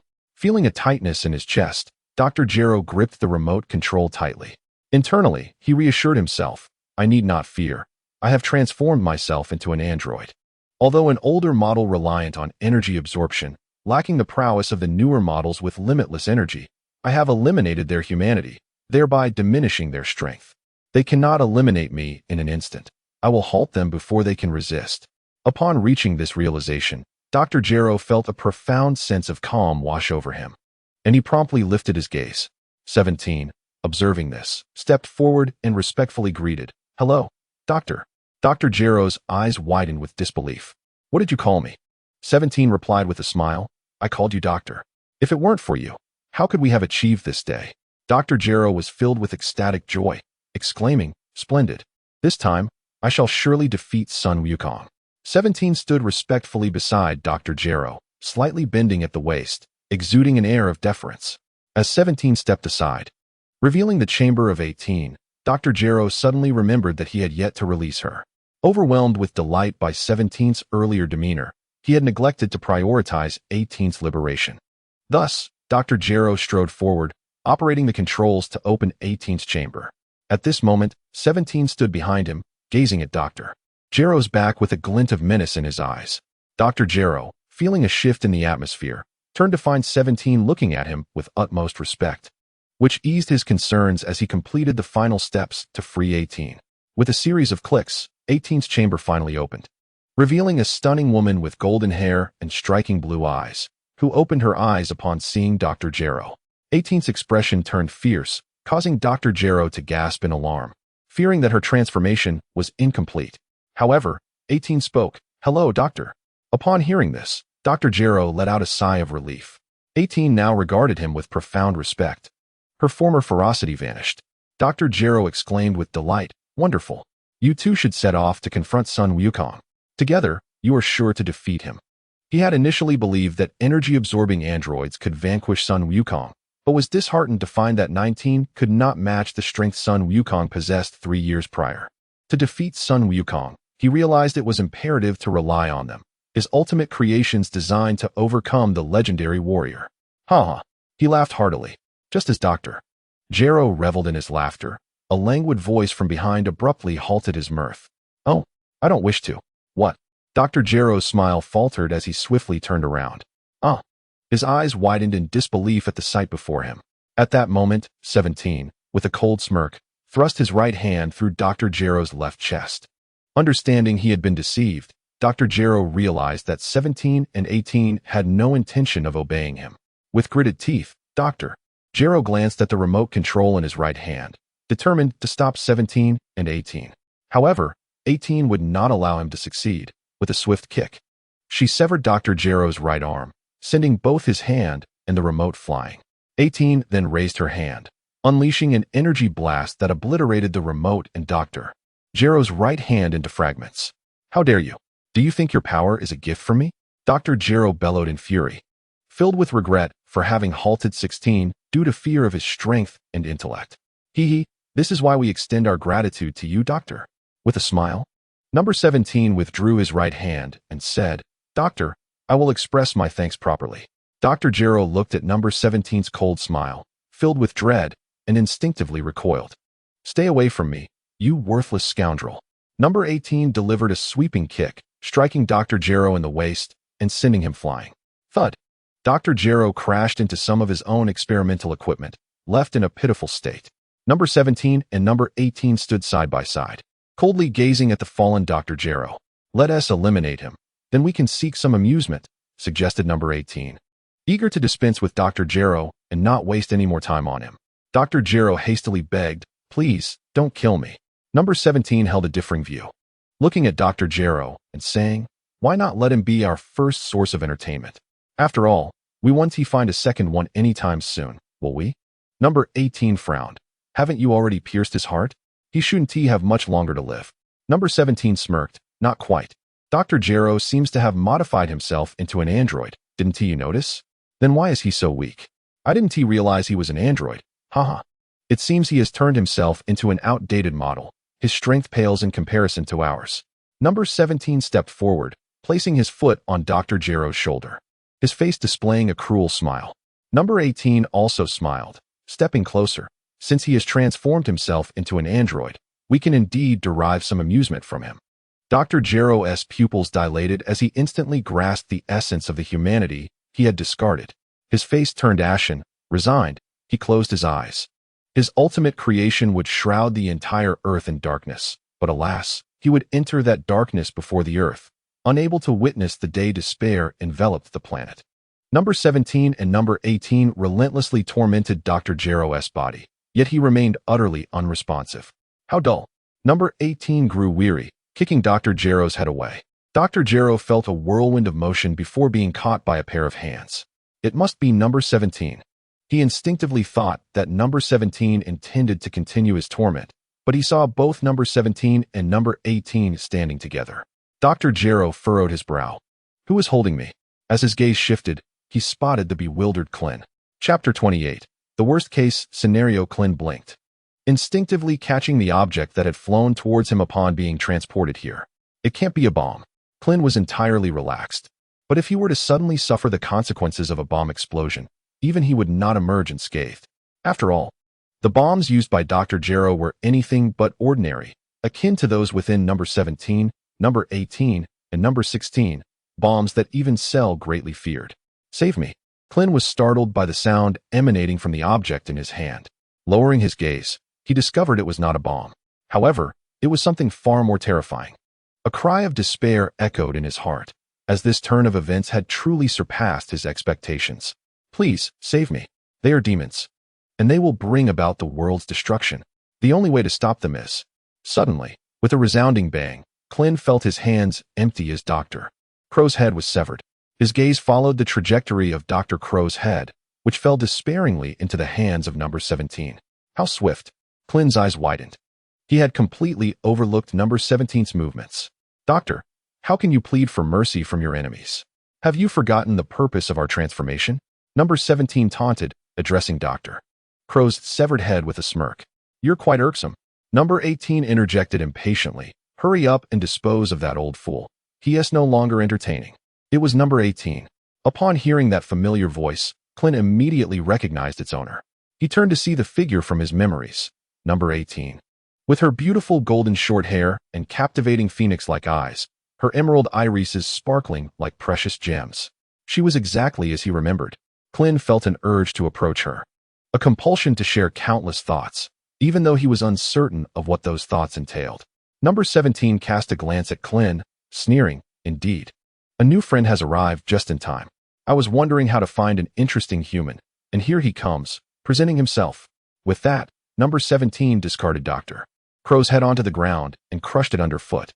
The sight of numbers 17 and 18 filled Clint with a flicker of joy. "You both, are you all right?" As soon as the words left his mouth, he regretted them. It was evident that, after being transformed into androids, they could hardly be well. We're doing splendidly. Soon. You will too." Number 18 replied with a smile as she stood shoulder to shoulder with number 17, both regarding Clint with chilling grins. Feeling a tightening in his chest, Clint hastily declared, "We are not enemies. You've already slain your foe, haven't you?" The duo chuckled, reveling in Clint's panic. "Aren't you a friend of Sun Wukong? We are on a mission to eliminate him."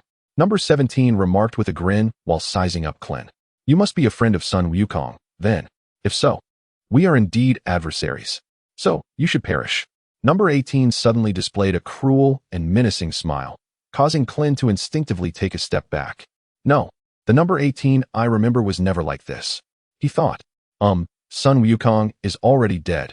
You no longer need to continue the fight." Clint stammered, attempting to reason with them. "Is that so?" Although the reasons remain unclear, they are indeed different from the androids 17 and 18 I am familiar with. They may transform Earth into a hellish nightmare, much like the realm Trunks encountered, turning it into their own playground, akin to Cell's ambitions. Why is this the case?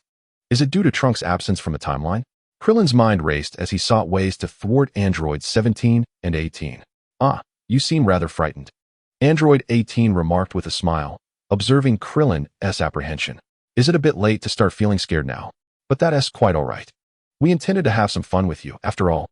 With that, Android 18 approached and extended her right hand towards Krillin's head. Krillin's eyes widened in shock as her hand grazed his cheek. Damn it, I was careless.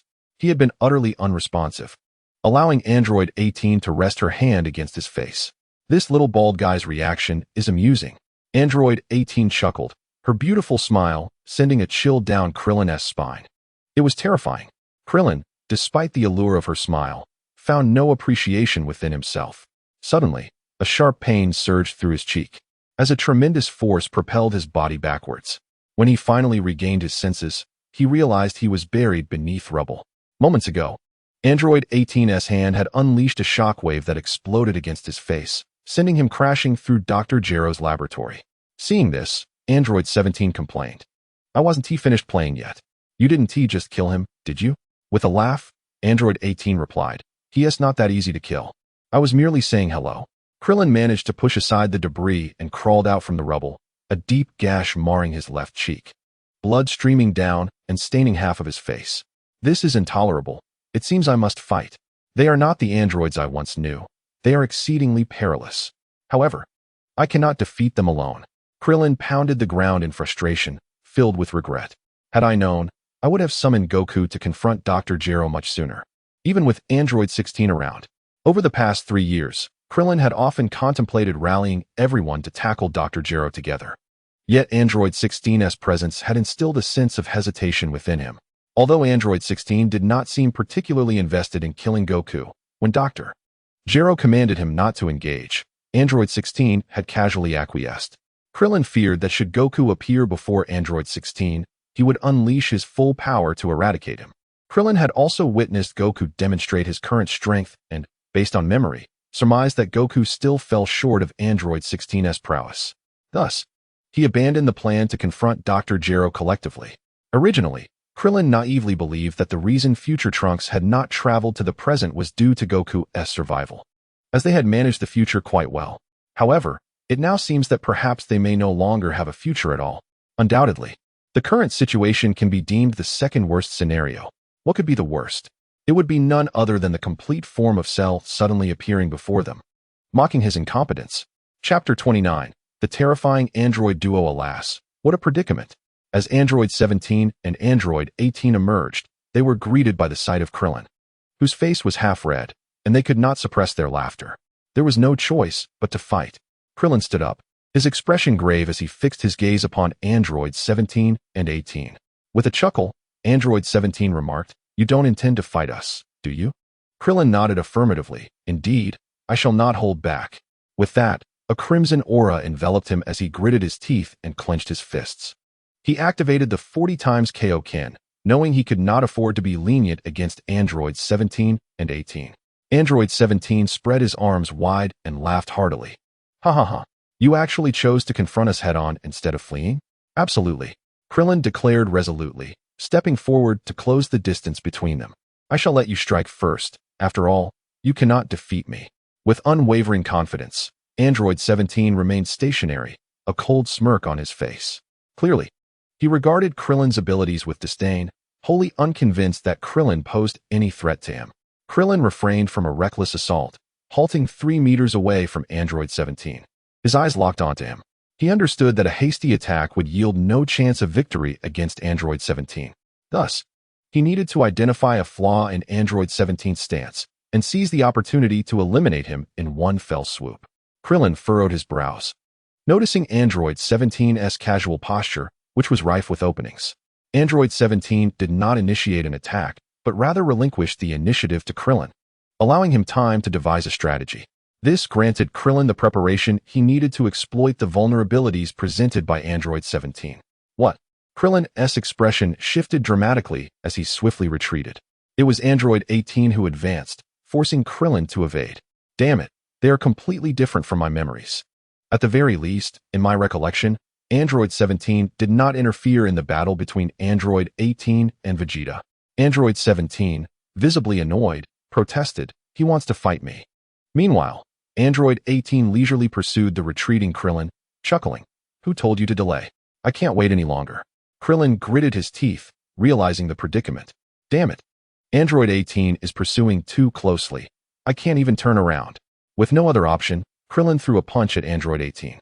She caught his wrist and turned to Android 17 with a smile, saying, "Look, he struck first. Don't blame me for intervening." Android 17 crossed his arms, turning his head aside with a scoff. "Then let you have your fun for a while. He certainly doesn't look like he'll die easily." As Clint observed No. 18 conversing with number 17, he raised his leg and delivered a swift kick towards number 18. "Watch out," number 17 cautioned, alerting number 18 to Clint's impending assault. No.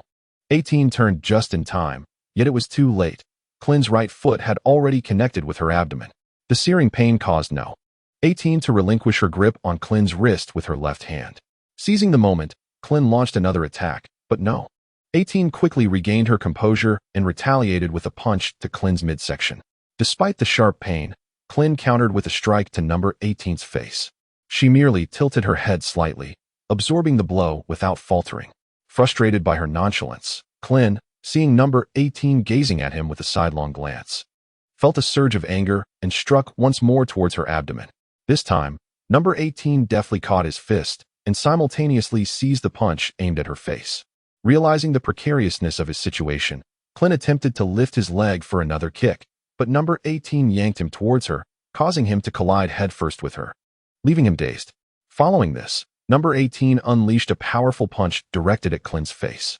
Caught off guard, Clint was struck squarely, sending him flying backward out of Dr. Crow's laboratory until he crashed against another mountain peak, coming to a halt. Remarkably strong, Clint's body left an indentation in the mountainside, lying sprawled atop it. No. 17 and number 18 emerged as well, floating on either side of Clint. Number 17 chuckled, "Let me have a turn." Without waiting for number 18's response, he delivered a punch to Clint's abdomen. "Ugh!" Clint cried out in pain, the Kaioken dissipating instantly. Number 18, irritated, exclaimed, "Honestly, I wasn't finished yet. If Goku is truly dead, this little bald head will be the most entertaining toy on Earth." Clint, incensed by number 18's words, shouted, "Shut your mouth." A fiery aura erupted around him as he activated the Kaioken once more. With a fierce determination, Clint pounded the mountainside behind him, crashing headlong into number 17's forehead. The suddenness of Klin's assault sent number 17 staggering backwards several meters, allowing Klin to pursue swiftly. "You bastards, I will kill you." Klin, his eyes ablaze, rained down fists upon number 17. The rapid succession of blows overwhelmed number 17, who struggled to regain her footing amidst Klin's relentless onslaught. Abruptly halting his attack, Klin aimed both hands at number 17.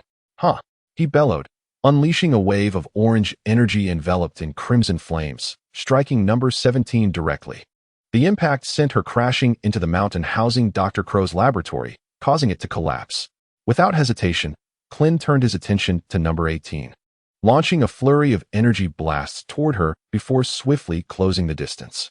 Number 18 deflected Klin's energy blasts, but by then, he stood directly before her.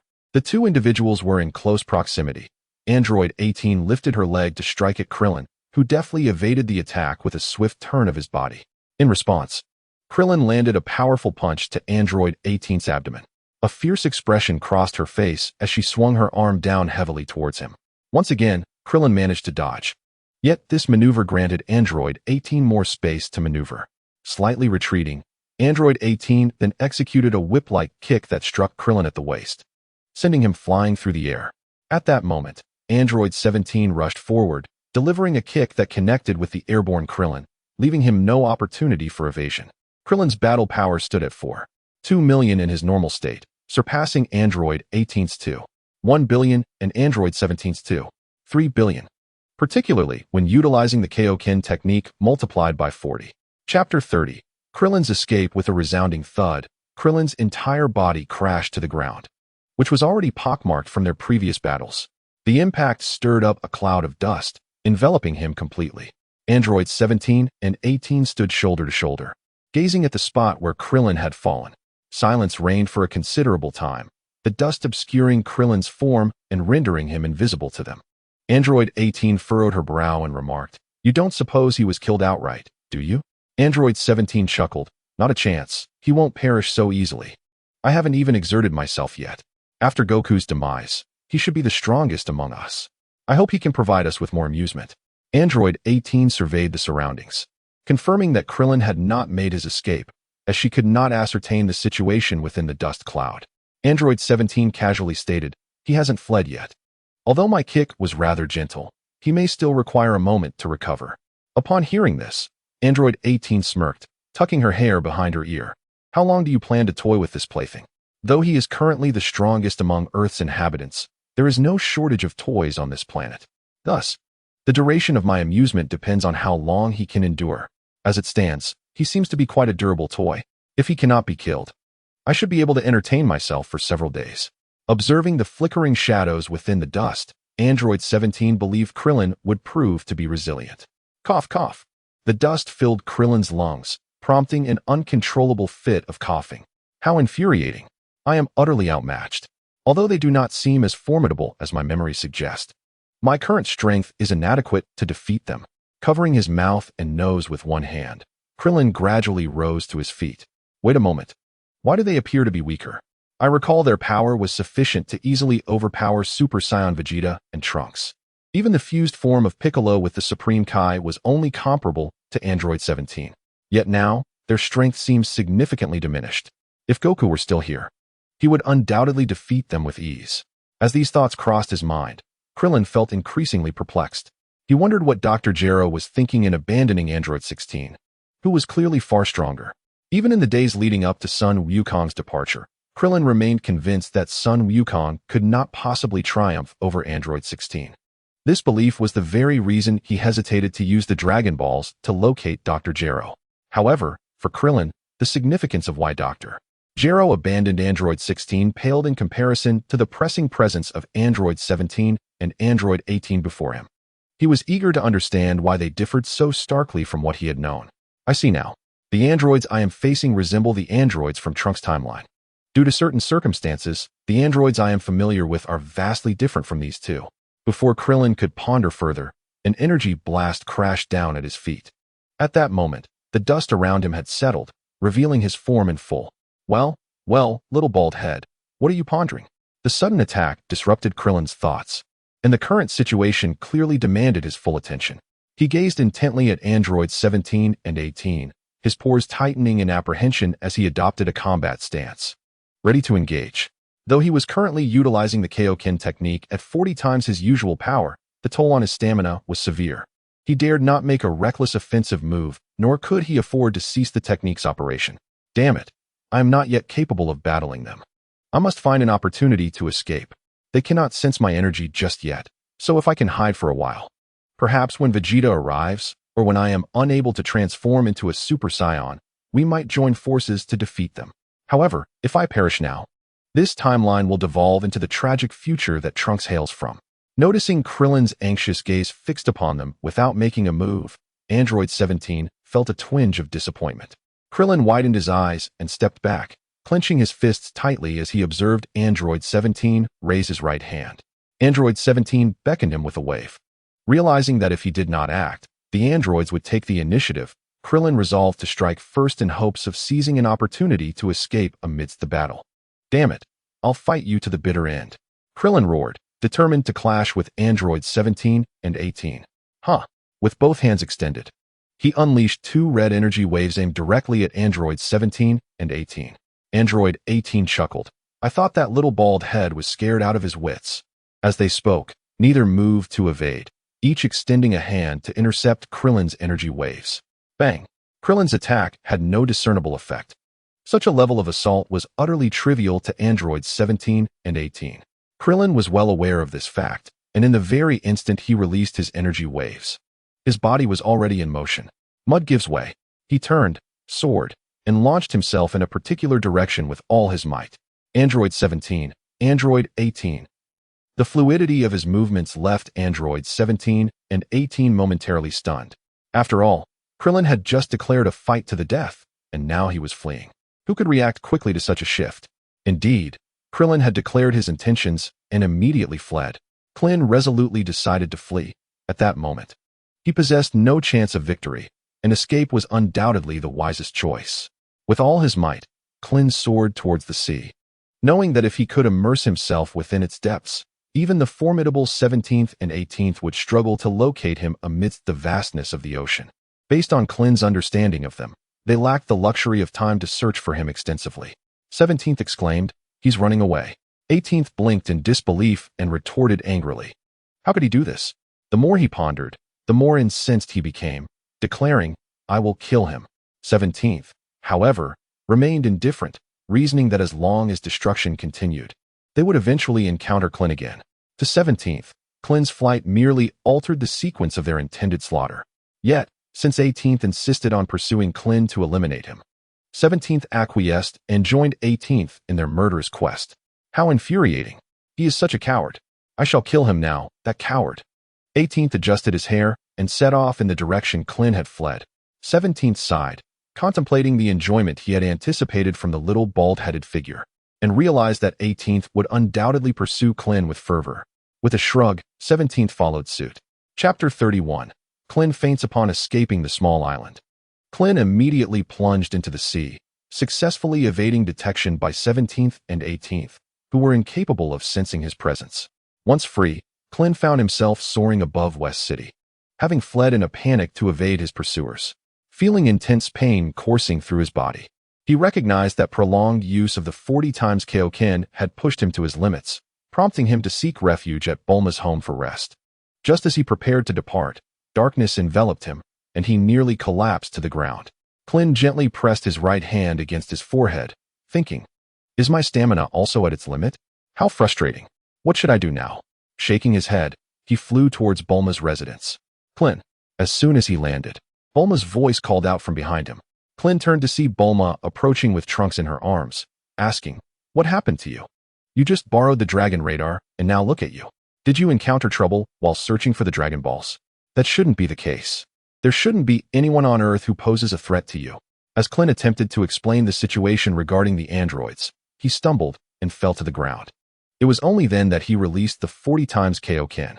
Supporting himself with his hands, he heard Bulma's concerned voice, but his head grew heavy, and darkness consumed him as he fainted. Seeing this, Bulma rushed forward, her heart filled with anxiety as she gazed at Krillin's unconscious form.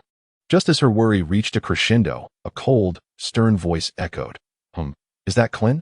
I was just looking for him, and here he is, arriving on his own. Vegeta, clad in his battle attire, slowly approached, casting an amused glance at the fallen Clint. It seems he has encountered a formidable adversary. Just what I need. As I have been feeling rather bored, I hope they provide me with some entertainment. Enough with the trivialities. Hurry and assist me. Bulma exclaimed with urgency. Help me carry him to the bed, and then swiftly seek out Krillin for some senzu beans. Krillin is in dire condition. Vegeta chuckled. Are you certain you want me to go now? With that, he effortlessly lifted Krillin by the waist. Without hesitation, Bulma replied, Of course, the sooner the better. Very well. Vegeta nodded, a smirk playing on his lips. In that case, I shall be off. However, it is worth noting that the one who harmed Krillin may be in pursuit of him. I could easily dispatch them all, but what if they arrive while I'm away? Bulma, upon hearing this, waved her hand dismissively. Never mind. I'll just call Yamcha for help.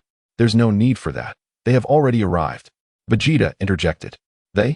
Bulma turned around to find Yamcha, Piccolo, Tien, and Kairatsu hastening towards them.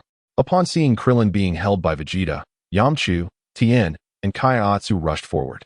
Piccolo furrowed his brow and inquired, What happened? I have no idea, Bulma replied, shaking her head. He just appeared before me, covered in injuries.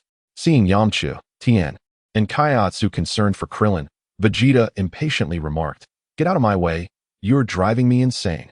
Tien attempted to speak, but was pulled aside by Yamcha and Kairatsu. Vegeta carried Krillin into the room and carelessly tossed him onto the bed. Bulma frowned and reproached Vegeta. Could you not be more gentle? Leaning against the wall with arms crossed, Vegeta coldly replied, Aren't you the one seeking someone to fetch senzu beans? Now you have 4 individuals at your disposal.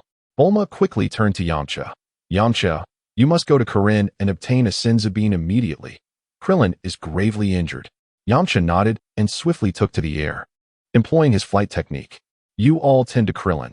I will return with the senzu beans as quickly as possible. With that, he soared towards Krillin Tower. Once Yamcha had departed, Bulma hurriedly instructed Tien and the others to help change Krillin's blood-soaked clothing. Piccolo spoke slowly. We felt Krillin's energy suddenly surge and then rapidly diminish, as if he had endured a fierce battle and sustained grave injuries. Thus, we hastened to find him and followed his energy to this place. Initially, we held out hope, as we sensed no sign of an enemy, yet it seems Krillin has indeed suffered severe wounds. Tien, with a grave expression, remarked, Krillin is exceedingly strong now. There should be very few capable of inflicting such harm upon him. Although Master Roshi has often said that there are greater powers beyond our understanding, I still find it hard to believe there exists such a formidable adversary. Vegeta scoffed. Piccolo, there are indeed those in this world who can effortlessly defeat Krillin. Have you forgotten? Piccolo gazed intently at Krillin and replied softly, How could I forget? That individual once defeated both Krillin and me without breaking a sweat. Tien's eyes widened in realization, and he exclaimed, It's the androids. Is that not obvious? Vegeta wore a stoic smile, his eyes glimmering with a hint of excitement. He was eager to confront the android that had injured Krillin. He had long been impatient to engage in battle. Piccolo, I recall Krillin mentioning that the androids lack murderous intent. Tien questioned, a hint of confusion in his voice. Piccolo replied, The android may not have harbored any intent to kill at that moment, but it does not guarantee that they will forever remain devoid of such intent. That would merely be our naive assumption. However, speculating aimlessly now serves no purpose. Let us wait until Krillin awakens. Tien nodded in agreement upon hearing Piccolo's words. Kaiatsu twisted his head, seemingly searching for something. Not finding it, he tugged at Piccolo's cape and inquired, Piccolo, where's Gohan? Has he not come? Piccolo responded coolly. Gohan was indeed supposed to join us, but upon sensing the shift in Krillin's energy, he grew anxious. However, Chi-Chi forbade him from coming. Ever since Goku's demise, Chi-Chi has prevented Gohan from training, and Gohan has obediently adhered to her wishes. Tien scratched his head, discerning a hint of resentment in Piccolo's tone. Vegeta scoffed. It appears that boy has reached an impasse. That impure bloodline will likely never allow him to ascend to Super Saiyan status. Thus, should he abandon the fight, it would be of no consequence. Ha ha ha, Bulma retorted. You men simply cannot fathom a mother's feelings. During Goku's lifetime, Chi-Chi often expressed her grievances regarding Gohan's martial pursuits. Reluctant to expose him to danger, With Goku gone, Chi-Chi surely cannot bear to see Gohan in peril. Vegeta snorted, choosing silence thereafter. Chapter 32. A Great Crisis, Senzu Beans. Piccolo furrowed his brow, extending his hands as he examined his own body. He sensed something amiss within himself, yet could not articulate it. Tien, observing Piccolo's peculiar behavior, asked, "Piccolo, what is the matter with you?" Piccolo replied, "I don't know. It just feels as though something is not quite right, though I cannot pinpoint it." Kaiatsu floated around Piccolo, stating, "There doesn't seem to be anything wrong at all." Bulma blinked and chuckled. "Piccolo, could it be that you are afraid?" The formidable Demon King Piccolo, reduced to fear of that android? Ha ha ha. Grinding his teeth, Piccolo retorted angrily, "Do not speak nonsense. How could I possibly be afraid?" Bulma laughed even harder, pointing at Piccolo. "Piccolo, your body is trembling. This is too amusing. The great Demon King Piccolo is quaking in fear." Bulma's words turned Piccolo's face a deep shade of anger. Tien gaped at Piccolo in disbelief, his finger trembling as he pointed at him. "Piccolo, you truly are shaking." Tien's 3 eyes widened in shock, unable to fathom that Piccolo was indeed trembling. "What?" Piccolo stepped back, glancing down at himself, where he could clearly see his hands uncontrollably quaking. No, his entire body was shaking uncontrollably. He certainly could not be trembling from the cold. The weather was far from chilly. It was abundantly clear that he was gripped by genuine fear. How could this be? Piccolo felt his heart racing, a sense of unease washing over him. He sensed an overwhelming discomfort throughout his entire being. It was peculiar. He and T felt this way moments ago, and now he was suddenly in this state. Piccolo was perplexed. This sensation seemed to have arisen out of nowhere, leaving him utterly bewildered about what was transpiring. Suddenly, Vegeta erupted into laughter, mockingly addressing Piccolo. "Namekian, it appears that after being beaten by the androids, you have developed a deep-seated fear of them." Infuriated by Vegeta's taunts, Piccolo gritted his teeth, a surge of anger coursing through him. He yearned to confront Vegeta and assert that even with Goku deceased and Krillin gravely injured and unconscious, there were still those on Earth stronger than him. Yet, inexplicably, his body trembled uncontrollably. Were the androids truly that terrifying? Even Piccolo felt fear. Noticing Piccolo's reaction, Tien Shinhan speculated that Piccolo might indeed be terrified of the androids. This realization prompted Tien to reflect on the sheer terror they represented. Damn it, that is certainly not the reason. Piccolo seethed, momentarily losing his usual composure. "Piccolo, what is happening to your body?" Vegeta shouted suddenly, having noticed Piccolo's strange condition. This exclamation drew the attention of Bulma, Tien, and Kaiatsu, who turned to see the troubling sight. Piccolo's form was becoming translucent. "Piccolo, you are disappearing." Upon hearing this, Piccolo became aware of the transformation. In a moment of clarity, he shouted, "I understand now. Something has happened to Kami." Prior to this, his body's relentless trembling had been a warning to himself, indicating that Kami was under threat and possibly facing death. "This is bad. We must retrieve Yamcha quickly. The enemy is at the Kami's lookout." "What?" Tien immediately employed the instant transmission technique, intent on reaching Yamcha. "Kami, wait for me." Kaiatsu followed suit. Piccolo gritted his teeth and turned to follow, but at that moment, his body vanished entirely. Bulma stared in shock at the spot where Piccolo had been, realizing with dread that they could no longer summon the Dragon Balls. "Vegeta, you must help. If everyone perishes now, we will have no way to resurrect them." Vegeta retorted with dissatisfaction. "The enemy cannot sense energy. As long as Yamcha and Tien exercise caution, they will remain undetected. I suspect they are heading to Kami's lookout precisely because they cannot locate Krillin. Had they been able to sense energy, they would have attacked long ago. Moreover, I cannot sense their energy either. They might know our location. If I go to Kami's lookout, and they head in this direction while I am elsewhere, you will all be doomed."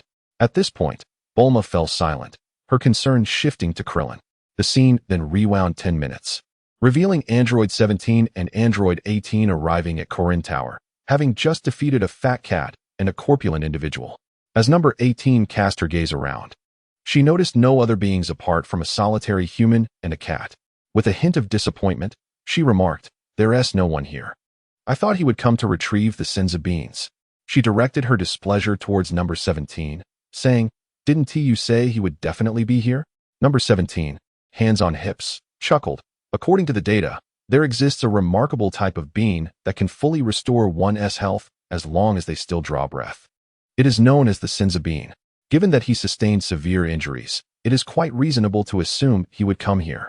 He then added, perhaps he is unable to fly swiftly due to his injuries? Should we wait a little longer? Number 18 rolled her eyes and declared, that sounds rather dull. Let us find some amusement first. With that, she soared towards Master Krillin. Number 17 shrugged and followed suit. Hello, little kitty. Number 18 greeted with a smile, extending her hand to gently stroke Master Krillin's chin. Meow. Master Krillin could only respond with a comfortable sound, unable to resist. My dear girl, there is no one here that you seek, Master Krillin said, squinting with a smile. Is that so? Number 18 maintained her cheerful demeanor, but Master Krillin's white fur bristled in alarm. With a sudden burst, blood gushed forth as a head flew through the air. Oh no! A Kairob, witnessing the scene, felt his legs give way and collapsed to the ground. The severed head rolled to a Kairob's feet, causing him to tremble in fear. Number 18, observing the chaos, wore a look of disdain. Number 17 shook his head and approached a Kairob, bending down to inquire, can you tell us where the Saibamen are? A Kairob jolted, quickly standing up and scurrying to a corner, from which he retrieved a bag. Here, esteemed ones, these are the last of the Saibamen. Number 17 accepted the bag and weighed it in his hand. Is this all there is? A Kairob forced a smile, explaining, my lords, there used to be many Saibamen, but their growth cycle is quite lengthy, and they have been used frequently over the years. Consequently, they have gradually become scarce. Number 17 nodded and turned to open the bag. With a sudden resolve, a Kairob drew his blade and shouted, die, you scoundrel. Without turning around, Number 17 unleashed a ki blast that pierced through a Kairob's chest. A Kairob gasped in agony, mouth agape, before collapsing. Number 17 then approached Number 18, producing a Saibamen and exclaiming, such a small being, yet it possesses the power to pull one back from the brink of death. Truly miraculous. Number 18 replied with a grin, however, this is of little use to us, for we cannot be harmed. I initially thought Krillin would arrive here seeking Saibamen due to his grave injuries. Yet he has not shown up. Perhaps we were too swift, she pondered. What shall we do next? Can Krillin really come here? Alternatively, when he arrives, we could offer him a Saibamen to restore him, and then eliminate him afterward. What do you think? On the 17th, with his right thumb and index finger pinching his chin in contemplation, he crushed the solitary celestial being in his palm and declared, no need, let's just kill him. The 18th nodded in agreement with the 17th's resolution. The 17th obliterated all the celestial beings in the bag, leaving not a single one behind. By the way, it seems there are divine beings above. Shall we pay them a visit? What a splendid idea. With that, the two ascended into the sky. Mr. Bobo, flee at once. The divine being, with a face full of compassion, urged Mr. Bobo to depart. Divine One, I shall not leave.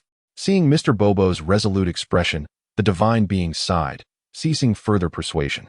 Truly, their bond of master and servant is profound. The 17th landed in the divine temple, smiling as he remarked, it appears you are not very welcoming. The 18th followed closely, chuckling, this shouldn't be the case. Aren't divine beings meant to cherish humanity? The divine being, sweating profusely, stared at the two in disbelief. Are you two still considered human? Suddenly, the 17th thrust his right hand through the divine being's chest, purple blood gushing forth. Ah, how remarkable. The blood of a divine being is indeed different from ours. The 17th withdrew his hand, presenting the purple blood to the 18th, exclaiming in wonder, the divine truly is unlike us. The 18th rolled his eyes, expressing disdain. I have no desire to behold such grotesque matters. Keep it away from me. The 17th shrugged, pouting, don't be so dull. Mr. Bobo caught the fallen divine being, exclaiming anxiously, Divine One. Seeing the divine being's expression of agony, Mr. Bobo's heart ached. Cough, cough. The divine being coughed up blood, his visage grim. Oh dear. The divine one appears to be in great pain. 17th. Go and liberate him. Mr. Bobo hurriedly positioned himself before the 17th, declaring, I will not allow you to harm the divine one further. The 17th kicked out, but Mr. Bobo leaped aside, simultaneously delivering a punch towards the 17th's face. Ah! The 17th exclaimed in surprise, not expecting Mr. Bobo to evade the kick. As Mr. Bobo's punch approached, the 17th effortlessly seized his fist, rendering Mr. Bobo unable to escape. 18th now?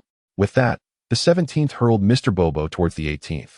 The 18th took a step back and struck Mr. Bobo in the face, sending him reeling, chuckling. Are we playing catch? The 17th laughed and struck again at the 18th, and thus they continued their playful game of catch. How could this be? Yamcha arrived at Krillin Tower, witnessing the dismembered cat sage and the mortally wounded Yajirobe. Yamcha, with a dazed expression, gazed upwards, sensing that the divine being's aura had vanished, and Mr. Bobo's energy had become exceedingly faint. At that moment, Yamcha heard an incredibly weak voice. He captured the faint aura. Yajirobe. Yamcha discovered that Yajirobe was still alive. He rushed to Yajirobe's side, exclaiming, Yajirobe, I shall take you away. With great difficulty, Yajirobe raised his trembling right hand and uttered, the last one for Krillin. Upon finishing his words, he forcefully slammed his right hand down, causing a mystical bean to fall from his grasp. Yamcha promptly picked up the bean, only to realize that the faint aura of Yajirobe had vanished entirely. Yamcha understood that Yajirobe had succumbed to death. With his life, Yajirobe had bequeathed the final mystical bean. Even in the face of death, he had refrained from using it. Tears welled in Yamcha's eyes as he gritted his teeth, preparing to depart. However, to his dismay, it was not Krillin he encountered. How disappointing. Android 18, with her arms crossed and lazily leaning against a stone pillar, exuded an exquisite allure. Yamcha cast a cold glance at her. Despite her striking beauty, he was devoid of any desire to admire her. If given the chance, he would wish to eliminate her. Android 17, beside her, chuckled, though it may not be Krillin, we can still have some fun, can't we? Indeed. As the two prepared to engage, Yamcha swiftly retreated. Yearning to escape, Androids 17 and 18 leisurely pursued him, evidently not intent on swiftly ending his life. Yamcha raced towards Bulma's home, desperate to deliver the mystical bean to Krillin. Yet he noticed that 17 and 18 were trailing behind at a leisurely pace, causing him to panic. He thought to himself, with the death of the Guardian, it is likely that Krillin has perished as well. Alone, neither Tien nor Vegeta would stand a chance against an adversary even Krillin could not confront. Unless Vegeta ascends to Super Saiyan. Only then might Krillin and Vegeta together have a semblance of hope for victory. Cursed be it, I cannot return. Just when Yamcha found himself at a loss, he sensed Tien and Kaiatsu's energy. Damn it, why did they arrive at such a time? Even united, we would be no match. Tien, with his third eye, spotted Yamcha being pursued by the androids from a distance and immediately signaled Kaiatsu to halt. An opponent that even Krillin could not defeat. I cannot win alongside Yamcha. Since they cannot sense our energy, perhaps we could use solar flare to escape. Chapter 33. Despair. Tien charged towards 17 and 18 with remarkable speed, a crimson aura erupting around him. Yamcha's expression shifted dramatically as he shouted, Tien, don't come. Run away. Tien called back, close your eyes. Understanding Tien's intent, Yamcha quickly shut his eyes and raised his hand to shield them. Tien ascended rapidly, exclaiming, solar flare. Instantly, 17 and 18 were blinded by the brilliance of the solar flare, wincing in pain and hastily shutting their eyes. Yamcha glanced back and saw 17 and 18 halted, allowing his taut heart to relax slightly. Let us go quickly and deliver the last mystical bean to Krillin. Tien nodded and swiftly followed Yamcha in their escape. Kaiatsu, hurry. Kaiatsu nodded, and the three fled together. Soon, 17 and 18 reopened their eyes, the effects of the solar flare not profoundly impacting them. Although their eyes still ached, the pain would dissipate once the brilliance faded. Observing their direction of flight, it seemed they were headed to Bulma's house, where Krillin likely awaited them. As number 17 gazed in the direction where Yamcha and the others had departed, he instantly comprehended their intended destination. Number 18 sneered, in that case, we need not spare them any longer. Suddenly recalling something, she turned to number 17 and inquired, how could they still possess senzu beans? Did you not destroy them all? Number 17 shrugged and replied, it seems that the little chubby one played a trick. He must have concealed some. Let us proceed and eliminate them all. Excellent idea. The duo took off, flying at full speed, intent on directly annihilating Yamcha and his companions. After a while, upon noticing that 17 and 18 had not caught up, Yamcha let out a sigh of relief. What brings you here? Yamcha questioned, puzzled as to why Tien had suddenly arrived, given that he had taken it upon himself to retrieve the senzu beans. Tien and Chaozu appeared despondent as Tien responded, there is a problem with Piccolo. It has made us realize that the Guardian is dead, and the androids are in the Guardian's temple. I was concerned for your safety, so I came to assist you. Yamcha furrowed his brow. Had Piccolo truly perished? He had suspected it for some time, yet had clung to a sliver of hope. Now we have lost another formidable ally. Piccolo was immensely powerful. If he had joined forces with Krillin and Vegeta, perhaps they could have defeated the androids. Tien shook his head and remarked, I recall that Piccolo and Krillin were defeated by a single android in the past, and now there are two. According to Krillin and Piccolo, the android that vanquished them was stronger than Goku. Even though they have both significantly improved over these 3 years, I still do not believe they surpass Goku. Unfortunately, I fear that even with all of us combined, we would be unable to triumph over those two. Chaozu exclaimed, What shall we do? Tien replied with a smile. For now, we can only place our hopes on Vegeta and Gohan. If they can both transform into Super Saiyans, we may have a chance against those two androids. Before that, we must deliver the Senzu beans to Krillin to restore his strength. After all, he is the only one among us who has faced the androids. Upon hearing Tien's words, Yamcha and Chaozu nodded in agreement. Yamcha stated, When I arrived at Korin Tower, everyone had already been killed, leaving only Yajirobe clinging to life. It was Yajirobe who, at the cost of his own life, managed to preserve the last Senzu bean, which he did not consume even when near death. He insisted that I deliver it to Krillin. They severed the head of Master Korin, and when I arrived, the head and body were separated, his white fur drenched in blood, and Yajirobe, his chest was pierced through. I could clearly see the ground through the gaping hole in his chest. As Yamcha recounted this, his expression grew grave, and he felt an overwhelming sense of bitterness. Tien clenched his fists tightly, hoping fervently that Gohan could transform into a Super Saiyan and defeat those two fiends. Suddenly, Tien's expression shifted dramatically. His third eye widened in alarm. Oh no! They have caught up with us again. His third eye had keenly detected the figures of 17 and 18, leaving him astounded. He had not anticipated that they would pursue so swiftly. What?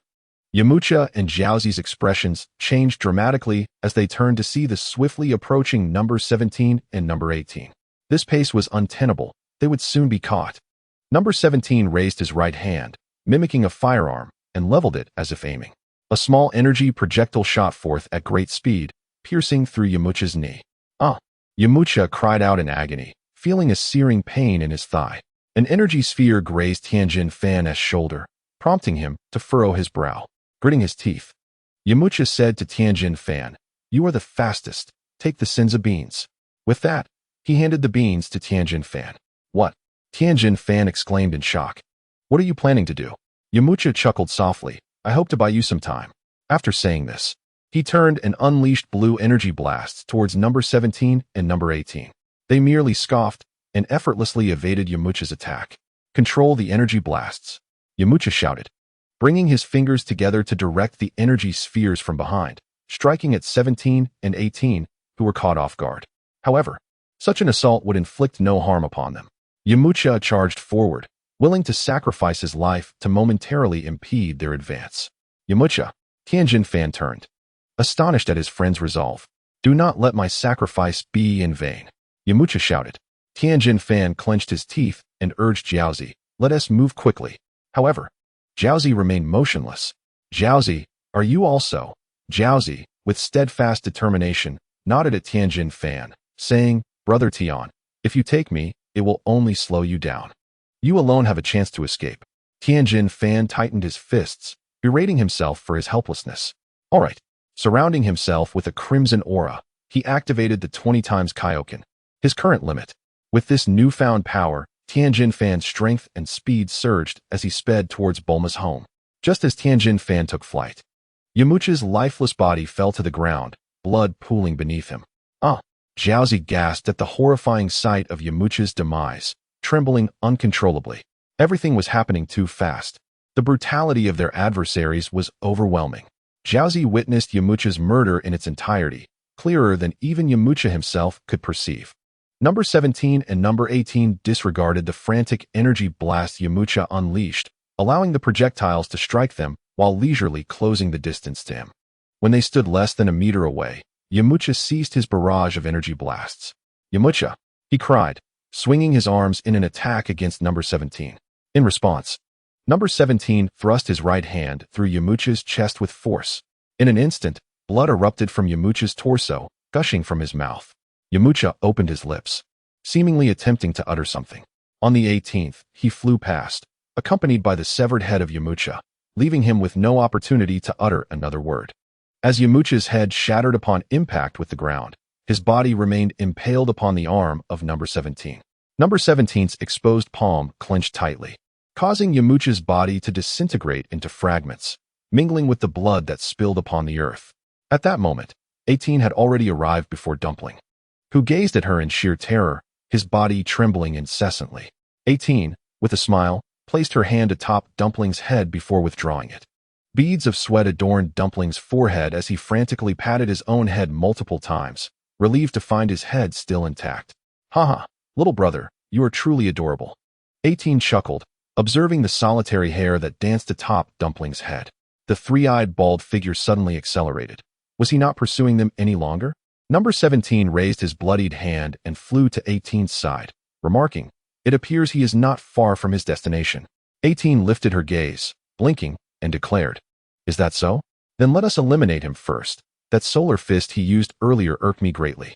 Number 17 nodded in agreement, stating, "Indeed. Although granting a Senzu bean to Krillin for his recovery would pose no danger to me, allowing them to succeed would leave me somewhat displeased." Upon hearing this, Dumpling gritted his teeth, suppressing his inner terror as he raised his hands to unleash his own superpower to thwart number 17 and 18. A blue light emanated from Dumpling's palms, and simultaneously, a similar blue glow illuminated number 17 and 18. Number 17 mused, intrigued. Is this superpower? Quite fascinating. With that, he waved his hand, sending Dumpling hurtling away. Thud! Dumpling flew a great distance, crashing against a mountain, rendered lifeless. Following Dumpling's demise, number 17 and 18 pursued Tien. Damn it! Tien roared, sensing the absence of Yamcha and Dumpling's energy. Why am I so useless? Is my effort insufficient? Damn. Tien felt an overwhelming sense of guilt and anger for failing to protect everyone in the absence of Goku and Krillin, while Yamcha and Dumpling sacrificed themselves to buy him time against those two fiends. So soon, Tien was filled with dread. Although he could not sense number 17 and 18's energy, his third eye enabled him to perceive their figures even from behind. Just as despair began to envelop him, Tien detected Vegeta's energy. Chapter 34, Speedy Vegeta in the Bowsy Mountains. Gohan sat at his desk, diligently working on his homework. Furrowing his brow, he pondered, "I wonder how Uncle Krillin is faring." After sensing the shift in Krillin's energy earlier, he had intended to go, but Chi-Chi adamantly refused to let him leave. Unable to defy her, Gohan resigned himself to remain there. At present, although Gohan was diligently working on his homework at home, his mind was preoccupied with thoughts of Krillin. Suddenly, he sprang to his feet, sensing that Piccolo's energy had completely vanished. Prior to this, he had detected Yamcha heading towards Korin's place, confirming that Krillin must have sustained grave injuries, prompting Yamcha's journey to Korin Tower. At that moment, Krillin's energy was exceedingly feeble, indicating that a significant crisis had already transpired. "Mom, something's wrong." Gohan urgently called for Chi-Chi, who rushed over upon hearing his voice. "Gohan, what is it now?" she inquired. As Chi-Chi approached, Gohan exclaimed, "It's terrible. Uncle Krillin is seriously injured, and Uncle Piccolo's energy has completely disappeared." Chi-Chi, somewhat irritated, retorted, "Gohan, what nonsense are you spouting? I know what you're up to. You want to sneak out to train with Piccolo, don't you? Forget about it. I refused him earlier, and I still want to allow it now." Gohan, filled with anxiety, pleaded, "Mom, I'm not lying. Uncle Piccolo's energy has truly vanished. Please, let me go see." Chi-Chi, in a fit of anger, responded, "Even if something has happened to them, what can you possibly do? Krillin and Piccolo are no match for their opponents. How could you be of any help? Are you stronger than them? I'm telling you, you absolutely cannot go." After saying this, Chi-Chi stormed out of the room, forcefully shutting the door behind her, declaring loudly, "Gohan, if you dare to sneak out today, I will no longer recognize you as my son." Gohan was on the verge of tears, lamenting, "Why is my mom like this?" Suddenly, he sensed Yamcha's energy had also completely vanished. To make matters worse, he felt Tien's energy surge dramatically, indicating that Tien had utilized the Kaioken technique. At this point, Gohan was certain that a grave crisis was unfolding. With determination, Gohan bit his lip, resolving to act. Chi-Chi, in an attempt to prevent Gohan from escaping, secured the windows, but it was evident that such measures would not deter him. Gohan shattered the window, disregarding Chi-Chi's frantic shouts behind him, as he soared towards Tien's location. Ah, has he returned? Vegeta sensed Tien approaching West City and smiled. Bulma, upon hearing this, was overjoyed, exclaiming, "Really? That is wonderful." Vegeta, however, scoffed, "Don't celebrate too soon. The androids are likely following. Yamcha and that little fellow, Dend, have already perished, killed en route." What? Bulma was struck with disbelief, and Trunks, sensing his mother's sorrow, began to cry loudly. Witnessing his son's distress, Vegeta felt only annoyance and muttered, "I'll deal with the androids." He then left, ignoring Bulma's heartbreak. Vegeta flew towards Tien's direction, confidence radiating from his smile. Tien sensed Vegeta approaching and felt a surge of hope, wishing that Vegeta's arrival would alleviate his burden. Otherwise, he had no means to escape the clutches of Android 17 and 18 alone. With a cry of anguish, Tien Shinhan was struck forcefully on the back by Android 17's descending kick. The impact sent him crashing to the ground, creating a crater upon landing. Suspended in midair, Android 17 looked down mockingly at Tien, who lay sprawled on the ground like a defeated dog. Coughing violently, Tien spat blood. The weight of that kick had shattered his Kaioken state. How infuriating. Was I too careless? No, the disparity in our strengths is insurmountable. Summoning his last reserves of strength, Tien struggled to rise, lifting his head to gaze at Android 17, his hands raised in defiance. Kikaho modified, he bellowed, as a crimson aura erupted around him. The amplified Kaioken surged forth, channeling his improved Kikaho technique. Android 17 smirked dismissively, unimpressed by Tien's ultimate move, and nonchalantly allowed the Kikaho to strike him directly. The force of the blast collided with Android 17, but he remained largely unfazed. This was all Tien had to offer. Where's Vegeta? Blood continued to seep from Tien's mouth. He was on the brink of collapse. In the sky, Android 17's expression turned blank as he felt a sharp pain coursing through his body. He had been injured, and although it wouldn't impair his combat abilities, the impact had indeed hurt him. Ugh, that stings. He gritted his teeth, unleashing a laser from his fingertip that shot towards Tien. Unable to evade, Tien was pierced through the left side of his chest, the beam penetrating his heart. With a thud, Tien fell heavily to the ground, lifeless. Android 18 approached her brother, chuckling. "Ha ha, you truly are in a sorry state." "Humph." Android 17 snorted, "I'm done playing. Let us head to West City and eliminate them all. And there's also Bu. Goku may be dead, but he has a son." All right. Since you're my brother, I'll follow your lead," she replied. And the two prepared to fly towards West City with the intent to hunt down Krillin. Unexpectedly, a tall man with black hair blocked their path. It was none other than Vegeta. It seems I have arrived a tad late. That three-eyed fool is already dead," Vegeta remarked upon seeing Tien's corpse. "What a disappointment. If only he had held on a little longer for my arrival. It's truly unfortunate to witness such weakness. Those who first experience my power tend to meet their end swiftly." "Oh, so you believe you can kill me?" Android 17 found the notion amusing, incredulous that this man assumed he could defeat him. Vegeta smirked. "Not you, but all of you." Android 18 crossed her arms, scoffing. "It appears you underestimate our strength." Vegeta shook his head. "No, it is you who misunderstand my prowess. You are standing before the universe's mightiest warrior." "Ha ha." Android 17 laughed, pointing at himself. "What nonsense are you spouting? The strongest warrior in the universe stands before you, me." "Humph." Vegeta chuckled. "You may laugh now, but soon enough, you won't be able to." With that, he spread his arms and legs, his fists clenched tightly. "Huh!" Vegeta shouted, a fierce aura swelling around him, an immense energy radiating from his very being. Suddenly, the energy surrounding him shifted in color, shimmering gold. At that moment, Vegeta exerted all his strength, his fists tightening, veins bulging on his forehead. Huh! His hair transformed into a brilliant gold, and his eyes turned a striking green. He had undeniably ascended to Super Saiyan. After his transformation, Vegeta pointed his right thumb at himself, uttering that profound phrase. I am exhausted, bowed down to Vegeta. With a triumphant grin, Vegeta reveled in his newfound power, having become a Super Saiyan in the wake of Goku's death. Ha! Android 17, observing Vegeta's smug expression, couldn't help but chuckle. "I thought something significant had happened." But it's just a change in hair color. Android 18 chimed in from the side. It's not merely that.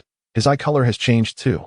Upon hearing this, Vegeta was instantly filled with rage and embarrassment, launching a swift punch at Android 17.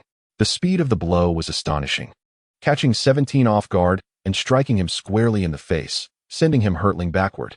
Android 18, taken aback, retaliated with a punch aimed at Vegeta. Yet, Vegeta was quicker, intercepting her with a left hook to her abdomen. Ugh, she cried out, experiencing a sharp pain in her midsection. Enraged, Android 18 spun around to deliver a side kick, but Vegeta blocked it with his arm. Subsequently, Android 18 launched a rapid assault on Vegeta, yet all her attacks were deftly parried by him.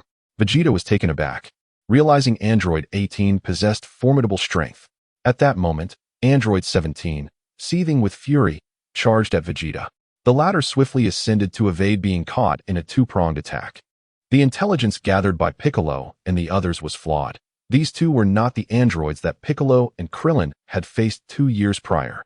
Androids 17 and 18 coordinated their assault on Vegeta with relentless ferocity. Vegeta defended himself, occasionally launching counterattacks, but they were all deftly dodged by the duo. He was currently gauging their strength. It was evident that these two were not the androids Krillin and Piccolo had previously encountered. Vegeta mused.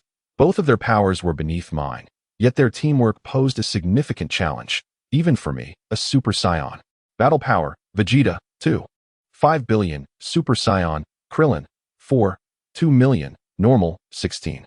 8 billion, 40 times Kaioken, Piccolo, 50 million Tien, 1.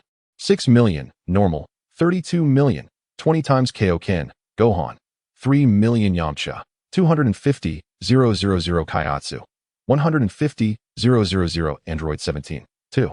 3 billion Android 18, 2. 1 billion Yajirobe, 2. 341 Chapter 35. The downfall of Vegeta. Vegeta stepped back, launching energy waves from both hands toward androids 17 and 18.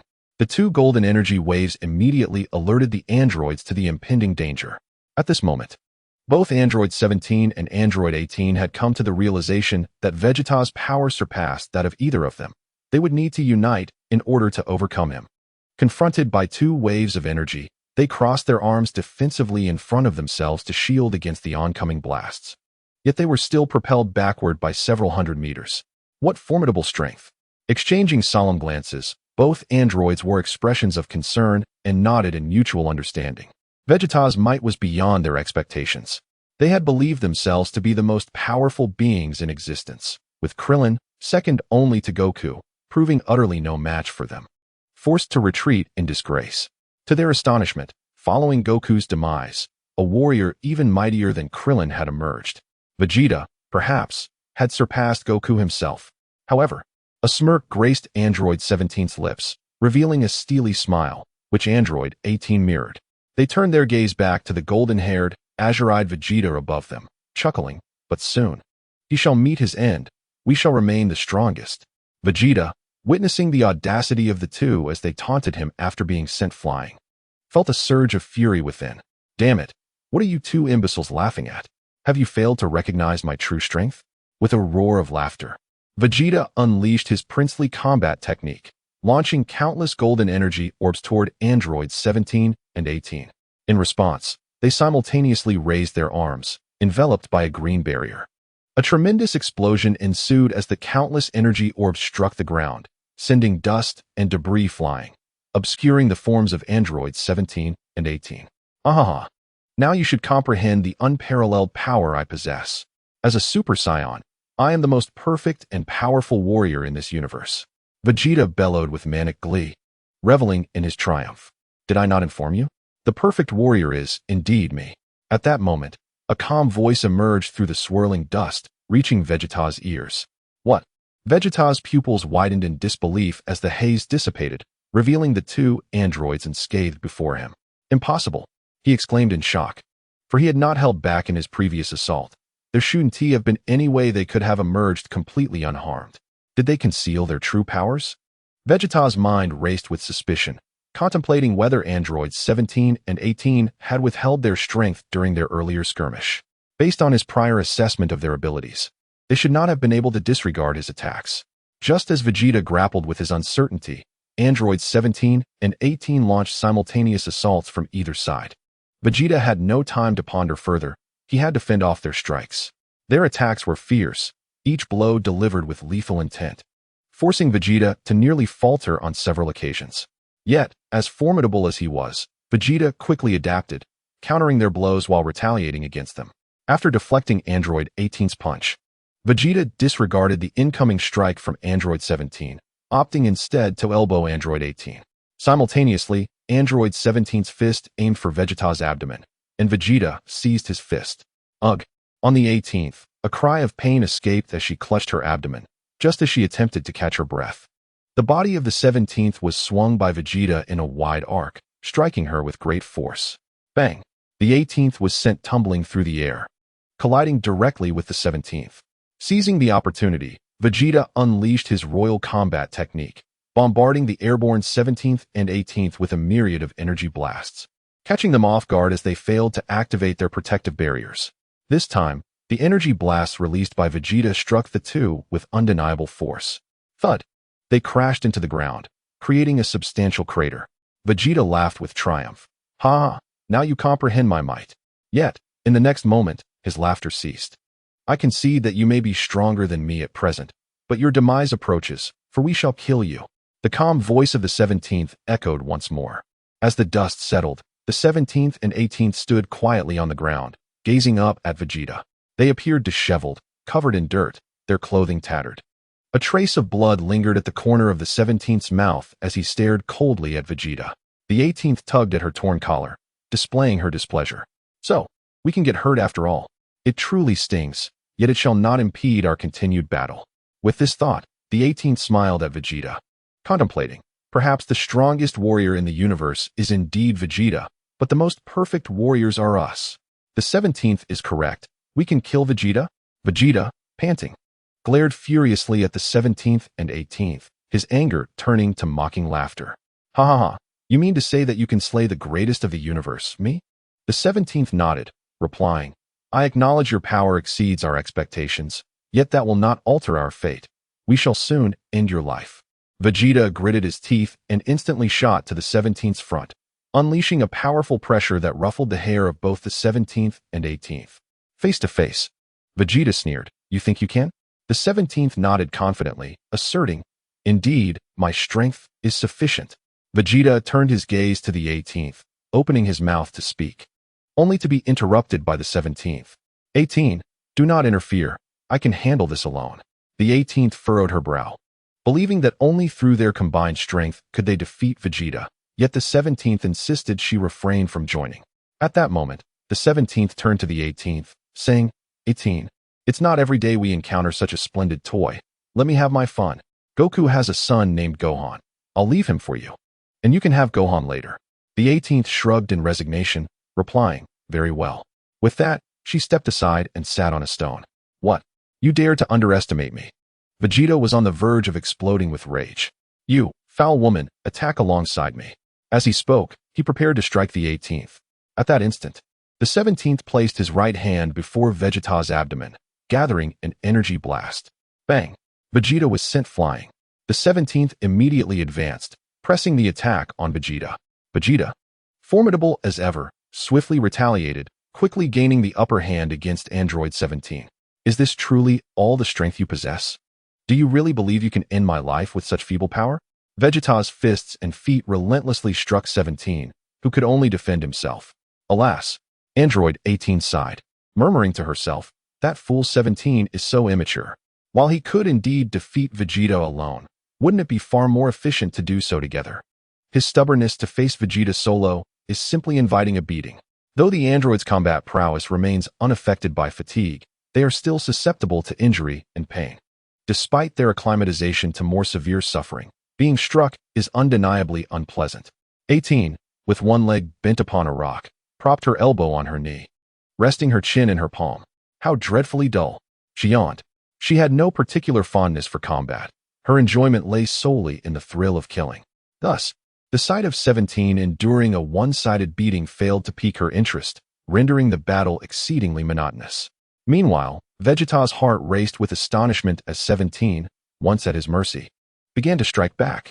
Although he was still able to counter 17's retaliations, the tides were shifting. The more he fought, the more he was taken aback. 17 was starting to seize control of the battle. Previously, 17 had been thoroughly dominated, unable to mount any defense, completely ensnared within Vegeta's rhythm. Vegeta's eyes widened. They were now nearly evenly matched, with Vegeta only slightly ahead, unable to suppress 17. Was he growing stronger? No. It was I who am weakening. My stamina is depleting, and he appears unaffected. With a swift motion, he merged his wrists, unleashing a wave of energy that struck 17 at close range. 17, caught off guard, hastily extended his hands to form a protective barrier. The attack collided with a resounding thud, yet failed to breach 17's shield. Within the barrier, 17 smirked disdainfully at Vegeta. Damn you! Vegeta seethed, his fury mounting as he landed a punch against 17's barrier, which proved ineffective. As 17 lowered his shield, he extended his right hand, unleashing 5 energy blasts from his fingertips that struck Vegeta directly. The impact sent him hurtling backward, the effects unmistakable. Cursed be this! Vegeta bellowed. I have ascended to Super Saiyan. Why is this happening? I am meant to be the universe's strongest warrior. Defeat is not my fate. Vegeta retaliated by shooting energy waves downward, propelling himself skyward to evade 17's advancing assault. He stacked his hands behind him, preparing to pivot, and shouted, "Behold my power." Final flash. A tremendous aura emanated from Vegeta, dispersing the clouds above. With a forceful surge, he unleashed a robust energy wave directed at 17. Upon witnessing this, 17 swiftly spread his arms to conjure a protective barrier, bracing for Vegeta's onslaught. With a resounding crash, the barrier created by Android 17 thwarted Vegeta's energy blast. Observing this, a smirk crept across Android 17's face, only to be abruptly halted as a crack appeared on the barrier's surface. A moment later, multiple fissures emerged. With a shattering sound, Android 17's protective shield was obliterated. In a tremendous explosion, Vegeta's energy blast engulfed Android 17 completely. Laughing triumphantly at the destruction of the barrier and the engulfment of Android 17, Vegeta reveled in his victory. However, the exertion took its toll, forcing him to revert from his Super Saiyan form. Breathing heavily, he contemplated seeking out the three-eyed warrior for some senzu beans, planning to consume them before dealing with the remaining android. As he recalled the location of Tien's demise, he set off in pursuit of the senzu bean. Suddenly, a cry escaped his lips as a hand pierced through his chest. In his moment of physical and mental exhaustion, he fell victim to a lethal strike from behind, unnoticed until it was too late. Trembling, he turned to face the assailant, disbelief etched across his features. Before him stood the radiant beauty with golden short hair and emerald eyes, Android 18. Meanwhile, Gohan, racing towards the battlefield, sensed Vegeta's energy dissipate. His expression shifted dramatically. What? Even Vegeta has fallen? Previously, Gohan had detected a power from Vegeta rivaling that of Goku, leading him to believe Vegeta had attained the Super Saiyan form. To learn that even a Super Saiyan Vegeta could not withstand the enemy's might was disheartening. Frustrated by his inability to sense the foe's energy, Gohan clenched his fists. The adversary must be the android spoken of by Piccolo, whose energy eluded him entirely. Yamcha, Tien, Kaiatsu, and now Vegeta, each had succumbed to this formidable opponent. Biting his lip, Gohan realized he could no longer sense Piccolo's energy, likely confirming his demise as well. Furious and resolute, Gohan chose not to head towards Vegeta's last known location, but instead directed himself towards Krillin, whose faint energy signature remained. In a speed he was unaware of, Gohan soared to Bulma's residence, sensing Krillin was nearby. "Bulma!" he exclaimed, rushing into the room where Krillin was located. Bulma was also present, along with Oolong and Puar. "Gohan!" Bulma beamed upon hearing his voice, rising to embrace Trunks. Meanwhile, Trunks was wailing inconsolably, and despite Bulma's efforts, she could not soothe him. Noticing Gohan's presence, Bulma paused in astonishment, as did Oolong and Puar, taken aback by the gravity of the situation. Son Gohan, perplexed, inquired, "What is the matter?" Bulma pointed at his head and remarked, "Your hair." Tilting his head in confusion, Son Gohan responded, "My hair? Huh." Upon noticing his reflection in the mirror, he was astonished to see a crown of golden locks. "I have transformed into a Super Saiyan." The realization of Piccolo and the other's energy vanishing ignited a fury within Son Gohan, enabling him to subconsciously ascend to the Super Saiyan state. Overjoyed, he contemplated seeking vengeance against their foes. However, he soon reconsidered. Without knowledge of the enemy's current status, charging into battle would be akin to courting defeat. In that moment, Son Gohan displayed remarkable composure. Following Vegeta's demise, he was the only one capable of standing up, aside from the severely injured Krillin. A reckless engagement could lead to his own demise, worsening the perilous situation. I am still no match for Vegeta. If he could not prevail, then neither shall I. I must grow stronger. I shall wait until Uncle Krillin awakens to assess the enemy's strength before confronting them. With this thought, Son Gohan turned to Bulma. Little Trunks has stopped crying.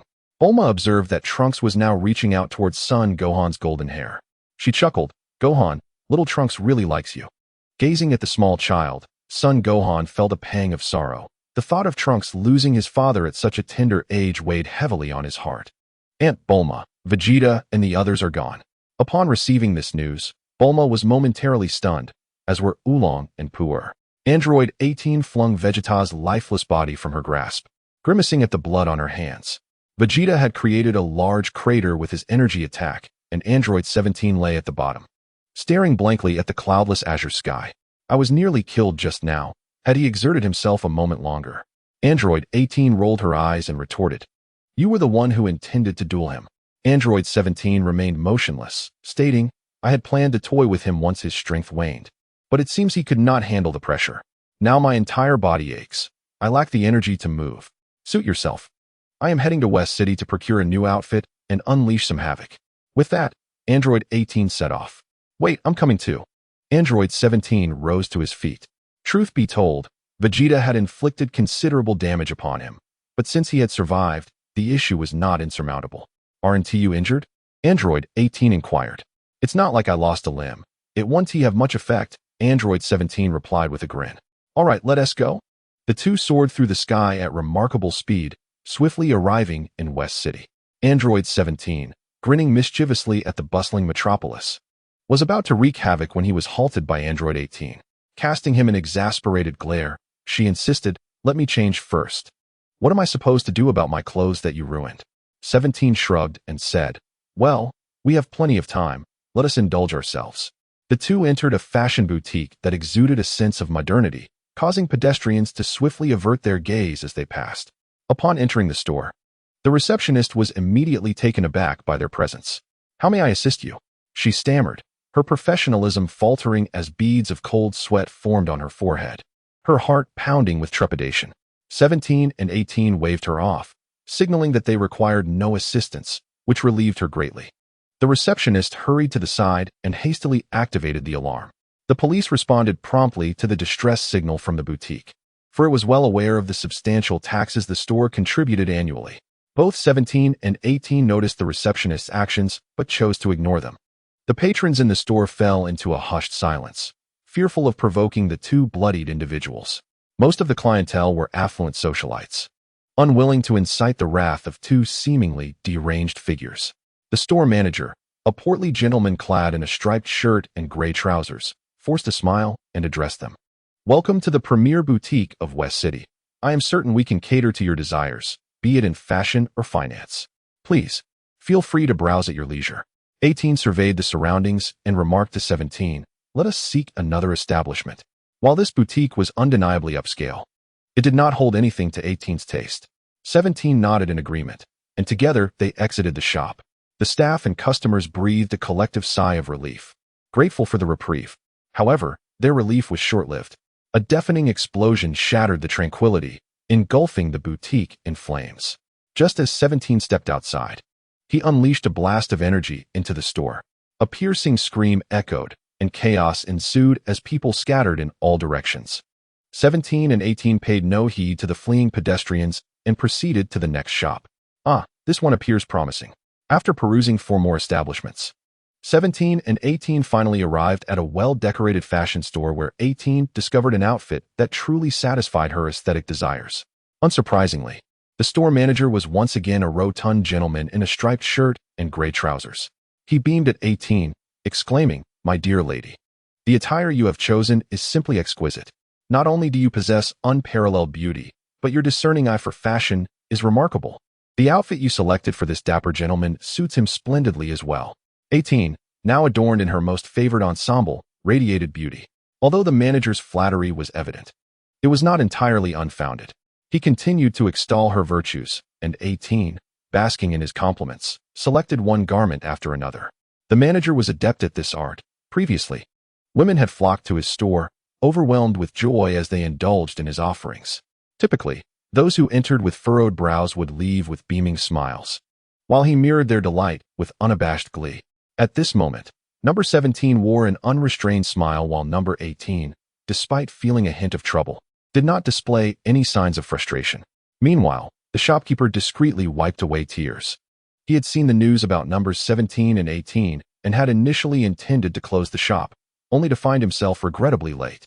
He understood that numbers 17 and 18 would undoubtedly refuse to pay, and his sole hope was to entertain them enough to save his own life. For now, that would suffice. Gazing at the mountain of clothes piled around him, the shopkeeper was on the verge of tears.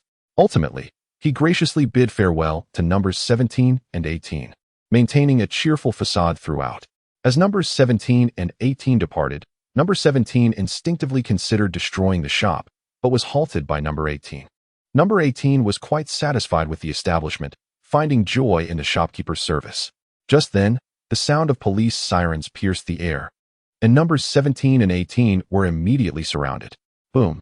Following their swift handling of the police, numbers 17 and 18 ascended into the sky above Bulma's residence. Arms outstretched towards the house. Boom. Power level, Gohan, 1, 5 billion, Super Saiyan, Chapter 37. Hell on Earth. Boom. Numbers 17 and 18 hovered above Bulma's home and, without hesitation, unleashed energy blasts toward it. The tremendous explosion obliterated the spacious yard, splitting the earth and shattering the ground into fragments. Is Krillin not coming out? Number 18 tilted her head, murmuring, I was hoping to play with him a bit longer, but if he chooses to hide, I'll just eliminate him directly. Indeed. Number 18 nodded to number 17, instructing, let South reduce this place to rubble. Oh my, are those the androids Bulma and the others spoke of? They appear indistinguishable from real humans. At that moment, Professor Brief and Mrs. Brief, having narrowly escaped disaster, gazed at numbers 17 and 18 in the sky. Professor Brief remarked, if they were entirely artificially created, I would truly like to meet the genius behind their existence. Even as modified beings, whoever transformed them possesses remarkable talent. My dear, it seems we are destined for death. Mrs. Brief clutched Professor Brief's sleeve, expressing concern. The children are gathered precisely where they were just attacked. They are in grave danger. A rare glimmer of sadness appeared on Mrs. Brief's face, mirrored by a somber expression on Professor Brief's. However, he smiled gently at her, saying, we shall meet again in heaven. Do not be overly sorrowful. Upon hearing her husband's comforting words, Mrs. Brief quickly stifled her sadness and replied, yes. We will see our children again. As they conversed, numbers 17 and 18 detected the presence of the Brief couple and descended before them. You must be the owners of this residence. Number 17 inquired with gentlemanly decorum. Could you kindly summon a bald man named Krillin? If he does not emerge, I will have no choice but to eliminate you. Mrs. Brief, upon beholding the visage of number 17, chuckled, what a handsome young man. If time permits, shall we go on a date? With that, she linked her arm through his. Yet number 17 paid her no heed, his gaze fixed upon Professor Brief. Nearby, number 18 observed Mrs. Brief's flirtatious demeanor with a hint of discontent. Professor Brief, however, bore no ill will towards his wife's actions. He was well acquainted with her nature. Turning to number 17, he inquired with a smile, is your purpose here to commit murder? Number 17 replied, no, merely to engage in a game. At this response, Professor Brief nodded and asked, may I pose some questions? Are you stalling for time? Quickly, he shook his head. I am simply eager to know. Before number 17 could respond, Professor Brief pressed on. Are you augmented humans or purely mechanical constructs? Number 17 and 18 furrowed their brows, irked by this inquiry. I see. Professor Brief acknowledged, continuing, do your eyes emit lasers? Can you produce special effects during combat, akin to those in special effects dramas? Moreover, do you possess sound systems? If not, I could assist you. Can you merge? And do you require specialized battle attire? Personally, I believe you should devise some striking entrance moves. However, before he could elaborate further, Professor Brief's lips were silenced forever. With a cascade of crimson blood, the elderly gentleman collapsed to the ground. Thud! The blood-stained figure in the white coat took a moment to realize his demise before toppling backward. Mrs. Brief released her grasp from number 17's arm, covering her mouth in sorrow. "My dear," she cried, and shortly thereafter, number 18 unleashed a wave of energy at her back, sending her to join Professor Brief in the afterlife. Crossing her arms, number 18 glared at number 17, expressing her frustration. What a waste. After eliminating those two old fools. Where's Clin? Has he fled? Number 17 stroked his chin, chuckling. It seems so. He shows no signs of appearing. TSK, that little bald-headed coward is truly disappointing. Next time we meet, I shall ensure his demise. Number 18 fumed, her anger towards Clin's sudden retreat during battle now exacerbated by his stealthy escape. Yet, in contrast to Clin, it was Professor Brief's earlier perplexing questions that irked number 17 even more. Let us raise this place to the ground. If Clin has indeed run for cover, we shall seek our next victims elsewhere. As long as he hasn't escaped Earth, we shall find and eliminate him. Number 18 nodded, raising her hand to unleash an energy wave. Mom, Dad, Bulma cried, tears streaming down her face as she watched the destruction of homes on the television news. Gohan quickly grasped Bulma's arm, urging, Aunt Bulma, do not act rashly. Bulma spoke with a quivering voice. Gohan, rest assured, I will not act impulsively. Gohan was momentarily taken aback, unsure of how to respond. After their plans to use the sins of beans to heal Krillin fell through, they promptly resolved to take him to the hospital. Gohan, Bulma, Oolong, and Puer escorted Krillin to the hospital, where they had just completed the initial treatment and admitted him to a ward when Bulma received the devastating news from the television. Clenching his fists, Gohan murmured, no wonder even Vegeta, who has become a Super Saiyan, has perished. The enemy is actually two individuals. It seems like only one of them was capable of easily defeating Uncle Krillin and Uncle Piccolo. Bulma retreated to the corridor of the ward, crouching in a corner and weeping softly. Oolong and Puer followed her, concerned that she might act rashly. A beautiful nurse was observing Bulma while caring for Trunks, whose cries echoed Bulma's sorrow. The nurse found herself flustered, unable to console Trunks, and could only hope for Bulma's assistance. Hearing Trunks wailing, Bulma quickly stifled her tears, rose to take Trunks from the nurse's arms, and immediately, Trunks ceased his crying and embraced Bulma. The nurse sighed and said, Miss Bulma, I sincerely apologize for being unable to assist you with this little matter during your time of distress. I simply cannot manage this child. With her eyes swollen yet shaped like crescents, Bulma replied in a light-hearted tone, It's quite all right. Let me take care of Trunks. And please do your utmost to look after Krillin. The nurse smiled, of course. She then turned to enter the ward to check on Krillin's condition. Oolong observed the nurse and remarked to Bulma, That nurse seems quite familiar. Bulma, cradling Trunks in one arm while her other hand came down heavily on Oolong's head, retorted, What are you doing? You troublemaker. Oolong protested, What was that for? You violent woman. Bulma shot back, Given the situation, can you refrain from being nosy? I am not being suggestive. Realizing he had been misunderstood, Oolong felt a pang of grievance. I remember now. It was her who took care of Krillin during his last hospitalization. He leaned closer to Bulma and whispered, It seems she has feelings for Krillin. Bulma cast a skeptical glance at Oolong, questioning the truth of his statement. Back then, it was certainly the case, but now, who knows? Bulma nodded, I see. Then it's not a problem. This time, Libelle was once again in charge of Krillin's ward. Observing Krillin in his comatose state, she felt utterly speechless. What a pity that our rare opportunities to meet again find us in a hospital, and in such a condition, she thought, pouting. She had asked Krillin out on multiple occasions, but he had always skillfully dodged her invitations. As the hospital room was occupied solely by her and Clin, Libelle crouched by Clin's bedside, gazing at his face and remarked, I understand that you are often preoccupied with your training, preparing to protect the Earth when it faces peril. However, since you are willing to engage in a half-hour phone conversation with me, surely you can also spare some time for a date, can you not? Each time I encounter you, you appear severely injured. Did you sustain defeats this time? Having perused the news, Libelle surmised that the two individuals wreaking havoc in the West City were responsible for Clin's injuries. Sighing, she cast a glance at Clin's foredrip before departing the room. Before she left, she informed the rest area next to the ward, where Son Gohan and Bulma were, to call her if needed. Shortly thereafter, Libel hurried back. Miss Bulma, something terrible has happened. Bulma, puzzled, inquired, what is it? After catching her breath, Libel replied, the police are utterly powerless against those two terrorists. They are causing widespread destruction in West City and are now approaching the hospital. Shocked, Son Gohan's expression darkened as he clenched his fists, realizing he was no match for the adversaries at present. Damn it, has Vegeta not even managed to injure them? They are wreaking havoc in the city without a moment's respite. Libel continued, now, our hospital plans to relocate, and we request that you move along with us. Son Gohan turned to Bulma for her opinion, and she nodded in agreement to the relocation. Meanwhile, Android 17 and 18 strolled leisurely down the street, demolishing pedestrians and structures along their path. The sound of destruction echoed. They had encountered the police most frequently during this time, as the majority of civilians had been evacuated early. Above, planes soared through the skies. The government had deployed the military. Sharing a smile, the androids raised a hand, sweeping through a cluster of aircraft. You are surrounded.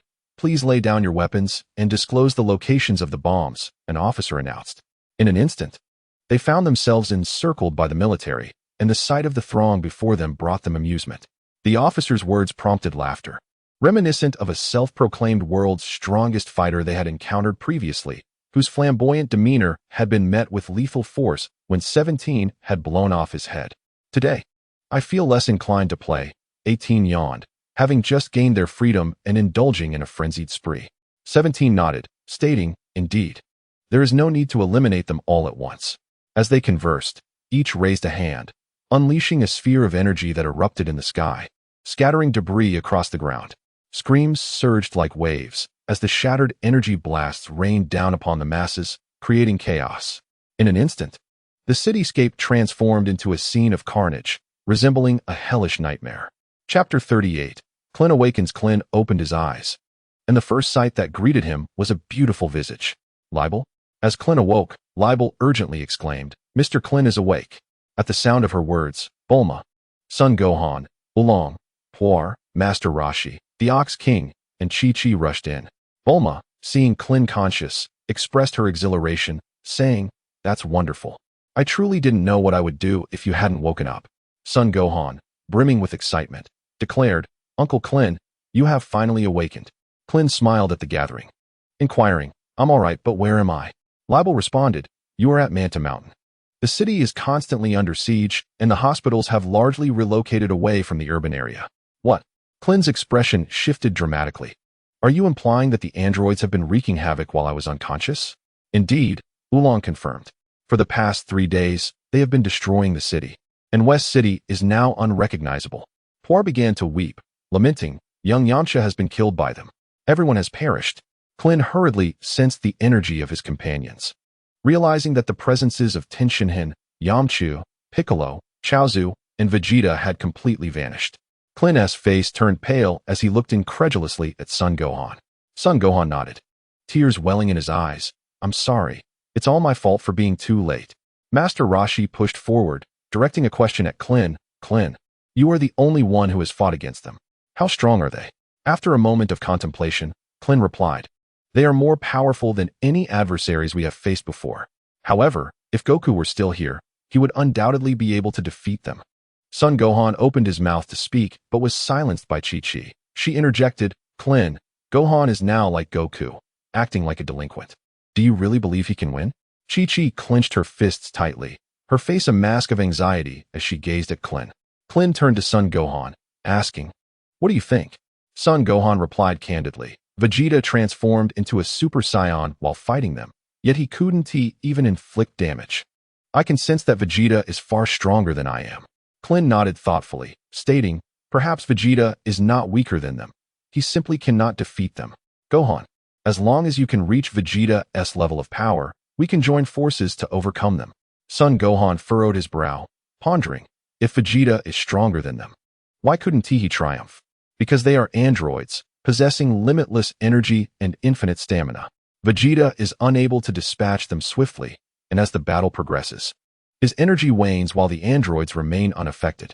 Bulma, with a look of melancholy, contemplated, so, Vegeta has become that powerful.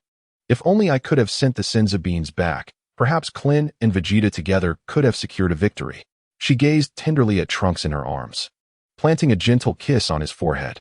Unbeknownst to Trunks, who felt the joy of Krillin's awakening, he smiled blissfully, completely unaware that he had permanently lost his father.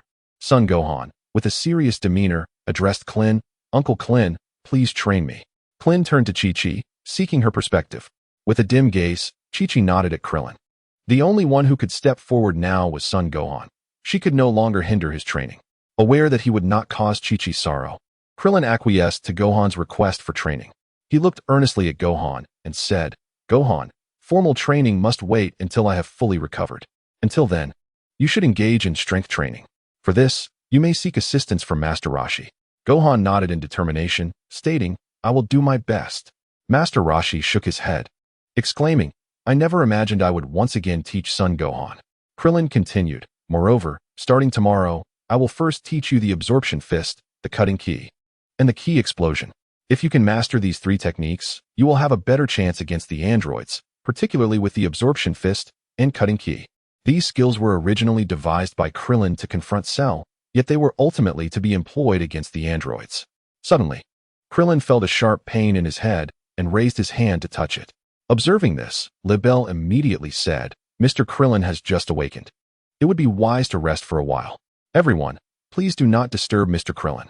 Upon hearing this, the others complied and exited the room. Libel leaned down toward Krillin and added, "Mr. Krillin, if you feel any discomfort, remember to press that button, and I will arrive promptly." Krillin nodded and replied, "I understand. Please allow me some time alone to rest." Libel bent down, her form captivating Krillin's gaze, but he was in no mood to appreciate such beauty. Upon hearing his words, Libel turned and left the room. Lying on the hospital bed, Krillin pondered why this Android 17 and 18 were so different from those he had known, and where Android 16 had gone. Simultaneously, he felt a twinge of concern, wondering if Cell had been reactivated by Dr. Gero. He began to sort through the differences. Was it his fault? Had his early visit to Dr. Gero to preemptively resolve matters caused this? No. Wait, this Android 17 and 18 seemed similar to the ones described by future Trunks, albeit slightly weaker, yet devoid of the extreme cruelty. Yes, that was it. Krillin realized that because this timeline lacked future Trunks time-traveling intervention, the androids were as brutal as their original future counterparts. But was there a connection? What was the nature of this special link? Krillin fell into deep contemplation. It was Frieza and King Cold. He had grasped the key to it all.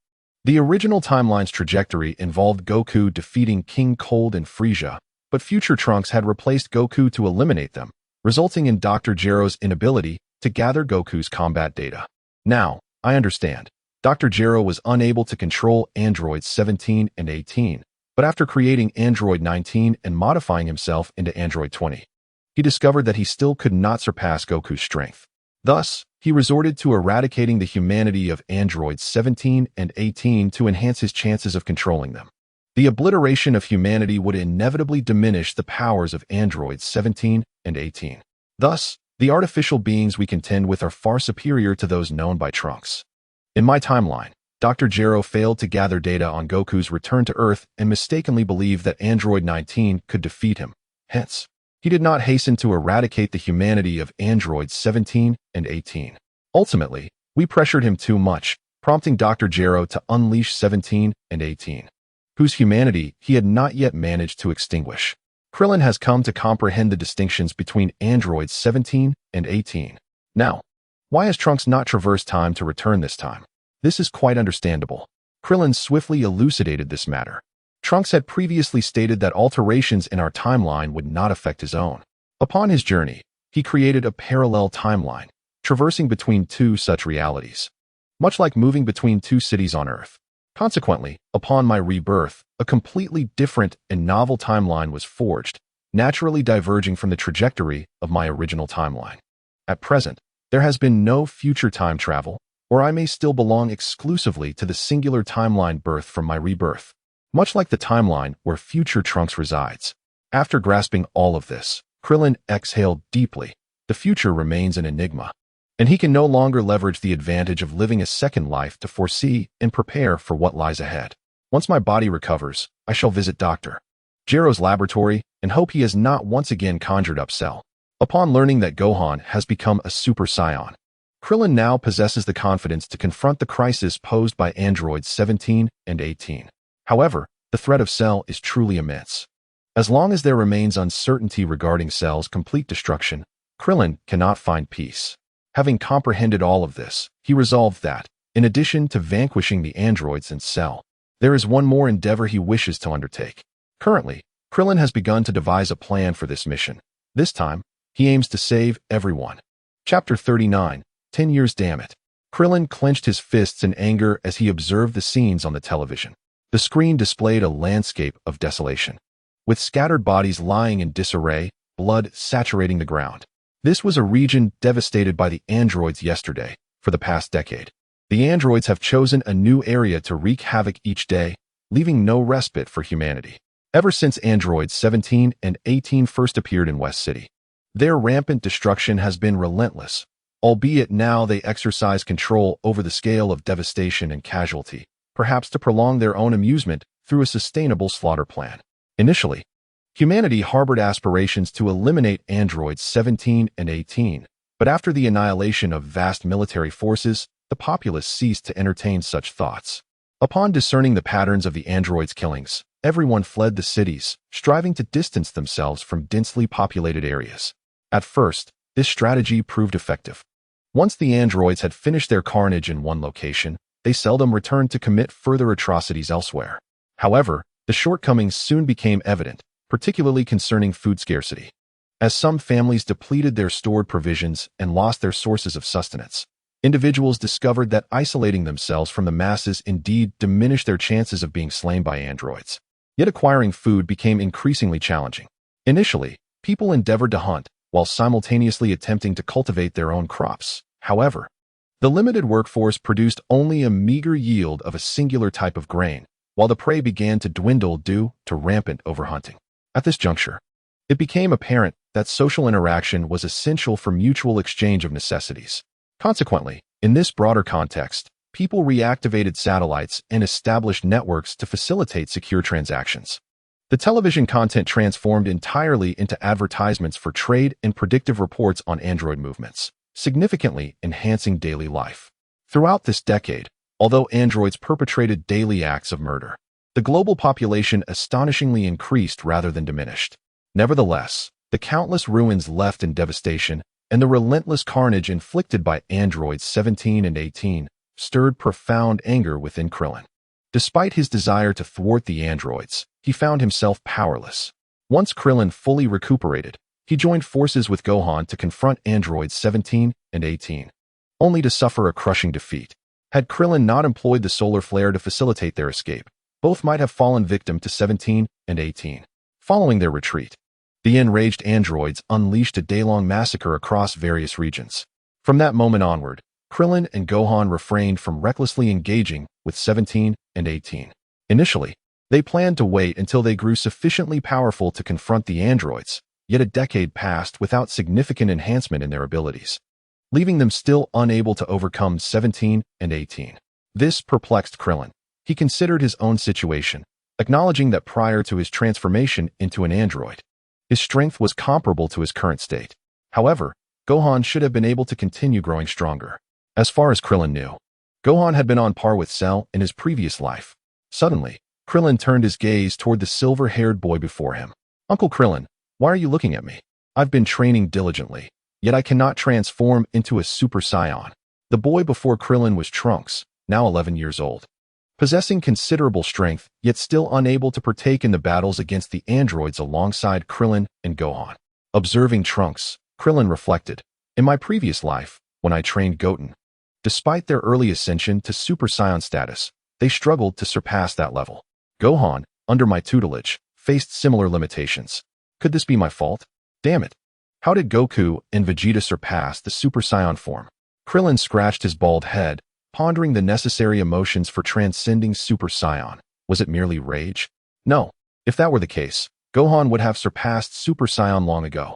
Krillin was at a loss. Vegeta had entered the hyperbolic time chamber with Trunks for training, and upon their exit, Trunks was even weaker than Android 18.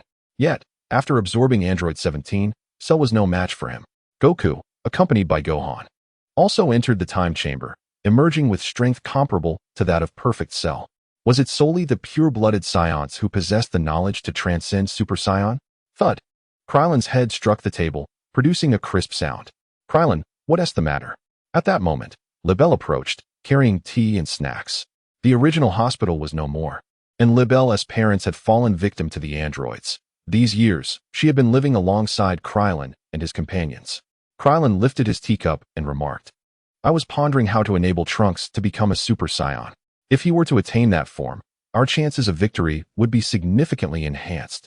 Trunks, his hand reaching for a snack, hesitated upon hearing Krillin's words and withdrew, saying, I've been trying my hardest, but I just can't do it. Sighing, Krillin was at a loss for words. Libelle smiled gently, offering a piece of cake to Trunks, who happily accepted it. Thank you, Aunt Libelle, she replied. Libelle glanced at the television and suggested, Shall we have steak for dinner? It seems someone has some prime beef available for trade.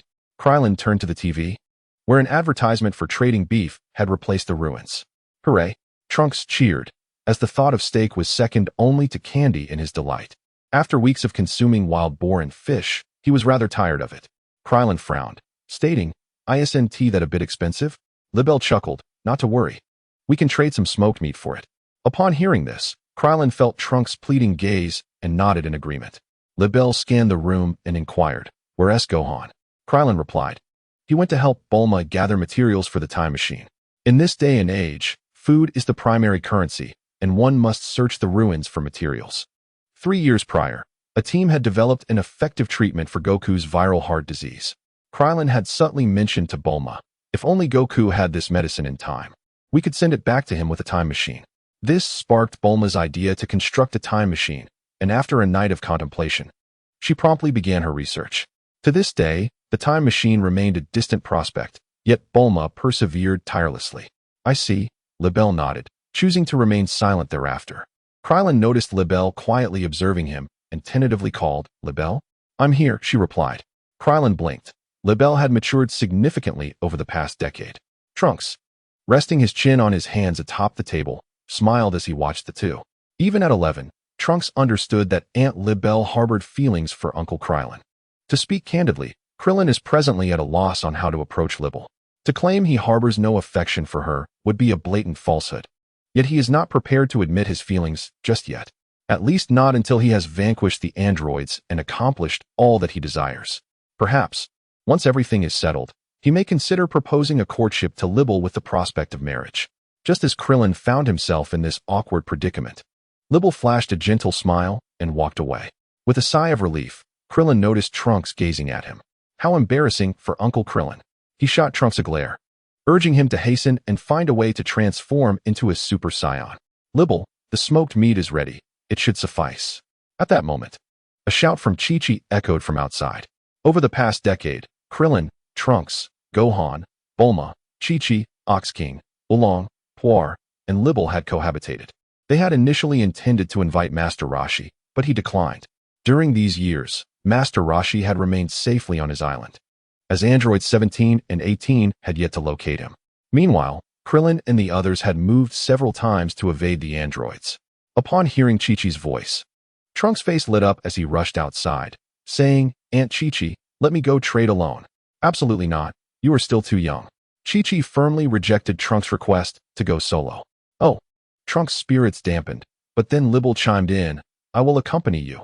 If I go along, even Trunks should be fine. Chi-Chi pondered for a moment and replied, I originally intended for Krillin to go, but if that's the case, you both may proceed. By the way, do you know which trading area to go to? Just to be safe, Chi-Chi decided to ask. Libelle considered before responding, the 6th trading post, as it is closer. Chi-Chi sighed, saying, According to the predictive report on the androids' movements, there is over a 70% chance they will appear in that area today, and it will not be operational. The same goes for Area 18. You should head to Area 19 instead. Libelle clasped her hands together, apologetically saying, I'm sorry. I forgot to check the android movement prediction report. Chi-Chi shook her head, suggesting, perhaps you should take Oolong and Puar with you. Trunks cheered, hooray. Chi-Chi was aware that aside from training with Gohan and Krillin, Trunks had very few opportunities to venture outside, so with Libelle accompanying him, it would be acceptable for him to go trading. Upon hearing Chi-Chi's consent for Trunks to leave, Krillin stepped out to admonish him. Trunks, you mustn't wander off. Trunks patted his chest in assurance, declaring, rest assured, I will protect Aunt Libel. Uncle Krillin, you need not worry. Chapter 40, Super Saiyan Trunks. Elated at being granted permission, Trunks eagerly called out to Oolong and Puar to set off, fearful that Chi-Chi might change her mind. Oolong, Puar, we are about to depart. All right. No need to shout. Oolong and Purr, yawning, emerged with discontent towards Trunks, expressing that sending Krillin would have sufficed. There was little significance in them going personally. Trunks chuckled. All right, let us hasten our departure. Libel smiled, retrieving a universal capsule, pressing the button, and tossing it to the ground. With a resounding pop, a cloud of white smoke erupted, and as it dissipated, a jeep materialized before them. Concerned about being detected by the androids, they opted for the considerably slower vehicle instead of utilizing flying apparatuses. Let us place the smoked meat in the trunk of the vehicle, Kiki suggested, glancing at the jeep. If we store it in the capsule fridge, we would have to reopen it later. It's more convenient to keep it in the car. Libel nodded in agreement. So be it. Oolong, are you not going to get moving? Kiki urged, prompting Oolong to begin loading the smoked meat. Oolong grumbled as he worked. Why is it always me who has to do this? Trunks, irritated by Oolong's sluggishness, quickly joined him in transferring the meat to the vehicle. Once the smoked meat was secured, they set off. Libel took the driver's seat, starting the engine as Trunks, Oolong, and Purr settled in. Having obtained her driver's license and pilot's permit before graduating from university, Libel skillfully navigated the mountainous terrain, maintaining a smooth ride. Previously, Gohan had handled most of the transactions, being swift and providing a sense of security. If Gohan encountered danger, Krillin could sense it through Gohan's energy and rush to his aid. However, Gohan had been summoned by Bulma for assistance, leaving their group responsible for the trading task. Typically, Krillin would be the safest choice to go, but with androids potentially appearing, he needed to guard their home instead. With Gohan, Krillin, and Bulma unable to attend, the responsibility naturally fell upon them. Libel glanced upward and remarked, I hope we can return before nightfall. The destination was quite distant, requiring over 5 hours for a one-way trip. And any delays during the transaction could mean they would not make it home before dark. After Libel and the others had departed, Krillin exhaled deeply. At that moment, Kiki approached him and said, Krillin, you must have some feelings for Libel, right? Krillin rolled his eyes and replied, what of it? Kiki pouted. Then why not be with her? It's uncomfortable to see you so awkward around her. Why should you feel uncomfortable? I'm the one who should feel that way. Krillin lowered his gaze, contemplating. He was acutely aware of her affections. In truth, he had known all along. Over the years, he had grown fond of her as well. Yet, he found himself unable to be with her at present. Gazing skyward, he mused, Libel has changed tremendously over the years. For instance, she is no longer so shy. Chi-Chi interjected, I have never seen her shy, nor have I ever felt she was shy. Klin paid no heed and continued. In the past, she would steal glances at me, and I could feign ignorance. Though my heart raced, it was not unbearable. Now, she looks at me openly whenever she wishes, which leaves me in a state of discomfort. Pausing briefly, Klin added, now, she knows that I am aware of her feelings for me, and she is also aware of my affections for her. I truly do not know how to proceed. Chi-Chi blinked, her expression one of bewilderment. If you both like each other, why not just be together? Klin pondered for a moment, then shook his head. Not just yet. You must be in your 40s, right? Have you really not considered it? Klin scratched his head and chuckled. I have other matters to attend to, and I am not ready to think about this for the time being. Chi-Chi, exasperated, replied, all right, do as you wish. With that, she shot Klin a fierce glare before turning to leave. Sighing, Klin returned indoors and began to meditate. In the realm of meditation, Klin found himself battling alongside number 17 and number 18. Over the past decade, their combined combat experience had grown immensely, leaving Klin with no means of counterattack. He contemplated various strategies, incorporating Gohan into his imagination, experimenting with ambushes and traps, yet all his efforts culminated in failure. Klin lay back on the ground, pondering. It seems Gohan must surpass Super Saiyan, or Trunks must attain Super Saiyan status for this to succeed. At present, both Gohan and Trunks had mastered Klin's ultimate techniques, energy explosions, energy slicing, and absorbing punches. Furthermore, Trunks had already achieved a 30-fold Kaioken, Yet even that was insufficient for battle. Krillin did not believe that even Trunks with a 40-fold Kaioken could turn the tide of combat. Time slipped away unnoticed as Krillin lay there, and the sky gradually darkened. Oh no! The cry of Libel roused Krillin from his thoughts, and he sprang to his feet. What is it? Seeing Libel return in a flurry, Krillin asked. Perplexed, what has happened? Mr. Krillin, Trunks has gone missing. What? Libel quickly recounted the events to Krillin. Upon hearing her account, Krillin felt a slight relief. Initially, during their trip to the exchange, Trunks had been quite composed, even teaching some unruly individuals a lesson during their transactions. However, after concluding their dealings and while driving home, an unexpected incident occurred. Trunks insisted on leaving, claiming he could return home earlier than Libel and the others. Completely disregarding Libel's protests, he flew off on his own. Aware that she could not find Trunks, Libel rushed home to seek Klin's help. After listening to Libel, Klin sighed and placed his hands on her shoulders, saying, Do not worry. I will go find Trunks right away. Mr. Klin, I am truly sorry. Upon hearing Klin's words, Libel immediately burst into tears. Klin gently patted her head and reassured her, saying, You have done nothing wrong. There is no need for self-reproach. Did you not return to inform me in time? Everything will be all right. However, Libel's sorrow deepened at Klin's comforting words, as she felt guilty for causing him trouble. Yet, she quickly composed herself and ceased her weeping, realizing that her distress would only hinder Klin's search for Trunks. In truth, Klin had already begun his quest for Trunks, actively seeking out his energy. Noticing that Libel had stopped crying, Klin exhaled and smiled. Do not worry. I shall find Trunks shortly. With that, he took to the skies. Before departing, Klin instructed them not to disclose this matter to Bulma. As he flew away, Klin sighed heavily. That rascal Trunks has suppressed his energy, rendering him completely undetectable. It appears he has taken measures to avoid being found. He hoped that Trunks would not encounter androids 17 and 18. For now, all seemed well. If he were to face them, he could at least defend himself, and Klin would sense his energy. Trunks had grown considerably stronger, should he engage in combat. His energy would erupt, startling Klin from his slumber. Just as Klin wrestled with these thoughts, a powerful energy suddenly surged forth. What? Such formidable energy? Could it be Gohan? Has he encountered the androids? Without a moment's hesitation, Klin soared toward the source of the energy. This presence, while reminiscent of Gohan's, was slightly weaker, yet still impressively strong. Moreover, it did not feel like a battle was underway. He surmised that perhaps they had not yet started fighting. No, they might not have clashed yet. I must hasten. With this thought, Klin's aura flared crimson as he activated his Kaioken times 40. Wait, this energy feels somewhat akin to Trunks. Could it be? Klin furrowed his brow, a suspicion forming in his mind. Soon, Klin arrived at his destination, where a golden-haired youth stood bewildered amidst a sea of corpses, both adults and children alike. Trunks. The golden-haired boy rushed into Klin's embrace, exclaiming, Uncle Klin, they are all dead. Everyone is dead. I was so angry. I killed them. This boy was indeed Trunks, who had ascended to Super Saiyan. Klin gently stroked Trunks' head and said, Let us go home. Without delving into the details of the situation, Klin surveyed the grim scene and assessed their battle powers. Klin, 5 million, normal state, 200 million, Kaioken times 40. Trunks, 1. 6 billion, Super Saiyan. Chapter 41. The gathering of three Trunks gazed up at Klin, who was only slightly taller than him, and spoke. Uncle Klin, But Klin interrupted, gently patting Trunks' head. There is no need for further words. Let us return home. Trunks nodded, and together they soared through the sky towards home.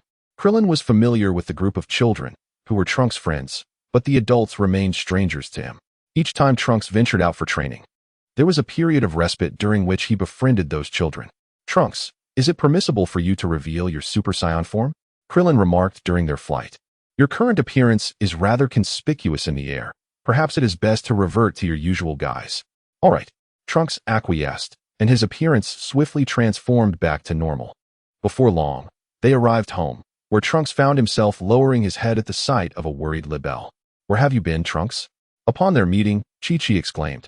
If you continue this way, I shall have no choice but to inform Bulma. Do you comprehend the peril you have placed yourself in? Trunks bowed his head in apology. I'm sorry. Libel enveloped Trunks in a tight embrace. I am sorry. It was wrong of me to allow you to run off alone. Her voice trembled with emotion. Recognizing Trunks' distress, Chi-Chi was about to voice her concerns, But Krillin interjected, Trunks has become a Super Saiyan. At this revelation, Chi-Chi was momentarily taken aback, swallowing the words she had intended to say. The Chi-Chi of now was markedly different. She understood the gravity of what becoming a Super Saiyan entailed. Something profoundly angering had transpired, prompting Trunks to attain this formidable state. Libelle was acutely aware of this, her heart filled with remorse. Everyone wished for Trunks to become a Super Saiyan, but not in such a manner. Krillin gently patted Libelle's shoulder, suggesting, let's eat first. Wiping her tears, Libelle replied, all right. I shall prepare it now. Chi-Chi promptly added, I will assist. Oolong scratched the back of his head, glancing at Trunks. I'll go find Ox King. He hasn't returned from chopping wood yet. With that, Oolong scurried off. Wait, I'll join you. Puar quickly caught up with Oolong, heading off to find Ox King together. Are you feeling guilty? Or perhaps afraid? Afraid of having taken a life? Krillin grasped Trunks' shoulders, gazing into his eyes. Trunks turned away, murmuring, I don't know, sighing deeply. Krillin lowered his gaze. I am truly sorry about your friend, but you must gather your strength. Only by defeating the androids can we restore order to the world. Will order eliminate all evildoers? Trunks inquired. Not entirely, but it will diminish their numbers and prevent them from wantonly harming others. Trunks nodded, and together they stepped inside the house. Soon, Oolong and Puar returned with Ox King. Unlike his usual boisterous self, Ox King was subdued, having learned of Trunks' ordeal from Oolong. The meal was quickly prepared, though it consisted of beef stew rather than steak. After dining, everyone gradually retired for the night, and ultimately, Trunks missed out on the grilled steak he had hoped for. Early the next morning, Krillin roused Trunks from his slumber. In Krillin's eyes, Trunks still appeared as a child. Unlike Gohan, who had endured far more at the same age and could maintain his composure in the face of crises. Although Krillin should have allowed him a moment of respite, time did not permit such indulgence. He led Trunks to a nearby cliff and said, Trunks, can you transform into a Super Saiyan once more? Trunks nodded, spreading his legs apart, clenching his fists at his waist, and slightly bending his knees. With a determined exhale, Trunks unleashed his energy. In an instant, his power surged dramatically, transforming into a golden aura. His hair stood upright, shimmering golden, and his eyes turned a striking green. Krillin scrutinized Trunks with a serious expression, contemplating, while Trunks' energy still paled in comparison to Gohan's. With the combined strength of the three of us, we might indeed have a chance against androids 17 and 18. Uncle Krillin, how does it look? Trunks inquired, noticing Krillin's serious demeanor. With my current strength, can we defeat the androids? Krillin nodded affirmatively. It should be feasible, but completely vanquishing them may prove challenging. Trunks, come at me.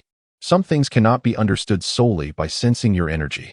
Krillin assumed a combat stance and declared, show me your strength. As he spoke, a crimson aura erupted around him, and he activated the 40-fold Kaioken. Trunks nodded and charged at Krillin. Krillin anticipated Trunks' movement and aimed a punch at his abdomen. Trunks, quick on his feet, executed a forward roll to evade the strike and then pressed downward with his leg. Krillin raised his arm to block Trunks' attack, prompting Trunks to ascend into the air. Uncle Krillin witnessed this move. Trunks extended his hands and unleashed a barrage of energy blasts toward Krillin. Krillin responded by deflecting the energy blasts with his hands.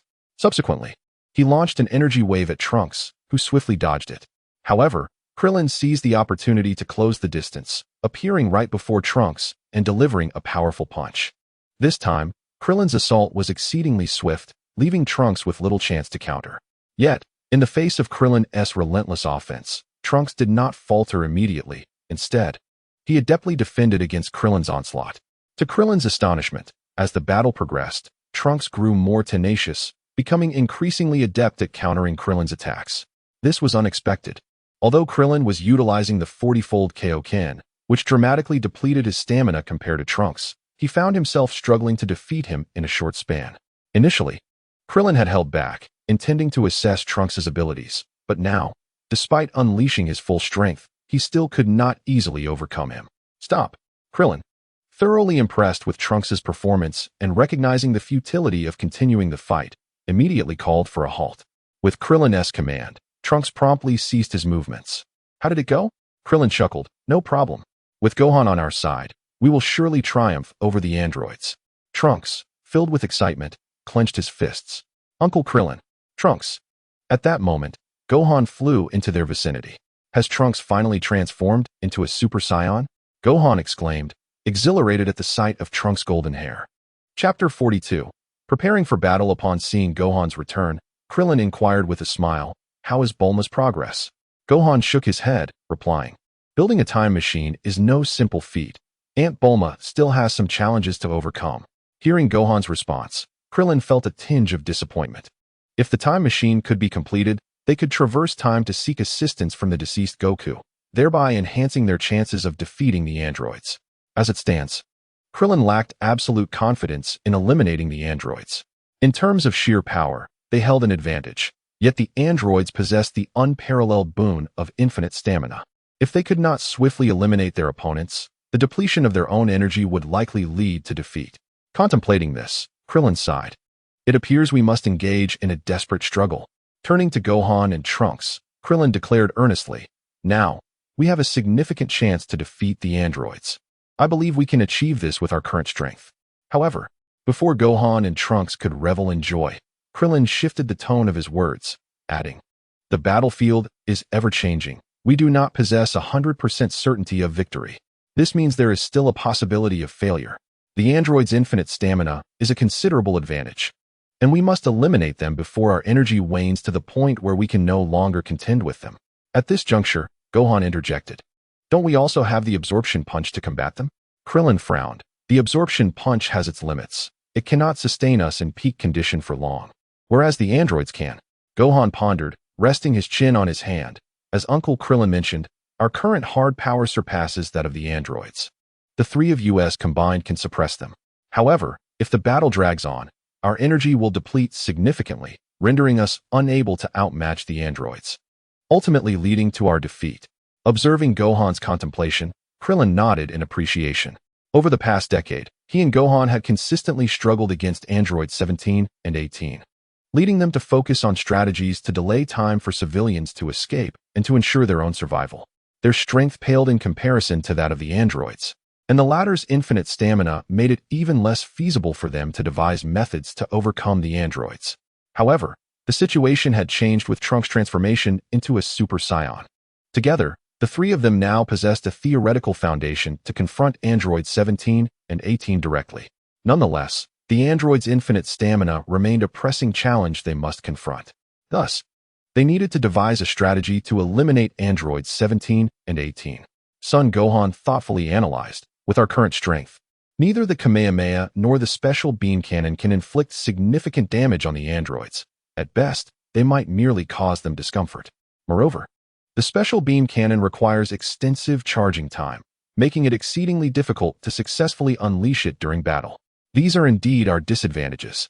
Trunks, with a look of disappointment, lamented, "Even after becoming a Super Saiyan, is it still impossible to defeat the androids?"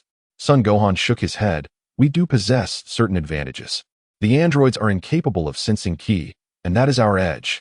Although the solar flare might not cause substantial harm to their eyes, it can still render them unable to see, allowing us to exploit this weakness. But the solar flare cannot kill them. If the androids are as you say, and if our Kamehameha cannot inflict substantial damage, then even temporarily blinding them would yield little benefit. Are we to rely on the moment they are blinded to use the special beam cannon?" Trunks had yet to fight the androids, and his understanding of their strength stemmed solely from Krillin and Son Gohan's accounts. Krillin turned to Son Gohan, eager to hear his response. Son Gohan nodded and said, "The special beam cannon is indeed a formidable attack capable of delivering grievous damage to the androids. However, as I mentioned earlier, it demands a lengthy charge time and has a low hit rate. Thus, our primary offensive strategy against the androids should center around the key cutter. Although the androids possessed boundless stamina and could swiftly recover from minor injuries, even bones could mend, they would be unable to heal if their bodies were shattered." Krillin agreed. "Gohan is correct. If we intend to eliminate the androids at this juncture, our main offensive must indeed align with Gohan's assessment. However, we may not be able to successfully employ the key cutter immediately during our confrontation. We will need to devise methods to restrict the androids' movements during battle." Trunks, perplexed, asked, "Didn't Gohan already propose using the solar flare? Is it not effective?" Krillin shook his head. "The solar flare affects both friend and foe alike. Once it is used, our own vision will also be compromised. We must close our eyes while using it, and the opponents recover their sight with remarkable speed, rendering the solar flare ineffective for us. Furthermore, while the androids cannot sense our ki, we are equally incapable of sensing theirs, diminishing our advantage in that regard. Therefore, the solar flare cannot serve as a conventional tactic. Upon hearing this, Son Gohan realized that his considerations were somewhat superficial and bowed his head. "I apologize, Uncle Krillin." Krillin gazed at the now taller Son Gohan and smiled. "You are doing well. It is just that the androids cannot be regarded as ordinary opponents. When facing an adversary that one cannot defeat, yet must overcome, it is essential to think deeply. Otherwise, victory will elude you." Son Gohan nodded solemnly in agreement. Clin then remarked, "In battle, utilizing the energy explosion grants me a greater advantage. The energy explosion possesses tremendous impact. While it may not obliterate them, it can certainly propel them away." Upon uttering these words, Clin glanced skyward and continued, "It's time for lunch. Let us first partake in our meal." Thus, the trio returned home. Upon seeing Son Gohan's return, Libel exclaimed, "The ingredients are all prepared, and since Gohan has also returned, let us savor some steak." Hooray! Trunks cheered with exhilaration. Chapter 43. The final showdown. So much time has passed, yet this city remains a desolate wasteland. 18 sat atop the ruins of a building, resting her chin on her hand, with a gleeful expression as she stated, 17, "It appears we have ventured to the wrong location." TSK. 17 frowned, clicking his tongue. "What unfortunate luck. Earth has become increasingly dull. Clin and the others have once again hidden away. Otherwise, we could simply annihilate the planet." 18 chuckled, "I have no objections. After all, we can survive in the cosmos. However, it would be quite tedious if we fail to discover any life-bearing planets for an extended period." "That is indeed true." 17 nodded, temporarily relinquishing the notion of destroying Earth. "Alternatively, let us capture a few scientists. Hopefully, they haven't all perished." As he spoke, 17 raised his hand, gathering an energy sphere in his palm, which swiftly ascended and exploded, scattering countless energy blasts towards the ground. "Let us cleanse this place. Since they have entirely abandoned this city, we shall assist in its eradication." 17 sneered at the desolation, believing there might still be humans concealed within the ruins. Of course, this was merely 17's speculation. He did not mind the outcome, as it was simply a casual endeavor for him. "Damn you, demon." A bloodied man emerged, wielding a shotgun. "We have been hiding beneath the rubble, deprived of sunlight for so long. Yet you, demon." The man gritted his teeth, his voice trembling as tears streamed down his face. "Die," he shouted, pulling the trigger. 17 neither flinched nor avoided the oncoming pellets, allowing them to strike him. After all this time, there are still humans foolish enough to attack us with such weaponry. He then raised his hand and pointed at the man, unleashing a crimson beam that pierced through the man's chest. The man collapsed with a thud, a metallic object falling from his clothing, landing on the ground with a sharp clink. "Let us depart." 17 turned to 18 and instructed, "You need not leave any longer." A voice filled with fury rang out. 17 smirked and turned to the source of the sound. As he did so, he found Clin standing before him, extending a hand. Clin shouted, "Energy explosion." 17 felt a tremendous force collide with him, causing him to stumble backward uncontrollably. "Clin, while you are indeed powerful, I dare say your own body may falter before you can defeat us." 18 observed Clin, enveloped in a blazing red aura, without any intention of rising. "And Son Gohan has arrived as well, I presume? If you join forces with him, you might truly have a chance to vanquish number 17. However, I shall intervene when the time comes. Of course, I will be present. This time, we will eliminate you." Number 18 turned around, with Son Gohan and Trunks standing behind her. "Ah, I see. It appears that the white-haired brat can also transform into the so-called Super Saiyan. It seems there will be no escaping this time." Number 18 rose to her feet and dusted off her clothes. Number 17, "Stop pretending to be dead." At her words, Number 17 stood up, his attire half destroyed. "You certainly enjoy ambushing, but I can understand. After all, you are rather weak. Heh, in the end, you always scurry away with your tail between your legs. I'm rather tired of it, and this time, I will eliminate all of you." Saying this, Number 17 charged at Krillin, who stood motionless. As Number 17 approached, he suddenly threw a punch. Number 17 tilted his head, evading the blow. Bang! Number 17 was sent flying once more. Although he dodged Krillin's punch, The moment he evaded, Krillin unleashed an energy explosion that propelled number 17 away with immense force. An energy explosion, quite a troublesome technique. However, the damage to your body is considerable. How many times can your already overloaded body withstand this due to the Kaioken? Number 17 observed Krillin. Such a level of power could not directly kill him, posing no danger to an android with infinite energy. Nevertheless, being struck and pained by Krillin twice infuriated number 17 greatly. Meanwhile, Son Gohan and Trunks had transformed into Super Saiyans and commenced battle against number 18. Together, they swiftly subdued her. Observing number 18 being overwhelmed, number 17 chuckled. Are you planning to hold me off while those two Saiyans deal with number 18? And then join forces against me? Have you figured it out? Yet, it is hardly a remarkable strategy to be wary of. It is quite ordinary. With that, Krillin charged at number 17. Power levels. Krillin, 200 million, 40 times Kaioken, Son Gohan. 200 million, Super Saiyan, Trunks. 1, 6 billion, Super Saiyan, number 17. 2, 3 billion, number 18. 2, 1 billion, chapter 44. The opportunity for victory. Krillin surged toward number 17, attempting to close the distance. Do you wish to engage me in close combat while using an energy explosion? Number 17 chuckled and leaped backward, taking to the air. An energy explosion can deliver tremendous force at close range, but its power diminishes greatly at a distance. Krillin looked up at number 17, extending his hands to continuously launch energy blasts toward him. Number 17 raised his hand, dispersing the energy blasts. Krillin also ascended quickly to pursue number 17, simultaneously unleashing energy waves from both hands in an attempt to corner him. Number 17 smiled and flew directly toward Krillin, feigning a move to evade the energy waves before delivering a sidekick that struck Krillin's right arm. Bang! The violent explosion sent both of them flying to the ground. Krillin frowned but swiftly stood up. At that moment, his right arm was bloodied but still functional. Krillin lifted his arm and, upon discovering he could still move it, felt a sense of relief wash over him.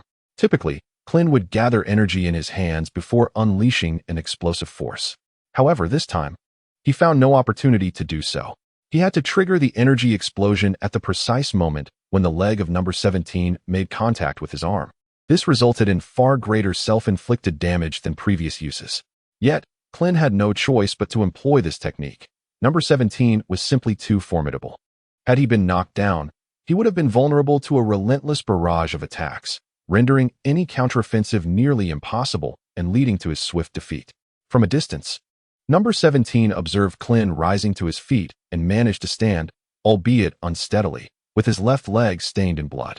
To his astonishment, he marveled at Krillin's ability to unleash energy explosions from any part of his body, a sight he had not witnessed before. Krillin glanced at 17's leg and inquired, "Are you merely stalling for time?" Number 17 nodded slightly and replied coolly, "Thanks to you, my left leg requires a bit more time to regain normal function." "Oh, the advantages of being an artificial human," Krillin remarked with a grin fixed upon his face.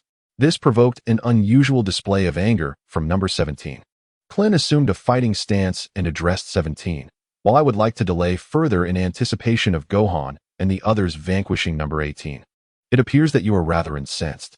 Indeed, I am somewhat irritated by your foolishness," 17 retorted, and with a powerful push of his right foot, he lunged forward, closing the distance between them in an instant.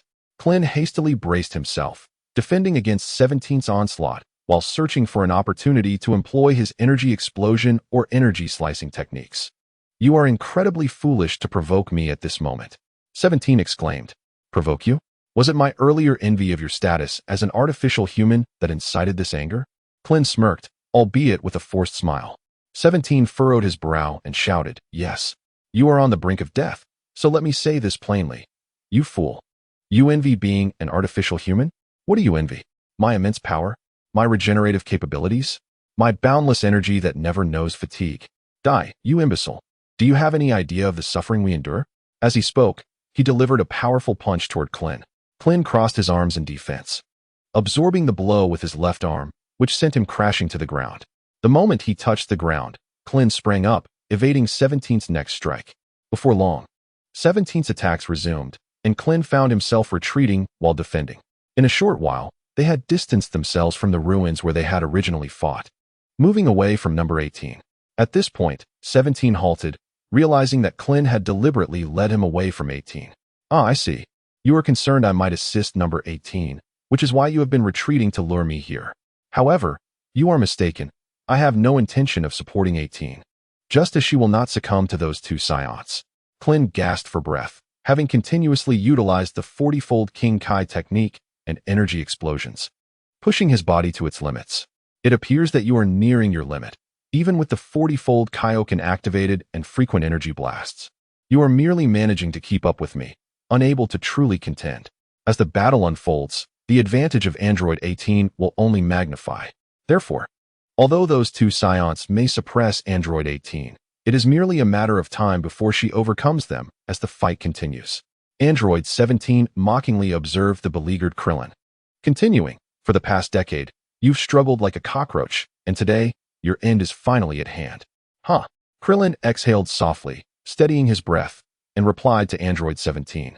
Indeed, this decade must come to a close. In that moment, Krillin's physique surged, expanding significantly. I had stated this before, did I not? Your actions merely augment your power. They cannot secure a victory against me. With that, Android 17 launched an assault on Krillin. At this juncture, Krillin's strength had escalated to match that of Android 17, allowing him to hold his ground even without energy blasts. However, this state of his could not be sustained for long. As Krillin relentlessly attacked, Android 17 skillfully evaded each strike, countering with swift blows that left Krillin with no avenue of escape. Before long, Krillin found himself utterly defeated. Enough of this, perish, exclaimed Android 17, extending his arms towards Krillin and unleashing an energy wave that struck him squarely. With a resounding impact, Krillin was sent crashing to the ground. The aura surrounding him dissipated, and his body reverted to its original state. Damn it, I still cannot prevail. I wonder if Gohan and Trunks can defeat Android 17. Suddenly, Android 17, towering over Krillin, observed him slowly climbing. What is this? Only now do you think to escape? He taunted. Die, raising his hand. Android 17 shot forth an energy wave that pierced Krillin's left chest. Just a little longer, hold on. Krillin thought desperately. If only he could reach that, they might secure victory. His gaze fixated on a green plant adorned with familiar fruits, senzu beans. That was Krillin's hope for survival and their chance at triumph. Had he looked a bit further, he would have seen a skeleton clad in familiar clothing. Though a decade late, Tien had ultimately delivered the senzu beans to Krillin. Chapter 45. The conclusion. 5 years later, time machine successful. Surprised you're still alive? I suppose I must obliterate your body entirely. Android 17 remarked, eyeing the tenacious Krillin, who continued to crawl forward. Uncle Krillin. Just then, Gohan and Trunks arrived to thwart Android 17. Seeing Gohan and Trunks approach, Android 17 was taken aback. How is this possible? At that moment, both Gohan and Trunks appeared battered and bruised, yet they had survived and made it here, which meant they had defeated Android 18. Android 17, in disbelief and fury, exclaimed, You killed Android 18? This cannot be. You must be here to escape. Sensing that Krillin's energy was waning, Gohan exclaimed, Uncle Krillin, we have defeated Android 18. Now, Trunks and I will vanquish Android 17. You scoundrel! How dare you inflict such harm upon Uncle Krillin? Witnessing Krillin's dire condition, Trunks was consumed by rage, his golden aura flaring as he charged at Android 17. Android 17 raised his hand and effortlessly sent Trunks flying. How despicable! You have killed Android 18. Gohan, witnessing this, also rushed in, but after only a few exchanges, he was overwhelmed. Even with Trunks joining the fray, they were both soundly defeated by Android 17. In their prime, it would have been a formidable challenge to overcome Android 17, let alone in their current battered state. Just as they were on the brink of collapse, Krillin's voice resonated. What? Android 17, incredulous at the sound, turned around only to find Krillin before him. Energy explosion. The tremendous shockwave sent Android 17 tumbling. Uncle Krillin. Gohan and Trunks were elated to see Krillin standing before them, his energy fully restored, giving them renewed hope in their quest to defeat Android 17. Gohan inquired, Uncle Krillin, how did you restore your energy so swiftly? With a smile, Krillin instructed, Open your mouths. Without hesitation, the two opened their mouths, and Krillin tossed a couple of senzu beans into them. Upon consuming the beans, Trunks was astounded to feel his body completely rejuvenate in an instant. What is this? It's utterly miraculous. Gohan, equally astonished, looked at Krillin and asked, Uncle Krillin, how did you acquire these Senzu beans? Krillin replied with a grin. I shall tell you later. For now, let us defeat Android 17. Agreed. Android 17 returned, glaring at the trio, his voice heavy with disbelief. Senzu beans? I should have destroyed them all. Krillin gazed at Android 17 and declared, Fate has delivered them into my hands today, precisely to eradicate you. With that, the four engaged in fierce combat. Android 17 was no match for the united front of the three, barely managing to endure as he awaited their strength to wane. However, all three could unleash energy explosions, and under the relentless barrage, Android 17 could no longer withstand the assault. Seizing the opportunity, Krillin executed a decisive energy slash, severing Android 17's head. To ensure finality, Krillin obliterated Android 17's body into oblivion. After the battle, Krillin led Gohan and Trunks to the location where he discovered the Senzu beans. Perhaps it was fate that allowed me to find them in my moment of despair. Of course, I owe my gratitude to your timely arrival. Otherwise, I would have perished before I could obtain the beans. He continued, while you occupied Android 17, I managed to secure and consume the Senzu beans. It was not fate, but rather Uncle Tien, Gohan exclaimed, recognizing the skeletal remains and the familiar attire. Krillin was taken aback, having previously overlooked this detail, filled with regret. Uncle Tien had waited here for a decade, ultimately delivering the Senzu beans into Krillin's hands. Gohan stared somberly at Tien's remains, whispering softly. Krillin shed tears, kneeling before the lifeless body of Tianjin Fan, choking back sobs as he uttered, Thank you, my brother. The trio carefully transported Tianjin Fan's remains to a picturesque location for burial. Subsequently, they endeavored to locate the corpses of several others, but to no avail. They could only erect simple gravestones for them to rest alongside Tianjin Fan. Ultimately, the three returned to their abode before sunset, bringing joyous news to everyone. Upon hearing this delightful tidings, the crowd erupted in jubilation. Through their relentless efforts, they had finally vanquished androids 17 and 18, ushering in an era of peace for the Earth. Truly, a cause for celebration.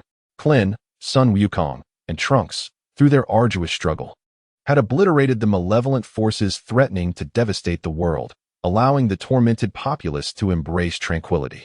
But is this where the story concludes? Of course not. 5 years hence, through Bulma's relentless endeavors, the time machine was successfully conceived. This time, Krillin and his companions set forth together to deliver medicine to Sun Wukong. Their temporal journey would forge an extraordinary narrative across time and space. Chapter 1. The time traveler Krillin gazed upon the formidable Kurdish army, pondering, Trunks should be arriving soon. I cannot yet sense his presence. I hope he is merely suppressing his energy and not absent. As Krillin contemplated, the Kurdish fleet was on the verge of landing on Earth. Suddenly, a deafening explosion erupted from the Kurdish spacecraft, followed by a series of successive detonations. What was happening? Yamcha sensed the mass demise of the Kurdish soldiers, yet none among them had struck a blow. Strange. Piccolo furrowed his brow, remarking, just now, 3 exceedingly powerful energies manifested, 2 of which seem somewhat familiar. Krillin, do you know what is transpiring? Piccolo noticed the corners of Krillin's mouth curling upwards, seemingly in joy. Though if there were a reason to celebrate, Krillin would not be so reticent. Me? I know nothing. Krillin hastily waved his hands, naturally refraining from disclosing that he was already aware of the impending arrival of beings from the future. Sensing those 3 energies, Krillin mused. One belonged to him, and another familiar energy should belong to Gohan. Therefore, the remaining energy must belong to Trunks. Were only the 3 of them to arrive, or? Krillin glanced at Sun Wukong, fully aware that since the future Krillin would bring Gohan and the others here, the others might not have made it. Sun Wukong had likely succumbed to illness. Noticing Krillin's gaze fixed upon him, Sun Wukong inquired, Krillin, why do you keep staring at me? With his secret exposed, Krillin quickly replied, I was just thinking that we will need your help to deal with the Kurdish forces. Each of those 3 energies surpassed that of the Kurds. Surely Krillin must have sensed that. I believe they will soon eradicate the Kurdish army. Vegeta crossed his arms, his expression grave.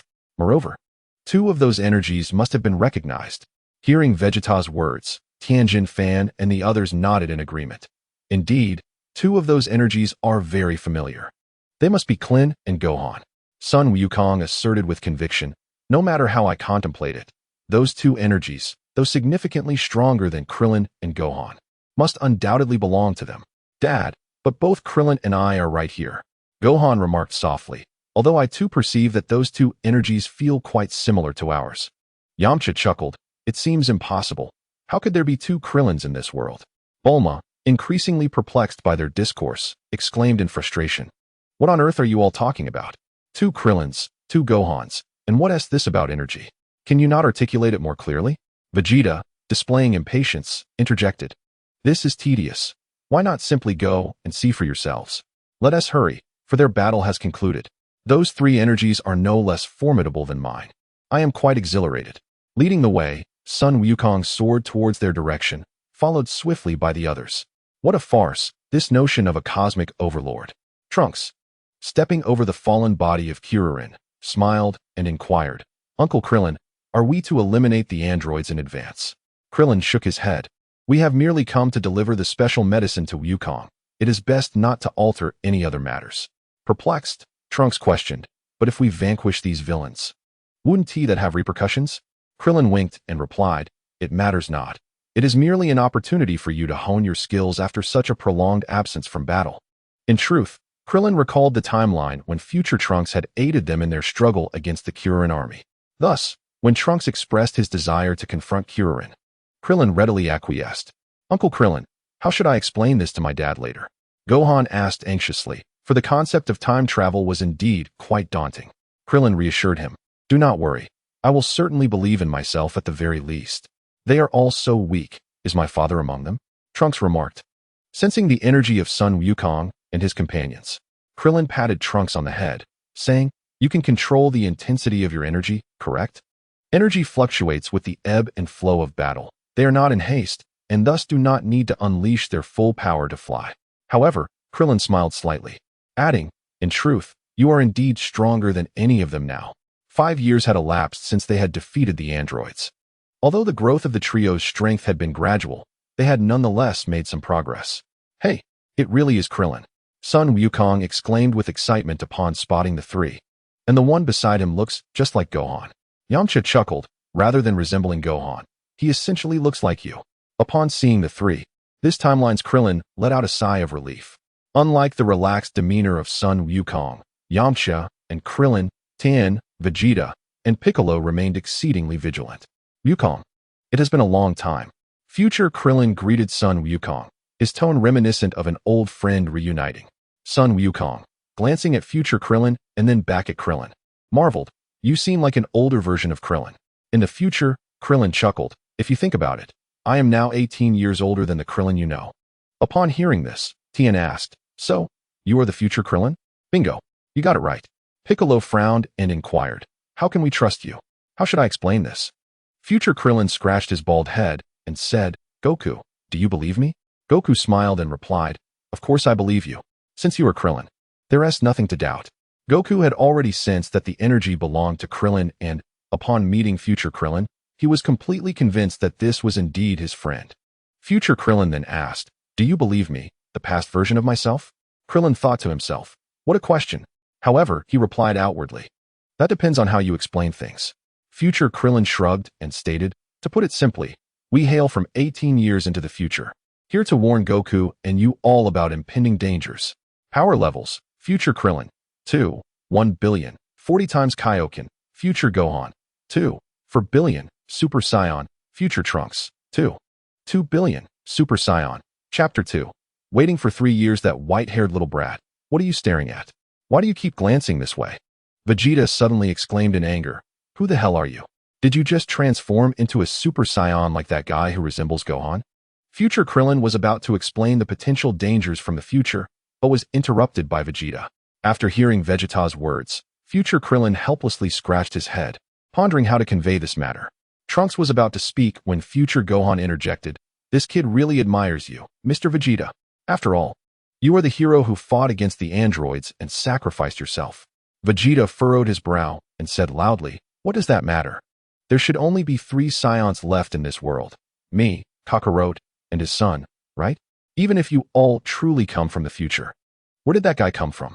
And he is a Super Saiyan too. Who on earth is he? Future Krillin was about to explain when future Gohan, pulled him aside. Future Gohan whispered, "Uncle Krillin, we can't reveal Trunks' identity just yet. If Uncle Vegeta finds out Trunks is his son, it might affect the birth of this timeline's Trunks. Although that might be better for Uncle Yamcha." But Piccolo, noticing Gohan's concern, inquired, "Uncle Piccolo, you don't look well. Are you feeling unwell?" Piccolo swallowed hard and replied, "It's nothing." Just moments ago, he had learned an astonishing piece of information. Vegeta actually has a son, which piqued his curiosity about the identity of the child's mother. Upon hearing Future Gohan's words, Future Krillin nodded and said, "In any case, we can discuss his matters later. It cannot be explained in just a few words. Just know that he is also a Saiyan. We have important matters to attend to and no time to explain his origins." What? Upon hearing the words of Future Krillin, Vegeta was consumed by rage. At that moment, Son Goku, with a hint of reproach, remarked, "Vegeta, you're missing the point. That Gohan said you would fight someone and then be killed. Wait, am I going to be killed in the future?" Vegeta, belatedly realizing, recalled Gohan's words and exclaimed furiously, "What nonsense! How could I possibly be a hero?" Son Goku, suddenly enlightened, added, "Speaking of which, Krillin mentioned earlier that they came from the future to save us. Does this mean I also die in battle?" Future Krillin sighed and stated, "Vegeta, Piccolo, Tien, and Yamcha, they all perished in battle. As for you, you did not partake in the fight. You succumbed to illness before the enemy even appeared." Seizing this opportunity, Future Krillin elaborated on the dire circumstances of the future. Upon learning that he would succumb to illness 3 years hence, Son Goku was taken aback. Of course, Future Krillin selectively omitted certain details, such as his impending search for Dr. Gero in a few days. At that time, he was thrown into disarray due to the absence of future Trunks, prompting him to hastily seek out Dr. Gero in an attempt to eliminate the looming threat, unaware that Android 16 had already been created by Dr. Gero. For various reasons, Future Krillin chose not to disclose this information. Am I truly destined to die prematurely? How infuriating. From your account, those two androids sound exceedingly formidable. It's such a pity I won't have the chance to battle them. Son Goku lamented the missed opportunity to confront such powerful foes, yearning for the chance to engage in battle with them. Future Krillin chuckled and patted Son Goku's arm, assuring him, "Fear not. You shall have the opportunity to fight them. Our journey from the future to the present is to ensure your survival." Future Krillin then turned to Future Gohan, who nodded and produced a small vial, saying, "Dad, you are afflicted with a viral heart disease, which at that time was deemed incurable. The Dragon Balls cannot resurrect those who have succumbed to the natural cycle of life and death, which ultimately led to your demise. However, in the future, an antidote has been developed, so this time, you will undoubtedly conquer the illness and live on." With that, Future Gohan handed the antidote to Son Goku. "This is wonderful. I certainly do not wish to die just yet," Son Goku exclaimed joyfully as he accepted the antidote and stored it carefully. Vegeta, brimming with excitement, declared, "It matters not what happens to Kakarot. Since I will become a Super Saiyan, I shall vanquish any foe that stands in my way." "But Krillin said you would be killed." Son Goku chimed in with a smile, "You can't handle it alone, so leave it to me." Hearing this, Vegeta scoffed. "In that timeline, I was unprepared. This time, I shall train harder and become stronger than him. I will handle those so-called androids by myself. As for you, focus on surviving your heart disease first. Once you do, I will still defeat you. Is that so? I'm quite looking forward to it." Just then, Bulma arrived on her motorcycle. "How infuriating. You all left me here alone." Bulma exclaimed in rage. "You bunch of bastards. If I hadn't witnessed your peaceful demeanor, I would have foolishly continued waiting for you." Suddenly, she noticed two Krillins, one of whom bore a striking resemblance to Goku. Observing Bulma's ire, Goku hastily began to explain the situation. Upon learning the truth, Bulma was astounded. "I truly wish to meet the genius who invented the time machine. The realization of time travel is simply astounding." "Excuse me, do I have something on my face?" Bulma questioned, noticing Trunks gazing at her intently. "Ah, no, it's nothing," he stammered, blushing. As Bulma playfully teased him, Future Krillin quickly redirected the conversation. "In any case, let us all dedicate the next 3 years to rigorous training. We shall return to ascertain whether the threat posed by the androids has been neutralized. Uncle Piccolo, are you all right?" Gohan noticed Piccolo's expression was not his usual self.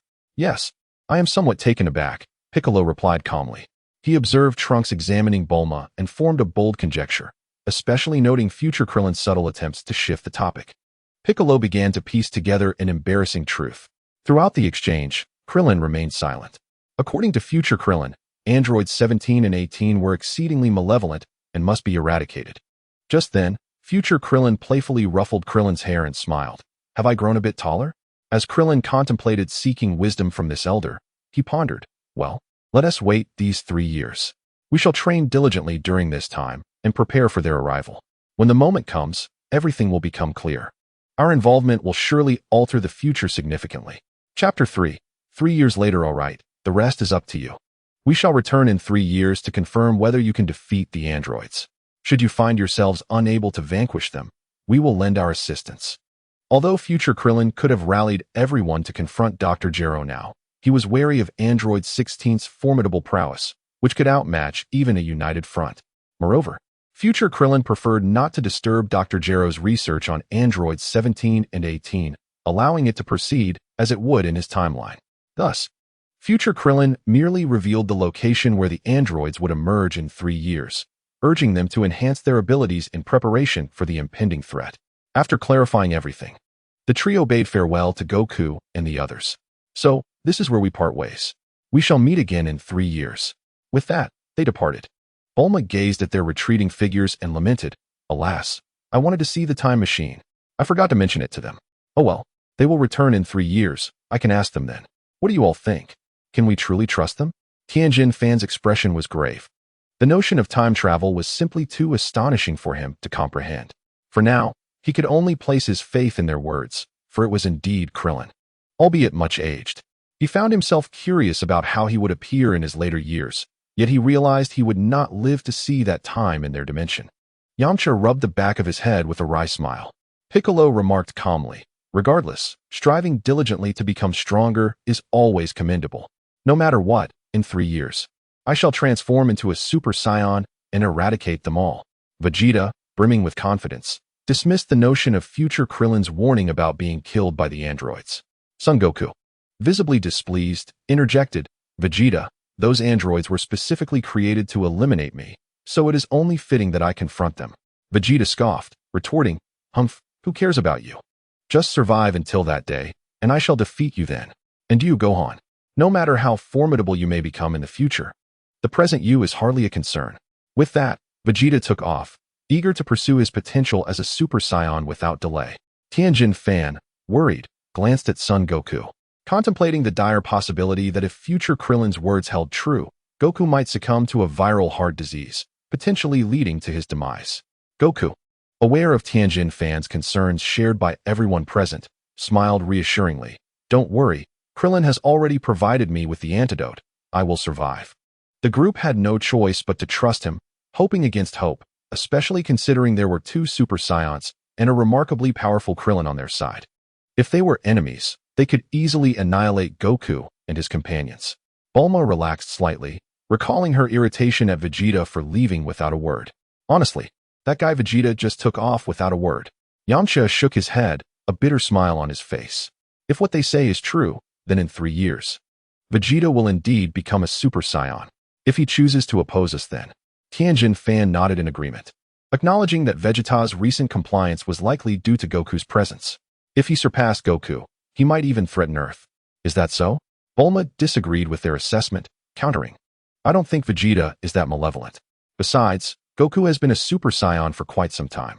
How could he possibly lose to Vegeta? Indeed. Goku laughed, placing his left hand on his right shoulder, rotating his arm. Rest assured, I will defeat Vegeta when the time comes. The group fell silent, merely hoping the antidote would prove effective. Gohan noticed Krillin's silence, his brow furrowed in deep thought. Krillin, what occupies your thoughts? Noticing Krillin's silence, Sun Wukong raised his voice, calling out again. His call drew the attention of everyone present. Krillin snapped back to reality, realizing that all eyes were upon him, and he inquired, what is it? What were you thinking just now? You seemed unresponsive when Wukong called for you, Yamcha remarked, casting a puzzled glance at Krillin. Sun Wukong continued, Krillin, you seemed quite peculiar just now. Is there something troubling you? Krillin struggled to digest the foreboding news of the future he had received. He had initially believed that eliminating Cell beforehand would ensure their safety, Yet he was taken aback by the malevolence of androids 17 and 18. At that moment, he felt utterly at a loss. After a brief pause, Krillin explained, I was contemplating the words of my future self. He mentioned waiting for 3 years. But he never suggested that we seek out the androids to resolve the issue early. After all, at this point, the androids might not even be fully developed by Dr. Gero. If that's the case, perhaps we should consider eliminating Dr. Gero in advance. Sun Wukong furrowed his brow. That wouldn't be wise, considering he hasn't done anything wrong yet. Upon hearing this, Krillin chuckled. That certainly sounds like something you would say, Wukong. Laughter erupted among them. Even Piccolo allowed a faint smile to grace his lips. Then let us dedicate these 3 years to rigorous training, Krillin suggested. With a nod of agreement, they all returned home. Krillin and Tien journeyed back to their small island, while Yamcha escorted Bulma back to her residence, determined to train diligently over the next 3 years. Sun Wukong invited Piccolo to join him in his training regimen. Sensing Sun Wukong's resolve, he earnestly pleaded with Chi-Chi, which ultimately led her to consent to Gohan's 3-year training period, albeit with the stipulation that his studies would not be neglected. A year later, Yamcha suddenly appeared at the training grounds of Krillin and Tien. Though he claimed to desire serious training, both Krillin and Tien suspected there was more to his visit. With time passing, Krillin began to formulate a hypothesis. Chapter 4. The android's strike time flew by, and 3 years had swiftly elapsed. Before dawn, Krillin awoke early. On this day, he chose not to rouse Tien and Yamcha as per his usual routine and set off alone. This marked the day the androids would make their appearance. At this moment, Sun Wukong had yet to fall ill. Everything unfolded as Krillin remembered it. Krillin was acutely aware of his purpose, to steer events in a direction that aligned with his hopes. 3 years prior, his future self had imparted crucial information, a message only he could comprehend. These clues were intricately woven into the words and actions of his future self. Krillin recalled that future Trunks often fretted about the potential consequences of his actions on the timeline. His sole aim had been to alter the outcome of Sun Wukong's death, thereby reshaping the future where the androids wreaked havoc, and, when necessary, enlisting Sun Wukong's aid to vanquish the androids in that future timeline. Thus, when Trunks discovered that Sun Wukong could use instant transmission to confront King Cold and Frieza, eliminating them, he expressed regret and concern over the ramifications of such actions. However, this time, future Krillin, accompanied by Son Gohan and Trunks, seems entirely unconcerned about the consequences of their actions. Aware that this timeline can handle the androids on its own, they nonetheless choose to intervene and eliminate the androids prematurely. It is as if future Krillin deliberately intends to alter something. Furthermore, future Krillin should be cognizant of the location of Dr. Gero's laboratory, yet he has not mentioned it at all. Not only that, but he has specifically urged Krillin to wait for 3 years, as if he aims to prevent Krillin from taking any action during this period. Grasping these clues, Krillin begins to ponder deeply. The conclusion he arrives at shall be put into motion today. Within a dimly lit cave, a portly man gazes at the data displayed on a screen while anxiously observing a chamber housing an elderly man with a white beard. With a click, the chamber opens, and the old man awakens. Doctor, have you succeeded? The portly man inquires eagerly, hastening to ask the elderly man about his condition. The old man curls his lips into a smile and replies, Number 19, Dr. Gero no longer exists. From now on, call me Number 20. Yes. The portly man bows respectfully to the elderly figure, who is indeed the android Number 19. Number 19, he exclaims, now we can go and eliminate Son Goku. No. Number 20 interjects, shaking his head. First, we must absorb some energy. The laboratory's power supply does not suffice for us to reach optimal condition. In our current state, we cannot fully eradicate Son Goku. Upon hearing this, Number 19 displays a look of confusion. Number 20, as energy-absorbing androids, we can absorb our opponent's energy during combat. Even in a less than ideal state, we should not fear Son Goku, should we? Number 20 chuckles. I am certainly not afraid of Son Goku. I merely fear that we might not eliminate him entirely, allowing him to escape. The combat prowess of energy-absorbing androids is limited. We must ensure we can definitively destroy Son Goku. Otherwise, he will only grow stronger. At that point, we may need to employ androids 17 and 18 to defeat him. If it can be avoided, I would prefer not to use 17 and 18. They are utterly disobedient. However, now that I have transformed myself into an android, I have ample time to research the ultimate android. Once we have dealt with Son Goku, we can devote ourselves entirely to the creation of the ultimate android. At that time, they will be of little consequence. Number 19 breaks into a cold sweat upon hearing this. He is well aware of the tremendous effort Dr. Gero invested in androids 17 and 18, and he never expected they would be so easily discarded. Do not be anxious, Number 20 reassures him. You are different from them. You are my assistant, and I shall not abandon you. Thank you, Doctor. Number 19 expresses his gratitude fervently. He had anticipated being transformed into an android with limitless energy, only to discover that Dr. Gero had instead opted for the more controllable, energy-absorbing model, leaving him entirely unable to resist the doctor's will. However, Dr. Kuro's transformation into an energy-absorbing android astonished Number 19 greatly. Although the boundless energy modification would endow one with capabilities far exceeding those of energy-absorbing enhancements, the rewards of such a transformation were indeed superior. Were Number 19 to choose, he would undoubtedly wish for a boundless energy configuration. Yet, Dr. Kuro had different intentions. He opted for the energy-absorbing model to draw himself closer to machinery, thereby facilitating his research endeavors. Upon hearing Number 19 refer to him as Doctor, Number 20 expressed displeasure. Frowning as he retorted, I have stated that Dr. Kuro no longer exists. I am the android Number 20, inheritor of his knowledge and enmity. Indeed, upon witnessing Number 19's submissive demeanor, Number 20 smiled, exclaiming, Excellent. Let us proceed to replenish our energy. Once we have completed this task, we shall eliminate Sun Wukong and embark upon the ultimate android research together. Number 19 respectfully acquiesced, yes. Satisfied with Number 19's attitude, Number 20 led the way out of the cave, guiding Number 19 to the city for sustenance.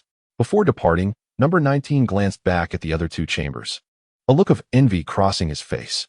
The distinction between boundless energy androids and energy-absorbing androids extended beyond mere energy. The former retained more human-like functions and could grow infinitely stronger, resembling humanity more closely. In contrast, energy-absorbing androids were more mechanical in nature, possessing only a fraction of human capabilities, appearing more as monstrous machines. Chapter 5. Klin's intrusion. Let me ponder, should I eliminate them first, or seek out Number 17 and Number 18? Klin sat atop the mountain, observing as Numbers 19 and 20 exited the cave, cradling his chin in his hand. He found himself momentarily indecisive. Perhaps it would be wiser to visit Numbers 17 and 18 first, since he had spotted Number 19. There remained a possibility of turning foes into allies with Numbers 17 and 18, while Number 16 likely remained in a dormant state. With this thought in mind, Klin approached the cave entrance. I hope Dr. Kuro hasn't set up any automated defense systems or intrusion alarms, he muttered to himself, raising his right hand to aim in the general direction. Boom. It seemed he had struck the target accurately. Klin watched as the thin wall crumbled easily under his assault, transforming into a heap of rubble. He nonchalantly whistled as he stepped inside, immediately spotting the chambers containing Numbers 17 and 18 positioned near the large screen, with Number 16's chamber situated centrally. However, Klin paid no heed to Number 16 and made a beeline for the chamber housing Number 18. Let me see. Klin began operating the device, intending to release Numbers 17 and 18. It's Yamcha's energy. His energy is waning. They have encountered one another. Klin sensed Yamcha's energy diminishing, angered by this unforeseen development. He had not anticipated their swift meeting. Hold on, it's Tien's energy, along with Goku's, Piccolo's, and Gohan's energies approaching as well. Noticing that Yamcha's energy had ceased its decline relieved Klin significantly. Krillin hesitated on whether to assist them in battle at that very moment.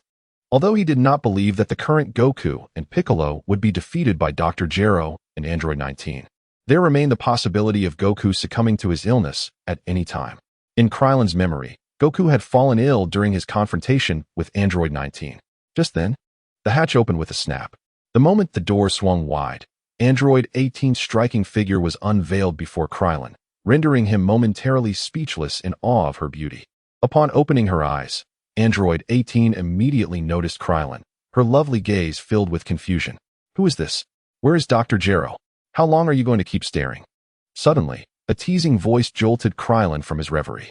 He quickly jumped back, creating distance between them. He recognized that it was Android 17's voice. as he had been released alongside him. Noticing Android 17 observing him with keen interest, Krillin felt his cheeks flush with embarrassment, a wave of guilt washing over him. Did you release us? I remember you were supposed to be Goku's ally. Android 18, upon hearing this, regarded Krillin with caution and interrogated, did you kill Dr. Gero? And now wish to control us with his remote? Realizing that Goku and Piccolo had successfully rescued Yamcha and Tien, Krillin breathed a sigh of relief. As Android 18 questioned him, he hastily waved his hands in denial. No, Dr. Gero just sent Android 19 out. I entered while they were away. Android 18 furrowed her brow and said, if you wish to avoid our wrath, you must clarify your intentions. Android 17 chuckled. No need to be so tense, 18. While attempting to ease Android 18's demeanor, he smiled at Krillin and added, as she said, please elucidate your story. Krillin, relieved to find that this version of Android 17 and 18 could communicate, continued, believe it or not. Someone from the future returned to inform us that the androids created by Dr. Gero would slay my comrades and turn Earth into a hellish realm. Huh. Android 18 gazed at him with an expression that suggested he had lost his mind. However, Krillin pressed on, undeterred by her reaction, recounting an altered version of events. Android 17 listened with keen interest, unable to suppress his laughter as the story unfolded. Krillin had significantly condensed the narrative and fabricated many details. Ordinarily, such minor falsehoods would not cause him embarrassment, yet for reasons unknown, he felt his cheeks redden. Once Krillin finished his tale, Android 17 burst into hearty laughter. So, upon learning about Dr. Gero's android project, you investigated him and subsequently found your way here? Krillin nodded. And upon discovering that we were forcibly transformed by Dr. Gero, suffering greatly, you seized the opportunity to sneak in and liberate us while he was out with Android 19? Again, Krillin affirmed with a nod. Very well, Android 17 conceded. Though your account is rife with logical inconsistencies, I am willing to refrain from viewing you as an enemy for the time being. But do you truly not possess Dr. Gero's remote? Although number 17 was aware that Clin was spouting nonsense, he refrained from attacking him. For he could genuinely sense that Clin harbored no ill will towards them. Number 18 shared this sentiment. Otherwise, she would have long since ceased to endure Clin's clumsy tales. Nevertheless, the vast quantity of information that Clin managed to distill into mere phrases was, albeit poorly rendered, a notable feat. It appeared that this laboratory lacked Dr. Kuro's remote control. Evidently, he carried it with him at all times. As number 17 surveyed the surroundings during Clin's narration, a sense of dread washed over him. What were they to do? If they could not acquire the remote, they would remain forever shackled by Dr. Kuro's grasp. With number 17 winking at her, number 18 felt at a loss for words. What do you want me to say? In response, 17 pouted and remarked, unfortunately, if we were to confront Dr. Kuro now, he would undoubtedly press the remote's button to put us into stasis. Upon hearing this, Clin promptly offered, I shall retrieve it for you, as long as you refrain from indiscriminate killing. 17 turned to Clin and said, we are not murderers, are we, 18? Humph. Number 18 crossed her arms and turned away, ignoring 17. Observing this, Clin suggested, you two wait here. I shall return shortly. With that, Clin departed the cave, soaring towards the location of Sun Wukong and the others. Clin sensed that Sun Wukong was engaged in battle with an android, while the others appeared to remain uninvolved. Chapter 6. A clash of wills. Time rewound to when number 19 and number 20 arrived in the city. At that moment, they hovered above the island's largest city, the most densely populated area. This was indeed the island's principal metropolis. Once we absorb the throngs below, we shall be poised to eliminate Sun Wukong, declared number 19. Number 20 gazed impassively at the bustling city beneath them, as if observing mere livestock. 19 adjusted her earrings and inquired, may I consume a bit more? Of course. Especially since you will be the one to eliminate Sun Wukong. The duo descended to the ground, causing pedestrians to halt in their tracks at the sight of beings descending from the heavens. Is this some sort of performance? These two individuals look exceedingly peculiar. Number 19 flashed a mischievous smile, stepping forward to seize an individual by the head and begin siphoning energy. I can feel my strength surging. A monster. The crowd erupted into panic, scattering in all directions. The area quickly became chaotic, with trampling incidents occurring left and right amidst shouts and cries. Number 20 effortlessly ensnared two individuals, rapidly absorbing their energy. Run if you wish, you cannot escape. She taunted. However, if we consume enough, those of you who survive may yet live for a while longer. As they spoke, the two had already turned their victims into desiccated husks. Are you truly an android, you fiend? A figure descended from above, charging towards number 20. It was Yamcha. Number 20 cast a glance at Yamcha and discarded the lifeless corpse in her grasp. With a swift motion, I reached out and seized Yamcha by the head with my left hand. Yamcha's eyes widened in shock as he struggled futilely against number 20. Feeling his strength ebb away, a pained cry escaped his lips as number 20 pierced through his body. As energy was siphoned off, Yamcha's mind grew foggy. How infuriating. Is this truly how it ends for me? Have I completely fallen behind in power? This is intolerable. The artificial beings are far too formidable. Can Goku and Krillin truly overcome them? Am I destined to perish? At that moment, Tien Shinhan arrived, witnessing Yamcha ensnared by the android, and rushed forward to rescue him. 20-fold Kaioken. Tien recognized the despair that the androids spread in the future, indicating their tremendous strength, and thus unleashed the 20-fold Kaioken, enveloping himself in a vibrant crimson aura. Number 20, perceiving Tien's potential threat, decided to summon number 19 to handle him. Number 19, leave him to me. Number 19 swiftly positioned himself in front of Tien, but unexpectedly, Tien altered his trajectory and ascended into the sky. Trying to flee, number 19 immediately pursued him. Solar flare. Tien unleashed the solar flare, the blinding brilliance causing both number 19 and number 20 to shut their eyes. Number 20 felt a sudden lightness in his grip and realized that Tien had no intention of confronting them head-on from the very beginning. Fleeing? No matter. Once they eliminate Son Goku, these two will be insignificant. After a moment, when number 20 opened his eyes, he found both Yamcha and Tien had vanished, presuming they had escaped. Thus, he coldly addressed number 19. Continue capturing humans to absorb their energy. What did you say? That was not number 19's voice. Number 20 looked up to find Tien returning. Tien had never contemplated escape. He had merely relocated Yamcha to safety, initially planning to administer a Saibamen to Yamcha. He was compelled to intervene as the androids prepared to capture more victims, stalling for time until Goku arrived. Number 20, leave this one to me. Number 19 gazed at Tien with avarice, saying, if I absorb him completely, I could easily eliminate Son Goku. Number 20 nodded, replying, very well, I shall pursue others. Stop right there. An orange figure blocked their path. Goku had arrived. Upon seeing Goku, Tien exhaled in relief and hurried to give Yamcha a Saibamen. As Yamcha consumed the bean, his injuries healed instantaneously. Yamcha, feeling dejected, said, I apologize, Tien. I didn't expect to waste a Saibamen so quickly.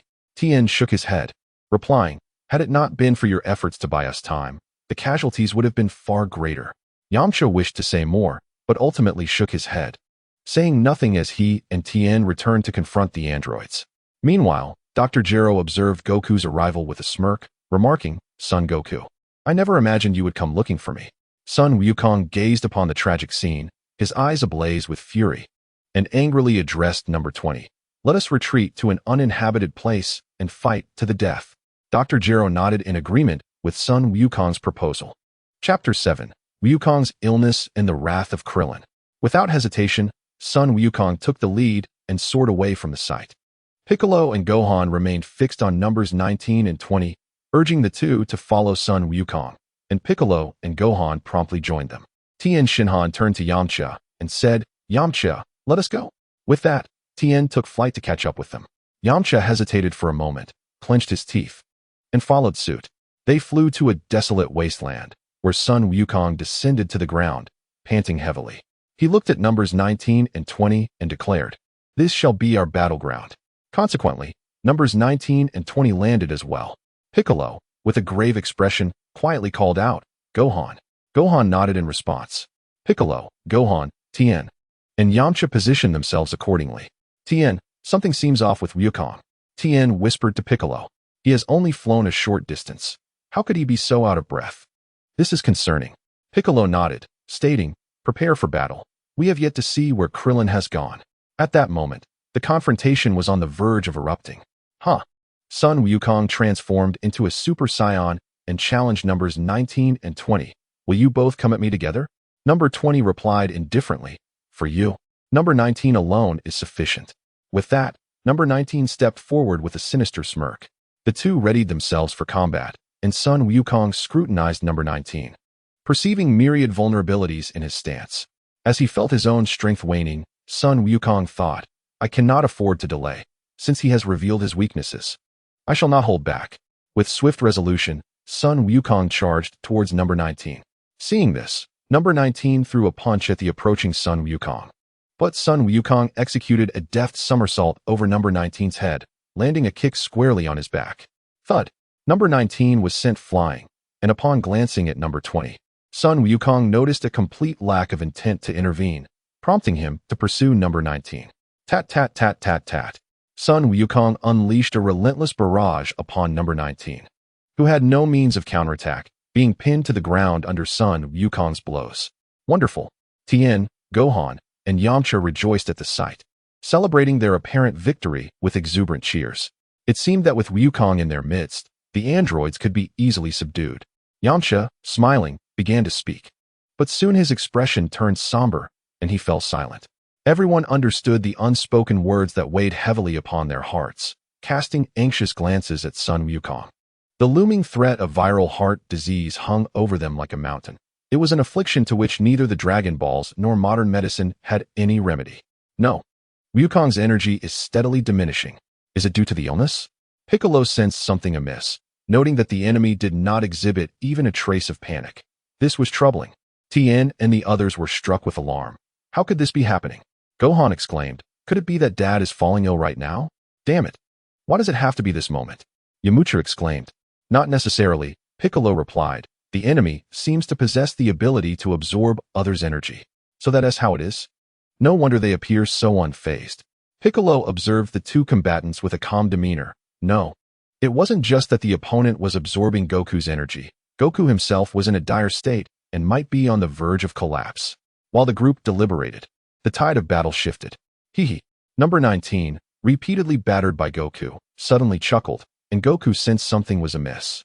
Without warning, number 19 planted his legs firmly on the ground, launching himself upward and delivering a headbutt to Goku's midsection.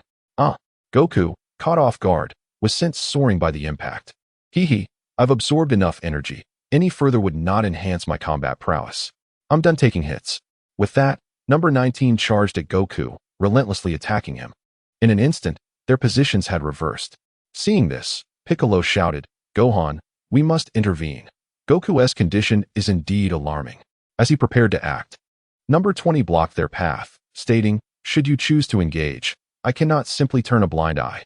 Upon witnessing number 20's presence, Yamcha trembled slightly, realizing he was no match for the foe. As they spoke, the battle escalated once more. Goku had lost even the strength to defend himself. Number 19 seized one of Goku's hands and hurled him towards the ground. Just before impact, 19 executed a suplex, slamming Goku into the earth. Boom. Dust enveloped the two. And although Piccolo and the others could not see the unfolding scene, the sounds of strikes and Goku's anguished cries reverberated clearly. As the dust settled, number 19 had Goku's right arm in his grasp, pummeling him with fists and feet. Act now. Piccolo bellowed, poised to strike, only to suddenly widen his eyes and halt Gohan and Tien Shinon. Number 20 sneered, are you scared? Have you lost the courage to fight back? Humph. I'm too lazy to intervene. Let number 19 handle you. Upon hearing this, Piccolo retorted with a smirk, you might want to check behind you. Your ally is on the brink of death. What? Number 20 was taken aback, realizing the sounds of battle and Goku's cries had ceased. He quickly turned to see number 19's hand, poised to strike Goku, caught by someone, unable to land the blow. Goku, barely managing to open his eyes, looked over with a pitiful smile and weakly called out, Krillin. Enraged, Krillin rushed in, but number 19 released Goku to seize Krillin's arms while he was distracted. Bang! Goku lay motionless on the ground. Gohan, quickly take Goku away, Krillin urged, sensing a faint aura still lingering in Goku. Hearing this, Gohan swiftly flew over. Number 20 attempted to intercept, but was obstructed by Piccolo and Tien Shinhan. Yamcha gritted his teeth and said, I truly cannot be of any assistance here. I shall go help Gohan tend to Goku. Piccolo nodded, acknowledging the formidable challenge Gohan faced in attempting to carry Son Goku back alone. I entrust this task to you. Tien also nodded towards Yamcha, who then soared into the air to assist Gohan in transporting Goku. After Gohan administered a Senzu bean to Goku, his injuries healed instantaneously. Yet he continued to endure excruciating pain. First, give him some special medicine, Yamcha urged Gohan. Without hesitation, Gohan provided Goku with the necessary antidote. Krillin, undeterred by Android 19, who was currently siphoning his energy, called out to Gohan, "Hurry and take Goku away from here." Yamcha, noticing Krillin ensnared by Android 19, warned, "Krillin, be cautious. That fiend can absorb a person's energy through his hands." Krillin shouted back, "I'm aware. Just ensure Goku gets out of here." Yamcha, momentarily taken aback, scrutinized the situation before advising Gohan, "Gohan, we must depart swiftly." Krillin, already filled with fury, was ready for action. Chapter 8. Krillin's swift victory over Android 19. I'll carry Goku. It's not safe for him to be moved too quickly in his current state, Yamcha declared as he hoisted Son Goku onto his back. "Let us escort Goku home together." Gohan nodded, remaining vigilant against Android 20, and took flight alongside Yamcha. Android 20, observing Yamcha and Gohan's retreat with Goku, furrowed his brow in determination, intent on eliminating Son Goku at once. However, Piccolo and Tien stood resolutely in his path. "It seems I must eliminate you first before I can deal with Goku," Android 20 remarked coldly. Piccolo retorted with a sneer, "I welcome the challenge." As he shed his weighted attire, he assumed a combat stance. Android 19, dispose of that fool quickly and proceed to annihilate Goku. Android 20 commanded, refraining from engaging directly as he urged Android 19 to hasten his assault on Krillin. With a sinister chuckle, Android 19 responded, "No problem. I will drain this little bald head dry." Krillin, eyeing the grotesque figure before him, scoffed, "Is that so?" In a swift motion, he drove his knee into Android 19's abdomen. "Ugh!" Android 19 cried out, purple blood oozing from the corners of his mouth. Krillin continued his relentless assault, executing a barrage of kicks. Although Android 19 attempted to retaliate with his own strikes, he found them utterly ineffective against Krillin's agility. Under the ferocity of Krillin's onslaught, Android 19 struggled merely to defend himself, facing a relentless barrage of blows. Realizing he could not afford to release his grip, Android 19 recognized the dire situation. Loosening his hold would surely lead to his defeat. As Krillin's attacks grew increasingly fierce, Android 19 lamented internally, "Damn it. How could this brat possess such abundant energy? Wait, has my energy absorption slowed? Am I already full?" Observing Android 19's dismal state, Krillin mockingly declared, "You've been beaten to a pulp, yet you still refuse to let go? My apologies, I forgot that you were already a pig's head." With that, Krillin yanked, delivering a crushing knee strike to Android 19's face. Upon hearing Krillin's taunts, Android 19 felt an unexpected surge of amusement, mistakenly believing that Krillin was afraid of losing his energy. "Ha ha ha, I shall not let go. As long as I cling to you, you will eventually be drained of your essence." Upon hearing this from number 19, Clin curled his lips into a sardonic smile and retorted, "Hands? What are you babbling about?" Suddenly, number 19 toppled backward. Oddly enough, my hands were firmly grasping him. "Where are my hands?" Bang! Number 19 crashed heavily to the ground, gazing up at Clin. And at that moment, he realized his hands. "My hands are still gripping him." Number 19 stared blankly at Clin, perplexed as to how his own hands had been severed. How could this be? Number 20, having evaded Bik's attack, glanced at number 19's progress, intending to spur him on, only to be astounded by the astonishing turn of events in the battle between 19 and Clin. Not only was 20 shocked, but Bik and Tianjin Fan were equally taken aback. They had been closely monitoring Klin's situation during the fight, and what transpired was incomprehensible even to them as Klin's allies. Bik and Tianjin Fan had not witnessed how Klin had severed number 19's hands. Klin coldly regarded number 19, peeling away the hands that grasped him. Was it mere coincidence? These energy-absorbing androids required palm contact to absorb energy, and the absorption rate was not swift. As a result, Klin adeptly exploited their characteristics. From the outset, even if there were 100 such androids, they would stand no chance against Klin. A significant portion of the energy they absorbed could be redirected back to Klin through his counter-absorption technique, rendering it less than the stamina Klin had expended in battle. Moreover, the energy absorbed by them could aid Klin in alleviating the burden imposed by the 40-fold Kaioken on his body. As for how Klin had severed number 19's hands earlier, for Klin, It was exceedingly simple. 19 had been gripping his hands while continuously being pummeled. 19 conjured an illusion that Krillin was frightened by the loss of energy, entirely oblivious to the fact that he had already been ensnared by Krillin's technique. Energy cut. This skill is derived from the energy sphere slash, but it is sharper, faster, and simpler to execute. Furthermore, this move can be initiated with great stealth. Just like this time, no one detected how Krillin executed the energy cut. Of course, while it boasts many advantages over the energy sphere slash, it also has its drawbacks, namely, it is slower with a limited range.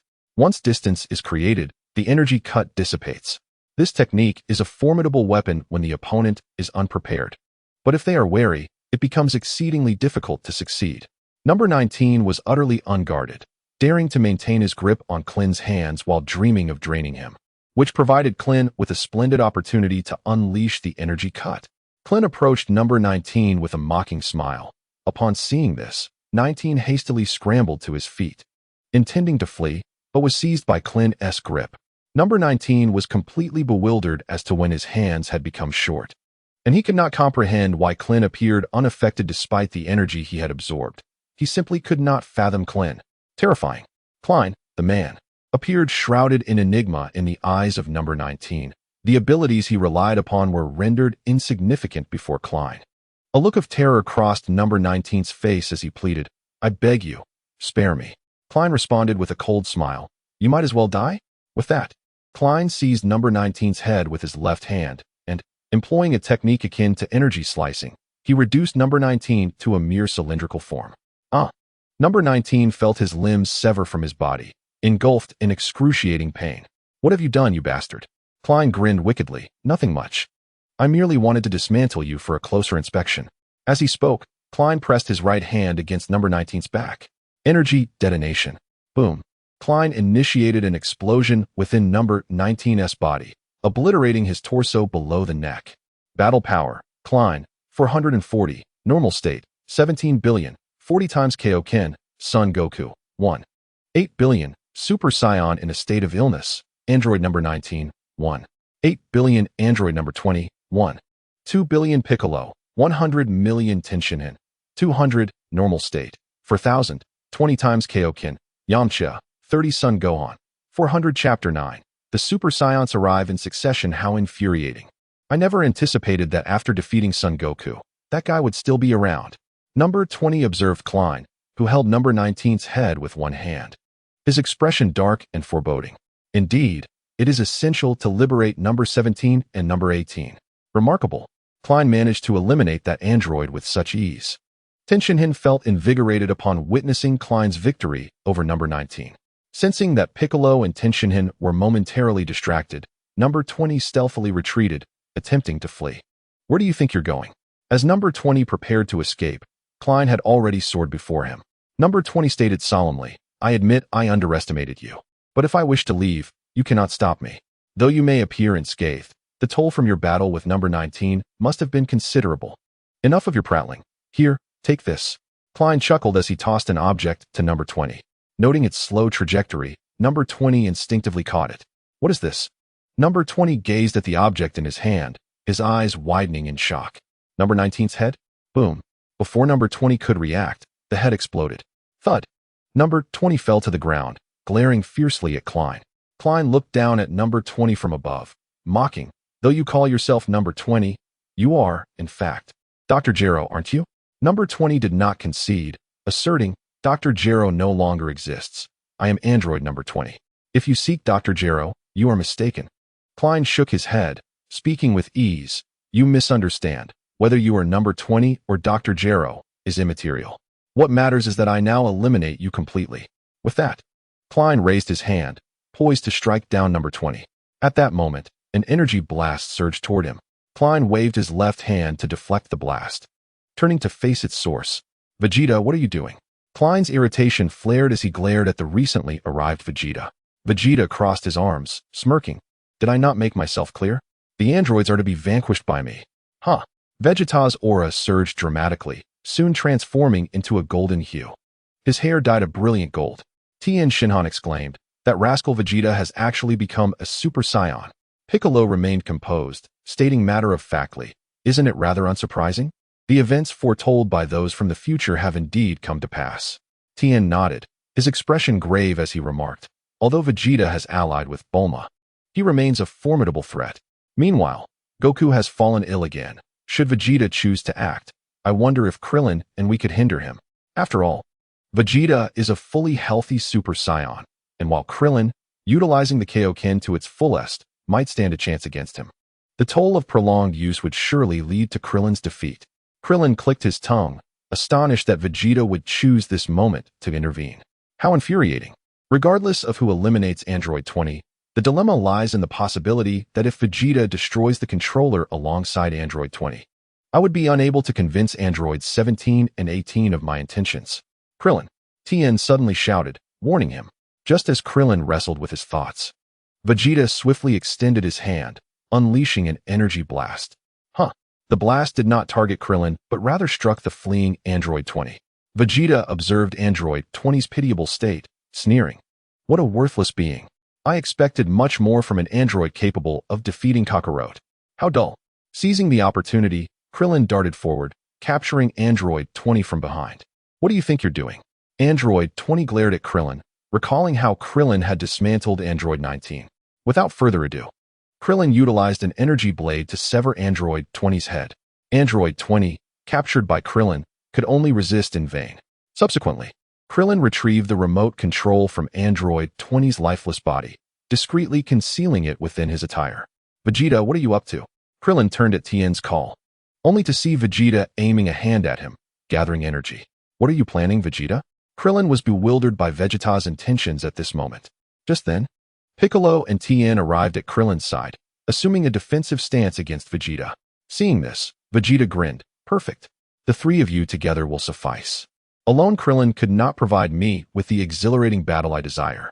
I had intended to test my skills against the androids, but since you have eliminated them, and Kakarot is incapacitated, I shall just have to test my might against you.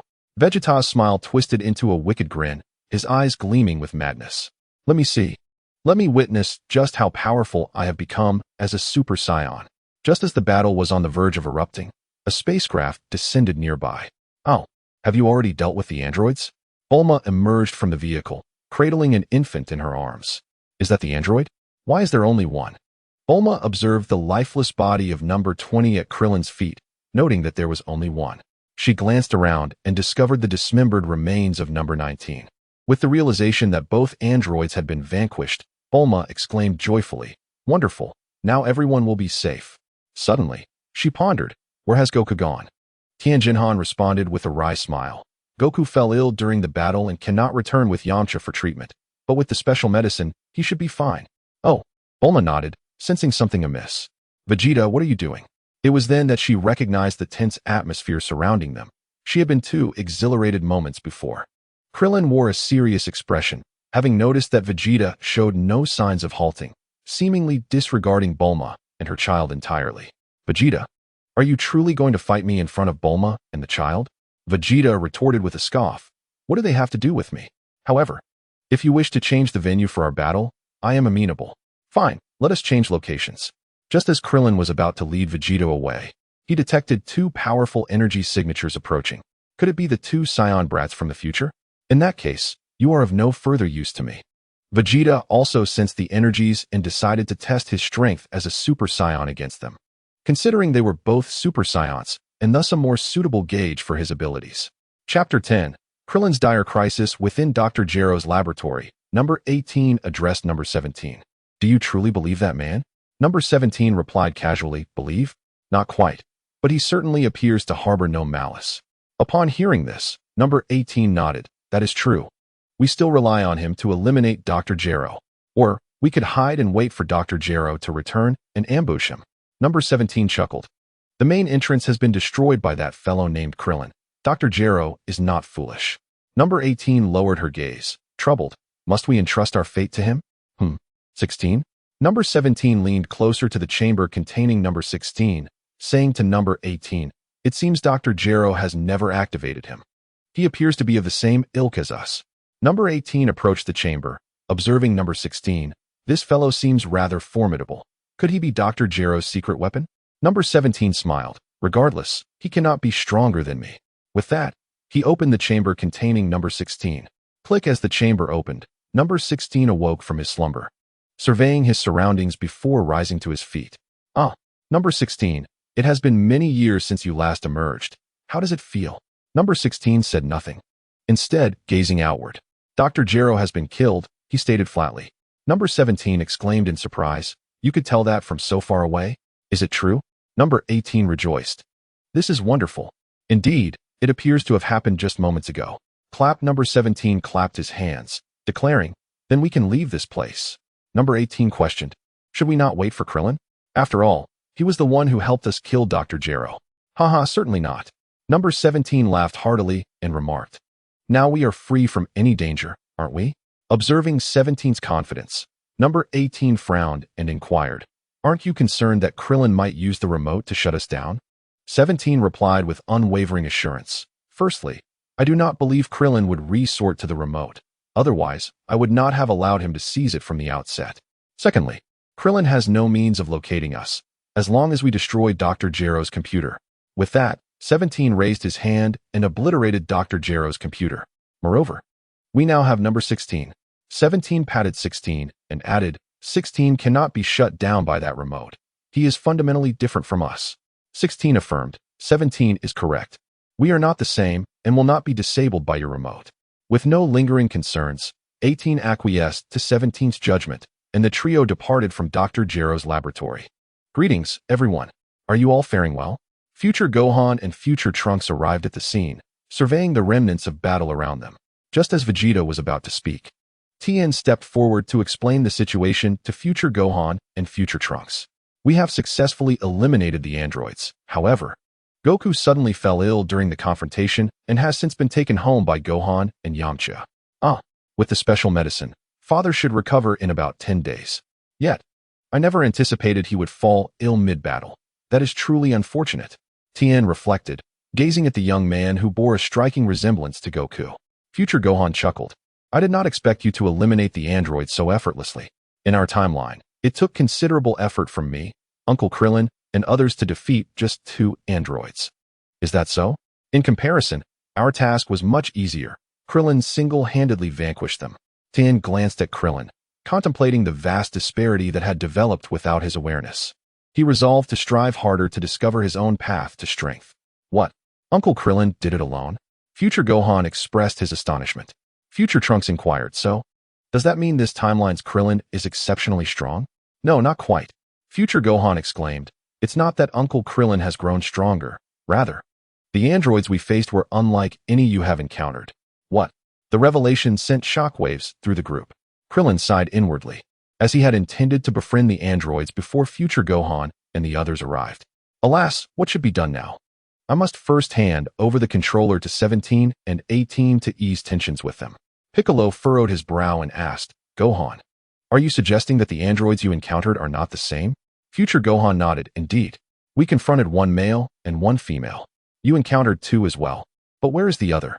Piccolo gestured to the severed remnants of 19, which Krillin had dismantled.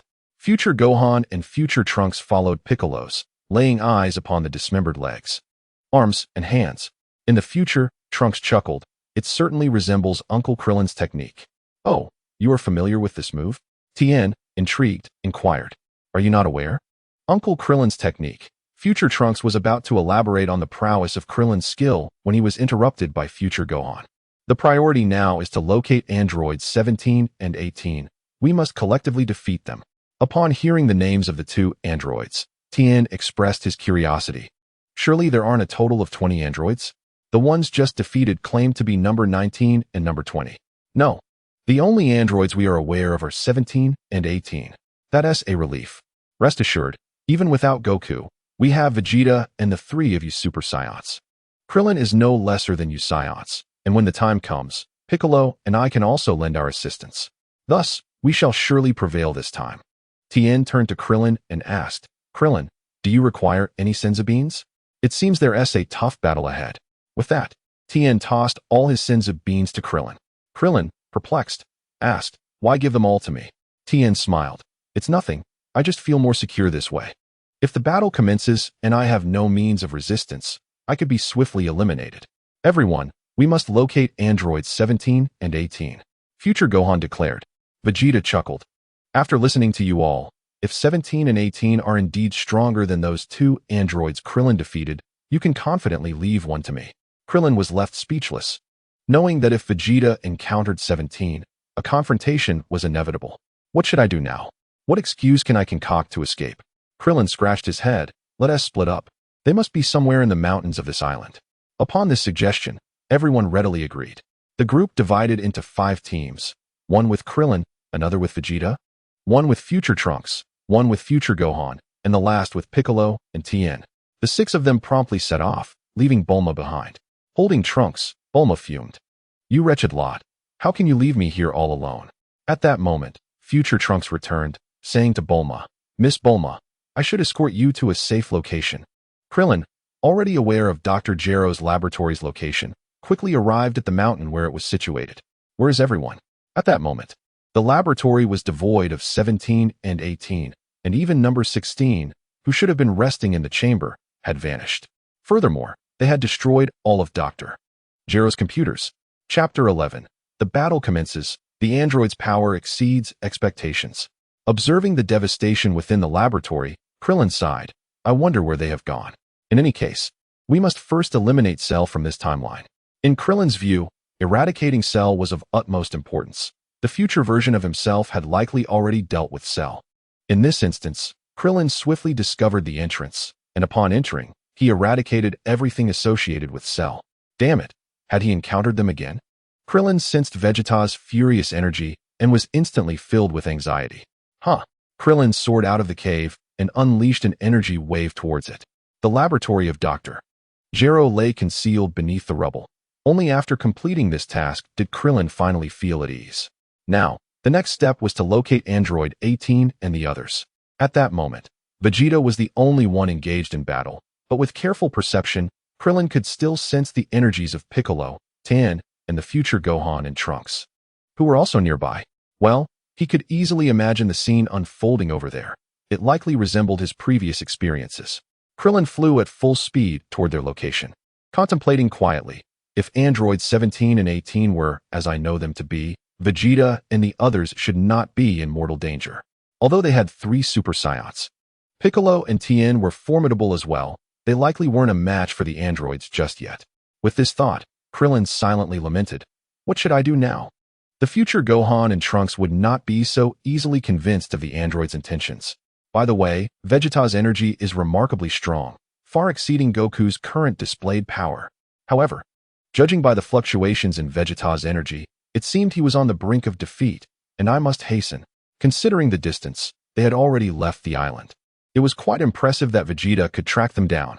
In truth, the one responsible for locating the androids this time was not Vegeta, but Bulma. While piloting her aircraft home, the future Trunks, who was escorting her, unexpectedly spotted the 3 androids flying and promptly notified the others. You might wonder why Krillin did not receive this notification. It was because he was meticulously dismantling the laboratory that cultivated Cell, unwilling to let his guard down for even a moment. Once he finished the destruction, he immediately sensed Vegeta's intense energy and deduced that Vegeta had already encountered the androids.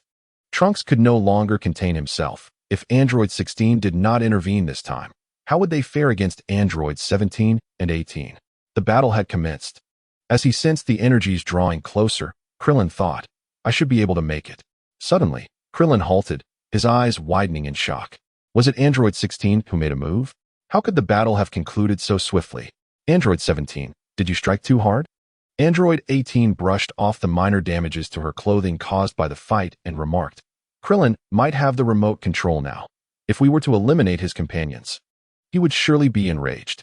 Android 17 chuckled, asking, do you care about his feelings that much? Hearing this, Android 18 rolled her eyes and replied, remote control, remote control. You understand what I mean, right? As they spoke, the two returned to Android 16's side.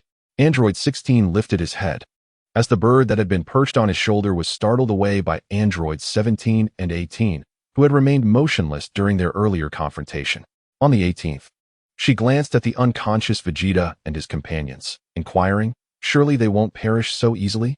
The 16th replied calmly, they are merely unconscious at present, but neglecting them could lead to peril. Upon hearing this, the 18th reproached the 17th, exclaiming, "Your strikes were rather excessive, weren't they?" The 17th responded nonchalantly, "Fear not. They possess a substance called Saibamen. One will suffice. Yet, you have rendered them immobile. Vegeta was your doing, wasn't he? He insisted on challenging us. And under such circumstances, I had to strike fiercely. The others exhibited little desire to fight. Was it necessary to be so brutal? I intervened solely because I noticed that white-haired lad attempting a sneak attack on you. I could have managed it alone, mind you." The two continued their argument until the 16th interjected, "Krillin has arrived." At this announcement, both immediately became vigilant. Hello there." Krillin descended to the ground, greeting the 17th, 18th, and 16th. The 18th coldly remarked, "Your companions have all been defeated by me. You should hasten to feed them senza beans." "No rush," Krillin replied. "If you administer the beans now, regardless of the others, Vegeta will not let you off easily." Upon realizing they had not delivered lethal blows, Krillin's tension eased slightly. However, the swiftness with which Trunks had acted, culminating in the battle's conclusion, still astounded him. I have a question for you. Is your target Goku?" The 17th chuckled, "Goku. Indeed, defeating him is a commendable objective." Krillin blinked.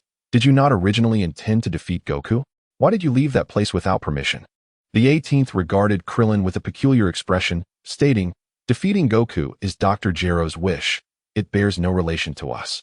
We merely sought something to alleviate our boredom." The 17th nodded in agreement, adding, "As for our departure, upon regaining our freedom, it was only natural to distance ourselves from that location."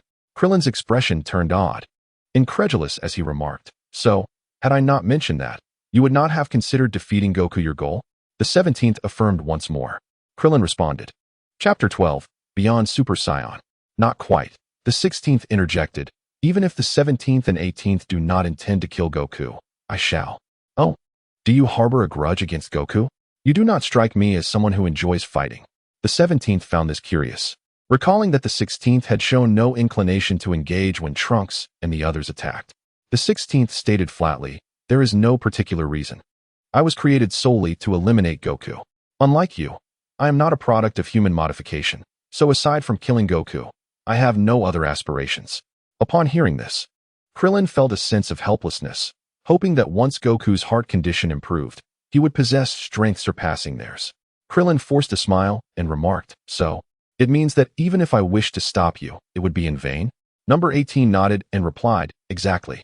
Whether Sun Wukong lives or dies is of little concern to me personally. However, if number 16 intends to kill him, as comrades, we would lend our assistance." "I share the same sentiment. After all, as fellow androids, we ought to stand together, should we not?" Number 17 clapped his hands and continued, "All right. You should hasten to give them the senza beans. We must take our leave." With that, the trio prepared to depart. "Wait," Krillin called out loudly, retrieving a remote control from his pocket. Number 17 and number 18 immediately distanced themselves from Krillin, watching him warily. "This is for you. I will fight tooth and nail to prevent you from harming Wukong." Without hesitation, Krillin tossed the remote to number 18, who caught it with astonishment. "Why?" she inquired, initially believing Krillin would use the remote to threaten them, not expecting him to hand it over so willingly. Krillin replied calmly, "This remote can only stop you and number 17. It cannot deter number 16, who is intent on killing Wukong. In that case, it is better to grant you a favor. Is that so?" Number 18 regarded him with skepticism. "You are rather peculiar." "It is not so strange. Once one understands the motivations behind his actions, they become quite reasonable." Number 17 wrapped an arm around number 18's shoulder and chuckled. "Well, let us not disappoint this kind-hearted Mr. Krillin." His words sent a pang of anxiety through Krillin, prompting him to urge, "You should leave quickly. I need to give them the senza beans." He added, in number 17, "If you truly wish to defeat the world's strongest, Sun Wukong, it would be wise not to rush." "Why? Are you attempting to buy time?" Krillin smiled, sort of. "Wukong is currently suffering from illness. Defeating a sick Sun Wukong would be rather meaningless, would it not?" Number 17 nodded in agreement. "That is indeed true." Number 16, "Are you pressed for time?" "Not at all. As long as I can ultimately kill Sun Wukong, time is of no consequence." With number 16's response, number 17 turned to Krillin with a grin. "Congratulations. You have successfully bought time. Then let us bid farewell for now."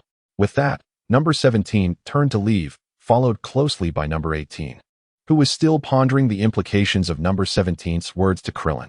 Upon hearing number 17's urging, she followed suit. Before departing, number 18 turned and smiled, waving goodbye to Krillin. Farewell. Yes, goodbye. Krillin waved back at her retreating figure, feeling an unexpected warmth flush his cheeks. Once they had distanced themselves, Krillin slapped his face lightly, thinking, I must hurry and feed them the Senzu beans. He proceeded to feed each of the Z fighters the beans, and upon consumption, their injuries healed instantly. I apologize for my tardiness, Tien Shinhan exclaimed with a smile. No worries. Rather, it seems you arrived just in time. Those two androids are extraordinarily powerful. Even with your assistance, it would have made little difference. Had it not been for your timely provision of the sacred beans, we might have perished.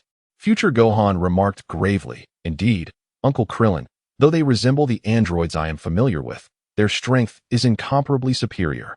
Future Trunks added, the androids we previously defeated required Uncle Krillin's assistance and the sacred beans to overcome, yet their power was not as exaggerated.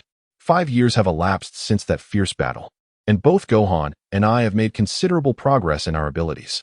I estimate that we should be able to match them. Yes, perhaps had we not been able to defeat them for such an extended period, we might have fallen. However, it would be impossible for us to be vanquished so easily. Future Gohan furrowed his brow and stated solemnly, they are far stronger than any androids we have encountered before, and now there is an additional android among them. I had believed that we could easily conquer the androids in this timeline. But, Vegeta, we must. Future Gohan called out to Vegeta, only to find that he had already vanished. Beside them, Piccolo crossed his arms and remarked coolly, that fellow left a long time ago. Losing to a woman must have struck a heavy blow to his pride. Future Trunks sighed. Indeed, Mr. Vegeta's pride is formidable. Piccolo chuckled, Trunks, there's no need for pretense anymore. Since you have successfully come into existence, it serves no purpose to continue concealing the truth. Tien, taken aback, exclaimed, what? He is Trunks? Future Trunks nodded and apologized to the group. I am sorry for concealing my identity. I feared it would prevent my father and mother from being together. Tien laughed, There is no need for an apology. In hindsight, I should have realized at the moment I saw the child born to Bulma. Krillin, do you have any thoughts? Piccolo suddenly inquired. Krillin felt a jolt of alarm, as if his secret had been discovered. After a moment of contemplation, he replied, actually, I just encountered an android. What? The group gasped in astonishment. Tien asked with concern, are you all right? Krillin smiled, I'm perfectly fine. They did not attack me. That makes sense. Tien exhaled in relief. It seems they do not indiscriminately assault others. Future Trunks exclaimed passionately, no, the androids we know take pleasure in destruction and murder. They are extremely dangerous. Krillin explained, perhaps they are different from the androids you are familiar with? As it stands, their strength is far greater than what you have known, is it not? Future Trunks found himself momentarily at a loss for a rebuttal. Regardless of whether they are as malevolent as we believe, if we do not possess strength exceeding theirs, we will be powerless to resist should they choose to attack. Future Gohan's gaze hardened as he declared resolutely, we must acquire even greater power. Tien frowned, expressing his concern. Even a Super Saiyan cannot withstand their might. No matter how much we train, we will not see significant improvement in the short term. Indeed, in the future, Gohan nodded, declaring that they must surpass Super Saiyan. Chapter 13, Walking with Androids. Is it truly possible to transcend Super Saiyan? Tien Shinhan could hardly believe that such a formidable Super Saiyan could reach even greater heights. Gohan stated, initially, we did not foresee that the androids would pose a significant threat to you. Uncle Krillin sent us back at this time, partly to ensure that father receives treatment for his illness, and partly to learn from him and Uncle Vegeta the methods to transcend Super Saiyan. Upon hearing this, Tien Shinhan looked at Krillin in confusion and asked, Krillin, how do you know there is a way to transcend Super Saiyan? Krillin blinked and shook his head. How would I know? Indeed. Observing Piccolo's silence, Krillin inquired, Piccolo, do you have any thoughts? Piccolo glanced at Krillin, his eyes flickering as if deep in contemplation. Krillin felt perplexed by Piccolo's gaze. Piccolo shook his head, stating, it's nothing. I was just pondering something. Krillin sighed in relief. Then Piccolo added, actually, after I was knocked down, I retained a fragment of consciousness and overheard the android's conversation. Krillin tensed, his body rigid as he focused intently on Piccolo. After a brief pause, Piccolo continued, It seems those beings do not intend to kill us. However, they are adamant about eliminating Goku. With this revelation, Krillin realized that Piccolo had indeed heard all their exchanges. Thus, I believe we should relocate Goku immediately. Since they were engineered by Dr. Gero specifically to confront Goku, they must know his location. Then, Gohan and Trunks would seek out Vegeta to explore the methods of transcending Super Saiyan. In succinct terms, Piccolo outlined what they needed to do, concluding, "Time is of the essence. Let us set forth without delay." Tien and Gohan would head to Goku's home to move him to Master Roshi's island, while Trunks would find Vegeta to confide in him and research how to surpass Super Saiyan. "Krillin, you shall accompany me." Piccolo divided the five into three groups, pairing Krillin with himself, yet withholding the purpose, a matter Krillin understood all too well. Once the tasks were assigned, each member set off. Future Goku and Tien headed to Goku's residence, while future Trunks followed Vegeta's energy signature to locate him. At this moment, only Piccolo and Krillin remained. Piccolo, with a grave expression, turned to Krillin and demanded, "Speak. Tell me your reasons for this course of action." Krillin forced a wry smile, responding, "To be honest, this may be somewhat difficult for you to accept." Piccolo scoffed, "What a jest! Is there anything more unbelievable than traversing time and space?" Hearing Piccolo's retort, Krillin scratched his head and chuckled, "It's somewhat similar. Let me explain briefly." With that, Krillin recounted his experiences to Piccolo. Piccolo listened intently, his demeanor serious. "I never anticipated such an occurrence. Should we not begin searching for that creature known as Cell immediately? However, given our current strength, we may still be unable to defeat him." Krillin remarked with ease, "Rest assured, the embryo of Cell in this timeline has already been destroyed by me, and the Cell in the future timeline should also have been obliterated by my future self." "That's good.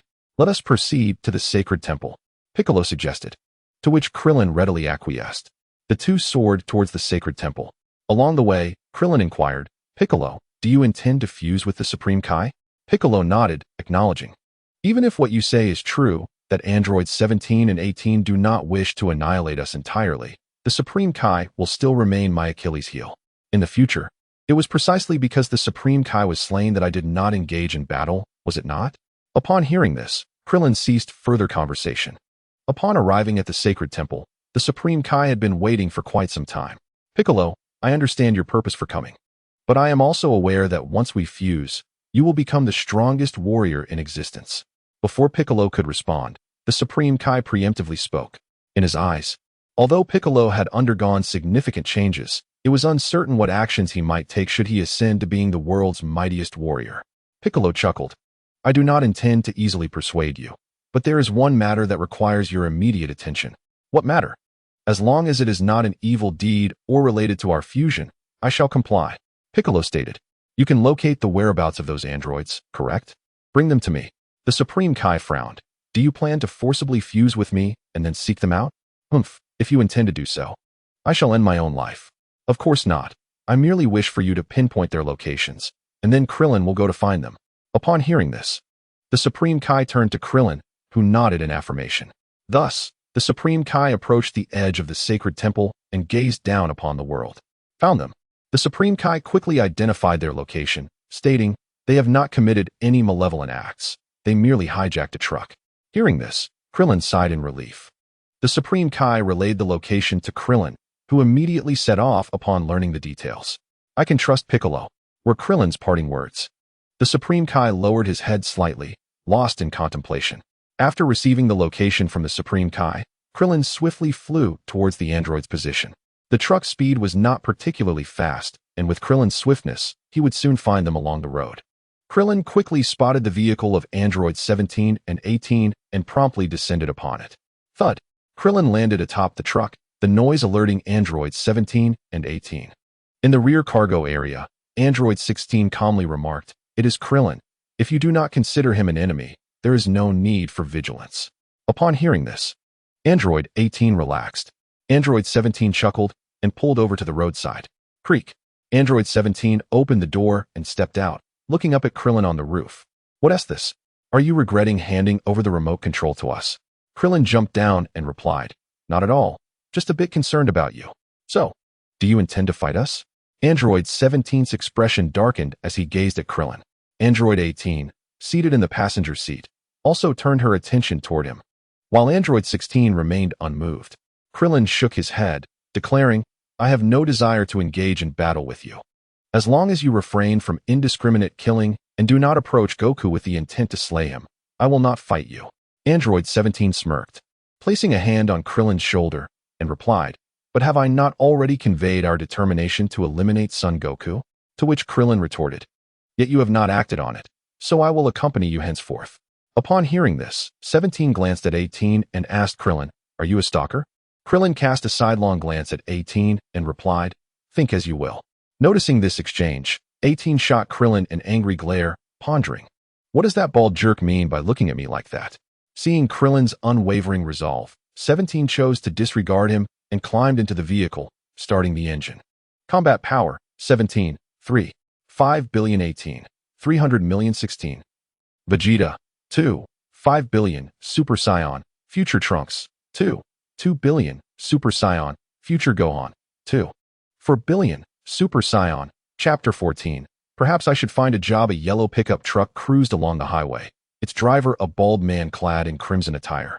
Suddenly, the vehicle halted, and a striking blonde woman in the passenger seat leaned out, calling to the man atop the truck, "Get in." Without hesitation, Krillin exited the vehicle. 18. Maintaining her stoic demeanor, commanded, "Go to the back." "All right." Krillin complied, opening the rear door and taking a seat inside. The moment he entered, he was acutely aware of 16's imposing presence. "Hello there, MM." Their conversation ended abruptly, leaving Krillin feeling exceedingly awkward. "That outfit of yours is quite appealing." Struggling to find a topic, Krillin shifted his focus to 18. "What is appealing about it?" "It's horrendously tacky. If I had any other options, I would not wear this at all." 18's face was etched with displeasure, clearly dissatisfied with her attire. Krillin scratched his head awkwardly. Although 18 looked rather attractive in her current state, the overall appearance of the outfit left even him unable to utter any words of praise. What began as a compliment had quickly turned into an embarrassing misstep. "Where did you acquire this garment? I recall your original attire seemed." Before Krillin could finish, 18 interjected, "This outfit was painstakingly selected from a clothing store in a rural area, and it is utterly dreadful." Her response left Krillin momentarily speechless, and he struggled to ease the tension, only to find himself increasingly flustered. Observing Krillin's discomfort through the rearview mirror, 17 smiled and inquired, "Krillin, how long will it take for Goku to recover?" "Well, it should take at least 10 days to 2 weeks. Krillin exaggerated slightly, ensuring not to overstate the timeline, lest they grow suspicious. After a moment of contemplation, 17 asked 16, 16, "At this pace, how long until we arrive?" "Without rest, we could reach our destination in 3 days, 16 replied without a moment's hesitation. "Without rest? That's simply one to-do. However, Sun Wukong still has a considerable amount of time to recover, so we can engage in other activities." Upon hearing this, Krillin grew wary and asked, "You don't intend to commit murder for amusement, do you?" Number 18 furrowed her brows and glanced at Krillin. "Why are you looking at me like that?" Krillin felt flustered under her gaze. "It is you who should not assume we are bloodthirsty maniacs. We are not deranged." Number 18 turned away, retorting, "You seem a bit more deranged than we are." "How am I deranged?" Even Krillin found it hard to accept such a label in this situation. "Stalker." Number 17, "Quickly find me a clothing store." Krillin attempted to interject, but number 18 ignored him, directly instructing number 17 to locate a clothing shop. Number 17, feeling helpless, responded, "How could there possibly be a clothing store nearby? Then let us hurry into the city. Otherwise, we could fly there directly, and wouldn't we arrive in an instant? Wouldn't that diminish much of the fun?" Number 18 replied, clicking her tongue, "I simply cannot comprehend you men." Number 16, "You don't think the same way, do you?" Number 16 replied, "No, you would be better off asking Krillin about such matters. I am entirely mechanical, not a product of human modification. Thus I cannot grasp this concept, and my perspectives should not be considered as reference." Upon hearing this, Krillin thought to himself, "How should I respond to that later?" Unexpectedly, number 18 did not heed number 16's suggestion and posed the question anyway. Krillin blinked awkwardly, feeling quite embarrassed. Suddenly, he recalled something and inquired, "Do you all have any money?" Number 17 whistled as he drove, seemingly lost in his own thoughts. Number 18 rested her arm on the car window, her chin in her hand, gazing outside without responding. Observing this, Krillin began to speculate. "Number 18, You did pay for your clothes, didn't you? Hey, you should have paid, right? Shut up. How could we possibly have money? Number 18 snapped irritably. Dr. Jero, didn't he leave us a single cent? But how can one take clothes without payment? Without money, how could we pay? Stop rambling, you bald-headed nuisance. If you keep talking, I'll kick you out. Number 18 was visibly vexed. The mere acquisition of such clothing was already troubling her, and Krillin's comments only exacerbated her irritation. Seeing her anger, Krillin decided to swallow his words. After that, he engaged in sporadic conversation with the three. By evening, Number 17 suggested they switch driving duties, as he wished to rest. Although androids do not require sleep, mental fatigue compelled him to seek rest. At that moment, Number 18 had already fallen asleep, her demeanor serene. Number 17 informed Krillin that their destination was the nearest city. They simply needed to drive along the road. Krillin hesitated, saying, I don't have a driver's license. Number 17 glanced at him and replied, Do you think I have a license? That is true. And so, Krillin began to drive without a license. Sitting behind the wheel, he turned to see Number 18's peaceful sleeping face, prompting him to consider pulling over to quietly enjoy the moment. However, Clint ultimately did not proceed with his intentions. When dawn approached, Number 17 awoke to take over from Clint. Upon returning to the carriage, Clint discovered that Number 16 had not been asleep. Number 16, you haven't slept? He inquired. Number 16 shook his head and replied, I do not require sleep. Clint nodded, recalling that Number 16 was a robot, a fact that even made Clint, an adversary of Dr. Klo, marvel at the brilliance of Dr. Klo's creation. Number 17 said to Clint, We are still some distance from the city. You may rest for a while. Of course, you may sleep for as long as you wish. We shall not wait for you. Taking this advice to heart, Clint decided to take a brief respite. After an indeterminate duration, he was abruptly awakened by a violent jolt. Upon regaining consciousness, he realized that No. 16 had exited the vehicle. Stifling a yawn, Clint followed suit, discovering they had arrived at the city. Without hesitation, Number 18 set off in search of a clothing store, with Number 17 and Clint trailing behind, while Number 16 remained to supervise the vehicle. They entered a rather fashionable boutique where No. 18 began to select items with evident satisfaction. Despite Number 18's rather outdated attire, the sales assistant remained professional, recommending relatively affordable and suitable clothing for her. Number 18, however, gravitated towards the more expensive selections. After informing her of the prices, the sales assistant noted Number 18's unwavering resolve, prompting her to enthusiastically present a variety of luxurious garments. Observing the sales assistant's flushed excitement, Clint felt a twinge of pity and pulled Number 18 aside, saying, You have no money to pay for these. Number 18 retorted impatiently, What does it matter if I have no money? Do you have any? With that, she dismissed Clint and continued her shopping spree. Surrounded by the dazzling array of high-end clothing, Number 18 felt no financial burden, as she had no intention of paying. After Number 18's inquiry, Do you have any money? It dawned on Clint that he too was devoid of funds. Clint reflected, It seems I have always relied on the finances of Master Mateto and Tien. During my stay on Kame House, that was a given. And even during my training in the Arctic, I had taken some of Master Mateto's money in advance.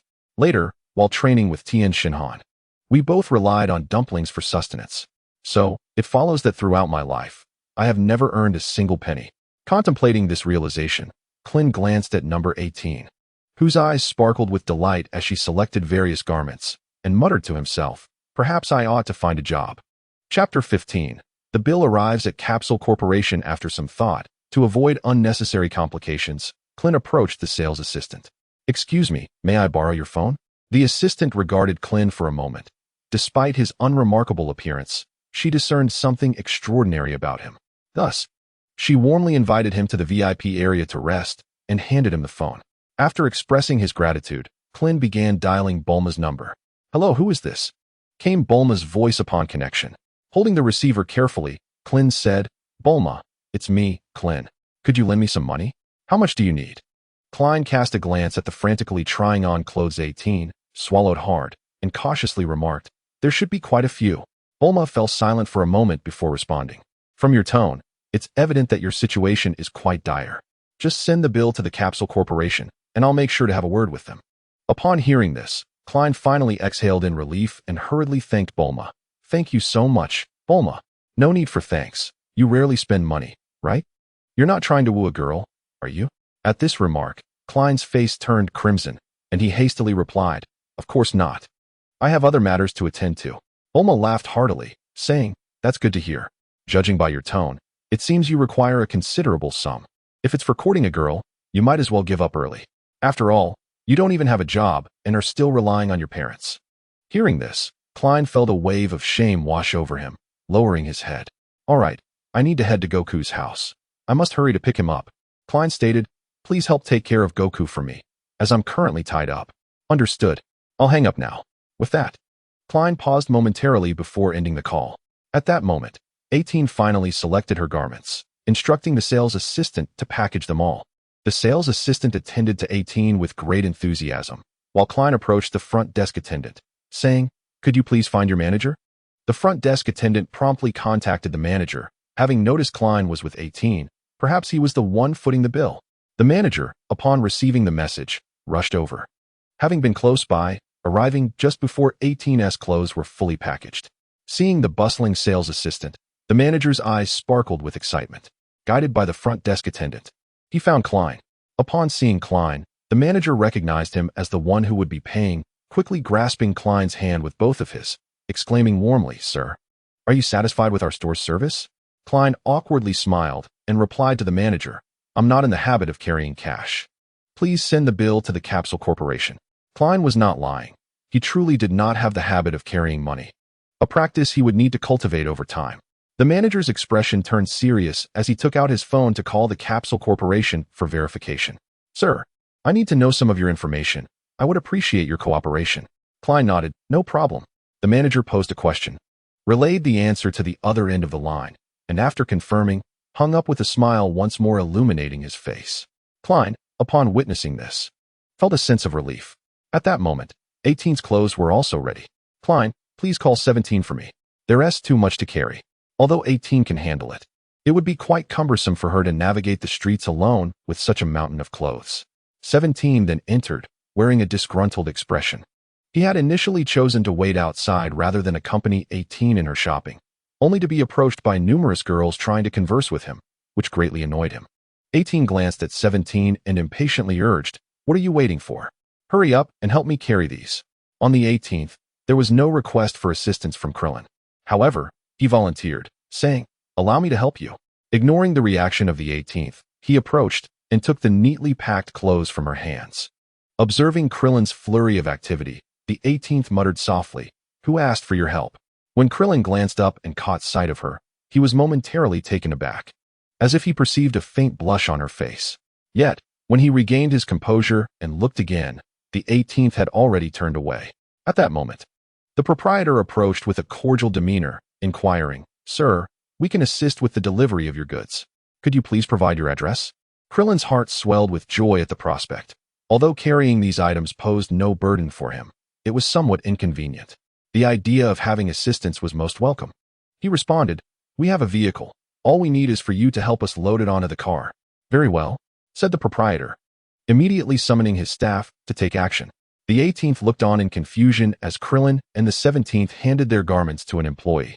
Just as she was about to express her displeasure, another staff member approached, respectfully stating, Madam, please hand me the clothes you are holding, and I will ensure they are delivered to your vehicle. The employee's courteous demeanor prompted the 18th to relinquish her garments. She blinked, having been prepared for any eventuality. Had the three of them been obstructed upon leaving the store, she would have acted swiftly, unbothered by any potential repercussions for the manager. Before long, a thought crossed her mind, and her expression turned icy. The group returned to the 17th's vehicle, where the 16th was surrounded by numerous girls, eliciting a gleeful chuckle from the 17th. The manager personally delivered the items to this dilapidated truck, initially doubting whether it was the correct vehicle, until he spotted the cold-faced 18th occupying the passenger seat, confirming it was indeed the right one. The manager mused to himself, This gentleman is truly exceptional. After ensuring the clothes were secured, he bid farewell to Krillin.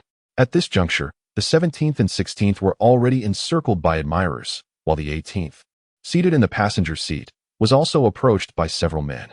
However, after she forcefully dismissed one suitor, the rest became noticeably subdued. Once the proprietor departed, Krillin found himself largely ignored. The 17th turned down the request for contact information from the girls before returning to the driver's seat, while the 16th and Krillin re-entered the rear compartment. The 17th hastily started the vehicle, eager to leave this place behind. As the car pulled away, the 18th shot an angry glare at Krillin, gritting her teeth and exclaiming, "What gives you the right to pay? You bald-headed jerk." Krillin opened his mouth, seemingly about to respond, but ultimately refrained from uttering a word. The 17th, witnessing this exchange, could not help but smile. Chapter 16. A request to Vegeta. After Bulma ended her call with Krillin, she quickly dialed her company to explain the situation before hanging up. At that moment, Bulma had arrived at the Bowsy Mountain, parking her spacecraft in the yard of Son Goku's home. Cradling Trunks, she exited the vessel. Kiki and the others had been waiting for some time, while Son Goku lay in bed, suffering from the torment of the Ice Demon. Bulma gazed at Goku's anguished expression, a sight she had never witnessed before. "We must swiftly transport him onto the spacecraft. Those androids could arrive at any moment." Future Gohan interjected. "Dad has taken the special medicine. He will surely recover. We must relocate him immediately to prevent the androids from discovering our location." Without delay, everyone assisted in moving Goku onto Bulma's craft, and she promptly piloted it towards Kame House.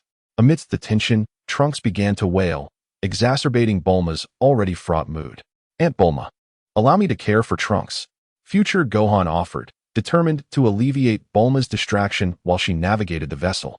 Bulma handed Trunks to Future Gohan, managing a faint smile as she remarked, "This little fellow can be quite a handful." Future Gohan replied with a smile, "I often looked after him in the past." Bulma paused, recalling that Future Gohan hailed from another time, and chuckled, "Indeed, it appears you two share a strong bond. Is that silver-haired boy truly Trunks? Huh. My little Trunks is destined to become remarkable." Soon, Trunks ceased his crying, and Bulma felt reassured as she entrusted him to Future Gohan. Yamcha observed Bulma's affectionate gaze upon Trunks, feeling a twinge of discontent, but ultimately letting it go. "Let me pilot the spacecraft," he proposed. Bulma regarded him skeptically. "Do you possess a driver's license?" Yamcha replied resignedly, "I obtained it long ago. I just didn't bring it along. At a time like this, does it truly matter? You assist Chi-Chi. I can't be of much help." "Very well," Bulma conceded, nodding in agreement. The two exchanged positions, and with Bulma's assistance, Chi-Chi felt considerably more at ease. Taking a deep breath, she looked at Gohan, who was anxiously watching Goku. "Gohan." Both Gohans responded simultaneously. "I apologize." Future Gohan quickly realized Chi-Chi was addressing the Gohan of this timeline and offered his apologies. It was then that Chi-Chi noticed a scar on her son's face. A reminder of the chaos since Goku's illness had kept her too preoccupied to converse with Future Gohan. After glancing at the gravely ill Goku and then at both Gohans, Chi-Chi's expression hardened as she resolved, "Gohan, I will no longer hinder your martial arts training." The declaration left everyone in disbelief. At that moment, Yamcha chimed in. "Martial arts and academics need not be at odds. I've heard from Krillin that during their training under Master Roshi, Goku and Krillin were also required to study academic subjects. Now they are both exceptional martial artists, are they not? One can aspire to be a scholar or a martial artist without relinquishing the other. Greatness in either realm is not contingent upon sacrificing one for the other." After approximately 5 hours, the spacecraft descended upon Kame House. The crowd transported Sun Wukong to the Kame House. Future Gohan, noticing that Sun Wukong's condition had stabilized, bid farewell to everyone. Chi-Chi felt a twinge of disappointment. She wished to spend a little more time with Future Gohan. Curiously, Gohan wondered about his hasty departure. Tien Fan remarked that he was likely seeking Vegeta. Seeking Vegeta? Tien Fan nodded, noting that he had surpassed Super Saiyan in the future. At that moment, in the sacred world of the Kais, Piccolo was still locked in confrontation with the Supreme Kai. Upon Future Gohan's arrival, he surveyed his surroundings and inquired, "Uncle Piccolo, where are Vegeta and the others?" Previously, he had sensed the presence of Vegeta and Trunks within the sacred world, but now they had vanished. "They have entered the hyperbolic time chamber for training." Mr. Popo stepped forward to answer Gohan's question, and upon hearing him speak, Piccolo refrained from interjecting further. "How long have they been inside?" Gohan pressed. Without a moment's hesitation, Mr. Popo replied, 3 hours. Future Gohan nodded. Sun Wukong's recovery would take approximately 3 more days. So he resolved to wait for Vegeta here. "Supreme Kai, where are the androids now?" The Supreme Kai glanced around and stated, "They are still quite far away." At their current pace, it will take at least 5 days to reach West City. Hearing this, future Gohan breathed a sigh of relief. After another 9 hours elapsed, Vegeta and future Trunks emerged from the hyperbolic time chamber. Such immense power. Both future Gohan and Piccolo were taken aback by their overwhelming aura. The food inside is all gone. Vegeta remarked nonchalantly. Although we have transcended Super Saiyan, I sense even greater potential within our Saiyan lineage. With a smirk, he continued. Those androids are no longer a concern. I could dispose of them any time I wish. However, becoming even stronger is my immediate goal. Have you truly succeeded? Future Gohan exclaimed with excitement. Krillin's words were indeed true. As long as you and my father commit yourselves to deep contemplation, you will undoubtedly surpass Super Saiyan. Upon hearing Sun Wukong's name, Vegeta's expression darkened slightly. Suddenly, future Gohan turned serious and earnestly requested, Vegeta, please teach me how to surpass Super Saiyan. Vegeta, initially poised to explode with anger, paused as a thought struck him, and he smiled, agreeing to Gohan's request. All right, then you shall train with me. Of course, I will hold nothing back. I hope you can endure and survive. Future Gohan was taken aback by Vegeta's unhesitating agreement and joyfully expressed his gratitude. Piccolo's expression shifted as he stood and warned Vegeta, Vegeta, if anything happens to Gohan, I will not let you off the hook. Oh. Vegeta swiftly appeared before Piccolo and delivered a punch to his abdomen. Uncle Piccolo. Future Gohan rushed forward, only to find Vegeta had already distanced himself. Uncle Piccolo, are you all right? Piccolo shook his head, signaling that he was fine. In the future, Gohan glared at Vegeta. What are you doing, Vegeta? Vegeta chuckled lightly and replied. Nothing much, merely issuing a warning. Future Trunks, somewhat anxious for Gohan, interjected, Dad, you. Vegeta, growing impatient, retorted, silence. It was Gohan's own request to train with me. Gohan rose resolutely, asserting, Yes, I implore you, Vegeta. Vegeta crossed his arms and sneered. Then let us proceed inside. With that, the two made their way to the hyperbolic time chamber. Suddenly, Vegeta halted and addressed future Trunks. Trunks, you are strictly prohibited from engaging the androids on your own, or I cannot guarantee what I might do. Future Trunks clenched his fists, begrudgingly conceding. All right then. Chapter 17. A chance encounter. Beep beep. Krillin was in the car, engaging in a lackluster conversation with Android 16, who mostly ignored him. Suddenly, the sound of sirens pierced the air. Krillin shrank back, nervously exclaiming, Could they be here to apprehend us? Android 18 retorted sarcastically, Apprehend us? Thanks to you, we have had no opportunity for crime. You aren't planning to rob a bank, are you? Krillin grimaced, I've told you, that was a loan from a friend, one I intend to repay. Sighing, he glanced at his hands, murmuring, I wonder how long I must toil to settle this debt. I haven't even married yet, and I'm already burdened with such a hefty obligation. How could any girl wish to marry me in this predicament? Android 16 replied flatly, according to my database calculations. If you labor tirelessly, you could repay it in approximately 19 years. Krillin, with a mournful expression, replied, I didn't even ask you. Oh, is that so? Android 16 responded, puzzled. Krillin opened his mouth to say something, but upon seeing 16's bewildered expression, he merely sighed in silence. Bang! Bang! Gunfire erupted. Krillin covered his head, exclaiming, It's over. They're shooting at us. Android 18, exasperated, snapped, Shut up, you bald idiot.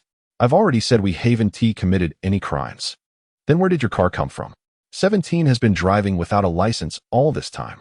Android 18 turned her head away, dismissing Krillin. Glancing in the rearview mirror, Android 17 observed calmly, They do not seem to be pursuing us. As he spoke, he gradually decelerated.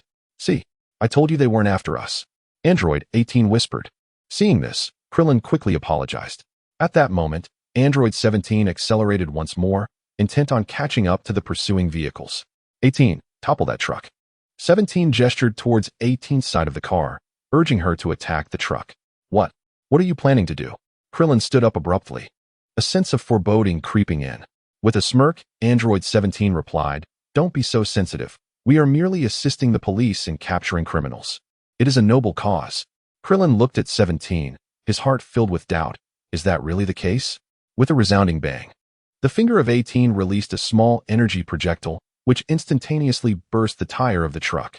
The vehicle, instead of halting, toppled over, rolling multiple times. The cargo doors exploded open, scattering banknotes and precious jewels across the ground. Police cars swiftly surrounded the area, sealing it off. 18 flung open the door and leapt out, prompting a hurried inquiry from Krillin. "What are you doing?" 18 shot him a glare and retorted, "I need to use the restroom." Krillin's face flushed with embarrassment, and he fell silent. At that moment, police vehicles blocked their path. A mustachioed officer approached, and 17 rolled down the window to inquire, "Officer, what has transpired ahead?" The policeman replied with a smile, "There has been a traffic incident caused by a group of robbers, but we have already resolved it. We are currently clearing the scene. So if you wish to avoid a detour, you may need to wait for a while." 17 nodded and said, "In that case, we shall wait." The officer smiled again, expressing gratitude for their cooperation, before walking off to explain to another vehicle's owner. 17 turned to Krillin and 16, stating, "It seems we have to wait a bit. I'll go use the restroom. Please wait for me." "What? You need to use the restroom too? Aren't you artificial beings?" 17 gazed at Krillin with a hint of peculiarity. "Haven't we mentioned it before? We are human-enhanced, retaining all human functions, including the need to sleep and use the restroom. Nothing odd about that, is there?" Krillin nodded, realizing the truth in 17's words. 17 exited the vehicle, remarking, "It's not necessary for us to report to you every single time, is it?"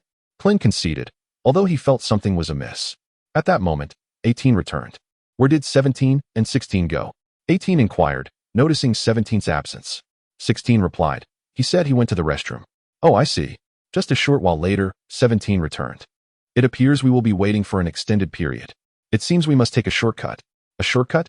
Krillin responded, perplexed. "There are no shortcuts on this stretch. To reach the next city, we will have to detour." 17 did not respond verbally, but rather demonstrated the answer through action. He stepped out of the vehicle, and in the next moment, he lifted the entire car effortlessly. Then, 17 soared over the obstructed stretch of road.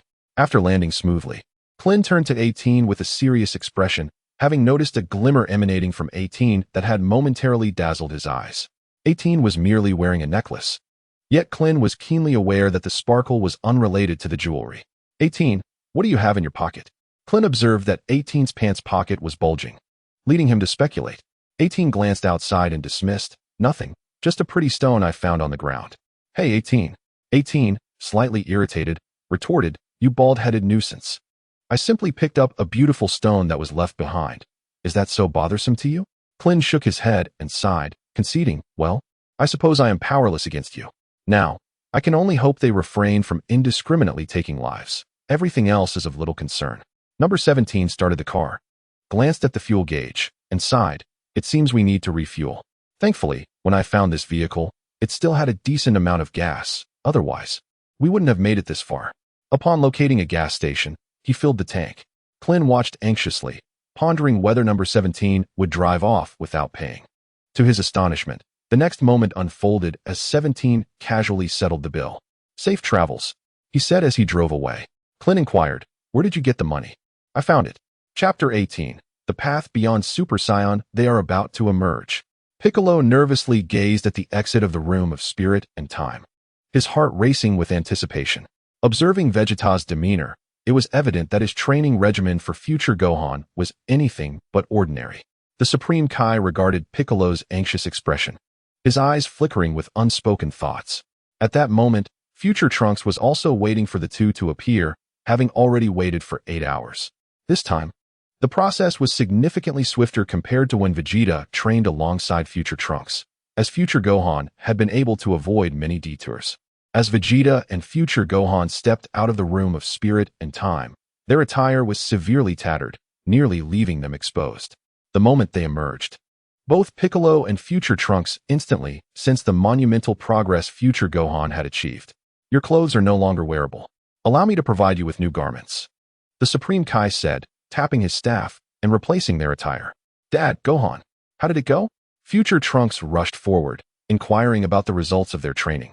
Noting that Vegeta's expression seemed rather grim, future Gohan replied, "In just 3 months, I successfully surpassed Super Saiyan, and I have been training alongside Uncle Vegeta ever since."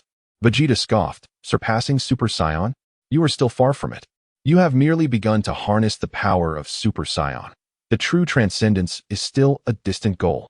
Future Trunks, taken aback, exclaimed, "Dad, Are you suggesting we have not fully tapped into the power of Super Saiyan? So our breakthroughs during this time are merely a slight enhancement of the inherent abilities of Super Saiyan. He continued, have you not noticed that as your base power increases, the augmentation upon transforming into Super Saiyan is not as significant as it once was? Is that so? No wonder Uncle Vegeta remains unsatisfied even after mastering the new form. Future Gohan realized, recalling how he had witnessed Vegeta pushing beyond the limits of Super Saiyan within the room of spirit and time. Initially, Future Gohan was in awe of Vegeta's prowess, but after diligent study, he discerned that the transformation was not insurmountably difficult. Vegeta looked at future Trunks and remarked, Trunks, you must have considered this transformation as well. With that, he transformed into Super Saiyan, and Piccolo noticed that the difference in his transformation was substantial, his form having grown significantly larger. Certainly, it is not merely as simple as it appears. The intensity of the aura is astonishing. This is a preliminary manifestation of the Super Saiyan power, with enhancements in both strength and speed across the board. Although this transformation incurs a greater expenditure of stamina, it is undoubtedly worthwhile. However, I have discovered that the power can ascend even further. You must have noticed this as well, right? Future Gohan and future Trunks nodded in agreement. They had indeed sensed the potential for increased strength after acquiring this form. Nevertheless, Future Gohan had it demonstrated to him directly by Vegeta shortly after his realization, while Future Trunks refrained from bringing it up before his father. Watch closely, Vegeta exclaimed as his muscles swelled once more, reaching a height that surpassed both Future Gohan and Future Trunks. Piccolo's eyes widened in astonishment. He had not anticipated Vegeta to be this formidable. At that moment, Gohan, Yamcha, Tien, Master Roshi, and Krillin all felt the overwhelming power emanating from him. Vegeta exhaled deeply and remarked, you can sense the magnitude of this aura, can't you? Future Trunks nodded and inquired, so, is this what it truly means to surpass a Super Saiyan?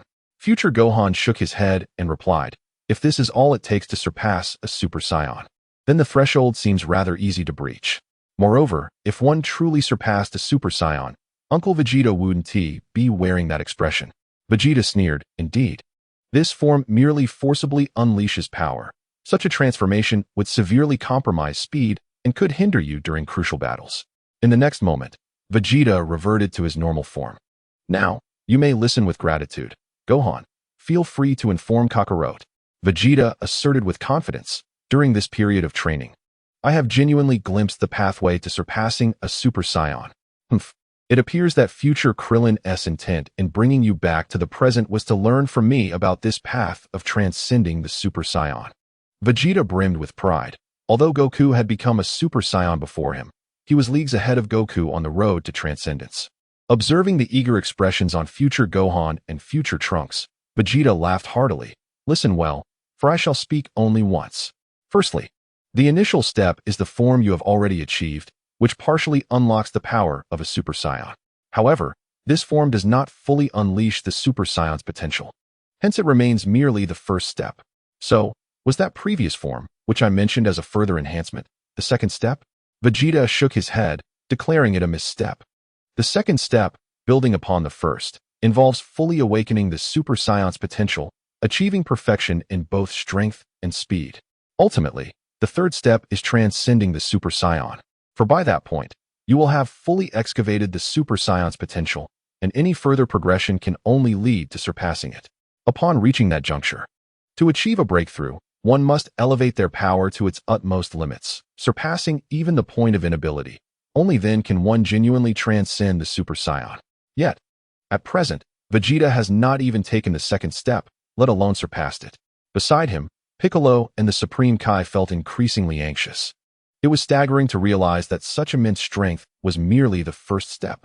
The magnitude of power required to truly exceed the Super Saiyan was beyond imagination. Concurrently, Piccolo felt a flicker of solace, for in the timeline recounted by Krillin, it was Gohan who first transcended the Super Saiyan. However, the thought that such a formidable Gohan still succumbed to Cell brought Piccolo some relief, for in this timeline, Cell would no longer emerge. The Cell of this timeline had been vanquished by Krillin, and even the future Cell had met the same fate. Cell was no more. Chapter 19. The emergence of Cell. The Supreme Kai gazed gravely at Vegeta and the others, whispering to Piccolo, "Do you believe our fusion could prevail against them?" Piccolo replied, I fear not. Whether based on Krillin's assertions or my own intuition, I do not believe that our fusion could rival the present Vegeta. Should we continue our training in the hyperbolic time chamber? Future Trunks inquired, as he personally desired to train alongside Vegeta. Vegeta shook his head, declaring, "No, I must first eliminate those androids." Future Gohan and Future Trunks supported the proposal to eradicate the androids, yet Piccolo stood in opposition. It is best not to act hastily. Can you sense the android's ki? Upon hearing this, it was as though a bucket of cold water had been poured over Future Gohan and Future Trunks. Indeed, they could not perceive the android's ki. Gohan composed himself, contemplating how to locate the androids. Vegeta, irritated, questioned, "Then how did you locate the androids before?" Future Trunks explained, "We only found them after they caused a commotion. Otherwise, we had no means of tracking their movements." Vegeta inquired of Piccolo, "Do you know of any disturbances?" Piccolo shook his head, stating, "They have remained quite stable, not causing any significant upheaval." He spoke the truth, withholding no deception from Vegeta. At that moment, Future Gohan suggested, "Perhaps we can search towards West City, from where we were defeated. Their target is my father, is it not?" Thus, the three set off in pursuit of the androids. Once they departed, the Supreme Kai turned to Piccolo, saying, "Now, there is no longer a necessity for our fusion. Vegeta and the others will eliminate the androids. Moreover, even if Vegeta were to embark on a nefarious path, our fusion would not be able to deter him." Piccolo clenched his fists in anger, exclaiming, "That may indeed be the case, but your existence has become my vulnerability. Should you perish, I would follow suit. In such a scenario, I would be powerless to resist." At that moment, an energy response far exceeding ours manifested in that direction. On the 16th, a powerful energy signature emanating from Vegeta was detected, pointing towards the sacred temple, revealing his presence to androids 17 and 18. 17 chuckled, "When you say we, you surely do not include me, do you?"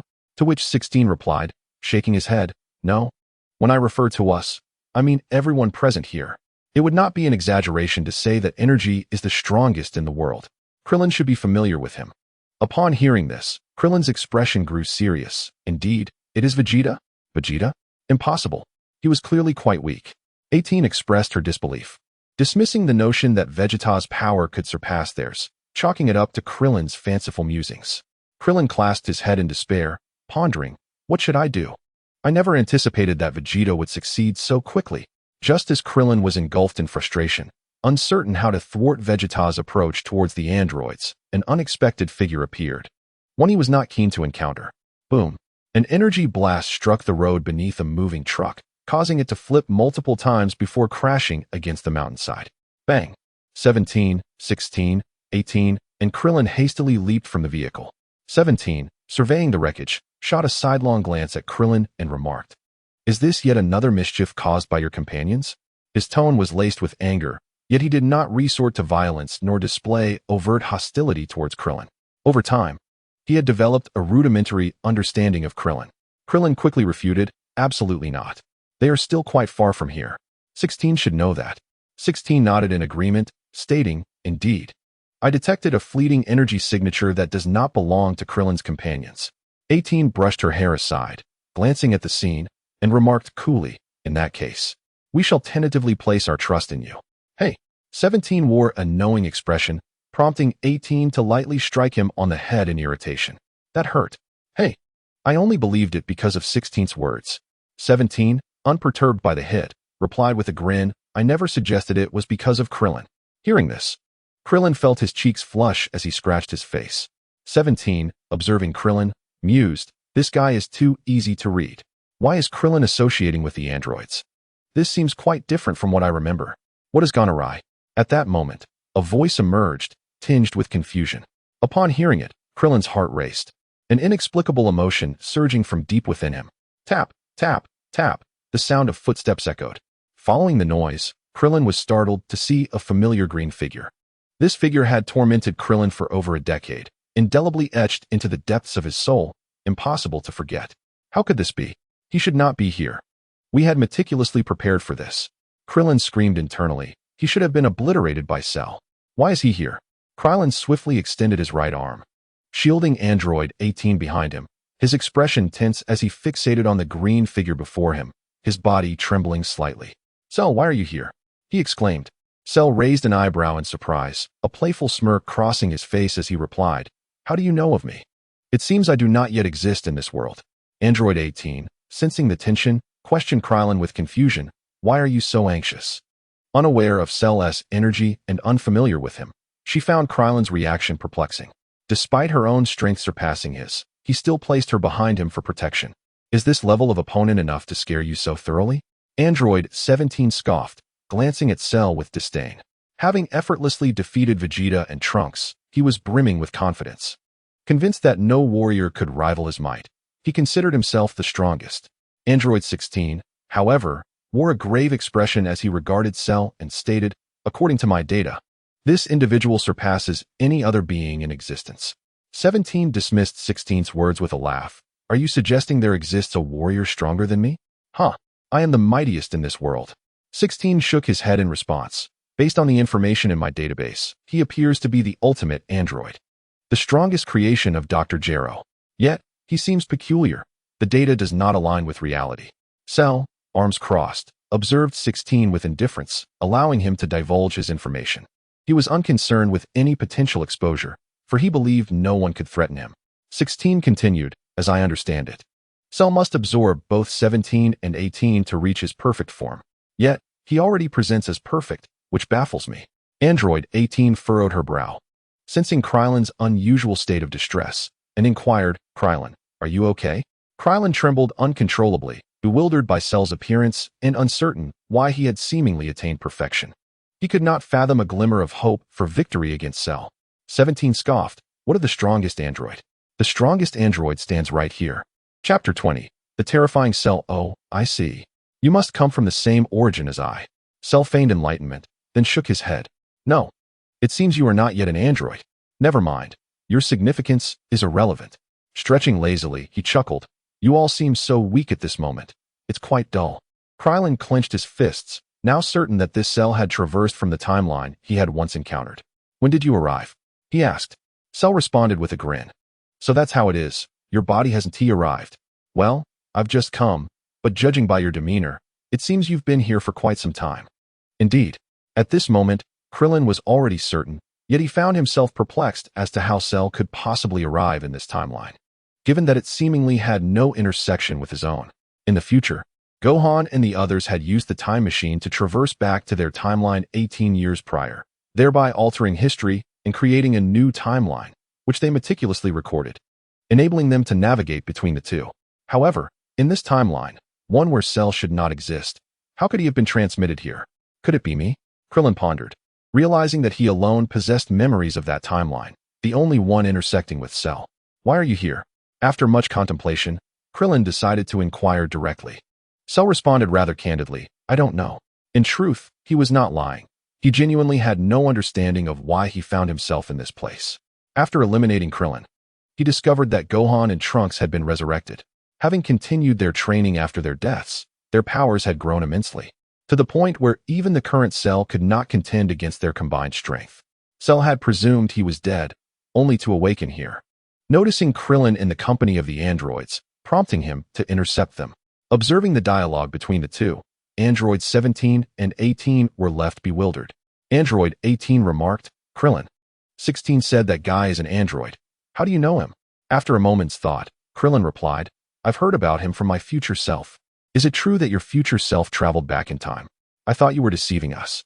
Android 18 blinked, her skepticism beginning to wane. At that moment, Vegeta and the others arrived. "Krillin, why are you with the androids?" Future Trunks, noticing Krillin's close proximity to Android 18, expressed his confusion. Spotting Vegeta's arrival, Krillin quickly shouted, "Gohan, Trunks, hurry and take Vegeta away." Vegeta scoffed, "Krillin, are you planning to betray us?" Cell's gaze narrowed upon seeing future Gohan, and he instantly appeared before him. "Ah, so that is how it is." Cell glanced at future Trunks and then at future Gohan, noting the differences in their ages. Trunks looks a bit younger, and Gohan is older. Now it makes sense. He then cast another look at Krillin, saying, "It seems that version of me will no longer appear in this timeline. I must commend you, Krillin. You've done well." Vegeta stared in shock at Cell, who had moved with such speed that even he could barely follow. "Who are you?"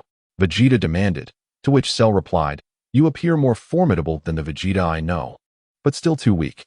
What did you say? Vegeta roared, transforming into a Super Saiyan instantly. Krillin rushed forward, shouting, Vegeta, do not engage him. Vegeta was beyond reason, disregarding Krillin's pleas and launching an attack on Cell. With a swift motion, Cell deftly evaded Vegeta's strike and countered with a punch that landed squarely in Vegeta's abdomen. The anguished cry that escaped Vegeta's lips marked the abrupt end of his Super Saiyan transformation, leaving his mind blank and consciousness fading into darkness. With a thud, Vegeta plummeted to the ground. Dad! Future Trunks erupted in fury, heedless of the danger as he sought vengeance for Vegeta. Trunks, stop! Krillin shouted in an attempt to intervene. But Cell's speed proved overwhelming. A sweeping blow connected with Future Trunks' face, sending him hurtling backward. As Future Gohan prepared to react, Cell seized his head. Future Gohan cried out in agony, the immense pressure from Cell's grip forcing blood from his orifices. He struggled, attempting to pry Cell's hand away, but his strength paled in comparison to Cell's. Use your energy blade, Gohan. Krillin urged desperately. Hearing this, Future Gohan concentrated fiercely, channeling his energy. In a moment of clarity, Future Gohan unleashed his energy blade, severing the hand that held him captive. With a resounding thud, he escaped Cell's grasp. But the exertion left him drained, collapsing atop Vegeta's form.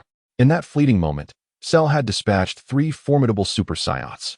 Grinding his teeth, Krillin called out, You all must flee. This fiend is exceedingly dangerous. As he spoke, he gathered every ounce of his strength to unleash the Kaioken, pushing himself beyond known limits. Unaware of the extent of his power, soaring into the sky, arms outstretched toward Cell, he shouted, Tenfold, solar flare. Yet, before he could execute the attack, a hand pierced through his chest. Is this how you choose to depart? We were friends once. Do you not wish to reminisce? Chapter 21. Goku's recovery. How can this be? Such overwhelming energy. Piccolo felt Cell's malevolent aura, a force so potent that it rendered him nearly immobile. Supreme Kai, what transpired? The Supreme Kai, drenched in sweat and trembling uncontrollably, could scarcely comprehend the rapid defeat of Vegeta and his companions. In an instant, how is this possible? Piccolo struggled to fathom the emergence of such a formidable adversary. Cell, that abomination is named Cell. The Supreme Kai recognized the entity, having overheard Krillin and the others. Impossible. Piccolo gasped, pondering, Cell should not exist in this realm, and even if Krillin failed to fully eradicate him, he shouldn't possess such power. Unless a realization dawned upon Piccolo. This Cell might hail from the time period Krillin mentioned. Krillin, Vegeta, Gohan, and Trunks had all fallen victim to this monster in mere moments. Yet the creature chose not to kill them. Upon hearing the Supreme Kai's words, Piccolo exhaled in relief. Their energies had diminished to a point where he could barely sense them, and he had doubted their survival. After some contemplation, Piccolo addressed the Supreme Kai, imploring, Please, let us fuse together. The Supreme Kai, taken aback, had not anticipated such a request from Piccolo. Despite his surprise, he shook his head in refusal. Even if we were to fuse, it would be of no assistance, and furthermore, the Dragon Balls would become unusable. Frustrated, Piccolo struck the ground, his aura flaring with intensity. What are you planning to do, Piccolo? The Supreme Kai inquired, his voice tinged with concern. Without responding, Piccolo soared away from the Supreme Kai's realm. I must aid them. Even if Cell has not struck lethally, he has incapacitated Krillin and the others in an instant. Moreover, should I perish, you would meet the same fate. With that declaration, Piccolo sped towards the location of Krillin and his companions. The Supreme Kai watched Piccolo's departing figure, his gaze flickering with contemplation.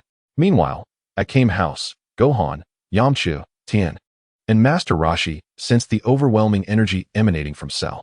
Gohan, Yamcha, and Tien's expressions shifted dramatically as they hastily exited Kame House, directing their attention towards Cell's position. Did you feel that? Tien asked, his face grim and sweat beading on his brow. Gohan and Yamcha nodded in affirmation. The malevolence of that power was almost unfathomable. Krillin and Vegeta were defeated in an instant. Yamcha trembled, his hands quaking uncontrollably. It's rather embarrassing to admit, but I am trembling in fear. Tien clenched his fists, recalling how Vegeta and the others had unleashed unimaginable strength, only to be blindsided by a foe whose power far surpassed theirs. Uncle Piccolo. He has headed that way. Gohan exclaimed, noticing Piccolo's energy racing towards the same direction, prompting him to declare, I must assist him. However, Tien intervened, exclaiming, Gohan, you must remain calm. Even Vegeta was easily vanquished. Not even Goku, upon his recovery, would stand a chance against him. Indeed, if I go, I too might be swiftly defeated. At the sound of that voice, Gohan and the others jolted in recognition. Father, you're healed? Gohan turned, joyfully leaping into Goku's embrace. Goku ruffled Gohan's hair. Smiling, I apologize for the delay. You all have endured so much during my absence. While Goku's recovery should have been a moment of celebration, the gravity of the situation loomed heavily. Tien, with a serious demeanor, urged Goku, you must hurry to the hyperbolic time chamber. After a day of training, Vegeta and the others surpassed Super Saiyan levels, drastically enhancing their strength. If you can exceed Super Saiyan as well, perhaps you could defeat that incredible monster. Goku shook his head, responding, if Vegeta was easily defeated, then even if I were to surpass Super Saiyan, I would likely meet the same fate. What are we to do? Sun Wukong chuckled. Though the energy of Krillin and the others has diminished significantly, they are not yet dead. It seems the adversary has no intention of killing them just yet. Let us witness this creature. Chapter 22. Warriors assemble Krillin. Android 18 cradled the injured Krillin, anxiously observing his pale face, blood seeping from his wounds. Saibamen, you must have some, right? Krillin, at this moment, could utter no words, merely summoning his strength to nod slightly at Android 18. Android 17 refrained from attacking. Android 16 bellowed, halting Android 17, who was eager to strike at Cell. I will swiftly eliminate that green-skinned monster. Android 17 retorted, displeased. It would be wise for you to heed Android 16's counsel. Android 17 widened his eyes, realizing Cell had appeared behind him. Flee now, Android 16 urged, understanding that collectively they were no match for Cell's power. How could I possibly retreat? Android 17 pivoted, launching a punch at Cell, who effortlessly caught his fist. Observing Android 16 rushing forward, Cell casually flung Android 17 towards him. Android 17 wished to resist, yet Cell's strength was overwhelming. He was thrown helplessly towards Android 16. Reacting swiftly, Android 16 halted to catch Android 17. In the next instant, Cell materialized before them, grinning. Although I do not plan to kill anyone just yet, I might as well demonstrate my prowess. With that, Cell's fist pierced through the chests of Android 16 and Android 17. Android 17 and Android 16. Krillin exclaimed in anguish, damn you, you bastard. Android 18 seethed with rage, disregarding all caution to attack Cell, but was restrained by Krillin. Earlier, Android 18 had discovered Saibamen on Krillin and had administered one to him. He was now fully healed. Hold your impulse, Android 18. Android 16 and Android 17 are not dead yet. Krillin grasped Android 18's wrist, preventing her from approaching Cell. As Android 16 and Android 17 lay on the ground, Cell ignored them and strode towards the positions of Android 18 and Krillin. Ah, it appears as I suspected. I wondered how this world became so warped. It turns out it is your doing, Krillin. Cell paused, gazing at Krillin and Android 18. Krillin gritted his teeth, demanding, Cell, why are you here? Indeed, why am I here? Cell tapped his forehead with his index finger. Ah, I've figured it out. He feigned surprise, a pretense that made Android 18 feel nauseated. Krillin, I have good news and bad news for you. Which would you prefer to hear first? Krillin, irate, replied. It matters not. I have no desire to listen to your nonsense. Cell chuckled, continuing, then I shall choose for you. Let us begin with the good news. Abruptly, Cell began to clap. Krillin questioned, what are you doing? Cell responded with a grin. This is a gesture of admiration, commending your intellect. Krillin was perplexed, unable to fathom the meaning behind Cell's words. Indeed, while it may not be considered exceptional wisdom, you have undeniably succeeded. Cell remarked with a cold smirk. Congratulations.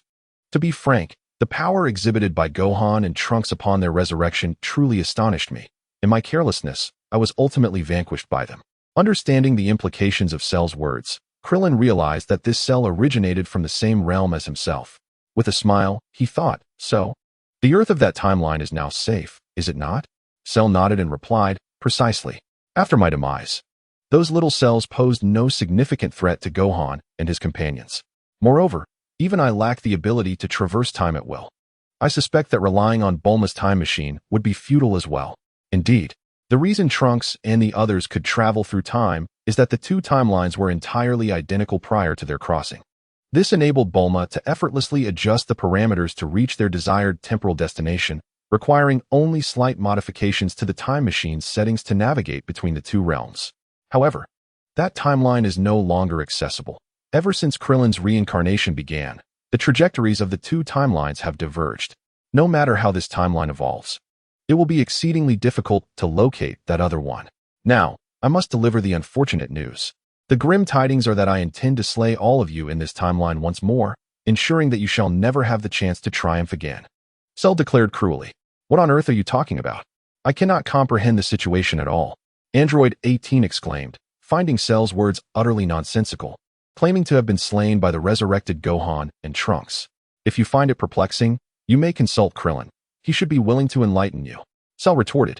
Upon hearing this, Android 18 turned her gaze to Krillin. She was not naive. She could discern Krillin's thoughts, yet the reasoning behind them eluded her. Perhaps the answers lay within the inquiries Cell had suggested. Krillin, eyeing Cell warily, inquired, Cell, what is your objective? Surely, you could easily eliminate us all at this moment. Cell did not deny it and responded candidly, of course, I could effortlessly annihilate all of you right now. As he spoke, Cell suddenly raised his right hand and delivered a punch backward without even glancing. Bang!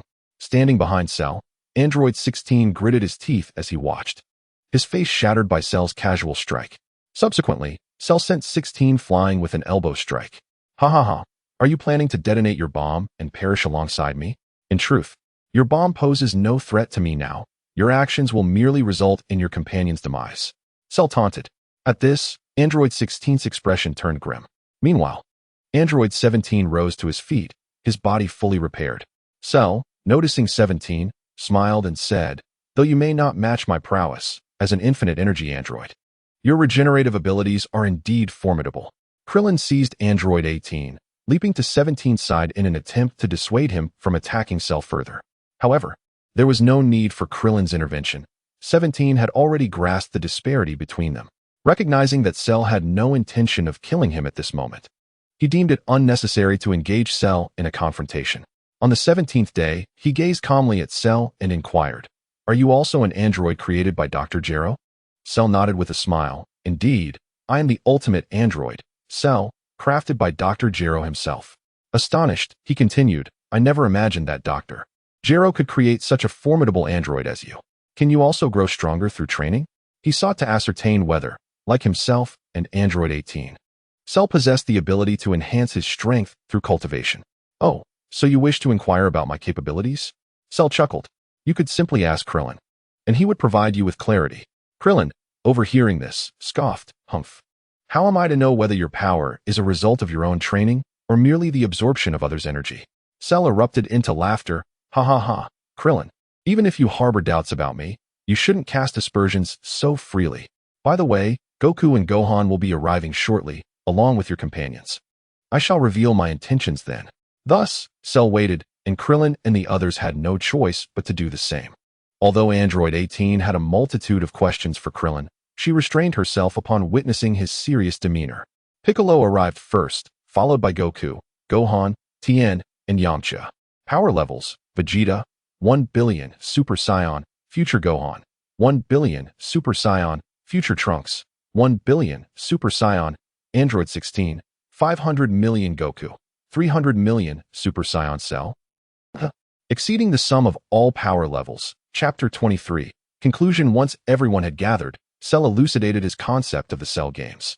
If Goku and his companions were victorious, Earth would remain unscathed. Should Cell triumph, however, he would annihilate all of humanity and obliterate the planet. Given Cell's overwhelming power and Goku's team's relative weakness, Cell granted them a month to strengthen themselves. Afterward, they each departed. Cell forcibly commandeered the television to announce the Cell games, naturally drawing significant attention to Mr. Satan. Android 18 questioned Krillin about the situation between him and Cell.